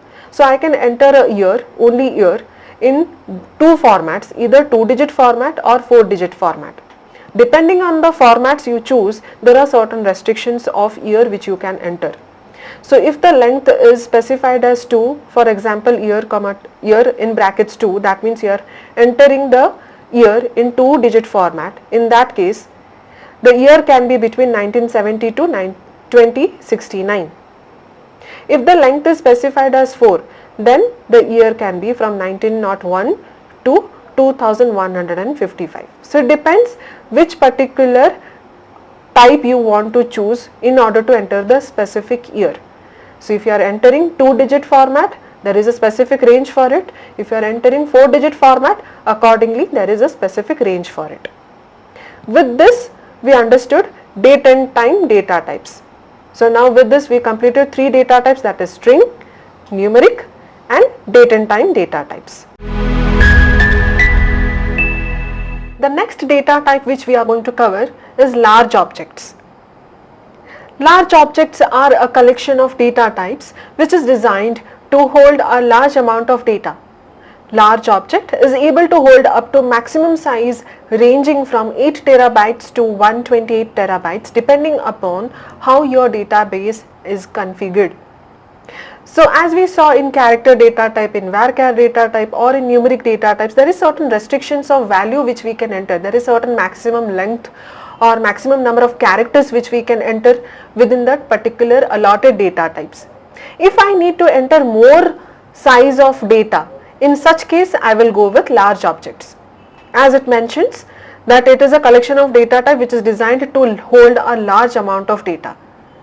Now in MySQL, within large object, the type of data type which it would support is blob, that is binary large object. Let's have a look at it.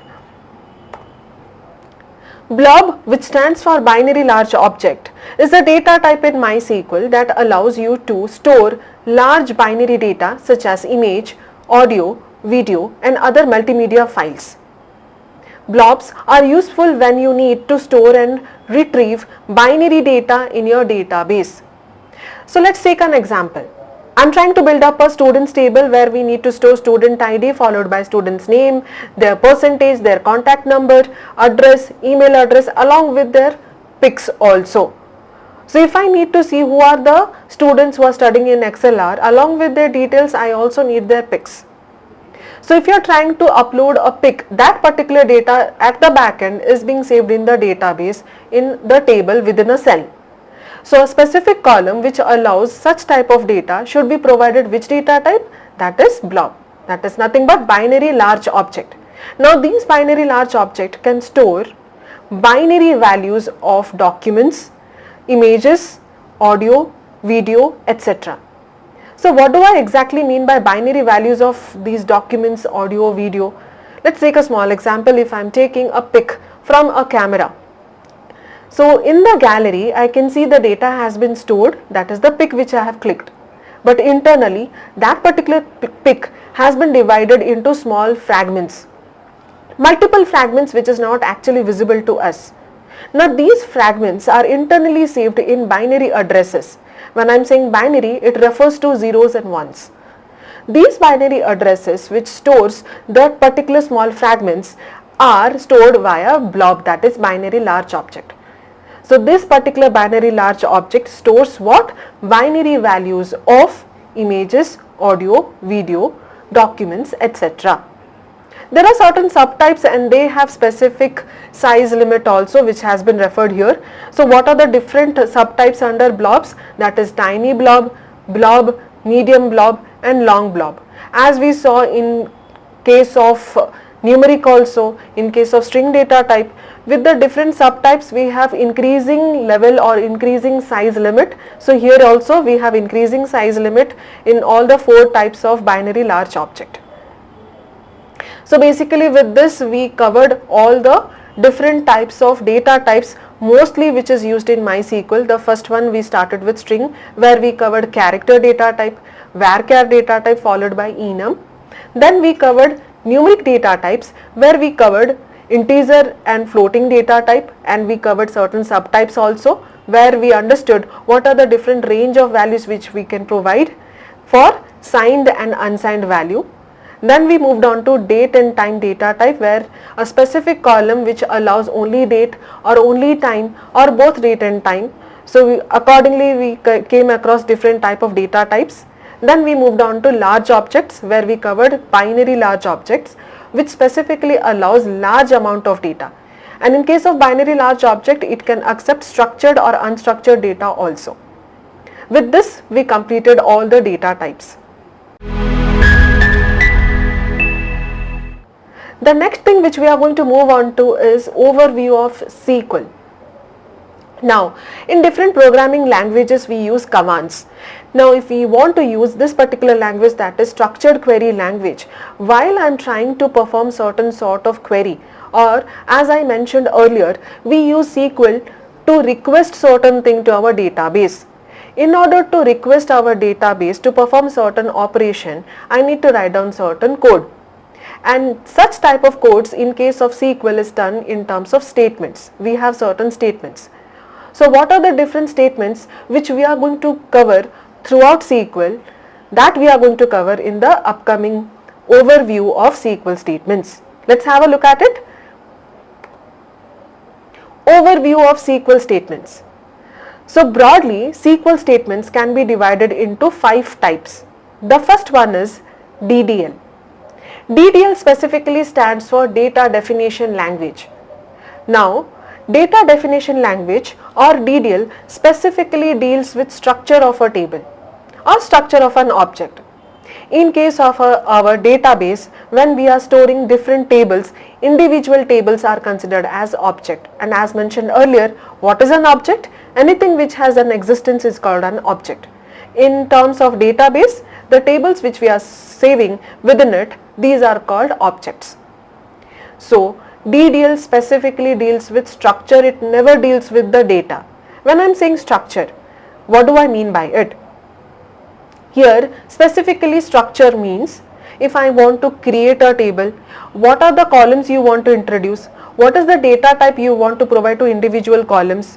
What is the size you want to provide? If you want to add a column to an existing table, if you want to remove a column from an existing table, or if you want to change the name of the column, if you want to change the name of the table, or let's assume you want to do any sort of modification with any structure, but we are not going to deal with data. So DDL specifically deals with what? only structure of the table. So in order to do so, there are certain sub-statements. What are they? These are create, rename, alter, truncate and drop. We are going to cover these individual statements in upcoming sessions. But here I am just giving you the overview. The next SQL statement after DDL is DML. Now DML specifically stands for Data Manipulation Language. So DML specifically deals with data, it never deals with structure. Unlike DDL, which deals only with structure, DML will only deal with data. It won't decide what is the name of the table, it won't decide what is the data type. Now whatever data we are going to store within the table, that is decided by DML. So if you want to store any data into the table, I will go with DML. If you want to do any modification to the existing data, I will go with DML statement. If you want to remove one existing data which is no longer required, I'll go with DML. So what are the different statements here? The statements are insert, update and delete respectively. So we understood what is the use of DML and DDL. The next SQL statement which we are going to cover is TCL, that is Transaction Control Language. Now what is exactly transaction? Any operation which is performed on the top of the database using DML statement. Under DML we covered three statements, that is insert, update and delete. Now when we are trying to perform insertion, when we are trying to perform deletion or updation, these tasks when it is performed, this task itself is called transaction. So when we are trying to perform any sort of transaction on the top of the database, we have to make sure that task has been saved. Usually we have come across that whenever we are performing any task in either Excel or PowerPoint, so we used to save it so that if we close it, next time when we open the same session, it would be saved. Whatever changes you have applied. Same thing appears here also. So whatever transactions you have performed on the top of the database, it should be saved into it. In order to do so, we use transaction control language. And what are the statements under it?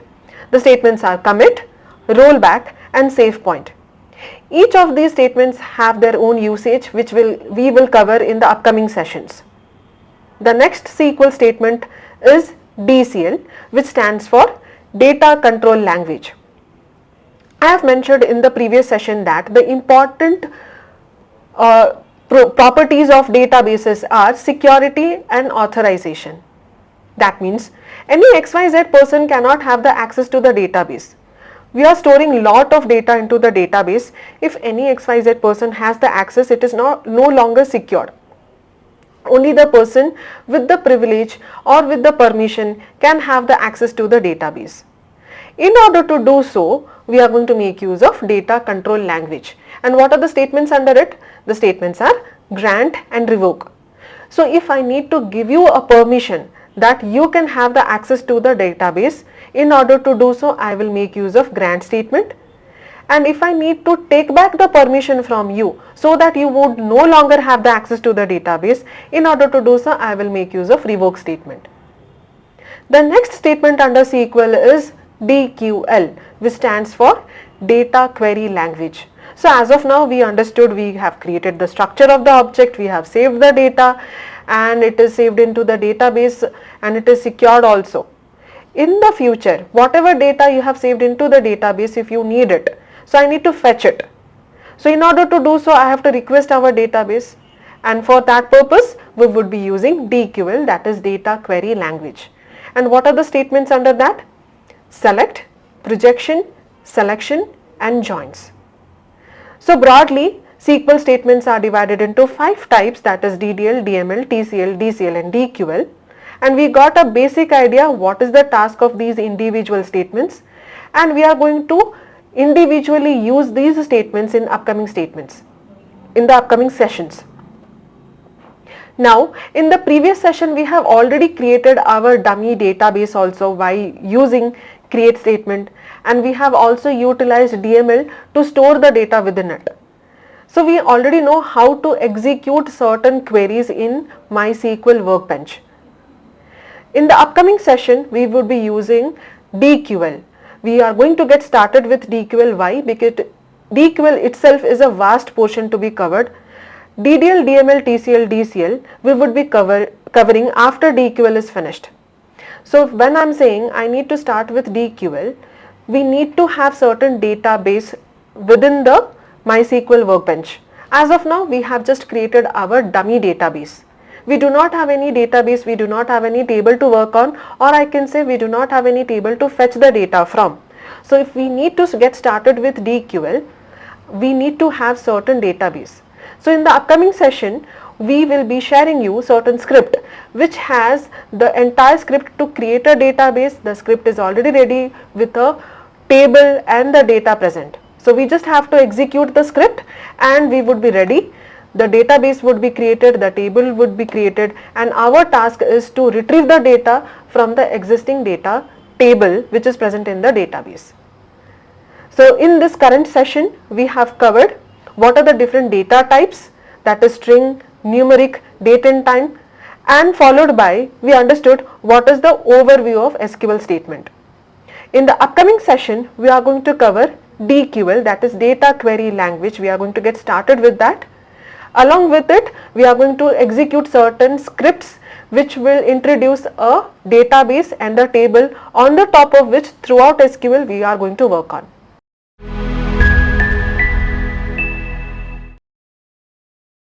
Hi. In the previous session, we have covered what is the overview of SQL statements which we are going to utilize throughout the sessions. Along with that, we covered few data types which we are going to use it frequently in our queries. In today's agenda, we are going to cover overview of DQL statements, DQL select, DQL projection, operators, under which what are the various operators we are going to cover: arithmetic operator, comparison operator, logical operator, in and not in operator, is and is not operator, between and not between operator, like and not like. Then followed by we will cover order by clause and limit statement.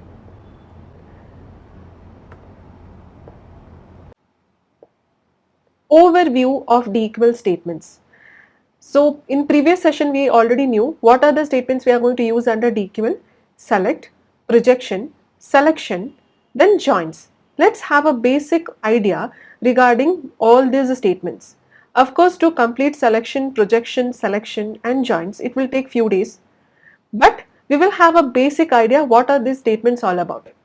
So the first statement under DQL is select. This statement is used to retrieve data from database and display it. So basically in our database there are multiple tables present, and if you need to retrieve any data, I'll write down certain query to request our database. So whatever result I'm expecting to be displayed, that is done by DQL select statement. Let's just understand as of now. Select task is to display whatever result I'm expecting from the database. The next one is projection. This statement is used to retrieve data from database, selecting only columns. So projection is also a DQL statement which is used to retrieve a data, but by selecting only columns. What do I mean by that? Let's understand with a small example. So here I have taken students table and there are few columns here: student ID, student's name and percentage. For example purpose, hardly I have taken 4 rows, but we should always assume there are thousands of rows present under this table. And here I have taken hardly 3 columns, but let's assume there are 10 to 15 columns present in the table. Now, if the requirement is we need to display all the names of the students, it should be students, it should not be employees. Let me correct it. So it should be students.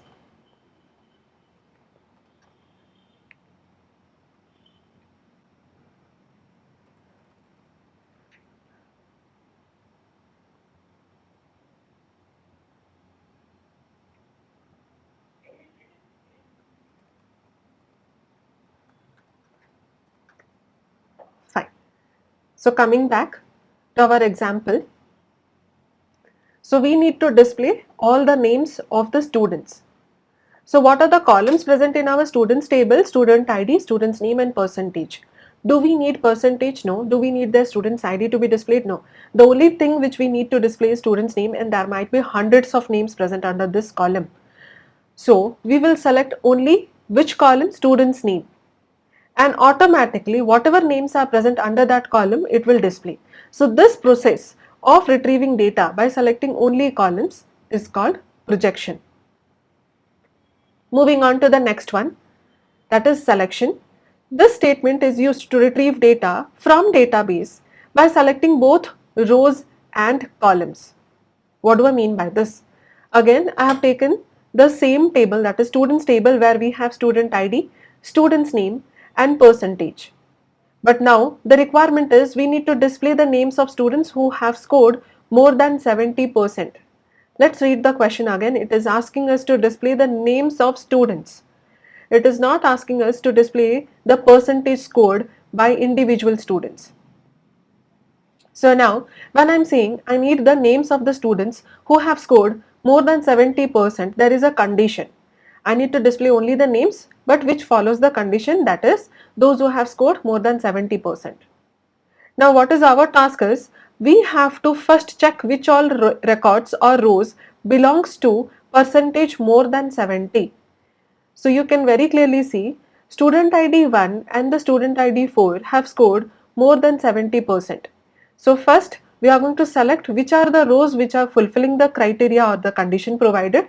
Then we will choose, so from the selected rows, which column do we need to display in the result, that is student's name. So this method of retrieving the data by selecting rows and columns, we are selecting the rows also, and by selecting the rows we are also selecting from the selected rows which column you need to display. So practically we are selecting both rows and columns. So this method is called selection. The last statement under DQL is joins. So this statement is used to retrieve data from multiple tables simultaneously. Now as you can see, till now I was giving examples of only one table, but assume you want to retrieve data from multiple tables present in the database. Let's take an example. So here we have taken students table and there is another table, that is course table. So in students table we have the details of the students, and in course table we have the details of the courses available in ExcelR. Now let's have a look at the requirement. It says display the student's name along with their course name. So we need to display the name of the students along with whatever courses they have applied for. But very clearly we can see student's name is present under students table, whereas course name is present under course table. So when we are trying to fetch the data which are physically present in two different locations or tables, this method of retrieving data is called joins. We can do so via a common column, that is course ID. Very clearly we can see James has taken up course ID 10 and I can relate fine. So 10 belongs to data analytics. So accordingly in the result we can see the names and the respective course name has been displayed. How we are going to achieve this step by step, we are going to anyways learn that in the upcoming sessions, but this is just an overview of all the statements present under DQL, that is select, projection, selection and joins. So what is select? Whatever result is displayed, that is because of select. Projection is to retrieve the data by selecting only columns, whereas selection is to retrieve the data from the database by selecting rows and columns both, and joins is to retrieve data from multiple tables simultaneously. Now moving on to the first statement under DQL, that is DQL select clause. Now the SQL clauses can help filter out the data according to the user's needs. The main clauses are select, from, where, group by, having. Now what do I mean by clause? So we are going to use in our query whatever codes we are going to write, whatever statements we are going to write. Within that we are going to use multiple clauses such as select, from, where, group by and having. Each of these clauses are inbuilt in nature and already the compiler knows what is the task it should perform. Individual clauses have their specific task to perform. So accordingly we will write down specific statements in different clauses. In select, what do we need to write? In having, what do we need to write? Every clauses have their specific task to perform. So these are the basic clauses which we are going to utilize in upcoming sessions. The first one which we are going to use is select, and select clause is responsible for preparing the result table as mentioned earlier.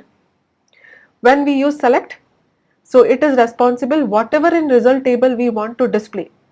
So that is taken care by select clause.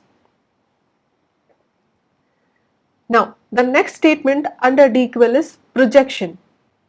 So before moving on to projection, let's have a basic idea of select in our workbench. Let's move on to our MySQL workbench. In the previous session, we had already created one database, that is ExcelR database, where we had created some sample tables and we had inserted certain records to get you started with. But I already have a script ready to get started with DQL. DQL is what? Retrieve data which is already existing. As of now, we do not have any such database, or we do not have any tables on the top of which we are going to work on DQL. So we have already a database prepared where we already have the scripts ready regarding the tables and all the records. So the only thing what we need to do is we need to execute that particular script and the database will be automatically created. So what is our task is, you can find the script available, you can download the same, and the next time when you are opening Workbench, I'll go to open SQL script. So basically you will find that script available, you can download, but rather than double clicking on that script, if you are double clicking on that script, you are not connected to the server. You have to connect to the server in order to work on a specific database. So basic approach would be, I'll go to file option, open SQL script. You have to check where exactly you have saved that particular script. So the script name is Scott's script, and you need to navigate to whichever location you have saved that script, select and open. What it will do is, it will open the entire script in a separate tab. Please make sure you are not going to double click on the script. If you do so, it will open in Workbench, but you are not connected to the database. So in order to utilize that script, whenever we are going to work on upcoming sessions, different tabs, we are going to write down our script and you are trying to save it. Make sure next time when you are trying to utilize the same script or you are trying to execute it, you do not double click on the script file. You will go to file option, open SQL script, select the script and open it. In that way you are connected to the database server. Now as you can see, I have opened Scott's script. Within this we have two tables, one is employee table, another is department table. The entire script is ready here, you need not type it manually. The only thing what you have to do is select all and you have to go with first lightning option, so that whatever entire queries are present in this entire script, there are multiple queries present and I need to execute from the beginning. So we are going to create a database whose name would be Scott's database. After that we are going to use Scott's database. Regarding this, I have already mentioned in the previous sessions, that is, when you create a database, if you need to work on that, you need to use that particular database. Either you can double click on the same or you can use the syntax, that is, use database name. So what is our basic procedure? What we are trying to do is, we are going to create a database named as a Scott.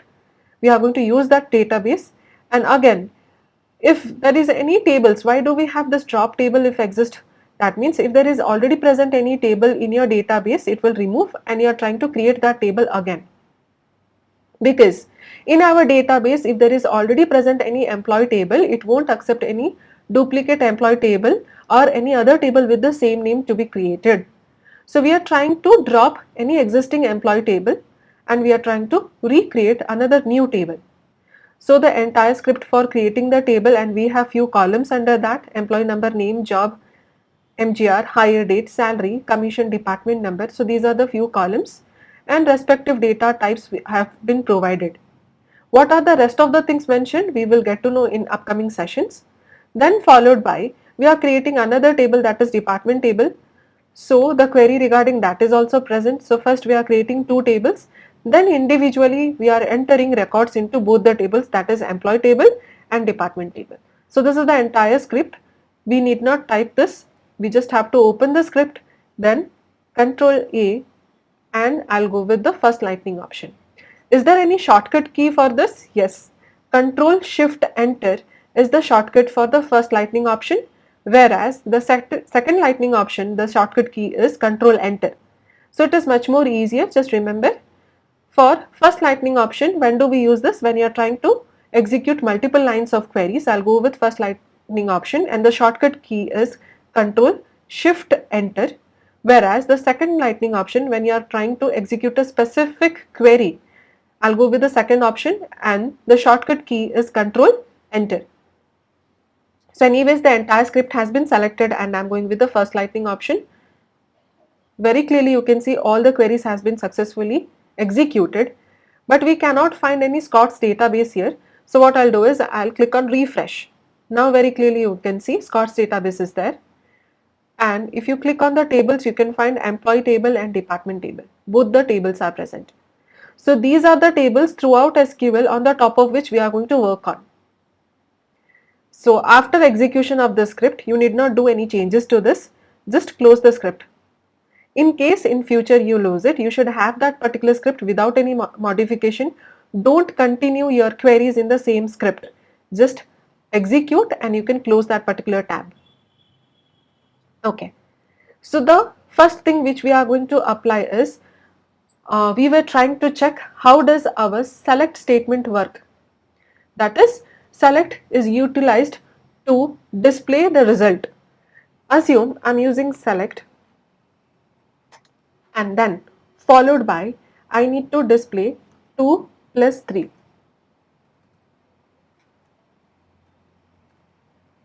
I'll put a semicolon. Now what is the use of the semicolon? As mentioned earlier, semicolon means your request has been completed or your query is completed, it is ready to get executed. So when I'm trying to execute the same, you can see in the result it is displaying 5. Now in select, whatever you mention, whatever arguments you mention, in this case I have mentioned 2 plus 3, that particular statement or whatever arguments you have mentioned, it will be displayed as the column name. And in this case we can see column name is displayed as 2 plus 3. And what is the result? 5. Again, I can take another example. Let's make a use of a function called as length. So length function. Function means what? We will come across this term again in details, but let's understand a function is a specific code which have a specific task to perform. For example, we can take length function which will give us number of characters present in the given string. Let's assume I'm using length and the string which I'm taking is, let's take Shruti. So this is a name of a candidate or a student, let's assume, but I need to fetch how many characters are present in the given string. So for this purpose I used select length and the given string is Shruti. I'll put a semicolon and I'm going to execute the same. Immediately it will execute whatever result we got it in result section. And what is the column name? Length Shruti. So as I mentioned, under select, whatever you write in select clause, this entire thing is called select clause. Yes. So in select statement, whatever arguments we provide, that would be considered as the column name in the result section. So again, select is used why?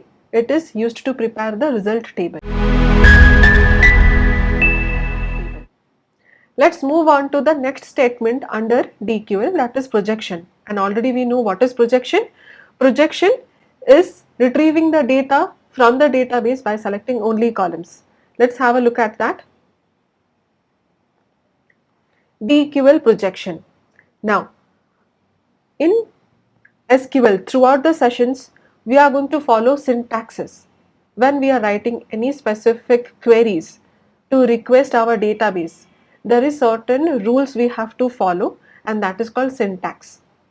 So for each and every statement, there are certain syntax which we need to follow. So for projection, What is the syntax? Let's have a look. It says select asterisk or distinct column name or expression alias from table name. In this case, this is the entire syntax of projection, and depending on the requirement, we will understand when should I go with asterisk, when should I go with distinct, when should I go with only column name, or what is expression. We are not going to use all of them, whatever is present under select clause together. Depending on the requirement or question, you will decide which argument we need to take. These are different arguments, that is asterisk is a different argument, distinct column name, expression, alias, these are separate stuffs, and individually we will understand when to use column name, when to use distinct, and when to use expression, etc. But there is a small difference here. In case of projection, we are using two clauses. Earlier we finished select.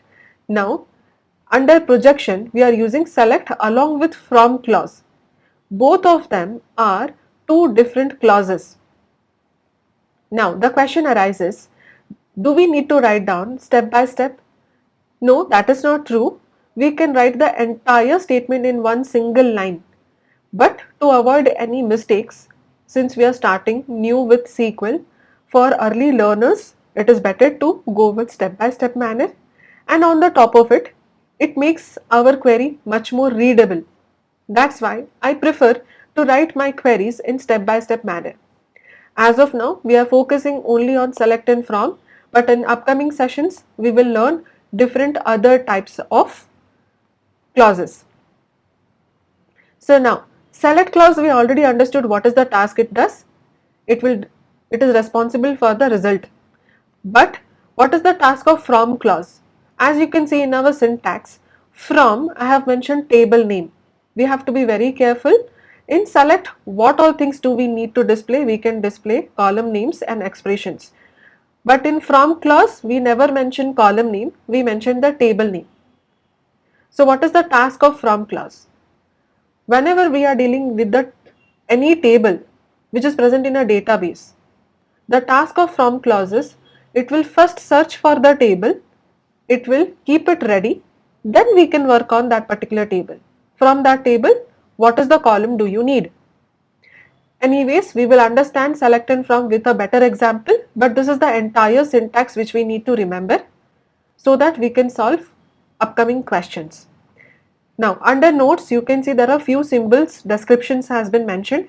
Asterisk. What is the task of asterisk? It selects all the columns from the table at once. If you need to display all the columns present in the table, I will go with asterisk.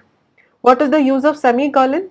I have already mentioned this in previous session, that is, this means end of the query. And the third statement says SQL is not case sensitive. That means whatever programs we are going to write, whatever request I am going to send, you can write it in uppercase or lowercase, it doesn't matter. SQL is not case sensitive. It will still execute if you mention in lowercase or uppercase. It is not like other programming language such as Java, Python, where we have such certain area where it is completely mandatory you have to mention uppercase, certain things has to be mentioned in lowercase, but that's not true in case of SQL. So let's continue with projection. We are going to start with a basic and a very small example. As you saw in our Scott's database, we have employee table. So I have taken here a dummy table, a similar type of table, so that we can understand. First here we will start with a basic question, then we will work on our workbench. So very clearly you can see there is an employee table and there are few columns here: employee number, e-name, salary, and their respective departments. For example, I have just taken only 4 rows here, but assume there are thousands of employees working and their respective details are present. So in our table there are thousands of rows present. Now let's have a look at our first question. It says write a query to display. So WAQTD, it is a short form for write a query to display. In the upcoming sessions, I'll make use of this abbreviation multiple times. So whenever I mention WAQTD, just understand it means write a query to display what it says, names of all the employees. Now you can see in our current table there are 4 employees working. So I need to display all the employees' name. So for that, as per our syntax, always we have to follow the syntax. So this is our syntax.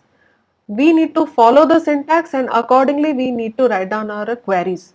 As per our syntax, what is the first clause I need to write?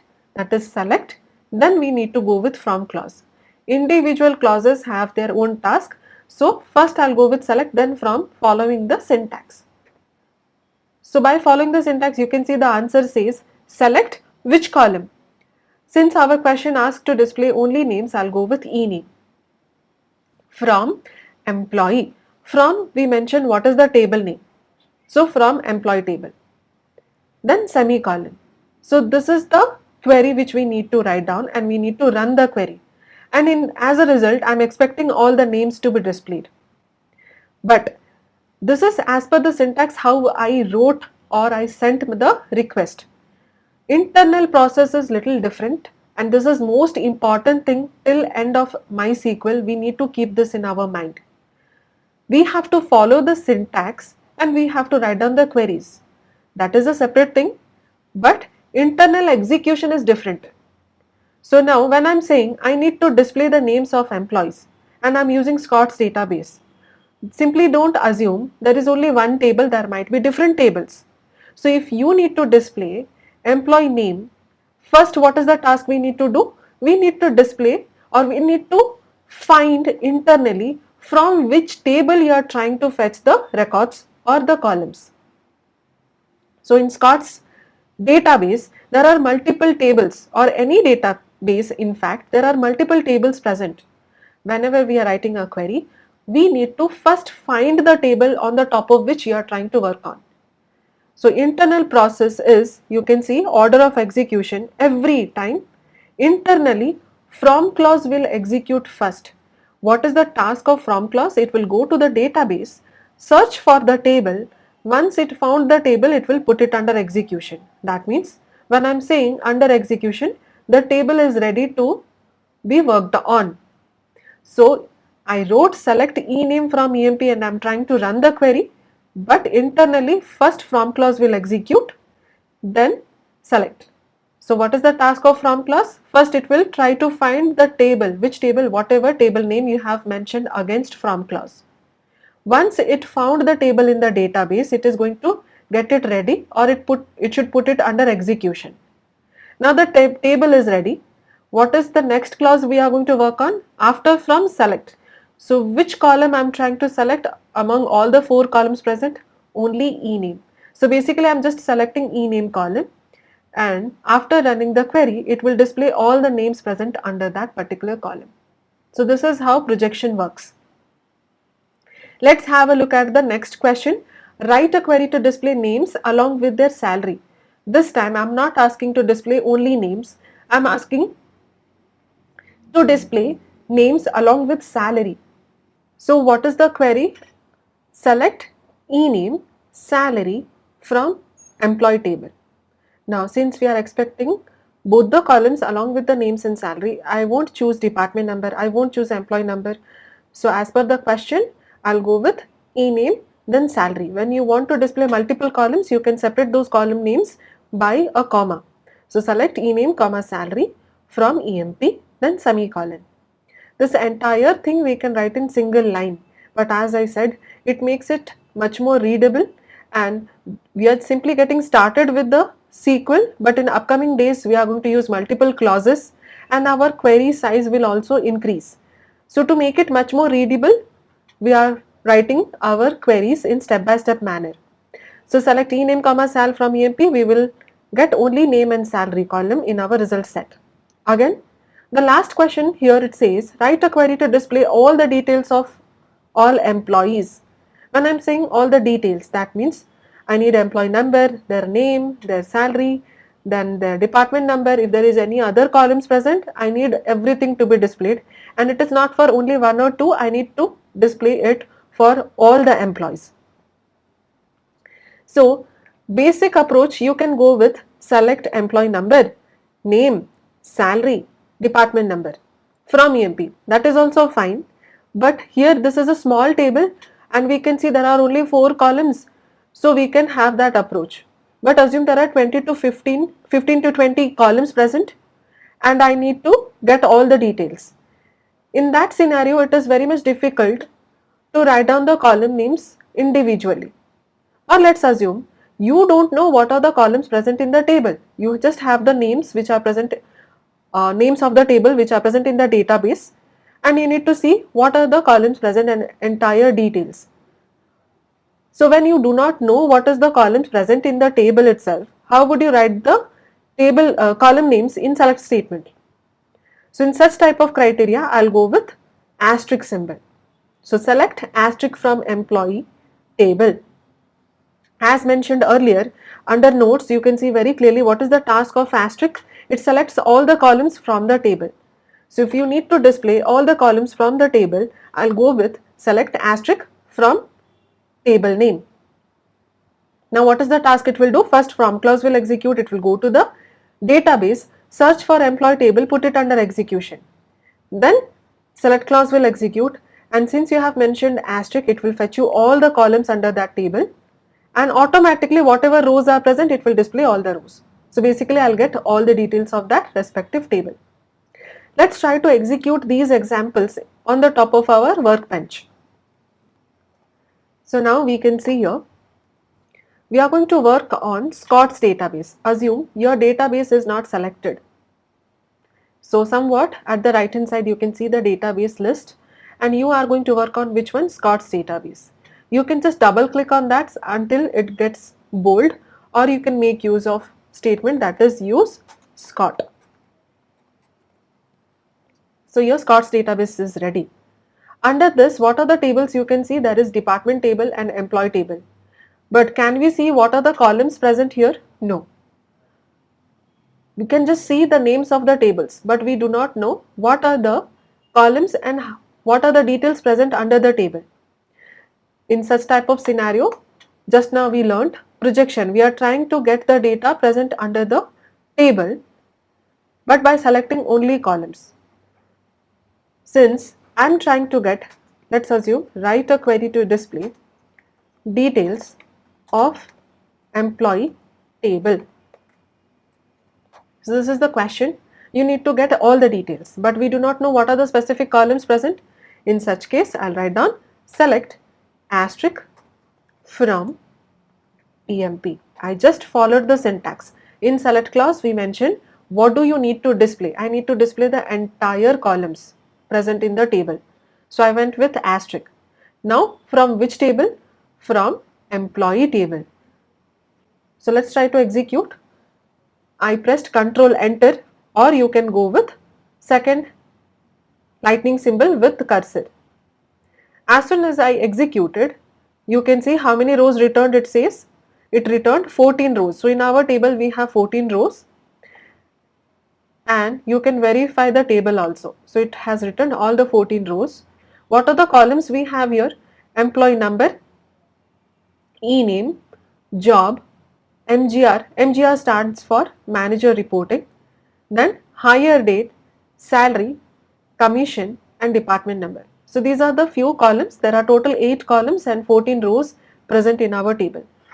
I have taken a very small table for practice purpose, but in real time you would be working with a table which has lakhs of records and maybe 20 to 24 columns present. So we understood how to utilize asterisk. Now you can close that result grid. If the next question is write a query to display names of all the employees. This is the question. So now if I am trying to write select name from EMP, select name, one second, from EMP. As I said, SQL is not case sensitive. You can write in smaller case or lower case or upper case. Anything is fine. So select name from EMP, and I am trying to execute. but it is not getting executed, it is throwing error. Why? You have to mention the column name. In select clause we mentioned what? Column names, and the column names has to be mentioned as present in the table. I cannot write name, I cannot write employee name, no. You have to mention the column as it is saved in the table. So now, how to have a look at our table again? You can execute here itself to verify what are the columns present. Again I can execute, but it is difficult. Every time it is difficult to navigate to the same query and execute again and again. So what we can do is, I'll select this table, and in the same lane you can see the third option. This is for execution. I'll just click on that, and in a complete new tab the same table will pop up. So with the click of a button I have executed the query, and what is the query at the backend? It is same thing, select asterisk from database name dot employee, that is database name dot table name, and we can see what are the columns and records present. Now you need not execute the same query again and again if you are having any sort of difficulty, because initially when you are trying to work on a table you are not acquainted with the column names present. So for your verification you can execute, and you can keep the tab, you can keep the table in another tab. Whenever required you can navigate to other tab and you can check what are the columns present. Now very clearly we can see what are the column: employee number, name, job, MGR, hire date, salary, commission, department number. So as per our question we need to display the names, and what is the column name? Employee name, that is E name. We will call it as employee name, but how is it saved? E name.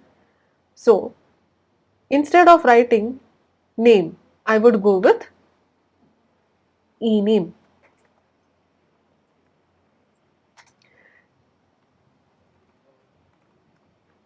So now I can write it in uppercase or you can write in lowercase. It is completely fine. The same thing or the same rule is followed by the table name also. When I am writing any table name, in case of from clause, I cannot write employee. Let's try to execute. I'll call EMP table as employee table, but while writing the query, I can't write employee. Let's try to execute the same. Again, it will throw error. What does it say? Table Scott.employee does not exist. There is no such table named as employee. What should you write? You have to write it in the same fashion, however it is saved in the database. Now again, this entire thing you can write in lowercase, uppercase, mixed, everything is fine. Let's try to execute now. So whenever I'm executing, lot of you people might get confused, how is she trying to execute? You can go with second lightning option, or repeatedly I had been saying the shortcut key is Control Enter. Now it has displayed in the result the name, e-name column, and by default whatever 14 records or 14 names are present under that column, it is displayed. So you can see here under action output 14 rows returned. Now let's take another example.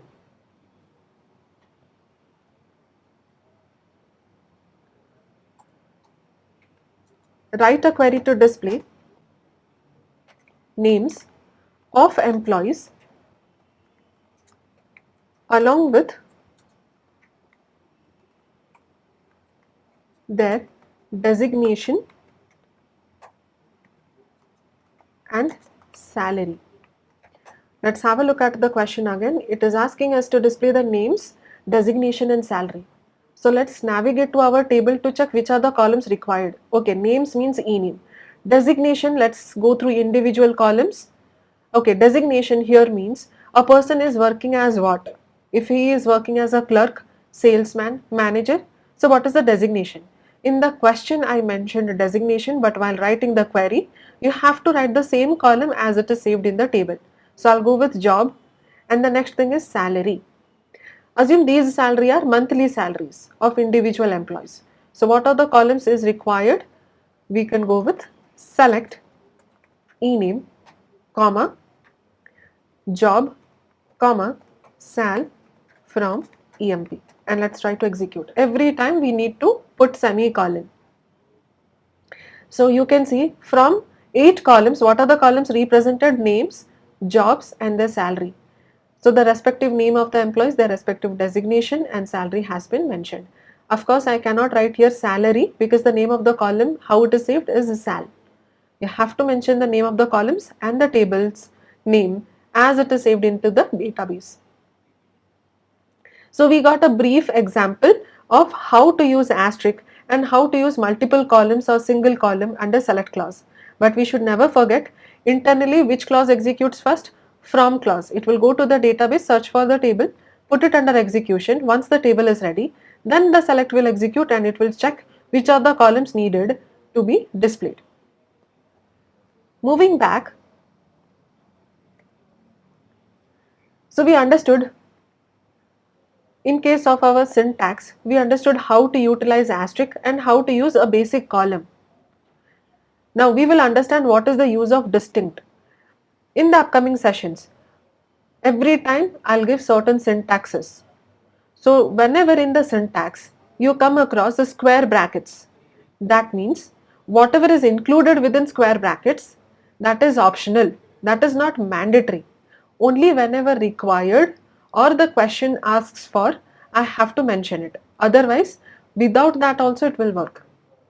And anything which is enclosed within parenthesis, that is mandatory. Without them, we will face errors. So you can see here, distinct is mentioned within square brackets, that means it is optional. Without that also, the query will run fine. Let's understand what is the task of distinct. It is used to remove the duplicate or repeated values from the result table. Let's pressurize on this particular point, that is from the result table. When we are using distinct, it removes or rejects all the duplicate values from result table. It does not do anything to the original table present under our database. Now distinct has to be used as the first argument to select clause. So whenever we are using this distinct clause or distinct, here basically distinct is treated as a keyword. Now what is a keyword? Keyword, there are multiple words which are inbuilt in nature. The compiler already knows what is that word all about, what is the functionality, and different keywords have their specific task to perform. So distinct, what is the task? It will remove the duplicates from the result table, not from the original table. Now whenever we use distinct, it is used as the first argument in select clause. I'll explain regarding this again in the workbench directly. The next point says we can use multiple columns as an argument to distinct clause. It will remove the combination of columns in which the records are duplicated. Let's try to understand distinct with a small example. Very clearly we can see here there is an employee table here and there are few names present and the respective department numbers present. There might be a possibility if there is one employee named Shruti in the same company, there might be another employee named as Shruti and there might be a possibility both of them are working in the same department. So you can see under employee name there is certain repetition of the names and both of them are working in same departments. But practically both of them are two different people. So let's have a look at our question. It says write a query to display different departments of employee table. Write a query to display different departments of employee table. In our employee table, there might be hundreds of records present and it is manually difficult for us to check which are the different departments present. There might be 3, there might be 4, there might be 5 different departments. If I look at my original table, you can see the department number, how it is saved 10, 30, 10, 20, 20, 10 likewise. But as per my question, I simply do not want the department number column to be displayed. It is asking us different departments. That means 10, 20, 30. That is the answer which I am expecting. So in such type of scenario, I have to go with distinct. Again, let's try to understand this particular question with the help of our workbench.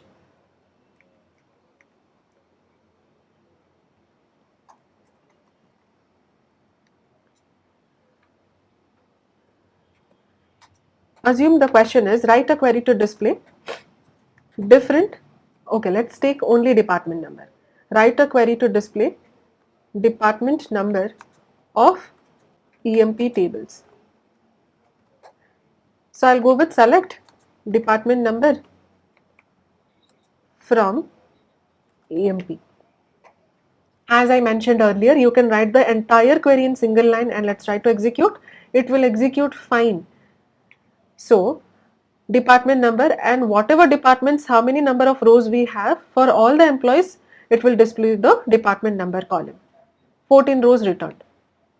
But if the question is now, write a query to display different department numbers of employee table. So in employee table, I don't know how many records are there.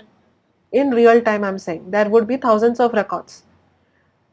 It is not asking you to display the individual departments of employees. It is asking what are the different departments. Assume sales department, accounts department, and HR department. Whatever different departments are existing in the company, I simply want that. So in such case, I cannot use only select department number. I have to go with select distinct. So what is the task of distinct? It will remove all the duplicates from the result table, not from the original table. Now distinct of which column? Department number from EMP. As we know, first from clause will execute. So now the table is ready. After execution of from clause internally, then the select clause will execute. In select, what did I mention? Distinct of department number. It is not only department number, distinct department number. After execution, you can see very clearly it is removing all the duplicates from the result set and it will give us only distinct value or unique values, that is 10, 20 and 30. So these are the different departments existing in the company. Now there was a statement that distinct is given highest priority in select clause. What do I mean by that? If I am taking select ename comma sal from EMP, it will display. So I have written in select which all columns first, name, then salary. Can I switch these columns? Yes. Assume I'll just switch it to sal comma ename. So in whichever order you have written the query in select clause, in the same fashion the result columns will be displayed. Now you can see it is displaying salary then names. But that is not true when we are using distinct. So assume I am writing distinct select sal comma distinct, select sal comma distinct, I'll take department number from EMP. It is throwing error and already syntactical error is displayed. Why? In select clause, whenever distinct is used, before that I cannot provide any other arguments. So distinct should be given highest priority in select. If you are using distinct, that should be the first thing in select clause to be used. So I cannot use like this. Yeah, but can I take multiple columns for distinct? Yes, I can use distinct department number comma sal. This will execute. Every time distinct has to be given first priority. Now what happens when you are taking distinct and multiple columns? Let's try to understand with a small example. The second question, you can see it is saying write a query to display different names and departments. Along with different names, I am expecting different departments to be also provided. In our original table, we have names, we have departments, and I said distinct is used for what? To remove the duplicates. So now I might approach to write select distinct names and departments. Select distinct ename comma department number from EMP, and this is the result set which I am expecting to be displayed.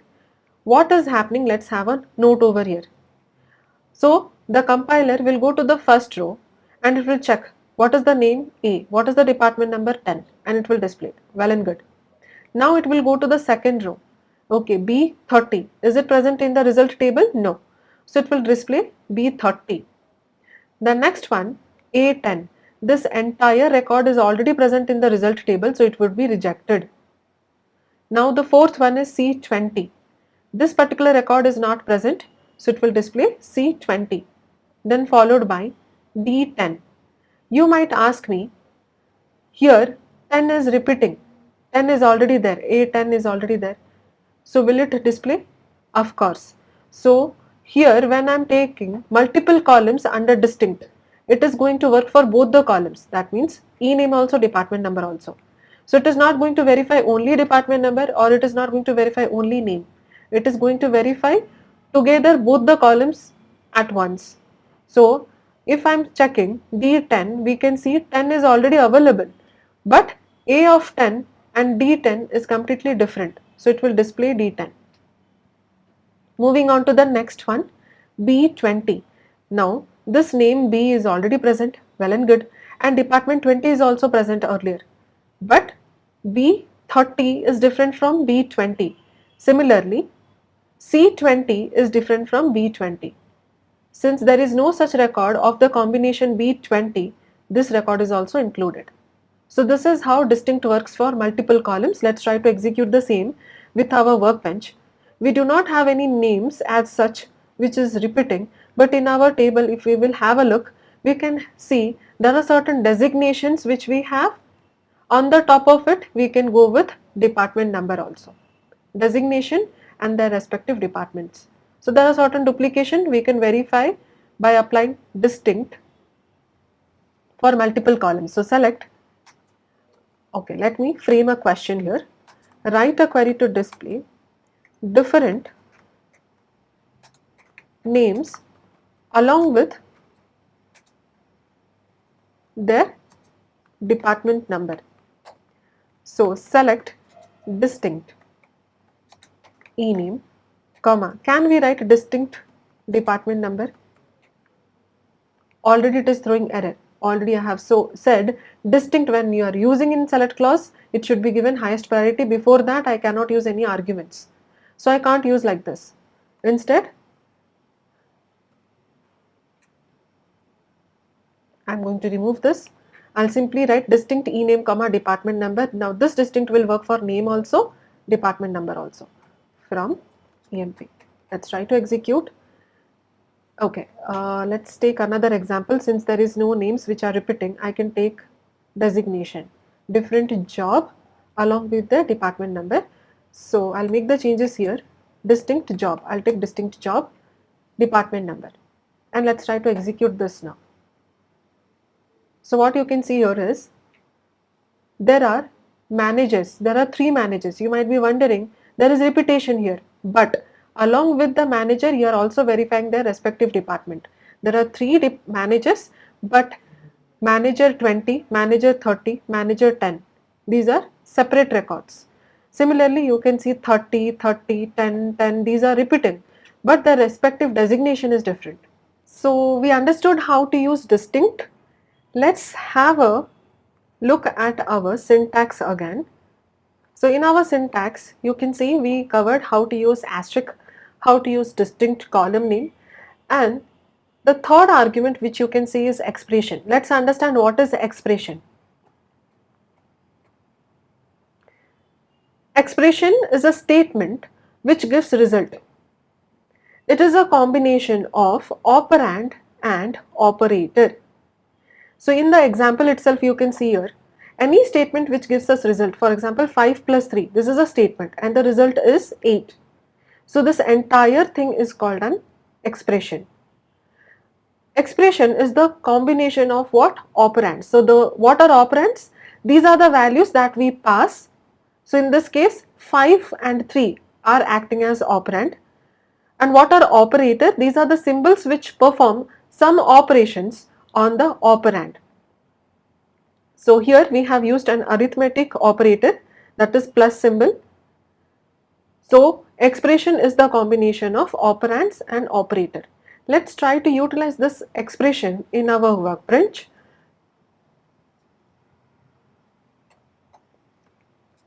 Assume the question is write a query to display names along with salary with 2000 hike. So if I look at my original table, individual employees have certain salaries, they are earning certain salaries, and these salaries are monthly salaries which they are earning. On the top of it, I need to display salary, but along with what? Along with 2000 rupees hike. When I'm saying hike, you are going to add 2000 to the existing amount. So in this case, I'll use select ename, comma, sal plus 2000 from EMP. So it will fetch us name along with salary with 2000 hike.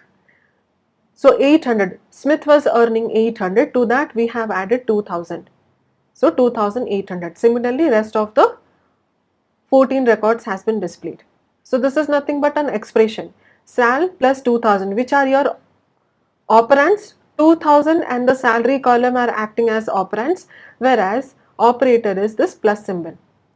Let's try another question. If the question is write a query to display names along with their salary and annual salary.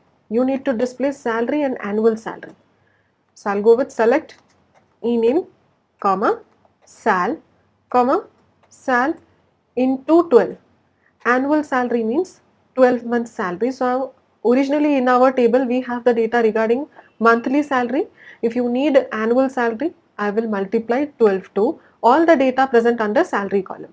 From which table? From employee table. Executed. So this is how expression works. Now let's get back to our syntax again. So the syntax we covered, asterisk again, distinct is done, column name is done, expression is done. What is this alias which is present under square bracket?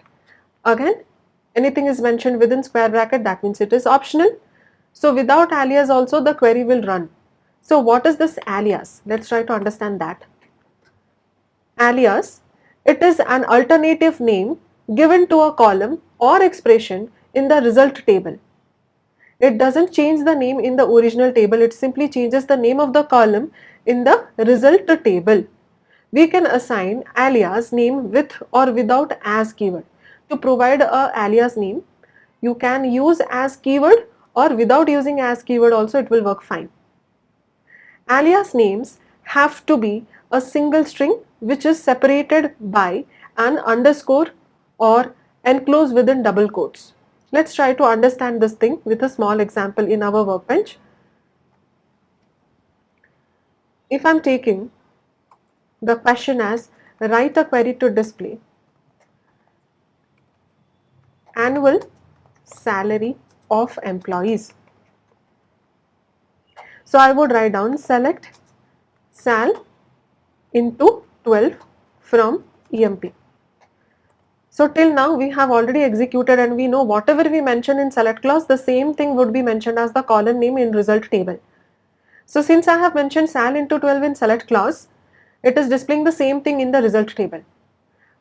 But assume in real time, your manager is asking, I need the names and the respective annual salary of the employees working in our department. So you would write down the query, return the result. But when you are trying to export this to your manager, the column name is represented as sal into 12. In such case, what you should do? I don't know what is salary into 12. Whatever formula I have written, I don't know what is this formula all about. Here I have taken hardly sal into 12. Assume I am saying 12% hike, salary with 12% hike or 13% deduction. So you will write down certain formula and the same thing will be reflected as the column name.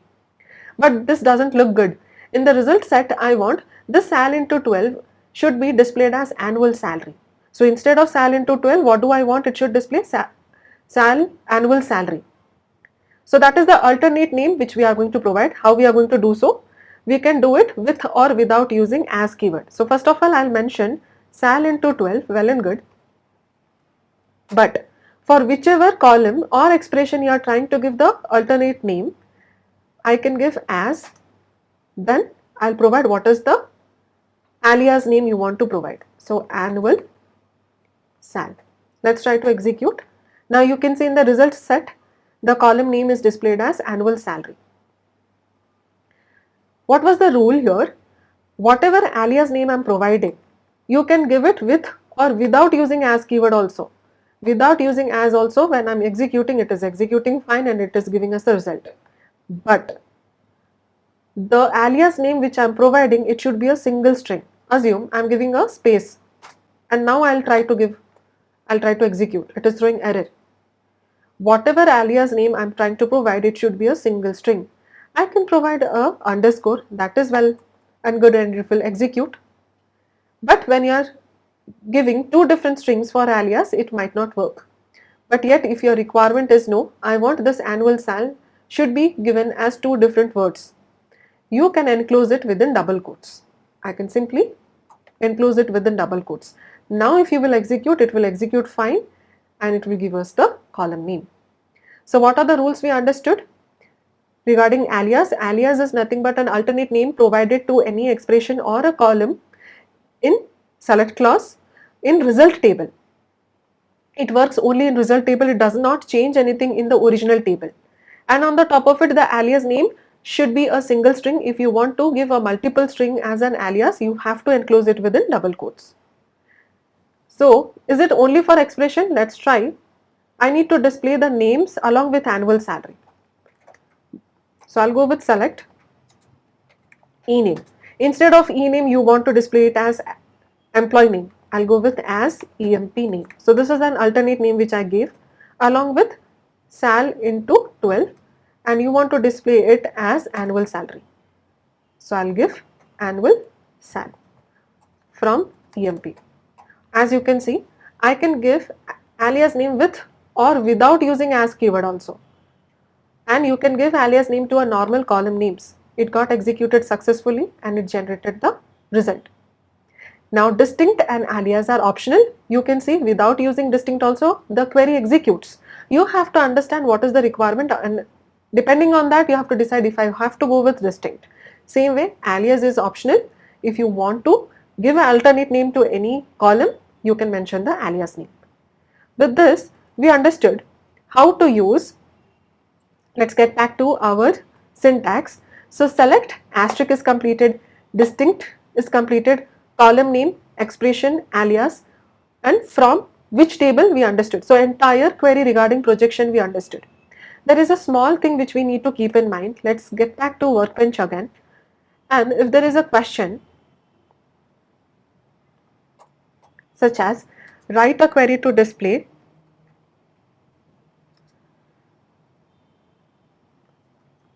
details of employees along with annual salary. Let's have a look at our original table. There are total 8 columns, but we do not have any such column called annual salary. But as per our question, I am saying I need all the details. That means all the 8 columns plus 9th column, that is annual salary. So what should we do? I can write select asterisk comma sal into 12. You can give the alias name, but I am not going to consider it as of now, from emp. So you can see total 14 records returned along with all the columns which is originally present in the table. We got annual salary, that is sal into 12. That is the 9th column which we got. But the question is, can I take sal into 12 before asterisk? Let's try that. I'll take select sal into 12 comma asterisk, as in how do I want it should display? First I want annual salary should be displayed, then followed by the rest of the details. Already it is throwing some sort of syntactical error very clearly. Why is it so? If I am trying to execute also, it will throw error. There is a syntactical error. The rule is asterisk is given highest priority in select clause. So you might ask that already we have mentioned distinct is given highest priority. Yes. So syntactically, if you will see in projection, I have mentioned select asterisk or distinct. Both of them are given highest priority. If you are using distinct, of course you cannot go with only asterisk. No, you can't do that. If you are going with asterisk in select clause, I cannot use distinct because both of them are given highest priority. that should be used first in select clause. So in select clause, if you are using asterisk, it should be used first, then I can follow it up with any other arguments. But our question says I need to display, assume you want to display annual salary first, then you have to go with the details. So in such type of scenario, instead of asterisk, we can use table name dot asterisk. So let's try select sal into 12, comma, table name is which one? emp dot asterisk from emp. Now it will execute fine. So very clearly we can see we have annual salary first, followed up by the rest of the columns. So what do we understand here is asterisk, only when you are using asterisk it is given highest priority in select clause. Before that I cannot use any other arguments. So what is the difference between asterisk and table name dot asterisk? If I used select asterisk from emp, it will fetch us the details. If I am using select emp dot asterisk from emp, this will also fetch us the details. But what is the difference?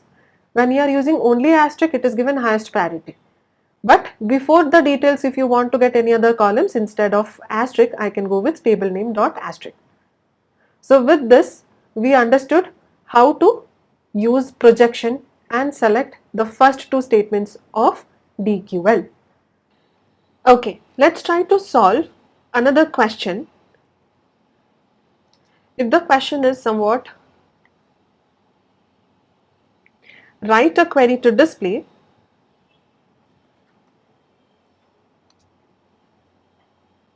details of employees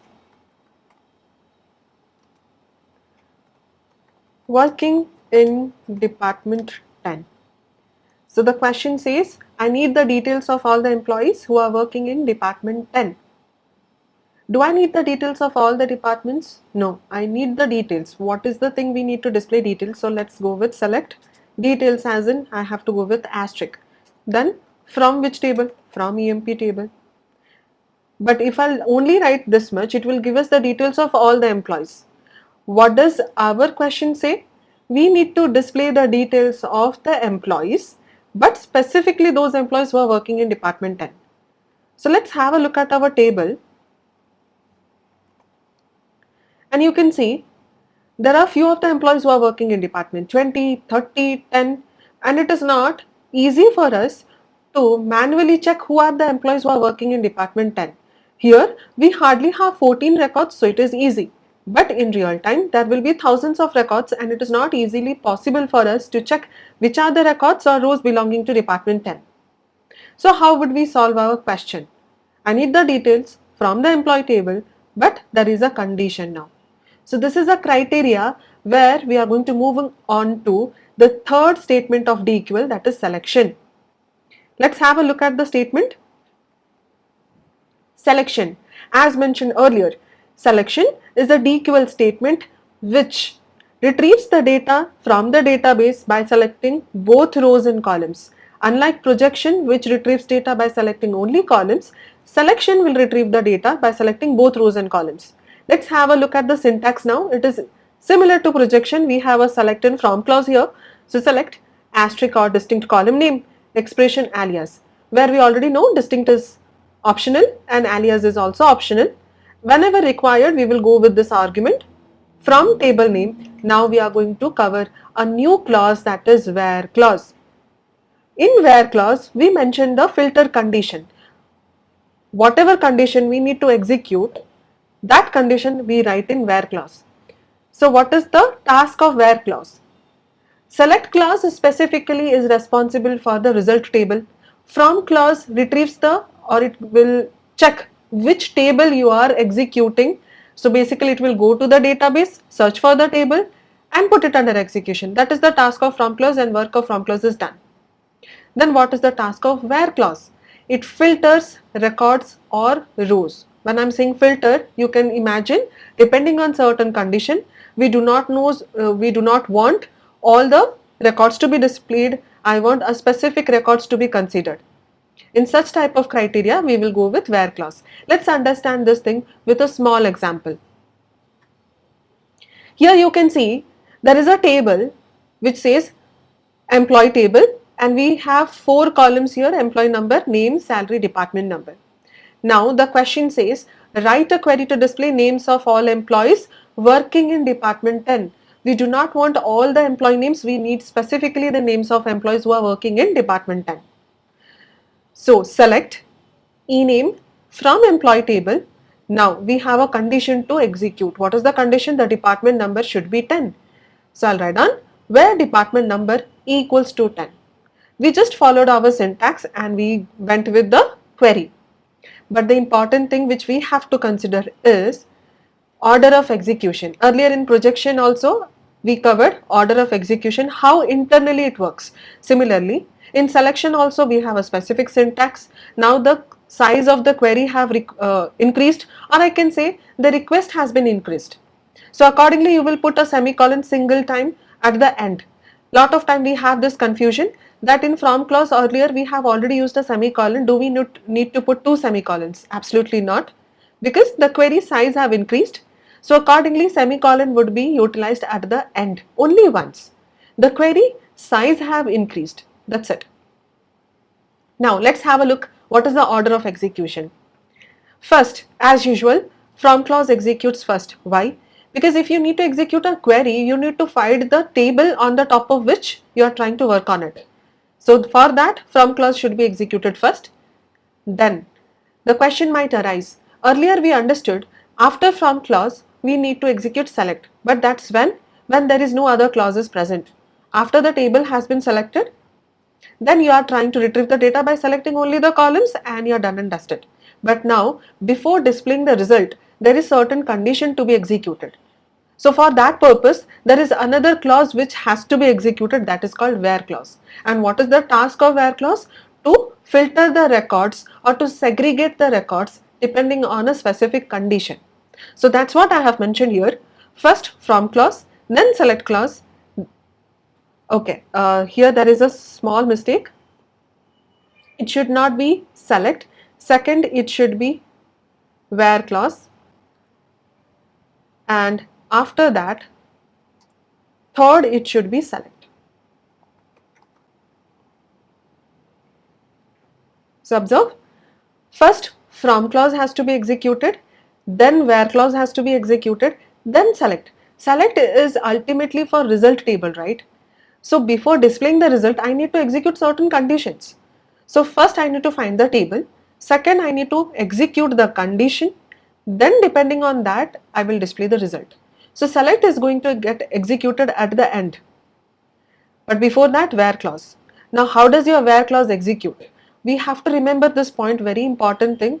Where clause always executes row by row. What is this row by row? We will get to know, but let's always understand how does our where clause execute. It always executes row by row. So let's get back to our syntax. It says select ename from EMP where department number equals to 10. So as per our order of execution, first from clause will execute, it will go to the database, search for the table and put it under execution. Now work of from clause is done. The next clause would be where clause. So what is the task of where clause now? To segregate the records or to filter the records depending on the condition. What is the condition? Department number should be 10. And as we saw here, where clause should execute row by row. So let's understand what do we mean by row by row. Now the compiler, now we are still at where clause. So compiler will go to the first row. Now it is trying to verify the condition. Is department number equals to 10? Yes. So we can see the first record belongs to department 10. So the entire record is selected. It's not like only department number column is selected. So the entire record has been selected. We are trying to filter the rows first. So what it will do is, it will segregate, or it is trying to filter the record. So first row has been selected, the entire row with employee number, name, salary and department number. Done. Let's move on to the second row now. It will verify the condition again. Is department 30 equals to 10? Absolutely not. So this particular record is rejected.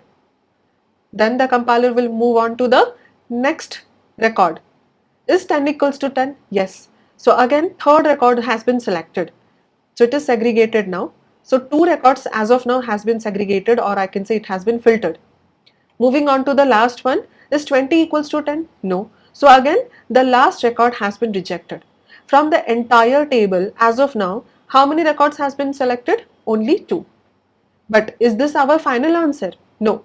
Because we were still at where clause. Internally, where clause was getting executed. After where clause, what is our purpose? So from the selected record, which specific column do you want to display as a result? And for that, select clause is executed at the end. Now, from where am I going to execute select clause? From the original table or from the segregated records? From the segregated records. Now, which is the column required? I have mentioned select ename. So, ename column is selected, and accordingly, all the names under selected records would be displayed.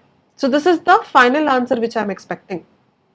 So, I hope you all understood what do I mean by where clause executes row by row.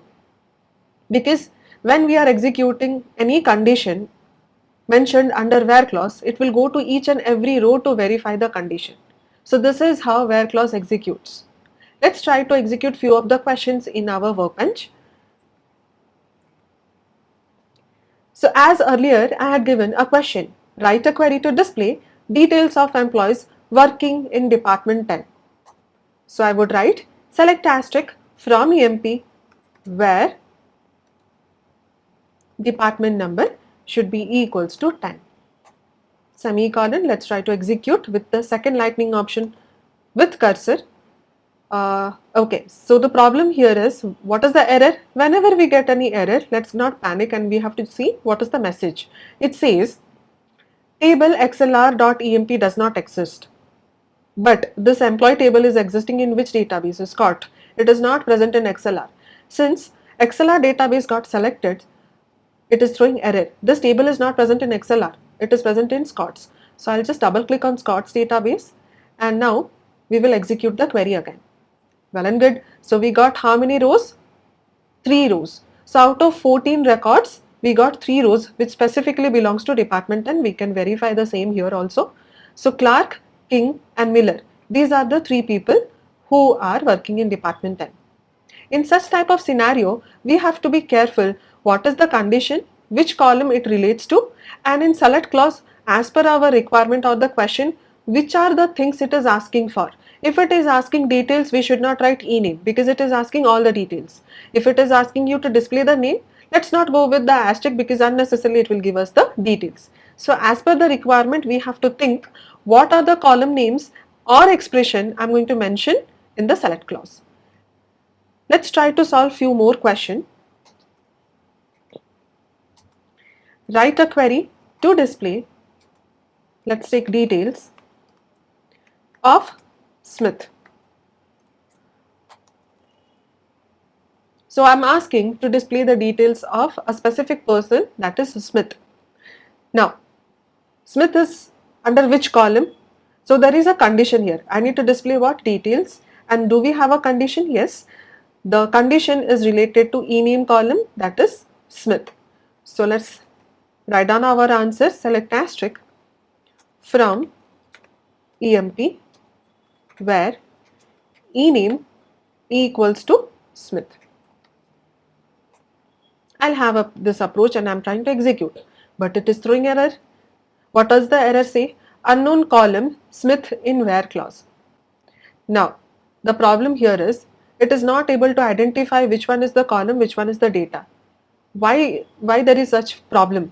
Because Smith is a data, but whenever you are taking any string data type or date data type, it should be enclosed within double quotes or single quotes.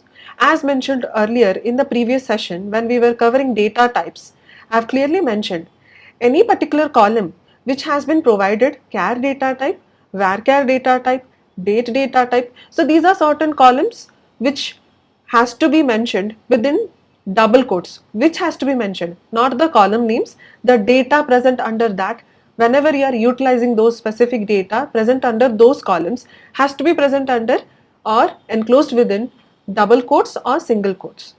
So we can verify the same. If I'll click on employee table, you can see a basic structure over here, and you can see employee number is given decimal. So whenever you are mentioning any data under this column, no need to give any double quotes or single quotes. But what about e-name, job? So both of them are varchar data type. So I have to mention the data within double quotes or single quotes. Any one of the quotes is fine. Then hire date has been given date data type. Again, that particular date whenever I'm mentioning, it should be within double quotes. So let's try to execute this. I'll mention Smith within double quotes. Now let's try to execute, and you can see it is fetching us the details of Smith. Let's try more question. If I'll say write a query to display details of employees along with annual salary as annual sal,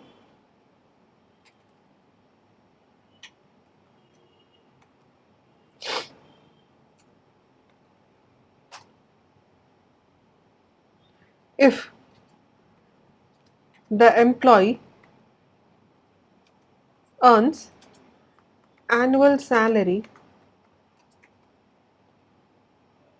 more than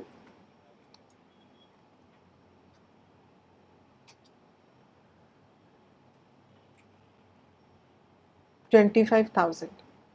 Let's take somewhat like this. So the annual salary should be more than 25,000, only then it should display the details. So what all things do I need to display? I need to display the details along with annual salary. So we would go with select. Can I write only asterisk here?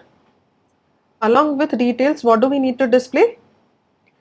Annual salary. So sal into 12. And very clearly in the question it has mentioned along with annual salary as annual sal. That means this is how I want the column name to be displayed. So I need to give certain alias name. You can do it with or without using as keyword. So I'll mention the alias name. Done. I did not use any keywords here. But is this the correct method to use? Of course not. Earlier we understood if you are taking asterisk, it is given the highest priority. Okay, we can take like this, but I cannot take sal into 12 before asterisk. So this is fine.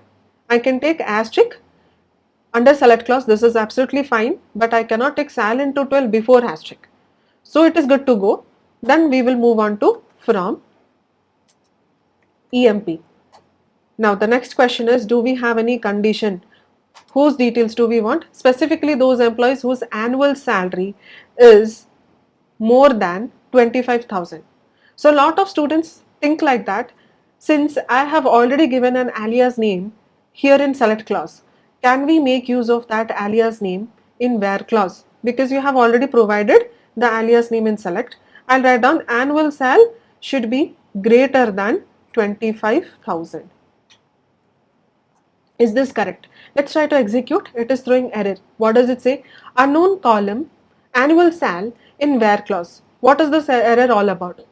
So this is the point where you should understand why I pressurize on order of execution. First thing is from clause executes. So your table is selected employee table. The next one is where clause. Now in where clause you have mentioned which column? Annual sal. Do we have any such column called annual sal in our table? There is no such column. So that is the reason it is throwing error. I cannot write any alias name in where clause, because after from clause, if where clause executes, that specific alias name, it is provided for the resultant table. So we do not have any such column in the employee table now. I cannot write like this. Instead, I have to mention the expression completely. That is sal into 12. Should be greater than how much? 25,000. Now it will filter all the records which fulfills the criteria. Then it will fetches the details along with the amount. Let's check. Now it executed. How many rows it returned? 6 rows it returned, and along with it you can see the names, the complete details has been displayed, and you can see their annual salary. So everyone's annual salary is more than 25,000. So this is how selection works. So what is selection? We are trying to fetch the data from the database by selecting both rows and columns. So the next topic is we should understand what are operators and what are the different types of operators which we are going to use in SQL.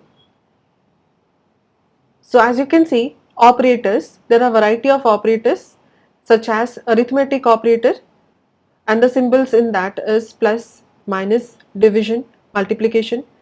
The next one is comparison, that is equals to and not equals to.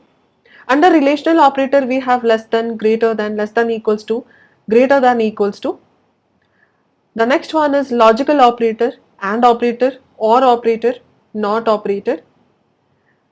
The next is special operators. Under the special operators, what are the types? We have in, not in, is not, between, not between, like, not like. And the next one is subquery operator, and the operators are all, any, exists, not exists. So we are going to cover each one of these operators throughout the session. First of all, what is an operator? As we mentioned earlier in expression, expression is the combination of operator and operands. So operands are the value which we use to be executed, and operators are the symbols which are taken in order to execute those particular values. What type of operation do you want it should execute? So these are certain variety of operators which we have. Already we know how to use arithmetic operator, that is plus, minus, division and multiplication, and we had been using this in our expression, such as we had done this for annual salary, sal into 12 with hike of 2000, so plus 2000, deduction of 5% maybe. So there are variety of methods. We have already used arithmetic operators, and in upcoming session we are going to use them more. Comparison operator also we have used equals to operator, which is used to equate a value present at right hand side. Now the next one is not equals to. What is the task of not equals to? Instead of selecting, it will reject the values. Let's try to solve one of the question in Workbench. So let's assume I'm taking write a query to display details of employees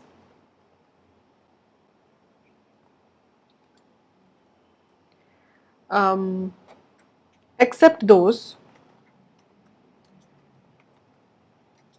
working in department 10. So this is our question. I need the details of all the employees, but specifically those who are not working, except those who are not working in department 10.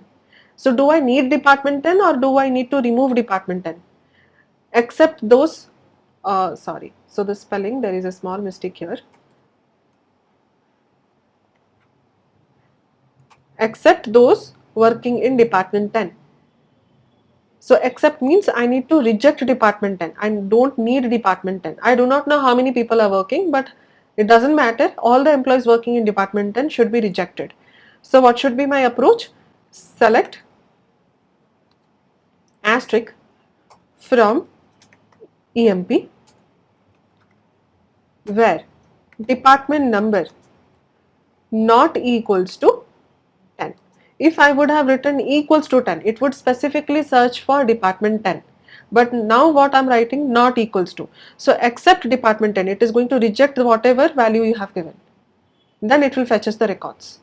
So except department 10, I will get all the details. Let's try to execute, and we can see it fetched us 11 records out of 14, and in which we cannot find any department 10 records. So this is how we use not equals to. So we understood how to use greater than, we know how to use less than, greater than. Let's try to execute one of the example from relational operator also. We understood how to use arithmetic, how to use a comparison operator. Under relational operator also we know how to use greater than, less than, equals to, but yet we can solve one of the question from that also. Write a query to display details of employees earning at least 3,000. So what do I mean by this? At least 3,000. When I'm saying at least 3,000, the minimum salary should be 3,000 or more than that. Any employee who is earning less than 3,000, their name should not be displayed. So minimum is 3,000 or more than that. Any salary, minimum 3,000 or more. I need specifically those employees' details. So what should be our answer? Select asterisk from EMP where salary less than equals to 3,000. Why it is not less than 3,000? When you are saying less than, you are not including 3,000 over there. But less than equals to means you are including 3,000. At least means minimum should be 3,000 or more than that. So it should not be less than, I'm so sorry, it should be greater than. At least means minimum is 3,000 or more than that. So salary greater than equals to, it should not be less than equals to, greater than equals to. So let's try to execute, and we got all the salary, all the details of the employees who are earning either 3,000 or more than that. So how many records returned? 3. Similarly, at most means here you would write salary less than equals to 3,000. At most here means maximum salary is 3,000 or the salary should be less than 3,000. It should not be more than 3,000. So we understood how to use a relational operator. So the next type of operator which we are going to use is logical operator. Under logical operator, what are the operators we have? AND operator, OR operator and NOT operator. What is the use of logical operator now? First of all, till now we were executing only one condition. Either the salary should be at least 3,000 or the person should be working in department 10 or the person should be working as an analyst. So only one condition. What happens when you need to fulfill two different conditions? So in that kind of period, we have to use logical operator. Let's have a look at one of the question. So write a query to display names of employees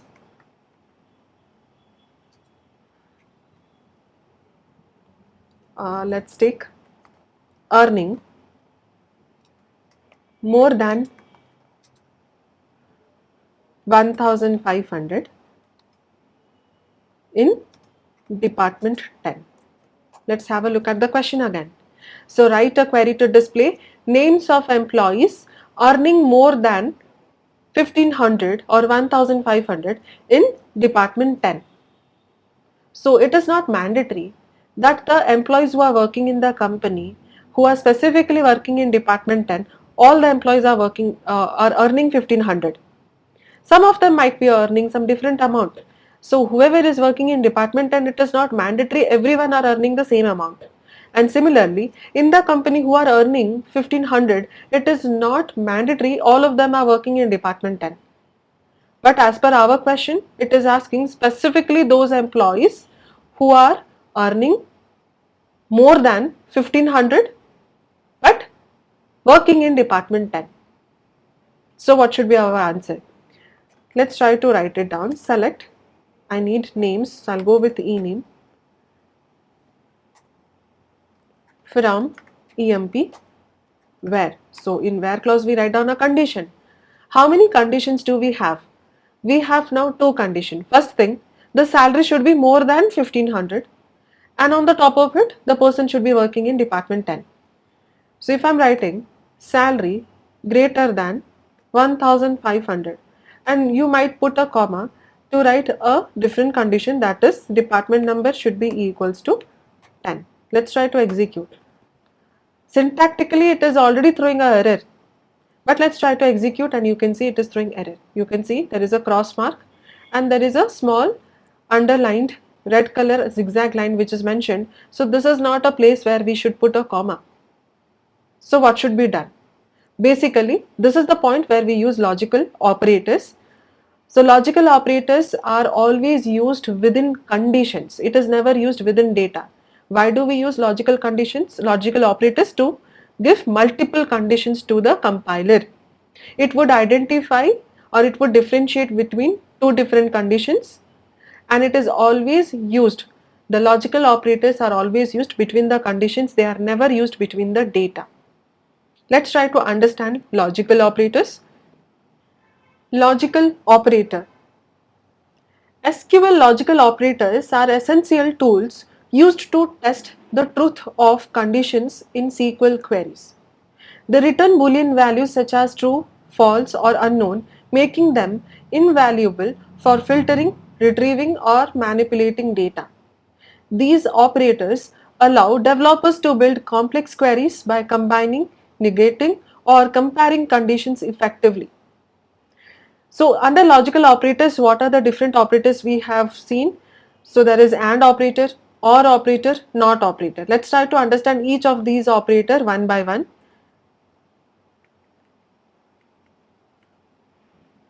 So as you can see in our current question, as of now we are going to cover logical operator.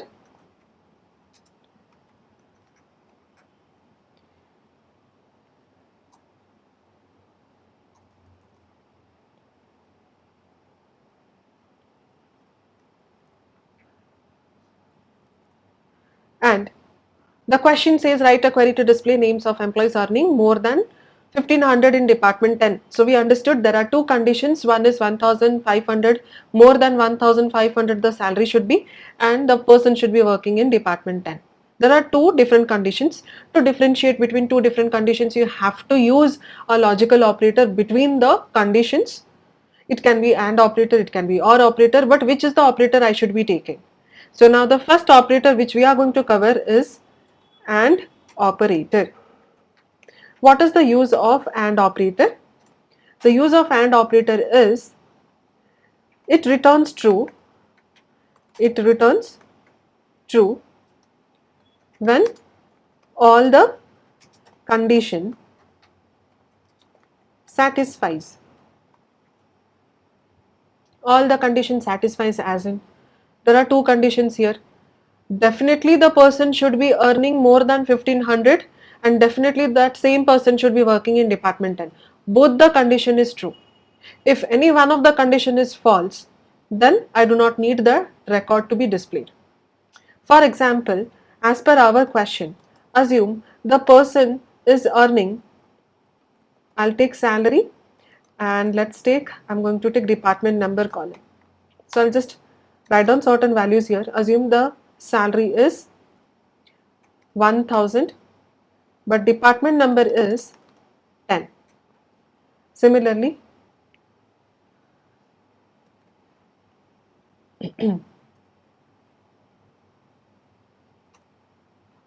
I'll take another value here and assume the salary is 1600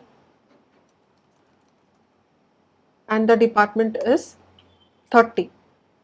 Let's take another criteria and I'm taking 1300 or let's take 1700 and the department is 10. So you can see here there are three different criteria here, or let's take another criteria also, such as let's take 1300 and the department number I'll take it as 20. Fine. So we have four different criteria here. So the first condition is salary should be more than 1500. Is it satisfying?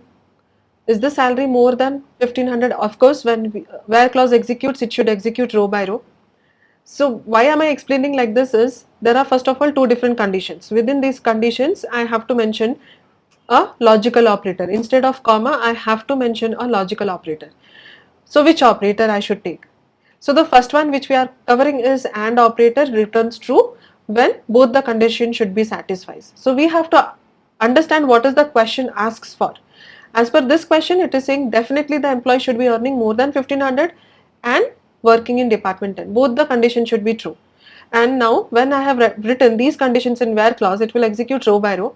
So it will check, is the salary greater than 1000 and assume you have used AND operator between the both the conditions. This is how we mention, and I said AND operator is used when both the conditions should be true. So 1000 is not greater than 1500. And what about department 10? Yes, it is true, but only one of the condition is true, so hence it would be rejected. It would be rejected. Let's come back to the next record. So now 1600, yes, the first condition is true, but what about the second condition? Department number should be equals to 10. No, so this is false. Again, this would be rejected. Let's come to the next one. The next record says it is 1700, so the first criteria is true, and at the same time department number is also 10. So now this is the record which would be selected. Coming to the last one, neither the first condition is true, neither the second condition true. Both the conditions are false. So this is also rejected. So we understood only when both the conditions are true, AND operator will give us result. So now what will happen? From clause will execute first, then where it will check row by row in our employee table if the salary is greater than 1500 and department number should be equals to 10. Both the conditions should be true. Only after that it will fetch us the name. Only for our verification purpose I can take here salary and department number. As per our question, it doesn't ask us to display the salary or department number, but for verification purpose I'm just writing down select ename comma sal comma department number. Let's try to execute. So after execution you can see there are two rows returned, and what is the salary here? 2450. Of course it is more than 1500. The next one is 5000 and both of them belong to department 10. So now since both the conditions are true, we got the result. So this is how we decide how to use AND operator. Let's try to solve another question. So write a query to display details of employees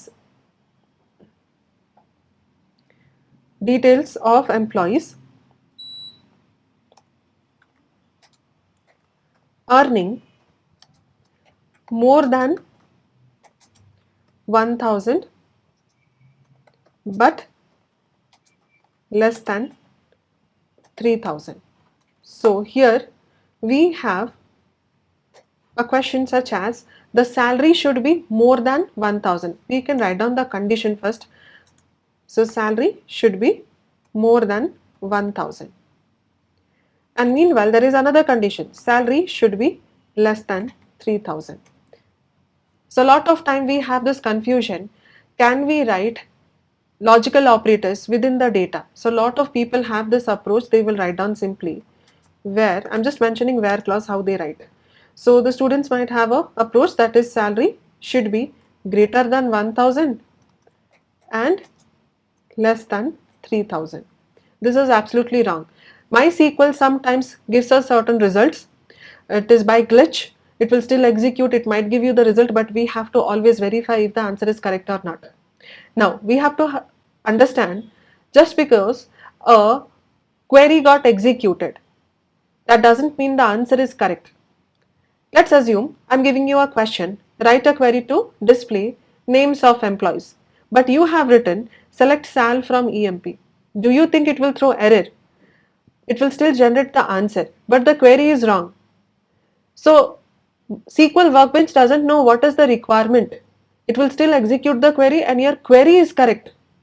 The syntax whatever you have written, that is correct. But as per our requirement, we needed names, but we need not display the salary.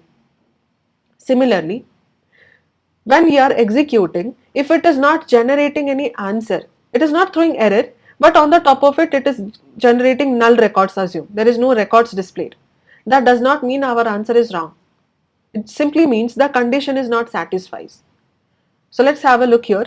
So when I'm writing like this, it might give certain answer, but we have to verify if the answer is correct or not. This is not an actual method how we mention our operator. Operator is never mentioned within the data. So this is our data.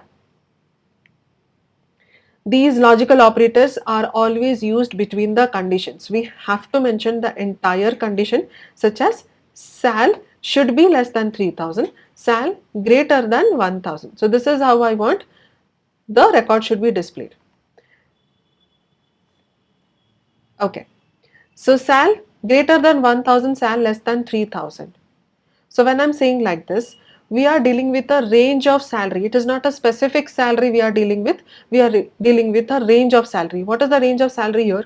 So when I'm saying salary greater than 1000, your salary will start from 1001, then 1002, and so on. Until what point? Until salary less than 3000. That means until 2999. So anyone who is earning salary within this range, their details has to be displayed. So now, which operator I have to use? We have understood AND operator. Both the conditions should be true. Definitely the salary should be more than 1000 and definitely the salary should be less than 3000. Only then this condition should execute. So in such type of criteria, I'll go with select asterisk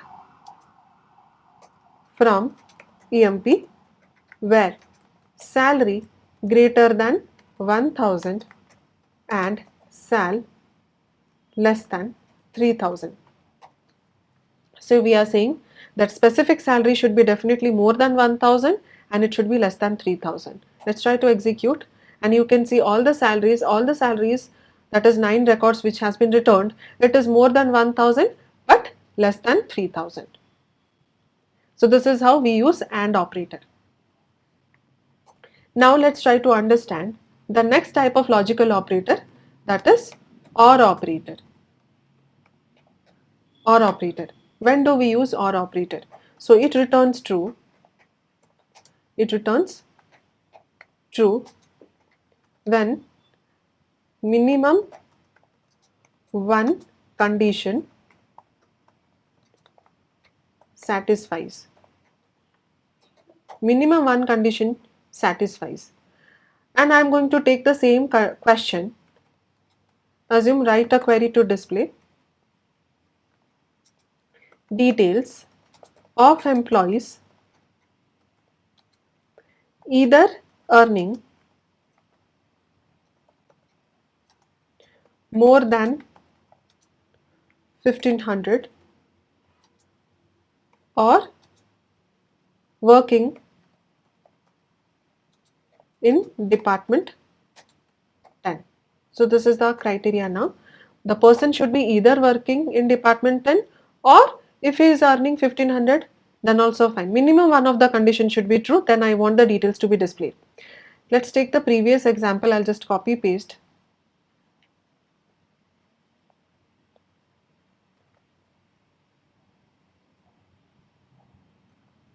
So now let's see.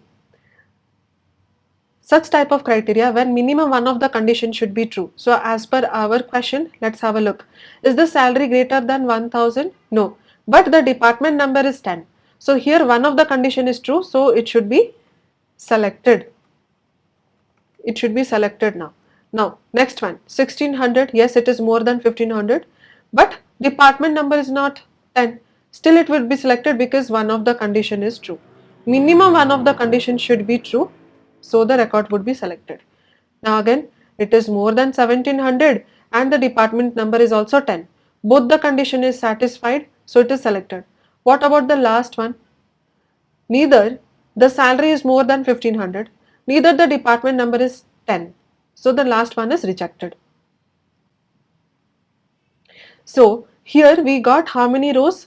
We are getting 3 rows. This is just as per this example. So we should understand, always we have to understand the question, what does it ask for? If we need to execute all the conditions should be true or minimum one of the conditions should be true. So what should be my answer here?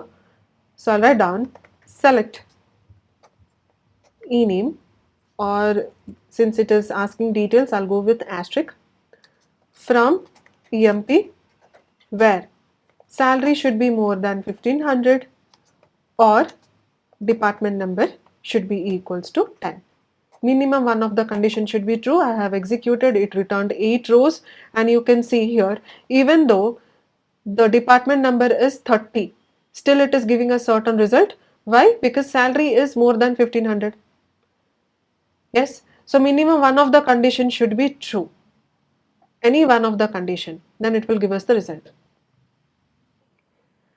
Let's try to understand, can we use multiple logical operators in a question? As of now, we used either or operator or and operator only once. But can we use multiple logical operators in a query? Let's have a note on a question. Write a query to display details of employees working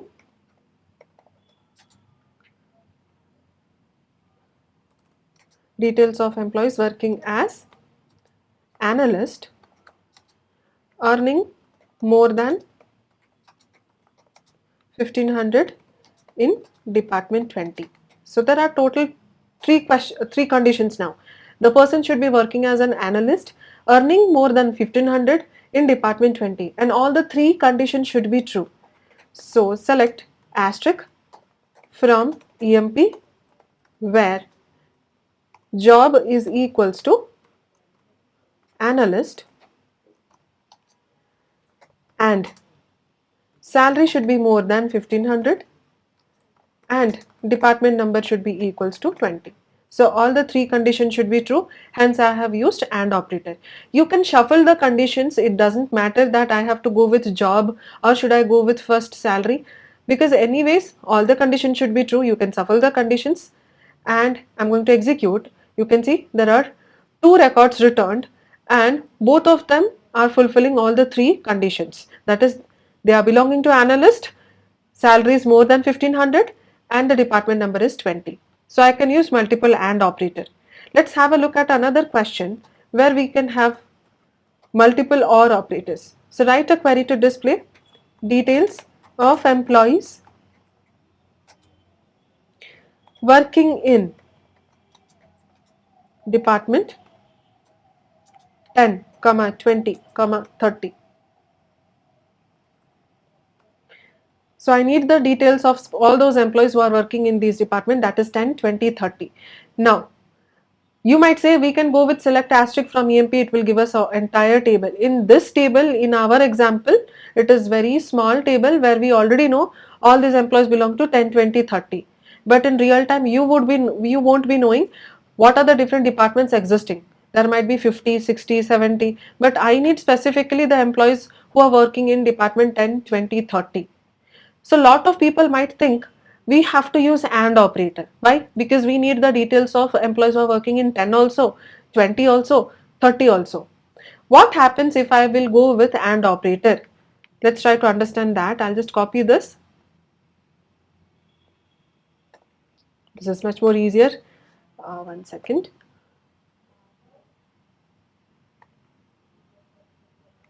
Yes. So where department number should be equals to 10, and of course I have said logical operators are not used between the data, it is used between the conditions. So you have to go with conditions. So is AND operator correct? Let's verify.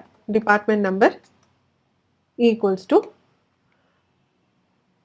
30 and here it should be equals to 20, and let's try to execute the same.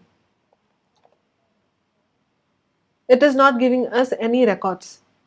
Why is it so? There are few employees who are working in 10 also, 20 also, 30 also. Then why is it not giving us any records? Because we have used AND operator. Now where clause executes row by row and you have given three conditions. Let's have a look at our table. It will go to the first record and it will check. Is department number equals to 10? No.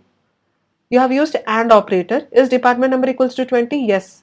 Again you have mentioned, is department number equals to 30? No. So there are two conditions which are not satisfying, but AND operator returns true when both the conditions or all the conditions should be true. So when I am mentioning AND operator here, we are saying Smith is working in 10 also, 20 also and 30 also, which is not practically possible. Either the person is working in 10 or 20 or 30. So instead of using AND operator, I should go with OR.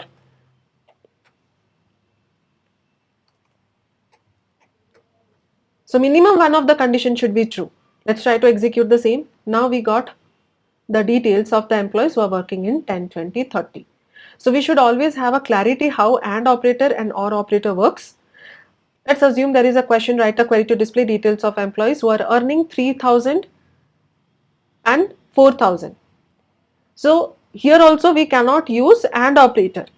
Specifically it is saying there is no range here. We are dealing with specific values 3,000 and 4,000. I cannot mention salary equals to 3,000 and salary equals to 4,000. If you are saying so, you are saying a person is earning 3,000 and 4,000 both at a time, which is not practically possible. Either the person is earning 3,000 or the person is earning 4,000. So we have to use OR operator. So we understood how to use AND operator, multiple and multiple, or let's have a notion, can we use both the operators in a query? So write a query to display details of employees earning more than 800, or let's take more than 1,000 in department 20, 30. So this question says, I need the details of employees who are earning more than 1,000 while working in department 20 or 30. So I'll just simplify the question again. While I'm earning 1,000, either I should be working in 20 or in 30. I cannot work in both the departments, but my salary should be more than 1,000.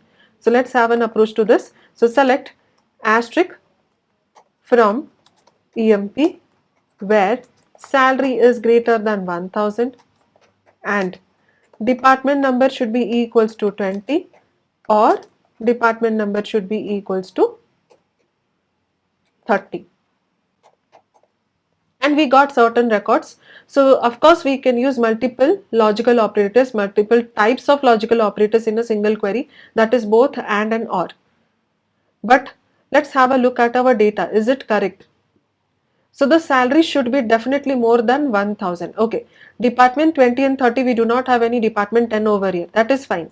But let's have a look at the salary column. There is one of the record which is 950. But our condition was salary should be more than 1,000. How come this is included then? Now, so this is the problem when we are using both AND operator or operator together in a query. In such type of situation, you have to make sure to put parenthesis.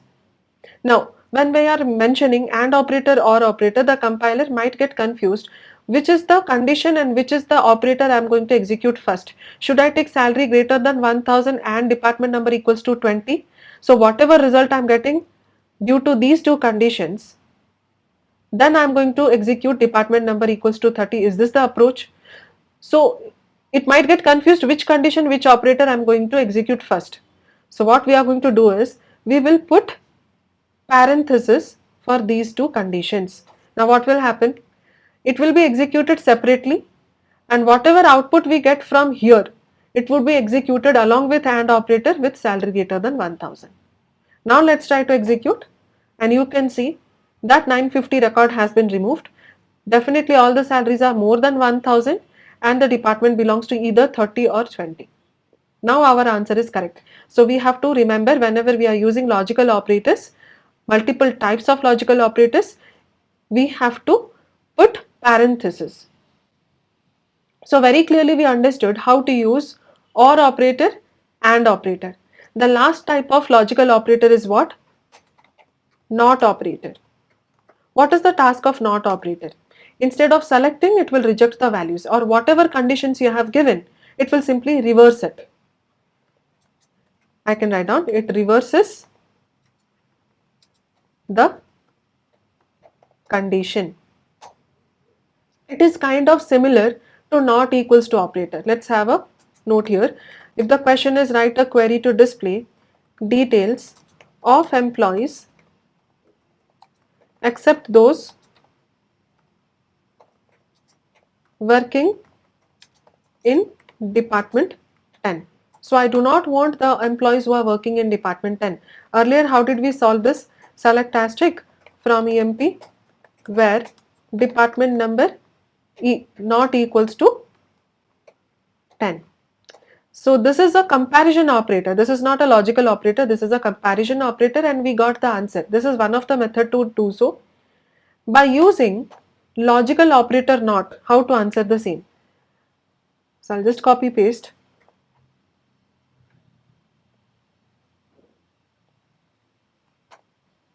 And you can see here, select asterisk from EMP where department number. If I'm writing equals to 10, it will fetch us all the departments belonging to department 10. But before this condition, I will make use of not.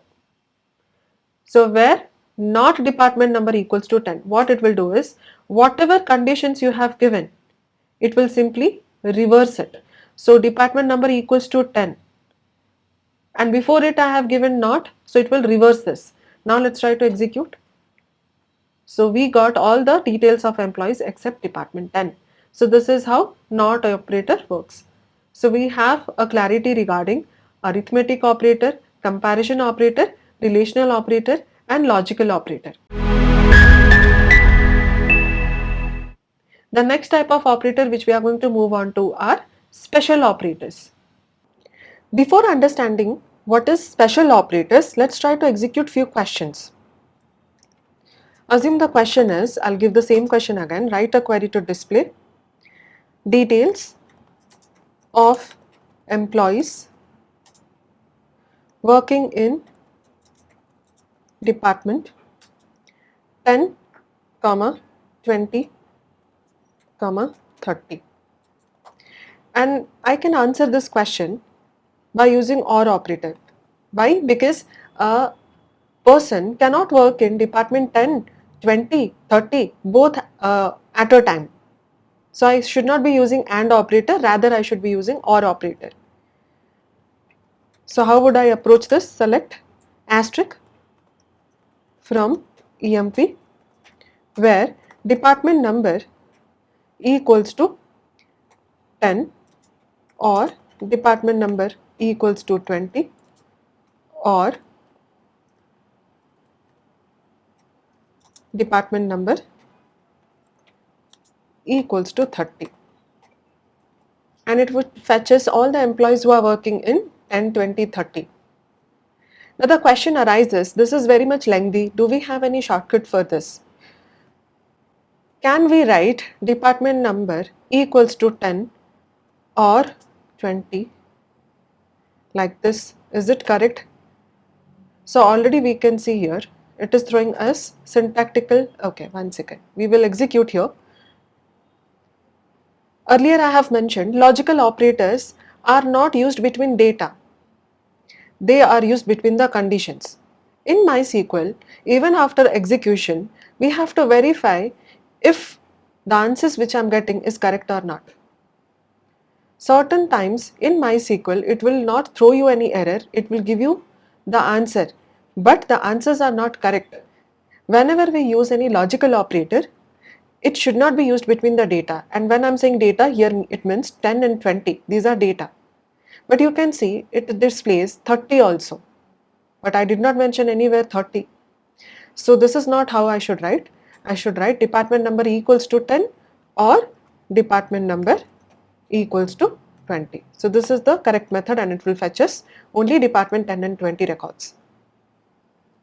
But when I am writing like this, it is very much lengthy. So can we write like this, department number equals to 10, 20, 30. First of all, we understood we cannot write OR between the data, but can we put comma? Already it is throwing syntactical error. If we will execute, it will throw us error. Why is it throwing us error? The operator which I have used here is a comparison operator equals to. And we know whenever we use equals to operator, it can compare only one value at the RHS or right hand side. At a time, we have mentioned 3 values or multiple values at RHS. So the compiler will get confused and it is not able to compare any value among the 3 values which is present at the right hand side. But yet, I need to make our query much more easier. So what is the alternative? So this is not how we should approach. There is a special operator called in operator.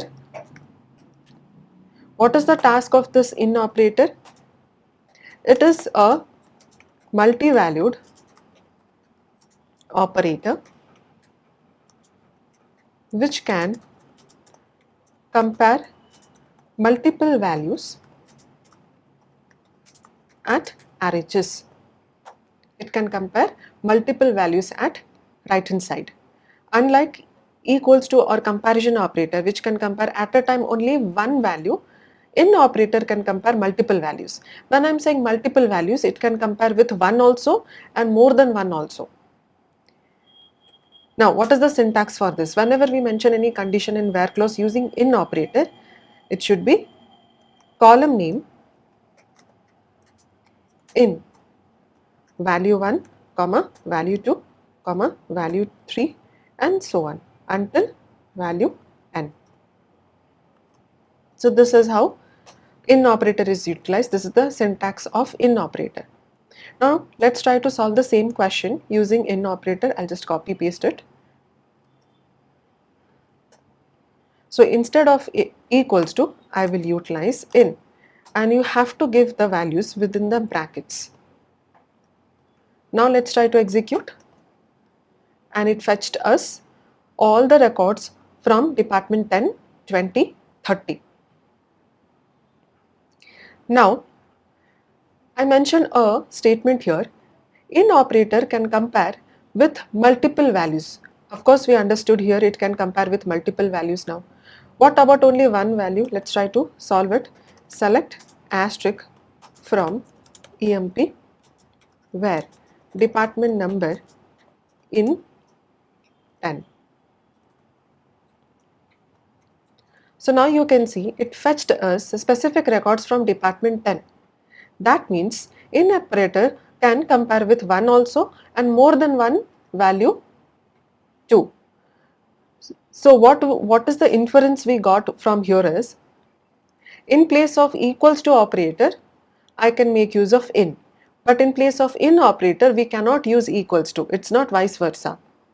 In place of equals to, we can use in, but not in place of in, we cannot use equals to. So this is how in operator is utilized. We should not get confused. In operator is used in place of or. No, in operator is utilized instead of equals to. Now the next type of special operator is not in. Not in operator. Now what is the task of not in operator? It is also a multi-valued operator. That means it can compare with one and more than one values. But what is the task? It rejects the value. Instead of selecting the value, it will reject the value.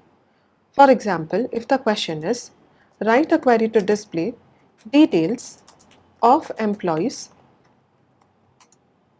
except those who work in department 10, 30. So as per our question, we do not need any records belonging to department 10 or 30. So in such type of criteria, I'll go with select asterisk from EMP where department number should not be equals to 10, should not be equals to 30. So at a time, I can use not in brackets 10, 30. So this is how we can use not in, and it would fetch us only department 20. Except 10 and 30, whatever records are present, it would fetch us all the records from the table. So it is exactly opposite to in operator. Now not in also can compare with one or multiple values at the right hand side. Let's try to solve another question. Write a query to display details of employees working as analyst, clerk. So again, I'll just copy paste this. So we need the details. So select asterisk from EMP where job in. Since analyst and clerk are present under job column, which is varchar data type, it should be enclosed within double quotes or single quotes. So I'll mention analyst, clerk. And it would fetch us all the records of the employees who are working either as clerk or analyst. So we have a better clarity of how to use in operator and how to use not in operator. Now let's try to solve another question. Write a query to display details of employees who do not earn commission. They should not be earning commission. Let's have a look at our table. So there are total 14 records, and other than salary we have another column called commission. Now in some companies, other than the salary, they get some extra amount, few of the employees, depending on their performance maybe. So we have considered a commission column where we have an extra amount which is displayed. Those employees who are eligible for the commission, for them the amount has been mentioned, and those who are not eligible, for them it is mentioned null. Now you can see among some of the employees for who are eligible, one of the employee such as Turner, the amount has been mentioned as 0. That means the employee is eligible, but this month he is not earning any commission. Hence the amount of commission he earned is 0. So there are different type of criteria, but the question is, I need the details of employees who are not earning commission. That means for those who people, the commission value is null. So let's try to solve this.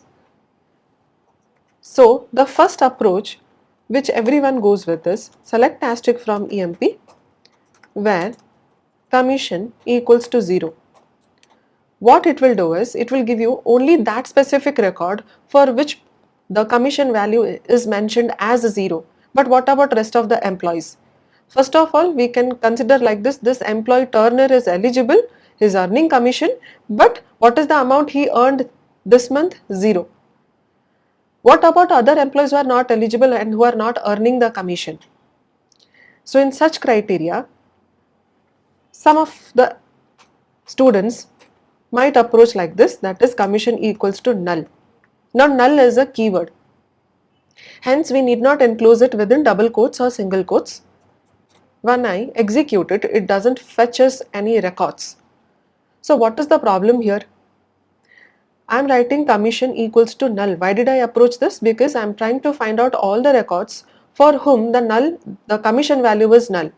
Hence I wrote commission equals to null, but it is not fetching us any record.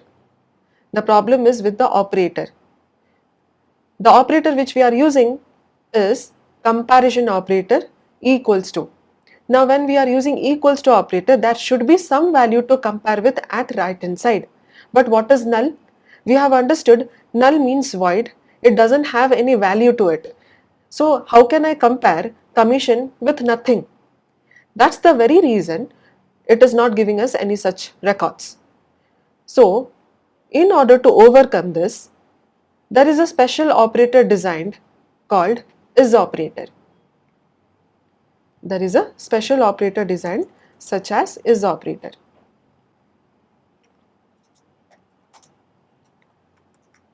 So what is the task of is operator?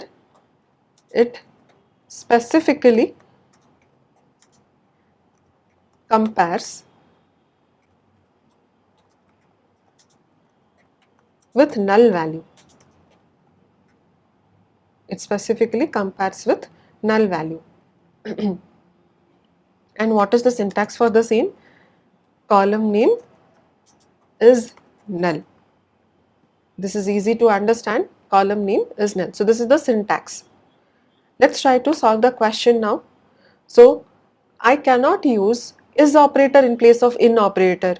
Every operator, it can be logical or arithmetic or relational, whatever symbols or words we have, it is inbuilt to the MySQL, which already knows what is the task of these operators, how should it perform. Instead of in, I cannot make use of is. Instead of is, I cannot make use of in. We should always remember what is the functionality of individual operators which we are learning.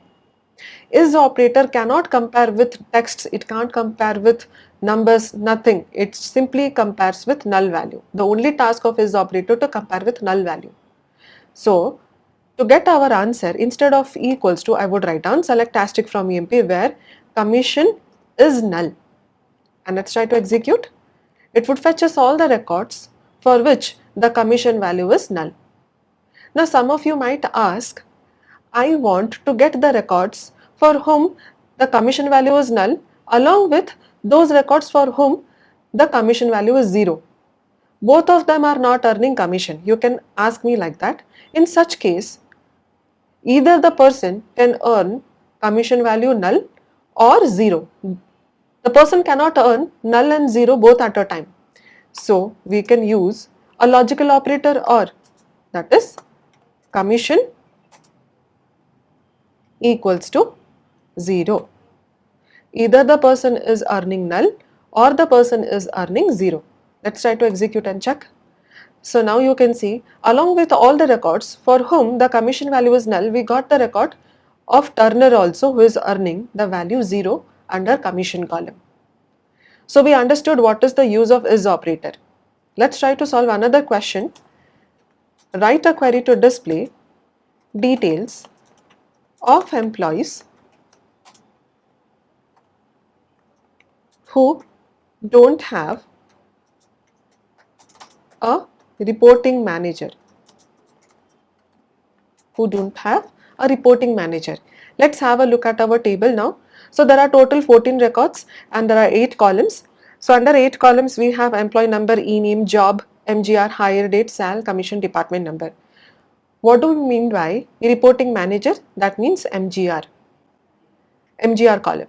So you can see here Smith's manager is who? There is a number mentioned here, 7902. So who is the 7902? Rather than mentioning the name over here, we have mentioned the employee number of the person who is acting as the manager of Smith. So Smith's employee number is 7369.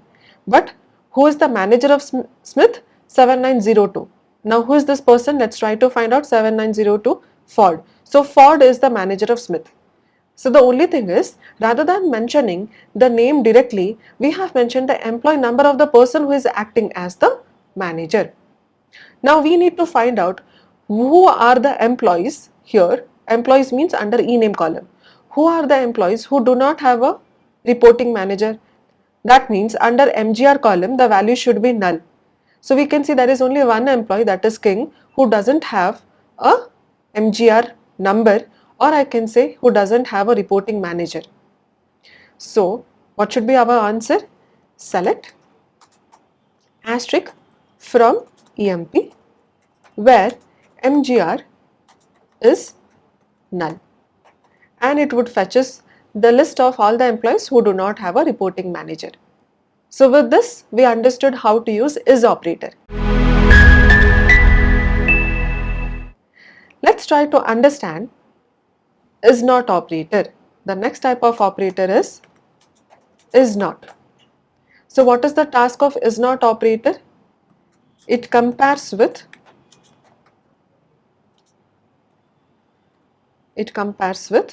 not null values. It can be anything but it should not be null. And the syntax is how? Column name is not null. Easy. Let's try to solve a question now. Write a query to display names of employees who earn commission. Now I did not mention commission amount what. The amount can be anything, but he should be earning some amount. It can be anything, but there should be some value to it. Now in such case I will use select e-name. Since in the question I have mentioned names, I can change the question. Let's take asterisk so that we would get all the columns here for verification. So select asterisk from EMP where commission is not null. It can be anything, but it should not be null. So you can see it fetched us 4 records from the table for whom there is certain value present under commission. It is not null. So this is the task of is not null. The value can be anything, but the column should or that record should not have any null values. So with this we understood in, not in, is not operator.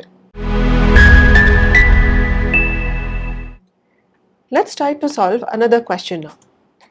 Write a query to display details of employees earning salary in the range of, let's take, let me have a look at the table. Okay, 1250 to 3000. Now this is our question. I need to find out the details of all the employees who are earning salary in the range of 1250 to 3000. So what do we understand with this? Do we need to include 1250 or not? In order to understand this thing, I'll give another question. Write a query to display details of employees earning salary. I'll copy paste. Earning salary more than 1250 but less than 3000. So this is easier to understand this question. Write a query to display details of employees earning salary more than 1250. So select asterisk from EMP where salary is more than 1250. As soon as I mention like this, salary more than 1250, the very moment we should understand it is not including 1250, rather our range of salary with which we are trying to compare, it starts with 1251. It's not 1250, it is 1251. Then and salary less than 3000. So when I mentioned salary less than 3000, here also we are not including 3000 within the range. Rather, our range starts from 1251 till 2999. Within this range, anyone who earns the salary, their record should be displayed. Let's try to execute. And you could see it is not including 3000, neither it is including 1250. But all the salaries mentioned are within the range provided. Now, we understood when we are writing the query like this, we are trying to deal with a range of values, not a single value or not a specific value. We are specifically dealing with a range of values. I can give another question here. Write a query to display details of employees. We can take the same question which I have mentioned here. This is much more easier to understand.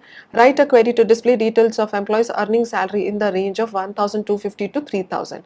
Now what do we mean here? When I'm saying range of or between, write a query to display details of employees earning salary in between 1250 to 3000. So there is a confusion appears here. When we mention range, lot of people are able to relate, okay, we need to include 1250 and 3000. But when we mention between in the question, lot of times the students get confused. That means they think generally when we mention I want the numbers between 1 and 7. So of course you will say me 2, 3, 4, 5, 6. You won't include 1 and 7.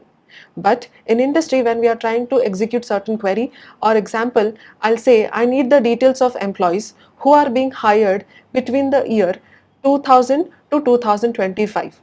Would you exclude 2000 or will you exclude 2025? No, you would include 2000 and 2025 also. Similarly, when I'm mentioning I need the details of the employees who are earning salary between 1250 and 3000. So we are going to include 1250 along with 3000. Now in such cases, how to solve this answer using relational operator? So I would write down select asterisk from EMP where sal,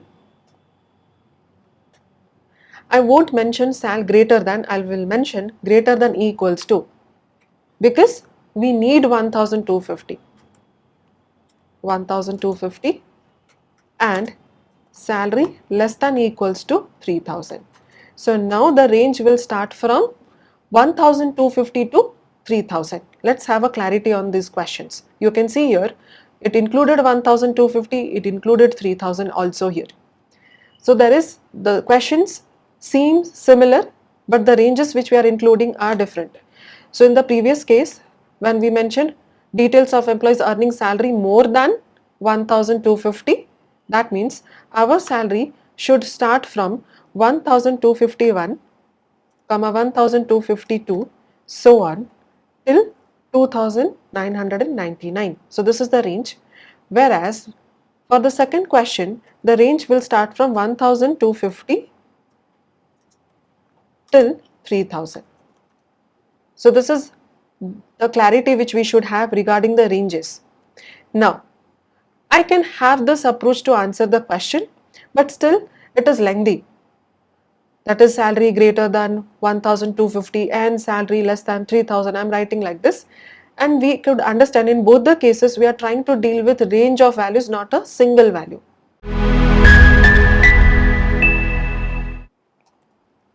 So what is this between operator?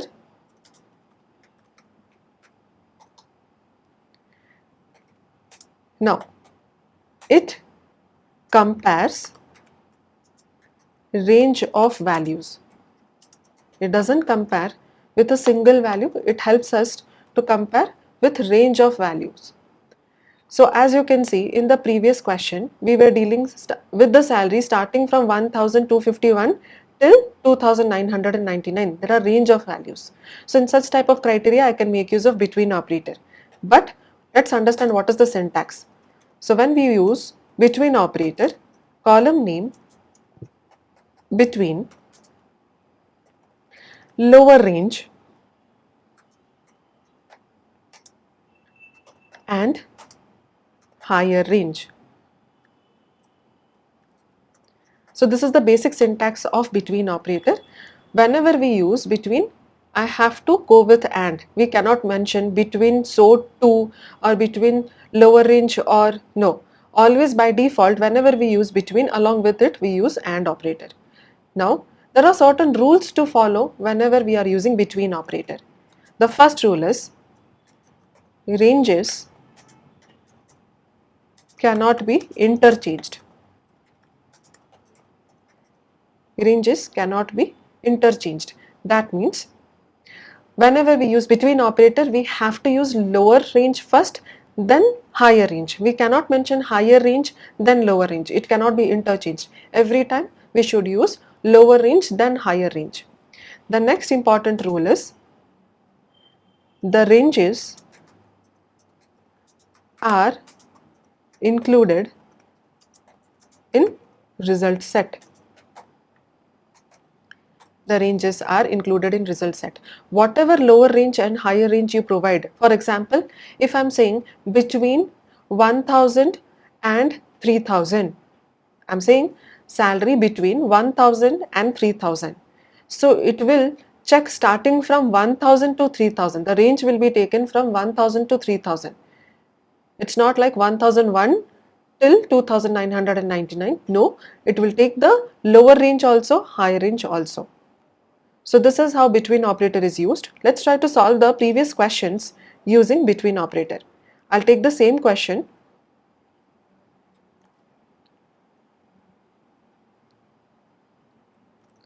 So write a query to display details of employees earning salary in the range of 1,250 to 3,000.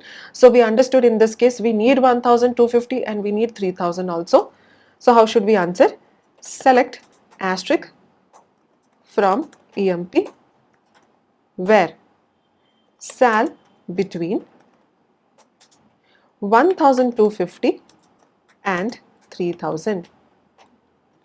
Let's execute and you could see it fetched us all the records within the range of 1,250 to 3,000 and you can see the lower range and higher range are also included in the result set. If it is present in the table, it would be included. Now let's try to solve the previous question.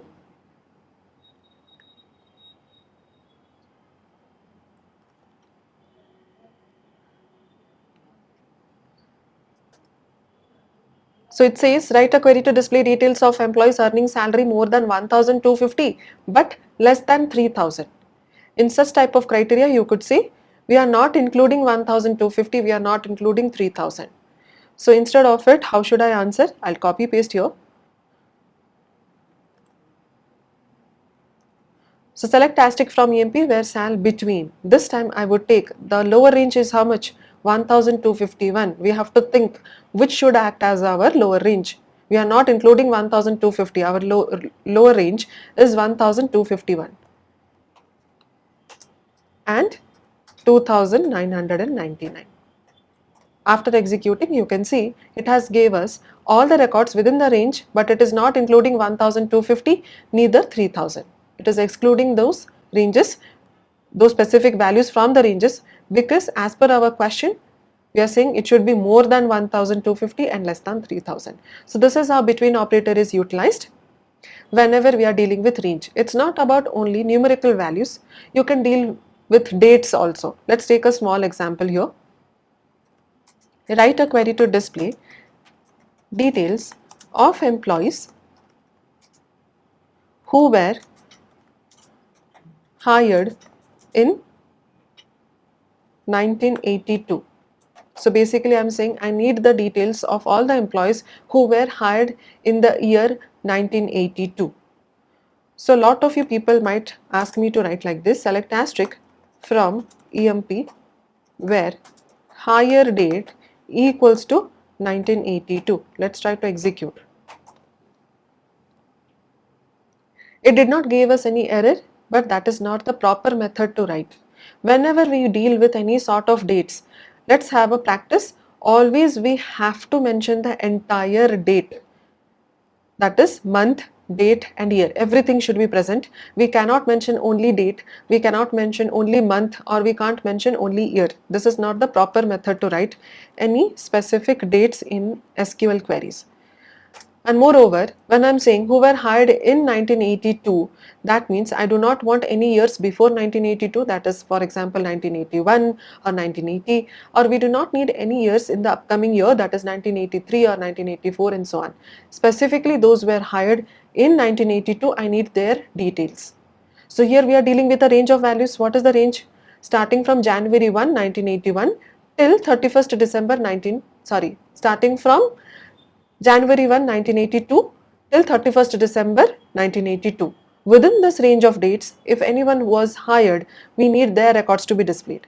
So we will go with between operator. But whenever we deal with dates, it should be mentioned in the complete date format. On the top of it, it should be enclosed within double quotes. So by default, what is the date format in our table? You could see year, then we have month, then we have date. So let's mention we want January 1, 1982. So I would mention 1982 0101 and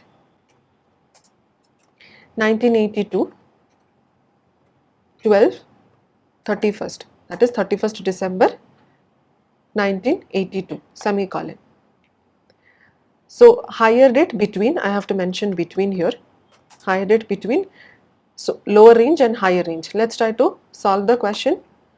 You could see it gave us the details of specific those employees who were hired in 1982. It did not fetch us any other records from any other higher dates. So we have a better clarity how to deal with between operator. It is used to deal or compare with range of values. Now, what is the task of not between? Not between operator. So not between operator also deals with values, not a specific value, but it deals with the values which are out of range, not within the range. So I can say compares with values out of range, and the syntax is column name not between, lower range and higher range. So now whatever range you are going to mention, that specific range will be excluded rather than including, it would exclude. Now here also not between also includes all the ranges whatever you mentioned. What do I mean by includes all the ranges? Let's try to understand with the question. I'm saying write a query to display details of employees earning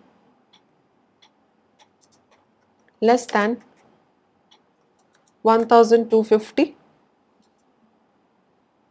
but, or I can say, and more than 3000. So we have to always understand the question here. So as per this question, let's try to solve. Select asterisk from EMP where sal. Should I take between? Should I take not between? So what is the judgment? In such case, let's first understand what are the values we are trying to compare with. When I'm saying salary less than 1250, that means our salaries starts from 1249, then it would go backwards, that is 1248 and so on. So this is how the salaries are going to be compared with. It's not like 1251, 1252, no. So it is going backwards. Now the next salary which we are trying to compare with is salary more than 3000. That means starting from 3001, 3002 and so on. So the values which we are trying to compare with is not within the range, it is out of range. So which is the range we are trying to exclude? Starting from 1250 to 3000. This is the complete range which we are trying to exclude. The values which we are trying to compare with is out of range. Hence, we have to use not between. Not between 1250 and 3000. So this complete range starting from 1250 to 3000 would be excluded. Let's try to solve it. And you could see it fetched us all the records which are either less than 1250 or more than 3000. So this is how not between operator works. So now we are clear between operator and not between operator. Let's try to solve few more questions. Write a query to display names of employees which starts with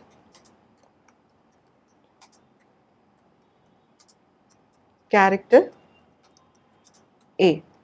So basically, as per our question, we need to display all the names which are specifically starting with letter A. So can we write like this? Select asterisk from EMP where E name equals to A. Would it fetch us any answer? No, it won't throw us any error, but it is not giving us any answer also. Why?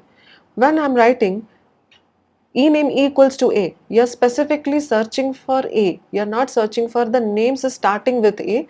Under E name column, you're searching for A. If there is any person named A.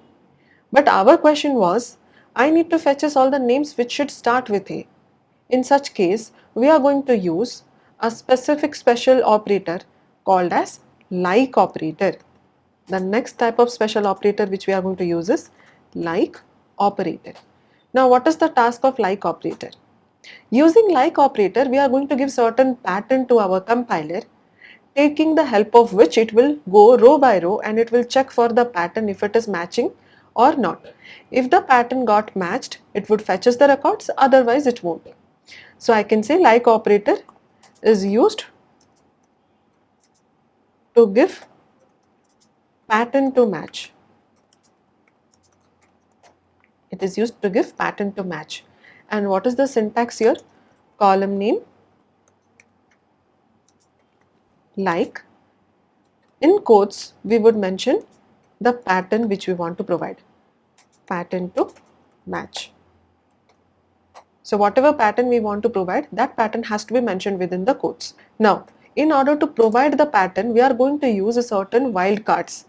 Now, what are these wildcards? The first one, in order to provide a pattern, the first wildcard which we are going to utilize here is, let's take a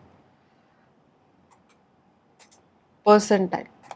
So we call it percentile. So what is the task of this specific symbol, percentile?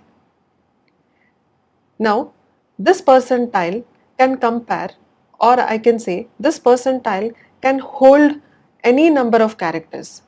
I can say it holds any number of characters. 1 percentile means it can hold any number of characters. It can be 0, it can be 1 number of character, 2, any number of characters. And which type? Any type of character. Any type of character. That means a percentile can hold alphabets, it can hold a special character, it can hold a number. So what is the value of that percentile when we are using? As in, it can hold any number of characters, 10 characters, 15 characters, 100 characters, and any type also. The next type of wildcard which we are going to use here is underscore. It is called underscore. What is the usage of underscore? Now one underscore will hold single character.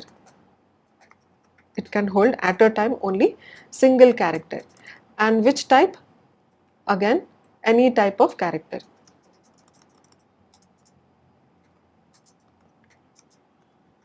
Any type of character. But at a time underscore can hold only single character, whereas percentile can hold any number of character. Let's try to solve the question now. We have to use these particular symbols or wildcards to provide the pattern to match. Now the question was, write a query to display names of employees which specifically starts with character A. So at least I understood ename, I have to use which operator? Like operator. Now within the quotes I have to provide certain pattern to match, and we know the name should start with A, but after A how many characters are present we don't know. A name might be starting with A, but the number of characters present in that name after A, that is not clear. It can be 10, it can be 2, it can be 3, it can be anything. So which is the symbol we are going to use? Here we will be using percentile, because percentile can hold any number of characters. It can be anything, but it should start with A. Let's try to execute, and it would fetch us all the names which are starting with A. Let's try to solve few more questions.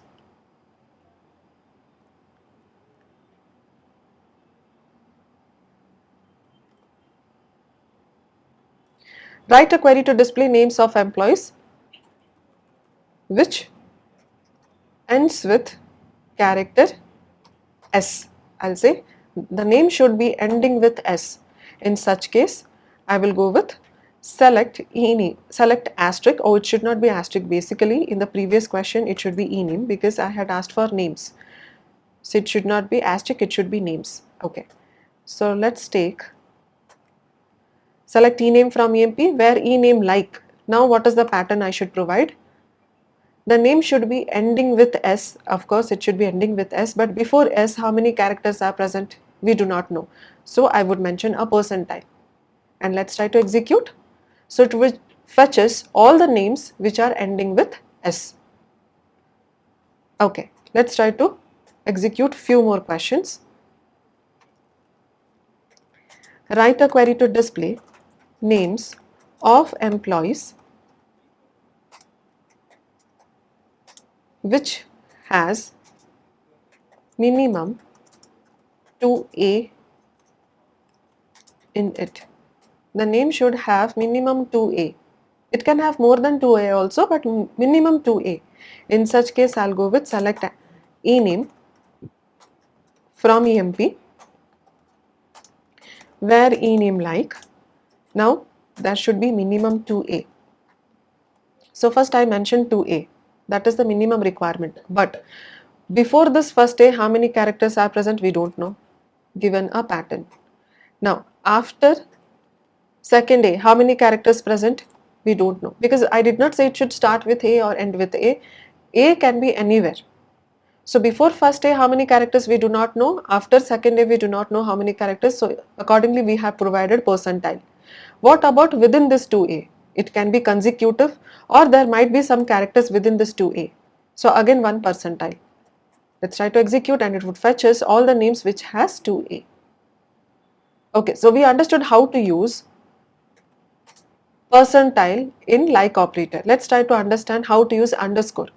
If the question is write a query to display names of employees which has 5 characters in it. Now I'm saying exactly there should be 5 letters, but which type of character, that doesn't matter to us. So in such type of situation we would give a pattern such that select ename from emp, where ename like I would provide 5 times underscores. Each underscore is considered for one single character. So 1, 2, 3, 4, 5. Do we have any shortcuts for this? Yes, in upcoming sessions you would come across a function what is named as length function, which would make it much more easier.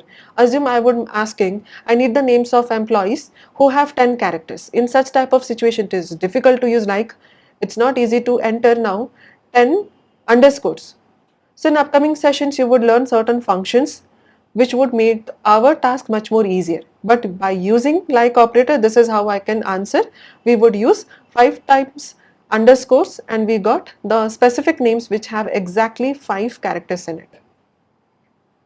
Can we combine percentile and underscore while giving the pattern? Yes. So write a query to display names of employees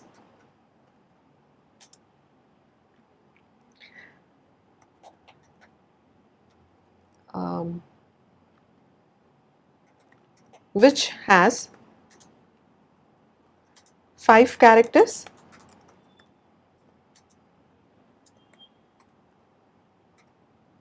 but second last letter is E.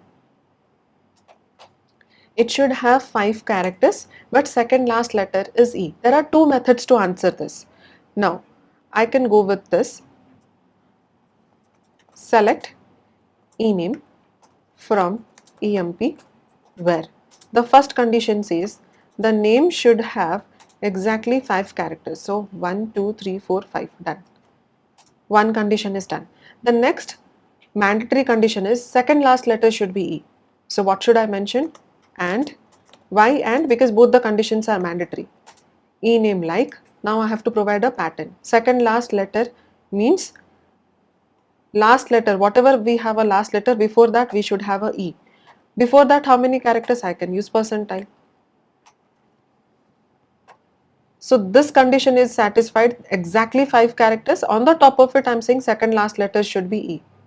Let's try to execute and it would give us all the names which has exactly 5 letters, whereas second last letter is E. So this is one of the method, but we can make it much more easier.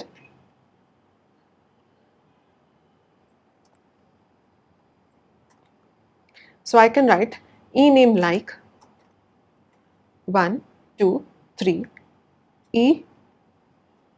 So this is another method. Specifically I am saying there are 3 underscore plus E 4, then another 1 underscore. That means total 5 characters. And on the top of it I have also mentioned second last letter is E. Let's try to execute. It would fetch us the same answer. So these are 2 different methods to answer the same questions. If the question is write a query to display names of employees whose second last letter is E. I did not mention how many characters in total should be present, but second last letter should be E. In such type of criteria, I would mention ename like percentile E underscore. Second last letter, and I am saying second last letter, after E definitely there should be only 1 character, that should be the last letter, which we do not know. So I just mentioned a underscore instead of it. Second last letter is E. Before that how many characters, it doesn't matter. So after executing we will get all those names whose second last letter is E. So we have a better clarity now how to use like operator. Like operator is used to give pattern to match. Now what is the task of not like? Instead of comparing with the pattern, instead of taking those pattern and taking those values, it will reject the pattern. So I can say it rejects the given pattern, and the syntax is column name underscore, sorry, column name like, sorry, it should be not like, column name not like, you can give pattern to be rejected. Let's try to understand with a small example. Write a query to display names which doesn't start with A. It should not start with A. So what should be our answer here? Select ename from EMP where ename not like, because we need to reject the pattern. Not like what? A percentile. So this is a pattern which we need to reject. For this purpose we have used not like. Let's try to execute, and we got all the names except those which are starting with A. So this is the task of not like. It is simple to understand. It's just that instead of selecting the pattern, we are going to reject the pattern. So with this we have covered all the special operator. The next thing which we need to understand is regarding a clause called order by. Order by clause. Till now we were working on three clauses: select, from and where clause. The next type of clause which we are going to cover is order by. As the name suggests, what is the task of order by? Let's have a look to it. Order by clause. The order by clause is used to sort the result set in ascending or descending order. The order by clause sorts the records in ascending order by default. To sort the records in descending order, use the DSC keyword. The syntax goes somewhat like this: select column names from table name, order by the list of column names. Either you can mention in ascending or descending. So let's try to execute few questions in Workbench. So write a query to display. Let's take salary in ascending order. At least we understood, as the name suggests, order by clause is utilized to get our result table either in ascending order or descending order. Since order by sorts the result table, order by clause is always executed last. Till now we understood from clause executes first, then where clause, then select clause. So we have a clarity every time select clause, since it is responsible for result table to be displayed, we have a clarity that okay, select clause used to execute last. But whenever order by comes into picture, order by clause is the one which should execute last. Let's try to understand this thing. Write a query to display salary in ascending order. So I would write down select sal from EMP. If I write like this, it would fetch us all the salaries as per the given order of the employee table, and none of the salaries are sorted either in ascending or descending. But whatever list of salary we got, if I need to sort it in ascending order, I have to go with another clause called order by. Which column? Order by salary.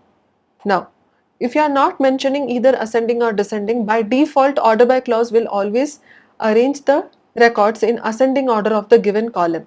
Let's try to execute, and you could see all the salaries has been displayed, total 14 records returned, and there are total 14 records or 14 salaries mentioned, but all of them are arranged in ascending order.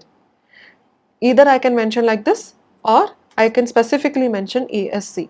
That means it would sort the result table into ascending order. Similarly, if I am saying we need to display the salary in descending order, we need to descending order, we need salary in descending order. Here it is mandatory, you have to mention DESC keyword. So I'll just copy paste here. So order by sal how? Descending. Now it will sort the result table in descending order. Now just now I made a point that order by clause is executed last after select clause. So if order by clause is present, I'll write it down here. What is the order of execution? The order of execution is first it will execute from clause, then followed by it would execute select, then followed by it will execute, okay, if there is any where clause here, so where clause will be executed next, then followed by select, then at the end order by executes last. If we have any clauses, there are other clauses also we are going to learn, their order of execution also we will learn, but let's understand whenever order by if it is present, it would execute last. So let's try to understand this particular thing with a small example. As of now we were sorting only one column. Let's take two columns. I'll say write a query to display designation. We will take designation in ascending order and their salary in descending order. Now, how exactly the result columns are displayed, or I can say what is the order of the column displaying? First, should it be designation, then salary, or should it be salary or designation? It is decided by select. It is not decided by order by. Which column should appear first in which order? That is decided by select clause. So I would write down, assume select job, comma sal. So if I write like this, first job column will be appeared, then salary from EMP, then followed by, I will go with order by, assume I'm taking job. You can mention ascending, without mentioning ascending also, it will arrange it in ascending order. Now, the next column is salary should be arranged in descending order. So, sal descending. Let's try to understand this query now. We can see I need to arrange all the designation in ascending order. Designation in ascending order as in there are multiple designation, clerk, salesman, manager. So when we are trying to arrange this particular column in ascending order, it will check the first character of all the designation. Alphabetically, as we move from A to Z, we are moving from ascending to descending, or I can say from smaller value to larger value. So ascending means you have to move from smaller to larger. So it would arrange alphabetically all the designation. But you can see there are multiple managers, but the respective salaries are different.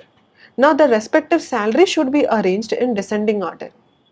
The designation should be arranged in ascending, but the respective salary should be arranged in descending. It's not like first the job would be arranged in ascending, then salary, all the salary will be in descending. Then in such cases, the salary of the respective jobs might not match and it would give us wrong records. So when I'm saying respective salary should be arranged in descending order, let's try to execute and understand. I have written order by job, comma, sal descending. Let's try to execute. And you could see here, first thing, first job, then salary. In result table, which column appeared first? Job, then salary. This is because of select clause, not because of order by. This is because of select. But which column executed or which column got sorted first? That is dependent on the column which is taken as the first argument under order by clause. Under order by clause here, I have taken job column first. So the priority will be given to job column here. That means the job column would be arranged or sorted in ascending order first. And you could see alphabetically all the designation has been arranged in ascending order. Now what is the next thing? The next column, whatever we have mentioned, is salary, and it should be arranged in descending order. It's not like the entire column will be arranged in descending order. No. The respective salary of the jobs. There are two people who are working as analyst. their respective salary will be arranged in descending order. Here analyst, both of them are earning the same amount. Let's get to clerk. There are 4 clerks and the respective salaries are different, and their respective salaries has been arranged in descending order. Similarly, if you will check salesman, there are 4 salesmen, but their respective salaries has been arranged in descending order. So we understood how order by works. Order by, the first column, whichever column I have mentioned as an argument, that would be prioritized first. Now what is the statement that select executes first, then order by? To understand this, I'll go with the same question. Select clause, I'll take the order job comma sal, but I'll just flip the columns in order by. Let's try to see. I'll copy and paste it here. I said order by executes last. How to verify it? The condition is job should be in ascending, salary should be in descending. Okay, fine, we will take sal descending.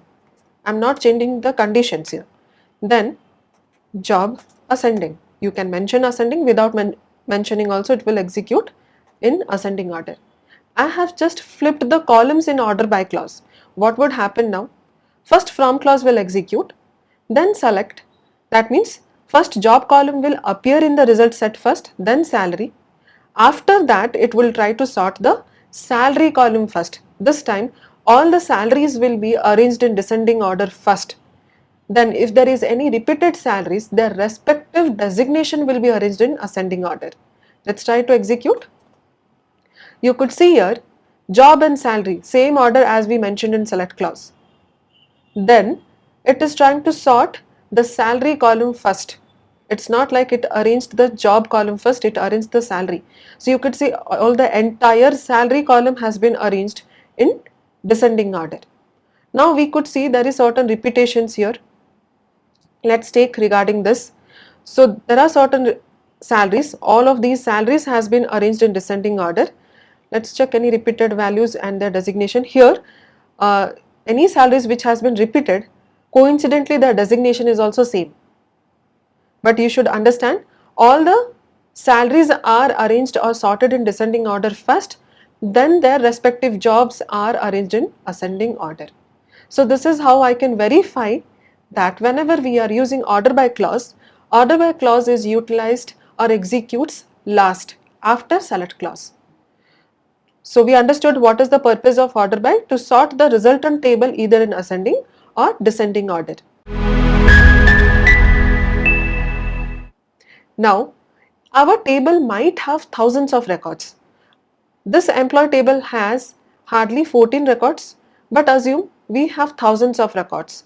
And when we are trying to fetch certain query, or we are trying to fetch certain records by executing a query, we do not need all the lakhs or thousands of records to be fetched. I want first 100 maybe, or first 500 records to be fetched. How should I achieve it? In such case, we are going to make use of another clause called limit. Let's have a look at it. Limit clause.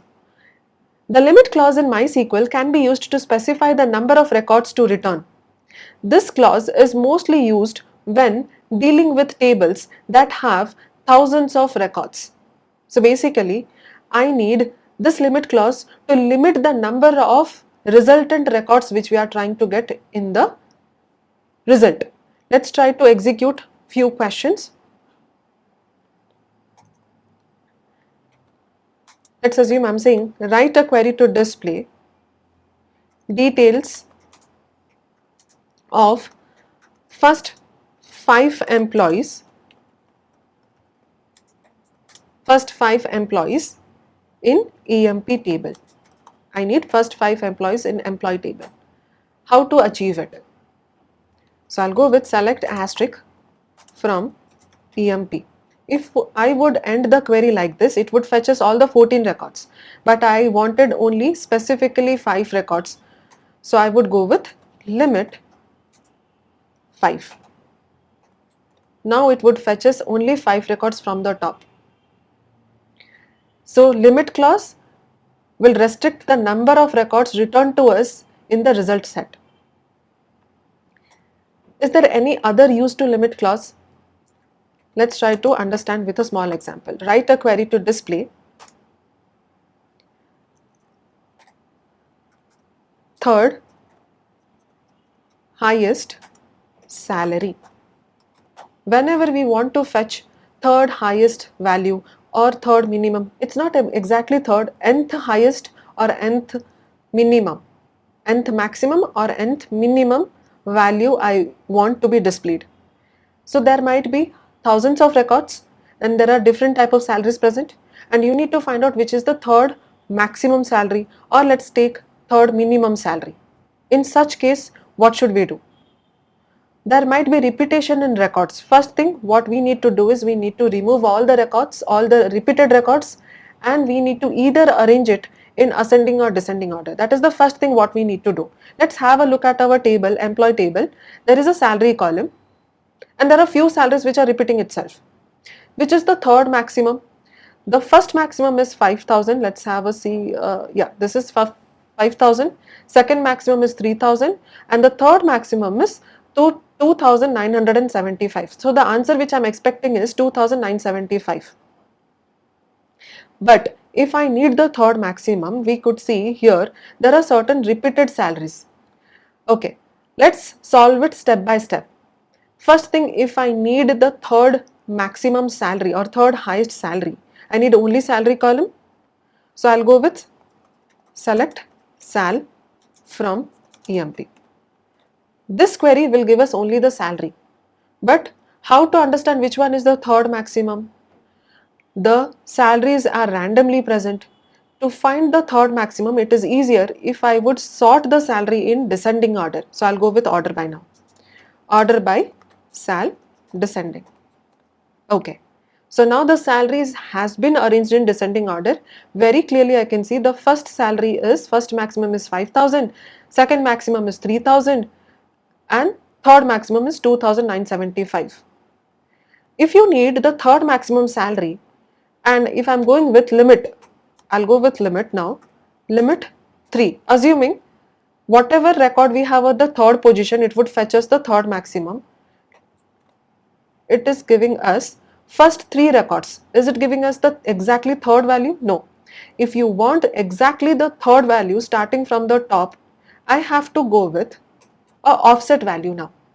Limit, the syntax goes somewhat like this, limit offset. I'll write down the syntax here for limit, then offset, comma, count. What do I mean by this offset? So basically I can say how many records from the top do you want to reject. If I want the third maximum salary, from the top I need to reject 2 records. Then after that, how many records do you want to display? Offset value will let you know how many records from the top do you want to reject. If I mention 2, that means from the top I am going to reject 2 records. After rejecting 2 records, how many records do you want to display? Third maximum means only 1, so I'll write down 1. Only 1 record after rejecting from the top 2. So it will give us only 1 record, that is 3,000. But is 3,000 the third maximum? Let's try to verify again. I'll remove this. And you can see the third maximum was 2,975. Then how come it is fetching us 3,000? Since we had used earlier limit, we are trying to exclude top 2, that is 5,000 and 3,000. After excluding top 2, I require only 1 record to be displayed. So after rejecting first 2, the third record is 3,000 itself. That's the reason why it is giving us the wrong answer. So what is the importance here is, when we are trying to find out the third maximum salary, first of all we need to remove any duplicates. If we are trying to find any nth maximum or nth minimum value from the list of values, after arranging it either in ascending or descending order, we need to remove the duplicates. So I'll write down distinct sal. So select distinct sal.